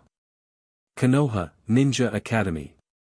Class ended for the day, and students left in small groups. Some parents greeted their kids at the gate and took them home. Naruto and Sasuke, though, weren't so lucky. There were no parents waiting. As always, the two left school together, planning to head for the Uchiha compound's training area. But this time, a silver-haired figure called out to them at the gate. "Wait a second, Naruto and Sasuke, right? I'm Hitaki Kakashi, a Konoha Jonin. I've been assigned to oversee your request for early graduation." Speaking, Kakashi showed them their application forms, complete with the third Hokage's signed approval. Sasuke recognized them at a glance. These were indeed the forms he and Naruto had submitted, with the Hokage's signature. Before Sasuke could voice any doubts, Kakashi said, "I heard from the academy teachers that your skills already match the standard for graduation. Whether you can truly graduate early, though, depends on my observation and tests. For now, you don't need to attend classes, I'll give you temporary guidance." Sasuke had no objections, this was simply the village's arrangement. Naruto, however, grimaced. "A guidance teacher? We already have a teacher." Before he could finish, Sasuke clapped a hand over his mouth. "Don't let your mouth run, Dobe, dead last. This is a special instructor sent by the village, not the same as the academy teachers." Compared to the impulsive, clueless Naruto, Sasuke acted more mature and composed. He knew that whenever a Konoha ninja got too close to investigate them, Senshi-senseis would clone hid in secret. Clearly, Senshi didn't want the village to know he was personally training the two. Naruto, with his personality, wouldn't have realized these complications. Kakashi kept up a faint smile, but he was secretly paying attention. As a former Umbu elite, he didn't let slip a single detail. Just now, Naruto apparently said they already had some other teacher. Did that mean a foreign ninja was secretly involved with them? He'd been told by the Hokage that such a possibility existed. That was precisely why he'd been sent, to see if foreign influences explained their rapid leaps in power. Naruto, having almost blurted out their direct connection to Senshi, realized his mistake the moment Sasuke shot him that meaningful look. He scratched his head sheepishly. So the guidance you'll give us is different from Iruka-sensei's guidance?" Kakashi nodded, "Exactly. I'll evaluate your abilities and give you targeted training. If you truly meet the standard to graduate early, we'll finalize your application. Otherwise, you'll stay in the academy for more practice." While chatting with them, Kakashi studied the boys carefully. Normally it was tough for any ninja from outside the village to stay here incognito and contact Naruto or Sasuke so often without being found. Apart from Naruto's earlier slip, Kakashi saw nothing else suspicious. He would keep observing. As Kakashi watched them, Naruto and Sasuke sized him up as well. Naruto couldn't help complaining inwardly, why does early graduation have so many hoops to jump through? When can we finally do missions? He was itching to complete a bunch of tasks, earn money, and get more moves like his aura sphere. He wasn't sure why, but these orb-based techniques really suited him. Sasuke's thoughts were more complex. Kakashi's laid-back smile might appear harmless, but from the moment he arrived, he'd been quietly assessing them. Has the village noticed some of our behavior? Sasuke wondered. Did the higher-ups send this ninja because of Senshi-sensei? He wasn't worried for Senshi's safety, just whether it might cause unnecessary trouble for him. After all, if the village openly clashed with Senshi-sensei, it could end very badly for them. Worst case, they might have to rebuild the village from scratch. Finally, after putting away the application forms, Kakashi asked again. I've got a rough idea of your time in the academy. But if you're graduating early, do you have any plans? Something you want to achieve? Kakashi posed the question in a casual tone, but it was definitely a probe. He guessed Sasuke might not say much, but Naruto might blurt out crucial info. Yet this time, he miscalculated. Both boys exchanged determined looks and replied in unison. "We want to do missions, lots of them." Naruto added, excited, "No matter the task, I'll go all out." "Data Bayo." "Sasuke, I'll surpass your mission count, you hear?" Sasuke sneered, "You, the dead last, think you can beat me?" Naruto, "Hey, I'll definitely beat you this time." Sasuke, "That'll never happen, Dobe." Naruto, "Don't call me Dobe, team." Sasuke, HN. Kakashi, _. He was stunned. Who taught them to say such stuff? Missions? Lots of missions. Going all out on every single one. Amigakure, Ninja Academy, Principal's Office. Returning from Konoha with Karen, Senshi arrived here. No matter how strong he was, there was a limit to what one ninja could do alone. But now, he wasn't working alone. Even though the current system for mission acceptance still wasn't fully set, many of his mercenary corps members were raring to go. Someone like Kakuzu, the ninja world's ultimate laborer, was out there somewhere mowing down tasks, earning him plenty of employment points. After exploring the mercenary corps system for a while, Senshi had it figured out. He didn't have the time or energy to train a huge number of recruits. Only those who formed strong bonds and got personal guidance from him would join. They had to be the elite among elites. People like Naruto or Sasuke might eventually surpass all known measure in mission capabilities. While it was hard to find many legendary Pokemon like them, he could still nurture some Charmanders or Squirtless. Meanwhile, the Rain country's mass acceptance of refugees would continuously expand its population, letting Senshi carefully choose the best of the best. The Senshi pick meant guaranteed excellence. Aside from relying on quantity leading to quality, he had also created the strongest ninja academy in the ninja world. Period. Kakuzu, for instance, had been strong but had major weaknesses. Once an enemy discovered his heart's secret, they could kill him easily. But now, each of Kakuzu's 5 hearts was heavily protected, boosting his power another level. Smack. Would release, would clone. Inside the principal's office, Senshi clapped his hands, multiple would clones emerged around him. He planned to assign them as teachers at the academy, helping instruct all the children. Even the Hyuga clan's heiress in Konoha wouldn't receive such super ninja tutoring. Attending Amigakure's academy was effectively winning from the starting line. After sending the clones to their posts, Senshi opened his mercenary corps interface. Indeed, there were a few more new faces, tiny children who'd already embraced the will of rain, each with bright futures. Among them were also some Uzumaki clan members, though not many. The Uzumakis had massive chakra and potential, plus talents in sealing jutsu, possibly awakening mind's eye of the Kagura, healing bites, or adamantine sealing chains. Thinking about that, Senshi decided to check on these newly sprouted seedlings in his farmland. Whoosh! Using Kama's ability, he teleported to the refugee shelter. An instant later, he found himself surrounded by countless refugees, most in poor health. Without him persuading Nagato to accept them, many would likely have starved to death by now. Once they saw Senshi, the refugees, men, women, children, brightened. Their eyes shone with gratitude. "It's Lord Senshi. Lord Senshi has come.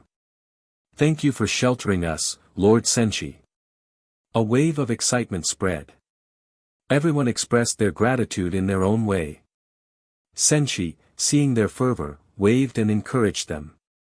"Everyone, try to put your past hardships behind you and focus on regaining your strength. From the moment you arrived in Amigakure, you began a new life. Everything starts over now.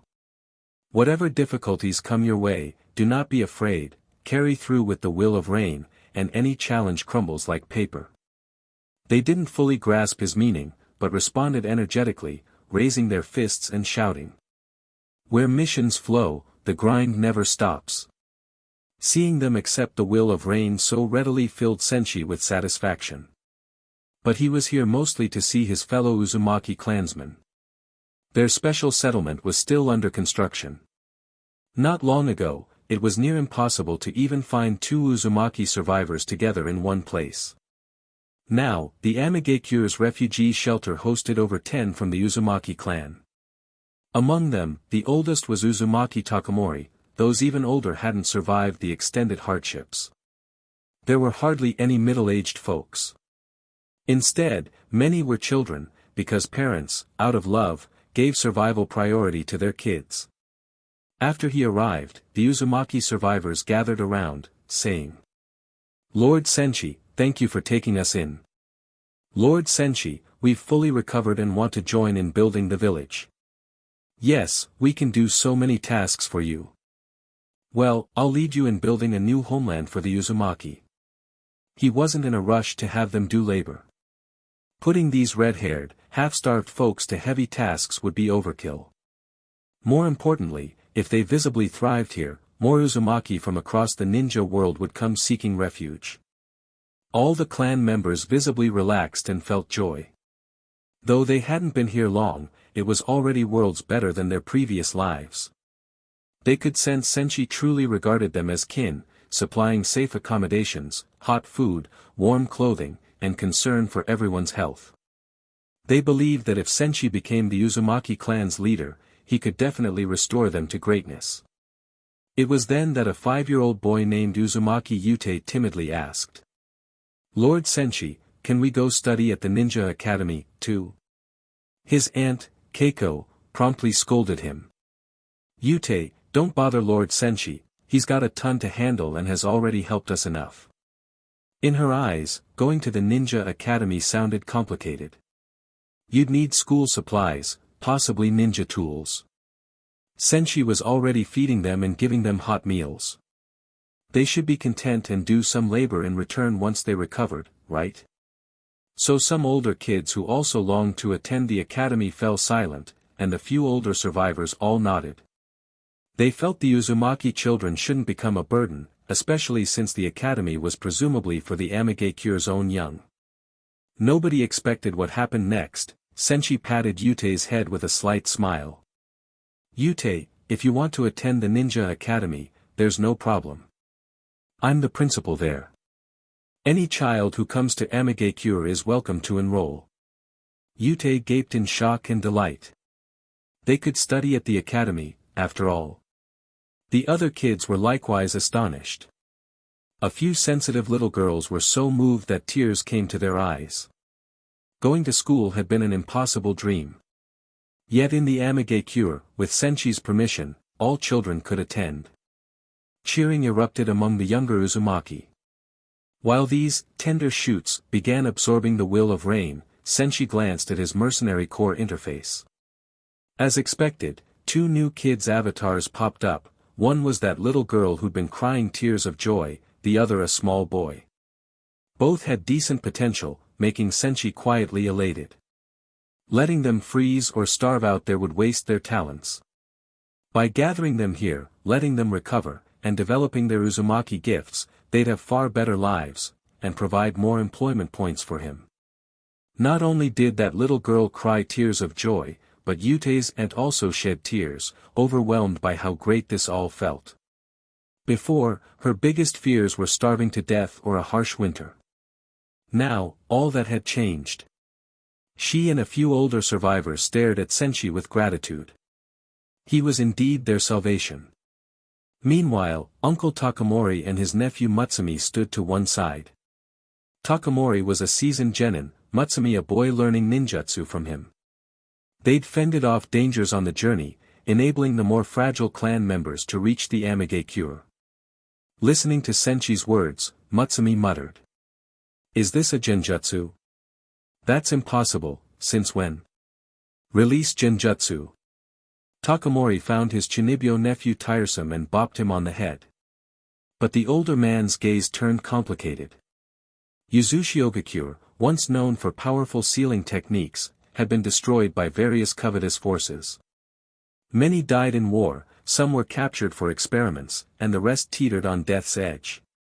Takamori had been observing Senshi with mind's eye of the Kagura since the beginning, mistrusting the idea that someone would help them for free. If they hadn't had no options left and heard rumors that the Amagakyure's new figurehead was also an Uzumaki, he wouldn't have taken the risk of bringing so many survivors here. Indeed, they'd lost 2 more on the way, but it now seemed worth it. Still, Takamori remained on guard. Senshi looked harmless at the moment, but that didn't mean he had zero ulterior motives. As an elder, he had to maintain a sense of crisis. At that moment, Karen and Haruko came over carrying new supplies. Karen apparently had found a little tag-along. Haruko's bright eyes gleamed with admiration for Sister Karen. Passing Takamori, Karen cheerfully called, "Uncle Takamori, why are you spacing out? Hurry and get your share." Seeing her bright, genuine smile, Takamori felt his eyes moisten. Like them, Karen possessed that characteristic Uzumaki red hair. Yet the Uzumakis he knew always wore pained or fearful expressions, seldom smiling so freely. He'd already learned that Karen had been with Senshi the longest, so she knew him best. Maybe talking to her would help him figure out whether Senshi had some hidden agenda. Thus he spoke, "Karen-chan, could you tell us a bit about Lord Senshi's stories?"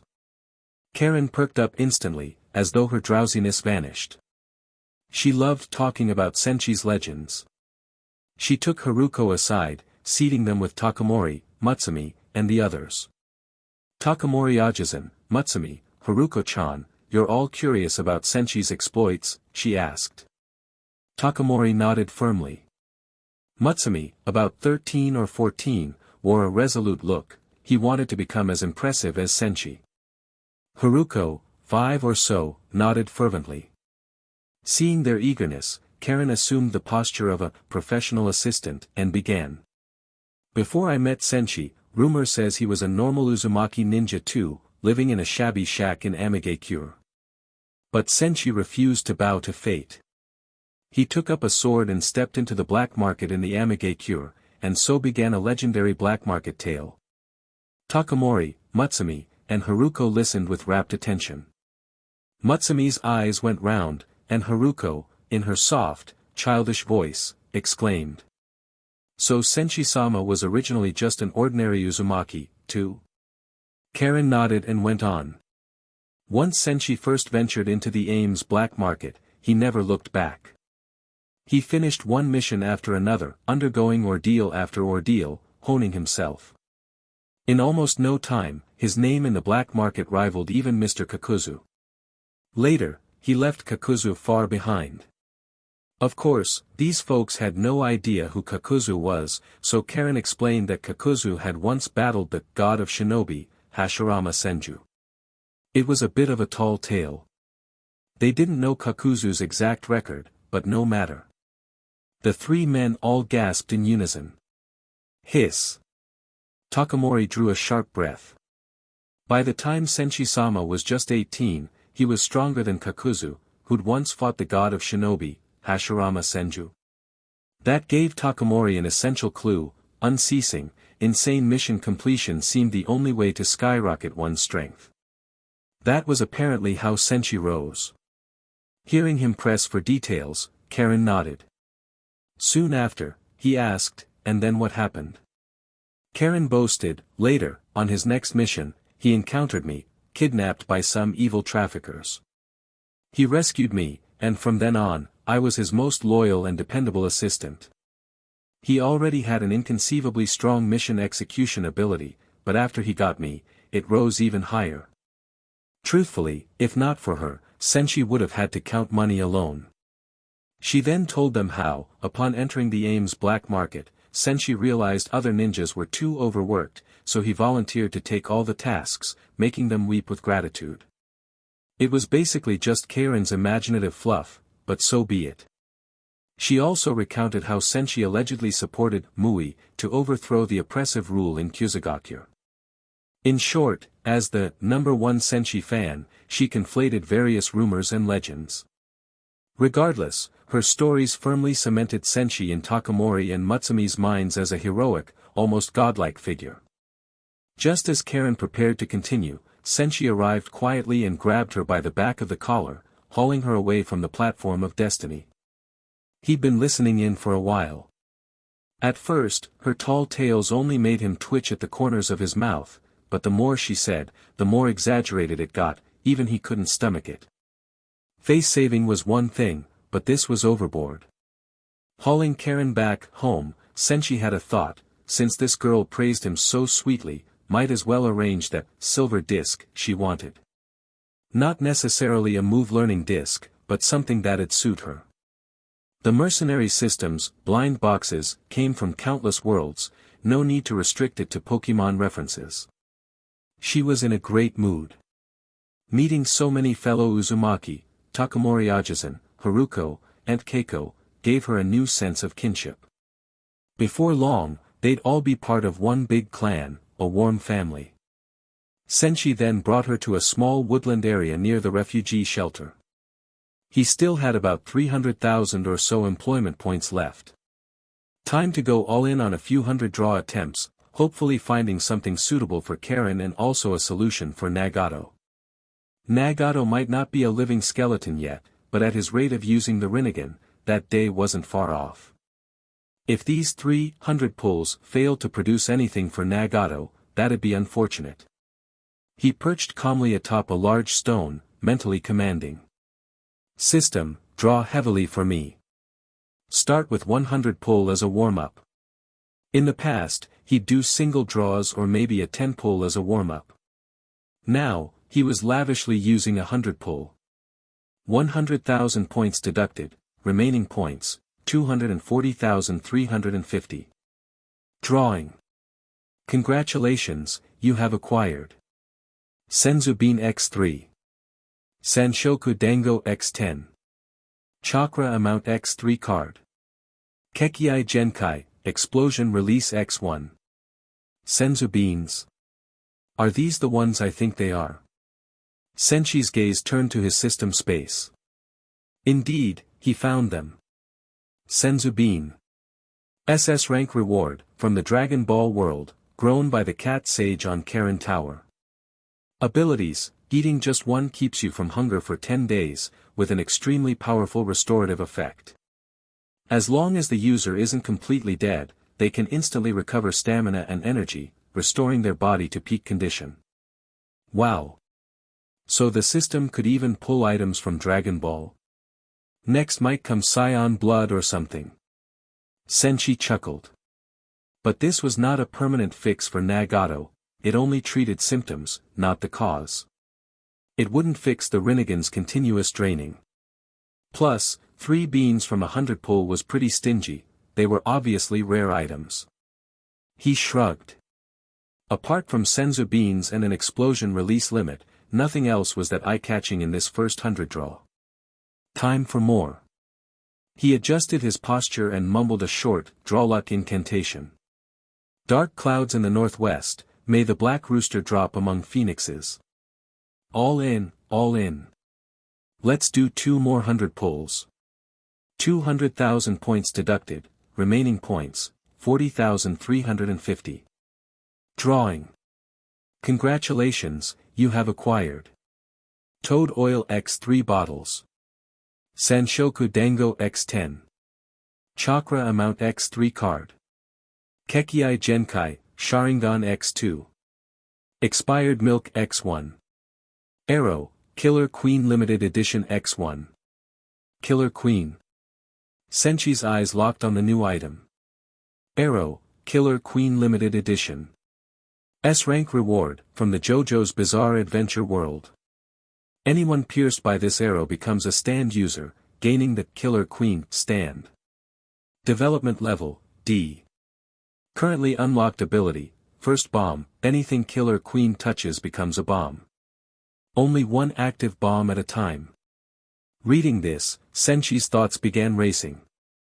If you became a passing stand user, that would be insane. You could have Aura in one hand and Muda in the other. Even someone used to big scenes like him couldn't help but grin. The mental image was too vivid. That said, he wasn't planning to use Killer Queen himself. The stand had a cute pink cat face design, which he found less to his taste. It might suit Karen better, letting her become a stand user from this day forward. Senshi quickly walked over to Karen. Karen, come over here, let me stab you. Karen, _ That question left her confused. Why does Senshi want to stab me? I'm not sick, and I haven't done anything wrong. Did I mess up somehow? But she didn't refuse. She obediently walked over, preparing to pull down her pants. Chapter 85, Legendary Pokemon on Grind. Luckily, Senshi reacted quickly. No, not the butt, just extend your hand. Okay. Karen blinked her big, bright eyes, looking curious, not knowing what Senshi was about to do. If it wasn't an injection, had she done something wrong and was about to be punished? Before she could react, Senshi took out the arrow, pricked her hand with it. Ow! Suddenly, a mysterious ripple emerged.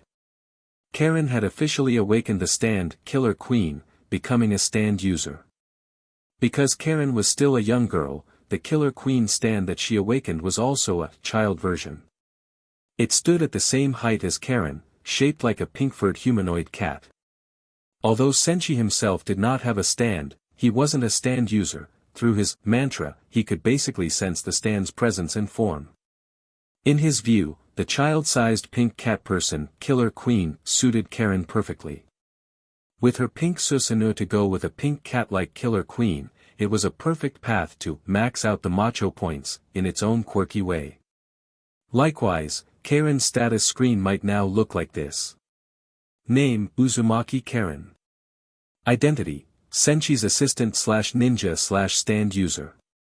If in the future Senshi found a suitably compatible, special trait learning disc for Karen, she could take on a new role like a yada yada type Pokemon. Or if Senshi drew some Pokemon that suited Karen, he could tell her, look, this is a summoning beast I discovered, thus adding a Pokemon trainer identity for her. It wouldn't be surprising if she eventually became a passerby cameo with great power.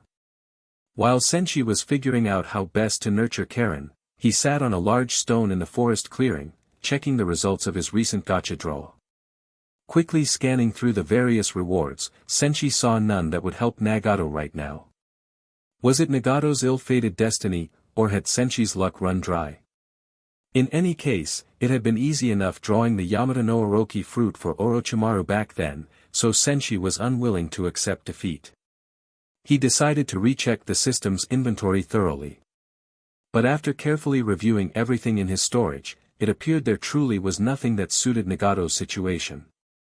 Worst case, he could feed Nagato a senzu bean to keep him from deteriorating for a while, but that would only be a patch job, not an actual fix.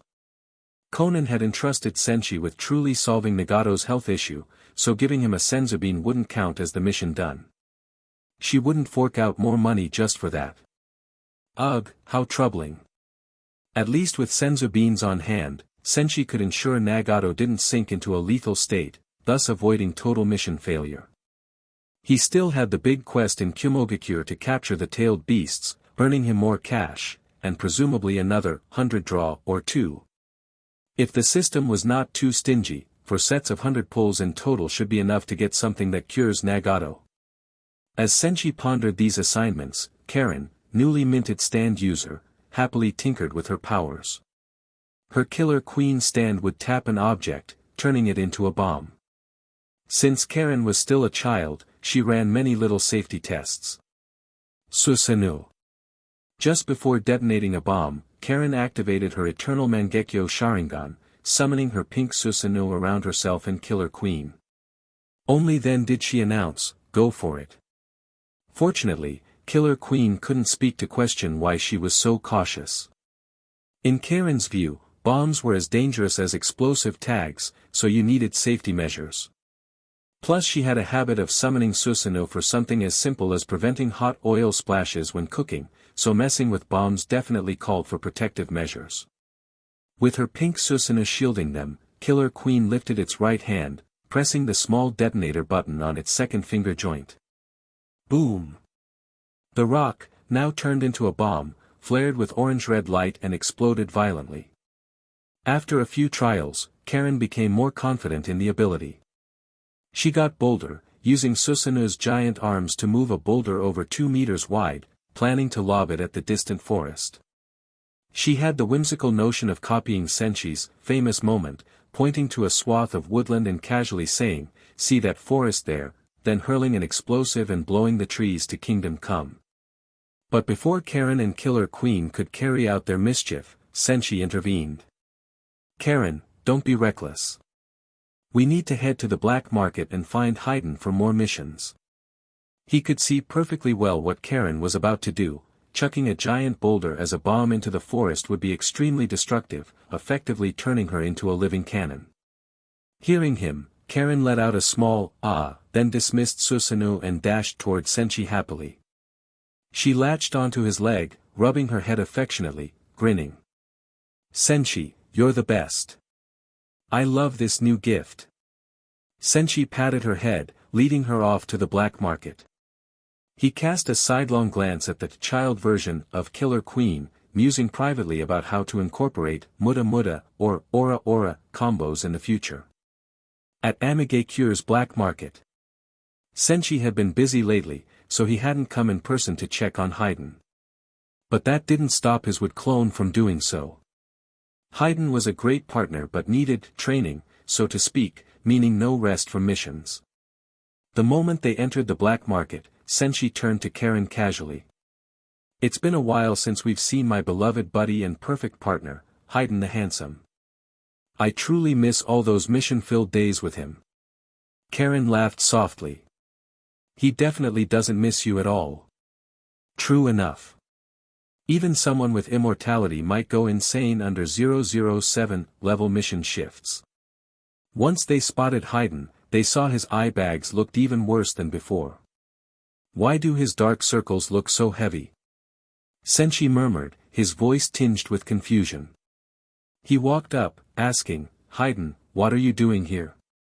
Haydn, standing like a statue, gazed woodenly at him and raised a hand. "Gimme, all the commission forms. I want all the missions in this place." Senshi, surprised face. Karen, surprised face. Senshi was stunned. Has Haydn turned robotic? He waved a hand in front of Haydn's face. Haydn first didn't respond, then after a few seconds. "Heh, I've finished all the commissions. Pay me now." He rummaged in his robe for a handful of empty air, handing it to Senshi. Senshi, Sigma, winky face. Seeing Haydn's condition, both Senshi and Karen were speechless. Yikes, thought Senshi. He's broken. If the entire Jashin cult had multiple immortal believers, I'd try switching him for a fresh one. But there's only him. He couldn't tell if his mission intensity had driven Haydn nuts, or if maybe it wasn't enough. Perhaps Haydn was stuck at a plateau. If they ramped up the intensity even further, he might break down and then reform.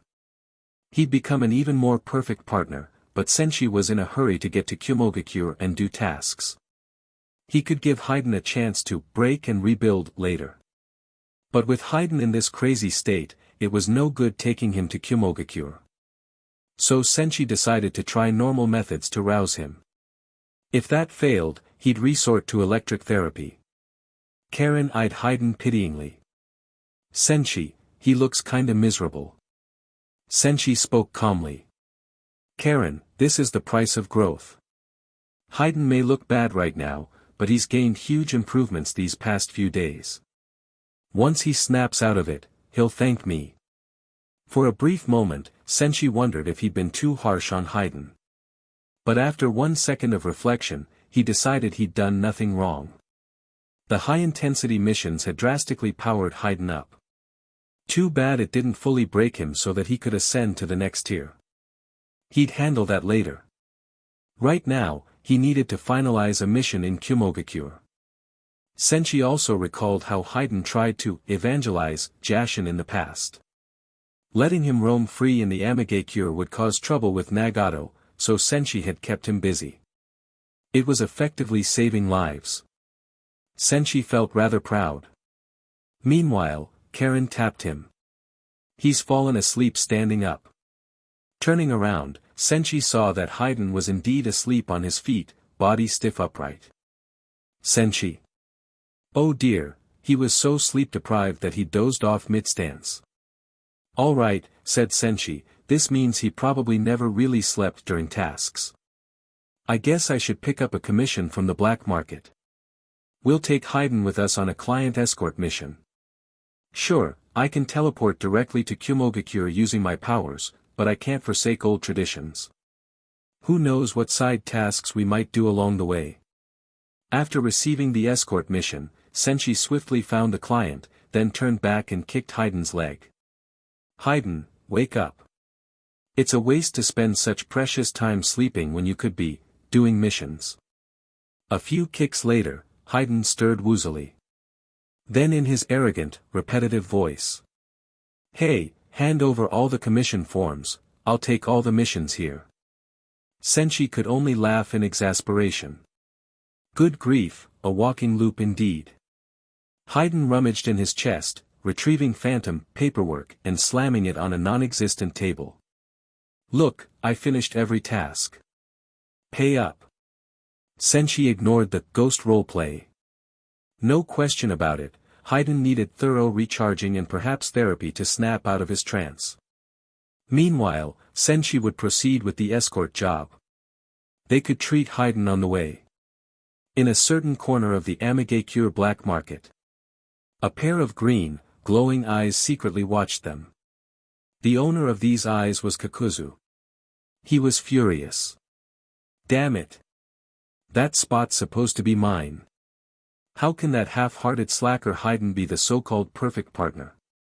Humph, I'll show everyone who's the real number 2 mission devourer in the ninja world. Only the genuine number 2 can be Senshi's ultimate partner. With that, Kakuzu stomped into the black market hall. Bang! Bang! Bang! He slammed his hand on the counter near the manager.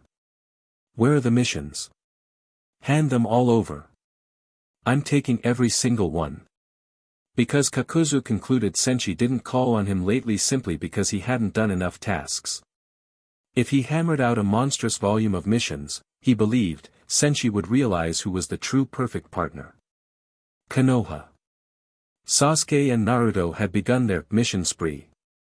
Being only academy level, they could take only D-rank missions, which typically paid 5,000 to 50,000 ryo.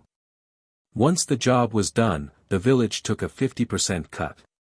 They could divide the rest among themselves in whichever way, Senshi didn't care. The employment points were based on the total commission amount, not how it was split. Spurred by Senshi's reward system, Naruto and Sasuke both wanted to quickly earn 2 million ryo.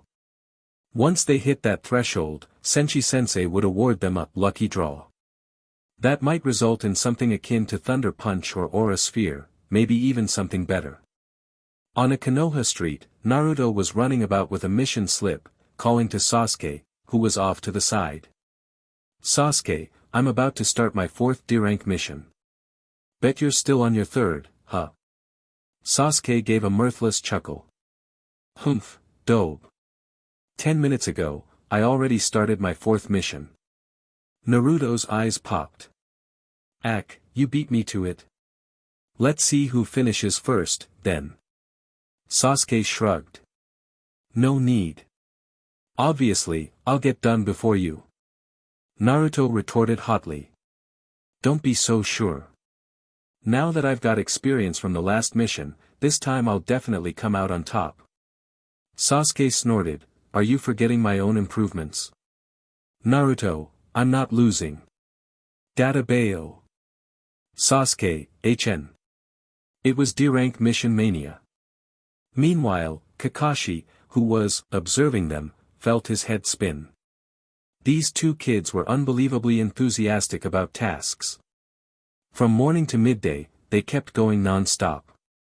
Another hour, Sasuke wrapped up his 4th job, Naruto right behind him. They each turned in the results. Kakashi planned to have them stop for lunch. Then he was taken aback to see Naruto snatch a bento, wave, and dash off. Kakashi-sensei, aren't you going to eat? I'm heading to my 5th mission while I eat lunch. Kakashi, Naruto, what are you doing?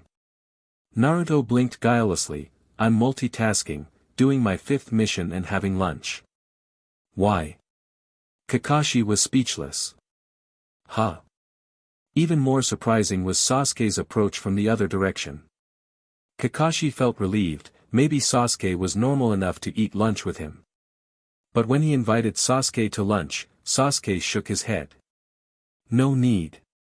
I already took a soldier pill. No point wasting precious mission time just eating. Kakashi, _ He was slack-jawed. These kids. Who on earth raised them to be like this? Missions, missions, missions, to the point they skip lunch. Nevertheless, Naruto glimpsed the soldier pill in Sasuke's hand, cursing. Darn, I should have thought of that, didn't need to stop to eat. He inhaled the remaining portion of his bento in seconds, then darted off to keep up with Sasuke. Kakashi could only stand there, feeling overwhelmed. This unstoppable obsession with tasks is familiar. Where is it coming from? He'd gleaned nothing so far except that the kids' behavior was bizarre. From dawn to dusk, they relentlessly hammered D-rank missions. Were tasks really that appealing? By day's end, Naruto still looked bursting with energy, waving goodbye. Kakashi-sensei, Sasuke and I are heading home. See you tomorrow. Kakashi lamely waved back. The two boys lived together at Sasuke's place now, so they went off that way each evening. Naruto liked staying there, it was bigger, with better living conditions, and even the instant noodles tasted better than they did at his own little apartment. Sasuke sure is good at this stuff, he mused. With his hands behind his head, Naruto grinned. Sasuke, yet again no winner, no loser, huh? Sasuke snorted. TCH, so what if we both did 14 D-rank missions today? My completion times were definitely quicker than yours. Naruto pouted, that's 'cause I wasted time eating a bento. You took a soldier pill. Next time, I won't lose. Sasuke shook his head faintly, smart planning is part of strength. Naruto didn't bother arguing further, hurrying over to Senshi's wood clone who'd been tailing them quietly. Senshi-sensei, today Sasuke and I each finished 14 D-rank missions. Chapter 86, Black Market Starter. Senshi's wood clone heard Naruto say he'd completed 14 D-rank missions in a single day and was a bit surprised. After all, ordinarily when fresh graduates of the Ninja Academy form a 3-man squad, they still can't complete 14 D-rank missions in one day. Naruto and Sasuke, each one alone, are basically worth multiple 3-man squads, truly great prospects for mission work. Senshi gave a calm smile, patted Naruto's and Sasuke's heads, then asked, how much did you earn today? Hearing that, Naruto immediately perked up. He dumped a thick bundle of banknotes on the ground and said, Teacher Senshi, just a sec, I haven't had time yet to count today's mission pay. Sasuke likewise took out a thick wad of bills, tossed them on the ground, and started counting. D-rank tasks generally pay somewhere between 5,000 Ryo and 20,000 Ryo. Higher paying D-rank tasks do exist, but their number is very small. After counting all his bills, Naruto said, Teacher Senshi, after the village's 50% cut, I made 80,000 Ryo in profit. That means altogether, in today's tasks, I earned 160,000 Ryo. Then, looking very excited, he added. If I do this many missions every day, how long will it take to get that special reward from you, Teacher Senshi? Because Naruto had once turned in a blank paper during the Chunin exams, this kind of arithmetic wasn't his strong suit. After a while fiddling with his fingers, he couldn't figure it out and could only turn his eyes toward Sasuke. Sasuke, how much did you make today? Sasuke said blandly, about the same as yours. They had both done D-rank tasks, and their overall total didn't differ much. His own pay was a bit higher than Naruto's, around a bit over 160,000 Ryo before the village took its cut. Once Naruto heard Sasuke's figure, he lit up happily. Sasuke, if that's the case, how long till we reach Teacher Senshi's threshold for the special reward? Naruto figured Sasuke might need a moment to calculate, but Sasuke just blurted out. About 125 days. If our daily mission income is only about this much, we'll need roughly 4 months to earn one special reward from Teacher Senshi. Naruto, surprised face. Hearing Sasuke's words, Naruto was floored. 4 whole months just for one special prize from Teacher Senshi? Isn't that way too long? Besides, the special reward Senshi promised isn't guaranteed to be something on the same level as Aura Sphere, there's an element of luck in drawing it. What if after slogging away for 4 months, he ends up drawing a free Ichiraku ramen ticket? Sure, Ichiraku's tastes amazing, but he really wants a powerful jutsu. Naruto pressed on, asking Sasuke, so is there a way to make more mission money, Sasuke? Sasuke frowned. Probably not. We're only genin. We can only do D rank and C rank requests. And if we do a lot of missions, we inevitably wind up doing a ton of low-paying ones, since the majority of tasks don't pay much. Hearing Sasuke's explanation, Naruto's face turned sour. So they'd need to work for months just to get that single special prize from Senshi-sensei. This was too painful. He wanted Senshi's special reward sooner. Seeing Naruto and Sasuke stumped, Senshi spoke up encouragingly. It's true that as genin, you can only accept D rank and C rank requests here in the village. But you two are strong enough now to handle higher level missions. Besides taking on tasks within the village, you can also go to the black market for missions. Both Naruto and Sasuke perked up in curiosity. They knew nothing about the black market. Observing their eager looks, Senshi gave a faint smile and calmly said. In the black market, your genin rank won't hold you back at all. The black market has a great variety of missions with high pay, and high difficulty. You can hone yourselves far more in those tasks. Once Senshi finished, Naruto got excited. Sasuke, let's head there right now and pick up bigger paying jobs. But Sasuke felt a headache coming on. Dobe, the black market is outside the village. It's nighttime now. We can't leave. Naruto exclaimed, the black market's outside the village. Then I can't pick up missions there at all. This news struck Naruto like a bolt from the blue. For reasons unknown, he wasn't allowed to leave Konoha. Whenever he tried going out to see the world, the ninja guarding the village gates blocked him. Feeling helpless, Naruto muttered. What now? The gate guards never let me leave. Meanwhile Sasuke can go train outside as long as he doesn't stray too far. It's so unfair. Sasuke had no answer either, he was puzzled why Naruto was the only kid in the village barred from leaving. Everyone else could go in and out just fine. All at once, Naruto lost hope. If I can't leave the village to accept those higher-paying black market commissions, I guess I'm stuck doing these low-level ones. All day long, he'd done tasks like chasing lost cats and dogs and finding miscellaneous items. Not only were they trivial and boring, the pay was tiny, and they ate up a lot of time. The experience boost was minimal. And if he'd have to do these for the next 200-odd days, it would be torture. He yearned for more challenging missions that would really temper him. Sasuke pondered for a long time, but couldn't figure out how to let both of them work freely outside. After all, black market tasks with higher pay might not be in Konoha's vicinity. Even if they had the strength, lacking free movement outside the village meant they couldn't do them. Plus, at present, there was no solution. To roam freely, ninja generally must pass the Chunin exams. And who knew when that'd happen? Noticing them stuck again, Senshi grinned. Don't worry. Teacher has a plan. Hearing that, Naruto and Sasuke both brightened. They were just kids, after all, with heavy travel restrictions. Naruto, especially, couldn't leave at all. Naruto's face glowed with excitement. Right. Senshi-sensei is so strong, he can take us outside to do missions, right?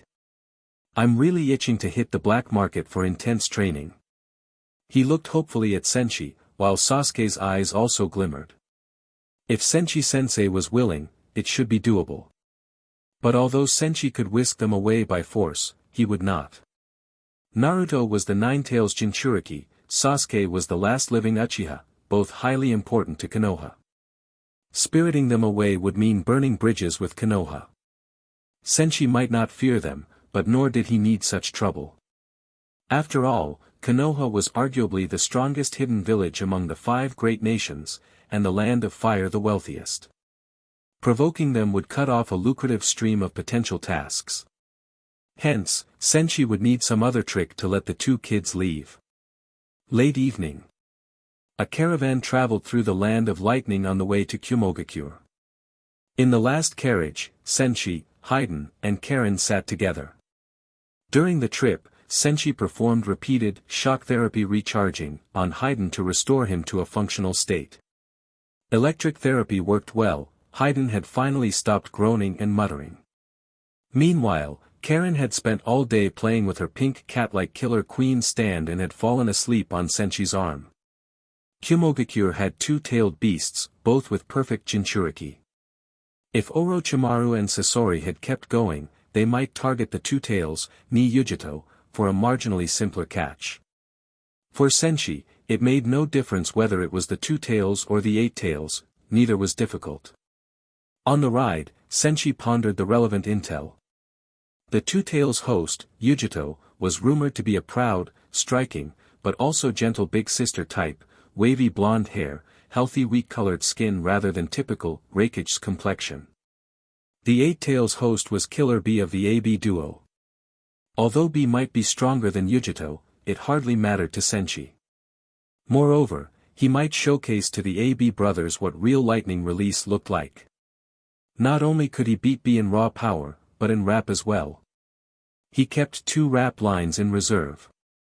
Maybe once he met B, he'd open with, Killer B, I want Disney, and then follow up with, giant bowl of wide noodles. He'd truly kill B's pride if he trumped him in both flow and skill. What kind of flow is that? Haha. At present, Senshi hadn't made up his mind, lay a hand on the flower, i.e. catch Yujito, or, kill hearts with rap, target B.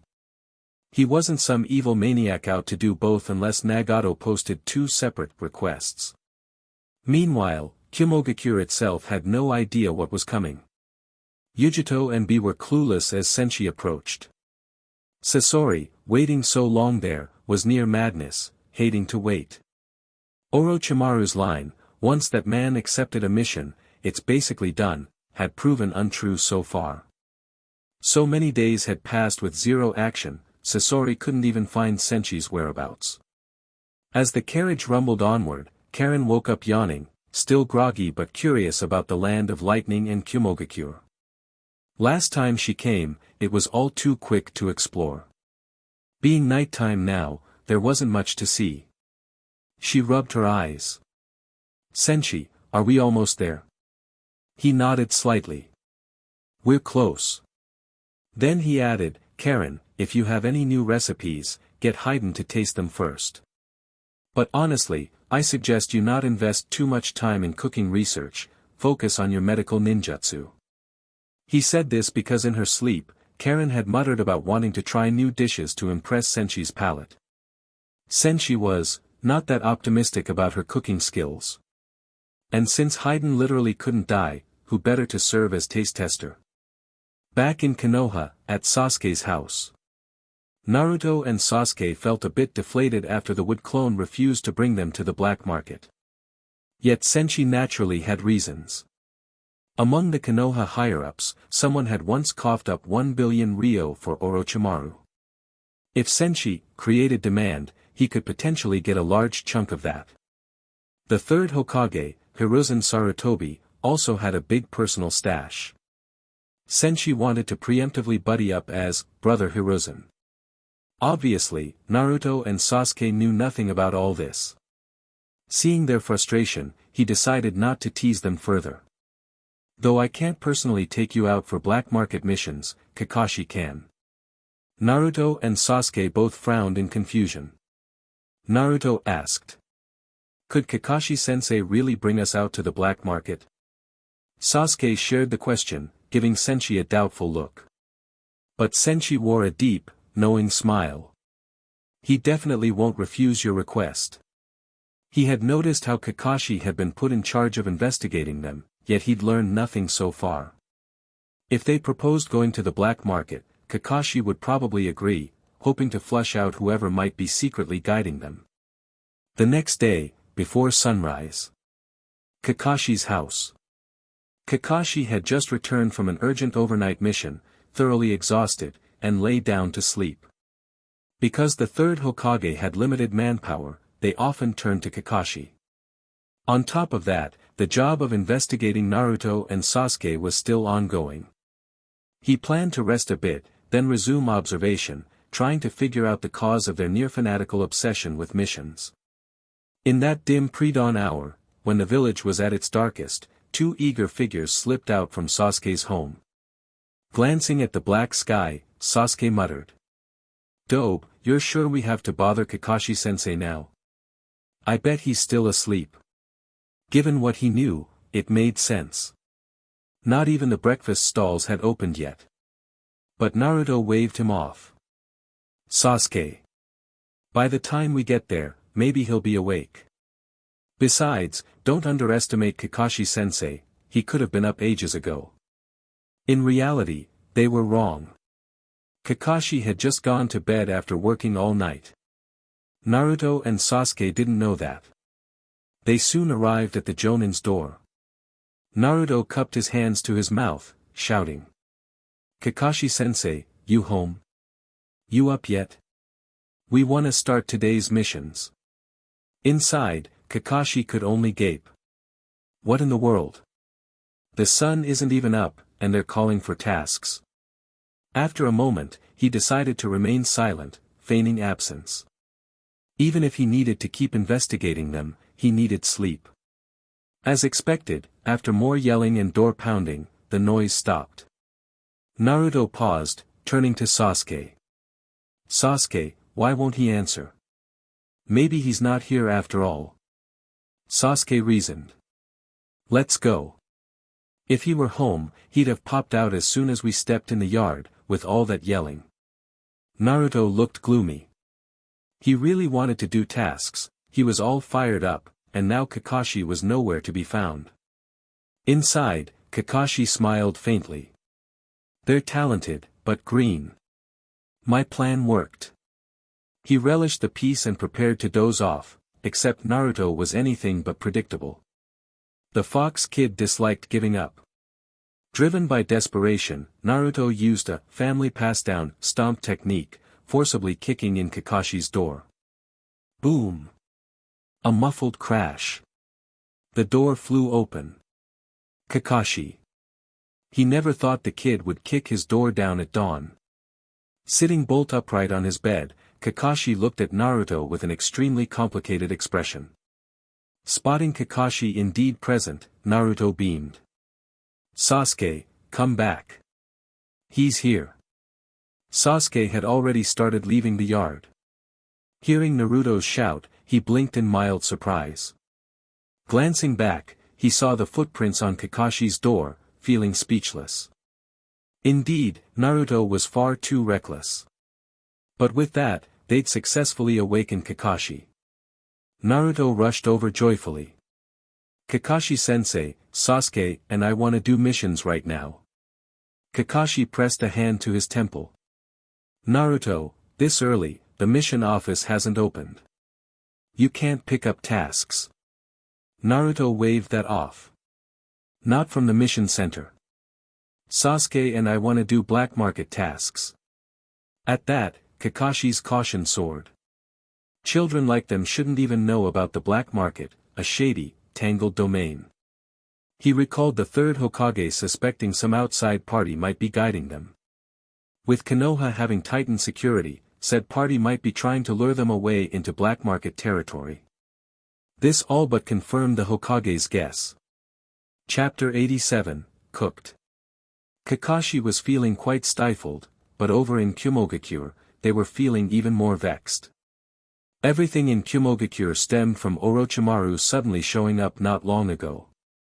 That time, when Orochimaru arrived in Kumogakure, he displayed a jutsu called Edo Tensei to the fourth Raikage. This jutsu was extremely mysterious, able to bring the dead back into the living world. Orochimaru even revived the deceased third Raikage right in front of the fourth Raikage. The third Raikage was famed for possessing the strongest spear and the strongest shield. If he could truly be brought back, it would be an enormous boon not just for the fourth Raikage personally, but for all of Kumogakure, because the third Raikage alone once battled 10,000 enemy shinobi for 3 days and 3 nights. If indeed revived, Kumogakure's power would immediately and dramatically increase. Outside a secret base of Orochimaru in the Land of Lightning. Boom! With a single punch, the fourth Raikage slammed the wall in front of him, sending bricks flying in all directions. Seeing that, one could tell his eyes were bloodshot with fury to the limit. Damn that Orochimaru, he actually ran off. Not long ago, Orochimaru demonstrated Edo Tensei for him and Killer Bee, and the two sides reached a deal. Kumogakure would provide Orochimaru with 1 billion ryo of research funding to perfect Edo Tensei. And once Orochimaru perfected it, he'd formally resurrect the third Raikage. This should have been a happy arrangement, except now it had gone awry. For some time, Orochimaru hadn't given any further updates on his research progress. Initially, they assumed he'd simply hit a bottleneck. But as it turned out, Orochimaru had quietly relocated everything from this research base. He was gone. Standing not far away, Killer Bee emerged from the now empty facility. He threw a couple of rap hand signs before speaking. Orochimaru should have been cut into slices. But he deceived my big bro and left no traces. He's vanished without a clue. Kumogakure can't recoup. Yo yo, chakadu blockadu. Baka, rapu. Nonsensical rapscatting. Though B's words were nothing special, they further inflamed the fourth Raikage's anger. TCH. Boom. Boom. Boom. Letting out an enraged roar, he hammered a few more fists into the base's walls. Off to one side, Darui hurriedly tried to reassure him. Lord Raikage, please quell your anger. At this point, we need to take emergency measures. But the fourth Raikage, who was already hot-tempered and reckless, had become even more furious in the face of such deception. From Kumogakure's perspective, they were the ones who usually took advantage of other villages, who often seized what they wanted. Since when did someone else get the better of them? For Orochimaru to cheat them right in their own village.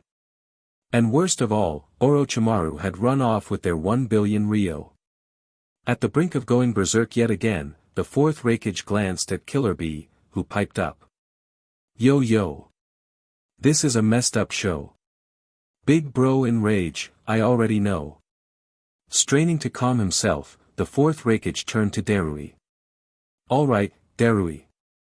You said we need emergency measures. Let's hear it. Darui, relieved the Raikage was listening, spoke up. Yes, sir. First of all, we certainly need to track down Orochimaru and recover our funds. Darui knew full well it wouldn't be easy. Orochimaru had clearly planned this all along, coming specifically to con them. By the time he fled, Kumogakure hadn't even realized. But at least the fourth Raikage, while furious, was no fool. He took a deep breath, forcing down his anger. Continue. Though the Raikage often called Darui his left arm and right arm, Darui was effectively his brain as well. Darui nodded and continued. Second, we must thoroughly investigate the Land of Lightning and Kumogakure at large. Ensure Orochimaru has no remaining bases here. If we can't recover that billion ryo, at the very least, we can stop him from doing further harm within our borders. This facility wasn't even built with Kumogakure's approval, Orochimaru had owned it for who knows how long. The man had lairs all over the shinobi world, each like a home away from home. Hearing this, the fourth Raikage agreed, acknowledging.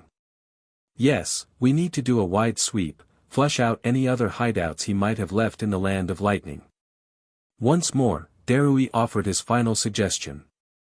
Third, we should gather every scrap of intel about Orochimaru, both for trying to find him and for eliminating whatever hidden spots he's set up.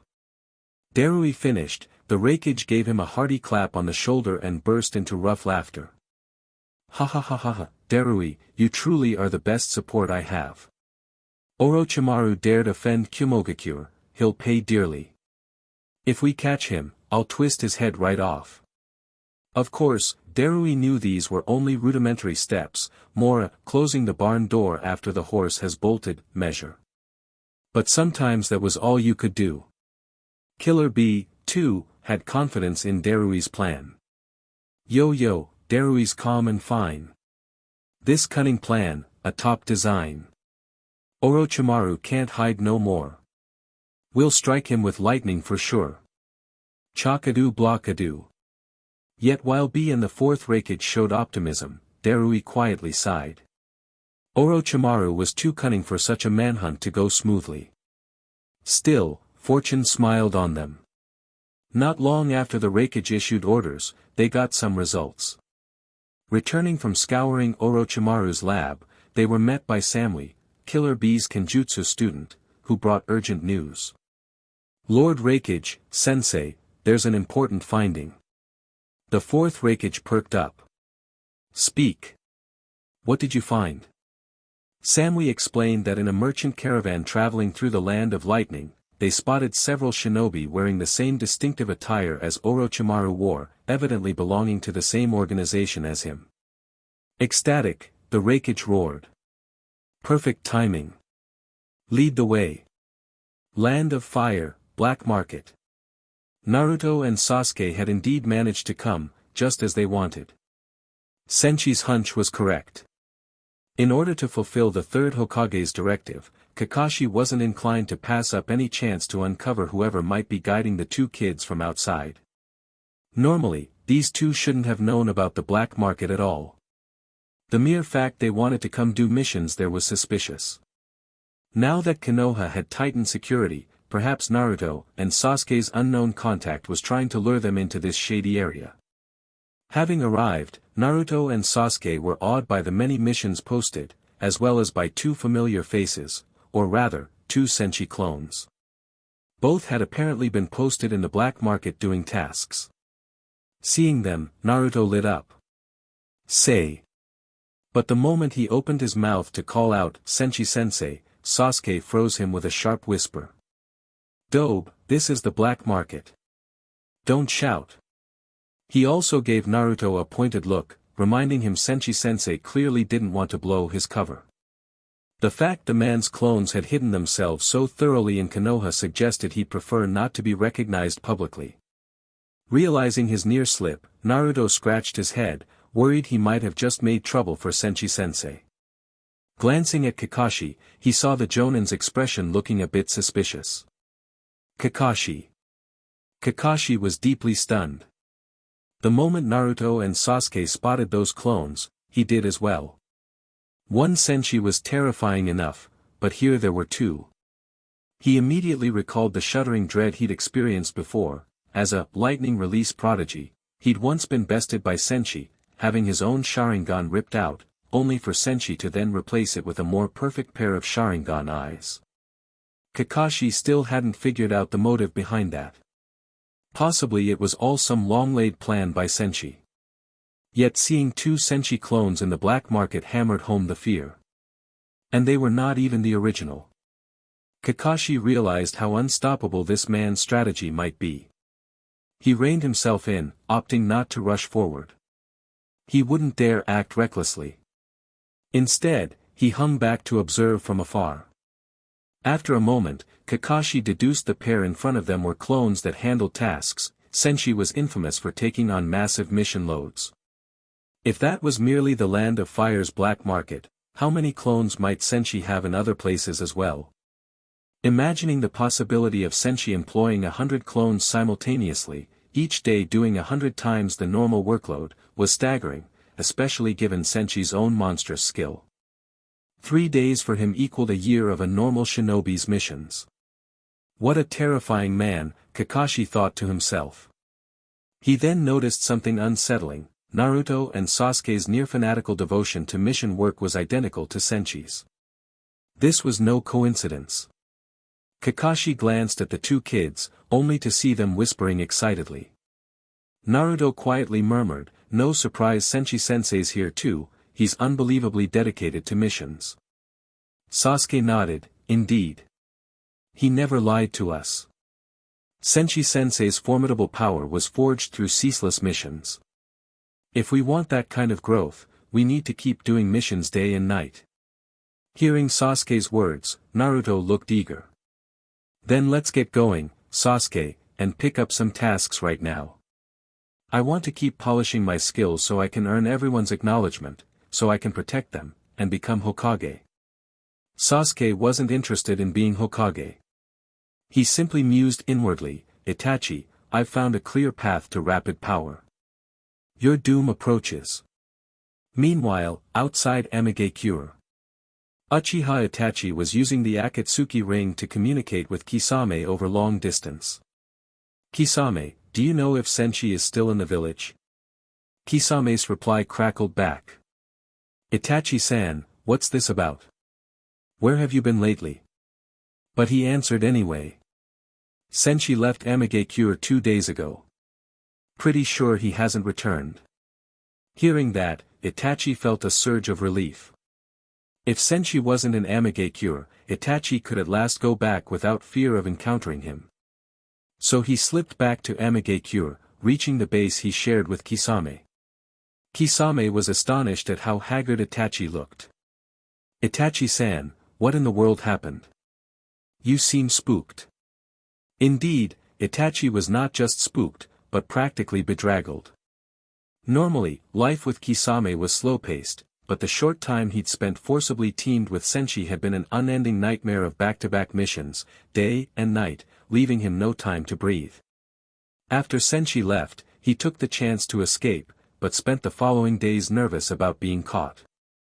Finally, after confirming Senshi had left Amigakure, he tentatively contacted Kisame and returned. Kisame pried into Itachi's experiences, but Itachi simply sighed. "Some time ago, I went to Konoha." Kisame already knew that part. He stayed quiet, letting Itachi continue. Recalling everything, Itachi's face showed lingering dread.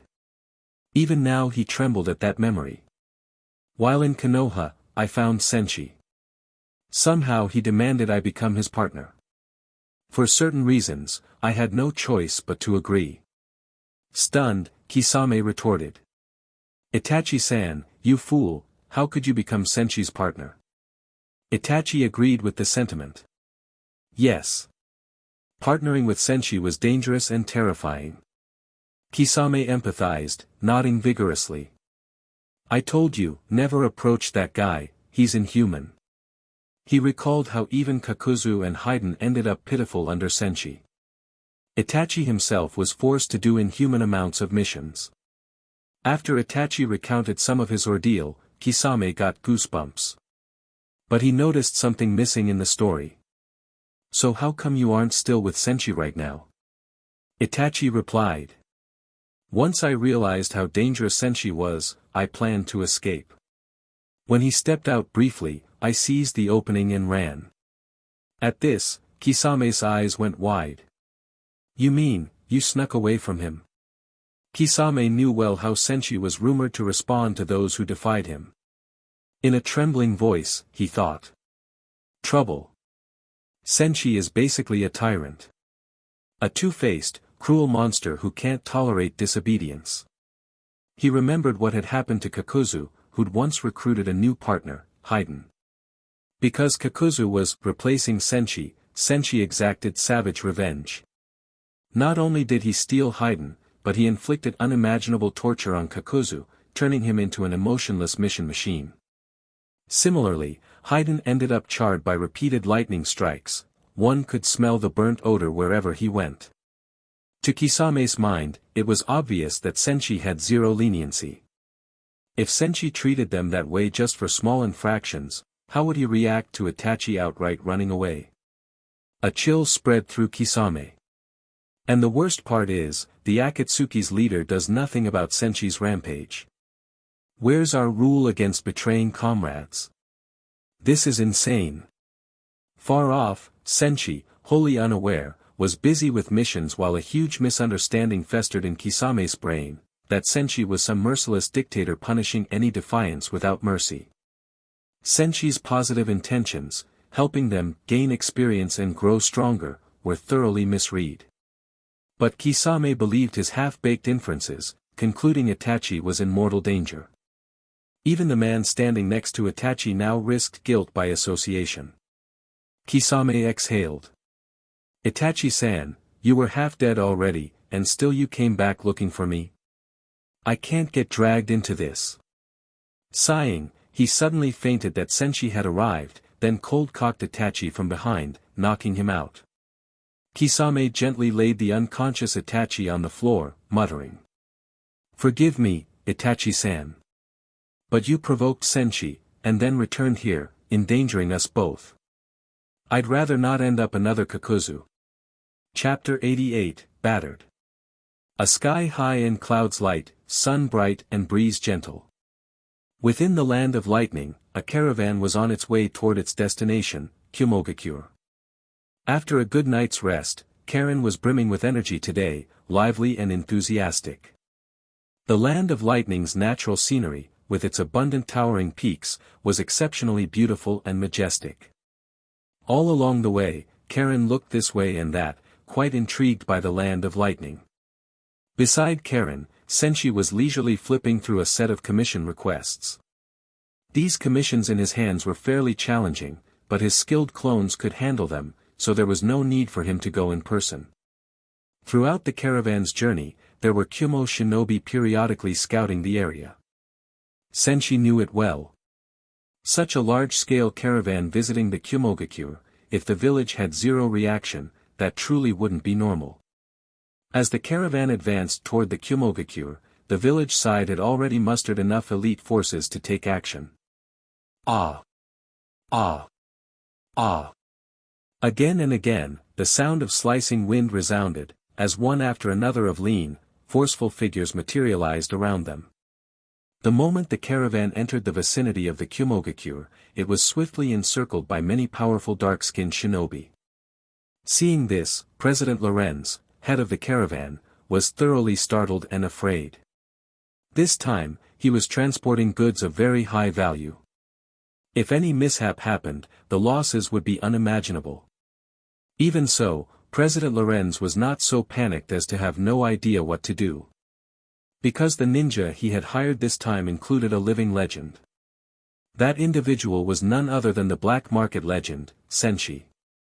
President Lorenz jogged all the way over to Senshi's carriage and spoke with great courtesy. Senshi-san, our caravan is being surrounded by ninja from the Kumogakure for reasons unknown. By now, Senshi's name echoed throughout the ninja world, particularly in places like the AIM and Kusa, where he was at the height of fame. As soon as he accepted a commission, it almost never encountered any real trouble. Other ninja who got wind of it would simply give up on interfering. Senshi's lips curved slightly. The Kumo's troopers dared to hinder the caravan under his protection. President Lorenz, don't worry. I'll check it out. He wanted to see what exactly these Kumo shinobi intended by stopping the caravan. Karen was likewise astonished. Usually, while Senshi was working, basically no ninja would risk standing in his way. One look, though, and there was indeed a mass of black uniformed shinobi everywhere, Karen was both indignant and a bit eager. They're actually hostile to Senshi mid-mission, she thought. Such boldness.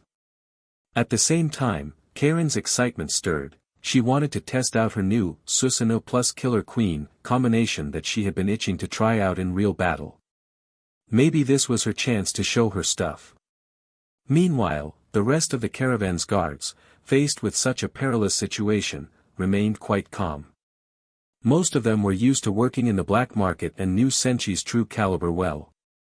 When outsiders watched, they only saw the spectacle. Insiders, however, recognized the depth. It was well known Senshi had already completed over 400 S-rank commissions with a 100% success rate. With such a legendary man here, they had no need to worry. The ones who should worry were these Kyumo shinobi with dubious motives. Soon enough, Senshi led Karen to the caravan's forefront to assess the situation. At that same moment, the AB combo arrived under the escort of Darui, Samui, and others. At the instant they drew closer, their eyes were drawn to the black robe patterned with red clouds that Senshi wore. AB exchanged a glance, each thinking the same. That was the same outfit Orochimaru had worn recently. Hence, Senshi and Orochimaru belonged to the same group. If they captured Senshi, maybe they could force out Orochimaru's whereabouts. Of course, there might be a slight problem in that if they genuinely could subdue Senshi was another matter. While the Kyumo nin were sizing Senshi up, Senshi also gazed at them with slight curiosity. He'd thought maybe just some random small fry would block the caravan, not expecting both the fourth Raikage and Killer Bee would come in person. But before either side spoke, Karen bounced forward with bravado, placing fists on her hips and mimicking Senshi's typical style. "You've got some nerve. Do you know who's protecting this caravan? You dare hinder its passage. This is plainly not giving Senshi any face. If you all won't leave with dignity, Senshi can make sure you do." Emulating a kind of intimidation, Karen put on a fierce attitude. Killer Bee, hearing Karen's words, promptly struck a couple of rap gestures and spoke. "Yo yo. You claim it sounds so scary. But I ain't feelin' fear, lil' lady. Whose kid spouts big talk, who is this scary Senshi?" "You." Karen. Following Senshi across the lands, she'd seen many scenes, but this was her first time encountering one like this. She couldn't make heads or tails of why the black man in sunglasses spoke this way. It wasn't as though she couldn't understand him at all, but it was so odd. Could each country's customs differ this greatly? Should she also speak in his weird style so he could understand? Alternatively, she might as well have Killer Queen blow him up. Senshi, seeing Karen summon Killer Queen, hurried to lift Karen away. No way he'd let her start a fight so fast. That was the fourth Raikage, after all, one of the top 5 potential big-paying clients. Given local customs and wanting to make a good impression, Senshi tried to meet Bee halfway. He used the same rap style Bee did. "Yo yo. It's me, Senshi, you gotta hush. Don't go scarin' my Karen too much. Best not to tangle, your rap is sure to lose. I can flow better, that's how I choose. Bee. Karen." The words left both Bee, Karen, and many onlookers wearing perplexed looks. For an instant, Bee seemed ready to carry on with a rap battle. But the fourth Raikage reminded him of their real purpose. "Bee. Enough. We have important business first." So Bee halted. Turning to Senshi, the fourth Raikage wore a grim face. Senshi merely responded, half laughing. "Why, isn't this the fourth Raikage, brother A? Why gather a squad to block my caravan? Looking for me to handle some big job? I can do it, price negotiable." The Raikage, however, wasn't in the mood to joke. He'd concluded that Senshi and Orochimaru belonged to the same organization. All he wanted now was Orochimaru's location. "Where is Orochimaru? Speak." Senshi was inwardly astonished. Indeed, he had business with Orochimaru, but the Raikage's manner was quite rude. Still, mindful that the Raikage could be a lucrative potential client, Senshi held back irritation and asked politely. "Orochimaru? Sure, I know him. But what's that to do with me?" The Raikage believed otherwise. Since they wore matching uniforms, they had to be related, so Senshi must know Orochimaru's whereabouts. "Cut the nonsense. Tell me Orochimaru's location, or else we won't be polite." Senshi blinked. They didn't seem polite already. If not for the possibility of future deals, he might have already used a certain pure love thunder. shaking his head. We might have a misunderstanding. Yes, I know Orochimaru, but he doesn't have anything to do with me. Of course, the Raikage wouldn't buy that and, after asking Senshi a few more times, ran out of patience.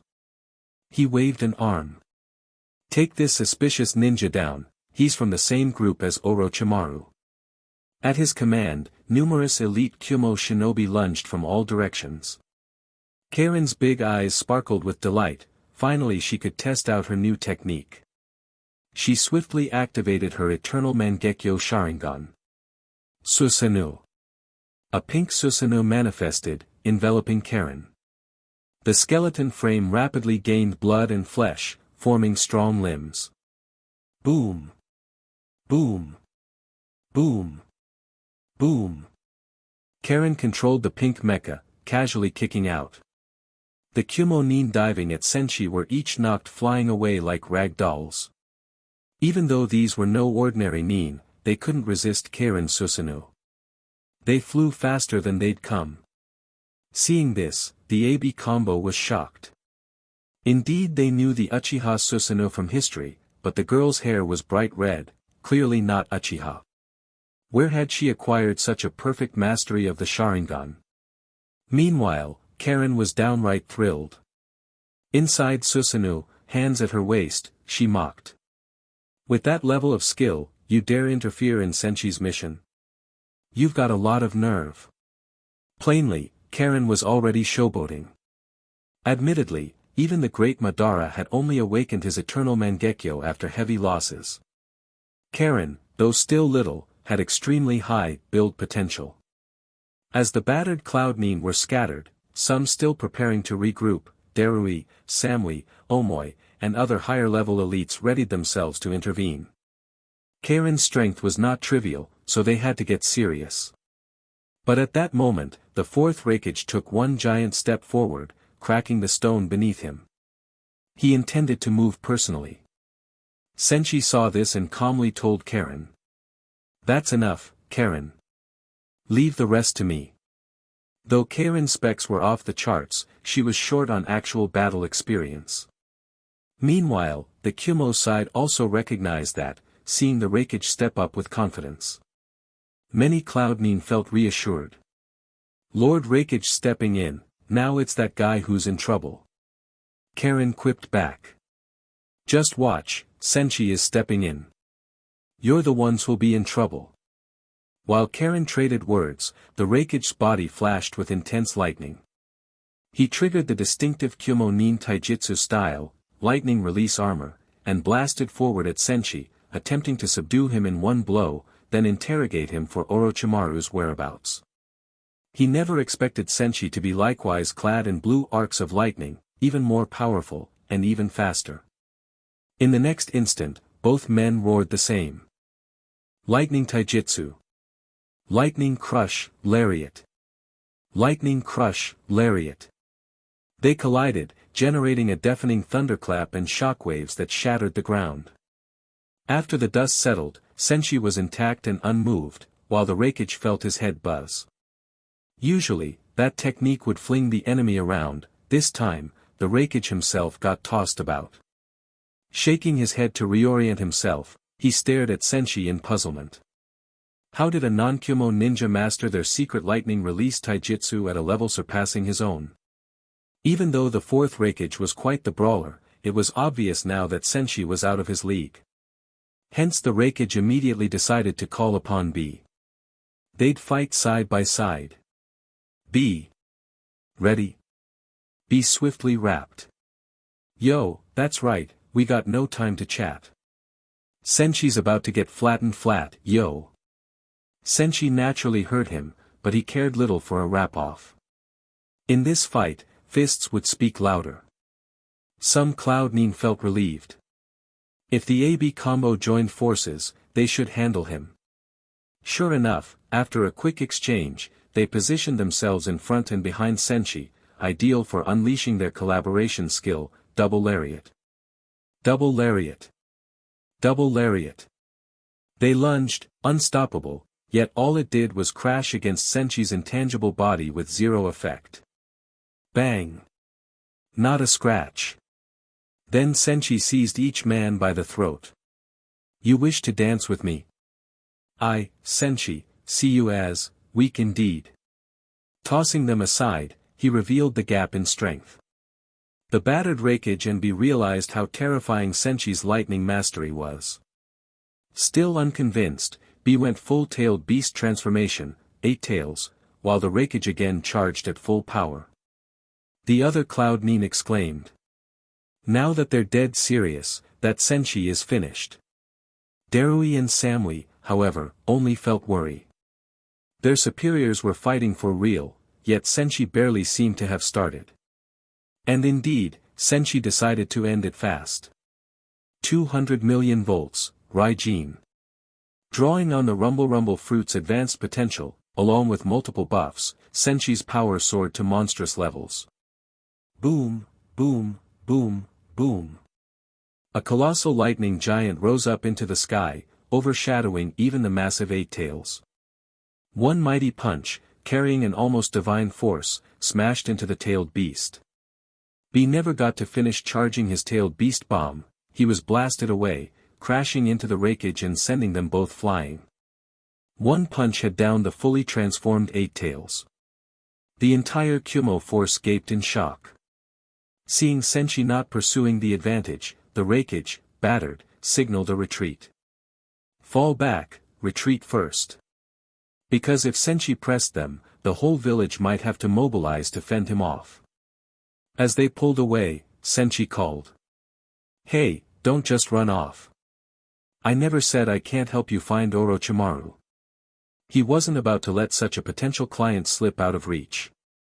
At that, the duo paused, all Kumo Nin eyeing him warily. The Raikage asked in confusion. What do you mean? Senshi shrugged. I said, this is all a misunderstanding. While Orochimaru and I might be in the same organization, my affairs have nothing to do with him. Likewise, whatever he's done in your Kumo is unrelated to me. Though the AB duo found it unclear, they did glean one thing, regarding Orochimaru, they and Senshi could at least talk. Chapter 89, _ This time, Senshi and the people of the Kumogakure finally began proper negotiations. Although it was Senshi who spoke directly with the high-ranking officials of the Kumogakure, for most of the discussion it was the 4th Raikage's brain and stand-in, Darui, who explained the situation. Lord Senshi, not long ago Orochimaru appeared in the Kumogakure. He developed a jutsu and, right before the 4th Raikage, resurrected the 3rd Raikage. But Orochimaru said that this jutsu still needs further development to truly bring the 3rd Raikage back to life. After that, Darui recounted Orochimaru's activities in the Kumogakure in full detail for Senshi. In short, Orochimaru used the 3rd Raikage's resurrection as a pretext to demand a research budget of 1 billion ryo from the Kumogakure. Then, the usual formula followed, same old trick, same old taste. As soon as Orochimaru took the money, he ran off. But he was wearing that black robe with red clouds, which became a crucial lead for the Kumogakure to trace his whereabouts.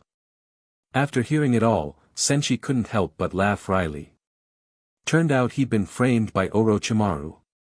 You snakeskin freak. This is ridiculous. Fine, fine. So that's how you make your money, huh? Developing that Great Snake Park scam and taking it all the way to the Kumo. The key point is, Orochimaru was worried no one would know he's a member of the Akatsuki, so he wore the black robe with red clouds everywhere he went, scamming people. Naturally, that trashed Akatsuki's reputation. I just arrived in Kumo, and got surrounded by a gang of big, tough guys. With Orochimaru causing all this chaos, how am I supposed to happily do my missions in the Kumo? No wonder when Danzo saw me wearing the red cloud robe that time, he reacted so strongly, he must have thought I'm just like Orochimaru, birds of a feather. At that moment, an idea suddenly came to Senshi. He looked at the 4th Raikage and said, "Hey bro, what does the Kumo plan to do about Orochimaru?" The 4th Raikage snorted and said, "We plan to capture Orochimaru, get our money back, and then give him the harshest possible punishment." Hearing that, Senchi's eyes lit up. "Hey bro, does the Kumo already have a plan?" This time, the fourth Reikage hesitated slightly. As Senchi's excellent little assistant, Karen immediately understood what she needed to do upon seeing this. She carefully chose her words, then spoke up. "Lord Reikage, if you don't have a great plan in place, Senchi can offer assistance. Orochimaru's behavior was just too vile, using such unethical methods to con people out of money. This cannot be tolerated. We have to capture him and bring him to justice." Karen had been following Senchi for a long time now, and she had developed a bit of a mischievous streak. Back when Orochimaru terrified her, she jotted that down in her little notebook of grudges, and she was just waiting for a chance to stir up trouble for Orochimaru. When Abi, Darui, and the others heard Karen, they all looked at Senchi. Finally, the fourth Reikage asked. "You have a way to catch Orochimaru?" Senchi waved his hand. "It's not a matter of having a way or not, bro, capturing him is guaranteed." The fourth Reikage frowned. "Your strength is great, but Orochimaru isn't weak either. Not long ago, I fought him myself.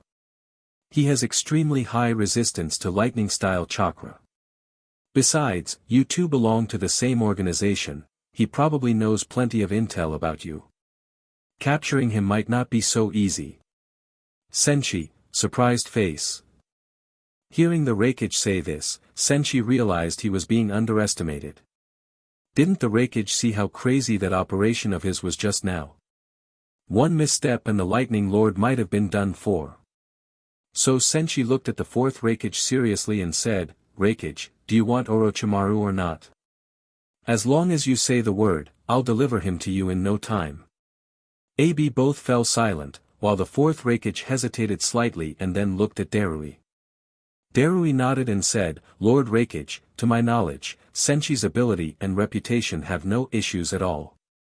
If Lord Senchi is willing to get involved, it's probably only a matter of time before Orochimaru is captured." As the fourth Reikage's right-hand man, Darui was privy to a lot of information. He had heard all about Senchi's 100% success rate on missions. And today, he'd finally witnessed it with his own eyes. Since Darui said so, the fourth Reikage nodded. "Then let's have you bring Orochimaru back." Hearing this, Senchi rubbed his hands and showed a professional smile. "Well, you understand, right? There's a service fee for all this." The fourth Reikage knitted his brow. "How much are you asking for?" Senchi's smile became even brighter as he held up one finger. The Reikage ventured, 10 million. Senchi shook his head. Bro, since you fought Orochimaru, do you think that price is suitable? A ninja as dangerous as Orochimaru would cost at least 100 million Ryo to bring in." When the Reikage heard that, he immediately shook his head. Not long ago, Orochimaru had scammed them out of 1 billion Ryo, and now Senchi was asking for another 100 million. And on top of that, Senchi and Orochimaru were from the same organization. How could the Reikage trust him? The Reikage admitted, "Not long ago, Orochimaru scammed us out of 10 times that amount, 1 billion. And the most infuriating part is that he used reviving my father as a pretense." When Senchi heard that, he cursed silently. "Damn that snakeskin freak, messing up my plans. Just you wait." After cursing Orochimaru in his mind, Senchi put on his professional smile again and continued negotiating with the Reikage, his potential client. Bro, I'm not like Orochimaru. I always do the work first, then collect payment. I'd never run off the way he did. You can check my track record in the black market." Hearing this, the fourth Reikage relaxed a bit. After thinking it over, he said, 100 million is too much. An elite Jonin's bounty on the black market is at most 30 million. At best, Kumogakure will pay 60 million to hire you for this. Senchi chuckled. Now the Reikage was trying to talk market rates, but that was Senchi's area of expertise. Bro, that's not how you calculate it. An elite ninja worth 30 million on the black market would die in seconds against Orochimaru. One goes, 1 dies, 2 go, 2 die. Hey bro, do you think 100 million is really that high to deal with someone like Orochimaru? This time, the fourth Raikage fell silent. Then, after conferring with Killer Bee, Darui, and Samui, they concluded that getting Orochimaru back, along with the money he stole, was worth the cost. So the Raikage looked at Senshi and said, Kumogakure will pay 80 million ryo to hire you to capture Orochimaru and bring him back to us. That price was already quite high. After all, the 1 billion that Orochimaru had stolen was originally Kumogakure's money. If they failed, they lost 1 billion anyway. If they succeeded by hiring Senshi, they'd have to part with an extra 80 million on top of that, which still hurt. Yet Senshi shook his head, looking as though he was in anguish. 80 million ryo? No, that won't do. Orochimaru is my beloved friend, someone as close as family, a brother in arms, a comrade in the same group. Fourth Raikage, surprised face. Killer Bee, surprised face. Senshi's words left the Kumogakure crowd, especially the AB brothers, stunned. What? He's your brother in arms but you're still going to sell him out just like that? 100 million. Non-negotiable. You guys have no idea how tricky Orochimaru can be. After thinking it over for a moment, the fourth Raikage finally agreed to that price. Fine. Kumogakure will pay you 100 million ryo to capture Orochimaru. Mission accepted. Client, 4th Raikage A. Goal, capture Orochimaru for the Kumogakure. Reward, 100 million ryo. Mission rank, S. Bonus, 100,000 employment points. Receiving the system notification, Senshi was thrilled. What easy money. In the original timeline, after Orochimaru defected from the Akatsuki, even the organization couldn't do anything about him. Catching him could easily cost billions, with no guarantee of success. But for Senshi, it was different. He had already placed a space-time mark on Orochimaru. Catching him would be a piece of cake. So Senshi activated his unique ability and opened a dark red, black hole-like portal, preparing to summon Orochimaru for the capture. Near Amigakure, in one of Orochimaru's secret research bases. Orochimaru was living quite comfortably these days. He had fully realized the importance of money. If he had tried acquiring the Sharingan, the Byakugan, and the Yamata no Orochi fruit purely on his own, he might not have obtained a single one by now. He had already attempted to snatch the Sharingan in the past, but he ended up getting taught a lesson by Itachi. As for the Byakugan of the Hyuga clan, it was no simpler. Senshi had previously explained how difficult that could be. And the most difficult target of all was the Yamata no Orochi fruit. Orochimaru knew almost nothing about it, no leads at all, so obtaining it seemed impossible. This alone showed how extensive Senshi's intelligence network was, something Orochimaru couldn't even get a single clue about, yet Senshi could casually source it. Within his lab, Orochimaru was busily studying the Yamata no Orochi fruit, along with the Sharingan and the Byakugan. As a scientist, of course he had to research them thoroughly. He already tried a setup with the Byakugan in his left eye and the Sharingan in his right, but it didn't quite work out. Now his setup was, his main body had transplanted a pair of 3-tomo Sharingan, and on one of the serpent heads in his Yamata no Orochi form, he transplanted a pair of Byakugan. After a period of intense research, he could already manipulate his 8-headed serpent form at will, something akin to partial transformations of a tailed beast. He could summon 8 heads simultaneously, or remain in normal human form while summoning just one serpent head, creating a sort of chimera look. It looked odd, but it worked. Because the snake head had independent consciousness, he could use both Sharingan and Byakugan simultaneously. At the moment, he was in a sealed training chamber where walls on all sides were embedded with various mechanisms. He turned to Kabuto. Kabuto, begin. Kabuto pressed a button to activate the devices. Instantly, countless shuriken, kunai, and a flurry of exploding tags and senbon came from all directions in a storm of attacks. Under normal circumstances, this barrage matched the intensity of hundreds or even thousands of shinobi attacking at once. With the Sharingan and Byakugan's enhanced vision, Orochimaru smoothly evaded, parried, or used ninjutsu to block every single attack. Sometimes, he even fired back with his own shuriken to intercept them. By the end of it, Orochimaru remained unscathed. This made him even fonder of the Sharingan and Byakugan. He'd only just begun researching these abilities in tandem with the Yamata no Orochi fruit. Once he'd tapped into their full potential, he would surely become incredibly strong. He couldn't help thinking, relying on Senshi's services was definitely a wise choice. What Orochimaru didn't know was that, if he paid enough, Senshi could even help him evolve the Sharingan into the Mangekyo, or help the Byakugan become the Tenseigan. While Orochimaru was still deep in research, Kabuto remained by his side, assisting him. Orochimaru tested illusions on Kabuto, and with 3 Tomo Sharingan, he was now every bit as proficient as an Uchiha at using Genjutsu. This sparked Kabuto's own desire for the Yamata no Orochi fruit. Its power was too great, offering endless avenues for research. Not to mention, it had a certain artistry to it. We have to make more money, Kabuto thought. Following Orochimaru is the way to go. After finishing his training, Orochimaru walked out and said to Kabuto, "Kabuto, pack up. We're going to another place to make money." Kabuto nodded. "Lord Orochimaru, where are we headed next?" Before he even finished his sentence, he realized Orochimaru had vanished in the blink of an eye. Back at the entrance of the Kumogakure. That familiar warped sensation hit Orochimaru, and he immediately knew it was Senshi meddling with spacetime again.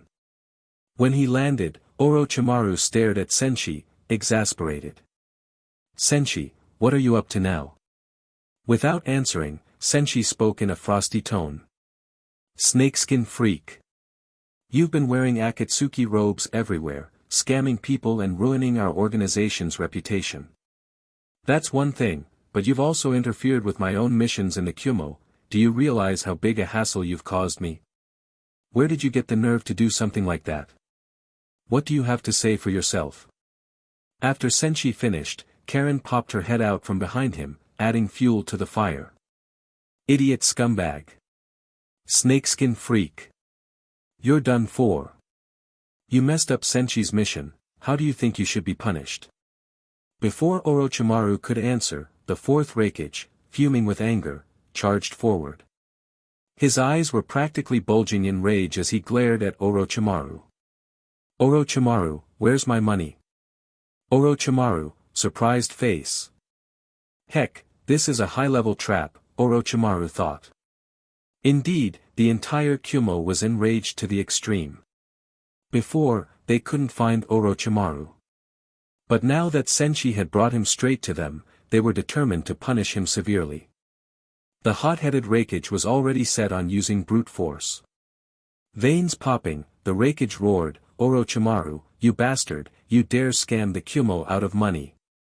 And even used reviving my father as an excuse. Pay it back right now, or we'll keep you here as a specimen." As his anger mounted, the Raikage could no longer contain himself. Just as he was about to deliver a fist to Orochimaru's face, Senshi stepped in. "Wait." The 4th Raikage, already infuriated, became even angrier. He glared at Senshi. "Uzumaki Senshi, what is the meaning of this? Didn't you say you were reliable and had no credibility issues? Why are you stopping me now? So you two really are in it together." Facing the nearly explosive rage of the 4th Raikage, Senshi cleared his throat and said. "Hey bro, you haven't paid me yet. I can't just hand him over. What if you deny it afterward?" All the Kumogakure ninja, _. They were all stunned. They weren't Orochimaru, how could he possibly think they'd refuse to pay? Despite feeling furious, the Raikage remembered his billion Ryo and Senshi's troublesome nature. In the end, he chose to pay up first. He gave a decisive order to Darui. "Darui, go fetch 100 million ryo from the village treasury. Yes.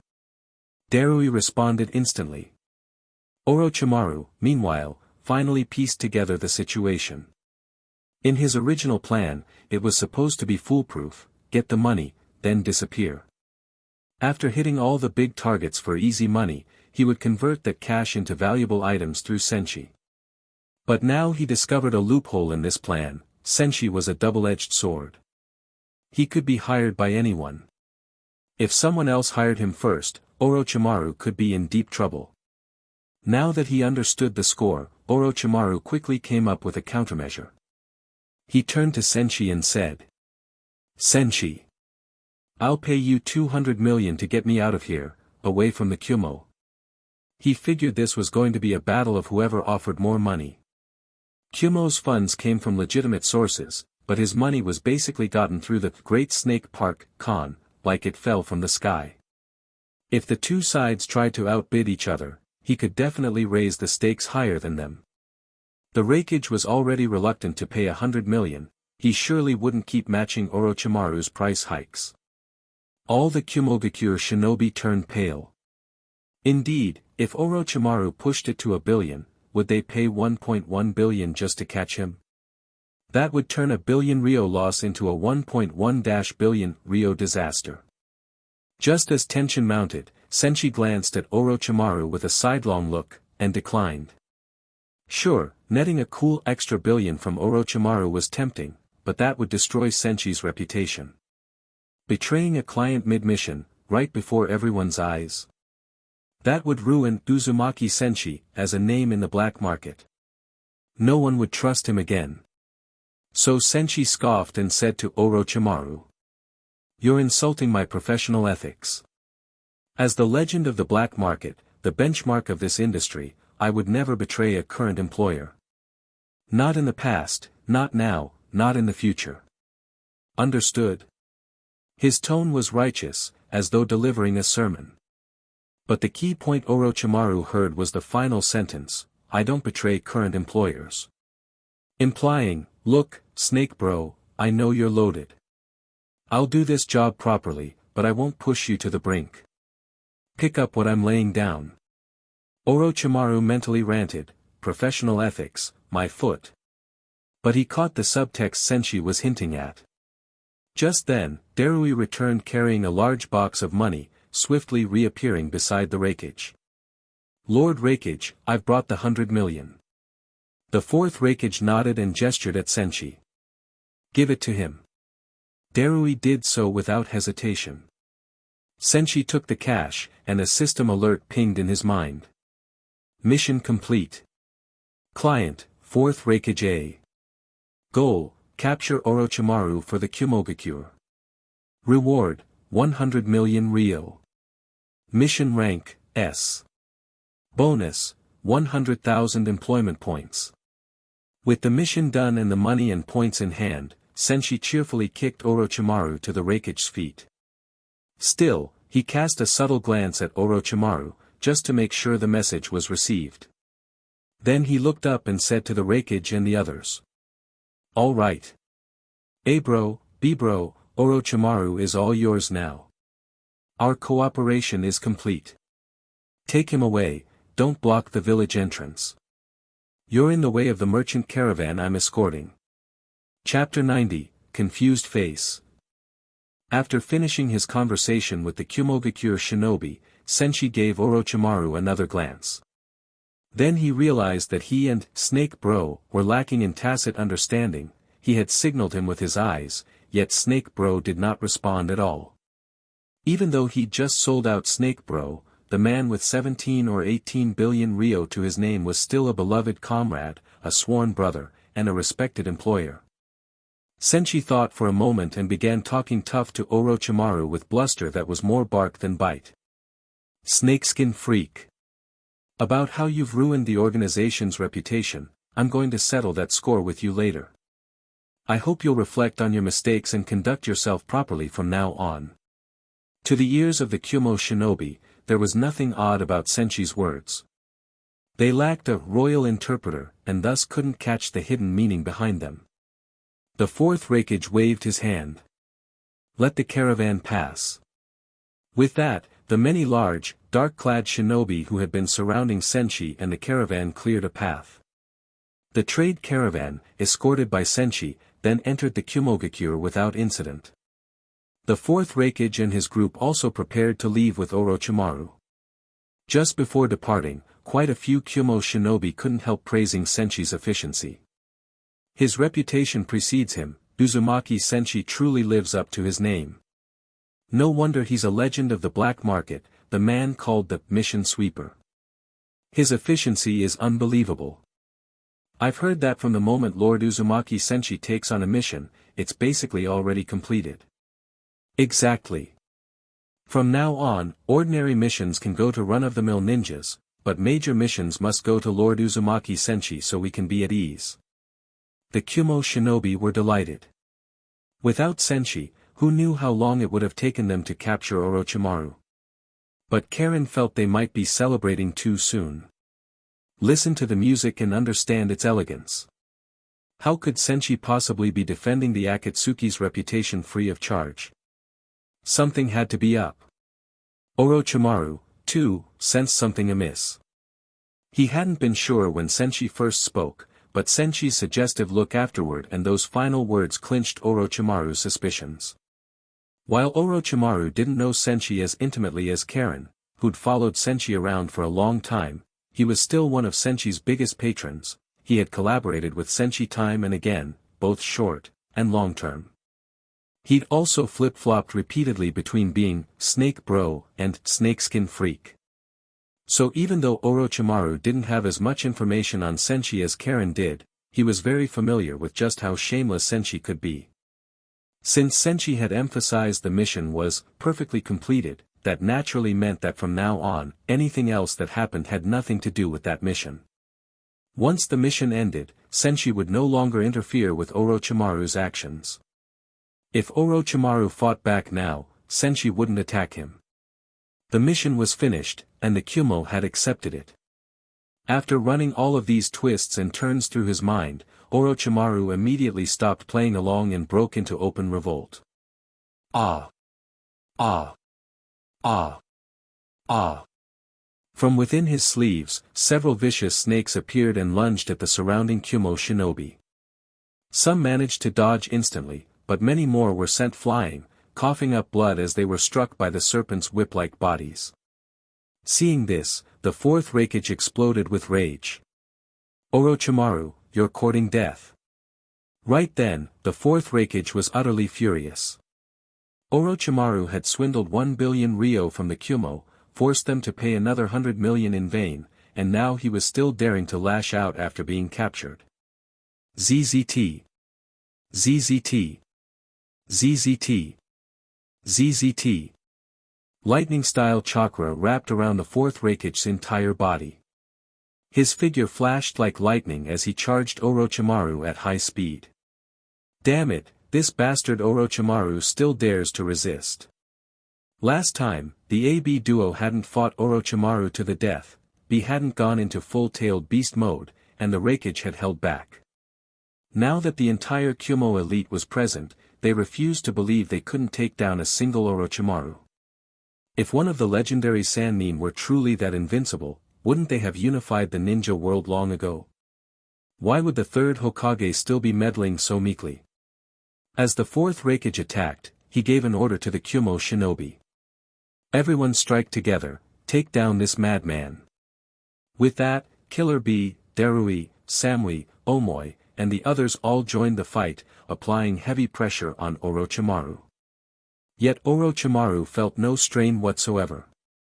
Compared to Senshi, these Kumo ninjas' lightning release was like child's play. As for the Kumo shinobi themselves, they showed no fear. Sure, they'd been no match for Senshi, but Snakeskin Freak Orochimaru was a different story, right? They believed they could handle him. Shouting angrily as they attacked. Orochimaru, surrender now. Don't resist pointlessly. Don't waste words on him, beat him half to death first so he knows what it means to anger the Kumo. Everyone, attack. Our entire elite against Orochimaru alone, the advantage is ours. But Orochimaru didn't pay their offense any mind. Once he activated his 8-headed serpent form, no one else mattered. Yamata no Orochi. Sharingan. Byakugan. Having entered his 8-headed serpent state, Orochimaru simultaneously activated Byakugan and Sharingan, giving himself a 360-degree view of the battlefield with no blind spots. His arms turned into more than 10 massive brown pythons, and each of his 8 snake heads unleashed a different ability. TSK. TSK. TSK. TSK. One head slithered like a giant python, dodging attacks while savagely biting the surrounding Kumo shinobi. Ah! Ah! Ah! Ah! Another head spat out the Kusanagi sword, which slashed through the crowd like a raging storm. Yet another kept spitting out venomous snakes. In a flash, the village gates turned into a sea of serpents, a world of snakes. Everywhere you looked, there were countless snakes of varying sizes, patterns, and colors, some matching, some not, and some dazzlingly multicolored. As soon as the fight began, Orochimaru alone managed to pin down the Kumo forces. Unlike the last time he'd come to the Kumo, when he had only recently obtained the Yamata no Orochi fruit and had yet to acquire the Byakugan or Sharingan, he'd since developed his powers extensively. Back then, Orochimaru hadn't explored the fruit's abilities deeply. This time, it was entirely different. The Kumo shinobi might be feeling the pressure, but he still hadn't shown his true hand. Although Killer Bee hadn't gone full-tailed beast mode and the fourth Raikage wasn't fighting desperately, the fact that they had so many people facing Orochimaru alone and were still on the losing side spoke volumes. And judging by Orochimaru's current state, he hadn't gone all out yet, either. He'd never treated these Kumo ninjas as a real threat. In the past, he had 2 shortcomings, not having a perfect host body and not possessing an ideal Kekkei Genkai. But his greatest gift was his research talent. With Senchi's help, he not only made up for those weaknesses but also fully realized his potential. Now Orochimaru was stronger than ever, to the point that even when surrounded by the Kumo's elite, he left them feeling immense pressure. Intent on impressing Senshi, Orochimaru reveled in showing off the results of his research into the Yamata no Orochi fruit. Senshi. Selling me the Yamata no Orochi fruit for just 100 million ryo was the biggest mistake of your career. He had many reasons to think this way. Other shinobi who acquired the Yamata no Orochi fruit might have 8 heads, but they wouldn't be able to fully utilize them. After all, even with 8 heads, they wouldn't have 8 pairs of hands to form seals. Orochimaru, though, was different. He had pushed the fruit's development to a whole new level. At the Kumo's gates, while battling in 8-headed serpent form, Orochimaru underwent yet another transformation under the watchful eyes of the Kumo shinobi, as well as Senshi and the caravan members. He upgraded one of his classic techniques. Hiss. Roar. All 8 heads of Orochimaru's serpent form spat out Orochimaru's upper torso, 8 in total. The battlefield scene became bizarre and convoluted. Orochimaru had transformed into an 8-headed serpent, and that serpent had now spat out 8 Orochimarus. All 8 immediately started weaving hand signs, using ninjutsu in unison. TSK. TSK. TSK. TSK. Right after the simultaneous seals, a wave of venomous snakes surged forward like a tide, rushing the Kumo forces with unstoppable speed. Shrouded in a faint mist, these snakes swarmed swiftly. The moment they closed in on the Kumo shinobi, they launched an onslaught impossible to defend against. Arg. Ugh. I got bitten. Me too. Where's the medical unit? Someone help. Chaos erupted among the Kumo ninjas, screams echoing across the field. Moreover, Orochimaru began summoning even more giant venomous snakes, each more dangerous than the last. Once they appeared, they rampaged through the battlefield as though no one else was there. The 8 Orochimarus kept weaving seals, summoning even more snakes. The Kumo shinobi watched in horror, their scalps tingling and their hair standing on end. Both Karen and Senshi also witnessed Orochimaru's nightmarish jutsu.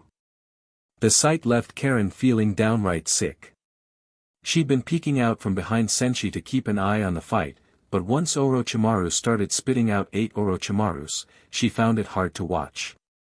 Ugh, Orochimaru is so gross. Why would he develop such a bizarre jutsu? If Kabuto had been around, he might have cried that this was pure art, snake spitting out Orochimaru. Senshi also looked disgusted, nodding emphatically at Karen's words. Any power that lands in his hands becomes this kind of nauseating mess. Not far away, Orochimaru clearly heard their conversation. In his view, Senshi might respect technique, but he simply did not appreciate Orochimaru's sense of art. His aesthetics in developing the Yamata no Orochi fruit were, in his mind, perfectly consistent with his own style. Senshi and Karen needed to refine their taste. The AB duo and the Kumo shinobi were already struggling, now, with Orochimaru using such a hellish move, they simply couldn't keep up. Moments before, they had Orochimaru surrounded, now he was the one encircling all of them. By this point, the fourth Raikage was truly flustered and turned to Senshi, who was still standing idly by. Uzumaki Senshi, are you just going to stand there and watch? Senshi paused, bewildered. If not watch, what else? I could sit down if you prefer. That answer nearly made the Raikage explode with rage. You took our money, this is how you do the job. Senshi wasn't pleased to have his professionalism questioned. Wearing a serious expression, he answered, bro, the job I accepted before was simply to capture Orochimaru and hand him over to Kumo. Search your conscience, isn't that exactly what I did the moment I accepted the mission? If you can't keep hold of him, how is that my fault? I'm not the scapegoat Kage. I'm not taking responsibility for that. This logic infuriated the fourth Raikage to no end, but he couldn't find fault with it. Glaring, he snapped, you, yet had no other move. The contract with Senshi really was only to bring in Orochimaru and turn him over. Senshi completed that, so the mission was technically finished. Anything thereafter had nothing to do with him. Hearing this exchange, Orochimaru let out a triumphant laugh. The fourth Raikage had already been scammed out of 1 billion ryo by Orochimaru, then forced to cough up another 100 million for Senshi because of Orochimaru, truly a run of terrible luck. Senshi obviously had every reason not to help the Kumo now, leaving the fourth Raikage feeling helpless. And since the fourth Raikage was no longer Senshi's employer, if he tried to hire Senshi again, he might have to outbid Orochimaru. The Kumo had already poured 1.1 billion ryo into this fiasco, who knew how much more they might end up losing. Senshi, for his part, had no intention of taking further action against Orochimaru. He wasn't stupid. First off, Snakeskin Freak had 1.6 or 1.7 billion ryo and was still his Snake Bro. Second, all he really wanted was for Snake Bro to avoid wearing Akatsuki robes next time he ran a scam, so as not to sully the organization's name.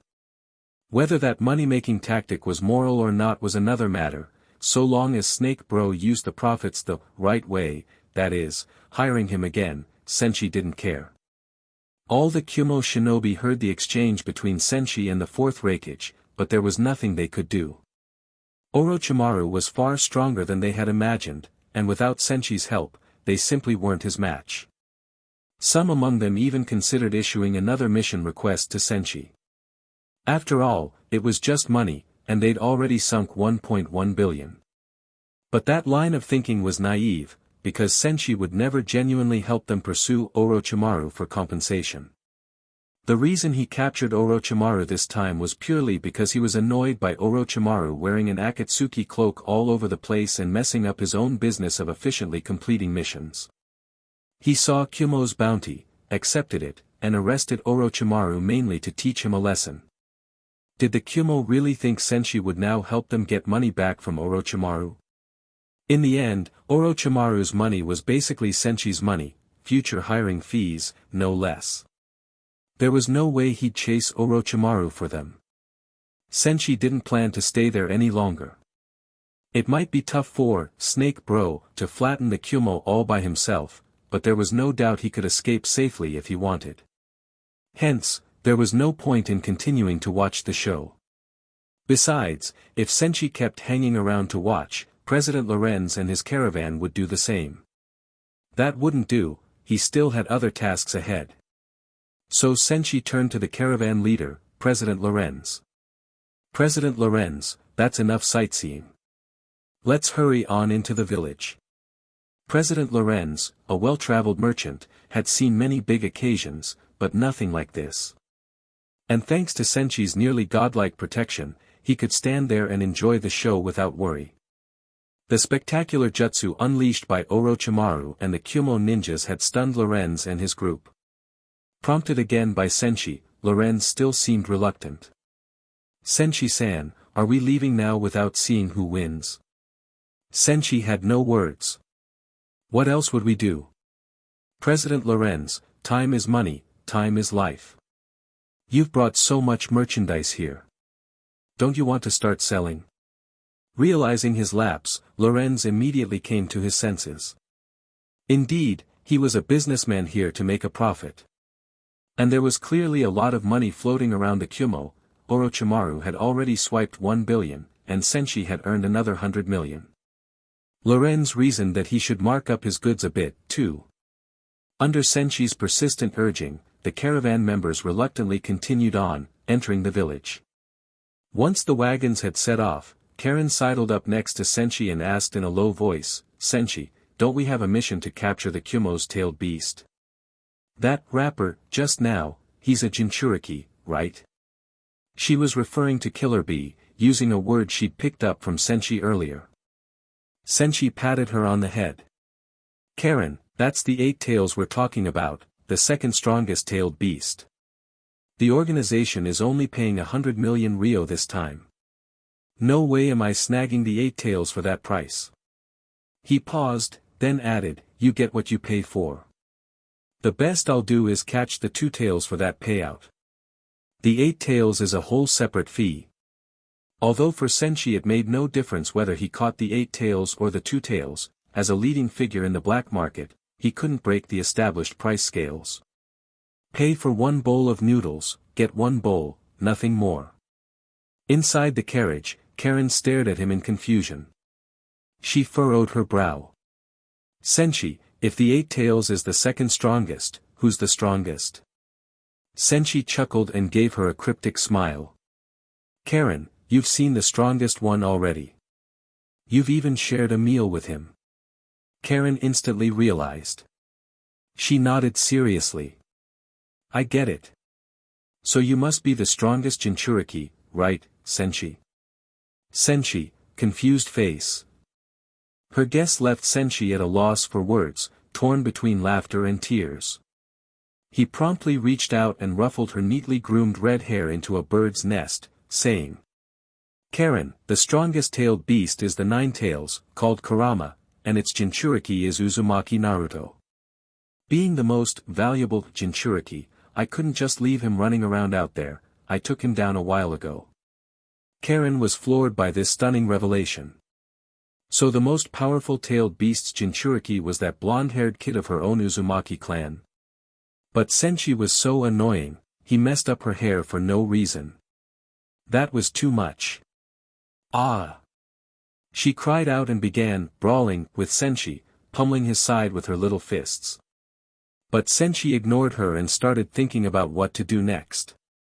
He wasn't worried about Snake Bro. Once he finished escorting the caravan, he could collect his billion Ryo. However, he also had to check in on the 2 saplings he'd left in Konoha, Naruto and Sasuke.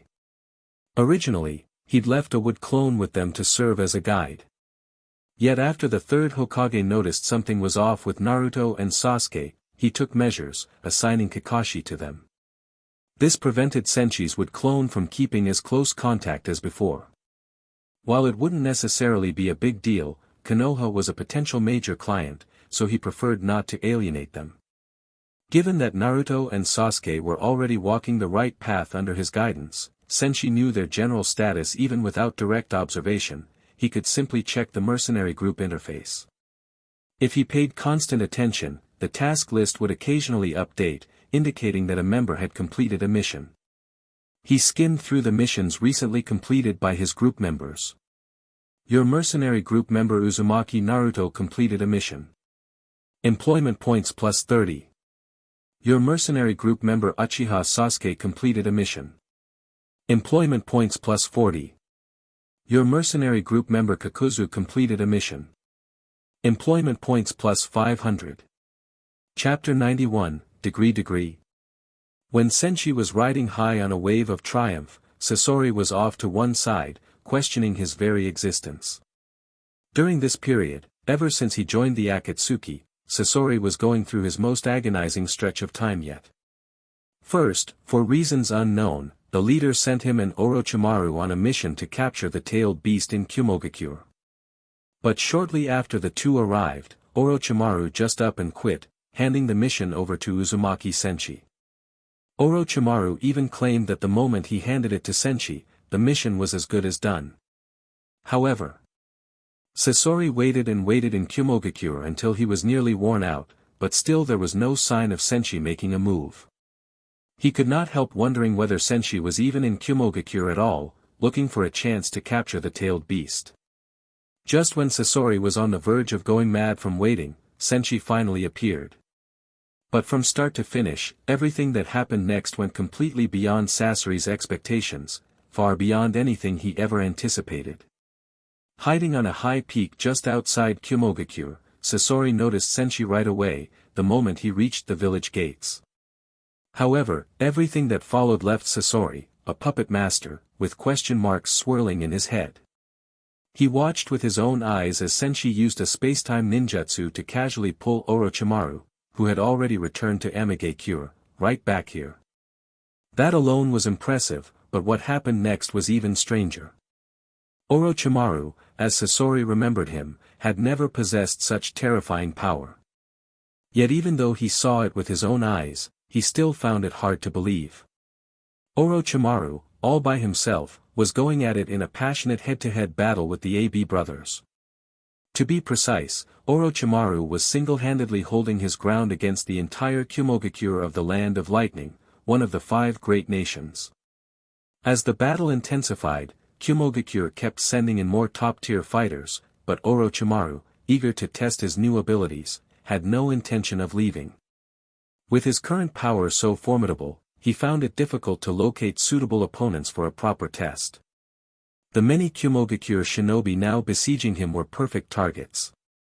On the battlefield, Orochimaru alone faced the AB brothers and a throng of Kumogakure ninja, gleefully trying out all kinds of wild techniques as if he were having the time of his life.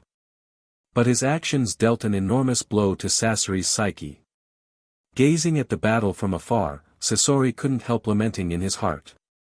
What on earth happened back in Amigakure while I was away? How did Orochimaru gain such a Superkage level of power in so little time? Sasori truly could not fathom how he'd fallen so far behind. Even more terrifyingly, Orochimaru, who now possessed such incredible strength, had been dragged here at Senshi's whim, as if he were completely at Senshi's mercy.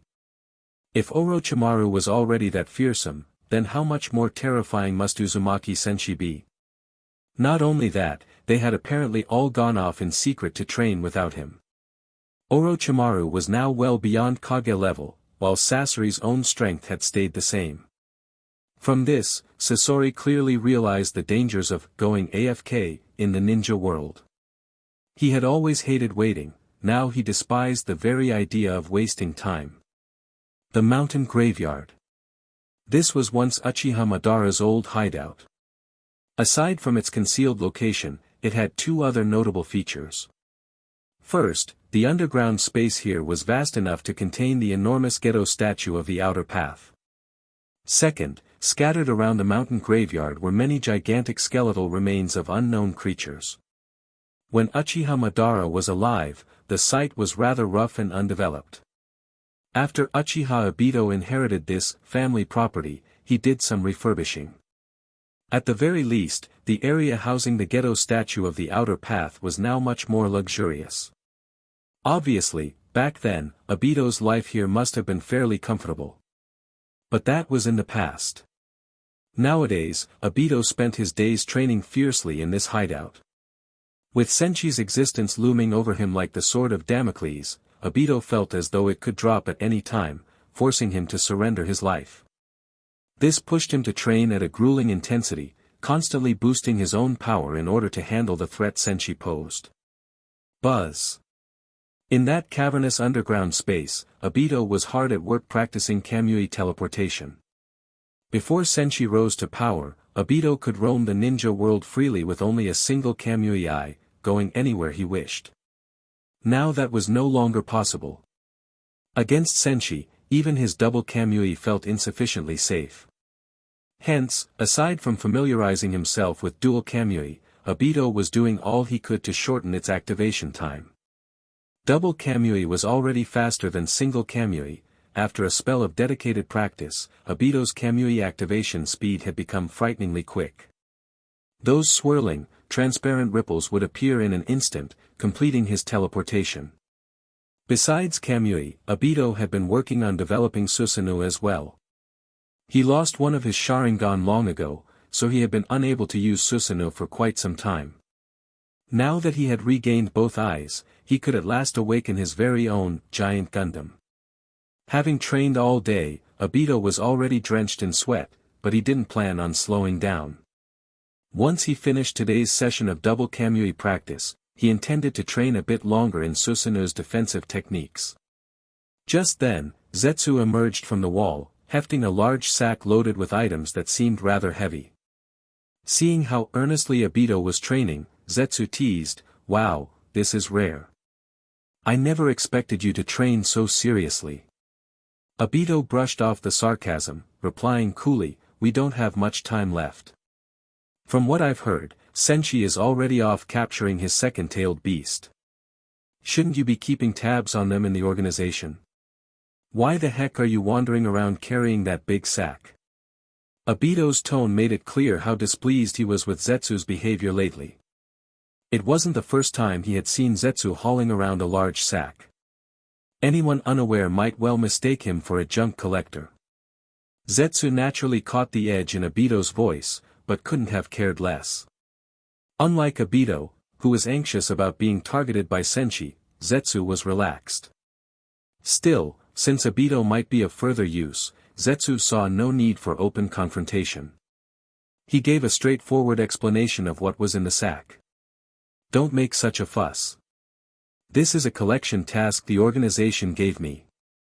After all, I am still part of the Akatsuki, so I can't do absolutely nothing. Besides, Senshi is just a member of the Uzumaki clan. He couldn't possibly challenge Madara. You're overreacting." Obito knew very well that Madara intended to have Nagato use the Rinne rebirth to bring him back. This was no secret to Obito. Yet Obito snorted coldly. "With Nagato's current state, it's questionable whether he'd even listen to us or use the Rinne rebirth to resurrect Madara." Zetsu remained calm. "Nagato's condition is deteriorating by the day. If he won't cooperate, we'll take his Rinnegan by force, and you can resurrect Madara yourself. Once Madara's back, your concerns become trivial." Zetsu's words made Obito think it over. If he got his hands on Nagato's Rinnegan, should he really resurrect Madara, or would it be better for him to use the legendary Rinnegan's power to handle Senshi on his own? "Don't blame me for what happens next, Nagato," Obito seethed inwardly. "You betrayed me first, after all." Having mulled it all over, Obito returned to his daily Susanoo training. Susanoo. With a shout, he unleashed its power. His Susanoo was neither the same shade of blue as Uchiha Madara's nor the same green as Uchiha Shirsue's, but rather a blue-green hue. The moment it came forth, a giant skeletal frame enclosed him. Under Obito's control, the Susanoo began visibly morphing with astonishing speed. Before long, the once bare skeleton sprouted muscles and flesh, and soon it even had legs. Nor did it stop there. The massive blue-green figure quickly formed armor and weapons. This was clearly the fourth stage of Susanoo, just a step away from the complete body form. Obito clearly had serious potential. After this intense training period, he had managed to bring his Susanoo to such a level. Zetsu observed it with satisfaction and said approvingly, "Not bad at all. You're progressing quickly. If you keep it up, you'll likely unlock your perfect Susanoo before Senshi collects all the tailed beasts. Just focus on training. I'll keep an eye on the Akatsuki for you." Obito was satisfied with that and continued his training in the spacious chamber. Although the fourth stage of Susanoo was very powerful, it was still nowhere near enough for dealing with Senshi. He needed to pour every bit of time and energy into practice, hoping to achieve the perfect form of Susanoo sooner rather than later. While Obito kept training, Zetsu lugged the sack away, disappearing into the walls once more. After leaving Obito, Zetsu did not immediately return to the Akatsuki. Instead, he used his mayfly technique to burrow even deeper underground, finally arriving at another huge hollow space hundreds of meters below. There, he removed the big sack from his back, tipping its contents onto the ground. Clank, clank, clank. A shimmering pile of gold and silver tumbled out, gleaming brilliantly. Closer inspection showed that this vast underground cavern was already filled with all sorts of gold and silver treasures. Zetsu surveyed the scene, looking somewhat worried as he sighed, "Seems like it's still not enough. Time is too tight. If I'd known these worthless metals would someday become so useful, I would have started collecting them centuries ago." Clearly, Zetsu was gathering such riches for a major purpose. Having kept an eye on Madara for decades, Zetsu knew Madara's growth path inside out. From what he'd learned, Senshi couldn't have matched Madara at the very start. But now everything was different. Senshi was growing so fast that by all accounts, Madara would be no match for him in his current state. And that, to Zetsu, was perfectly logical. If talent or one's Kekkei Genkai alone could decide everything, nobody would need to try so hard. None of that really mattered to him. His aim was the Eye of the Moon plan, and Madara was merely a vessel to revive his mother. Zetsu himself had no personal grudge against Senshi. Up to now, they had never even come into direct conflict. As soon as he piled enough gold and silver in front of Senshi, wouldn't Senshi gladly call him Big Bro Zetsu? With his extraordinary intelligence-gathering skills, Zetsu knew more about Senshi than anyone else. So long as the payment was sufficient, Senshi was willing to do virtually anything. Hiring Senshi to accomplish goals would be far easier than spending centuries manipulating others from the shadows. So Zetsu felt zero remorse about discarding Obito to join forces with Senshi. Obito was the only one at risk, not him. Moreover, Zetsu found that Senshi was still improving at a lightning pace, which was great news for Zetsu's plan. The stronger Senshi got, the easier it would be to resurrect Zetsu's mother with his help. Compared to how Zetsu used to scheme behind the scenes, now he had only one real task: hoarding money. Casting his gaze across the ever-growing piles of treasure, Zetsu felt a wave of emotion. It had been so many years, as the third son of Otsutsuki Kagaya, he'd longed for his mother's return for far too long. In the land of lightning, near Kumogakure. Senshi had no idea that his actions had led Sasori to think he had been left behind by the rest of the group.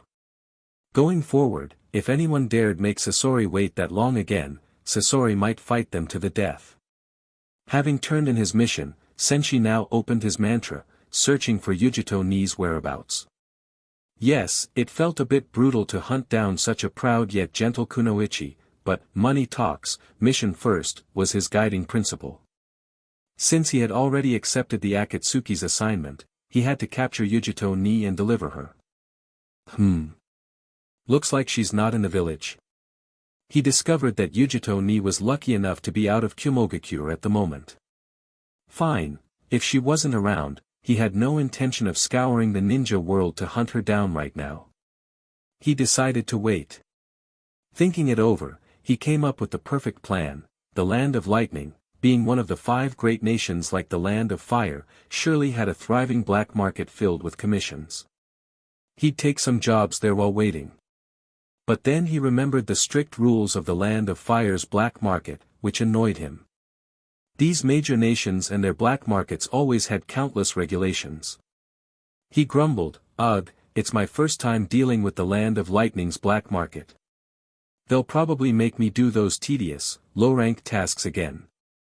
Karen, overhearing, quickly raised her hand and said, "I'll stick with you and do all the quests so it won't be so boring." Senshi felt quite gratified. Saving Karen's life had definitely been worthwhile. Patting her head, he said, "Good. Karen, fill Hayden in on the basics, too." With that, he hoisted Hayden, his go-to-mission partner, onto his shoulder and headed for the nearby black market. As a black market legend and industry benchmark, Senshi found it very easy to locate even an unfamiliar black market. It wasn't just his extensive experience as a mercenary. Once his mantra was activated, nobody could hide from him anyway. Yet the situation at the Land of Lightning's black market surprised both Senshi and Karen. The place was absolutely packed, bustling with people. A long queue stretched out from the black market hall, looping around it 4 or 5 times. Never in all his black market experience had Senshi seen such a crowd, and he couldn't quite figure out why it was so busy. Scanning the long line, he wondered aloud, "What's going on? Are there really that many missions in the Land of Lightning? Or is this black market branch so top-tier that it's always mobbed like this?" Before he could puzzle out an answer, something completely unexpected happened. Suddenly, someone in the crowd shouted, "Holy! It's really him! That's Senshi! Senshi is here!" That one shout set off a chain reaction like a bomb going off. The crowd, formerly lined up in orderly fashion, fell into chaos. Countless employers, commissioners, clerks, managers, rushed toward Senshi and Karen with eyes gleaming. In no time, they were surrounded. Banknotes and checks were thrust toward Senshi's face, and if manners weren't a concern, many would have hurled literal treasure chests at him. Once they had formed a ring around Senshi and Karen, the crowd began clamoring. "Senshi! Over here, I have a job that needs you. Senshi, look at me. My commission fee is high, and I really need someone reliable. No, ignore him and look at me instead. I'll pay even more. Damn it. Fine, I'll pay double. No, triple. Forget triple, I'll pay 10 times as much." Their excited shouts left Senshi thoroughly bewildered, surprised face. When did clients get this worked up and start throwing money around like it was nothing? Karen was equally stunned, furrowing her brow in confusion. "Are we caught in a genjutsu? But I have the eternal Mangekyo Sharingan, so I'd have noticed." Then, what is going on? As it turned out, there was a perfectly good explanation. Word of what had transpired at the gates of Kumogakure had spread, and fast.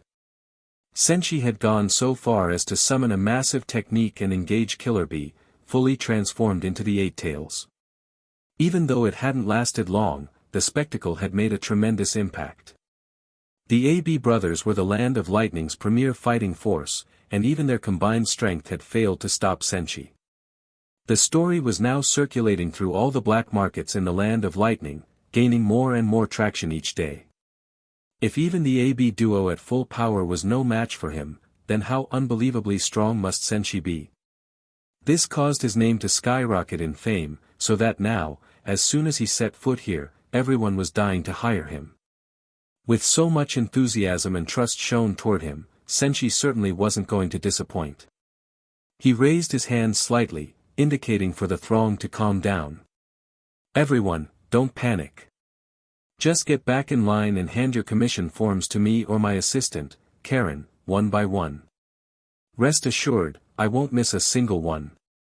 Karen, playing the part of a capable assistant, quickly added, "Only a child would choose just one job. Senshi's going to take them all. Not one task left behind." Those words renewed the crowd's excitement. It was practically guaranteed success. If Senshi took your commission, it was as good as done. A perfect track record was a perfect track record. Just when Senshi was about to happily accept a mountain of missions and Karen was wondering what exactly all these tasks entailed, a new development arose. A young man in black market receptionist attire stepped out, a record book in hand.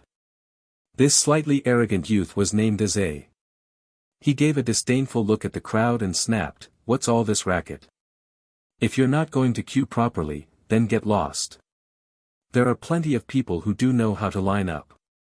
His rude tone inflamed everyone's tempers. "Aze, save your arrogance, Senshi is here. Watch how you speak in front of Senshi-san, Aze.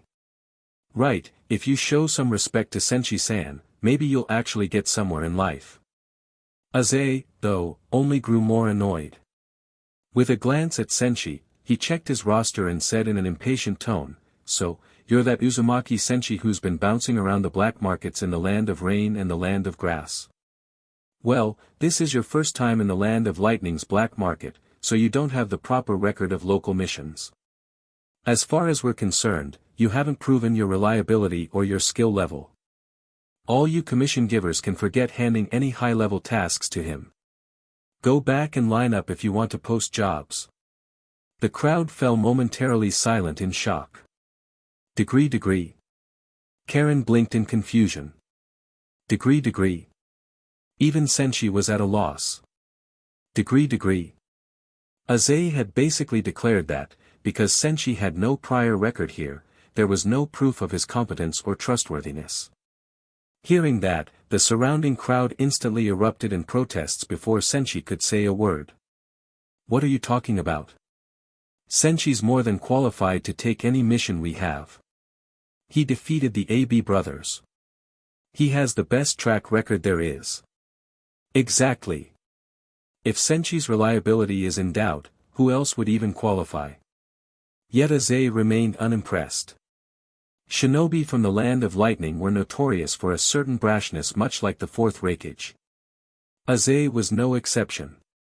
He simply insisted. "You might not care about the rules elsewhere, but here in the land of lightning's black market, if he doesn't have a sufficient record, he's not authorized for high-level commissions. Anyone who doesn't like it can leave." Tempers flared, and it looked as if a brawl could break out at any moment. Senshi promptly spoke up. "Everyone, calm down. If it's such a hassle to go through the black market's formalities, you can just hand your commissions directly to me. I'm perfectly fine with that. Patreon.com/Bleem. Currently you can read 100 chapters ahead of others. Comment. 9 comment. Vote. Chapter 92, Senshi is in the building, yo-yo. Senshi's words sent all the surrounding patrons, i.e., wealthy clients, into another frenzy.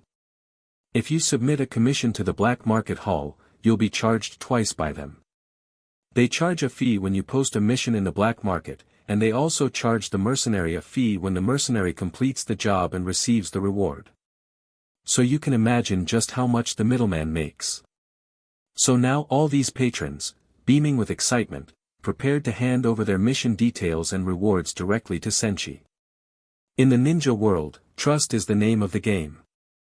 When commissioning other black market mercenaries, the patrons require payment on delivery, settle the bill and be done with it. But who is Senshi?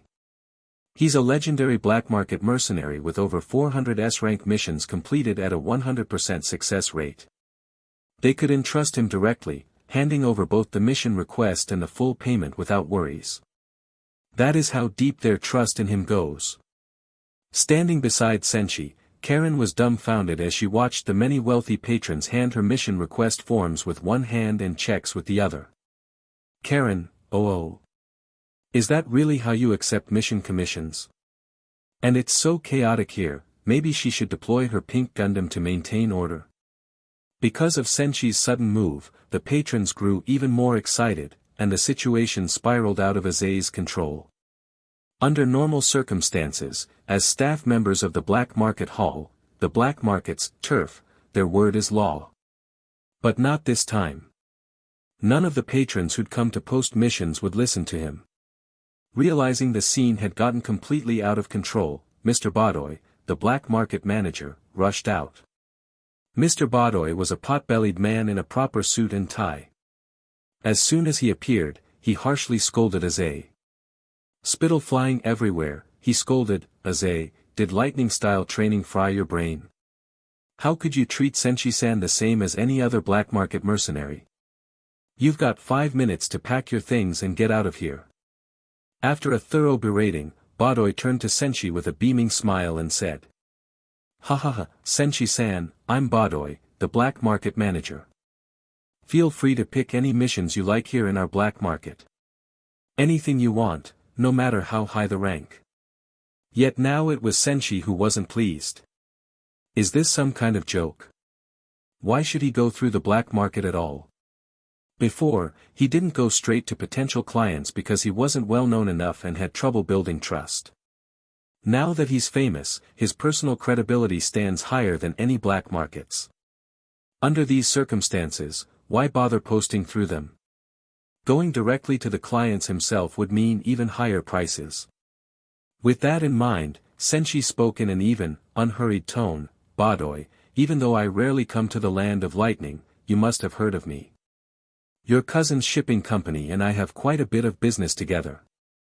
My personal reputation is not inferior to any black market out there." Hearing this, Badoy rubbed his hands, flashed a fawning grin, and said, "Senshi-san, I apologize deeply for everything that just happened. By way of apology, if you accept missions here in our black market, not only will we waive your commission fee, but will also pay you an additional 10% of the mission's reward." His words made Senshi both wary and confused.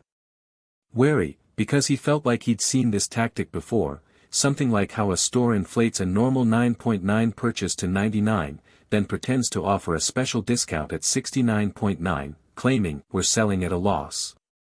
But Senshi quickly realized this was the ninja world, not some shady online marketplace. The guy in front of him wasn't some unscrupulous streamer peddling snake oil. So Senshi was taken aback. Is it really such a great deal, just free money? While Senshi was thinking this, Karen stuck her head out from behind him, pushing her glasses up with a serious look and quietly muttered, "There's only one truth, he's plotting something." Senshi, surprised face. He couldn't help feeling she was channeling some Conan vibes. Hearing Karen's words, Badoy felt a twinge of alarm. Some ninja can indeed read minds. He wasn't sure if this red-haired young lady was capable of that, but from the look of things, probably not. Besides, Badoy's plan was indeed a scheme, but he wasn't worried about Senshi finding out. So Badoy just let out a hearty laugh and said, "Senshi-san, rest assured, there's absolutely no scheme here, only sincerity. Also, you need some manpower to help sort through all those mission request forms, right? That happens to be what we do best here in the black market hall." Senshi gave it some thought. Indeed, so many diverse tasks, countless missions, it would overload poor Karen if he just threw them all at her. Even though Karen isn't clueless, she's certainly no brainy genius like the Nara clan. So Senshi nodded. "Fine. The money doesn't really matter, I'm just worried there are too many tasks for my little assistant to handle.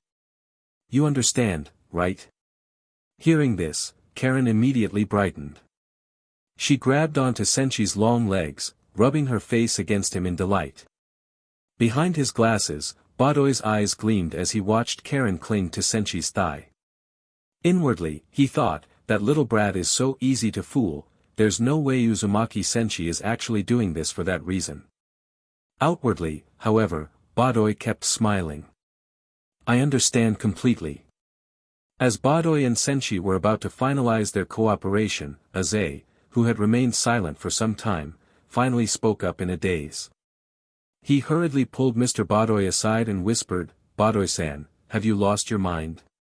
Waiving all commission fees and even subsidizing another 10%. That's a massive loss." Badoy gave him a scornful look. "What do you know? Wait, why are you still standing here?" Then Badoy sneered, "Foolish Aze. Instead of practicing your lightning-style jutsu, you should be improving your intellect. Let me teach you something else."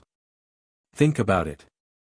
Last night we got over 300 new patrons posting missions, many of whom are big clients who normally only give A rank or S rank commissions to Kyumo. They've all come here because of Senshi-san. At first, Aze thought Mr. Badoy had gone nuts. Now, after a moment of reflection, he started to see sense. Exactly, one person's power is limited. Once Uzumaki Senshi picks his missions, all the remaining tasks end up feeding the black market's business. By giving up just a little of that commission, 10% for a few of Senshi's tasks, they secure countless more tasks posted through the black market. In other words, his celebrity effect is worth far more than a normal endorsement deal from some big-name company in the land of lightning. At that moment, a blue-haired woman approached, Kaiwi, one of the black market hall's receptionists. She'd been standing close by, so she had overheard Badoy and Aze's entire conversation. Now she sidled up to Mr. Badoy with a fawning smile and said, "Boss, you really are brilliant." Aze could rack his brains all day and still wouldn't figure out such a plan. Kaiwi's words made Aze's face darken. He grumbled, "Kaiwi, Mr. Badoy was talking to me. This has nothing to do with you." Yet the blue-haired Kaiwi paid him no mind and continued praising Mr. Badoy. "Badoy-san, you're so wise. No wonder you're the black market administrator." Satisfied, Badoy, already quite pleased with his plan, became even more full of himself under Kaiwi's flattery. As his subordinates' compliments piled up, he seemed to slip into an almost giddy state. He turned to Aze and spoke earnestly, "Aze, you need to look at the bigger picture. We're aiming for the sea of stars here. Being short-sighted is a deadly flaw." He then glanced approvingly at Kaiwi and said, "Kaiwi, you're an excellent black market receptionist.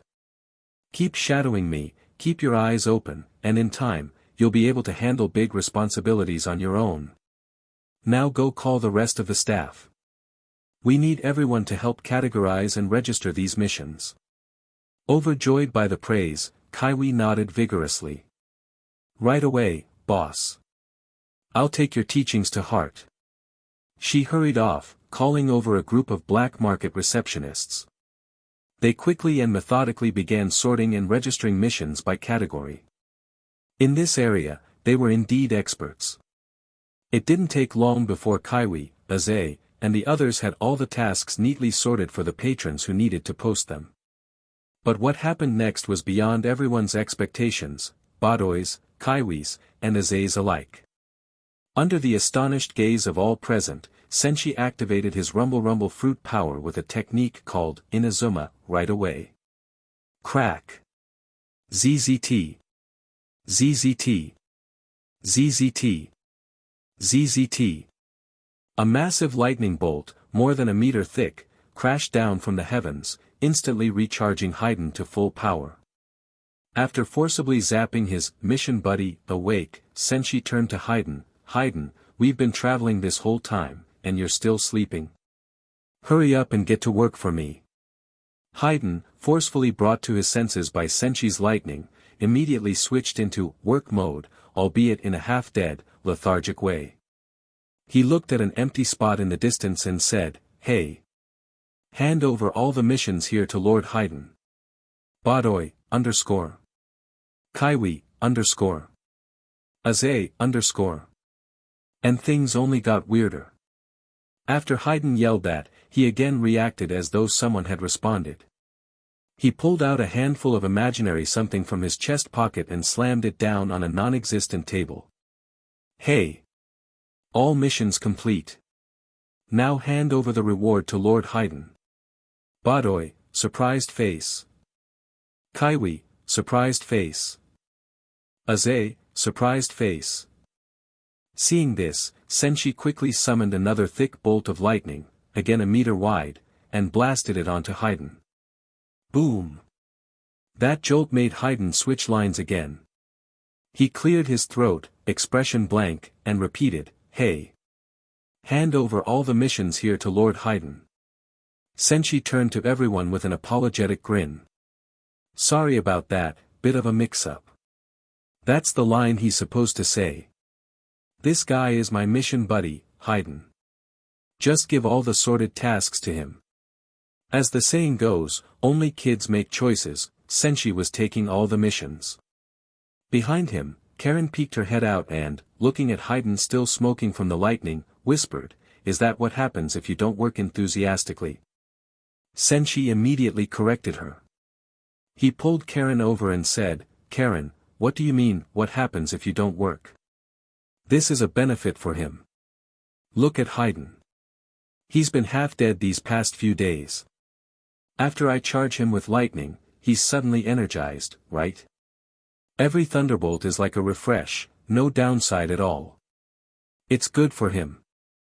Haydn, I'm so grateful, sure." Inside the Reikich's office in the Kumogakure. The AB brothers, A, the fourth Reikich, and B, Killer B, were covered in bandages and looked utterly battered. After a grueling fight, Orochimaru still got away. Initially, Orochimaru had come to the Kumo to pull a scam, costing them 1 billion ryo. They then paid another 100 million to commission Senshi to capture Orochimaru. Senshi did bring Orochimaru back, but that snake refused to return their money and fled once more. All told, the Kumogakure, which was already 1 billion ryo in debt, was now down a total of 1.1 billion. Their finances, already in bad shape, sank even deeper. Sitting behind his desk, the fourth Reikage grew angrier the more he thought about it. Finally, he let out a furious roar and slammed his fist onto the desk. "Arg! This is driving me crazy." Bam! With that blow, the desk's HP instantly dropped by 100 million, totally obliterated.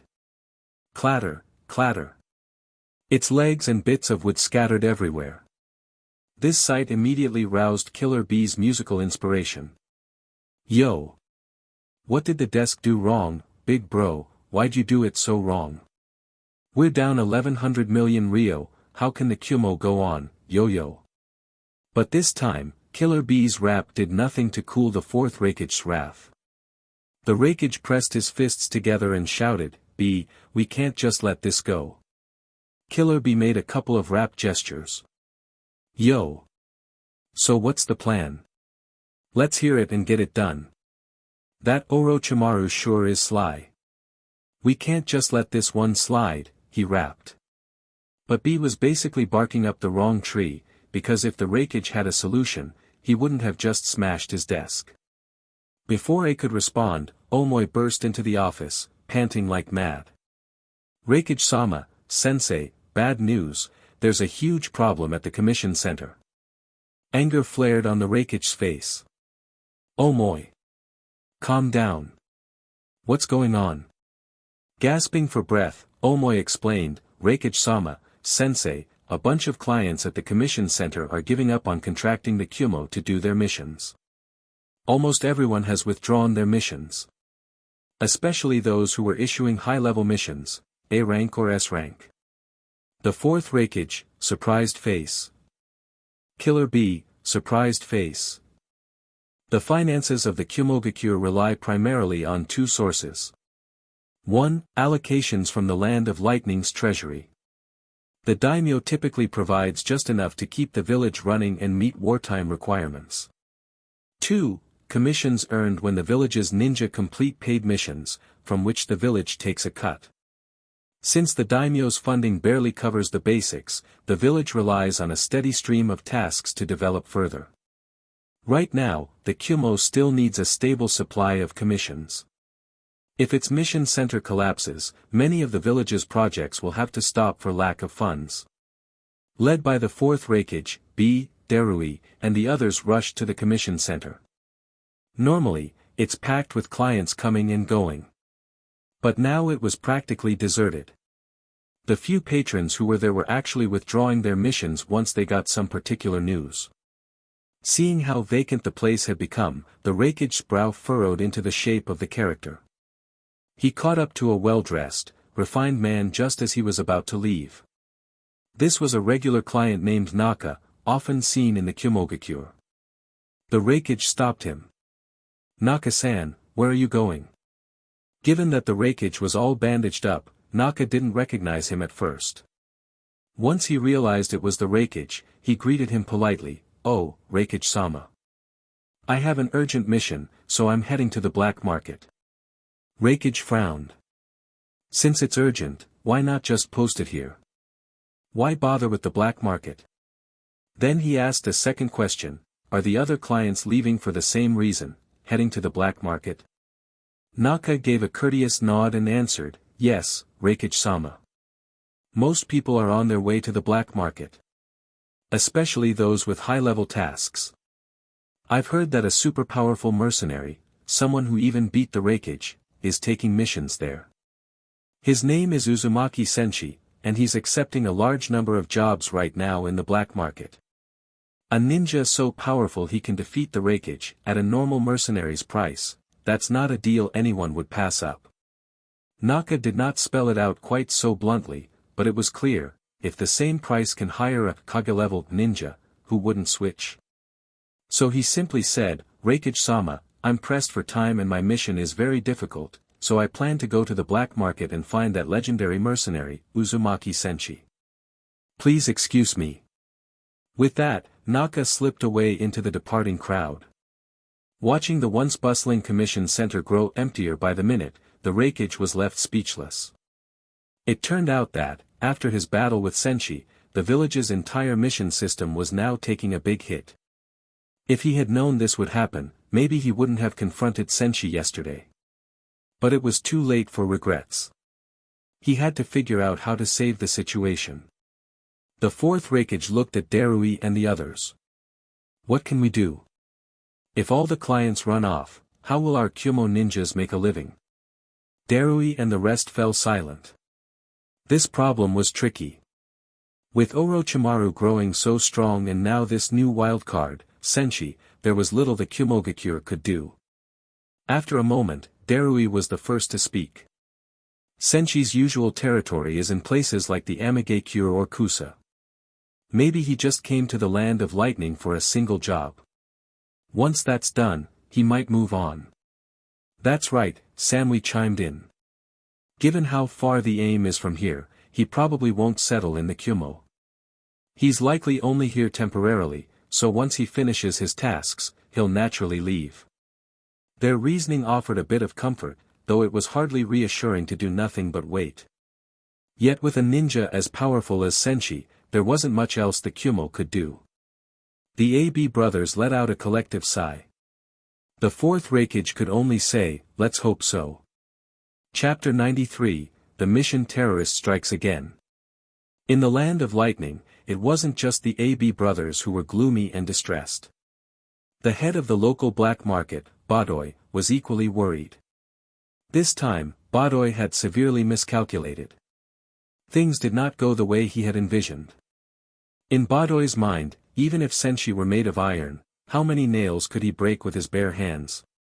He had guessed that Senshi would complete about a dozen tasks at most, and the rest would naturally fall into the black market's lap. But Senshi did not stop after picking up just a dozen commissions. Before Badoy's eyes, Senshi accepted all the posted jobs. In fact, that alone wouldn't have mattered, Badoy even found himself seeing Senshi in a slightly better light.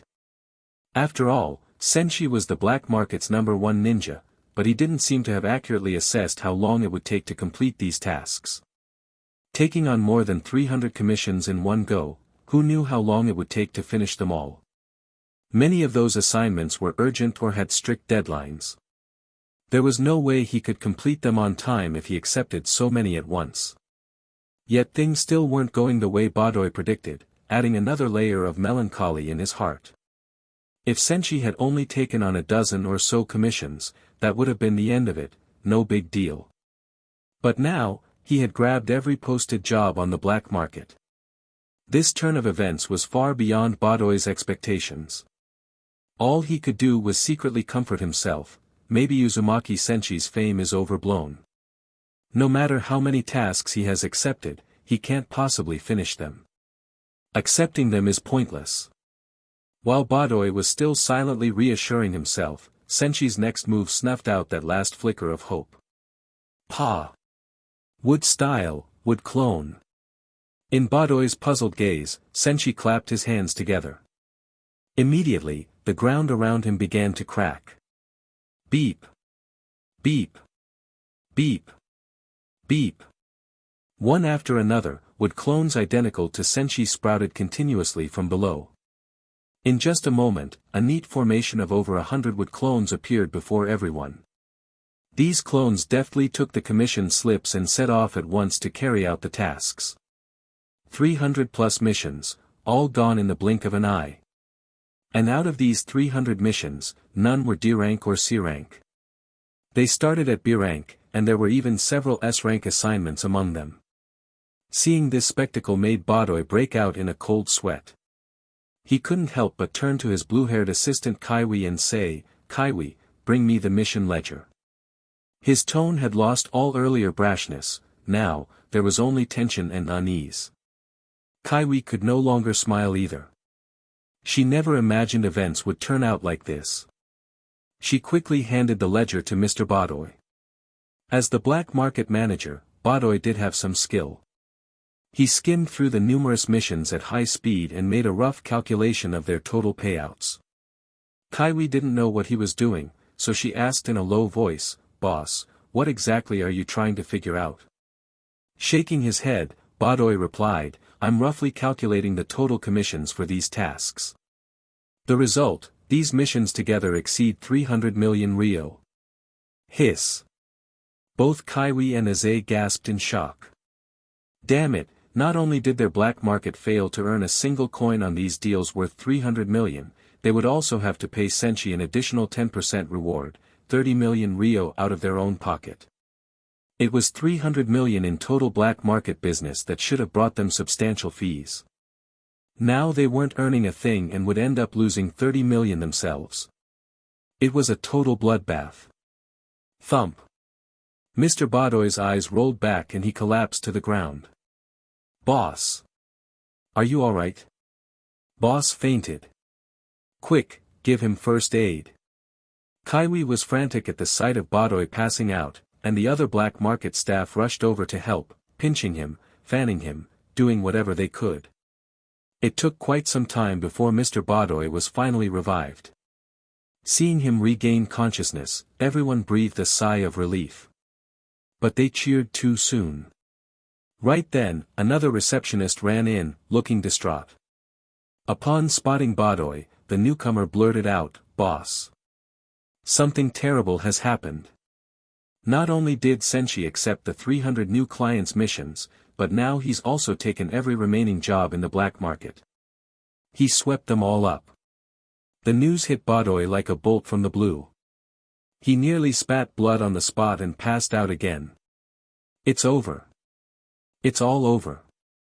Everything is completely out of control now," he muttered in despair. Seeing Badoy in such a state, Aze thought for a moment, a fierce look crossing his face. "Boss, given the situation, why don't we?" As Aze spoke, he made a slicing gesture across his neck. His meaning was obvious: if you can't solve the problem, then solve the person who caused it. Badoy erupted at those words, cursing, "Are you out of your mind? Even the rakeage couldn't defeat him. How are we supposed to attack him?" Meanwhile, in one corner of the black market in the land of lightning, Karen was utterly exhausted, clinging to Senshi's thigh like a koala. Haydn, on the other hand, was sleeping while standing up, taking advantage of any brief moment to doze off. In between them, Senshi was happily counting mission slips. Never thought smacking the rakeage around would bring such a pleasant surprise. He grinned. Someone define pleasant surprise? If I'd known beating up a Kage would come with this sort of perk, I'd have beaten up the third Hokage back in Konoha, too. Wasted my time with that useless Danzo, got nothing out of it. A total loss. Senshi found himself daydreaming about openly challenging Hiruzen Sarutobi in Konoha for the same benefits in the Land of Fire's black market. Imagining countless missions flooding his way made his grin even wider than an AK's muzzle flare. Laughing to himself, he picked up Karen, who was still clinging to his leg, and hoisted her onto his back. Then, along with his mission partner Haydn, he set off to take on a massive number of black market jobs. "Haydn, it's time to work." Let's go nuts and clear all these tasks. Inside the black market's main hall, in the administrator's office, Mr. Badoy looked like a ghost, terrified to the extreme. His eyes were bloodshot as he stared at the financial report in front of him. Damn it! In just 2 days, this black market has lost more than 20 million Rio. And that's only the extra reward money they had to pay out to Senshi. In truth, the black market's real losses were even larger. They had spent more than 20 million Rio on bonuses alone, meaning over 200 million Rio worth of business had gone through the black market's hands without yielding them a single coin. In 2 days, not only did they fail to make money, they wound up paying out 20 million. Badoy was at his limit. Any further loss would be enough to buy themselves a Sarutobi Asuma. He was merely a manager, not the true owner. Ultimately, he had to answer to the higher-ups who actually ran the black market. Over these past 2 days, the black market under his watch had done nothing but bleed money. Worse still, he had no plan to stop it. If the black market bosses found out about such a huge loss, the consequences would be dire. He could never take responsibility for this. Badoy now felt deeply, hopelessly regretful. Like Badoy, the AB brothers were equally in despair. In merely 2 days, the mission center in Kumogakure stood completely deserted. Meanwhile, word had spread across the land of lightning that a certain top-tier mercenary capable of defeating the Raikage had set up a stall at a black market near the Kumogakure. He had a 100% success rate, and his speed in completing tasks was absurdly fast. Best of all, he took on any and all missions, and you could hire this Kaga-level mercenary for the same price as a normal contract. That was something nobody would have dreamed possible. So, every client who needed a ninja rushed to that black market to hire Senshi. Kumogakure, Raikage's office. These days, the atmosphere was grim. The fourth Raikage studied the intelligence on his desk, looking helpless. Darui and the others were silent, facing what seemed like an unsolvable problem. The Raikage frowned. It's been 2 days, and Senshi is still here. According to the intel, he doesn't seem ready to leave at all. Apart from waiting for him to leave on his own, is there any other way? Hearing the question, everyone fell into contemplative silence. Darui finally spoke, sounding both weary and resigned. Raikage-sama, there's no current solution. Someone at his level simply can't be compelled by Kumogakure. Until we find a more perfect approach, our only option is to wait. Samui also chimed in, yes, Raikage-sama. Not acting prematurely might be our best move right now. Otherwise, if we provoke a conflict with Uzumaki Senshi, the village will only suffer greater losses. Of course the fourth Raikage understood they were right, but that wasn't the answer he wanted. While he might be able to wait, what about all the other ninja in the village who needed commissions to earn a living? As the Raikage, how could he tell them to wait any longer? He could only press on, think again. Is there any way to drive him out? Or do we have any proof that he came to the outskirts of Kumogakure just to complete a certain job, after which he'll leave? At that, Samui hesitated, then brought up a piece of intel they had collected.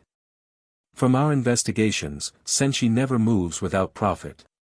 He's either on a mission or traveling to a new job. It follows that if he suddenly appeared near Kumogakure, it must be to complete a particular commission. After he's done, he should leave.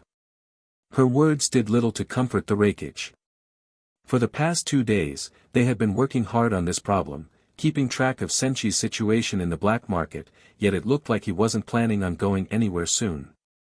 Information gathered by the Kumo's intelligence unit only made the village leadership more anxious. Senshi, known in the black market as the Devil, the Mission Terrorist, and the Task Terminator, was a man who seemed to live and breathe for missions. As long as there were jobs, Senshi would show up. If the black market's higher-ups had been more cautious, none of this trouble would have escalated so quickly. Ordinarily, no matter how strong Senshi was, he would have needed to start small and gradually build up to higher-level jobs in the black market, and his fame would have taken time to grow. But the confrontation with the Raikage changed everything in one night. He became legendary in the land of lightning. Moreover, the black market manager Badoy made yet another mistake. By giving Senshi unlimited authority to accept missions, he opened the floodgates. Now the black market situation had spiraled out of control, leaving both Badoy and the fourth Raikage in a pinch. 5 days later at the black market in the Land of Lightning. Senshi had been on a mission spree day and night. Karen was thoroughly worn out. As for Haydn, he just drifted around in a daze, having been electrocuted into numbness one too many times. In one corner of the market, Senshi lounged on a pile of money boxes, happily eating some dango. Karen, face full of fatigue, sat on another stack of cash, a wad of bills still in her hand. Puffing out her cheeks, she turned to Senshi with a weary look. Senshi, whenever I close my eyes now, all I see are mission slips and money. My life is over, isn't it? Senshi handed her another skewer of dango from his storage space and patted her on the head. Karen, you call that over? It means you're growing into a real woman who can handle everything. She eyed him suspiciously. Are you pulling my leg? Are heaps of commissions and piles of cash really the sign of a mature woman? If Tsunade had been around to hear this, she might have raised her hand and murmured, so that's why I'm always broke, guess I'm not mature enough. Seeing Karen's doubtful look, Senshi wondered if he should take out some kind of novelty item from his storage to amuse her. After all, she was still a kid, and a fun gadget could boost her spirits in a second. But at that moment, a group from Kumogakure arrived. Karen perked up, thinking maybe something exciting was about to happen so she wouldn't have to keep sorting mission slips and counting money. If they'd come looking for trouble, she planned to jump right in. But she was disappointed. The Kumo ninjas came with courtesy rather than aggression. Led by Darui, they approached Senshi for negotiations. They'd finally come up with a plan after 5 days of racking their brains. Since Senshi clearly had no intention of leaving, and since commissions flocked to him wherever he went, why not invite him to the Kumo's own mission center? Let Senshi handle tasks there. Of course, Senshi's presence would bring in an influx of clients, but once his schedule was full, Kumo's own ninjas could pick up the rest. Additionally, they could directly hire him to handle any extremely difficult crises.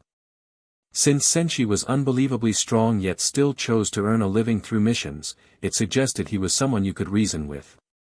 So Darui stepped forward, speaking with respect. Lord Senshi, the Kumo wishes to collaborate with you. If you're willing to operate from our mission center, we'll give you the best possible terms. Unlike smaller villages like Amigakure or Kusagakure, the Kumo was one of the 5 great shinobi villages, wealthy, powerful, and officially recognized by the Land of Lightning. Senshi looked interested. On the one hand, he had a good deal at the black market with manager Badoy, but if he kept squeezing the black market forever, it was bound to provoke the wrath of the organization's real owners. Since he preferred not to burn every bridge, working with the Kumo might be a solid alternative. Still, a bit of haggling was in order.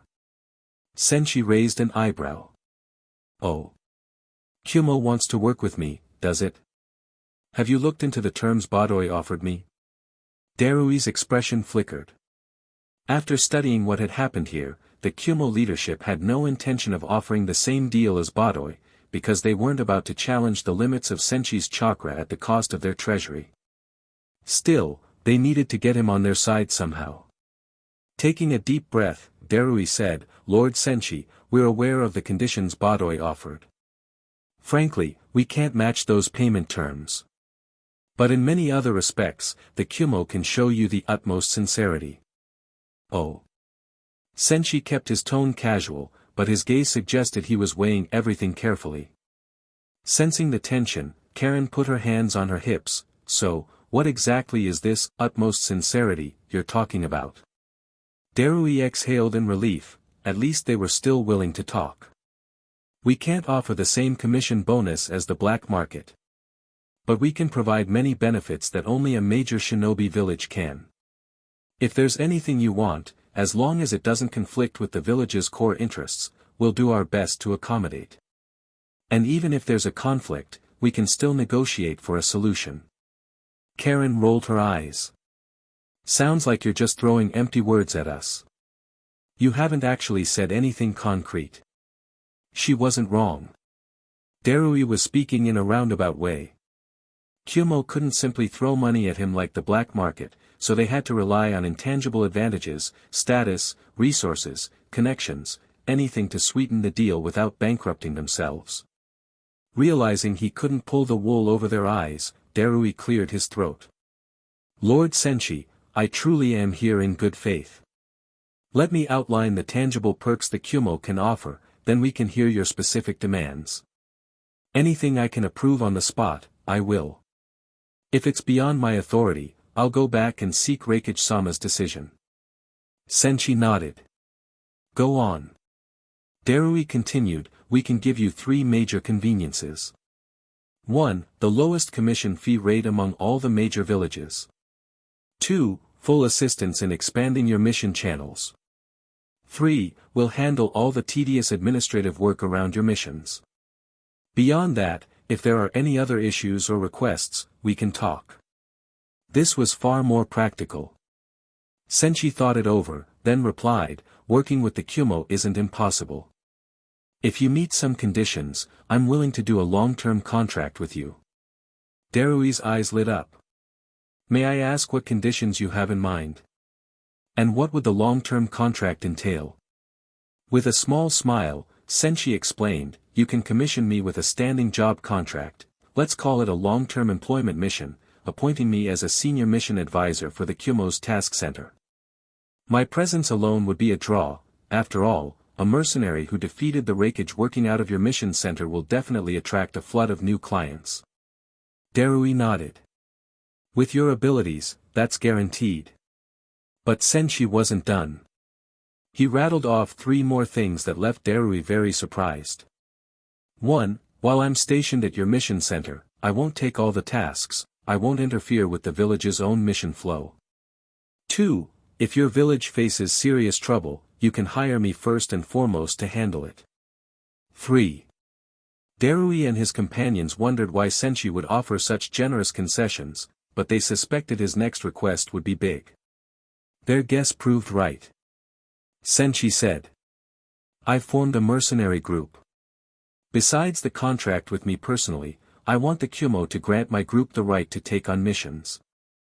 Let my people work out of the Kyumo as well. This was no small matter. Darui couldn't agree to that on his own.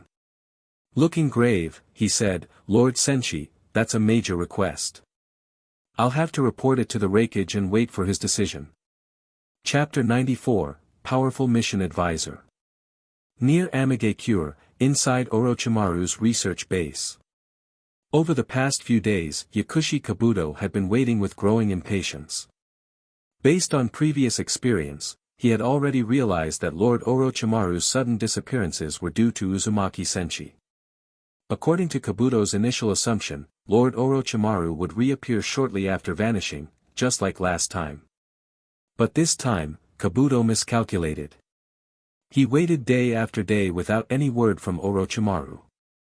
This inevitably made Kabuto worried.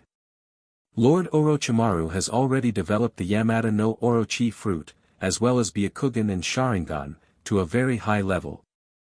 Logically speaking, there are very few shinobi in today's ninja world who could pose a lethal threat to him. From what I know, possibly only Uzumaki Senshi fits that description. But now that Lord Orochimaru has been taken away by Uzumaki Senshi again, could they have had a conflict? Kabuto had always been confident in Orochimaru's current strength, but if his opponent was Senshi, that was another story entirely.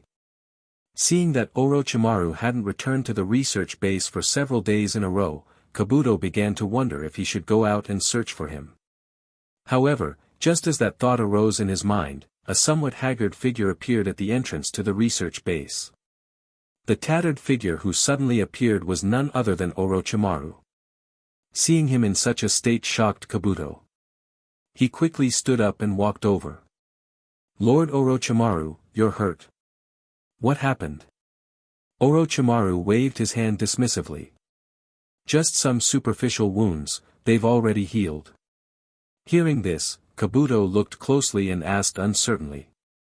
There are some noticeable bite or winding marks. Were they caused by Uzumaki Senshi?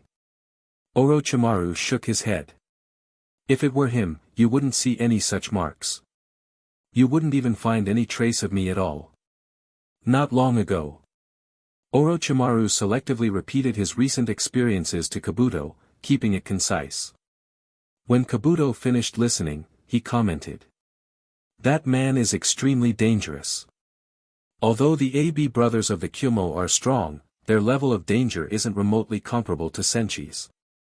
Orochimaru had been able to injure the AB brothers and get away unharmed when they fought, but someone as powerful as him could still be easily handled by Senshi.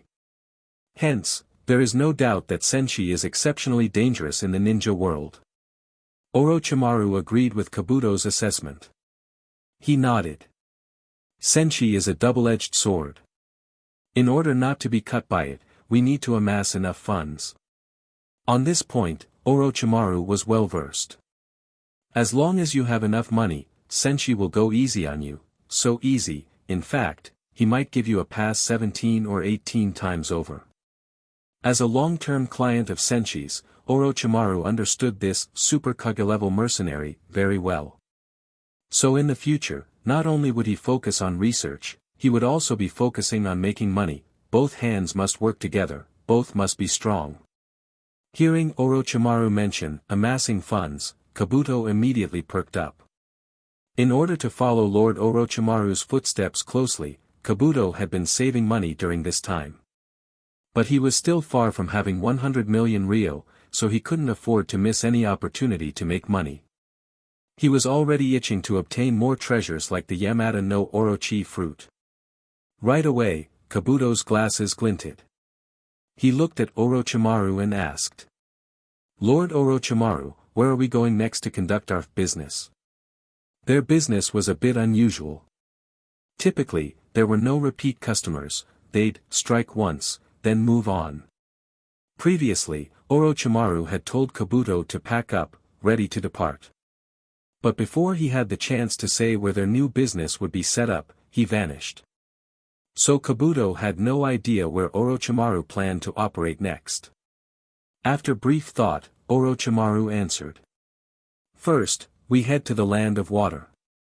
There was a reason for choosing the Land of Water. Its location was relatively close to the Land of Lightning. Orochimaru wanted to act before the Land of Lightning's information was passed on to the ninja in the Land of Water, so he could pull off a job in time. Otherwise, it might be too late.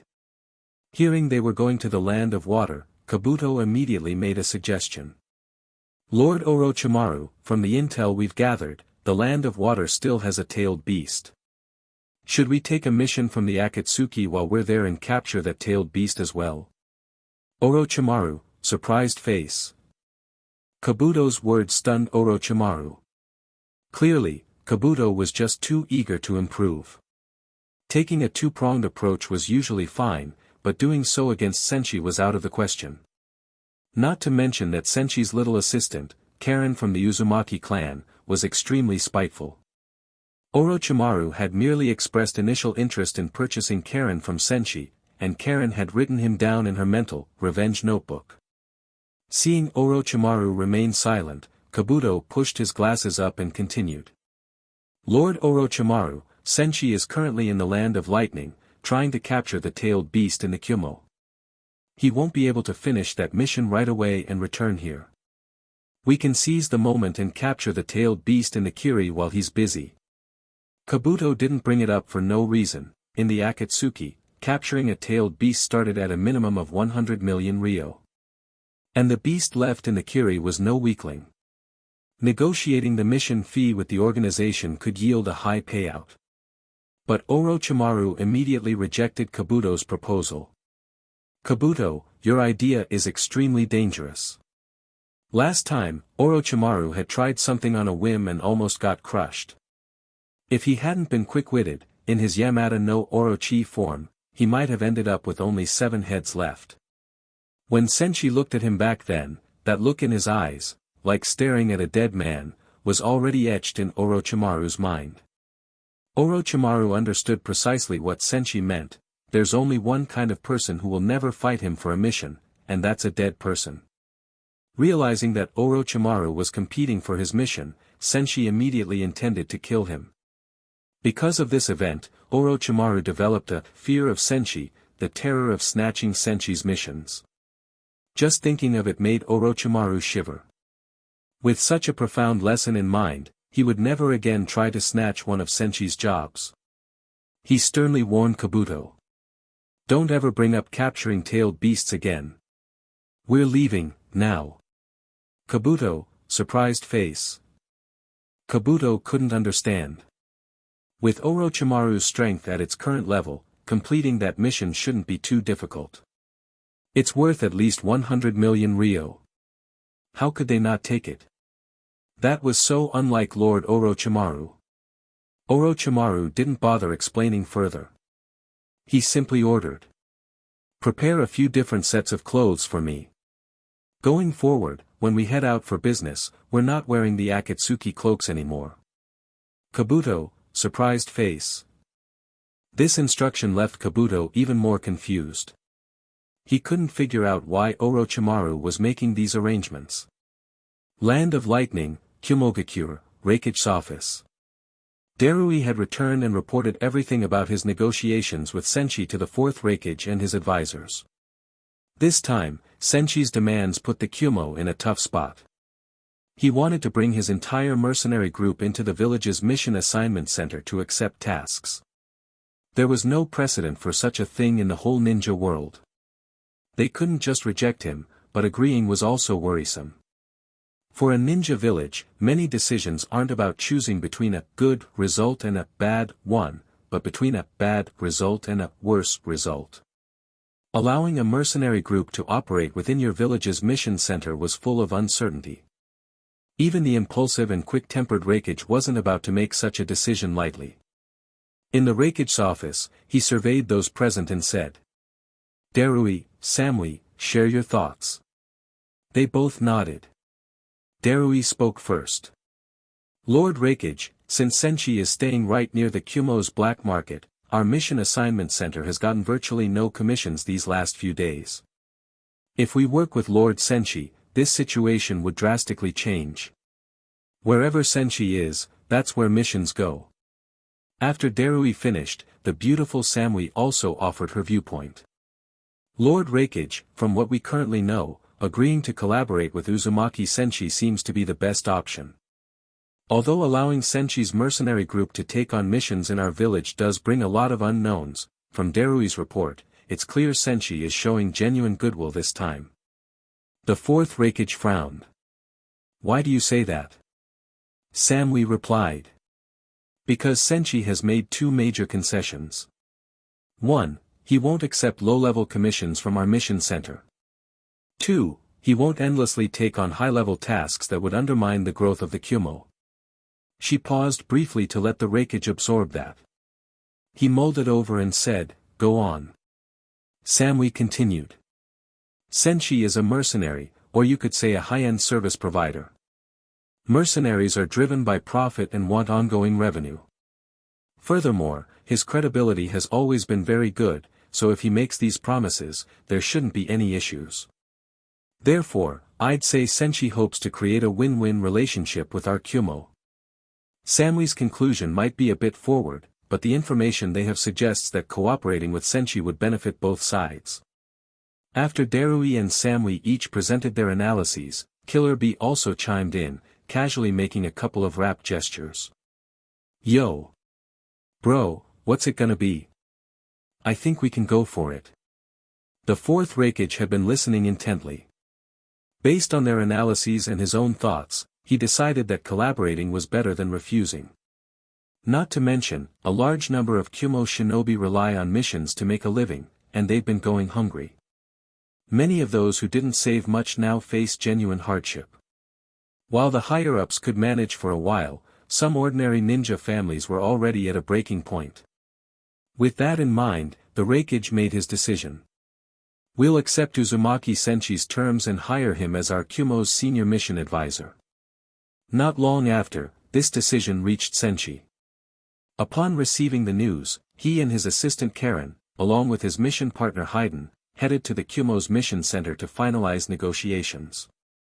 Land of Lightning Black Market Manager's Office. Manager Badoy was mentally preparing to face ruin. He'd been considering whether the rooftop would be chilly this time of year and how he could jump off with some dignity. Just then, the receptionist Kaiwi rushed into his office, sounding very excited. "Boss, good news, great news. Uzumaki Senshi left the black market and went to Kumo for cooperation talks." This information didn't come from Senshi's own advertising but from Kumo's efforts to publicize that they'd invited Senshi to work in their mission center. They wanted everyone to know that if you wanted to hire Senshi, you should head to the Kumo instead of the black market. After Kaiwi relayed what she'd learned, Badoy nearly jumped up from his chair in excitement. Tears welled in his eyes. He felt nothing but relief. These past few days had been a nightmare. Every day, the black market lost massive amounts of money trying to keep up with Senshi's presence. If the Kumo was the big sucker in the land of lightning, then Badoy had felt like the little sucker. But now, just as he was on the brink of giving up, Senshi finally left. Wiping away tears, Badoy exclaimed. "Thank heavens, that devil has finally gone." As for the Kumo's cooperation with Senshi, Badoy didn't care. The black market exists because certain tasks can't be exposed publicly. Those sorts of commissions can only be posted there. So even with Senshi in the Kumo, the black market still had its niche. Kumogakure, Mission Assignment Center. The fourth Reikage of the Kumo officially met with Senshi, the leader of the mercenary group, for final confirmations regarding their collaboration. The Reikage spoke candidly. "Uzumaki Senshi, starting today, the Kumo will pay you 100 million ryo per year to serve as our senior mission advisor, and we grant members of your mercenary group the authority to accept regular missions from our center. Is there anything else you want to add?" Senshi was overjoyed. Another 100 million ryo, another long-term job. What more could he ask for? Outwardly, he kept a calm demeanor, just nodding slowly. Wasting no time, the Reikage handed him a chest of money. The moment Senshi accepted it, a system prompt rang in his mind. Long-term employment mission accepted. Client, 4th Reikage A. Goal, serve as Kumo's senior mission advisor. Reward, 100 million ryo/year. Rank level, S. Mission bonus, 100,000 employment points plus 1 super draw. With that, the 100 million ryo, 100,000 employment points, and the lottery draw were securely in Senshi's hands. He was delighted. Unlike Orochimaru, who only cared about receiving money, Senshi did his job seriously. After taking the Kumo's long-term employment fee, he worked diligently to fulfill his duties. Senshi's star power alone caused a massive turnaround in Kumo's mission assignment center. In just a few days, it went from empty to jam-packed. And he kept his promises. No low-level commissions. Not excessively taking all high-level commissions and depriving the Kumo of job opportunities. Maintaining lightning-quick efficiency for the commissions he did accept, he'd complete morning commissions by noon, never dragging things out.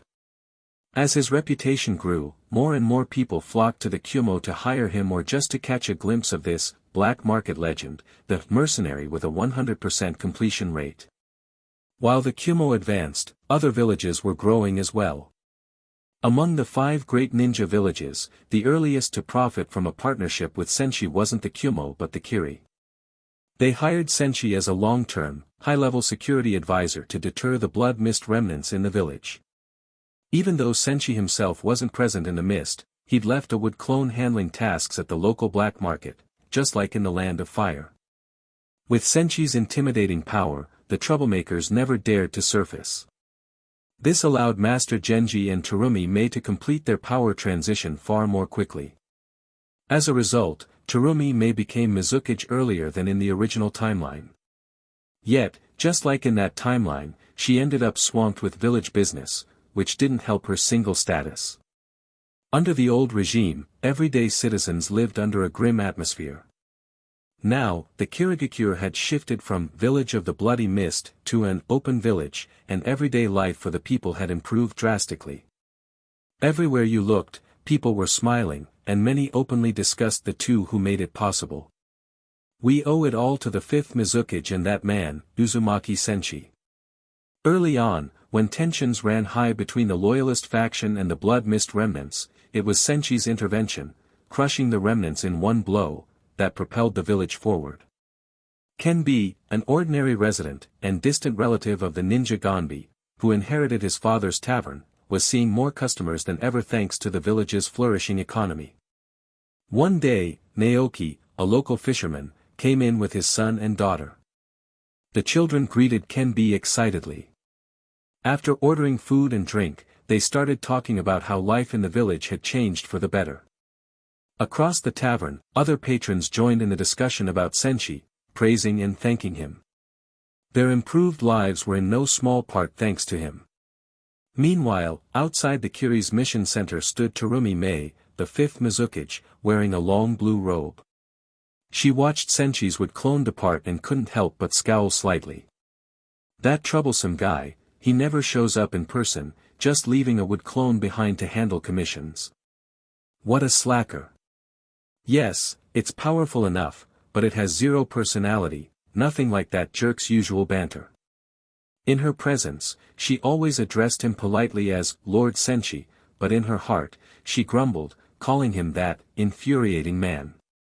Lately, something else had been puzzling her. The number of clients at Kirigakure's mission center had drastically dropped.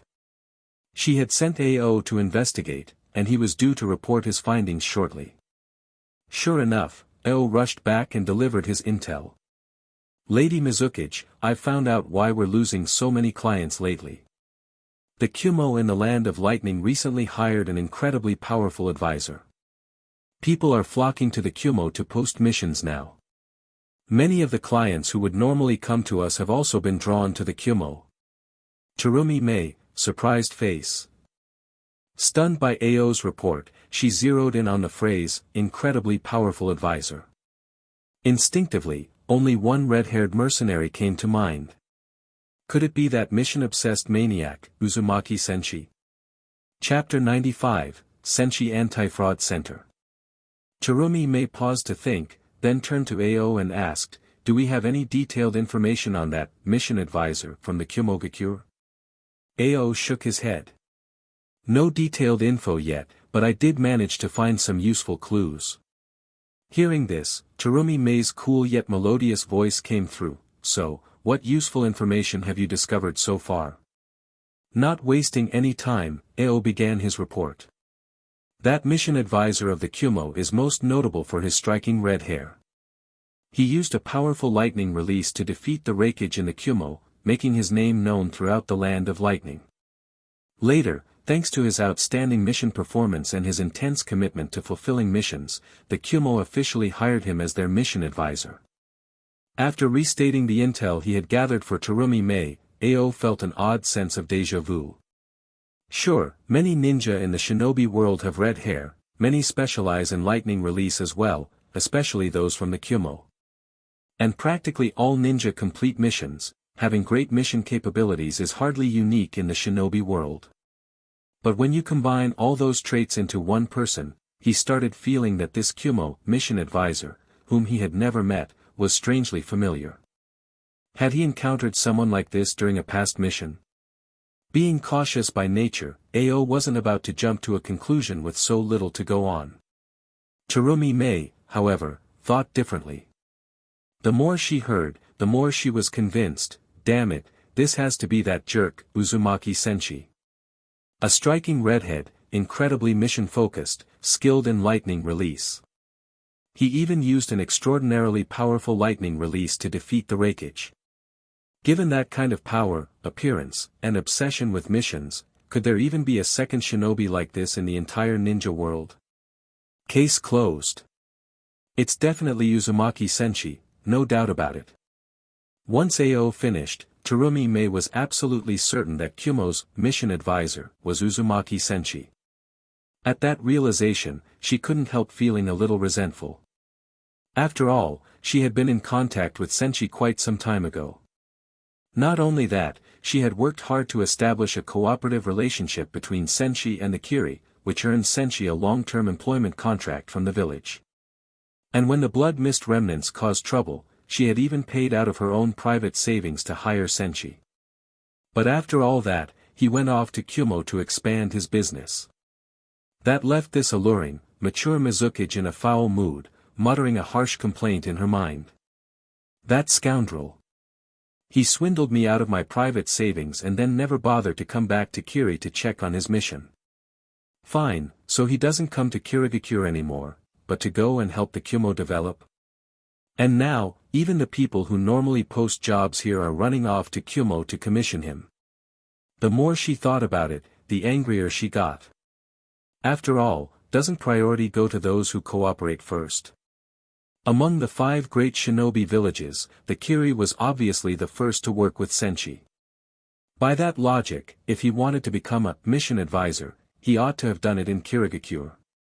At that thought, Terumi May immediately turned to Ao.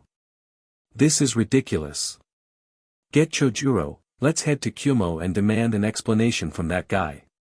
Ao looked dumbfounded. Had their Mizuki really deduced the man's identity from such limited intel? Truly worthy of being a leader blessed with both brains and beauty. Not wasting another moment, Ao hurried off to inform Chojuro. Meanwhile, Orochimaru and Kabuto had journeyed through mountains and rivers at top speed, finally arriving at Kirigakure. Yet once they got there, both were stunned. The current Kirigakure was bustling and prosperous, completely unlike the one in their intelligence reports. Seeing the vibrant scene before them, Kabuto wondered if they'd come to the wrong place altogether. He carefully sized up his surroundings and spoke cautiously. Lord Orochimaru, something seems off. Under the oppressive blood mist policy, Kirigakure's development had stagnated, and people were living in dire poverty.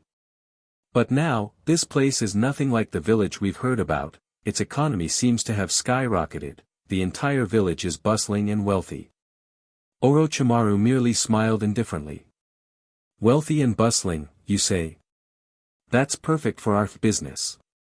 The more prosperous it is, the better it is for us. He paused for a moment and then continued in a low, sinister tone. From what I know, the village used to be split between the Blood Mist faction and the New Mist faction, locked in fierce conflict. In such a scenario, we ought to be able to fish in troubled waters quite easily. As Orochimaru's assistant, Kabuto was already aware of much of this information. Orochimaru's reasoning wasn't flawed, he was just bothered that the reality was so different from the intel they'd gathered. Something about it felt unnatural. After a brief silence, Kabuto asked, Lord Orochimaru, should we still go through with our plans? Orochimaru nodded. Of course. Kabuto pressed on, then, where should we go first? Without a second thought, Orochimaru answered, straight to the Mizuki's office to negotiate our deal with the top brass. While they talked, a figure passed by not far from them. Orochimaru and Kabuto glanced over, and both froze.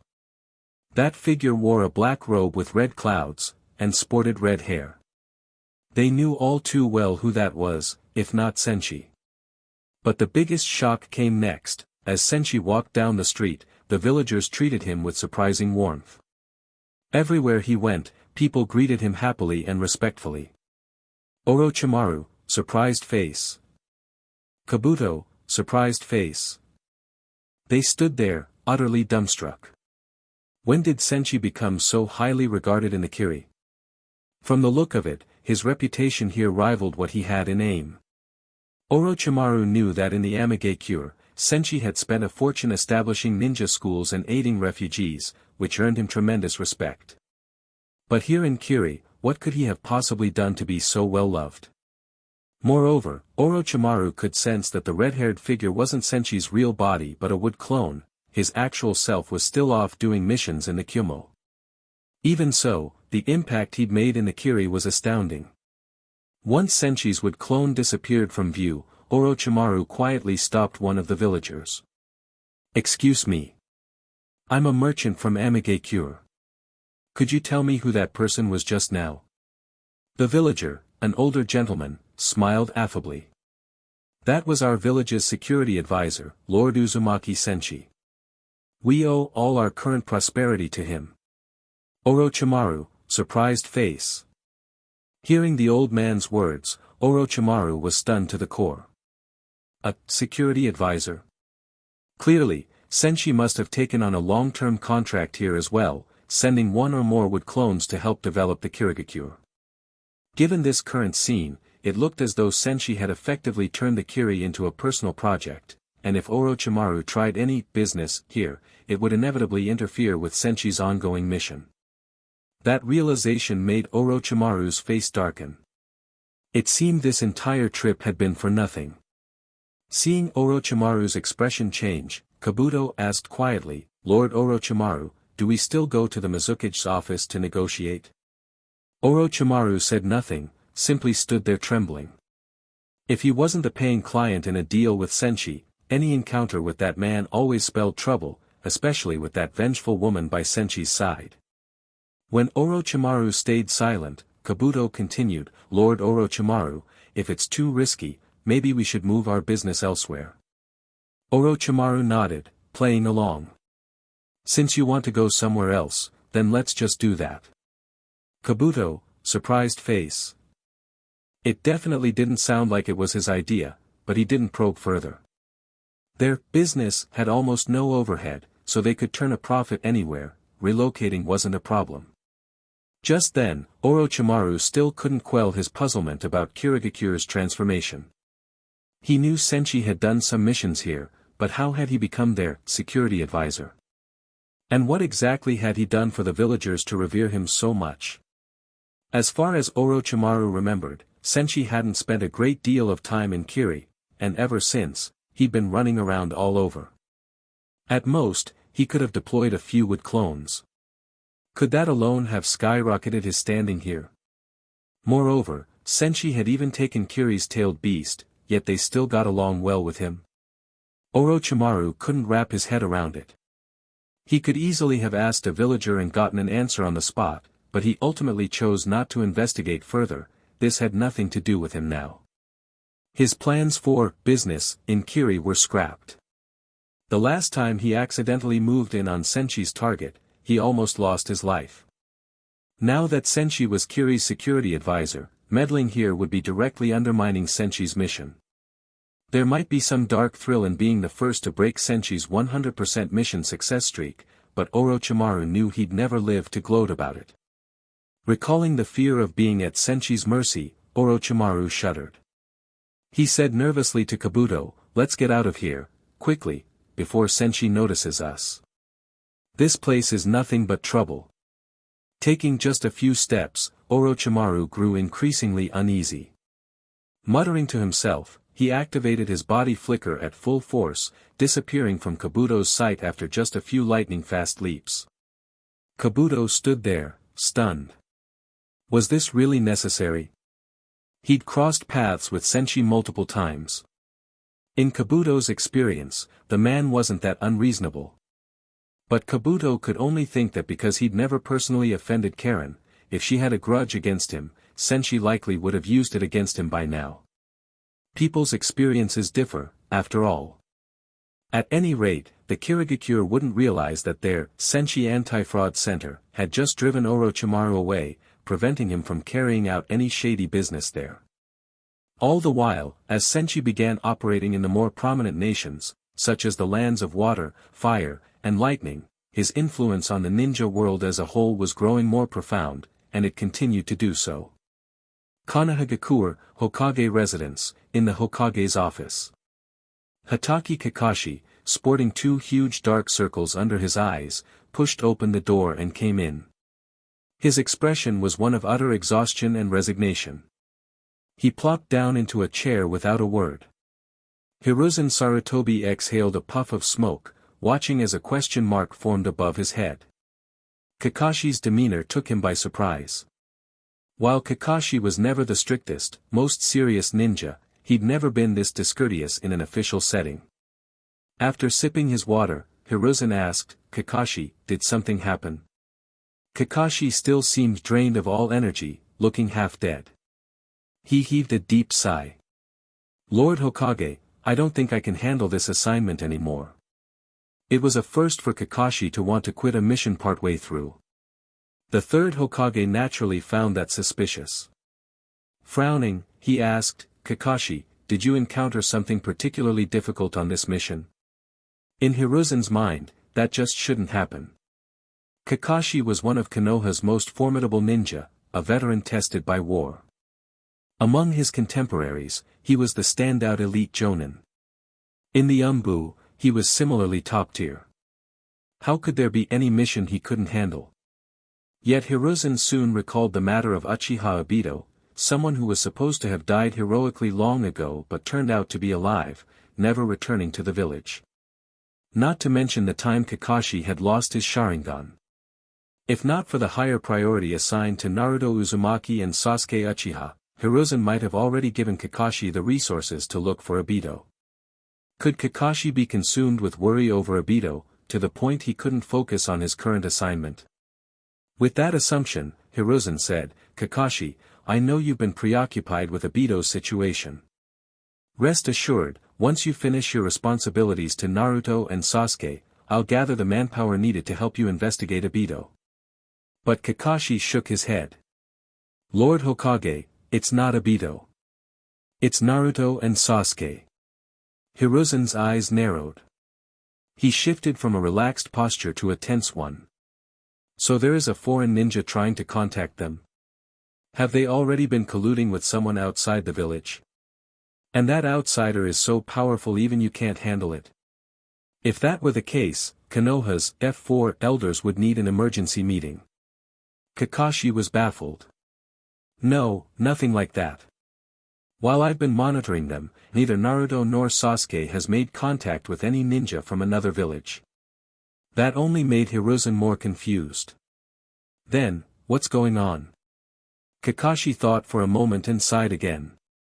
Lord Hokage, I'm not sure how to phrase this, but Naruto and Sasuke are obsessed with taking on missions, beyond the normal scope. Hiruzen couldn't help smiling at that. His stern expression softened to that of a kindly elder. They're just kids, Kakashi.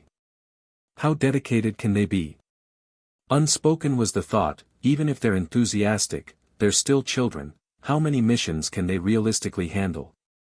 Kakashi, however, saw it differently. Lord Hokage, even though they're young, both Naruto and Sasuke possess extraordinary physical endurance. On missions, they'll skip meals or eat late, they're out at dawn and back late at night, working non-stop. They sometimes just pop a soldier pill instead of a proper meal. As for sleep, they try to avoid it altogether, using every spare minute to tackle more missions. Hiruzen looked at Kakashi with some amusement. Perhaps Kakashi's own stamina had dropped after so many years of having the Sharingan forced open continuously, maybe he hadn't fully recovered even though his new Sharingan was more manageable. So Hiruzen told him, Kakashi, for a long time, that Sharingan caused tremendous physical strain on you. During missions, be mindful of rest. Your body will return to top form soon enough. Try to endure it a bit longer. Kakashi froze. It really wasn't a matter of stamina, he was simply on the brink of a mental collapse dealing with the two mission maniacs. Lord Hokage, ever since I accepted this assignment, I haven't had a single normal night's sleep. I barely lie down before one of them is tugging me awake to go do something. This happens every single day. In the ninja world, everyone has their own challenge. Kakashi is, at the moment, lacking sleep. For Hiruzen Sarutobi, one of his challenges is dealing with Kakashi's predicament. Meanwhile, Kakuzu has his own challenge, finding a way to regain his spot as Senshi's perfect partner, the position he believes rightfully belongs to him. He wants to reclaim his glory and prove he's the best partner for the strongest mercenary in the ninja world. In Amigakure, Kakuzu had begun an all-out mission spree. He's fixated on doing missions, and making money. That's his true ninja lifestyle. He adores the idea of taking missions to earn cash. So, these past days, he had completed an enormous number of commissions, repeatedly breaking his own old records for solo missions. Along the way, he employed a bit of strategy, going for the friends and family approach. Normally, to get close to Senshi this way, his best bet would be through Senshi's assistant, Karen. But she was always off somewhere else with Senshi. So, Kakuzu turned his attention toward the Uzumaki clan living at the Amegekure's refugee shelter. Given how Senshi treasured the Uzumaki, Kakuzu felt that if he helped them, Senshi would take note and favor him more. Amegekure, refugee shelter. A pair of bright green eyes drew a lot of attention, belonging to none other than Kakuzu, who had a large sack slung over his shoulder. Rest assured, it wasn't a corpse, it was packed with supplies. He headed straight for the area where the Uzumaki clan resided. Initially, only about 14 or 15 members were there, more recently, 2 more arrived. Historically, the Uzumaki had a large population, owning the whole Uzushiogakure and the entire land of whirlpools. Now reduced to just a handful, they were scattered across the ninja world. Senshi had put out a special favor policy for any Uzumaki survivors quite a while ago. Aside from the first group who'd arrived, led by Uncle Takamori and his folks, 2 more Uzumaki refugees had trickled in. When Kakuzu appeared again, Uzumaki Haruko and Uzumaki Yute, the younger generation, were delighted, bounding over to greet him. "Kakuzu-san, you came to see us again." "Kakuzu, look. I'm wearing the clothes you gave me last time, everyone says they look great." "Thank you." Moments later, Uzumaki Takamori and Uzumaki Muzan showed up. By now, they were well acquainted with Kakuzu. Although Takamori was suspicious of Kakuzu's motivations, he appreciated the aid given to the clan. Takamori spoke courteously. "Kakuzu-san, thank you for helping the Uzumaki all this time. Is there anything we can do in return?" Kakuzu handed over his big sack. "Takamori, distribute these supplies to your people. Now that you're part of AIM's big family, simply living your lives well contributes to this village's prosperity. If you ever run into something you can't handle on your own, feel free to commission me for a mission." Truthfully, Kakuzu didn't need or expect any direct repayment from them, he merely hoped Senshi would acknowledge his deeds in helping the Uzumaki, strengthening his position.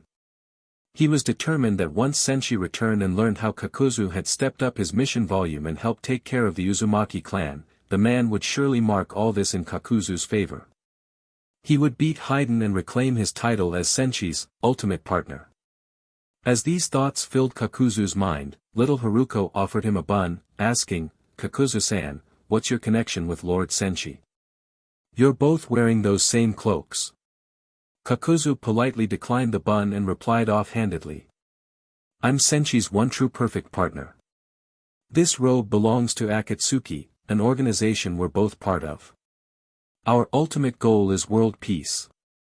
Those 2 sentences left Haruko and the other young Uzumaki wide-eyed. They never knew Senshi was in Akatsuki, nor that Akatsuki aspired to bring world peace. All of a sudden, the children were excited. The Uzumaki had suffered tremendously from wars, losing parents, siblings, and friends. If there were no wars, they would still be together with their loved ones. Now that they knew Lord Senshi was part of Akatsuki, an organization committed to ending war, they all looked at Kakuzu with bright, pleading eyes. He, however, was a bit confused. What do these little brats want from me? He wondered. Some special treat? They gazed at him so earnestly. Haruko timidly spoke up, "Kakuzu-san, I want to join Akatsuki." Then the other kids chimed in. "Please let us join, too." Just as the little Uzumaki were clamoring to get into Akatsuki, a blue-haired beauty wearing a white flower ornament arrived, the village's angel, known to them as Conan. For some time, Conan had frequently visited both the ninja school and the refugee shelter. She also occasionally helped out the Uzumaki. So it was no surprise that she happened upon this scene of kids begging to join Akatsuki. It made Conan reflect on Akatsuki's early days, when the group was a refuge for war victims, fighting for genuine peace. Back then, they were small and impoverished, yet everyone huddled together, believing that one day peace would come through their combined efforts. Until Yahiko and their comrades died, shattering those dreams. While Konan reminisced, Kakuzu pointed at her and told the young Uzumaki, "If you want to join Akatsuki, you shouldn't be asking me, you should ask her. I have no say in this, but she does." Following Kakuzu's gesture, the kids rushed over to Konan, excited and talking over each other. "Angel-sama. Please let me join Akatsuki." "Hey, Yute, you dummy. I told you, if it's not an official occasion, call her Konan-ne-san." "Oh, Konan-ne-san, can I join Akatsuki?" "Konan-ne-san, you're so pretty. Let me join Akatsuki." All of them adored Konan, especially since she'd often given them little paper-folded gifts. Children appreciate any gift, no matter how small, so they grew really fond of her. Konan likewise found it relaxing to be around them.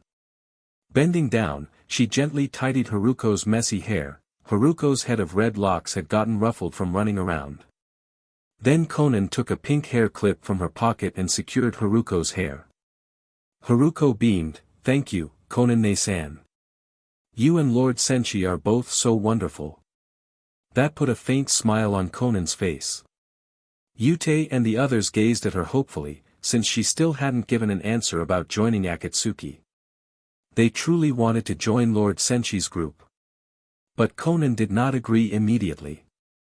Akatsuki had some peripheral members beyond the core, but for two main reasons, she couldn't yet accept these children. 1. She co-led Akatsuki with Nagato, so unusual matters like recruiting these kids needed his approval. 2. They were still too young. It would be better to let them grow up more first, or maybe consult with Nagato about starting an Akatsuki youth division. While the children swarmed around Konan, Uzumaki Takamori and Uzumaki Muzan stood at a distance. Takamori quietly remarked to Muzan, "You've matured, not running around with them this time." To him, Muzan's restraint signified growth. In the past, Muzan would have likely been just as loud as the younger ones. Hearing that, Muzan nodded. "Uncle, I'm done being a kid. My goal now is to pursue the lovely, kind Angel-sama." Takamori, surprised face. He froze in shock. Since when did his nephew become infatuated with the angel? Sure, there's an age gap, but that aside, is Muzan old enough to worry about romance? Then Takamori realized, apparently, he hadn't pushed Muzan's training hard enough, he still had too much free time to daydream. Seeing Muzan's eyes still fixed on Konan's graceful figure, Takamori grabbed him and dragged him away for extra training. Uzumaki's potential is huge, look at how powerful Lord Senshi is. Takamori was currently the only genin of the clan, but they needed to raise Muzan to genin level at least. As Muzan was dragged away, arms folded, he seemed unruffled. He'd already known the path to winning over the angel wouldn't be easy, a little hell training was no big deal. Naturally, Konan had no idea there was a teenage boy crushing on her. She still saw Muzan as just another of the older kids, no different from Haruko and the rest. After spending some time with the Uzumaki, Konan returned to Aim's central tower late that evening, heading to Nagato's room. Overusing his Rinnegan had left Nagato bone-thin, practically just skin and bones, but he still managed a gentle smile as she entered. "You seem a lot brighter lately," he said. Konan looked surprised. "Have I changed that much?" Weak though he was, Nagato nodded. He was genuinely pleased to see Konan returning to her old self, reminiscent of the days before Yahiko's death. Worry clouded Konan's face as she observed his condition. She confided in him about Senshi. "Nagato, not long ago, I asked Senshi to find a way to restore your health so you could use the Rinnegan normally. I'm sure he'll have results soon. And look, thanks to him, Amigakure's ninja school and the village at large are flourishing. Everything is moving in a good direction. Couldn't we abandon our plan to remake this world? We found a better way now." Conan felt that extreme measures weren't needed anymore. The current Amigakure looked a lot like the peaceful society they'd once dreamed of, and with Senshi guiding the new Akatsuki, they were doing things much like the original Akatsuki had done, except this time, if Nagato could be healed, the organization would wield even greater strength, making their older, radical plans unnecessary. But Nagato only shook his head firmly. No. We can't call it off. People who haven't experienced true pain can't comprehend how precious peace really is. Conan's eyebrows knit together. She wanted to speak again, but he cut her off. Conan, let's abandon such naive thinking. With that, he turned to stare out the window, memories of Yahiko's death and the corpses of his fallen comrades flooding his mind, scenes that strengthened his resolve. Far away in the Kumo, Senshi had no idea Nagato's body had wasted away to skin and bones. It wasn't that he didn't care about Nagato, it was simply that multiple, 100-draw, attempts hadn't yielded a surefire solution. He might have to resort to using senzu beans to keep Nagato going. Chapter 96, Meeting Jiraiya in the Hot Spring. While Senshi was keeping himself happily busy at the Mission Assignment Center, Terumi Mei and her group arrived as well. This time, Terumi Mei had come fully prepared. Although she appeared empty-handed, both Chojuro and Ao carried what could be called the Senshi Trapper, namely, a large sum of money and written mission requests. As soon as Terumi Mei, wearing the Mizukige's hat, appeared in the Kumogakure, she startled the fourth Reikage. After all, it's never a small matter when a Kage from one village shows up in another. Even though there had been no prior notice, and her visit was sudden, the Reikage still came out personally to greet her at the village entrance. At the entrance to the Kumogakure, the fourth Reikage saw Terumi Mei in her blue robe and was rather puzzled. He couldn't figure out at all why the Mizukage had come. However, he was the host, and the Mizukage was the guest. When he saw the Mizukage, he greeted her politely and asked. "Mizukage, what brings you here so suddenly? Is there some pressing matter?" Terumi Mei shook her head. "Nothing urgent." Her words left the fourth Reikage momentarily stupefied. "Not something important, yet you came all this way in person?" Though his mind was a swirl of questions, the Reikage kept his patience. "Does the Mizukage require any assistance from the Kumogakure?" Terumi Mei again shook her head. "I appreciate your kind offer, Reikage, but no. There's nothing I need." Fourth Reikage, ? At that moment, the Reikage began to suspect that this woman was playing him for a fool. She wouldn't say why she'd come, and when he asked if she needed help, she insisted she didn't. If that was all, why did she come here? Because Terumi Mei had arrived so quietly and unexpectedly, he assumed she must have had some urgent business to discuss with him, the Reikage. By now, Terumi Mei herself was beginning to feel a bit annoyed. She simply said, "Reikage, I came this time to look for Uzumaki Senshi." Fourth Reikage, _. So that was it. The Mizukage had rushed over, and it had nothing whatsoever to do with him, she was here for Senshi. But why on earth would Terumi Mei come looking for Senshi? Unable to figure it out, the Reikage nevertheless wanted the two villages to remain on good terms for mutual development, so he said. "If the Mizukage is here to see our village's mission advisor, allow me to guide you." The Reikage couldn't tell if Terumi Mei had come to hire Senshi for a mission or if there was some dispute she wanted to settle. But in any case, it wouldn't hurt for him to tag along and see what happened. If something came up, he could deal with it right away.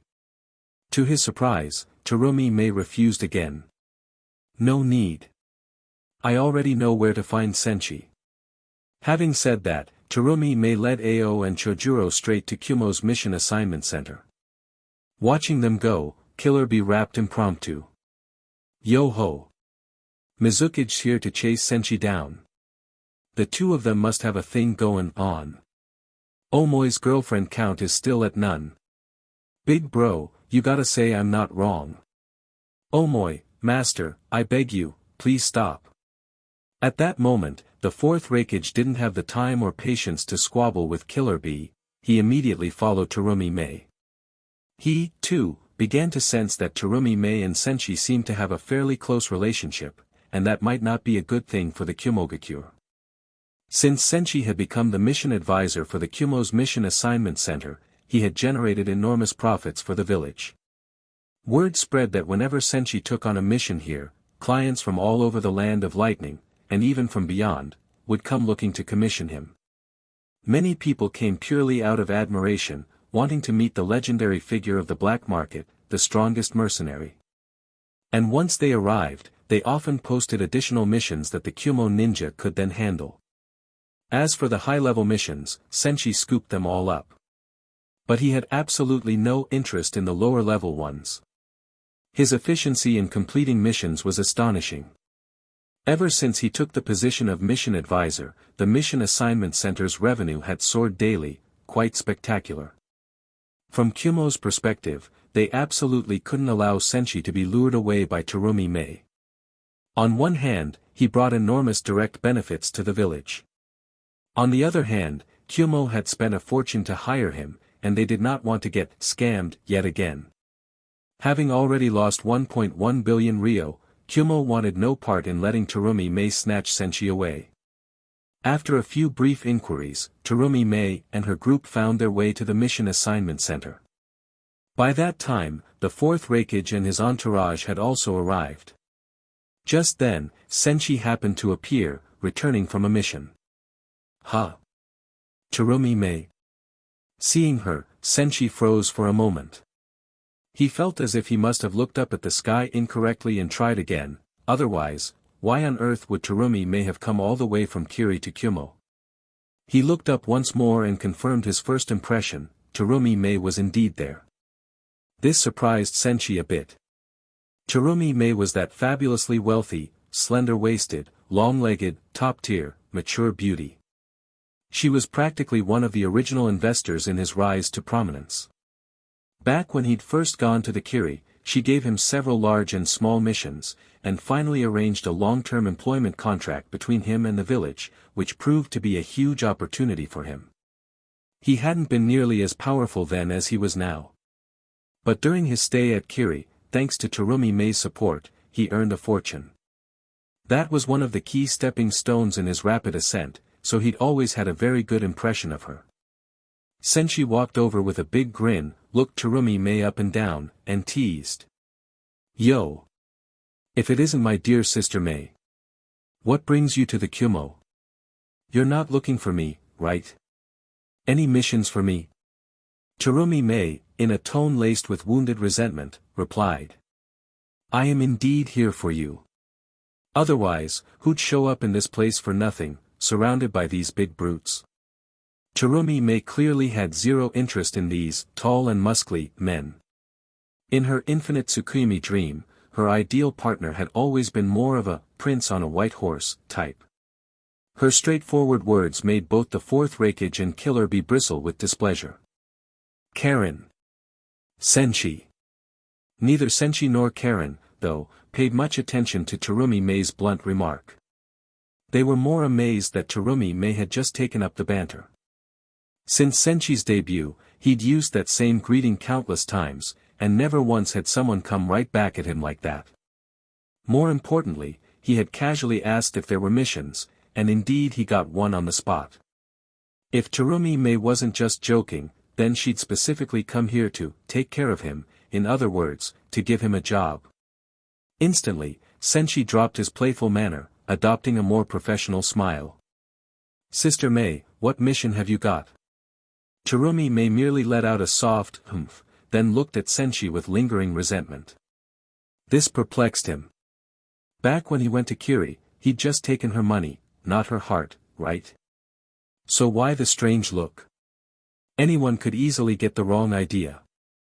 Fortunately, she didn't say anything too shocking. Instead, she launched straight into her complaint. "Senshi, among the 5 great shinobi villages, we of the Kiri were the first to form a strategic partnership with you, right?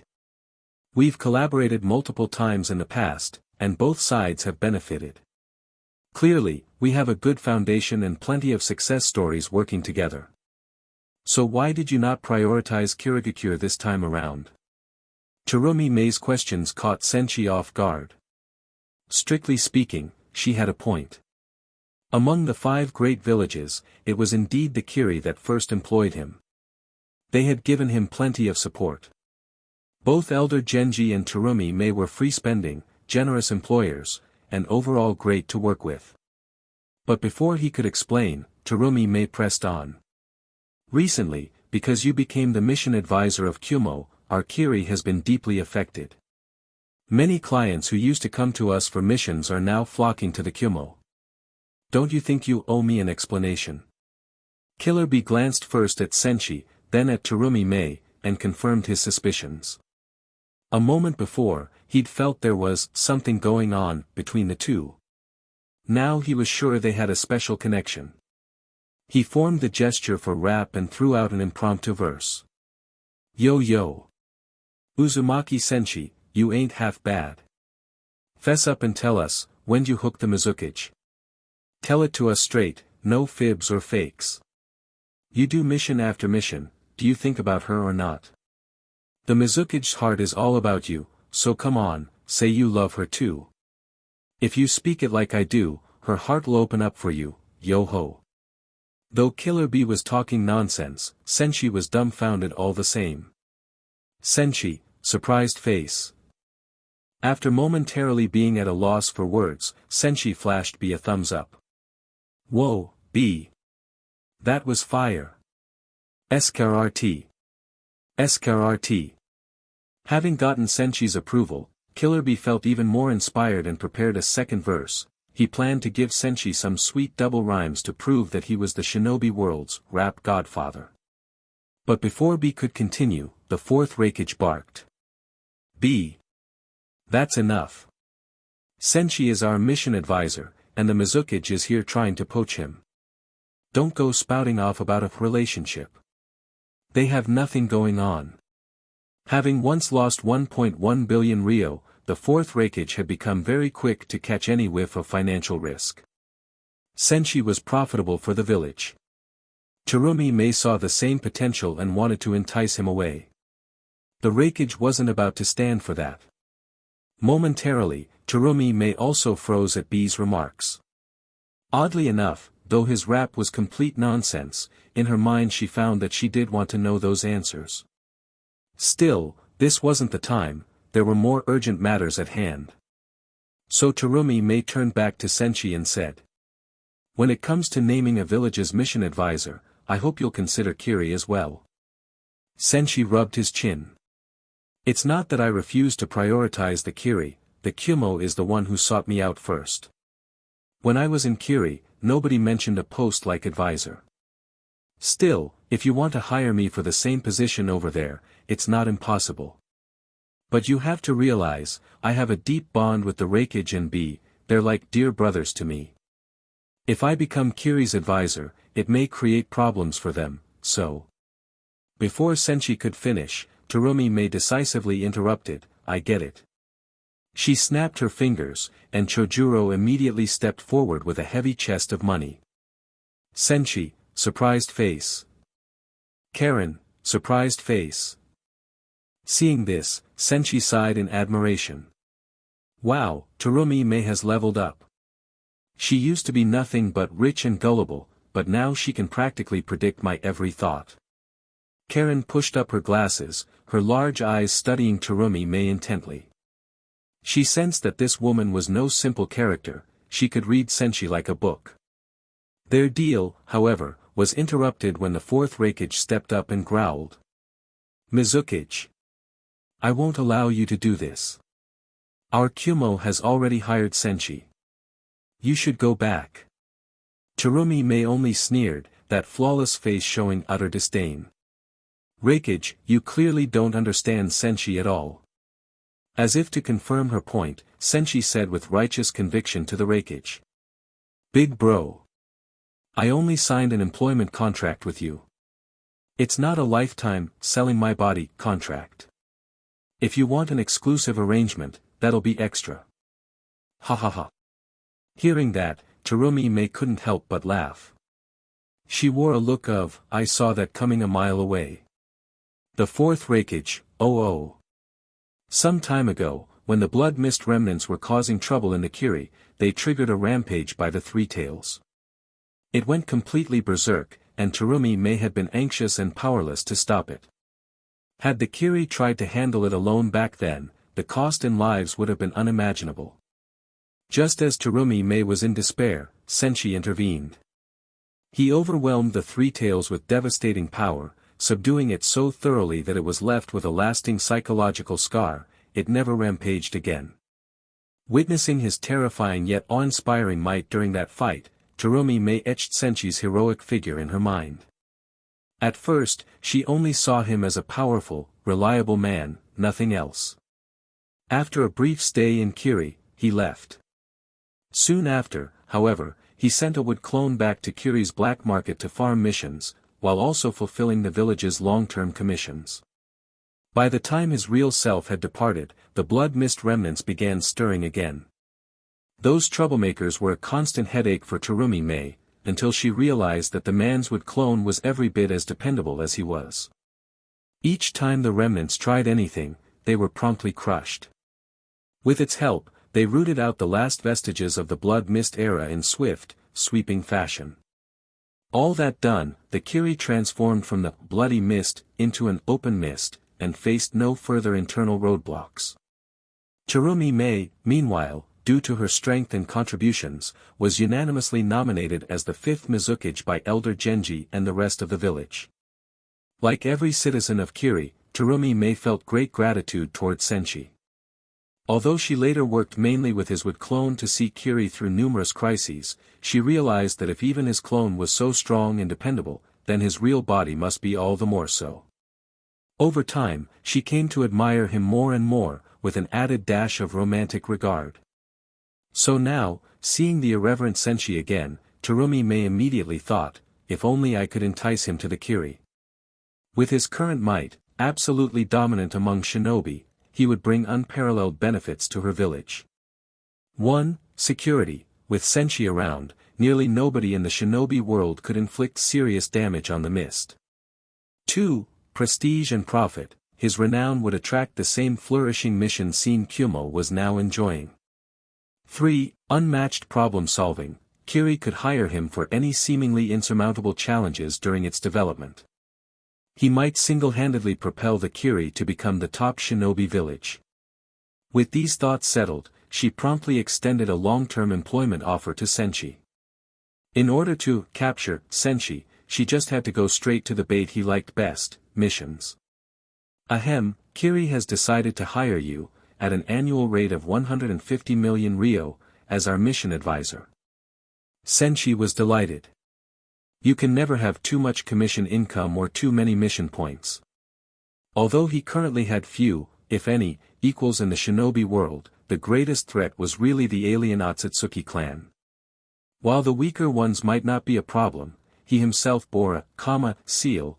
The Otsutsuki possessed an ultimate boss, Otsutsuki Shirbai, who had devoured countless worlds to evolve into something beyond comprehension.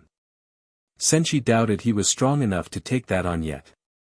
All the more reason to keep doing missions, keep building up his mercenary group, and draw more powerful cheats from the system. Only then could he remain completely safe. Having heard Terumi May's proposal, he happily made an additional request. Sister May, once I become Kiri's advisor, would you mind helping arrange some benefits for me as well? She agreed without hesitation. No problem. If it'll benefit both you and Kiri, whatever requests you have, I'll grant them. Overjoyed, Senshi thought, it has to be Sister May, wealthy, low drama, straightforward, and gorgeous. It's always a pleasure just to look at her. So he nodded. I'm in. Seeing him agree, Terumi May's exquisite features lit up in a satisfied smile. She snapped her fingers again, and Ao handed Senshi the heavy chest. A moment later, system messages flashed in Senshi's mind. Long-term employment mission accepted. Client, Terumi May. Goal, serve as Kiri's mission advisor. Reward, 150 million ryo per year. Mission rank, S. Mission bonus, 150,000 employment points plus 1 super drawl. He had just earned another 150 million plus 150,000 points, and also got a super draw. Senshi couldn't be happier. He glanced at Terumi Mei much more favorably now, not simply because of her beauty, but because she was on track to rival Orochimaru as his chief patron. Moreover, unlike Orochimaru, who dealt in one-off transactions, Terumi Mei stood behind the entire Kiri and the Land of Water, with far more stable and abundant resources. Having accepted the payment, Terumi Mei said with a sweet smile. "All right, then. Let's head back to the Kiri together." Senshi hesitated. Huh? Right now? He still had an unfulfilled mission in the Kumo, capturing the tailed beast. Shaking his head, he replied. "Sister Mei, I'm not quite done here. I have a mission in Kumo I need to finish first." With a slight frown, Terumi Mei asked, "How long will it take?" He thought for a second before answering frankly. "If we're lucky, just a few minutes. If not, who knows? I still don't know where my target is." At that, Terumi Mei relaxed her brow. She wasn't in an urgent hurry, anyway. The Kiri was currently more stable and peaceful than ever. One of Senshi's wood clones remained there, and she could afford to wait a while in Kumo until he finished his mission. "All right. I'll wait for you here in the Kumo until you've wrapped up. Then we'll head back together." Senshi was surprised that she was willing to wait. He had been about to offer to send a wood clone to escort her back, but if Terumi Mei didn't mind waiting, he definitely had no objection. To the AB brothers, the Raikage and B, there was good news and bad news. The good news, Senshi hadn't yet been whisked away by Terumi Mei. The bad news, soon, he very likely would be. Still, it was perfectly natural. If the Mizukage was using her feminine charms plus a long-term, lucrative contract, how could most young ninjas resist? While the fourth Raikage stood there, scowling at Senshi and Terumi Mei, B burst out with another idea. "Yo!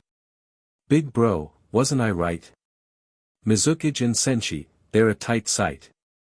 Omoi stands alone and sheds a tear, but it's no big deal, so never fear. Omoi, master, for the love of God, thank you, but please stop." The Raikage, veins popping, roared. "B. This is not the time for gossip. Senshi is about to be taken away by Terumi Mei." B made his signature gestures and came back with. Big bro, calm down, calm down. We can get Darui, call a meeting now." Despite B's ridiculous lines, the Raikage and his men understood exactly what he meant. They needed an emergency meeting to figure out how to keep Senshi in the Kumo. And so, as Senshi headed for the mission assignment center to see what missions were left, the Raikage returned to his office with his top aides for an urgent discussion. Upon arriving at the assignment center, Senshi discovered there were no more high-level missions that day. He had already completed them all. Spotting this, Karen beamed with delight. "Senshi, there are no more missions, so we can take a break, right?" Though she actually enjoyed traveling and doing missions with him, they hadn't yet had time to explore the Kumo. Now that the day's high-level commissions were done, they could relax and have some fun. After a bit of thought, Senshi nodded. He had been pushing them pretty hard lately, so a little downtime was fine. Karen, throwing up a small hand, exclaimed. "Senshi, I want to go to a hot spring." Senshi had no objection. "Sure." Right then, Terumi Mei, who had quietly stood by, spoke up with a smile. "A hot spring? I'll join you. My trip here was quite tiring, I could use the relaxation." Senshi shot a glance at the wide-eyed Karen, then back at Terumi Mei. "No problem. Actually, I do have a small favor to ask of you." Terumi Mei, surprised face. Given her own growing affection for Senshi, Terumi Mei's mind jumped to some, not entirely appropriate, possibilities. A favor he asks of me, while at the hot spring? If he really wanted something that bold, should she refuse? Or might she? Her thoughts ran wild. At the village hot springs, Terumi Mei looked at Chojuro and Ao. You two can do as you like now, I'll go in alone. Chojuro, surprised face. Ao, surprised face.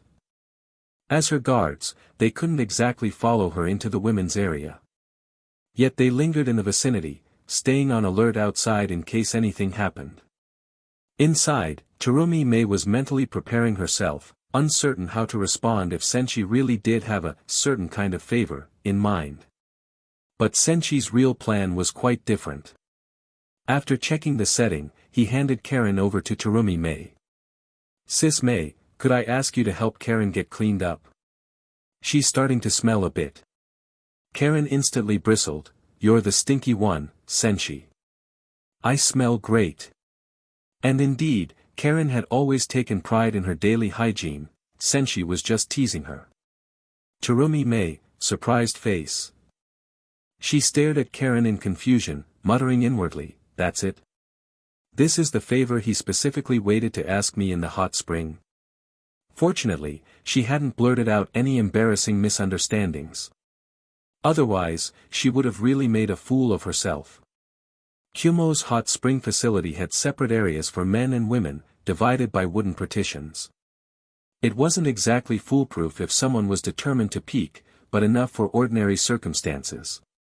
So Terumi Mei led Karen to the women's pool, while Senshi headed to the men's area, pulling Haiden along with him. Since Haiden can't drown, he simply tossed him into the water.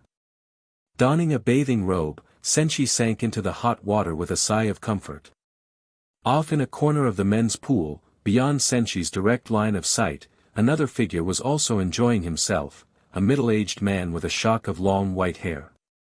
He wore a forehead protector marked with the kanji, for oil. Besides being a ninja, he was also an author. In the name of gathering, writing material, he'd long become accustomed to peeping at the women's side of mixed or open-air hot springs. Senshi was just closing his eyes to relax when he noticed, from his peripheral vision, someone slowly raising his head above the wooden partition, evidently trying to spy on the ladies' bath. Senshi, is he for real? He instantly realized the man was up to no good. Terumi Mei and Karen were over there was no way he'd let a peeping Tom get away with it. Raising his hand, Senshi channeled lightning, intending to jolt the intruder into paralysis for an hour or two. Rumble. A crackling blue bolt flashed toward the corner. Yet to Senshi's surprise, this white-haired man with the oil forehead protector dodged it with lightning speed, barely a half-second's chance to move, and he still escaped the strike. Using a roll, he avoided the thunderbolt, then propped himself on one hand and glared at Senshi. Jiraiya, surprised face. Senshi, surprised face. Senshi was astounded. Even a casual thunderbolt from him nowadays was lethal to ordinary ninjas. It wasn't every day someone could evade so adroitly. Standing there in the steam, his expression sharp, the white-haired man was none other than Jiraiya, one of the legendary Sannin. Fixing his gaze on Senshi, Jiraiya spoke in a low, displeased voice. Hey, were you trying to kill me just now? Using such a powerful jutsu so casually? Senshi stared back at this oil forehead protector, piecing it together. Then he gave a broad grin. Well, if it isn't Jiraiya of the Sannin. Chapter 97, Jiraiya hired Senshi. Senshi's words took Jiraiya by surprise. He had never seen this particular ninja before. Moreover, in that brief moment, Jiraiya couldn't match the other person to any intelligence file. Yet, upon seeing him, the other man immediately recognized who he was. Such intelligence-gathering ability was truly impressive. But in the realm of intelligence, Jiraiya was never one to be outdone. In the short moment after Senshi recognized him, Jiraiya also began analyzing Senshi's data. Jiraiya carefully sized Senshi up and silently considered. His hair color indicates, for the most part, that he's from the Uzumaki clan. That lightning release jutsu he just used probably was completed the instant I stepped onto the rock. Being able to unleash such a powerful lightning release technique so quickly shows that he has very advanced lightning release skills. By the time Jiraiya's analysis reached that point, he had already formed some conjectures in his heart. Young, an Uzumaki clan member, and highly skilled in lightning release. Recently, he has also been active in the Kumogakure. A ninja that meets all these criteria, there's only one. He's none other than the famed figure of the black market, Uzumaki Senshi. Realizing this, Jiraiya looked at Senshi and said, "No wonder your lightning release skills are so profound, you're Uzumaki Senshi, who has gained quite the reputation in multiple black markets." Senshi wasn't surprised that Jiraiya recognized him. You could question Jiraiya's strength, but not his ability to gather and analyze information. He already had a sizable reputation in the shinobi world. If Jiraiya failed to recognize him, Jiraiya's title of Information King would have rung hollow. Once he was recognized by Jiraiya, Senshi chuckled and said, "As expected of Lord Jiraiya, able to identify me right away even when I wasn't wearing anything. Your fame is well deserved, your title as the Intelligence King is truly fitting." Jiraiya didn't understand why Senshi addressed him so formally. Still, from Jiraiya's perspective, Senshi's comment was quite pleasing. He had always taken pride in his intelligence-gathering capabilities. Hearing Senshi's praise, Jiraiya burst into hearty laughter. "Ha ha ha. Don't underestimate my intelligence network. In terms of intelligence, I'm quite confident." Hearing that, Senshi revealed a similarly confident smile. "What a coincidence, Lord Jiraiya. When it comes to intelligence, I might be even more confident than you. I not only know the vast majority of the information you know, I even know why you've shown up here, what you've been doing all these years traveling the ninja world, and what your long-term mission is. For you, these 3 pieces of intel are each more secret than the last, and practically no one else could possibly know them all, am I right?" Indeed, other shinobi in the ninja world basically could not know all 3 pieces of intel about Jiraiya, however, Senshi did know them. As for why Jiraiya appeared at an open-air hot spring, well, to borrow a saying, a fox isn't fooling anyone by hiding its tail. As for his real purpose in wandering the ninja world all these years, it was to find a certain person with whom he shared an extraordinary relationship. Additionally, Jiraiya had another special, long-term mission, which was also to find a person, the child of destiny, that the great Toad Sage had mentioned. After listening to Senshi, Jiraiya couldn't help but burst out laughing again. "Ha ha ha. Exactly as you said, these 3 pieces of intel are practically impossible for anyone to fully know.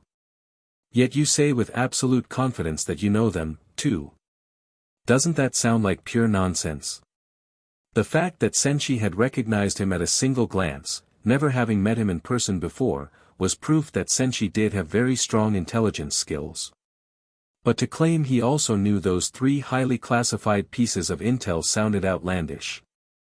As a ninja renowned for his intelligence work, Jiraiya had long since made it second nature, deeply ingrained in his bones, to conceal his own personal information. Moreover, he was one of the legendary Sannin of Konoha, the greatest intelligence specialist in the ninja world, and the Toad Sage of Empty Mayaboku. How could his secrets be that easily uncovered? Thus, Jiraiya stared at Senshi with confidence, thoroughly unconvinced. If by some miracle Senshi could name all 3 secret items correctly, Jiraiya might as well hand over the title of Best Intelligence Expert in the ninja world to him. Jiraiya laughed heartily and asked, "All right then, why did I come to this hot spring? Even a fool like Haydn might guess that. Was it worth using as a test?" So, after Jiraiya asked, Senshi did not hesitate in the slightest. "From the intel I've gathered, you are the author of multiple best-selling books, currently serializing the Aika Aika Paradise series. In order to produce higher-quality literary works, you frequently roam from one open-air hot spring to another, gathering material on site." Pausing there, Senshi pretended to adjust non-existent glasses on the bridge of his nose and continued. "So, the truth is obvious. Your real reason for coming to the hot springs is to peep on the women's side so you can collect creative inspiration. Senshi's words gave Jiraiya quite a jolt. The intel skills of the man before him were terrifying. He not only knew that Jiraiya was the author of multiple bestsellers but also knew exactly which work he was currently writing. He also knew that Jiraiya often traveled around to other places for on-site research. And he even saw right through Jiraiya's true motive for being here. It was as clear as day. Such an intelligence network was almost inconceivable. Jiraiya couldn't help wondering if someone had paid Senshi to collect his personal data, hence Senshi's thorough understanding of him. Yet Jiraiya never confirmed or denied Senshi's explanation. But by neither confirming nor denying, he was tacitly admitting it. Still, if Senshi had been explicitly hired to investigate Jiraiya's intel, it wouldn't be too surprising that he knew these details. After all, Jiraiya always peeped under his real identity, he never used the transformation technique to hide himself. Those facts would be easy to dig up. But earlier, Senshi had mentioned that besides this low-level intel, he also knew 2 top-class secrets about Jiraiya. That was much harder to believe. Jiraiya simply couldn't believe that Senshi could know both of those secrets as well. Looking at Senshi, Jiraiya asked seriously, "Do you really know my true purpose in traveling all these years, as well as my long-term mission?" Once asked, Senshi dispensed with the joking tone and responded gravely, "You've been traveling to find someone with a special connection to you. Your long-term mission is also about looking for someone, just a different person." After hearing that, Jiraiya's expression did not change one bit, but his heart surged like a raging storm. The first piece of intel about peeping wasn't important. But these latter 2 were far from trivial. If Senshi truly knew both of these secrets, Jiraiya couldn't help but ask himself, is there anything in this world that Senshi doesn't know? Jiraiya had spent so many years wandering the ninja world under the guise of gathering writing material. In reality, he really was searching for 2 specific people. And Senshi was completely correct about that. The first person, who indeed had a special relationship with Jiraiya, was his fellow teammate, not Tsunade but his fellow student, Orochimaru. As for the second person, the one behind his long-term mission, that was the Child of Destiny. For Senshi to pinpoint both of these top-secret matters in one go proved that Senshi's intelligence skills did surpass Jiraiya's. He had no clue how he had acquired such info. At that realization, Jiraiya's expression turned grim, and he kept staring at Senshi, pondering the latter's real intentions. Noticing Jiraiya's tense look, Senshi waved his hand lightly. "Don't misunderstand, I don't have any ulterior motives. You must already suspect why I showed off my intel-gathering abilities." Jiraiya, surprised face. He really didn't know. So he once again began analyzing the situation. Uzumaki Senshi, the black market legend, the mission terrorist. Got it. He must be here to pitch himself, offering his services. If Jiraiya had spent so many years unable to find Orochimaru, maybe he needed a more powerful intelligence network. Senshi claimed he had superior intelligence-gathering skills. As for the search for the Child of Destiny, that was a matter of fate, not intelligence. Senshi's intel alone wouldn't help find that person. Otherwise, the great Toad Sage of Mt. Mayaboku could just hire him instead. So the only logical conclusion, Senshi was promoting his services, hoping Jiraiya would pay him to find Orochimaru. But is that even possible? Jiraiya, the so-called #1 intelligence master in the ninja world, had no luck finding Orochimaru. Could Senshi truly do better? Still, after a bit of thought, Jiraiya decided to give it a try. "Senshi, are you sure you can help me find that person?" Senshi flashed a confident grin. "Of course.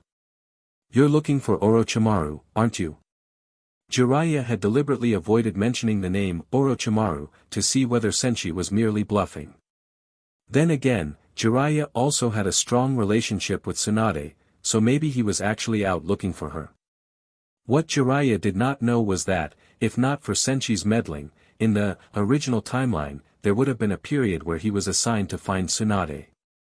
He also had no idea that if he had arrived at the Kumogakure just a little bit earlier, he would have witnessed Senshi single-handedly subduing Orochimaru. At this point, for Senshi, finding Orochimaru wasn't a question of if, he could simply grab him anytime he pleased. Jiraiya frowned. "Are you sure you can locate Orochimaru?" Senshi shrugged casually. Of course. Even though he had just demonstrated formidable intel skills, Jiraiya still looked skeptical. Thinking about it, Senshi continued, "Alright, let's do it this way. In order for us to work together long-term, I'll offer you a very special friendship discount for this first job. I'll charge you 10 million Ryo so that you can meet Orochimaru. How about that?" Jiraiya, surprised face. He suspected he hadn't heard correctly. For just 10 million Ryo, Senshi could bring Orochimaru right in front of him. Was that some kind of joke? In Jiraiya's mind, Orochimaru is not someone who can be hauled in for a measly 10 million. While Jiraiya was considering this, Senshi was also doing some mental calculations. Originally, he'd intended to quote 100 million Ryo, but he couldn't do that. As the black market legend, and a model for the industry, he had to adhere to professional ethics and avoid overcharging. It was entirely different from when he nabbed Orochimaru for the AB brothers. They wanted their money back and intended to beat him up. Jiraiya just wanted to meet him for a conversation. Obviously, the difficulty was significantly lower, so the fee should be lower too. After a brief pause, Jiraiya spoke, "You're not playing games with me, right? Just 10 million Ryo, and Orochimaru will show up." He half expected Senshi to cheat by transforming himself into Orochimaru, pocketing the 10 million. But Senshi answered with the utmost confidence, "Given your intelligence-gathering prowess, you should be very familiar with my track record. Up to this day, there hasn't been a single mission I can't complete. In fact, from the moment you commission me, you can consider it done. Because no matter what the task is, if I accept it, it's as good as completed." Seeing how certain Senshi seemed, and recalling all the known intel about him, Jiraiya began to waver. He had spent years searching and still hadn't found Orochimaru. If 10 million would solve the problem, it might be worth a shot. Jiraiya finally decided. "All right. I'll pay you 10 million Ryo to hire you. Bring Orochimaru here so that I can meet him. How's that?" Mission accepted. Client, Jiraiya. Goal, bring Orochimaru here so Jiraiya can meet him. Reward, 10 million Ryo. Mission rank, S rank. Reward, 10,000 employment points. Senshi was delighted. With Orochimaru around, that was an easy payday. Just yank him over, drop him in front of Jiraiya, and collect 10 million. There were precious few opportunities in the ninja world to earn money so easily. Inwardly, Senshi couldn't help marveling at Orochimaru's indirect generosity. Wow, Snake Bro is such a gold mine. Not only is he sitting on January 7th or January 8th billion Ryo and might hire me for a mission at any moment, he also keeps helping me make bank from others, like the AB brothers earlier, and now Jiraiya, too. Counting the 100 million from the AB brothers plus this time's job, Orochimaru has effectively created 110 million Ryo for me. And if we count that time he helped me do product publicity in front of Conan, then he's contributed even more. At this rate, it'll be tough for Terumi Mei to surpass Orochimaru's status as my top-paying client. Meanwhile, in the land of water, outside Kirigakure, one figure was using the body flicker technique to run as fast as possible away from Kirigakure. That figure was Orochimaru, who had developed a fear of Senshi after being subdued multiple times. SHK. SHK. SHK. He darted through the forest, each blink of an eye covering a great distance. By the time he finally slowed to a normal pace, he was far from any mention of the Kirigakure. Orochimaru glanced around to ensure that he had left the place behind for good. Not long ago, he'd been in real danger.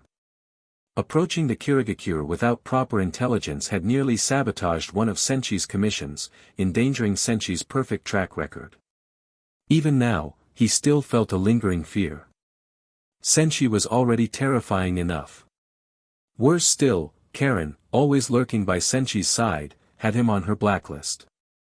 If he'd caused Senshi to fail a mission, Karen would definitely have coaxed Senshi into killing him multiple times over just to vent her anger. During that frantic dash, Kabuto had nearly collapsed trying to keep up. He simply could not understand why Orochimaru was so fearful of Senshi. After all, Senshi was an honest businessman who got missions done. Yet Orochimaru regarded him as a personal nightmare. At length, Orochimaru decided to rest by a river, telling Kabuto, "We'll camp here tonight and resume travel in the morning." Kabuto nodded respectfully. But in the very next second, Orochimaru vanished again. Kabuto, surprised face. He was left standing there, exasperated. Not again. Indeed, the moment Orochimaru felt that familiar dizzy sensation, he knew exactly who was responsible. He's doing it again. Must be some new mischief on Senshi's side.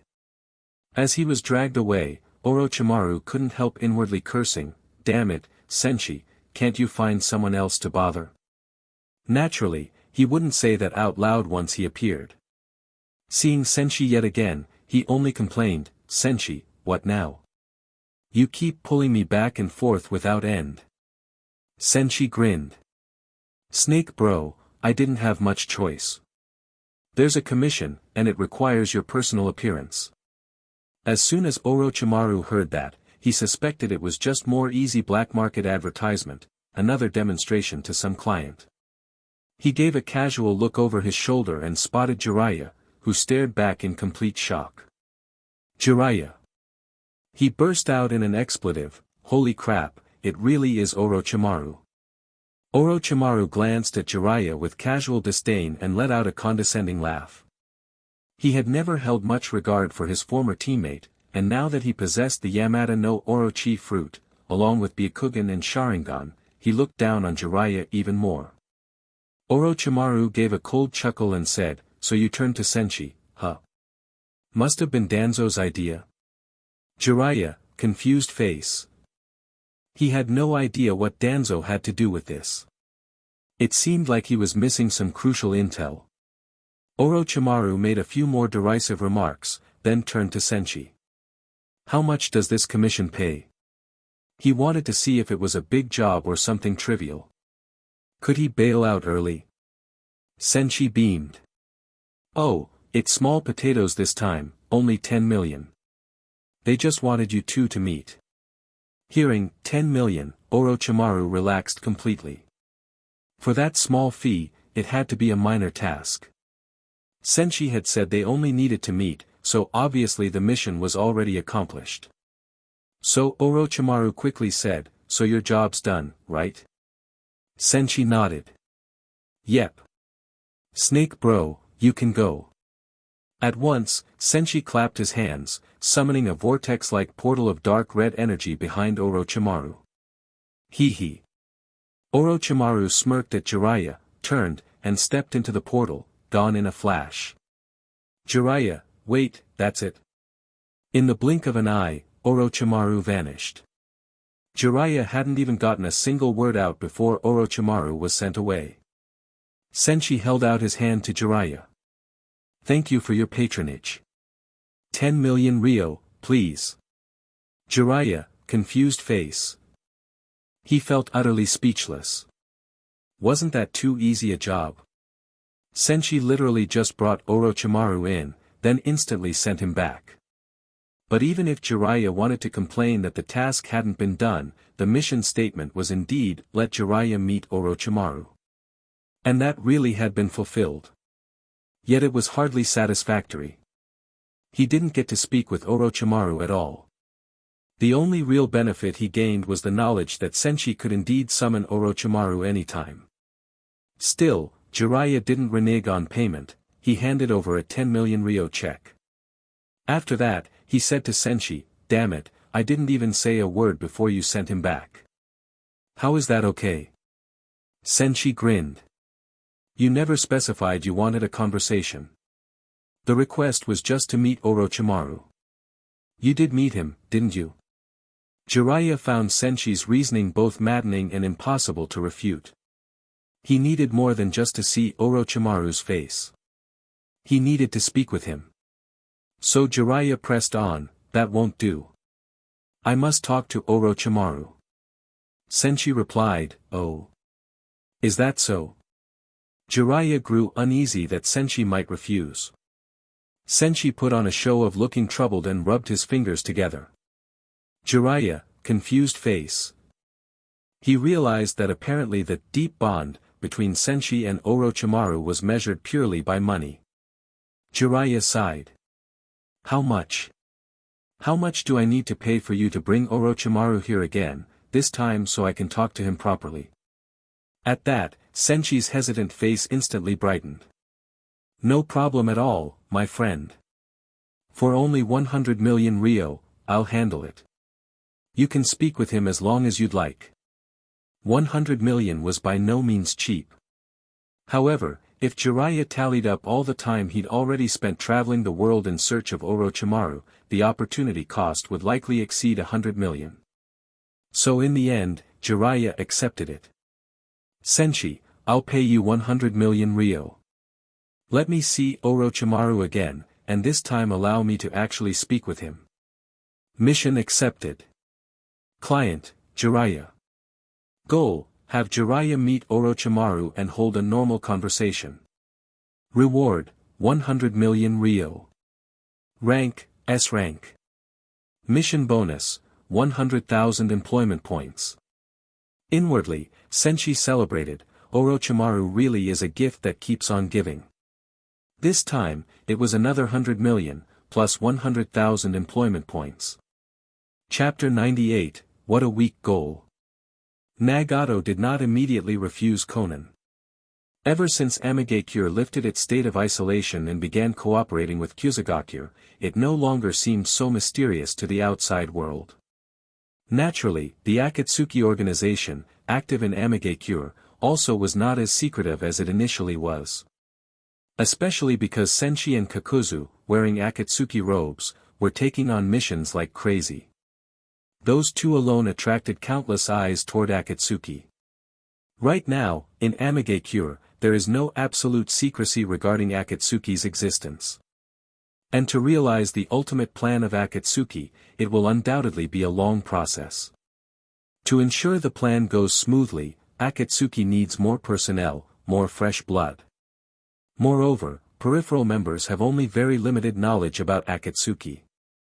Since some of the children in the village, as well as those in the refugee shelter, want to join Akatsuki, then let them join. However, Nagato vaguely felt that he, the leader of Akatsuki, was on the verge of being turned into the Amicage by Senshi and Konan. The tall tower in Amigakure had practically become the Amicage building. Now, Amigakure not only has a well-organized mission system that guarantees the basic interests of lower and mid-level shinobi, but it also has Kusagakure as a partner. Both villages benefit from mutual exchange, and the living standards of villagers in both places continue to rise. Beyond that, Nagato himself has been doing a lot of thinking and making decisions regarding the village's development. Amigakure even has its own shinobi academy now, and the teaching staff is extremely competent. Senshi has dispatched a large number of his wood clone bodies to teach at the Amigakure Shinobi Academy. Additionally, Amigakure hosts the largest refugee shelter in the entire shinobi world, accepting all homeless people unconditionally. Now, even the children of Amigakure are clamoring to join Akatsuki. Konan specifically came to ask Nagato's opinion on this matter. She truly seems to want him to handle the Amicage's work as well. Nagato could even foresee that, in a while, Konan might come again to discuss with him what sort of missions would be appropriate for these children who have joined Akatsuki. And if these children who joined Akatsuki were arranged into 3-man squads, each led by a core member of Akatsuki as the Jonin sensei. Nagato hastily shook his head to clear it. When did Amigakure and Akatsuki start becoming so abnormal? No, that's not right. It might be more accurate to say they've grown similar to other shinobi villages. At that thought, Nagato couldn't help but heave a long sigh. Anyway, The ultimate plan of Akatsuki is proceeding steadily, there's no need to get tangled up in all these other details. He then said to Conan, if the children of Amigakure and the children in the refugee shelter want to join Akatsuki, let them become peripheral members. Hearing this, Conan was quite happy. She could tell those kids really wanted to join Akatsuki, and she did not want to return with disappointing news. Now that Nagato had agreed, she was planning to prepare the black robes with red clouds of Akatsuki for those children. Before long, maybe everyone in Amigakure would be dressed like that. At this moment, Nagato spoke again, you seem to be in a really good mood. Conan did not respond directly to Nagato's question but instead asked in return, Nagato, do you like the current state of Amigakure? Hearing that, Nagato fell silent for a short moment. As the leader of Akatsuki, there were certain principles on which he would never waver. But he had to admit that the Amigakure of today looked very much like what he had once envisioned, his ideal. In Amigakure now, even the poorest can have a temporary shelter that keeps out the wind and rain. No one will starve to death simply because they are poor. Even refugees with nothing, as long as they reach Amigakure, can survive. He, Senshi, and the other powerful members of Akatsuki can protect Amigakure with their formidable strength. You could say that people in Amigakure now not only live well, but their lives keep getting better. The village is developing rapidly. Every industry is creating jobs so that everyone can live with dignity. The new generation of children can attend the Amigakure Shinobi Academy for free. Things like these were unimaginable in the past. Still, instead of explicitly saying whether he likes the current state of Amigakure, Nagato simply said, Amigakure is not bad right now. Hearing those words, Conan could not help but smile slightly at the corners of her mouth. It was clear that Nagato was pleased with the state of Amigakure, but he was unwilling to alter the established path of Akatsuki, so what he chose to say was merely that Amigakure is not bad. Naturally, Nagato noticed the faint smile on Conan's lips, but he offered no response. He did not want to continue the same discussion they had before. Nor did Conan linger to chat further with Nagato. I'll go prepare those children's robes now, she said. Nagato gave a slight nod, but just as Conan was about to leave, he stopped her with a troubled look. He was simultaneously acting as leader of Akatsuki and de facto Amicage, and there were simply too many things to handle.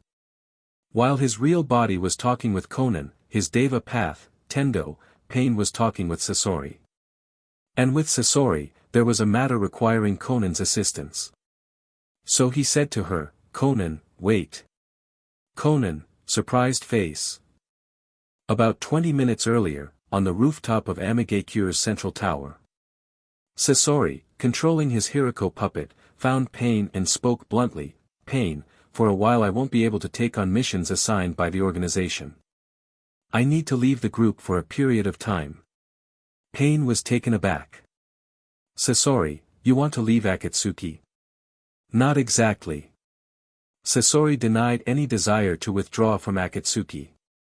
Then he continued, I just need to suspend missions temporarily so I can focus on studying puppet techniques, to elevate my art. Pain. What is going on? Why do Akatsuki members keep acting strangely? Senshi and Kakuzu are two workaholics completing missions non-stop. Orochimaru, besides the tasks assigned by Akatsuki, seems also to be doing extra missions. Possibly because Senshi has earned too much money, Orochimaru, too, has gotten seriously interested in making money. Zetsu disappears for 10 days at a time, and on rare occasions when it shows up, it's lugging around a huge bag doing who knows what. Hoshigaki Kisame is acting oddly as well. Whenever Senshi is in Amigakure, Kisame adamantly refuses to accept missions, grumbling something about not daring to leave Senshi's line of sight. He claims he might never get to come back alive if he strays too far. Even the most normal Conan has gotten a bit strange. First she tried to persuade him to alter the original plan, now she's functioning like the Amicage's advisor. Not long ago, she was talking about letting those little kids join Akatsuki. As for the ally of Akatsuki, Uchiha Madara, he's totally out of contact. Oh, Right, Uchiha Itachi also seems to have vanished. Both Uchihas missing. And now Sasori, a longtime Akatsuki member, wants to take leave to research puppet art. What is going on with Akatsuki? When did so many changes start? After a brief pause, Pain asked, Sasori, why the sudden plan to step away from Akatsuki for a while and focus on your puppets? Sasori replied without hesitation, I feel my power lags far behind the other members of Akatsuki. No matter whether it's the newly joined Senshi or Orochimaru, who has long been in the organization but spends every day shut in his lab, they both surpass me by too big a margin. It's shaken my faith in my own art. Hearing this, Pain immediately responded, Senshi's situation is special, so don't compare yourself to him.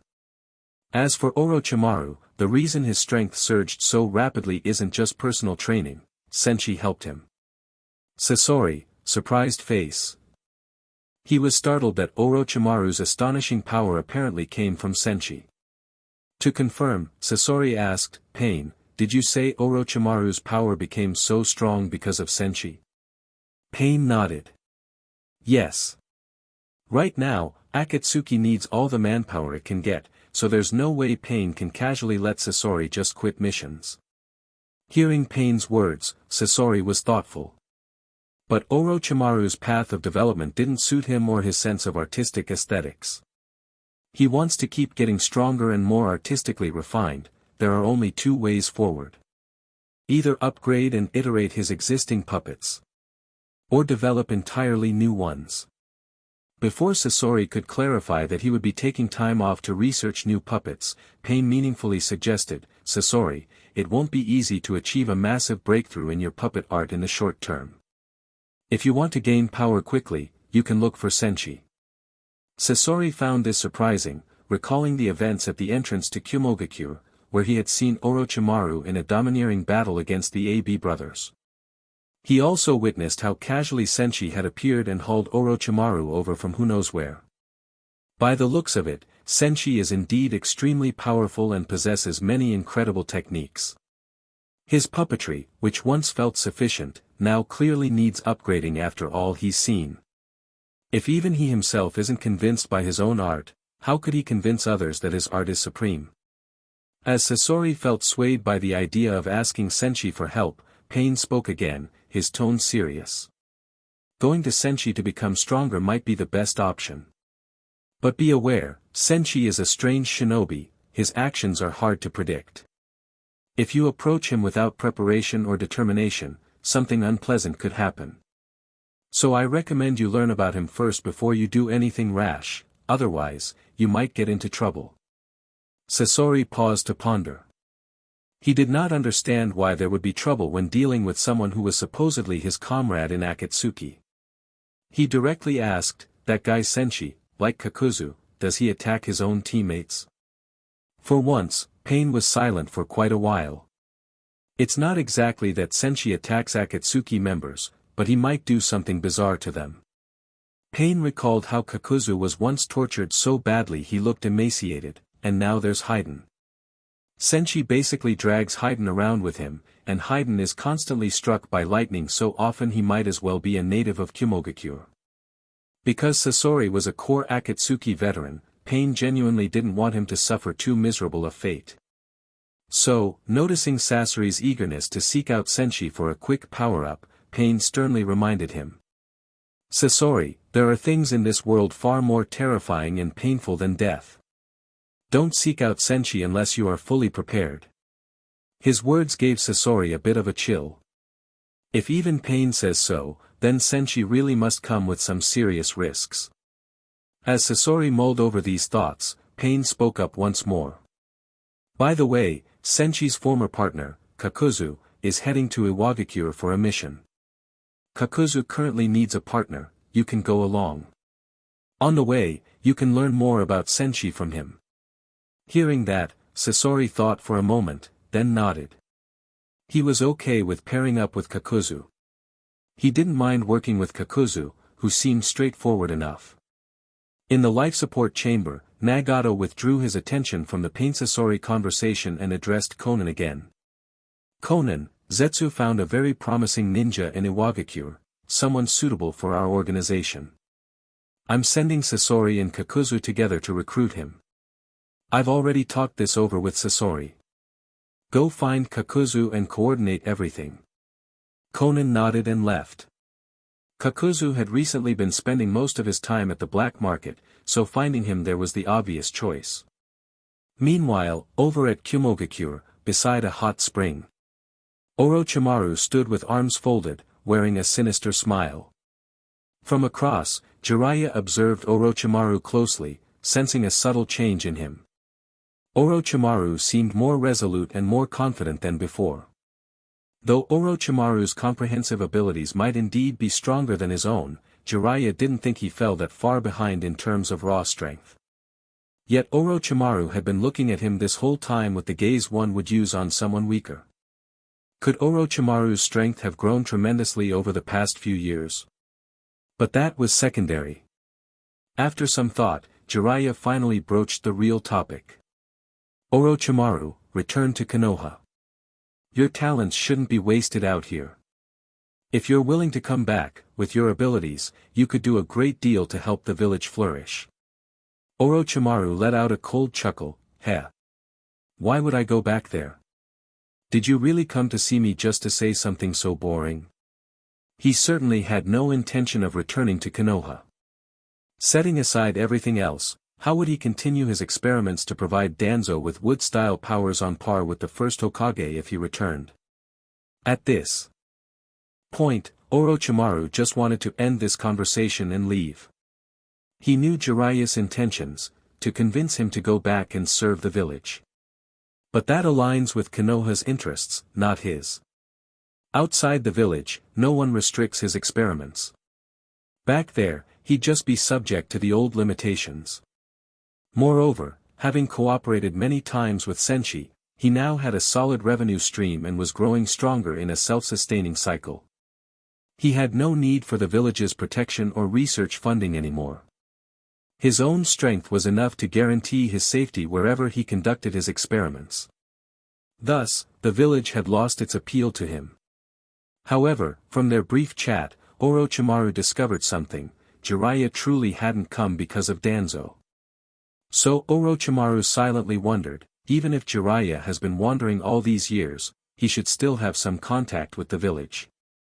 If so, he can't be completely clueless about anything Danzo's been up to. Could it be that Danzo's huge fiasco hasn't been exposed yet? It was odd to Orochimaru. He'd scammed 1 billion ryo from Danzo, so how could no one have discovered it? But apparently Jiraiya didn't know about it, or surely he'd mention it. Unless Danzo really managed to hide it all by himself. Indeed, that was roughly what had happened. Though the other three of Konoha's F4 leadership were sure Danzo was the prime suspect behind the missing 10 billion in the village treasury, they had no solid evidence. As long as Danzo refused to admit it, they couldn't convict him. Hence, Jiraiya had no clue that the stolen 1 billion ryo ended up with Orochimaru. He was simply trying to appeal to Orochimaru with sentiment. Jiraiya sighed and went on, Orochimaru, the third Hokage is old now, he's gradually losing the energy to handle the village's matters. The conflicts between you and the village aren't beyond mending. If you're willing to make some changes, the village will welcome your return.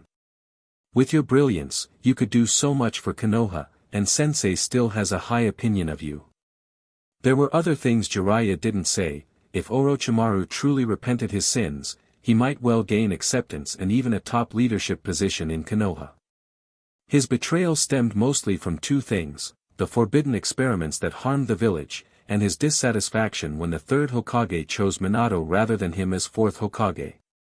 Yet Orochimaru couldn't care less whether the village would accept him back or not. What he did care about was gleaning intelligence from Jiraiya. So after a brief pause, Orochimaru asked offhandedly, my biggest gripe with Konoha, aside from what's on the surface, has always been Danzo. Speaking of which, does that old codger still run route? Jiraiya looked puzzled. Orochimaru and Danzo were at odds, too. He answered honestly, I'm not too sure about Danzo and Root. But regarding your return, you don't need to worry about him. Danzo is old as well, in a few years, he'll retire. He was seriously injured not too long ago and is still in the hospital. Orochimaru was surprised that Jiraiya only mentioned Danzo's old age and injuries, not a peep about the 1 billion Ryo fiasco. This suggested Danzo's theft truly hadn't been revealed. Which meant Orochimaru might indeed try to interact with Konoha again. As he saw it, Konoha and the Sarutobi clan's wealth was massive. If he could secure enough funds, he could make Senshi do all sorts of things for him. Thus, Orochimaru felt a bit tempted at the thought of re-establishing some connection with Konoha. Still, he maintained his frosty manner, "I'll think about it. That's all I have to say today." With that, Orochimaru rose and walked off to find Senshi to teleport him away. Although Orochimaru's attitude was cold, Jiraiya was still pleased. Orochimaru seemed at least somewhat willing to consider going back to the village, which could be a huge boon to Konoha if it happened. After leaving the hot spring, Orochimaru headed to a nearby restaurant across the street, looking for Senshi. Senshi, seeing Orochimaru return so soon, tilted his head skeptically. "Already done? Don't tell me you just got up and left halfway. He's my big bro, at least treat him well." Orochimaru felt utterly speechless, silently thinking, "And I'm your snake bro, no?" Of course, he would never say that out loud. While Senshi was enjoying a leisurely time in Kumogakure, Konan and Sasori were in pursuit of Kakuzu. After leaving Amigakure's central tower, they searched the black market but had yet to find him. Like Sasori, Kakuzu is an old member of Akatsuki. Before Senshi joined, Kakuzu's only real flaw was that he sometimes killed his own teammates. But since Senshi's arrival, Kakuzu hasn't committed that offense anymore. He has, however, become more and more extreme about something else. If he's not turning in a mission at the black market, he's out completing one. Whenever Nagato needs Kakuzu for something, he can't necessarily reach him right away. Sasori followed Konan a while, eventually asking, "Can't we just tell Kakuzu to come to us? At this rate, who knows how long we'll be looking." Konan knew Sasori didn't understand how Akatsuki now operated. If they told Kakuzu to come find them, who could say how many more missions he'd squeeze in before showing up? So the best plan was to catch him at the black market itself. He'd have to come there to turn in completed missions and pick up new ones. Without looking back, Konan continued forward and said, "If you don't want to waste time waiting, then follow me straight to the black market lobby." Her words pinned Sasori down. He hated waiting, especially after the fiasco at Kumogakure. He hated losing time. So he said nothing and simply continued on with Konan to the black market lobby. Sure enough, Konan knew her fellow Akatsuki members very well.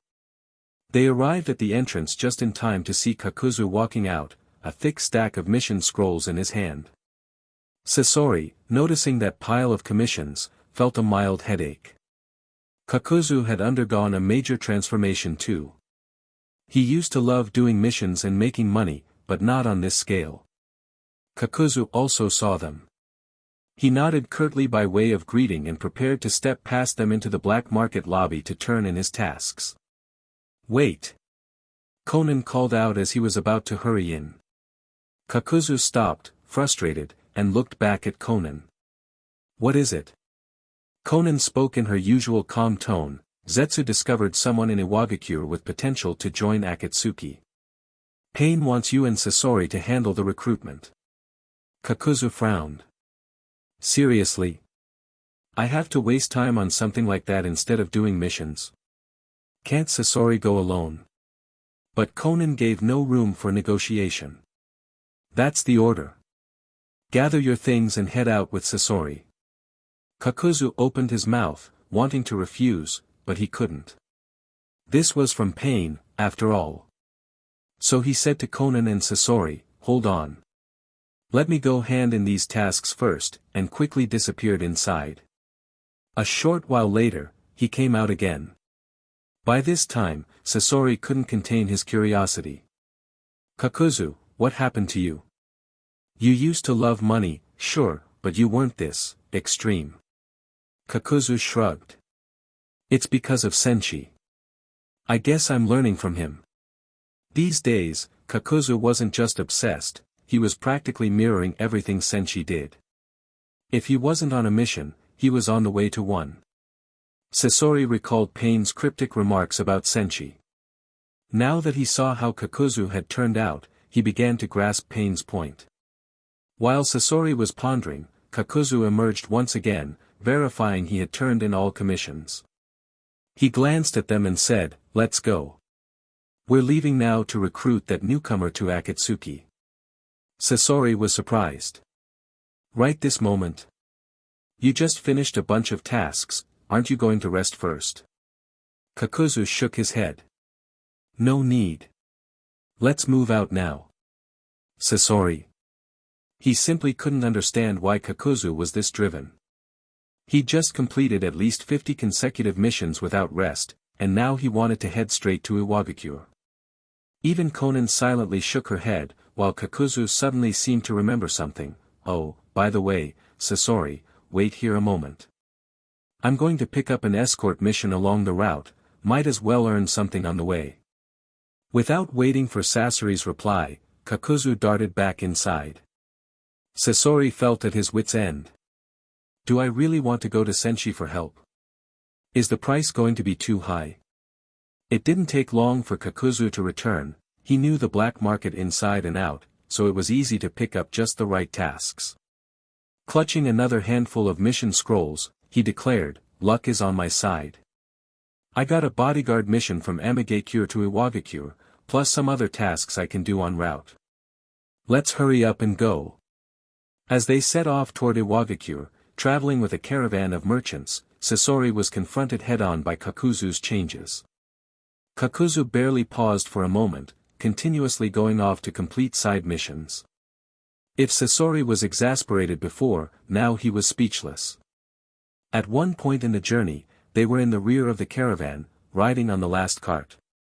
Kakuzu flipped through his thick stack of commission scrolls again and said to Sasori, "Guard these merchants for me, I'm off to do another task. I'll be right back." Without giving Sasori time to respond, Kakuzu vanished with a body flicker technique. Watching him go, Sasori felt utterly helpless. He realized that if he wanted to ask about Senshi, the only chance was the brief periods Kakuzu came back. If he waited too long, Kakuzu would be out on yet another mission. Sure enough, Kakuzu returned half an hour later, reeking of fresh blood. Before he could vanish again, Sasori quickly said, "Kakuzu, do you really need that much money? You're going non-stop." Kakuzu snorted. "Money's fun to make, but it's not my sole purpose. As for rest, why would I waste precious mission time on that? Don't you know that doing missions is resting? You really ought to learn from me and spend as much time as possible on jobs, instead of letting it pass by doing nothing." Sasori. He nearly choked on Kakuzu's logic. If doing missions is resting, then what's real rest supposed to be? He might have gotten a bizarre answer had he asked. Kakuzu would likely say real rest is basically lying in a grave, waiting for death. Luckily, Sasori wasn't that easy to sidetrack. He remembered his real reason for traveling with Kakuzu. He needed information on Senshi. Sasori immediately pressed on, "You must know a lot about Uzumaki Senshi, right?" At those words, Kakuzu visibly became cautious. He couldn't guess why Sasori was so curious about Senshi. Did Sasori want to be Senshi's partner? That would be troublesome. Seeing Kakuzu's reluctance, Sasori continued, "I saw that guy in Kumogakure. He seemed as obsessed with missions as you are. I'm curious about him, plus I want his help to become stronger, fast." At that, Kakuzu dropped his guard somewhat. So Sasori wasn't trying to partner with Senshi, he just wanted a quick power-up. How lame. Kakuzu sneered, "So you just want to get stronger? That's such a weak goal. If that's all you've got, you're not qualified to stand beside Senshi. You're not qualified to be his partner at all." Chapter 99, The True Face. Surprised Face. Sasori had no idea what was going on with Kakuzu, what was getting into him. He had already made himself perfectly clear, he wanted to get help from Senshi in order to quickly increase his strength. Besides, as a ninja, isn't it always important to improve one's own strength, no matter what? Kakuzu, that guy, has obviously fried his brain by doing too many missions. Just now, his tone clearly suggested that he didn't really care much about increasing his power. What's more unexpected to Sasori is that Kakuzu went on to do something even stranger right after. Right now, Kakuzu's gaze drifted off into the distance, as he clenched his right fist and said quietly. Just you wait. One day, I will stand by that man's side again and become his perfect partner. Looking across the entire ninja world, only I truly grasp the significance of completing missions, and only I am qualified to be Senshi's partner. Hearing Kakuzu's mysterious words, Sasori was left speechless. He only wanted to learn more about Senshi through Kakuzu, that was all. But once he began asking, Kakuzu just spouted some inexplicable nonsense. He couldn't comprehend any of that gibberish Kakuzu had just said. It made him strongly suspect that Kakuzu's mind had really cracked from all those endless missions. Who knows how long Kakuzu is going to stay like this? If the guy keeps acting like this, how is he supposed to get any intel about Senshi from him? With that in mind, Sasori couldn't help giving Kakuzu a long stare. He just hoped they could at least talk normally once before reaching Iwagakure. Over in Kumogakure, at a restaurant. Karen was exhausted these past few days. Even though she could sleep normally whenever Senshi was off doing missions day and night, her own workload had gone up several times over in this period. After soaking in the hot spring bathhouse, she felt completely relaxed. Now she was eating in a restaurant, and halfway through the meal, she actually dozed off against Senshi's shoulder. Noticing Karen leaning against him, Senshi glanced at her and couldn't help finding it funny. Karen actually managed to fall asleep while eating. She hasn't really been short on sleep these past few days, so how is she this tired? Senshi gently patted Karen on the head and turned toward Terumi Mei. Sis Mei, are you done eating? Terumi Mei gave a slight nod. I'm done. Do you have any other plans? Senshi casually replied, Sis Mei, I'm going to take Karen back to the inn to rest, and then keep waiting for my target to appear.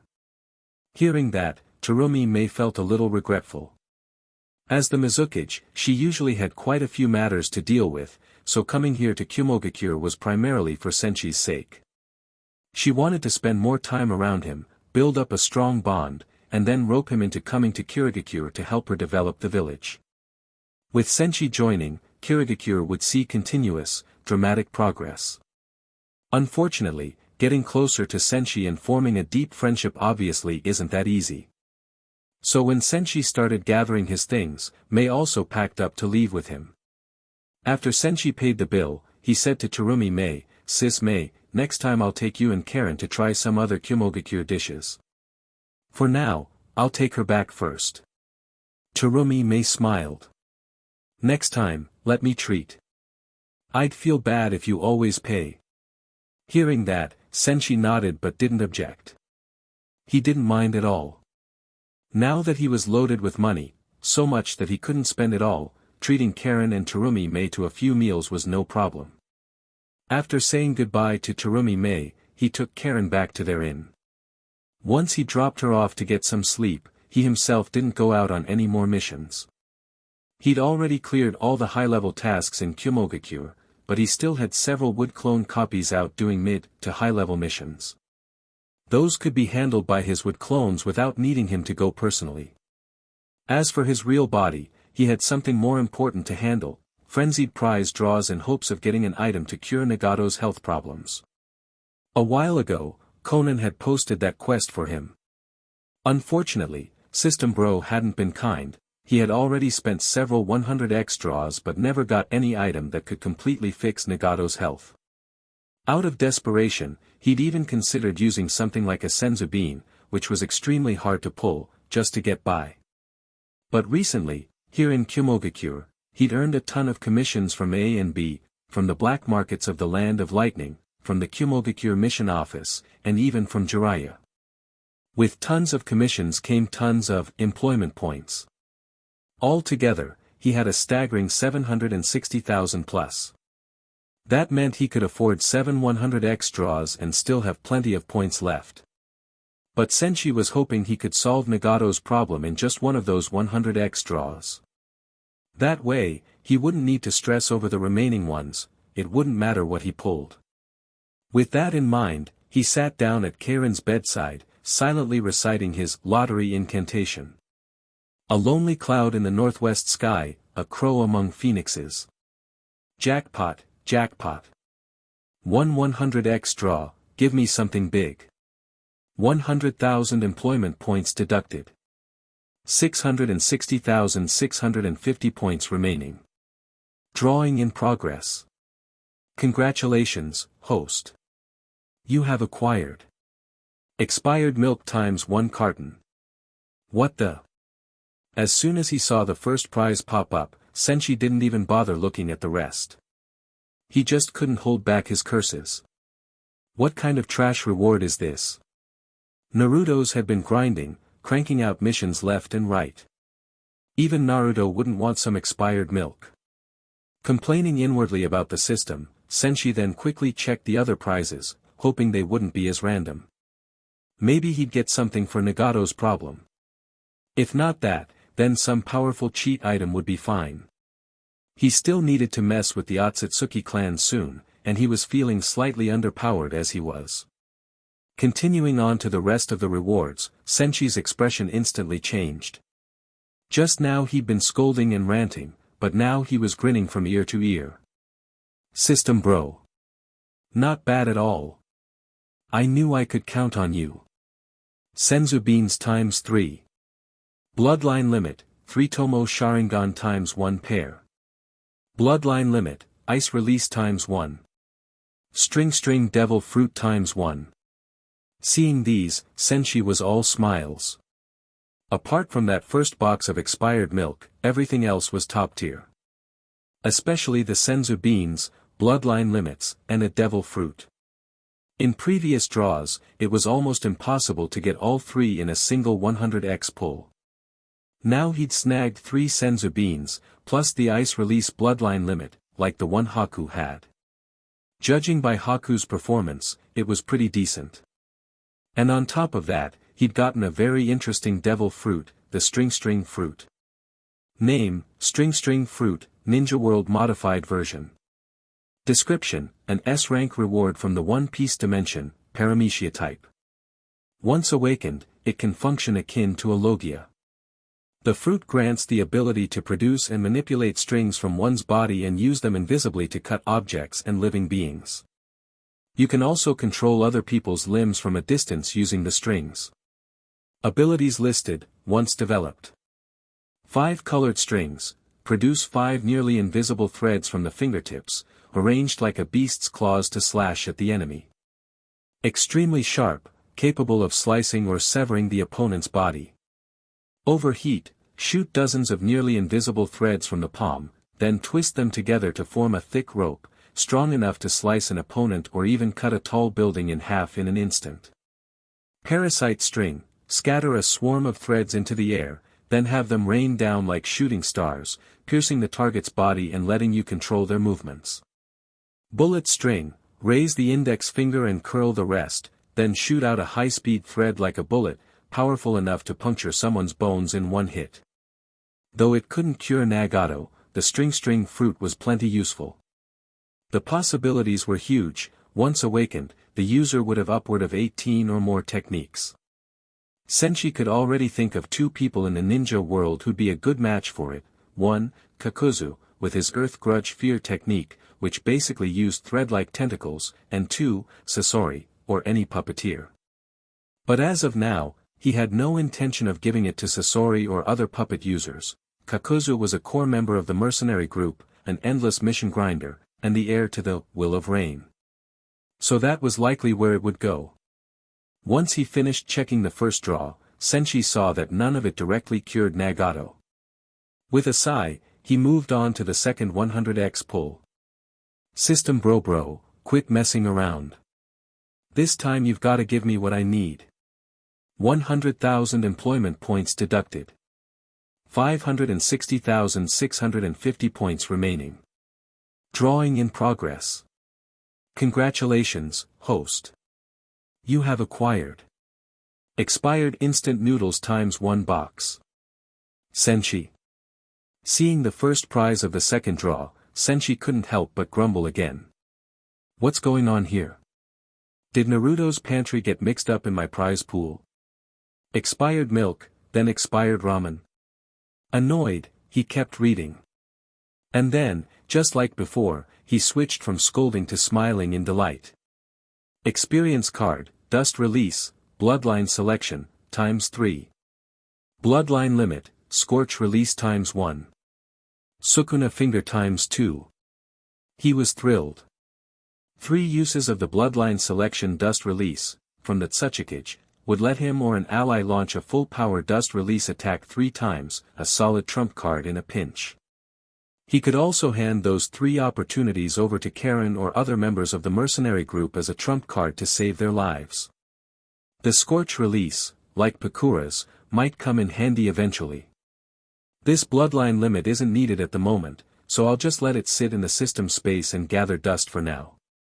What truly excited Senshi, though, was drawing 2 Sukuna fingers, which are quite the extraordinary treasures. Name, Sukuna finger. Description, S-rank reward from the Jujutsu world.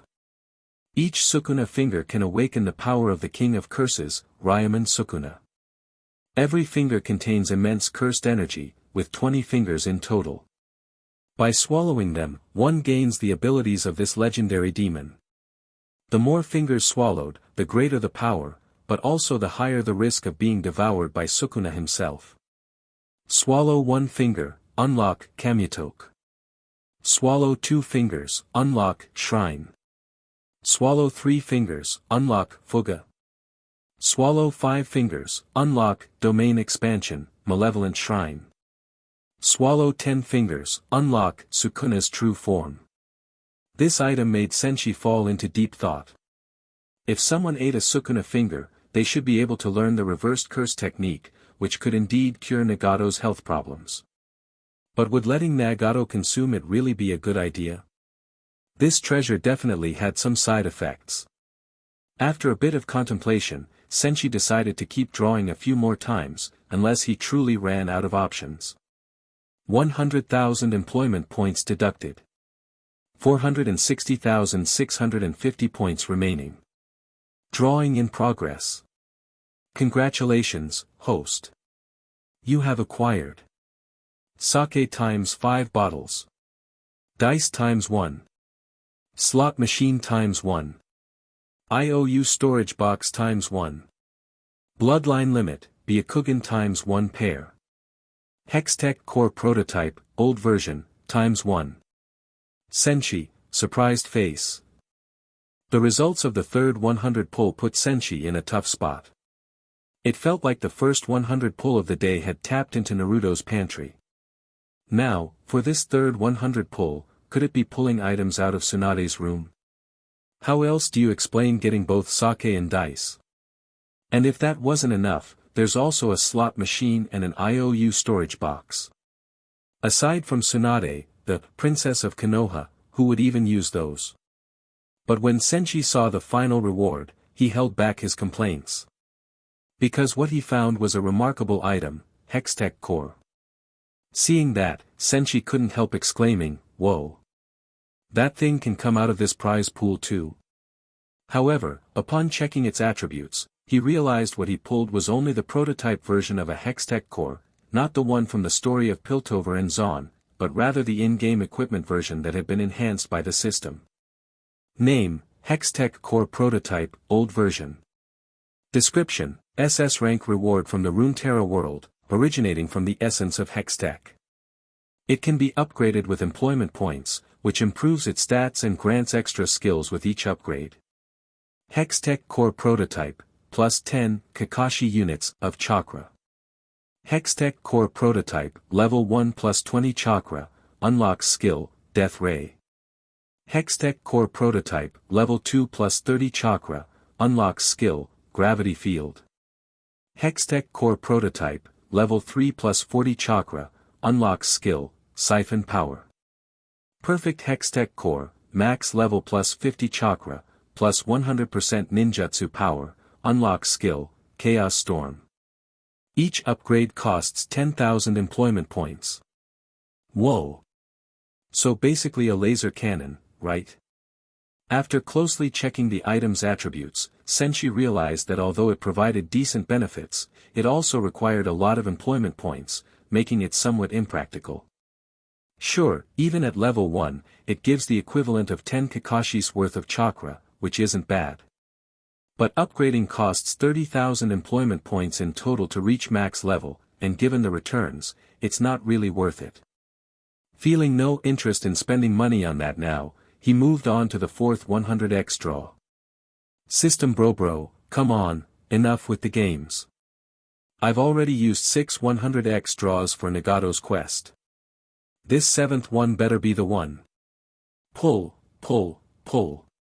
Give me the goods. 100,000 employment points deducted. 360,350 points remaining. Drawing in progress. Congratulations, host. You have acquired Susanu's Cooking Tips ×1 book. Pfft. Senshi nearly spat blood. That first item was so bizarre it almost knocked him out. It had to be a future masterpiece written by Karen, right?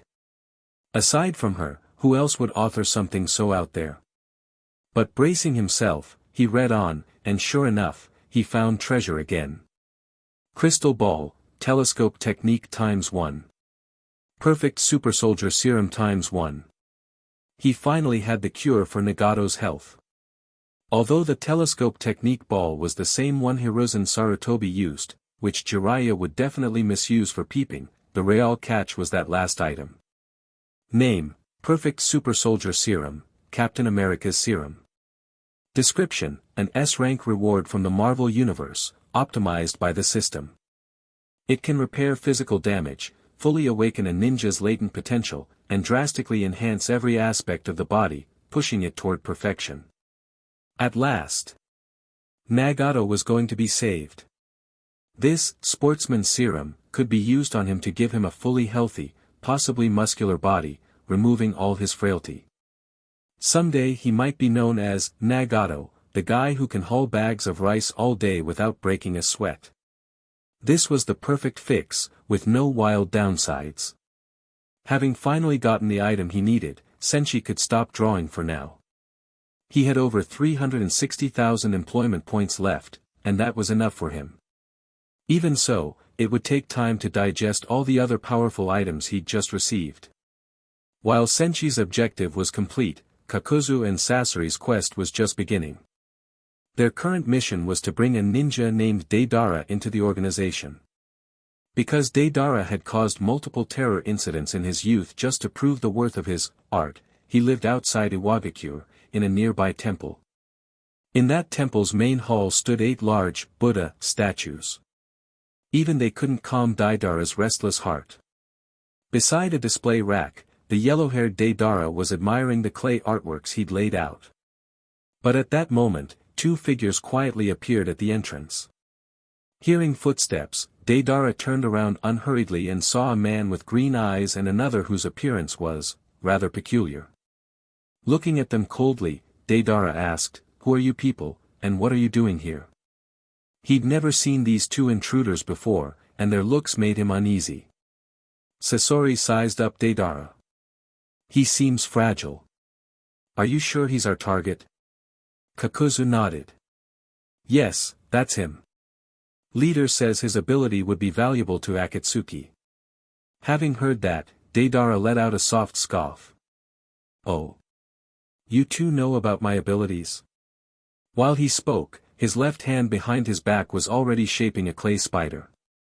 Kakuzu had no interest in a drawn-out chat. Once he confirmed Deidara's identity, he simply said, "Your abilities are impressive.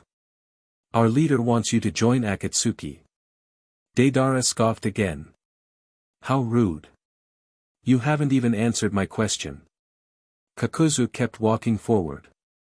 I'm not interested in irrelevant questions. If you don't want to get hurt, you'll come with us quietly. That dismissive tone enraged Deidara, who was certainly no pushover. He was a somewhat fanatical artist. As Kakuzu continued approaching, Deidara flicked his right hand. A small clay grasshopper soared toward Kakuzu. Humph. Once it got close, Deidara formed a seal with his fingers. Drink this in. Boom.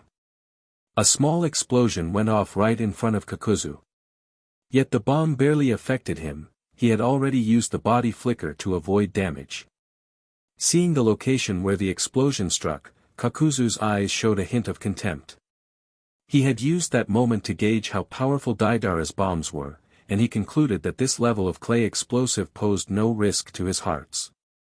Confirming that, he no longer intended to be polite. On the other side, Deidara spotted Kakuzu's dismissive look and frowned, furious. Damn it! You dare to belittle my art. That line triggered Sasori. That fleeting, momentary thing, how can you call that art? Something everlasting is what true art is. Deidara's temper flared. What nonsense is that? Art is the brilliance and splendor of an explosion in a single moment. Eternally unchanged objects have nothing to do with art. Sasori, art is eternal. Only something that endures forever can truly be called art. Deidara, art is an explosion. It's the dazzling radiance of that single instant. Sasori, art is eternal. Deidara, its explosion. Sasori, eternal. Deidara, explosion. Just as they were about to carry on, Kakuzu forcibly cut them off. Enough. That's it. Once we finish up here, I need to get back to my missions. Inwardly, Kakuzu thought, doing missions is the real art. With Kakuzu's sharp words, Deidara stopped bickering with Sasori about art, switching his focus back to the real fight. He held his left hand behind his back, forming another clay grasshopper that suddenly emerged from the ground beneath Kakuzu, constricting him at close range. Deidara snickered, humph. So the guy who thinks so little of my art is this weak, huh? But even as he sneered, his expression changed. Kakuzu had activated Earth Grudge Fear, transforming into 5 masked creatures connected by black tendrils. That fluid, shifting mass of threads was impossible to trap. Freed in moments, Kakuzu directed the 5 masked beasts to charge straight at Deidara. Protected by his 9 penetrable carapace around his hearts, Kakuzu felt confident that Deidara's bombs posed no real threat. He'd already tested their might. So from Sasori and Deidara's perspective, Kakuzu's all-out assault looked downright reckless. Deidara was stunned to see the 5 masked beasts rushing him despite the barrage of clay bombs. In desperation, he hurled swarms of clay spiders to blanket them. Explosions rang out in rapid succession, boom. Boom. Boom, lighting up the hall. However, once the dust settled, Kakuzu's 5 hearts emerged almost entirely unharmed, with only some of the black thread severed. It was minor damage to him. Undeterred, he carried on. Sasori, watching from behind, couldn't help being amazed. Sasori. He'd known Kakuzu a long time and seen his fighting style before, but he'd never witnessed him charging through explosions so brazenly just to seize an enemy. Deidara, for his part, was also stunned. In all his time studying art, he'd never come across a guy who'd just tank bombs like that. He'd be seeing those eerie green eyes in his nightmares. Deidara hadn't started dreaming yet, but Haydn was already well into a nightmare of his own. Over in Kumogakure, at the bottom of a hot spring bath, Haydn lay motionless. He wasn't dead, granted the gods' blessing, curse, he couldn't die.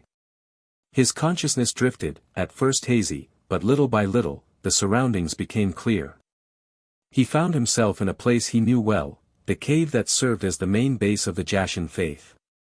It was enormous, maybe not as large as Uchiha Madara's mountain tombs, but not much smaller. There, numerous devout Jashinists were performing a ritual prayer to their god. Haydn looked toward the giant idol of the Jashin deity, but its face was always cloudy, beyond his view. He stepped closer, wanting to examine the statue in detail. But a bolt of lightning broke the ritual. Rumble, boom. With thunder and lightning came a low rumbling voice, as though from the depths of the abyss, echoing in his ears. Go, accept, missions. Go, turn in, missions. The words were vague. Haydn tried to focus on them, but darkness swallowed the scene. After some time, the blackness faded, and everything around him gradually regained clarity. Again, he found himself at that same ritual, the same worshippers, the same giant idol with its indistinct visage. Another flash of lightning, and the ceremony again ended abruptly. The divine command echoed once more. Go, accept, missions. Go, turn in, missions. This time, Haydn's consciousness repeated in a murmur, accept missions. Turn in missions. As he whispered, the world around him began to shift once more. The ground of the cavern cracked and split, molten lava glowed from below the fissures. The gloom turned into a terrifying inferno. The worshippers vanished one by one, leaving only the towering idol. Yet even then, Haydn couldn't see its face. The sweltering hellscape soon morphed into a land of ice and snow, as though everything was being frozen solid. Meanwhile, outside in the real world, the hot spring staff had decided to replace the bathwater. The temperature dropped for a bit, then they refilled it with new steamy water, letting the spring heat up again. So Haydn's body at the bottom went from cold to hot to cold again, over and over. Within his entranced mind, he cycled between a fiery hell and an icy one. Ritual, idol, thunder, divine words, blazing inferno, frozen wasteland, it was an endless loop that gradually sharpened his consciousness. Over and over, he kept hearing, accept missions, turn in missions. Finally, after who knows how many rounds of this, Haydn's eyes flew open, he understood. In that final vision, he clearly saw the face of Jashin. The deity had bright red hair like a burning sky, features chiseled with cold perfection. After countless cycles, he at last beheld his god's face and was overjoyed. Ahahaha! I've done it! I've seen Lord Jashin! I've seen Lord Jashin! Ha ha ha ha ha ha! He began laughing like mad, muttering non-stop. Everything about missions, accepting them, turning them in, was now branded into his soul. Memories flooded back, merging with his current consciousness, making him recall that in fact, his Jashin Sama had always been by his side. More accurately, he had always been at Jashin's side, perpetually taking on missions and completing them. He also remembered some Jashin church higher-ups who'd been disposed of, fools who had never realized the true doctrine of doing missions, and wasted their time on empty rituals. Of course, they were unqualified worshippers, so they died in vain. While Haydn cackled in ecstasy, Senshi received a system prompt. New member available to join your mercenary group. Your bond with Haydn has reached the maximum threshold. Would you like to invite him? Senshi. When he saw that message, he finally remembered what it was he'd forgotten, Haydn at the bottom of the hot spring bath. So that's where Haydn had been left all this time. But how on earth did their bond max out already? The highest level, no less. The next time Naruto goes on about the power of bonds with his comrades, Haydn can retort that Naruto knows nothing of the word bond. Recalling that he'd left Haydn submerged, Senshi was ready to retrieve this cherished friend and ally, or so the system claimed. He didn't want to scare any other bath guests by leaving him there. But as soon as he opened the door to his room, he saw a soaking wet Haydn standing in the hallway, staring at him with wild fervor. Lord Jashin. You really are Lord Jashin. Life does not end, nor do missions. Lord Jashin, I have fully grasped the teaching of the church now. Haydn's first sentence made Senshi think the man's brain really was broken. Haydn had never been the brightest, but now he was short-circuited on top of that. Yet the second thing he said gave Senshi hope, at least he still understood the idea of doing missions. That meant there was a chance of salvation. Senshi patted Haydn on the shoulder. Life does not end, nor do missions. That's false faith, not the Jashin creed. Haydn, however, burst into tears of joy upon hearing what he believed was his God's instruction. Yes. Life does not end, nor do missions. That's our true Jashin doctrine. Chapter 100, Art. Haydn stood up straight, staring at Senshi with burning eyes, his expression full of fervor. Lord Jashin. I've made all the preparations to fully carry out the teachings of the Jashin faith. As long as I live, I'll keep taking on missions. Senshi, surprised face. Senshi felt there was something wrong with Haydn, but not entirely wrong.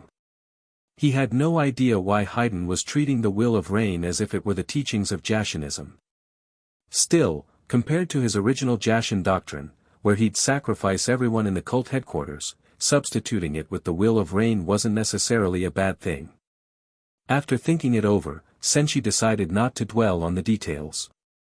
As long as the outcome was good, that was enough. While Haydn was clamoring that he would thoroughly enforce the teachings of Jashin, Karen, rubbing her tired eyes, also showed up behind Senshi. She yawned, then peered out from behind Senshi, looking at Haydn with a puzzled expression. For some reason, Karen felt Haydn seemed really odd today. Upon seeing Karen, Haydn froze, then suddenly realized something. So it's Lord Jashin's esteemed little assistant. When do we start today's mission? I'm dying to uphold Jashin's teachings. Senshi, surprised face. Karen, surprised face. Karen tilted her head and thought for a moment, then poked Senshi and asked, Senshi, what did you do to him? Why is he acting so weird? You didn't strike him with lightning today, did you? Before Senshi could speak, Haydn picked up on the key word. He eagerly jumped in. When heaven's thunder appears, that's when Lord Jashin descends upon the earth. Gazing off into the distance, he looked utterly entranced, as if waiting for the doomsday lightning to appear again. Senshi patted Karen on the head. I didn't do anything to him, I just left him outside for a bit. Give him some mission request forms and see if he really intends to do missions. Oh, right. Karen nodded and handed Haydn a stack of mission request forms. Haydn's eyes lit up. Are these all missions carefully chosen by Lord Jashin? Since they're guided by the Lord, I'll complete every one flawlessly. With that, he took these missions chosen by Lord Jashin and headed off at once. Senshi quickly followed him with Karen in tow, wanting to figure out what was really going on with him. Karen was just as curious and wanted to see what Haydn was up to. The three of them soon began their first mission, taking out a dangerous rogue ninja. According to Haydn, this missing nin from the land of snow, named Wataki Shin, had, for some unknown reason, turned up in the land of lightning. Apparently, he was extremely brutal, robbing caravans and small villages alike. Everywhere he appeared, villagers suffered dearly. Fearing him, those villagers pooled their money to hire a Kumo ninja to eliminate this fugitive. Deep in a forest, Wataki Shin was wiping the blood off his blade. Next to him lay the body of a Kumo ninja he had dismembered into 3 pieces for interfering while he was committing a robbery. After cleaning the blood from his blade, Wataki Shin casually tossed the blood-soaked cloth onto the Kumo ninja's corpse and scoffed, so much for the 5 great shinobi villages. They're nothing special. He believed he had every right to gloat, he hadn't suffered so much as a scratch in that fight. He'd been roaming around near the Kumogakure for some time and had yet to meet a truly formidable opponent.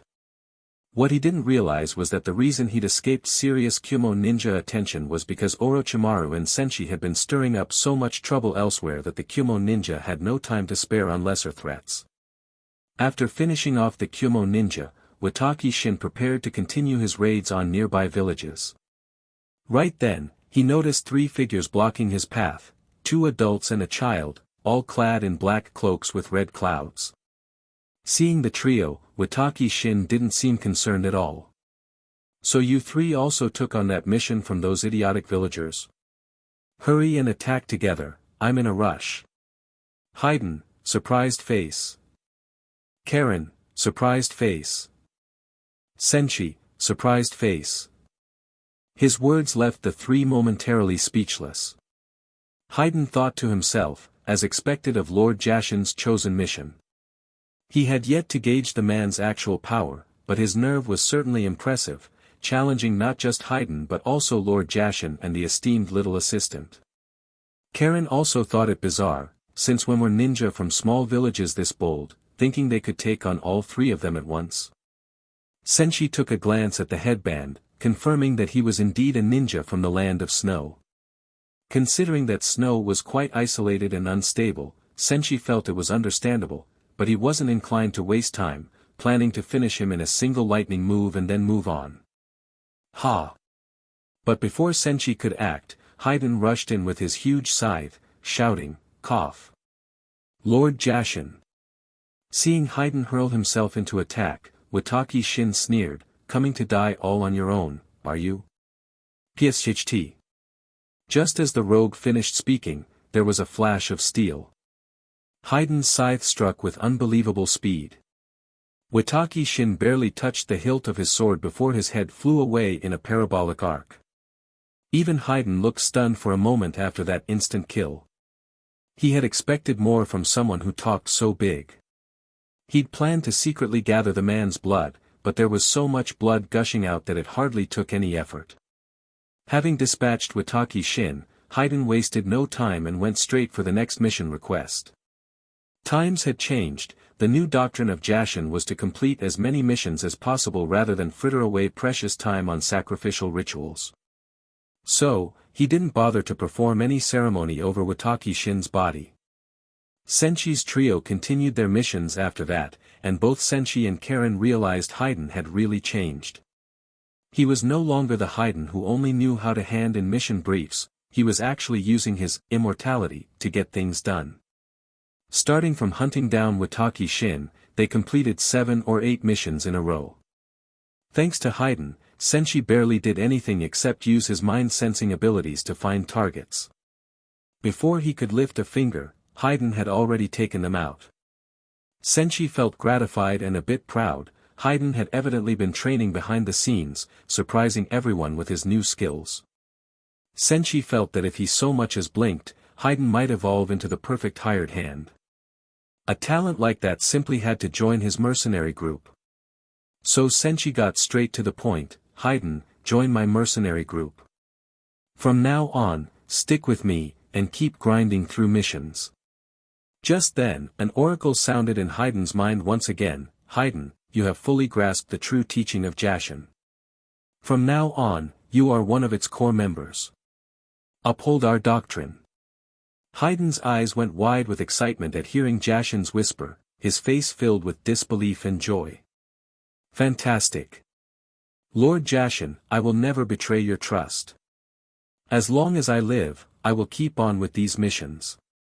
Thrilled by Lord Jashin's promotion, Haydn eagerly agreed. And thus, he officially joined Senshi's mercenary group.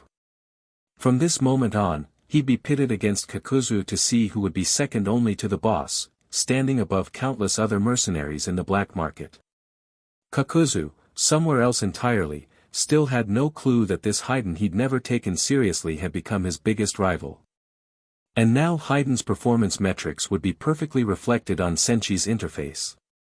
Whether an immortal body or having 5 hearts was better for carrying out missions would soon be made very clear. Meanwhile, in Iwagakure, Kakuzu and Sasori had wrapped up their own mission. Kakuzu used his overwhelming strength to subdue Deidara, while Sasori, already uneasy from seeing Orochimaru's Kage-level might at the Kumogakure, was now even more rattled after watching Kakuzu tank countless clay bombs to take Deidara down. That only increased his desire to become stronger. Sasori turned to Kakuzu. "Kakuzu, how is it you're completely unfazed by Deidara's clay bombs?" Before Kakuzu could speak, Deidara, who was in the middle of putting on Akatsuki's robes, cut in, "He's just a bit more advanced than I am right now in his art. But I'm not going to stop perfecting my art. Next time, I'll beat his with mine. In Daidara's mind, the only reason he couldn't blow Kakuzu to pieces yet was that his own artistry wasn't refined enough. Otherwise, Kakuzu might already have been sent packing to meet starfish in the afterlife. Kakuzu ignored Daidara's talk and casually replied, I can shrug off his clay bombs because, with Senshi's help, my one and only weakness is no longer a weakness. Sasori, surprised face. Kakuzu's words rattled Sasori. Senshi again. Thanks to him, Orochimaru gained Kage-level strength, and Kakuzu's weakness had been completely erased, making him nigh untouchable. Sasori realized that he, too, had to find Senshi if he wanted a quick path to true power. Listening to Kakuzu and Sasori talk, Deidara became more convinced that joining Akatsuki was the right choice. Working alone, his creative process might easily reach a bottleneck, and his artistic achievements would stall. But from what Kakuzu implied, there were true masters in Akatsuki, artists greater than himself. By the time Deidara reached the organization, he'd discover that everyone in Akatsuki was, in some sense, an artist. Their leader, Nagato, represented punk art, Konan was origami art, Karen was abstract art, Haydn specialized in body art, tattoos, Orochimaru in scientific art. In Amigakure, Konan still had no clue that Kakuzu and Sasori had just recruited another artist. With the approval of the village's leader, technically Akatsuki's leader, Nagato, lots of the village's new generation had joined Akatsuki, including local kids and refugee children. They were all delighted to wear the black robes with red clouds. Soon enough, Akatsuki's uniform might become the village's version of Konoha's green flak jackets. Konan was now surrounded by numerous lively children, among them a few young Uzumakis with their striking red hair. They were all thrilled to have received their Akatsuki cloaks, excitedly chattering around her. This is awesome. We're in the same organization as Lord Senshi and Angel Sama. Hey, how many times have we said it? When no one else is around, we call her Sister Konan. Right, Yute, you dummy. I swear I'll inherit the will of Rain, protect the village, and do my best for the organization. Their excitement spread to the rest of the villagers, who were all too glad. Amigakure was now completely different from when Hanzo the Salamander ruled. Life here was getting better each day, and residents were happy to see their children devote themselves to the village. A place like this was worth defending. On a road from Iwagakure to Amigakure, a caravan was traveling. Trade between Amigakure and other villages had grown far more frequent, a strong sign that the village's economy was on the rise. This was a good thing for both Senshi and Kakuzu, taking on escort missions while traveling was practically tradition for them. With the growth in commerce, missions popped up everywhere. At the back of the caravan, Kakuzu was flipping through mission request forms.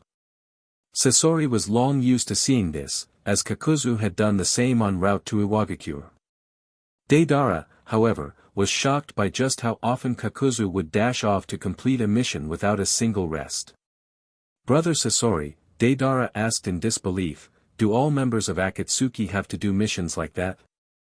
If so, he really needed to think hard about whether to stay in Akatsuki experimenting with clay or go back home and apologize to Kuratsuchi. Sasori's cold voice answered, no, not everyone is like Kakuzu. That made Deidara breathe a small sigh of relief. If all his time was spent on missions, he'd never be able to devote himself to his art. But then Sasori went on, actually, compared to someone else, Kakuzu is nothing special at all. In terms of mission work, there's someone in Akatsuki far more obsessed than Kakuzu, Uzumaki Senshi. Deidara had heard that name again and again on the trip back to Amigakure. According to Kakuzu, the man was Akatsuki's top artist, and Deidara couldn't help being curious to meet him. He looked around at the scenery and asked Sasori, Brother Sasori, how much farther to Amigakure? He found traveling by carriage insufferably slow, he had wanted to use his giant clay bird to ferry them all. Kakuzu, however, insisted on grabbing an escort mission. Sasori glanced outside as well and answered, almost there. Truth be told, Sasori was more anxious than Deidara to return. He'd gathered plenty of intel about Senshi from Kakuzu, who claimed Senshi definitely had a way to boost his strength rapidly, though it would come at a price. The caravan's progress was neither too fast nor too slow. Kakuzu would leave for a mission, finish it, and catch up. And once they reached Amigakure, Kakuzu hauled Sasori and Deidara off the cart immediately. "You two go report to the leader," he told them. "I need to settle this escort mission, then go back to taking more jobs. Going to Iwagakure cost me too much mission time, I need to make up for it." Sasori. Deidara, surprised face. Sasori was used to it, but Deidara found Kakuzu's behavior outrageous. He hadn't stopped taking missions the entire trip, yet now he complained he'd lost so much time. Plus, wasn't recruiting Deidara, someone personally chosen by the organization's leader, important enough to count as time well spent? Apparently not to Kakuzu. Deidara clenched his fists in frustration, vowing to prove that his art was unmatched. Once Kakuzu was gone, Sasori said to Deidara, "Come. I'll take you to see the leader." Deidara nodded. He was curious about the Akatsuki leader and also wanted to meet the other members, especially this Senshi that everyone spoke about. After arriving in Amigakure, Deidara heard the name repeatedly and realized that Senshi commanded enormous respect in the village. To Senshi, however, it was nothing new to have his legend spread in places he wasn't even physically present: Amigakure, Kyusugakure, Kirigakure, and soon, the Land of Lightning, too. Guided by Sasori, Deidara soon arrived at the Great Tower in Amigakure, where he met the leader of Akatsuki, Pain, with Konan beside him. Before this, the youngest core member of Akatsuki was Senshi. Now that Deidara had joined, that title belonged to him. Although Pain and Konan had already reviewed Deidara's file, his youth still surprised them a little. Pain looked him over. "Where's Kakuzu? Why isn't he with you?" Sasori casually answered, "He's busy doing more missions." Pain. Konan. They both knew Kakuzu had been obsessed with mission after mission lately, but this was pushing it.